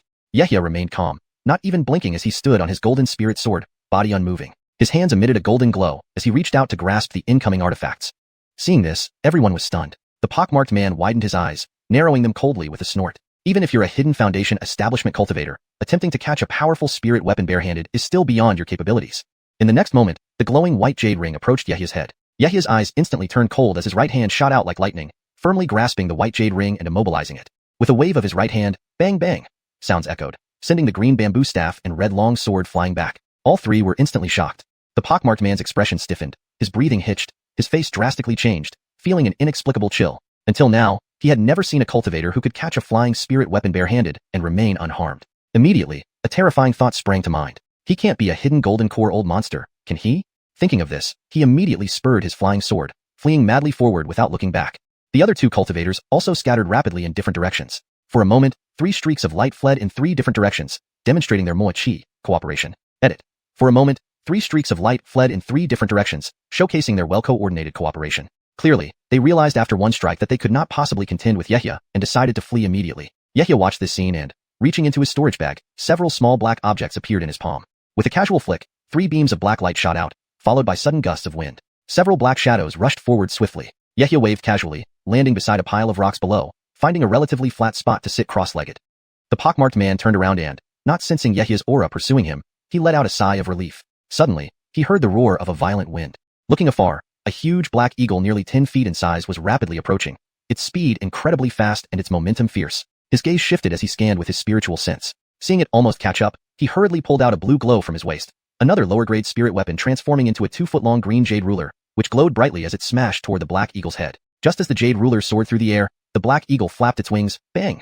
The air crackled as a flash of black light easily evaded it, reappearing several dozen feet away. Then it opened its beak, green light flashing continuously, releasing a torrent of densely packed wind blades that swept towards the pockmarked man. This sight further terrified the pockmarked man, his meridians overflowing with spiritual energy, determined to escape as quickly as possible. The man and the eagle chased each other for a few breaths. Splash! The pockmarked man's body was slammed hard from above by a dark shadow, crashing onto the ground, a mouthful of blood gushing from the corner of his mouth. As he tried to struggle again, the large black eagle transformed into a streak of black light, diving straight down and appearing above the pockmarked man like a meteor. Its sharp claws clutched firmly onto the man's shoulders. Poochie! Blood splattered everywhere as it pierced through his shoulder blades, tightly restraining him. In pain, the pockmarked man groaned loudly, fainting momentarily from the intense agony. The black eagle spread its wings and carried the pockmarked man back toward Yehia. A short while later, the pockmarked man woke up to a despairing sight. His two companions had also been caught by similar black eagles. Only then did he realize that what had defeated and captured him was actually a mechanical puppet beast. The entire body of the black eagle shone with metallic luster, made from refined spiritual wood. Looking up, he saw Yehia's right hand pressing against the head of the blue-robed man, held tightly by the black eagle. Incantations flowed from Yehia's lips, causing the blue-robed man to convulse violently. After a couple of breaths, the blue-robed man foamed at the mouth and fell unconscious. Without hesitation, Yehia flicked his hand, sending a fireball that incinerated him into ashes. He did the same with the other companion. The pockmarked man, witnessing this, understood everything. Cold sweat dripped from his forehead. His eyes filled with fear as he muttered, "Soul-searching technique?" It was a secret art targeting the soul, causing unimaginable agony that far exceeded death itself. Over the years, the three of them had ambushed countless cultivators along the border. Never did they imagine that they would meet such a fate today. Chapter 259, Gathering Intelligence, Enjiang Market. Yehia turned around and slowly walked toward the pockmarked man, his voice as if coming from the depths of hell. "I assume a foundation establishment cultivator would know more. Do you wish to speak freely, or should I use soul-searching on you?" The pockmarked man responded listlessly. Baron has long anticipated such a fate. The path of cultivation is filled with such killing. I only ask for a swift end. If Senior has any questions, just ask. Seeing the man's cooperation, Yehia decided against using the soul-searching technique. Although it was useful, it only revealed partial memories, making direct questioning more effective. "I'll ask you this. Has anything unusual happened in the Hamza Baron Kingdom's cultivation realm recently?" Upon hearing this, the pockmarked man seemed to realize that the cultivator before him was not a low-ranking cultivator trading spirit items at the border between Hamza Baron and Jerome. His eyes flickered as he whispered, "Unusual? What kind of unusual does Senior mean? My brothers and I are mere wandering cultivators, always plundering at the border. Have any cultivation sects posted notices in the market, gathering wandering cultivators like yourselves?" Their conversation continued for some time. After about the duration of a cup of tea, the pockmarked man turned into ashes, vanishing into the air. Yehia kept his promise, granting him a painless death. Rising, he glanced toward the northern part of Hamza Baron Kingdom, then paused, deep in thought. There had been no valuable information in the few men's memories. Prices for essential spiritual elixirs and herbs were stable, showing no significant increase. Logically, if a large-scale war were imminent, major sects and powerful cultivation families would have already started acquiring these resources quietly in the markets, causing prices to rise sharply. Perhaps this remote border region hadn't yet been affected. Pondering this, Yehia waved his sleeve, and several black hawk puppets dissolved into light and entered his storage bag. With a push of his foot, Yehia continued riding his golden spirit sword, maintaining his chi cultivation stage until reaching deeper territory where he could display his true strength. For now, discretion was best. Meanwhile, the many spies sent by Ed Rickerdog sect into the Hamza Baron Kingdom's cultivation realm caused quite a stir. Despite nearly 30 unfamiliar foundation establishment cultivators hiding discreetly, some still left traces, stirring up unrest. After flying over 1,000 miles into Hamza Baron Kingdom, Yehia altered his aura to appear as an early-stage foundation establishment cultivator. He didn't plan to contact the spies planted in Hamza Baron Kingdom right away. If Hamza Baron was preparing to strike, they would likely clean out all Jerome-related spies within their borders first. Those spies either had been captured or turned, becoming informants for Hamza Baron, or had gone deeper underground. Either way, now wasn't the best time to find them. Flying through vast distances, Yehia occasionally stopped at local markets to gather intelligence, ideal places for collecting information. Several days later, Enjiang Market, built on islands at the center of Enjiang Lake, which spanned thousands of miles, housed hundreds of small and large islands, producing various water-type spiritual herbs. Many cultivation families and wandering cultivators from nearby areas came here to trade. Ripples appeared on the lake's surface as an astonishing light shot across the sky, emitting a foundation establishment aura, heading toward the central island cluster. Moments later, a refined-looking man descended from the sky. It was Yehia, wearing a white scholar robe and turban for disguise. Looking up, he saw a bustling market occupying the entire island. The layout wasn't much different from Jerome Kingdom's markets, lined with shops selling all kinds of spiritual items, adorned with elegant pavilions and grand halls. The only difference was the abundant moisture, making people uncomfortable. Shops hung low-level water-repelling beads outside to keep moisture at bay. Walking into the market, Yehia noticed mostly chi cultivators, about 70%, and some foundation establishment cultivators, 30%. Most appeared to be wandering cultivators or members of cultivation families, contributing to the lively atmosphere. Compared to Jerome's markets, the contrast was stark. Entering the Watermoon Pavilion, then leaving to visit Ed Family Alchemy Shop, Yehia surveyed multiple herbal medicine stores. The price of spiritual elixirs remained stable, indicating no signs of increased demand. Having visited 3 markets across tens of thousands of miles, he entered Hamza Baron's southern cultivation region from the border. Kiefert, nothing unusual surfaced, not even fluctuations in spirit weapons or magical artifacts prices. No unusual activities by sex or cultivation families were discovered. This puzzled Yahya. Was Hamza Baron planning not to join the war? Or perhaps Paul Kingdom and Beichi planned to target Jerome without Hamza Baron's involvement? Standing on the street, he pondered briefly. Since nothing obvious was found, he'd need to meet other cultivators to gather more intel. A short while later, he headed to the trading square in the market center, where countless cultivators sat selling various items. Choosing an empty spot, Yahya waved his sleeve, summoning a cushion and a gray cloth. He seated himself, placed some white jade bottles on the cloth, wrote down slightly lower prices on a wooden board, then closed his eyes, waiting for buyers. Chapter 260. Edu Family of Spirit Rickerdog Lake. Pills are the most essential spiritual objects for cultivators in their daily cultivation, be it high-ranking or low-ranking cultivators. In fact, higher-stage cultivators have an even greater need for elixirs.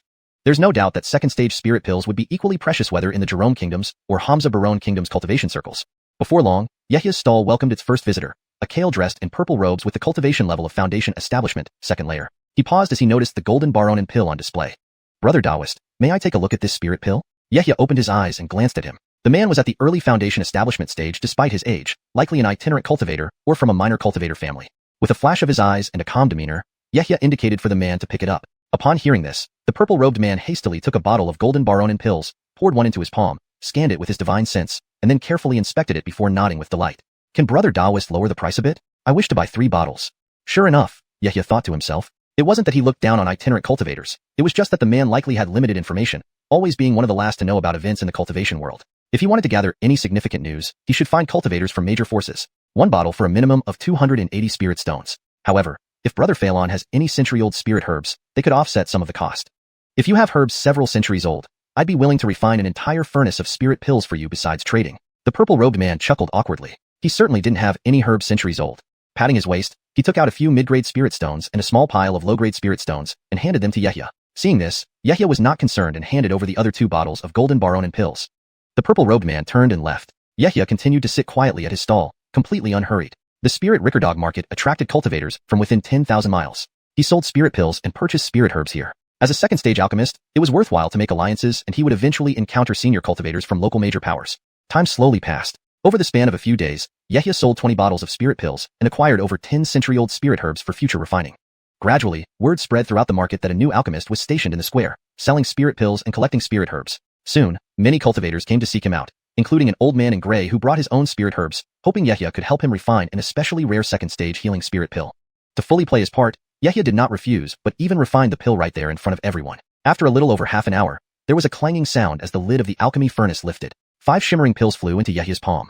Then, he calmly placed them in an empty white jade bottle and handed it to the gray-clothed old man. Staring at the bottle in his hand, the old man couldn't believe it. His eyes widened, and he said excitedly, 5 pills in 1 furnace. Nearby vendors also watched with astonishment. It was known that every healing spirit pill could save a life, and it was already impressive for ordinary alchemists to produce 3 pills per furnace, which came at an expensive price. The old man bowed solemnly to Yahya and expressed gratitude. Fellow Taoist Albin's alchemy skills are truly remarkable. I thank you greatly. Here is the previously agreed upon 2 century-old Bennetyun grass and 3 mid-grade spirit stones. Please accept them. Note: I've maintained the term Bennetyun grass as it appears to be a specific type of grass in the context, and kept Fellow Taoist Albin to stay consistent with the original text's terminology and style. Saying this, he swiftly took out a wooden box and some spirit stones from his storage bag and handed them over. Yahya smiled faintly, put away the items, and modestly replied, Fellow Taoist is too kind. We each get what we need. There's no need for such courtesy. From that point on, the news of a second-stage alchemist surnamed Albin spread widely through the spirit Rickerdog market. Every day, cultivators came with spirit herbs, requesting Yahya to refine spirit pills. However, Yahya knew his true purpose was not simply to refine pills, so he made an excuse, saying he would leave in a few days to wander other markets and continue searching for spirit herbs. Soon, a long-awaited visitor arrived, a tall man in splendid attire with Foundation Establishment, 6th layer cultivation, accompanied by 2 attendants. The well-dressed man greeted courteously. My name is Edu Albinjiang, representing the Edu family of Spirit Rickerdog Lake. We invite fellow Taoist Albin for a discussion. All the spirit pills on your stall will be bought by our family, and we offer a 3-century-old water baron and ginseng as a gift. Lifting his hand, he took out a green jade box, revealed the blue spirit ginseng inside, lush and full of spiritual energy. May fellow Taoist honor us with his presence? The Edu family of Spirit Rickerdog Lake was one of the 3 great gold core families in the area, wielding considerable power and directly overseeing the market. Yahya pretended to be delighted, accepted the jade box, then looked at Edu Albinjiang and replied with a faint smile. Fellow Taoist Edu is so courteous, how can I possibly refuse? I'll accompany you. Please follow me. Edu Albinjiang gestured towards the right. Speaking, Yahya followed the trio out of the square and soon arrived at an ancient-looking tavern within the market. Even before getting close, the aroma of wine and spiritual food wafted by, enhancing one's appetite. Looking up, a sign read, Fragrant Stream Pavilion. As Edu Albinjiang approached, Servants quickly ushered them into an elegant private room on the second floor. Fellow Daoist Alban, please be seated. Yehia sat down as Edu Albinjiang gave instructions. Soon, a table was set with exquisite dishes. This is the special spirit fish from Spirit Rickerdog Lake, raised on water-type spirit herbs roots, extremely fresh and delicious. You must try it. Yehia did not hesitate, picked up his chopsticks, and tasted a piece. Not bad, indeed fresh and rich in spirit energy, comparable to a first-stage spirit pill. There's Garethandred spirit wine brewed with 18 water-type and 5 fire-type spirit herbs. Would fellow Daoist Alban like to try? In the private room, only Yehia and Edu Albinjiang remained, and a soundproof array had been set up around them. They ate and chatted casually while Edu Albinjiang discreetly probed Yehia's identity.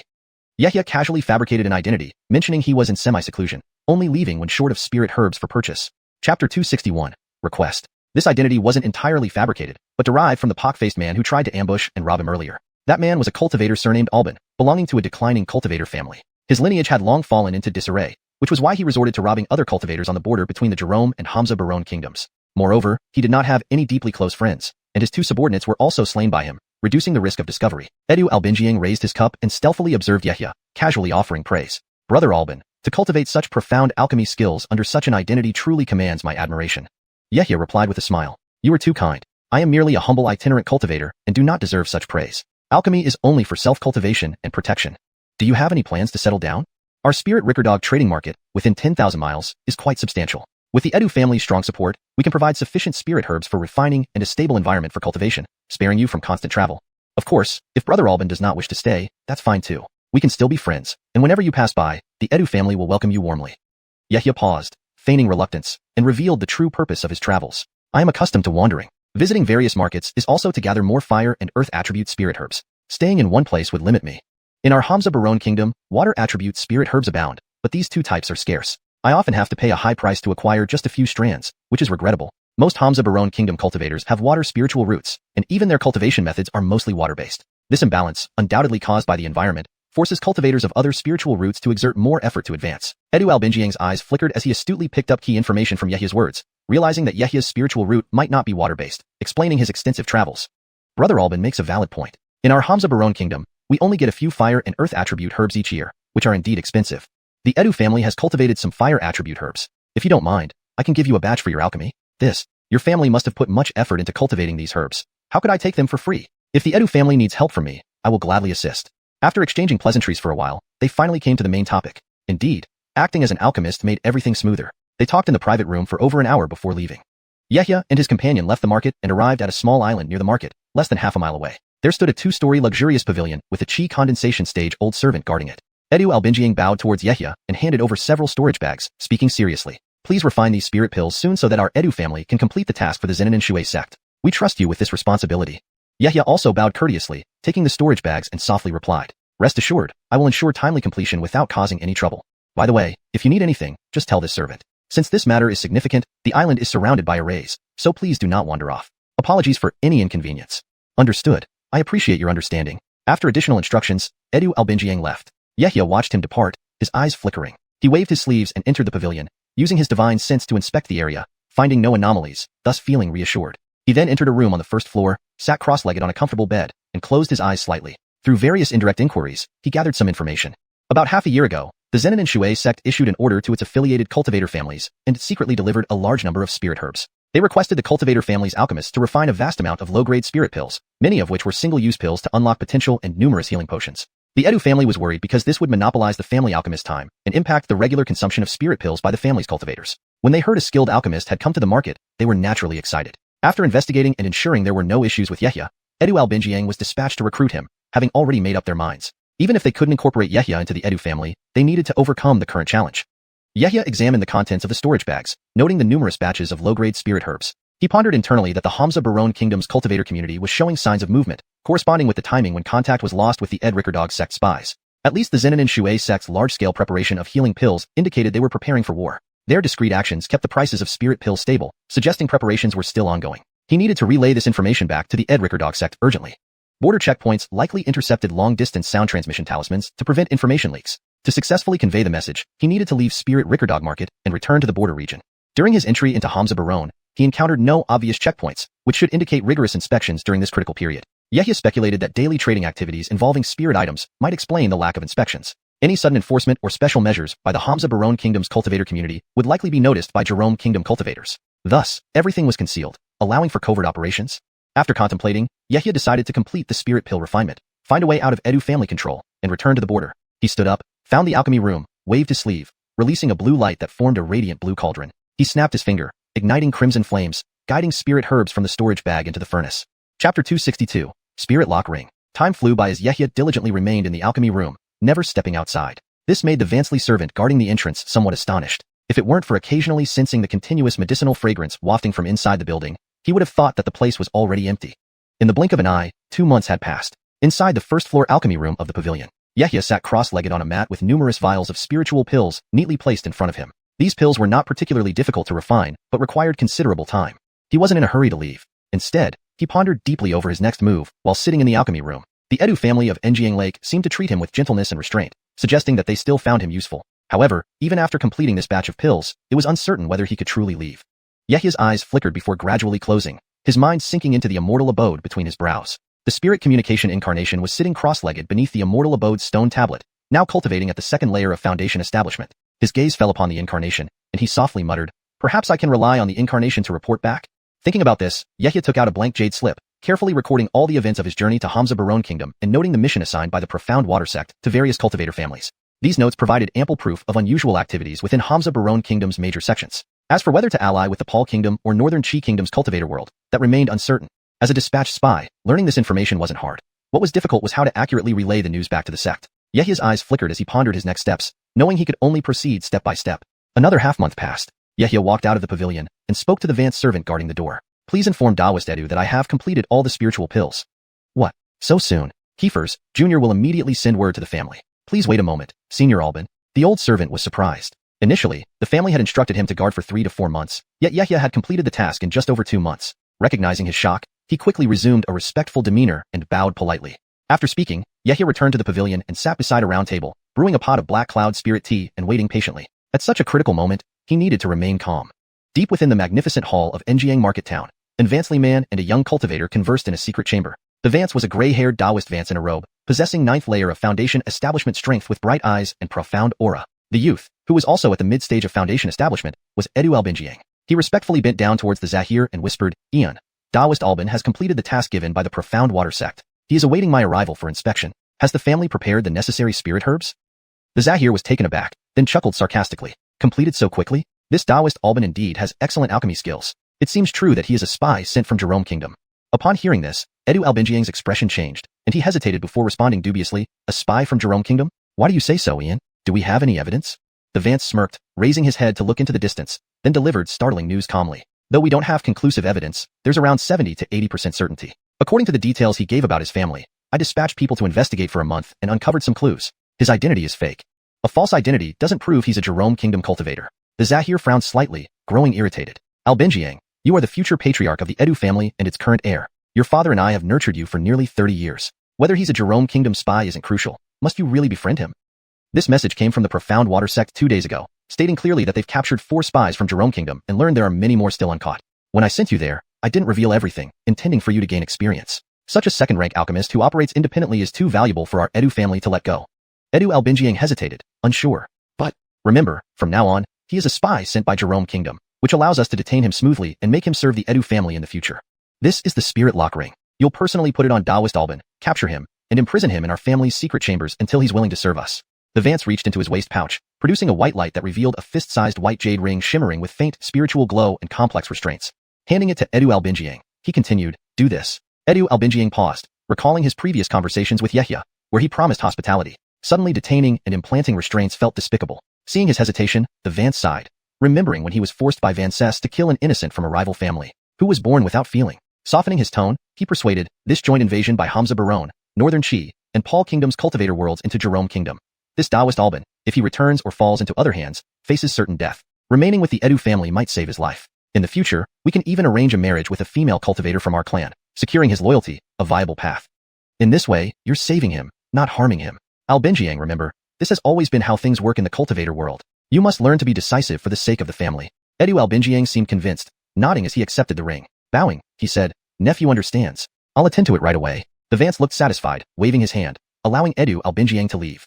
"Go." Edu Albinjiang hurried out, swinging his sleeve to summon a sky blue flying sword, transforming into a blue streak heading towards the island where Yehia resided outside the market town.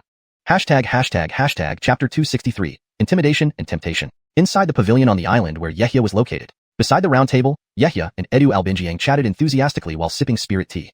Edu Albinjiang picked up the storage bag on the table, scanned it with his divine sense, nodded satisfactorily, and smiled. This time, we owe much to Taoist Alban's alchemy skills, which allowed my Edu family to successfully report back to the Mystic Water sect. As he spoke, he put away the storage bag before him and took out another one, pushing it toward Yehia. Taoist Edu, you're too kind. Since I've received your spirit herbs, naturally, I'll do my best.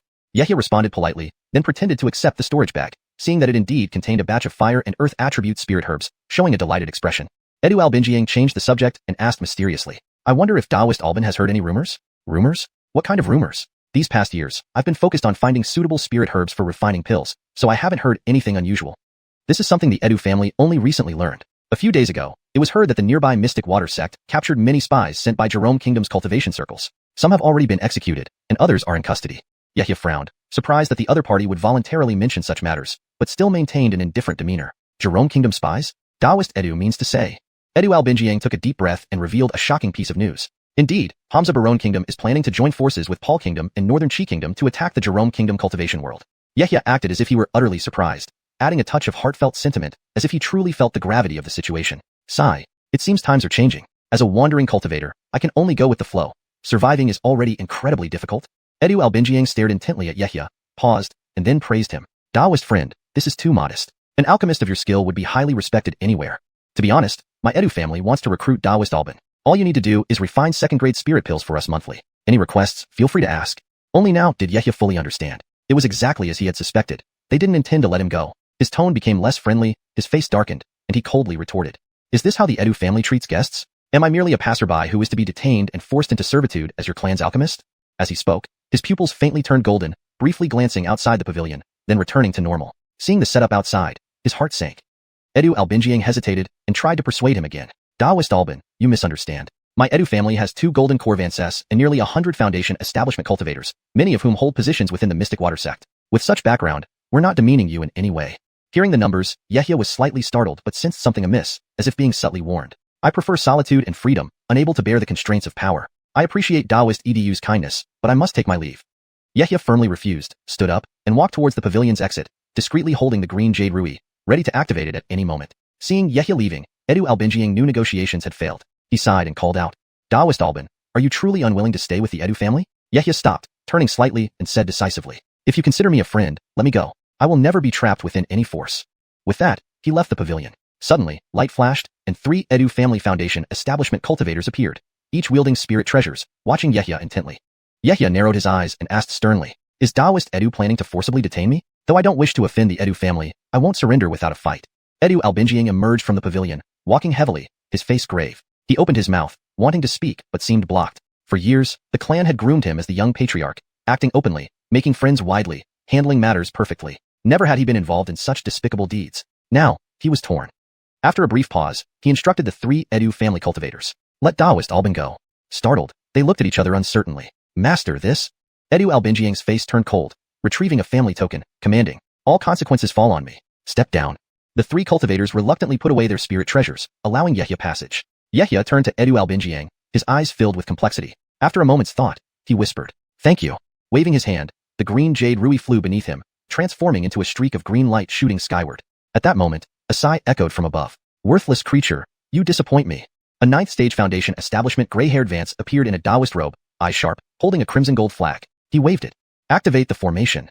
Instantly, the entire island shook, and streams of golden light surged upward, swiftly targeting Yehia. Yehia attempted to dodge, summoning the gold dragon sword to slash through the incoming beams. However, more and more golden lights approached, densely enveloping him. Struggling helplessly, he was eventually struck. Instantly, his body trembled, his meridian spiritual energy stagnated, and over 90% of his Danfield's power was locked. With a thud, he plummeted to the ground, pain contorting his face. The gray-haired Vance landed beside him, producing a white circular ring, chanting a spell and throwing it. Bind. The white light expanded, then shrunk, tightly encircling Yehia's neck, cutting into his flesh. Grasping at it, Yehia couldn't remove it, veins bulging, eyes bloodshot. After a short struggle, he fainted. This youth will be taken back to the clan by me. Albinjiang, deliver the Mystic Water sect's spirit pills first. Upon return, report to the Ancestral Hall for punishment. The gray-haired Vance waved his hand, summoning a beam of white light to lift Yehia. Mounting a flying sword, he soared into the sky, disappearing into the distance. Chapter 264, 5 Elements Jade. Watching his third uncle disappear into the horizon, Edu Albinjiang's expression was complex. Eventually, it had come to this. Daoist Alban, perhaps only this way can you survive. He stood there for a long while, then exhaled deeply and turned to leave with his subordinates, heading towards the Zeninanshui sect to submit the prepared elixirs. Far away, the Zahir carried Yehia on a blue flying sword about 10 feet long, speeding through the sky. The small islands below them rapidly receded as they flew toward the Edu clan's ancestral island. Yehia gradually opened his eyes, showing an expression of righteous indignation but remained silent, occasionally glancing toward the direction of the market district. While in the pavilion, he had already used his illusion golden eye to see the various arrangements outside, knowing that a golden core ancestor from the Edu family was guarding nearby due to the proximity to the market district. Even if he could defeat those present, it would only invite stronger golden core cultivators to suppress him. When the spirit restriction ring was used, he immediately sensed its prohibitive aura which could seal most of a cultivator's spiritual power. He had a plan and therefore allowed himself to be captured easily. The journey back to the Edu residence would be the true opportunity for his escape. The Zahir slightly lowered his head and sneered upon noticing Yehia regaining consciousness. Daoist Alban, if you know what's good for you, you'll suffer less. Otherwise. His tone was cold and filled with obvious threats. Yehia snorted in response. Seeing that Yehia did not reply, after a while, the Zahir spoke more gently. There are only 2 second-stage alchemists in our Edu family, and I have already inspected your elixirs, which are of superior quality. If you can refine 20 furnaces of second-stage elixirs each month for us, we will treat you as a distinguished guest. Yehia laughed mockingly. Distinguished guest? Prisoner, more like it. Will your Edu family cultivators dare to consume the elixirs refined by me, Alban? Whether or not to consume them is up to us. Although our Edu family alchemists may not be as skilled as you, checking if anything has been tampered with isn't difficult. No need to worry about that, Daoist Alban. The Zahir chuckled, moving his fingers to manipulate the blue flying sword beneath them at high speed. Yehia was not far behind, restrained by the spirit restriction ring, possessing less than 1/10 of his spiritual power. The difficulty of accessing his storage bag meant that he posed little threat. Instead, the Vance was contemplating punishing Edu Albinjiang. Yehia stood up and reached for the spirit restriction ring around his neck, carefully examining it. The white jade ring seemed ordinary, but a quick inspection revealed a startling fact. He exclaimed involuntarily.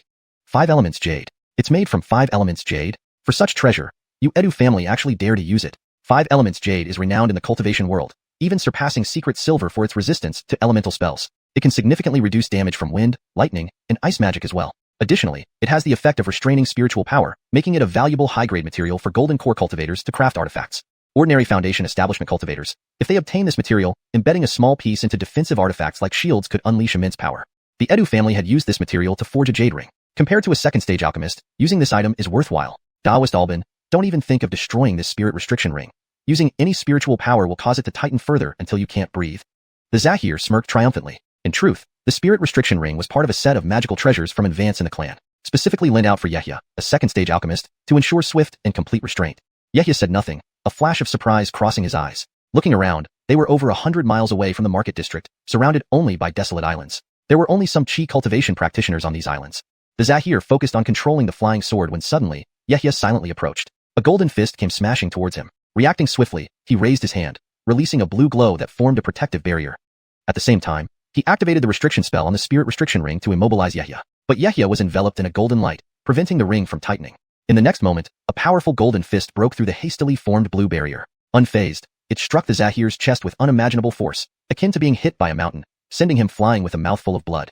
It was hard to fathom just how powerful Yehia's physical strength was. Pound! Yehia forcefully stepped on the flying sword they shared, propelling himself into the air solely through physical strength. Clenching his right fist again, he aimed another heavy blow.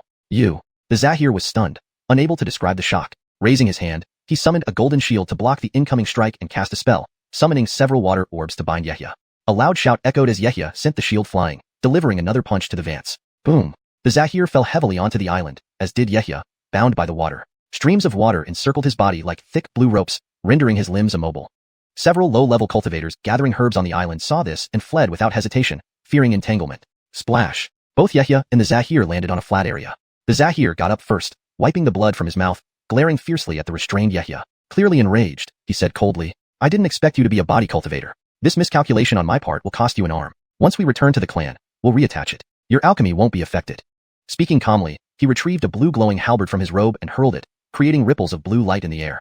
Chapter 265, My Turn. With the golden body technique fully activated, his blood coursed like raging rivers, and his muscles swelled, emanating a fierce and brutal aura that belonged to a water dragon. His body shone brighter with golden light. A loud roar erupted as he let out a battle cry and strained his entire body, producing a furious dragon's cry. Bang! Bang! The blue ropes of spells binding him shattered under a burst of golden light. Slash! At the same moment, the Zahir's blue halberd sliced through the air toward Yehia's arm. So what if it's a high-grade spirit artifact? It won't kill me. Yehia growled softly, taking a deep breath, and stepped firmly on the ground, propelling himself away like a cannonball. The blue halberd followed closely, not giving Yehia any chance to escape. Clang!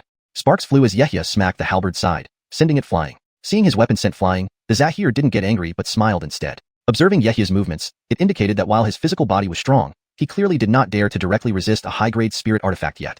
With a flick of his hand, blue light flashed again, redirecting the halberd for another attack. Yehia continuously leaped around, avoiding attacks while simultaneously pounding his neck where the spirit binding ring lay. Even at the risk of injuring himself, he continued relentlessly. Although the 5 elements jade could counter elemental spells, it was defenseless against sheer brute force, especially given the vulnerable shape of a ring. This resulted in an absurd and comical scene. The Zahir's attacks consistently missing, while Yehia desperately struck at his own neck, even spitting blood without stopping. Suddenly, rip! Blue light flashed, and the halberd slashed across Yehia's torso, splattering blood. Looking down, Yehia saw his clothes torn and a foot-long gash on the right side of his chest bleeding profusely, which he paid no mind to. Instead, he examined his neck and found, after consecutive blows, a crack had formed on the spirit-binding ring. Yehia's eyes flashed with intense golden light as he stood tall, his golden glow soaring into the sky. Despite the continuous bleeding, his fighting spirit remained undiminished. He murmured words that sent chills down anyone's spine. 1/10 of my spiritual power has been unlocked. Old man, your time has come. What does unlocking 1/10 matter? Wanting to escape is just a daydream. The Zahir scoffed and laughed mockingly, then raised his blue halberd once more, transforming it into a menacing streak of blue light hurtling towards Yehia. Facing this attack, Yehia's expression turned stern. He leaped backward and lightly touched his brow, his voice low and filled with malice. My turn. A ripple of green energy spread out. Whoosh! Green light flashed, revealing a clone identical to Yehia. Holding a black banner, he was brimming with power, infusing it with spiritual energy before waving it forcefully. Blood cloud, rise.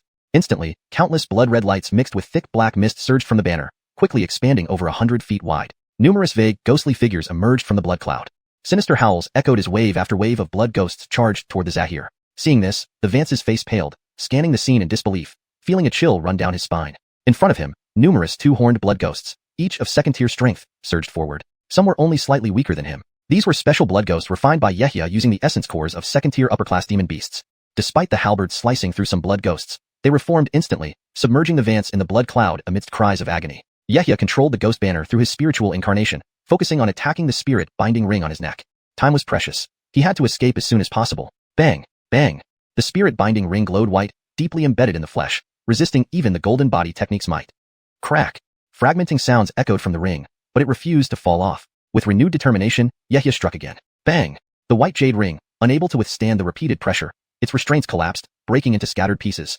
In that instant, within a secret chamber of Njiang Market, a terrifying figure sensed something and opened his eyes, sharp golden light flashing from his pupils. Frowning slightly, he muttered. It seems there's trouble. Standing up, he revealed himself as a Dax, exuding authority with an ethereal demeanor. His spiritual pressure reached the gold core stage, marking him as one of the Edu family's pillars, a gold core ancestor. Lifting his right hand, blue light flashed, and he vanished from the room, reappearing above the market, standing midair with shimmering blue light beneath him.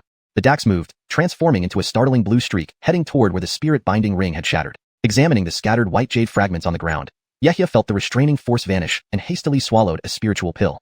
The wound around his neck was horrific, half an inch deep, exposing bones. For ordinary cultivators, the struggle might have cost their life from a broken neck. But Yehia's flesh and bones, tempered with water dragon blood, rivaled spirit artifacts in hardness, making it impossible to be strangled easily. After stabilizing his injuries briefly, he intended to finish off the old man. Bad. A gold core cultivator. Suddenly looking toward Njiang Market, his expression changed drastically, and he stopped thinking about killing the Vance. Waving his hand, Yehia summoned the ghost banner back, sweeping his hand to gather the spiritual incarnation. Mounting the jade rui, he shot into the sky, and with a flick of the ghost banner, the vast blood cloud split into 4 parts, each racing away in different directions beyond Njiang Lake. Just moments after Yehia left, blue light flashed at the battlefield, leaving residual spiritual ripples. Whoosh! The Dax materialized out of thin air. He scanned the surroundings, his gaze landing on the severely wounded Zahir lying on the ground, bloodied and torn to shreds, covered in savage claw marks. Chapter 266, Middle-Aged Taoist. The Dax lowered his head slightly, gazing at the gravely injured Zahir lying on the ground. His appearance was extremely pitiful, as if he had been torn apart by various claws. With a wave of his robe sleeve, a blue glow swiftly enveloped the Vance. Shortly after, the Zahir regained consciousness. Zach, just what cultivator did you capture that even shattered my companion artifact? Despite the Zahir being clearly over 60 years old, the Dax addressing him like this caused no displeasure. Instead, he showed utmost respect. Struggling to stand up, he clasped his hands together. In response to your inquiry, it is indeed the second stage alchemy master. We didn't expect him to also be a body cultivator, with an incredibly formidable physical strength. Even the spirit-binding ring was shattered. The Dax scanned his surroundings and then raised his hand, snapping his fingers. A flash of blue light appeared. A pile of white jade shards landed in his palm, stained with blood spots, obviously left behind by Yehia. I will see just who this person is.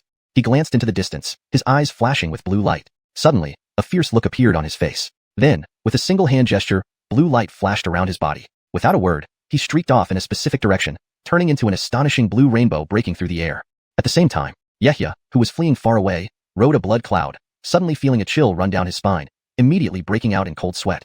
Twisting his head to glance in several directions, his brows knitted together tightly, his face full of surprise. He had only escaped a little over 100 miles, just reaching the edge of Spirit Rickerdog Lake. The blood clouds in the other 3 directions were directly extinguished. It seemed that the Edu family ancestor had indeed taken action. He couldn't help but feel uneasy, hoping to at least fly back to land where he could employ more methods to intercept his pursuer. He urgently waved his sleeve, activating the Een Ghost banner, preparing to use the same tactic again, letting the blood ghost ride the blood cloud to emit his aura to mislead the pursuer. Though this method worked well, each time it required the sacrifice of a capable second-stage blood ghost. Leaving too far meant losing its indestructible nature, unable to be reclaimed. This made Yehia quite distressed, knowing that each one was refined at great cost. But now, facing life and death, these considerations were secondary. Blood clouds rolled out from his sleeves, instantly forming several large blood clouds, carrying Yehia's aura and shooting off rapidly in various directions. Unbeknownst to Yehia, the Dax tracking him was also extremely annoyed. With his golden core level speed, he naturally outran Yehia by quite a bit, easily tracking the scent trail left behind.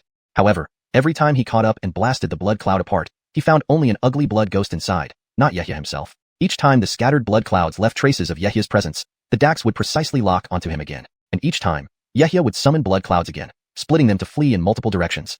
In this way, both parties engaged in a cat-and-mouse chase. The Dax, though furious, was greatly surprised and impressed by Yehia's blood-based techniques.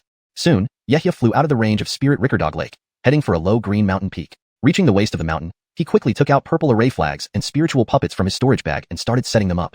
Moreover, he placed a puppet beast at each key node of the array. After completing this, Yehia looked into the distance, holding the Een Ghost banner and waving it, causing 3 blood clouds to fly off. Then he concealed himself within the array using a breath-holding technique.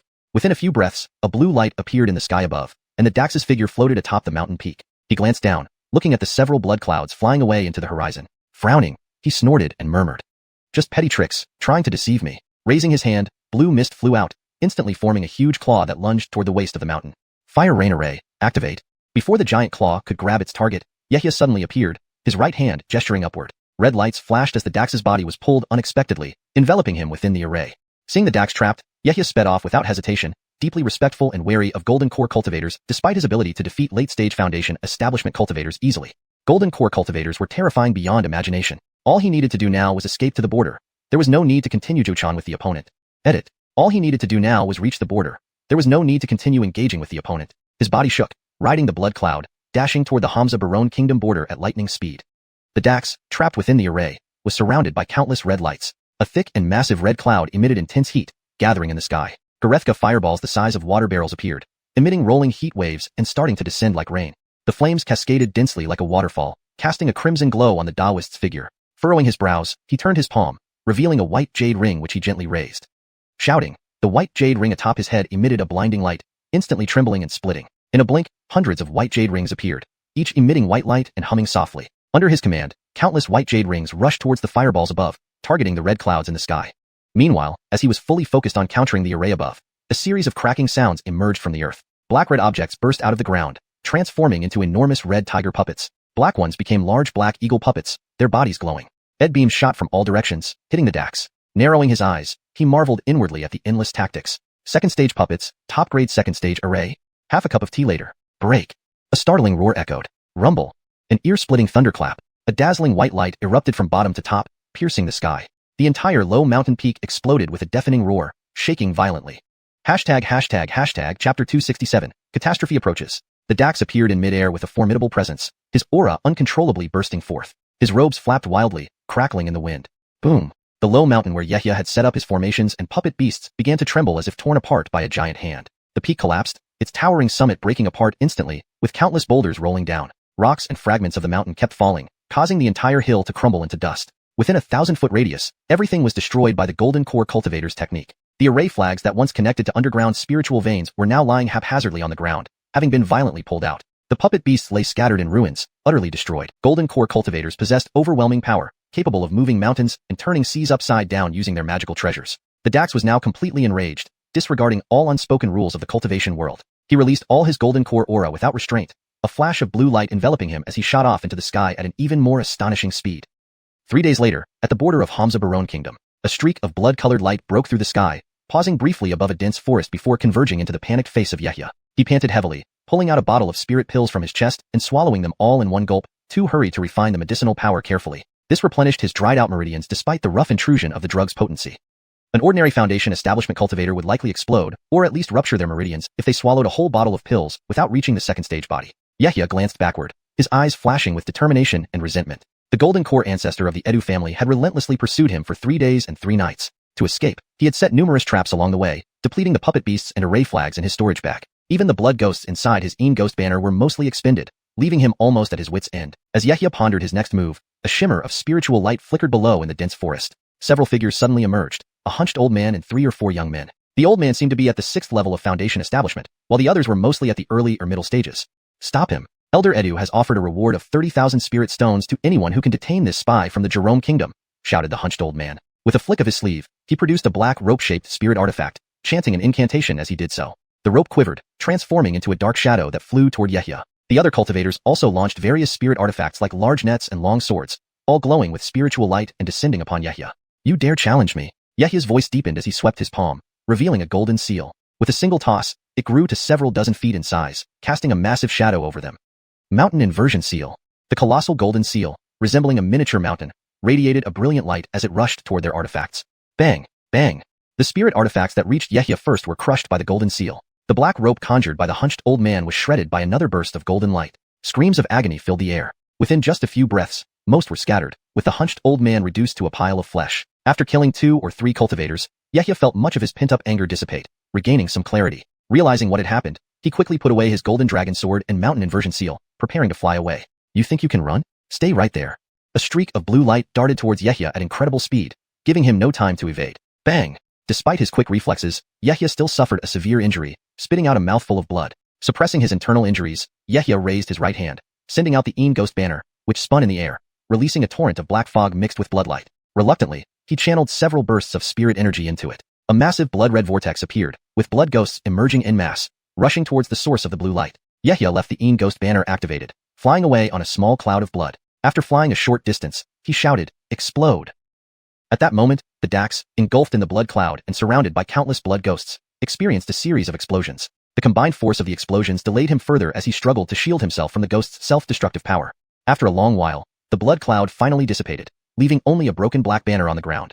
Yehia had already vanished without a trace. The Taoist sensed that Yehia had moved beyond the range of his divine sense, leading him to roar in frustration before shooting towards the border to wait for Yehia's appearance. Unknown to him, Yehia had not fled towards the border, but circled back into the heart of Hamza Baron Kingdom. He had also discreetly sent news about the disturbances within Hamza Baron Kingdom back home. In the western region of Hamza Baron Kingdom, thousands of miles from the border, atop an unnamed desolate mountain, a faltering streak of light descended. Yehia's face was deathly pale, and he stood precariously on his golden dragon sword. Badly injured, his spiritual pressure fluctuated wildly. On the verge of losing consciousness, he used the last bit of his spirit energy to tap his forehead, invoking his spiritual body. Closing his eyes, he plummeted uncontrollably. His avatar quickly reacted, catching him mid-fall with a green flying sword and carrying him into a cave at the base of the mountain. It administered spirit pills and used spirit energy to help stabilize Yehia's wounds. This 3-day-long chase had left Yehia with nearly depleted resources. His storage bag contained hardly any puppets or array flags. Even his ghost banner had exploded during his final escape, but he was thankful to have escaped. He had already sent the required intelligence back to Eddying Sect via spirit talismans. Now, staying hidden within Hamza Baron Kingdom was safer than heading towards the border.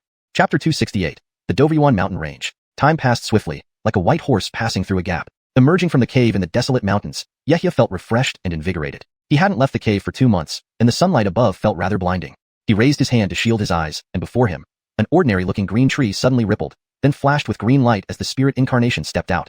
Thank you for your hard work. Yehia smiled faintly, glanced at it, waved his hand, and a golden mist flew out, immediately drawing it back into the immortal mansion between his eyebrows. To escape successfully this time, he had paid a huge price. Most importantly, his ghost banner, which he kept as a reserve move, was destroyed. The blood ghosts he had collected over many years and all of his second-stage puppets were also reduced to ashes. These were the foundations of his ability to fight multiple opponents alone, yet they were all destroyed by the Golden Core cultivator. Thinking about it here, Yehia sighed lightly, but considering that he had managed to escape, he couldn't help feeling relieved.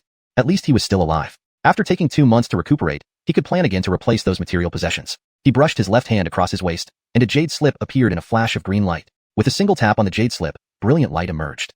Then the beams of light intertwined, forming a giant map that shone and floated before his eyes. Yehia scanned the area, looked at the nearest market, and murmured softly. Dovryuan Mountain Range. This Dovryuan Mountain Range was not very notable in the Hamza Kingdom's cultivation world, but if one mentioned its former name, it would be universally recognized. The Tiankue Mountain Range, the headquarters of the Tiankue sect, which once dominated the Hamza Kingdom's cultivation world. The Tiankue sect had been destroyed over 1,000 years ago. Even the spirit veins within its mountain gate were mostly destroyed, and it was eventually renamed the Dovryuan Mountain Range, gradually fading from the memory of the cultivation world. Yehia obtained much information about this place from the memories of the old man, surnamed Ed, who had possessed him. After the fall of the Tiankue sect, some cultivators remained, still carrying the lingering power of the sect. Combined with the treasures left behind by the Tiankue sect, they barely managed to preserve their lineage. The old man surnamed Ed was one of the last generation's golden core Vances cultivated by the sect. Unfortunately, he met an untimely end while traveling through the Jerome Kingdom's cultivation world. His remaining soul force had possessed Yehia, only to be devoured. Yehia thought for a moment. He originally intended to visit this place to find the legacy of third-stage puppetry. Since returning to the Jerome Kingdom was not feasible for now, he might as well check it out. Perhaps he would find something. He wondered how the Tiankue sect fared today, and whether there were any golden core cultivators left. Raising his hand, Yehia tossed a small golden sword, transforming it into a golden beam of light that soared into the sky, heading straight forward. After several tens of thousands of miles, a golden light pierced through several wide rivers and countless lakes, finally reaching a prominent yellow-green mountain range. Even if one tried to overlook it, it would be difficult. Standing in midair, surveying the surroundings, everywhere was bathed in blue light, with a uniquely extended mountain range stretching for hundreds of miles directly before him. It was said that the Tiankue sect had moved high peaks from a span of tens of thousands of miles to create the appearance of prosperity. Yehia initially only received fragmented memories from the old man surnamed Ed, unaware of where the remnants of the Tiankue sect were located. Time had passed, and the old man had left the Hamza Kingdom over 100 years ago. Now, he could only come here to take his chances and gather some information. His fingers twitched slightly, and the golden sword underfoot flew toward the mountain range. As he approached, he saw why the mountains appeared yellow-green. Everywhere grew low-grade spiritual wood of a yellowish-green color, as thick as buckets, tough and sturdy, growing rapidly, commonly used to craft first-stage puppets, known as Joshuaki wood. Yehia slowly entered the mountain range, and traces of destruction left by powerful spells on the peaks were still visible, occasionally revealing mountains cut in half. Though covered with vegetation, they still evoked endless imagination. One could imagine the fierce battle 1,000 years ago, leading to the decline of this top-tier cultivation sect, which was surely not peaceful but filled with bloodshed. A single golden core cultivator's full attack could easily destroy a mountain peak. At the height of its power, the Tiankue sect had several nascent soul true monarchs. The Tiankue mountain range gathered powerful spirit veins spanning tens of thousands of miles, including several fourth-stage spirit veins. Kefert the sect was wiped out so thoroughly that no third-stage spirit veins remained, proving that even nascent soul true monarchs were involved. A short while later, Yehia arrived at a foggy area. Looking through the mist with golden eyes, he spotted a marketplace within. He cast a spell and gently landed with his golden sword outside a broken valley entrance. A large wooden sign beside the valley read, Dovryuan Marketplace. Peering inside, it was an open-air market. There were rudimentary huts and stone houses scattered around, with no lavish pavilions or towers. This somewhat surprised Yehia. He stepped inside, noticing another peculiar fact. There were an unusually high number of foundation establishment cultivators gathered here. Walking through the open-air market, Yehia observed the simple environment, pondering something internally. After some thought, he decided to purchase a batch of black iron for new puppet crafting and gather news. However, he didn't find any large trading companies, just stalls set up by scattered cultivators. After searching, he arrived at a slightly larger stone house adorned with a Gareth and Dread Treasure Shop sign. Yehia entered. There weren't many customers, but upon seeing a foundation establishment cultivator enter, a gray-robed Vance at the foundation establishment stage quickly came forward, greeting him warmly. This humble shopkeeper is Mr. Shepherd. We meet, fellow Taoist. What spiritual items are you seeking? Yehia casually scanned the shop and replied calmly. Shopkeeper Shepherd, I need a large quantity of black iron. Does your shop have it? Upon hearing it was a lower-grade material for forging, Shepherd hesitated. Given Yehia's sixth-layer foundation establishment stage, it was unusual for him to seek such materials, but he still asked. Black iron? How much do you need, Taoist Eden? As much as possible. Yehia indicated with 2 fingers. Shepherd's eyes narrowed slightly, thinking for a moment before asking softly. 200 caddies? You mean 2,000 caddies, Taoist Eden? No, I need 20,000 caddies. Shepherd was taken aback. Black iron wasn't expensive, about 3 spirit stones per caddy, with 100 caddies enough to forge a superior-grade magical weapon like a black iron sword. But the sudden request for 20,000 caddies caught him off guard. Hashtag chapter 269, Treasure Vaults and Ruins. Shopkeeper Shepherd stroked his beard, eyes glinting as he thought carefully before speaking in a grave tone. Fellow Taoist, you jest. Our shop does have some Zeninity, but not nearly enough stock for such a large quantity. Fellow Taoist Eden might need to gather almost all the Zeninity from this entire market town to meet this demand. Note, Shen Tia, Zeninity, is a term often left untranslated in English translations of Chinese fantasy works as it refers to a specific type of magical black iron that doesn't have an exact equivalent in English. Thus, it's best to keep it as Zeninity, while ensuring it reads naturally. Perhaps we can do this instead, fellow Taoist Eden. Please follow me to the back room so I can figure something out. Yehia considered for a moment, then nodded in agreement, following the shopkeeper to a private room. Shopkeeper Shepherd first poured Yehia a cup of spirit tea, then carefully probed. Why does fellow Taoist Eden need so much Zeninity? Upon hearing this, Yehia's expression turned slightly displeased. What? Must I explain my reasons for buying materials? Seeing Yehya's displeasure, shopkeeper Shepherd quickly smiled apologetically and explained hastily. No need for that. It's just that I'm a bit curious. Please rest assured, I will have someone take care of it immediately, though it may take some time. Fellow Taoist Eden, please be patient. Satisfied with the promise of help, Yehya's mood improved. He picked up the spirit tea on the table, inspected it with his divine sense, and only after ensuring there were no issues did he sip it lightly.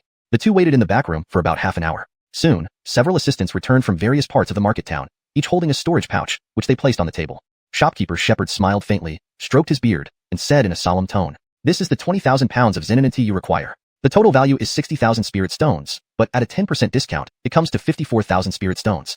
As he spoke, he cast a scrutinizing glance at Yehya, knowing full well that over 50,000 spirit stones was not a small amount, especially for a typical foundation establishment cultivator. Yehya's face remained unperturbed as he calmly took out the spirit stones and handed them over. Shopkeeper Shepherd maintained a calm demeanor, but his eyes flickered. He had heard some rumors earlier and silently speculated. This person must be a cultivator from a major sect tasked with purchasing spiritual items. Could it be that a war is already looming? After securing the zenanity, Yehya looked at Shopkeeper Shepherd and smiled faintly, then pulled out 5 more mid-grade spirit stones and extended them to him. Fellow Taoist Eden would like to inquire about a piece of information from Shopkeeper Shepherd. Is it convenient? Fellow Taoist, please speak. Do you, Shopkeeper Shepherd, who operates your shop in the Doveryuan Mountains, know of the Tiankue sect? Tiankue sect? At this, Shopkeeper Shepherd's expression became cautious. He studied Yehya closely before continuing. Why is fellow Taoist Eden interested in the Tiankue sect? Have you also heard about that event and want to try your luck? Hearing this, Yehya's expression grew serious. Could there be a special reason? He then extracted more spirit stones, learning much from Shopkeeper Shepherd.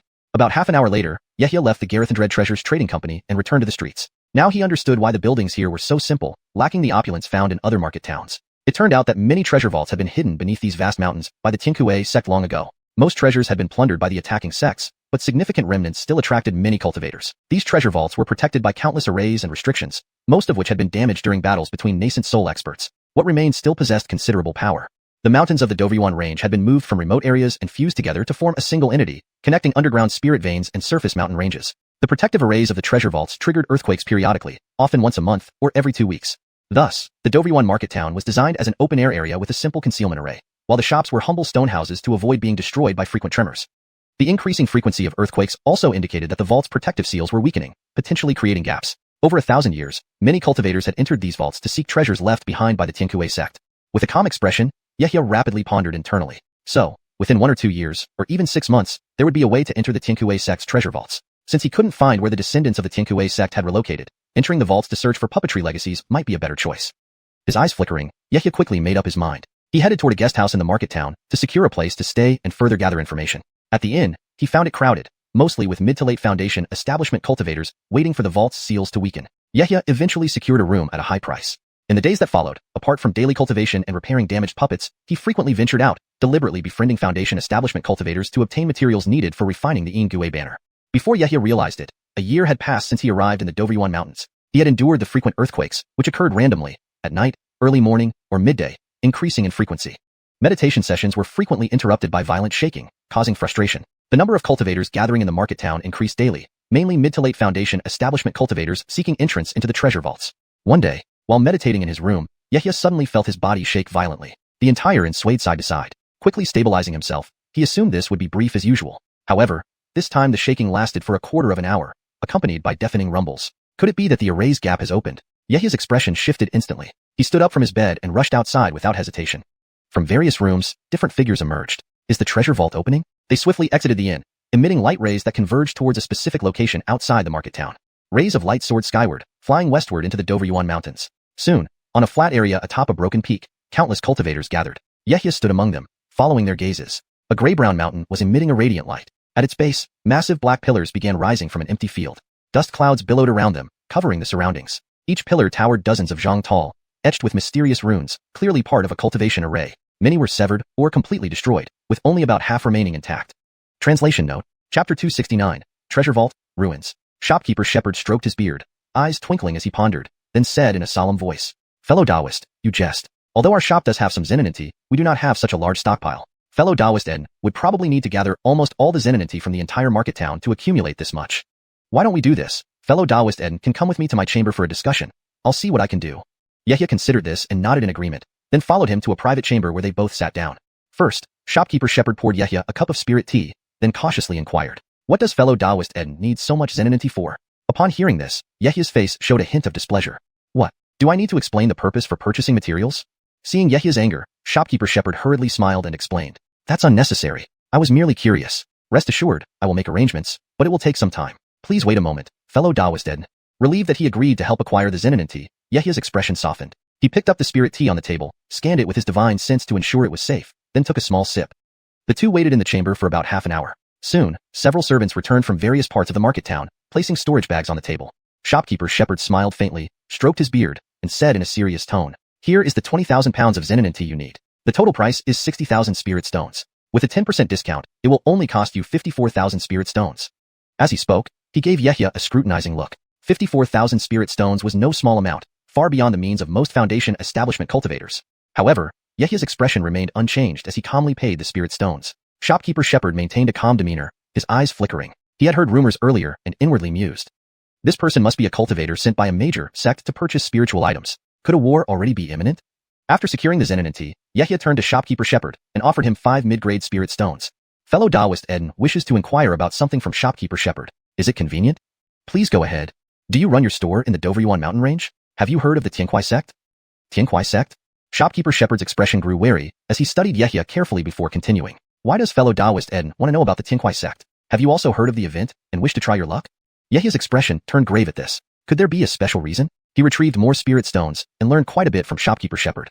Half an hour later, Yahya left the Garathandred Treasures Trading Company and returned to the street. Now he understood why the buildings here were so rudimentary, lacking the ornate pavilions of other market towns. Originally, the Tianquai sect had hidden numerous treasure vaults under this vast mountain range. Most treasures were looted by the attacking sects long ago, but remnants still existed, attracting many cultivators. The treasure vaults were protected by countless arrays and restrictions, but these had been largely destroyed by the battles between nascent soul experts. The remaining arrays still held considerable power. The mountains in the Doveryuan range were transported from remote areas and merged together. To integrate them, the underground spirit veins and surface mountains were fused, forming an inseparable whole. The protective arrays around the vaults intermittently triggered earthquakes, occurring frequently, sometimes monthly or bi-monthly. This led to the Doveryuan market being an open-air structure with only a simple concealment array. The shops were simple stone houses, avoiding elaborate structures to prevent destruction during earthquakes. As for the large number of Foundation establishment cultivators gathered here, it was due to the increasing frequency of earthquakes, signaling weakened protections leading to potential entry points into the vaults. Over the years, cultivators continually entered the vaults, seeking treasures left by the Tianquai sect. Yahya appeared calm, but his mind raced. It seemed that within 1 to 2 years, or possibly just half a year, there would be a chance to enter the Tianquai sect's vaults. Since finding the current location of the Tianquai sect was difficult, exploring the vaults might be a better option for discovering puppetry legacies. Yahya's eyes flickered as he made up his mind. He walked toward an inn in the market to find a place to stay and gather more information. At the inn, he found it crowded, mostly with middle to late-stage Foundation establishment cultivators waiting for the vault to open. After paying a high price, Yahya secured a room. During the days that followed, besides daily cultivation and repairing damaged puppets, Yahya repeatedly went out, deliberately befriending Foundation establishment cultivators to trade for materials needed to reforge the Ingwe banner. Unnoticed, a year had passed since Yahya arrived at the Doveryuan Mountains. He deeply felt the pain of frequent earthquakes, occurring unpredictably at night, dawn, or noon, with increasing frequency. These tremors often interrupted his meditation, causing frustration. The number of cultivators gathering in the market also increased, mainly drawn by the prospect of entering the vaults. One day, while Yahya was meditating in his room, a sudden violent shake rocked the inn. Expecting it to last only a few moments, this time it continued for over 10 minutes, accompanied by deafening rumbling sounds. This disturbance, could it mean the array has opened? Yahya stood up immediately and rushed out of the inn without hesitation. People emerged from various rooms, asking the same question. Is the vault opening? They quickly exited the inn, converging on a spot outside the market. Countless beams of light soared toward the western part of the Doveryuan Mountains. Soon, a broken mountain peak attracted a crowd of cultivators. Yahya stood among them, looking at a gray-brown mountain emitting spiritual light. At its base, dark pillars rose from the ground, kicking up clouds of dust. Each pillar stood dozens of feet tall, inscribed with mysterious runes, clearly some kind of device set up by cultivators. However, many were cut off or destroyed, leaving only about half intact. Chapter 269, Treasure Vaults, Ruins. Shopkeeper Shepherd stroked his beard, his eyes flickering as he pondered deeply before speaking in a grave tone. Fellow Taoist, you jest. Although our shop does have some mystic iron, we don't have such a large stockpile. Fellow Taoist Eden would probably need to gather most of the mystic iron from the entire market district to amass this quantity. Why not come with me to the back room, and I'll see what I can do. Yahya considered for a moment and nodded in agreement, then followed him to a back room where they sat down. First, Shopkeeper Shepherd poured Yahya a cup of spirit tea, then cautiously probed further. What does fellow Taoist Eden need so much mystic iron for? Upon hearing this, Yahya's face showed a hint of displeasure. Is it necessary to explain the purpose when buying materials? Seeing Yahya's anger, Shopkeeper Shepherd quickly smiled apologetically and hurriedly explained. No need for that. I was just curious. Please rest assured, but it will take some time. Please wait a moment, fellow Taoist Eden. Seeing that shopkeeper Shepherd had agreed to help acquire the mystic iron, Yahya's expression softened. He picked up the spirit tea on the table, scanned it with his divine sense to ensure there were no issues, and then took a sip. The two waited in the back room for about half an hour. Soon after, servants came from various parts of the market district carrying storage bags, placing them on the table. Shopkeeper Shepherd smiled faintly, stroking his beard as he said gravely, "Here is the 20,000 pounds of mystic iron you need. The total price is 60,000 spirit stones, but with a 10% discount, it's only 54,000 spirit stones." As he spoke, he looked at Yahya appraisingly. Over 50,000 spirit stones was not a small sum. Many foundation establishment cultivators couldn't afford it. Yahya remained unfazed, calmly taking out spirit stones to pay without any hesitation. Shopkeeper Shepherd's expression remained calm, but his eyes gleamed incessantly. He had heard some rumors earlier and inwardly thought, this person must be from a major sect, sent to purchase spiritual materials. Could a war be imminent? After securing the mystic iron, Yahya gazed at Shopkeeper Shepherd and smiled faintly, then unexpectedly took out 5 medium-grade spirit stones and handed them over. "Is it convenient for me to ask fellow Shopkeeper Shepherd for some information?" "Fellow Taoist, please proceed." "Do you, fellow Shopkeeper Shepherd, who operates your shop in the Dovyuan Mountains, know anything about the Tiankue sect?" "Tiankue sect?" Hearing this, Shopkeeper Shepherd became more cautious, carefully observing Yahya before continuing. "Why is fellow Taoist Eden inquiring about the Tiankue sect? Have you also heard of that incident and wish to try your luck?" Yahya's expression grew serious upon hearing this. Could there be some special reason behind it? He then took out more spirit stones and obtained much information from Shopkeeper Shepherd. Half an hour later, Yahya left the Garethindred Treasures merchant house and returned to the street. Now he understood why the buildings here were so rudimentary compared to the lavish pavilions in other market districts. It turned out that the Tiankue sect had hidden numerous treasure vaults beneath this vast mountain range years ago. Most of the treasures were looted by attacking sects, but quite a bit remained, still attracting many cultivators. These treasure vaults were protected by countless arrays and restrictions, which had been largely destroyed during the great battle between true monastics, yet some remnants still held considerable power. The mountains in the Dovyuan range were moved from distant regions to fuse together. To make them one, the underground spirit veins and the mountains themselves were refined together, making them interconnected. The protective arrays of the treasure vaults would trigger intermittently, causing earthquakes, and the frequency was increasing, almost monthly or every few weeks. This led to the open-air setup of the Dovyuan market district, with only a simple concealment array. The shops within were basic stone houses, built simply to avoid destruction by frequent earthquakes.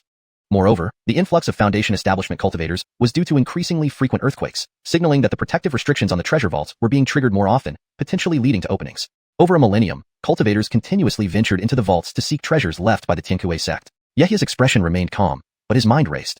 In a year, or even half a year, there would likely be a way to enter the Tiankue sect's legacy vaults. Since he could not find the remaining forces of the Tiankue sect, exploring the vaults for puppet cultivation might be a better option. Yahya's eyes flashed, and he quickly made up his mind. He headed towards an inn within the market district to find accommodation and continue gathering information. At the inn, he found it packed with mostly mid to late-stage foundation establishment cultivators waiting for the vault openings. Yahya finally secured a room at a high price. During the waiting period, besides daily cultivation and puppet refinement, he frequently went out, deliberately befriending some foundation establishment cultivators to obtain materials needed to reforge the Ine banner. Unknowingly, a year had passed since Yahya arrived at the Dovyuan Mountains. He experienced the agony of frequent earthquakes, occurring at random times, sometimes at night, sometimes at dawn, or midday. The frequency increased, disrupting meditation and leaving him irritable. Meanwhile, more cultivators gathered in the market district, especially foundation establishment cultivators seeking the so-called treasure vaults. One day, while meditating in his room, Yahya suddenly felt the inn shaking violently. The whole building swayed side to side. He immediately steadied himself. Assuming it would be a brief shake like usual, it instead lasted a full teacup of time, accompanied by deafening rumbles. Is this the signal of an array opening? Yahya stood up from the bed, rushing outside without hesitation. Other figures emerged from their rooms. Is the treasure vault about to open? All swiftly exited the inn and rose into the air toward a location outside the market district. Streams of flying lights sped westward toward the Dovyuan Mountains. Soon, atop a broken peak, a large crowd gathered on an open plain. Yahya joined them, following their gazes. A gray-brown mountain emitted a luminous glow, and black stone pillars rose from its base. Dust billowed around them. Each pillar was dozens of feet tall, inscribed with mystical runes, clearly part of some mechanism. Many were cut off or entirely destroyed, about half remaining intact. Note: Tiankue sect is directly translated from Tiankuizong, preserving the original name. Chapter 269, Treasure Vault, Ruins. Shopkeeper Shepherd stroked his beard, his eyes flickering as he thought for a moment before speaking in a grave tone. Taoist friend, you jest. While our shop does have some black iron, we do not have that much in stock. To gather such a quantity, Taoist Eden would probably need to scour most of the black iron from the entire market. Why don't we do this? Please come with me to the parlor, and I will try to find a solution. Yahya thought for a moment and agreed, then followed him into a side room and sat down. Shopkeeper Shepherd first served Yahya a cup of spirit tea, then carefully probed. What does Taoist Eden intend to do with so much black iron? Hearing this, Yahya's face showed a hint of displeasure. Why? Must I explain the purpose if I want to buy materials? Seeing Yahya's anger, Shopkeeper Shepherd hurriedly smiled and quickly explained. Not at all, it's just that I'm a bit curious. I'll have someone handle it, but it will take some time. Please wait a moment, Taoist Eden. Seeing the other party agree to help acquire the black iron, Yahya's expression softened. He picked up the spirit tea on the table, checked it with his divine sense, and sipped it only after confirming there were no issues. The two waited in the side room for nearly half an hour. Soon, several servants returned from various parts of the market with storage pouches, placing them on the table. Shopkeeper Shepherd smiled faintly, stroked his beard, and said gravely, "Here is the 20,000 pounds of black iron you need. It's worth 60,000 spirit stones, but with a 10% discount, it will only cost 54,000 spirit stones." As he spoke, he looked at Yehia with a scrutinizing gaze. 54,000 spirit stones was not a small sum. An average foundation establishment cultivator could not afford it. However, Yehia's expression remained unchanged as he calmly took out the spirit stones and paid him. Shopkeeper Shepherd's expression was calm, his eyes flickering continuously. He had heard some rumors earlier and inwardly thought, this person must be a cultivator sent by a major sect to purchase spiritual items. Could it be that war has already begun? After securing the black iron, Yehia glanced at Shopkeeper Shepherd and suddenly took out 5 more mid-grade spirit stones, handing them to him. Taoist Eden wishes to inquire about something from Shopkeeper Shepherd. Would that be convenient? Please go on. Shopkeeper Shepherd runs a shop in Doveryuan Mountains. Have you heard of the Heavenly Puppet Sect? The Heavenly Puppet Sect?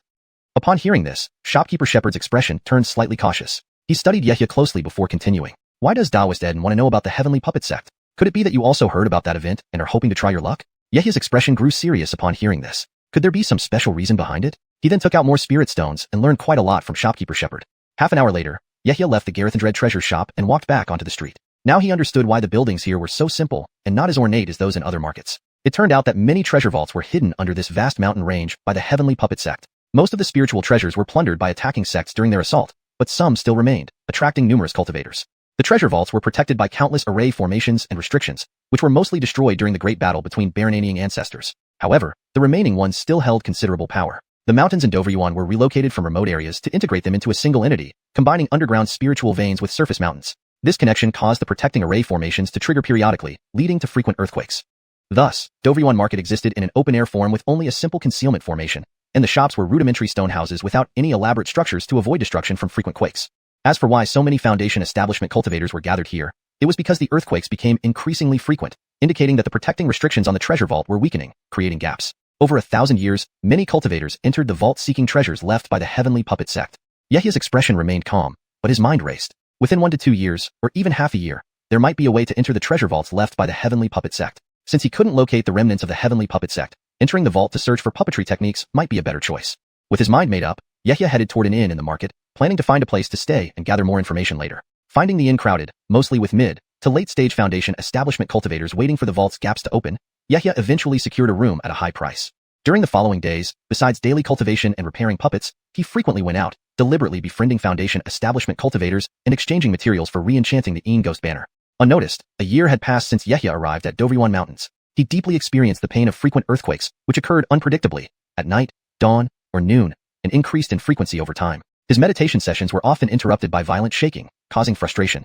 More cultivators gathered in the market, mainly foundation establishment cultivators seeking the legendary treasure vault. One day, while meditating in his room, Yehia felt a sudden shake, the entire inn swaying violently. He steadied himself, expecting it to last a few breaths.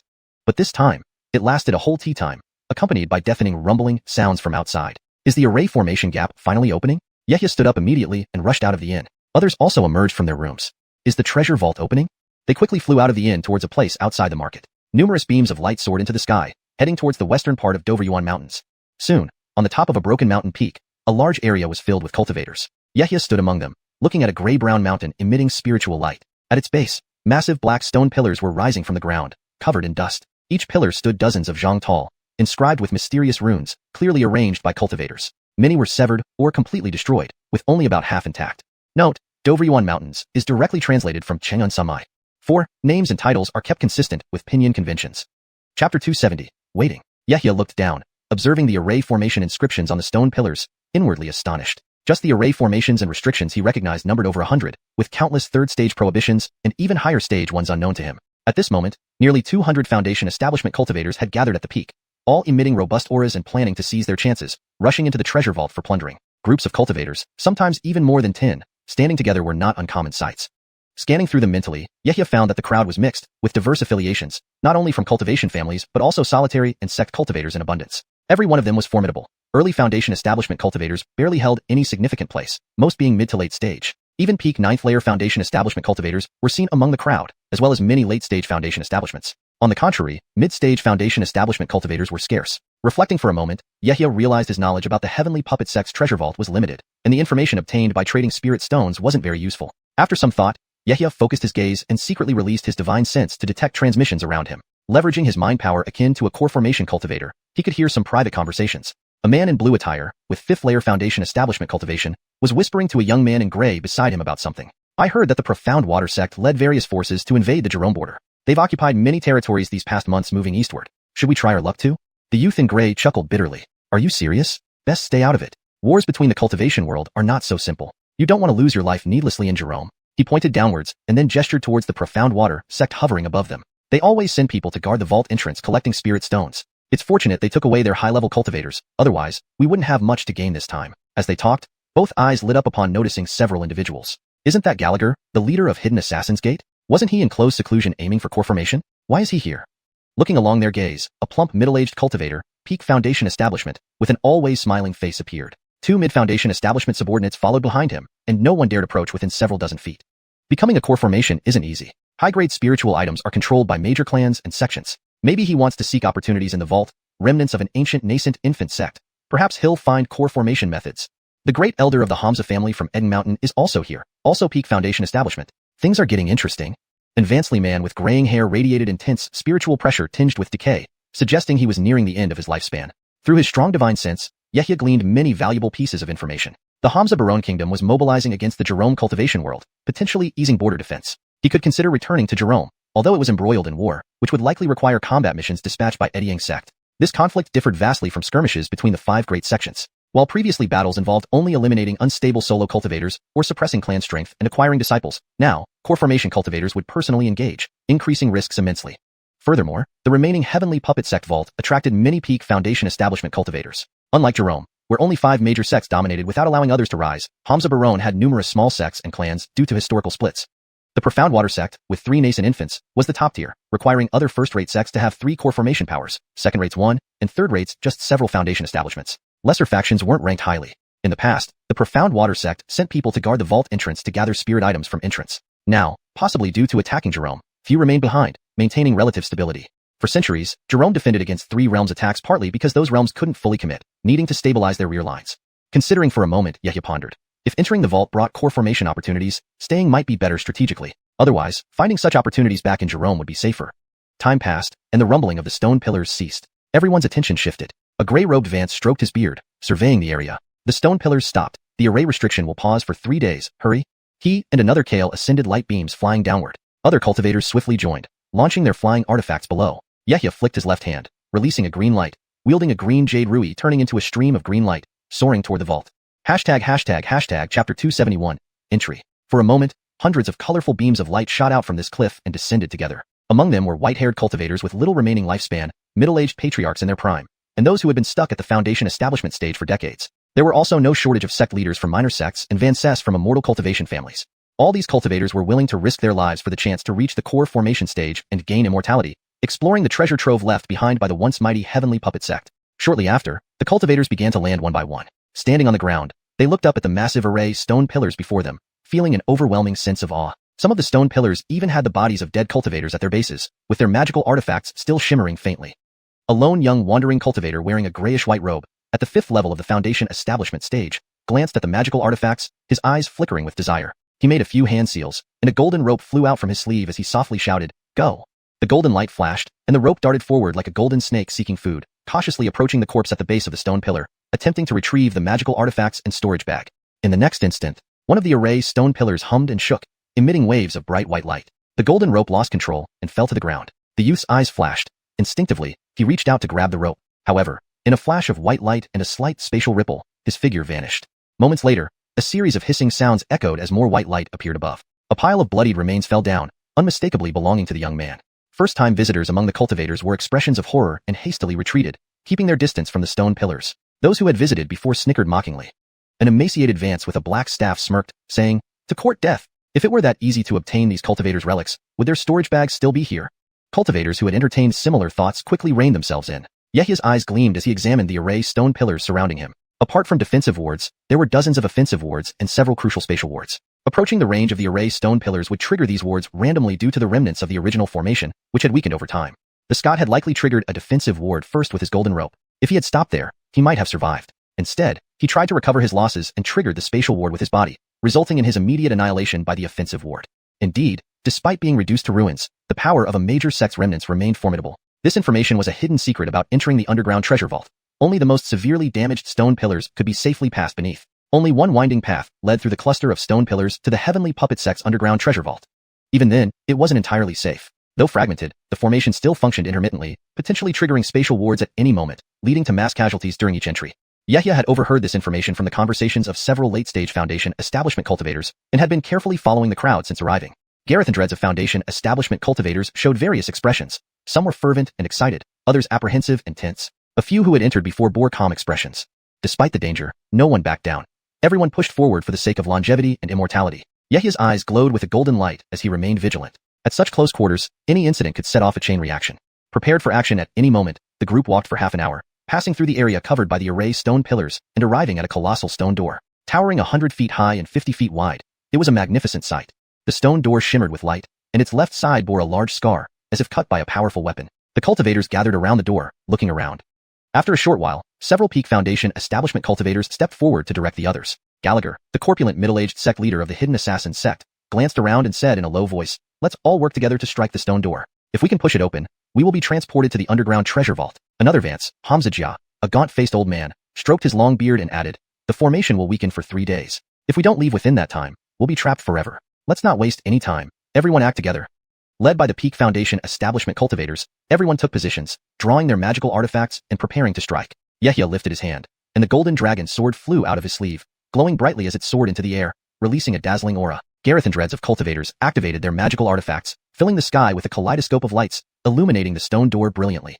Now, they struck together, unleashing a barrage of magical artifacts and spells, each carrying immense force. Boom! Various lights erupted, but the stone door resisted, protected by the array formation. Then the ground began to tremble, and the stone door shimmered with intense light. Spatial wards emerged, radiating bright white light and emitting spatial ripples. The array on the stone door activated, shaking the earth for miles around. A vast wave of white light enveloped the hundreds of cultivators, and in a flash, all present vanished. When Yehia opened his eyes again, the first thing he noticed was the musty, dusty smell. Looking around, he saw no living creatures, only desolation and ruins in every direction. Chapter 272, Ruins and Partial Restrictions. Above was not the sky, but a green stone wall. Below lay an extensive cluster of buildings, all bearing marks of destruction. From an overhead view, one would notice that this complex resembled a city, surrounded by a vast plain where structures had been severely damaged, creating an endless expanse of ruins.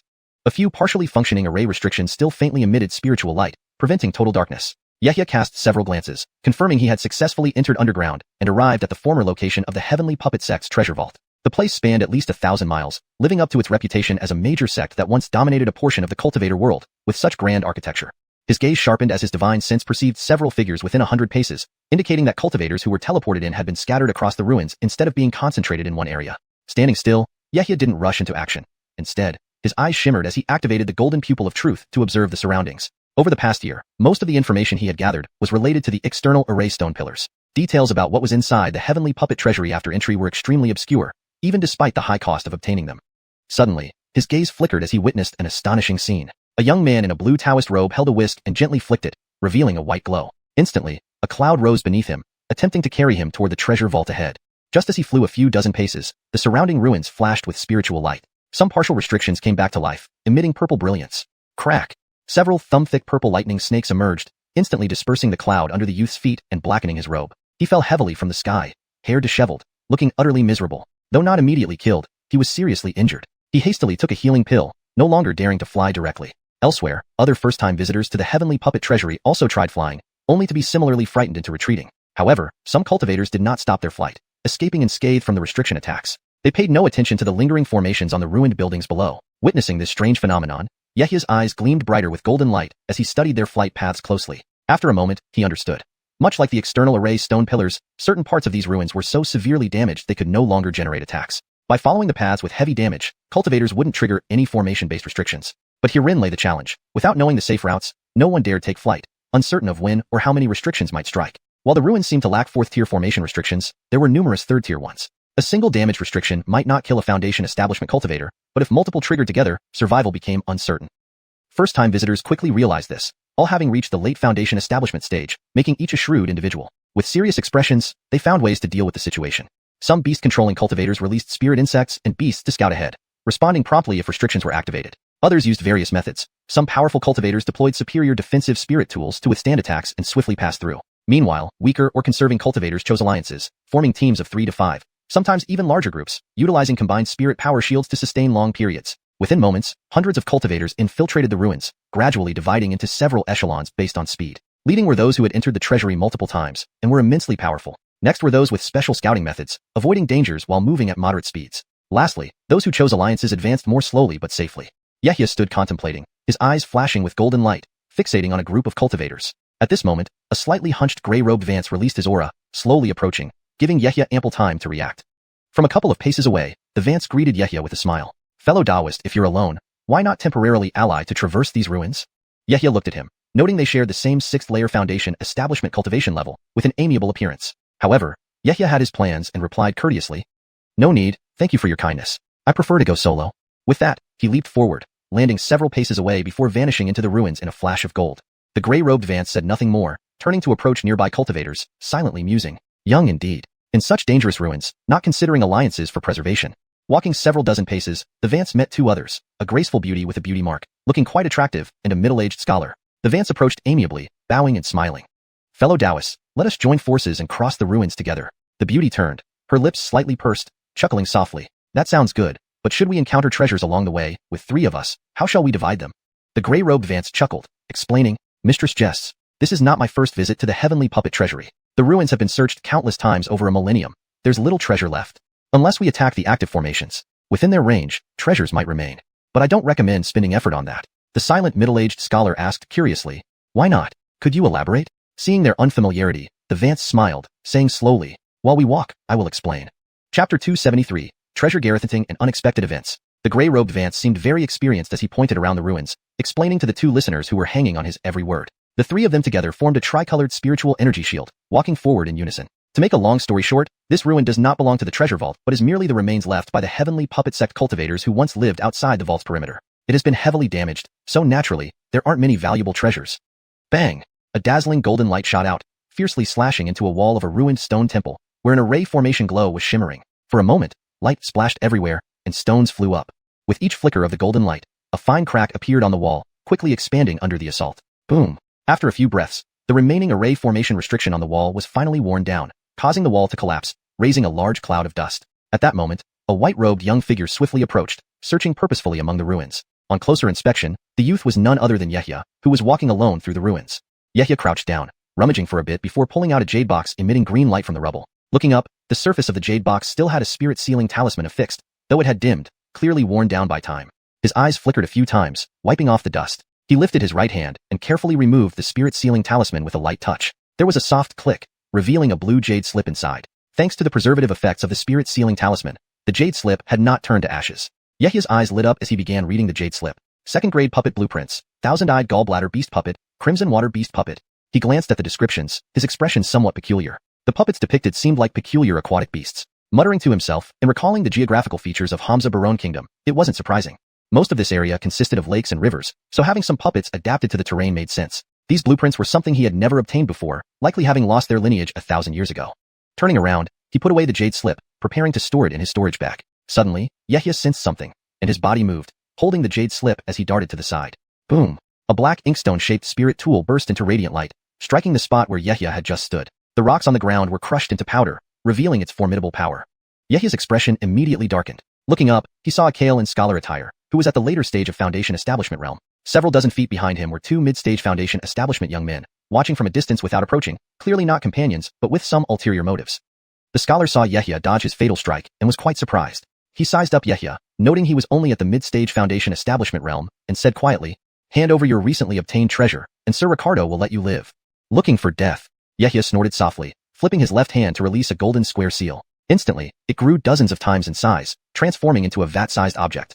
Spinning rapidly, it pressed down towards the scholar. The scholar was startled by the sight of the giant seal and, without thinking, rubbed his hands together, causing the black inkstone to reappear in his left hand. Channeling spiritual energy, black light flashed within it. Next, a silver-bristled brush appeared in his right hand, dipped in the black spiritual energy from the inkstone, and swung. Black spiritual energy like ink spread quickly, forming a huge 4-armed ape. Edging its arms high, it caught the descending square golden seal. The scholar's face eased slightly, but then his expression changed drastically when he saw Yehia again. Yehia simply uttered one word calmly. Suppress. The square golden seal emitted powerful spiritual light, doubling in size, and slammed down with greatly increased force. Boom. First, the black four-armed ape's arms broke, followed by its entire body being crushed into a pool of black ink. Then the golden seal soared through the air, pressing down with even greater force toward the scholar, creating a whistling sound that shook the surrounding air, golden light blazing. Realizing he had provoked someone formidable, the scholar's regret was overwhelming. How could someone only at mid-stage Foundation establishment control a spirit tool more fiercely than a late-stage Foundation establishment cultivator? His face turning pale, he knew begging would be futile, so he had no choice but to counterattack. Go! Swinging the silver brush, globules of sticky spiritual energy turned into black ink that transformed into various beast shapes. A mighty bear walked forward, causing the ground to tremble as it grabbed the golden seal with both arms, but was quickly crushed. Yehia found his opponent's moves intriguing, unlike anything he had seen before, and couldn't help but smile as they dueled. No matter what tactics his opponent used, the mountain suppression seal crushed all with a single move, unstoppable. The scholar also conjured several towering stone pillars, but they too crumbled after a few moments. In desperation, he focused his attack on Yehia. Ink danced around, and swift black strange birds darted towards Yehia. Opening their mouths, they spat black light, which turned into flying blades of ink raining down. Yehia ignored it all, raising his hand to release the golden dragon sword. With golden rays shining, whoosh! Sounds filled the air as several strange birds were cut down instantly. Faced with the mountain suppression seal, the scholar struggled to defend, and now Yehia had drawn out another spirit tool, leaving him utterly shocked. Controlling one set of superior spirit tools already taxed his mental strength. How could Yehia handle two so effortlessly? This made the scholar think Yehia was extremely cunning, deliberately hiding his cultivation level, possibly being at late stage or even peak Foundation establishment. No longer able to fight, the scholar hastily drew several thick ink walls and turned to flee. Unfortunately, the ink walls were easily crushed by the glowing mountain suppression seal. Meanwhile, the golden dragon sword transformed into a sharp golden light, aggressively pursuing. PFFF. A flash of golden light accompanied the scholar's stifled groan. Pain surged through him as he looked down to see a gaping hole in his chest, blood gushing out. Vision blurring, he collapsed with a thud, lifeless. Yehia quickly approached, waving his right hand to send a black banner flying from his sleeve. Black mist swirled, and the scholar's flesh and soul vanished, leaving only his clothing, storage bag, and the tightly held brush and inkstone spirit tools. Chapter 274, City Gate. Yehia raised his hand, and a golden mist shot out from his sleeve, sweeping up the two treasures along with the storage bag on the man's body. With a casual gesture, he hung them at his waist. In his right hand, he gripped the newly refined Inghost banner, his eyes cold as he watched the black mist erode the scholar's essence soul, gradually transforming it into a blood ghost with two horns. They had exchanged several rounds of attacks, but in reality, it only took a few breaths. Not far away, two cultivators were watching intently, lost in thought, when they suddenly saw Yehia look up at them.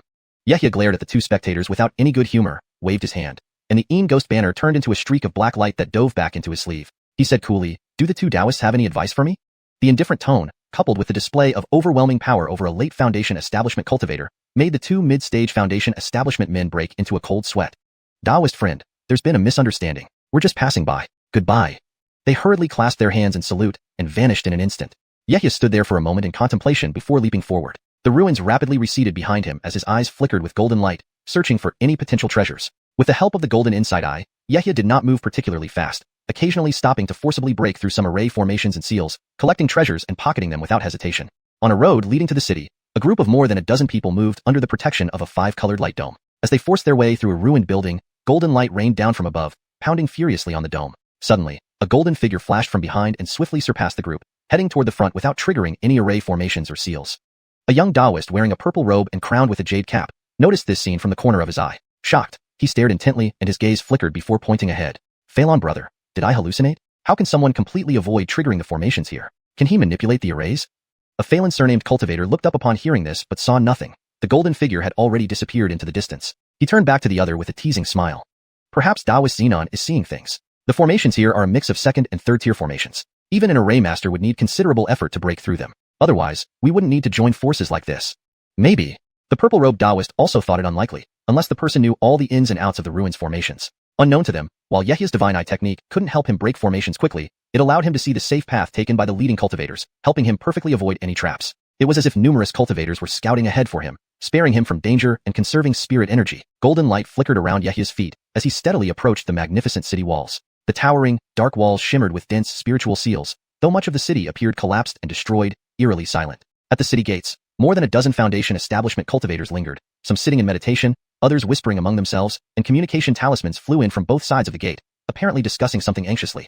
Yehia wondered why these cultivators stopped here. Was there an obstacle preventing entry? Seeing peak Foundation establishment cultivators waiting at the gate, he relaxed. After pondering for a moment, he decided to wait with them, figuring someone else would eventually take charge. As time passed, more cultivators emerged from the ruins, mostly in groups, though a few came alone. Advancedly Man in Gray led a group of over a dozen cultivators, who sighed in relief upon safely crossing, dissipating their protective dome and resting in a flat area to recover spirit energy. Noticing so many cultivators gathered at the gate, the old man's gaze grew puzzled. Scanning the flashing light from the gates, he quickly realized what was happening. Formations of the fourth tier usually self-repaired by absorbing spirit energy. Since the last activation decades ago, they had recovered some power, enough to halt even incomplete fourth-tier formations. The old man's eyes darted and caught sight of Yehia, a flash of surprise passing through them. Here was someone uninjured, seemingly moving faster than his own group. He frowned, curiously examining Yehia for a moment. Feeling someone probing him, Yehia snapped his eyes open, sending out a wave of spirit sense to deflect the prying gazes. Waiting for nearly half an hour, more cultivators poured out from the ruins, all blocked at the city gate. Some tried to fly over using flying instruments, but were immediately brought down by powerful no-fly restrictions. The same applied to the sides of the wall. Despite being dilapidated, they still blocked the Foundation establishment cultivators. This unexpected turn frustrated the cultivators. Without major sect interference, this was supposed to be their best chance to obtain spiritual treasures, yet they were all stuck outside the city. Out of the roughly 400 Foundation establishment cultivators who entered the ruins, only about 300 now remained, indicating the dangers within the heavenly puppet treasury. As more cultivators gathered, tensions rose. We should attack the gate together and break the formation. Only 3 days are available here. Should we waste our time? Let's all attack the gate together. I don't believe we can't break it. A tall, late-stage Foundation establishment man in green robes stood up, his eyes flickering as he called out loudly to the crowd. For a moment, many cultivators agreed. The Taoist is right. With so many of us, we shouldn't fail to break the gate. Chapter 275, Spirit Gathering Formation. Yehia stood up as well, ready to act. With hundreds of Foundation establishment cultivators present, there was hope for a successful attempt. They could not come all this way only to be thwarted at the entrance. Soon, the group of cultivators dispersed in perfect harmony, forming a semicircle around the city gate, facilitating a concentrated attack. The leader of Hidden Execution Sect, Gallagher, initiated the attack by flipping his palm, sending out a silver giant sword that grew to over 10 feet long before smashing ruthlessly into the city gate. Attack! Advance with formidable strength rubbed his hands together, conjuring several green light blades, which he gently pushed forward, fiercely shooting toward the city gate. Yehia also summoned the golden flood dragon sword, channeling spiritual energy from within his meridians. He gave a light shout. Slash! A flash of golden light shot out, exploding with immense power, striking the city gate like lightning. For a moment, numerous spirit treasures and spells roared forth. Gareth and Dreads of Foundation establishment cultivators working together might even be beyond what a core formation cultivator could withstand. Boom! A deafening explosion erupted. Kieferlo's spiritual light shimmered on the worn-out stone gate, followed by the appearance of a yellowish barrier. The attacks caused ripples but did not break through. Continue the assault. Gallagher frowned slightly and yelled to the group of cultivators. The commotion caused by hundreds of cultivators working together was tremendous. After 3 or 4 consecutive strikes, the city gate finally began to shake. The yellow barrier trembled, showing signs of breaking. Seeing this, everyone's faces lit up with excitement. But suddenly, strange sounds of crack, crack, came from the wall, signaling some unusual activity. Red lights appeared on the wall and rapidly became brighter, revealing burly archer puppets. Their eyes glowing red, they stared intently at the cultivators attacking below. A shockwave from their left arms sent dust from their bows flying, and their bowstrings glowed with spiritual light. A spirited Vansley man with white hair glanced up, his face changing drastically as he shouted to those around him. Oh no, these are the city's guardian puppets. Strange, 30 years ago there was nothing like this. Brothers and sisters in Tao, be cautious. Swoosh, swoosh, swoosh. Suddenly, multicolored light arrows showered down like meteors, creating a dazzling spectacle. More puppets awakened, gathering atop the city walls. Bam, bam. Explosions sounded below as some cultivators timely raised protective shields to deflect the arrows.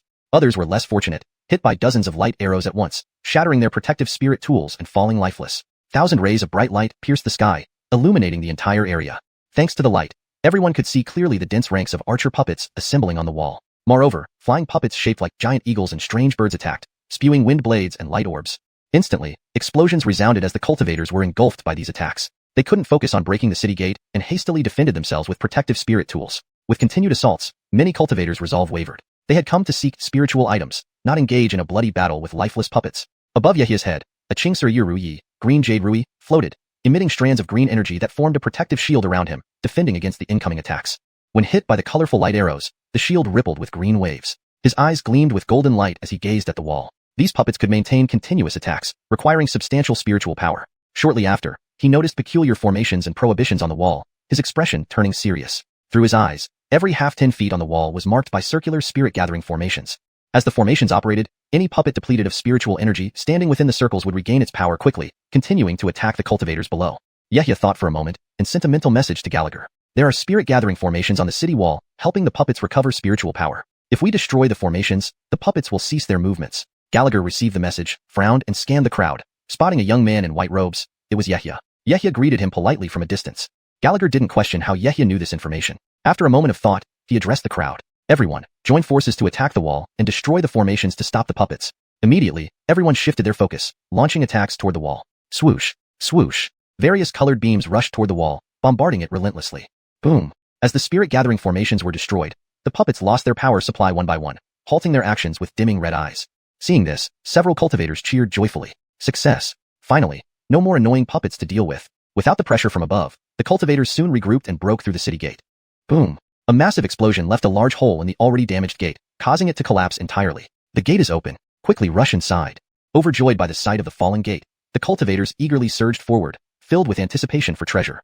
Yehia also prepared to enter. Suddenly, several figures turned around and, led by a slightly chubby Kale, approached Yehia, eyeing him up and down. Yehia's gaze shifted, looking at the chubby man and the cultivators behind him. He greeted politely in a low voice. Greetings, Sect Master Sure. May I know what Sect Master wishes? This person blocking his path was none other than Gallagher, leader of the Hidden Execution sect, who scrutinized Yehia. Returning the greeting, Gallagher spoke gravely. His brother Edna alone? This sect master wishes to collaborate with you to obtain treasure together. What do you think? Hearing this, Yehia frowned, unsure of Gallagher's intentions. Given Gallagher's status, countless cultivators would respond to his call. Why approach him alone? Recalling the man's familiarity with the ruins earlier, Yehia smiled and countered. Collaboration? Sect Master Sure has considerable influence among our fellow Taoists. Why choose me specifically? Chapter 276, Rick. Rick looked at Yehia, gazing into his eyes as if trying to discern something. After a moment of contemplation, he smiled profoundly.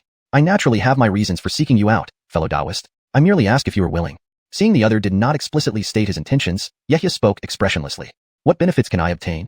Unexpectedly, the next words directly resonated in his ears through telepathy, first making him pause in surprise before filling him with delight. Currently, fellow Taoist Ed is at the 6th level of Foundation Establishment, looking no older than 40, with a significant chance of advancing to the late stage of Foundation Establishment in the future. Have you never considered the prospect of forming a golden core someday? What does this mean? Yehia narrowed his eyes, excitement bubbling within. A suspicion sprang to mind, but he remained composed as he asked. Seeing Yehia's interest piqued, Rick revealed an unmasked look of comprehension on his face. No Foundation Establishment cultivator would ignore news about forming a golden core. With a smile, he began to explain. Heh, what do you think? Don't imagine that I have the golden core elixir spirit item. If I did, I wouldn't be here risking danger in the Heavenly Puppet Treasure Vault. However, I do have a formula for the golden core elixir which I can give to you after we complete our mission. Yehia inhaled lightly, his eyes revealing joy. The golden core elixir was the best spiritual item for aiding cultivators to advance to the golden core stage. It had a 30% chance to help 9th level Foundation Establishment cultivators directly advance to the golden core stage. Its fame was considerable. Not having the golden core elixir itself, a formula was still valuable. He could search for herbs and refine it himself later. There was always some hope. But glancing at the other, he knew Rick was no easy adversary. After some thought, deciding that even if there were hidden motives, he could protect himself, he responded. Doormaster Sure, what exactly do you need from me? Rick's eyes gleamed, a light smile playing on his lips, then he asked without ceremony. Before answering this question, I have a small query. Please answer me first. How far can your eye technique divine power see? Does it have the ability to see through formations? If it's true, then we might have a possibility of cooperation. Yehia's eyelids flickered slightly. Seeing the other guess correctly about his eye technique, he didn't deny it. His pupils condensed, golden patterns swirling around, radiating with gold as he spoke. Not bad. Indeed, I can pierce illusions, normally seeing up to 100 miles away. If formations obstruct, it depends on their rank. The more restrictions on a formation, the closer I must be to see through it. Rick's joy was evident at this sight, as if some hope was realized. Excitedly stepping forward, he stared at Yehia's glowing golden irises for a long while.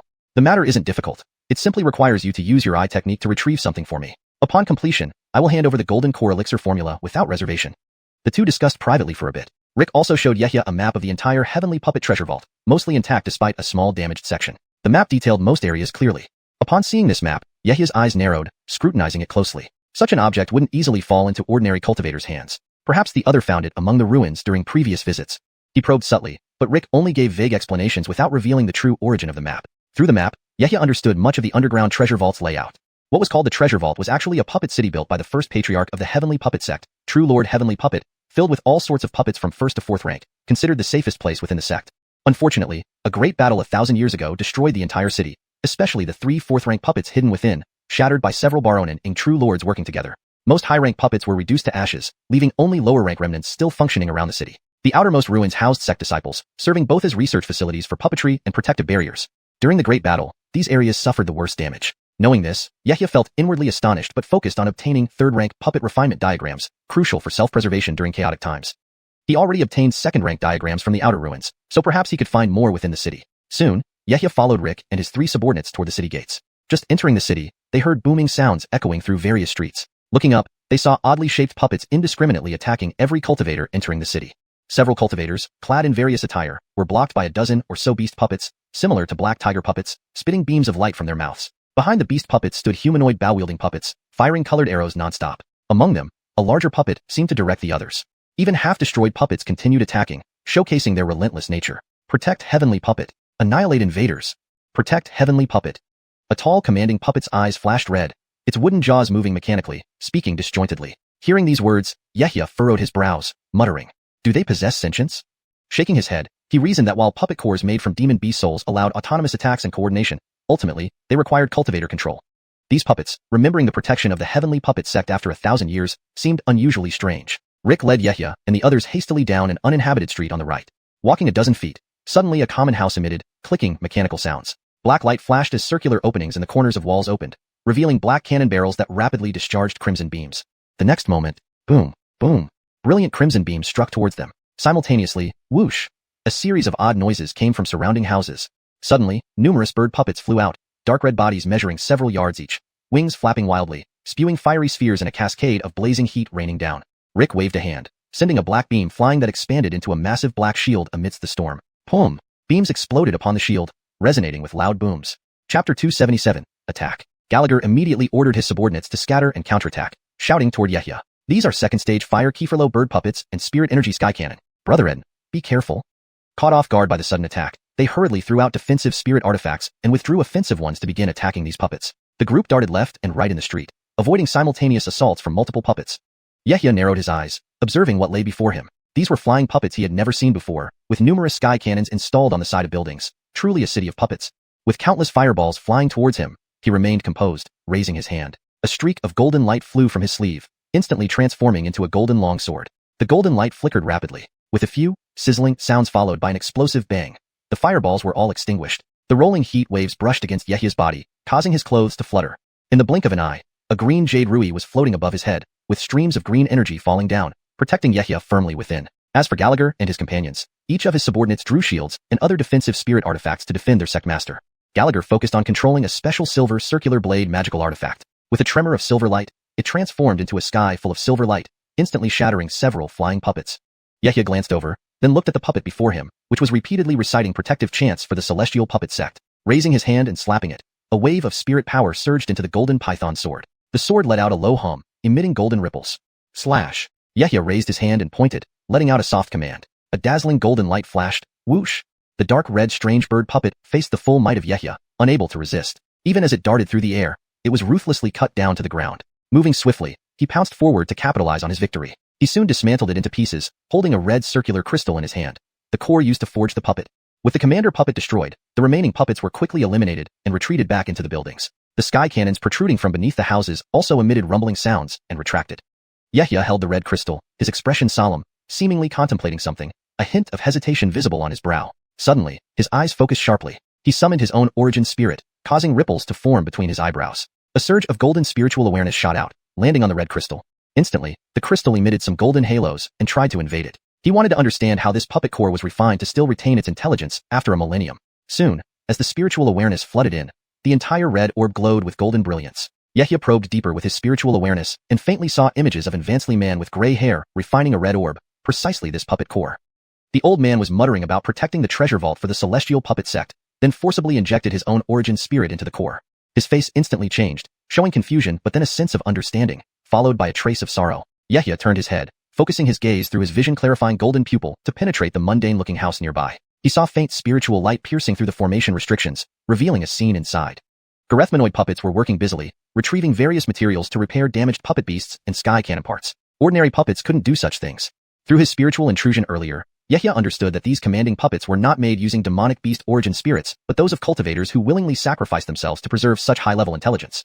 This revelation stunned him. Glancing around, he saw numerous commanding puppets across various streets. It meant that thousands upon thousands of cultivators voluntarily contributed their origin spirits to exist indefinitely within the city, all to protect it. These must have been celestial puppet sect cultivators nearing the end of their lifespans, coming here to refine their origin spirits into cores. However, becoming a puppet core also meant giving up rebirth. Though rebirth was only a legend, it wasn't without basis.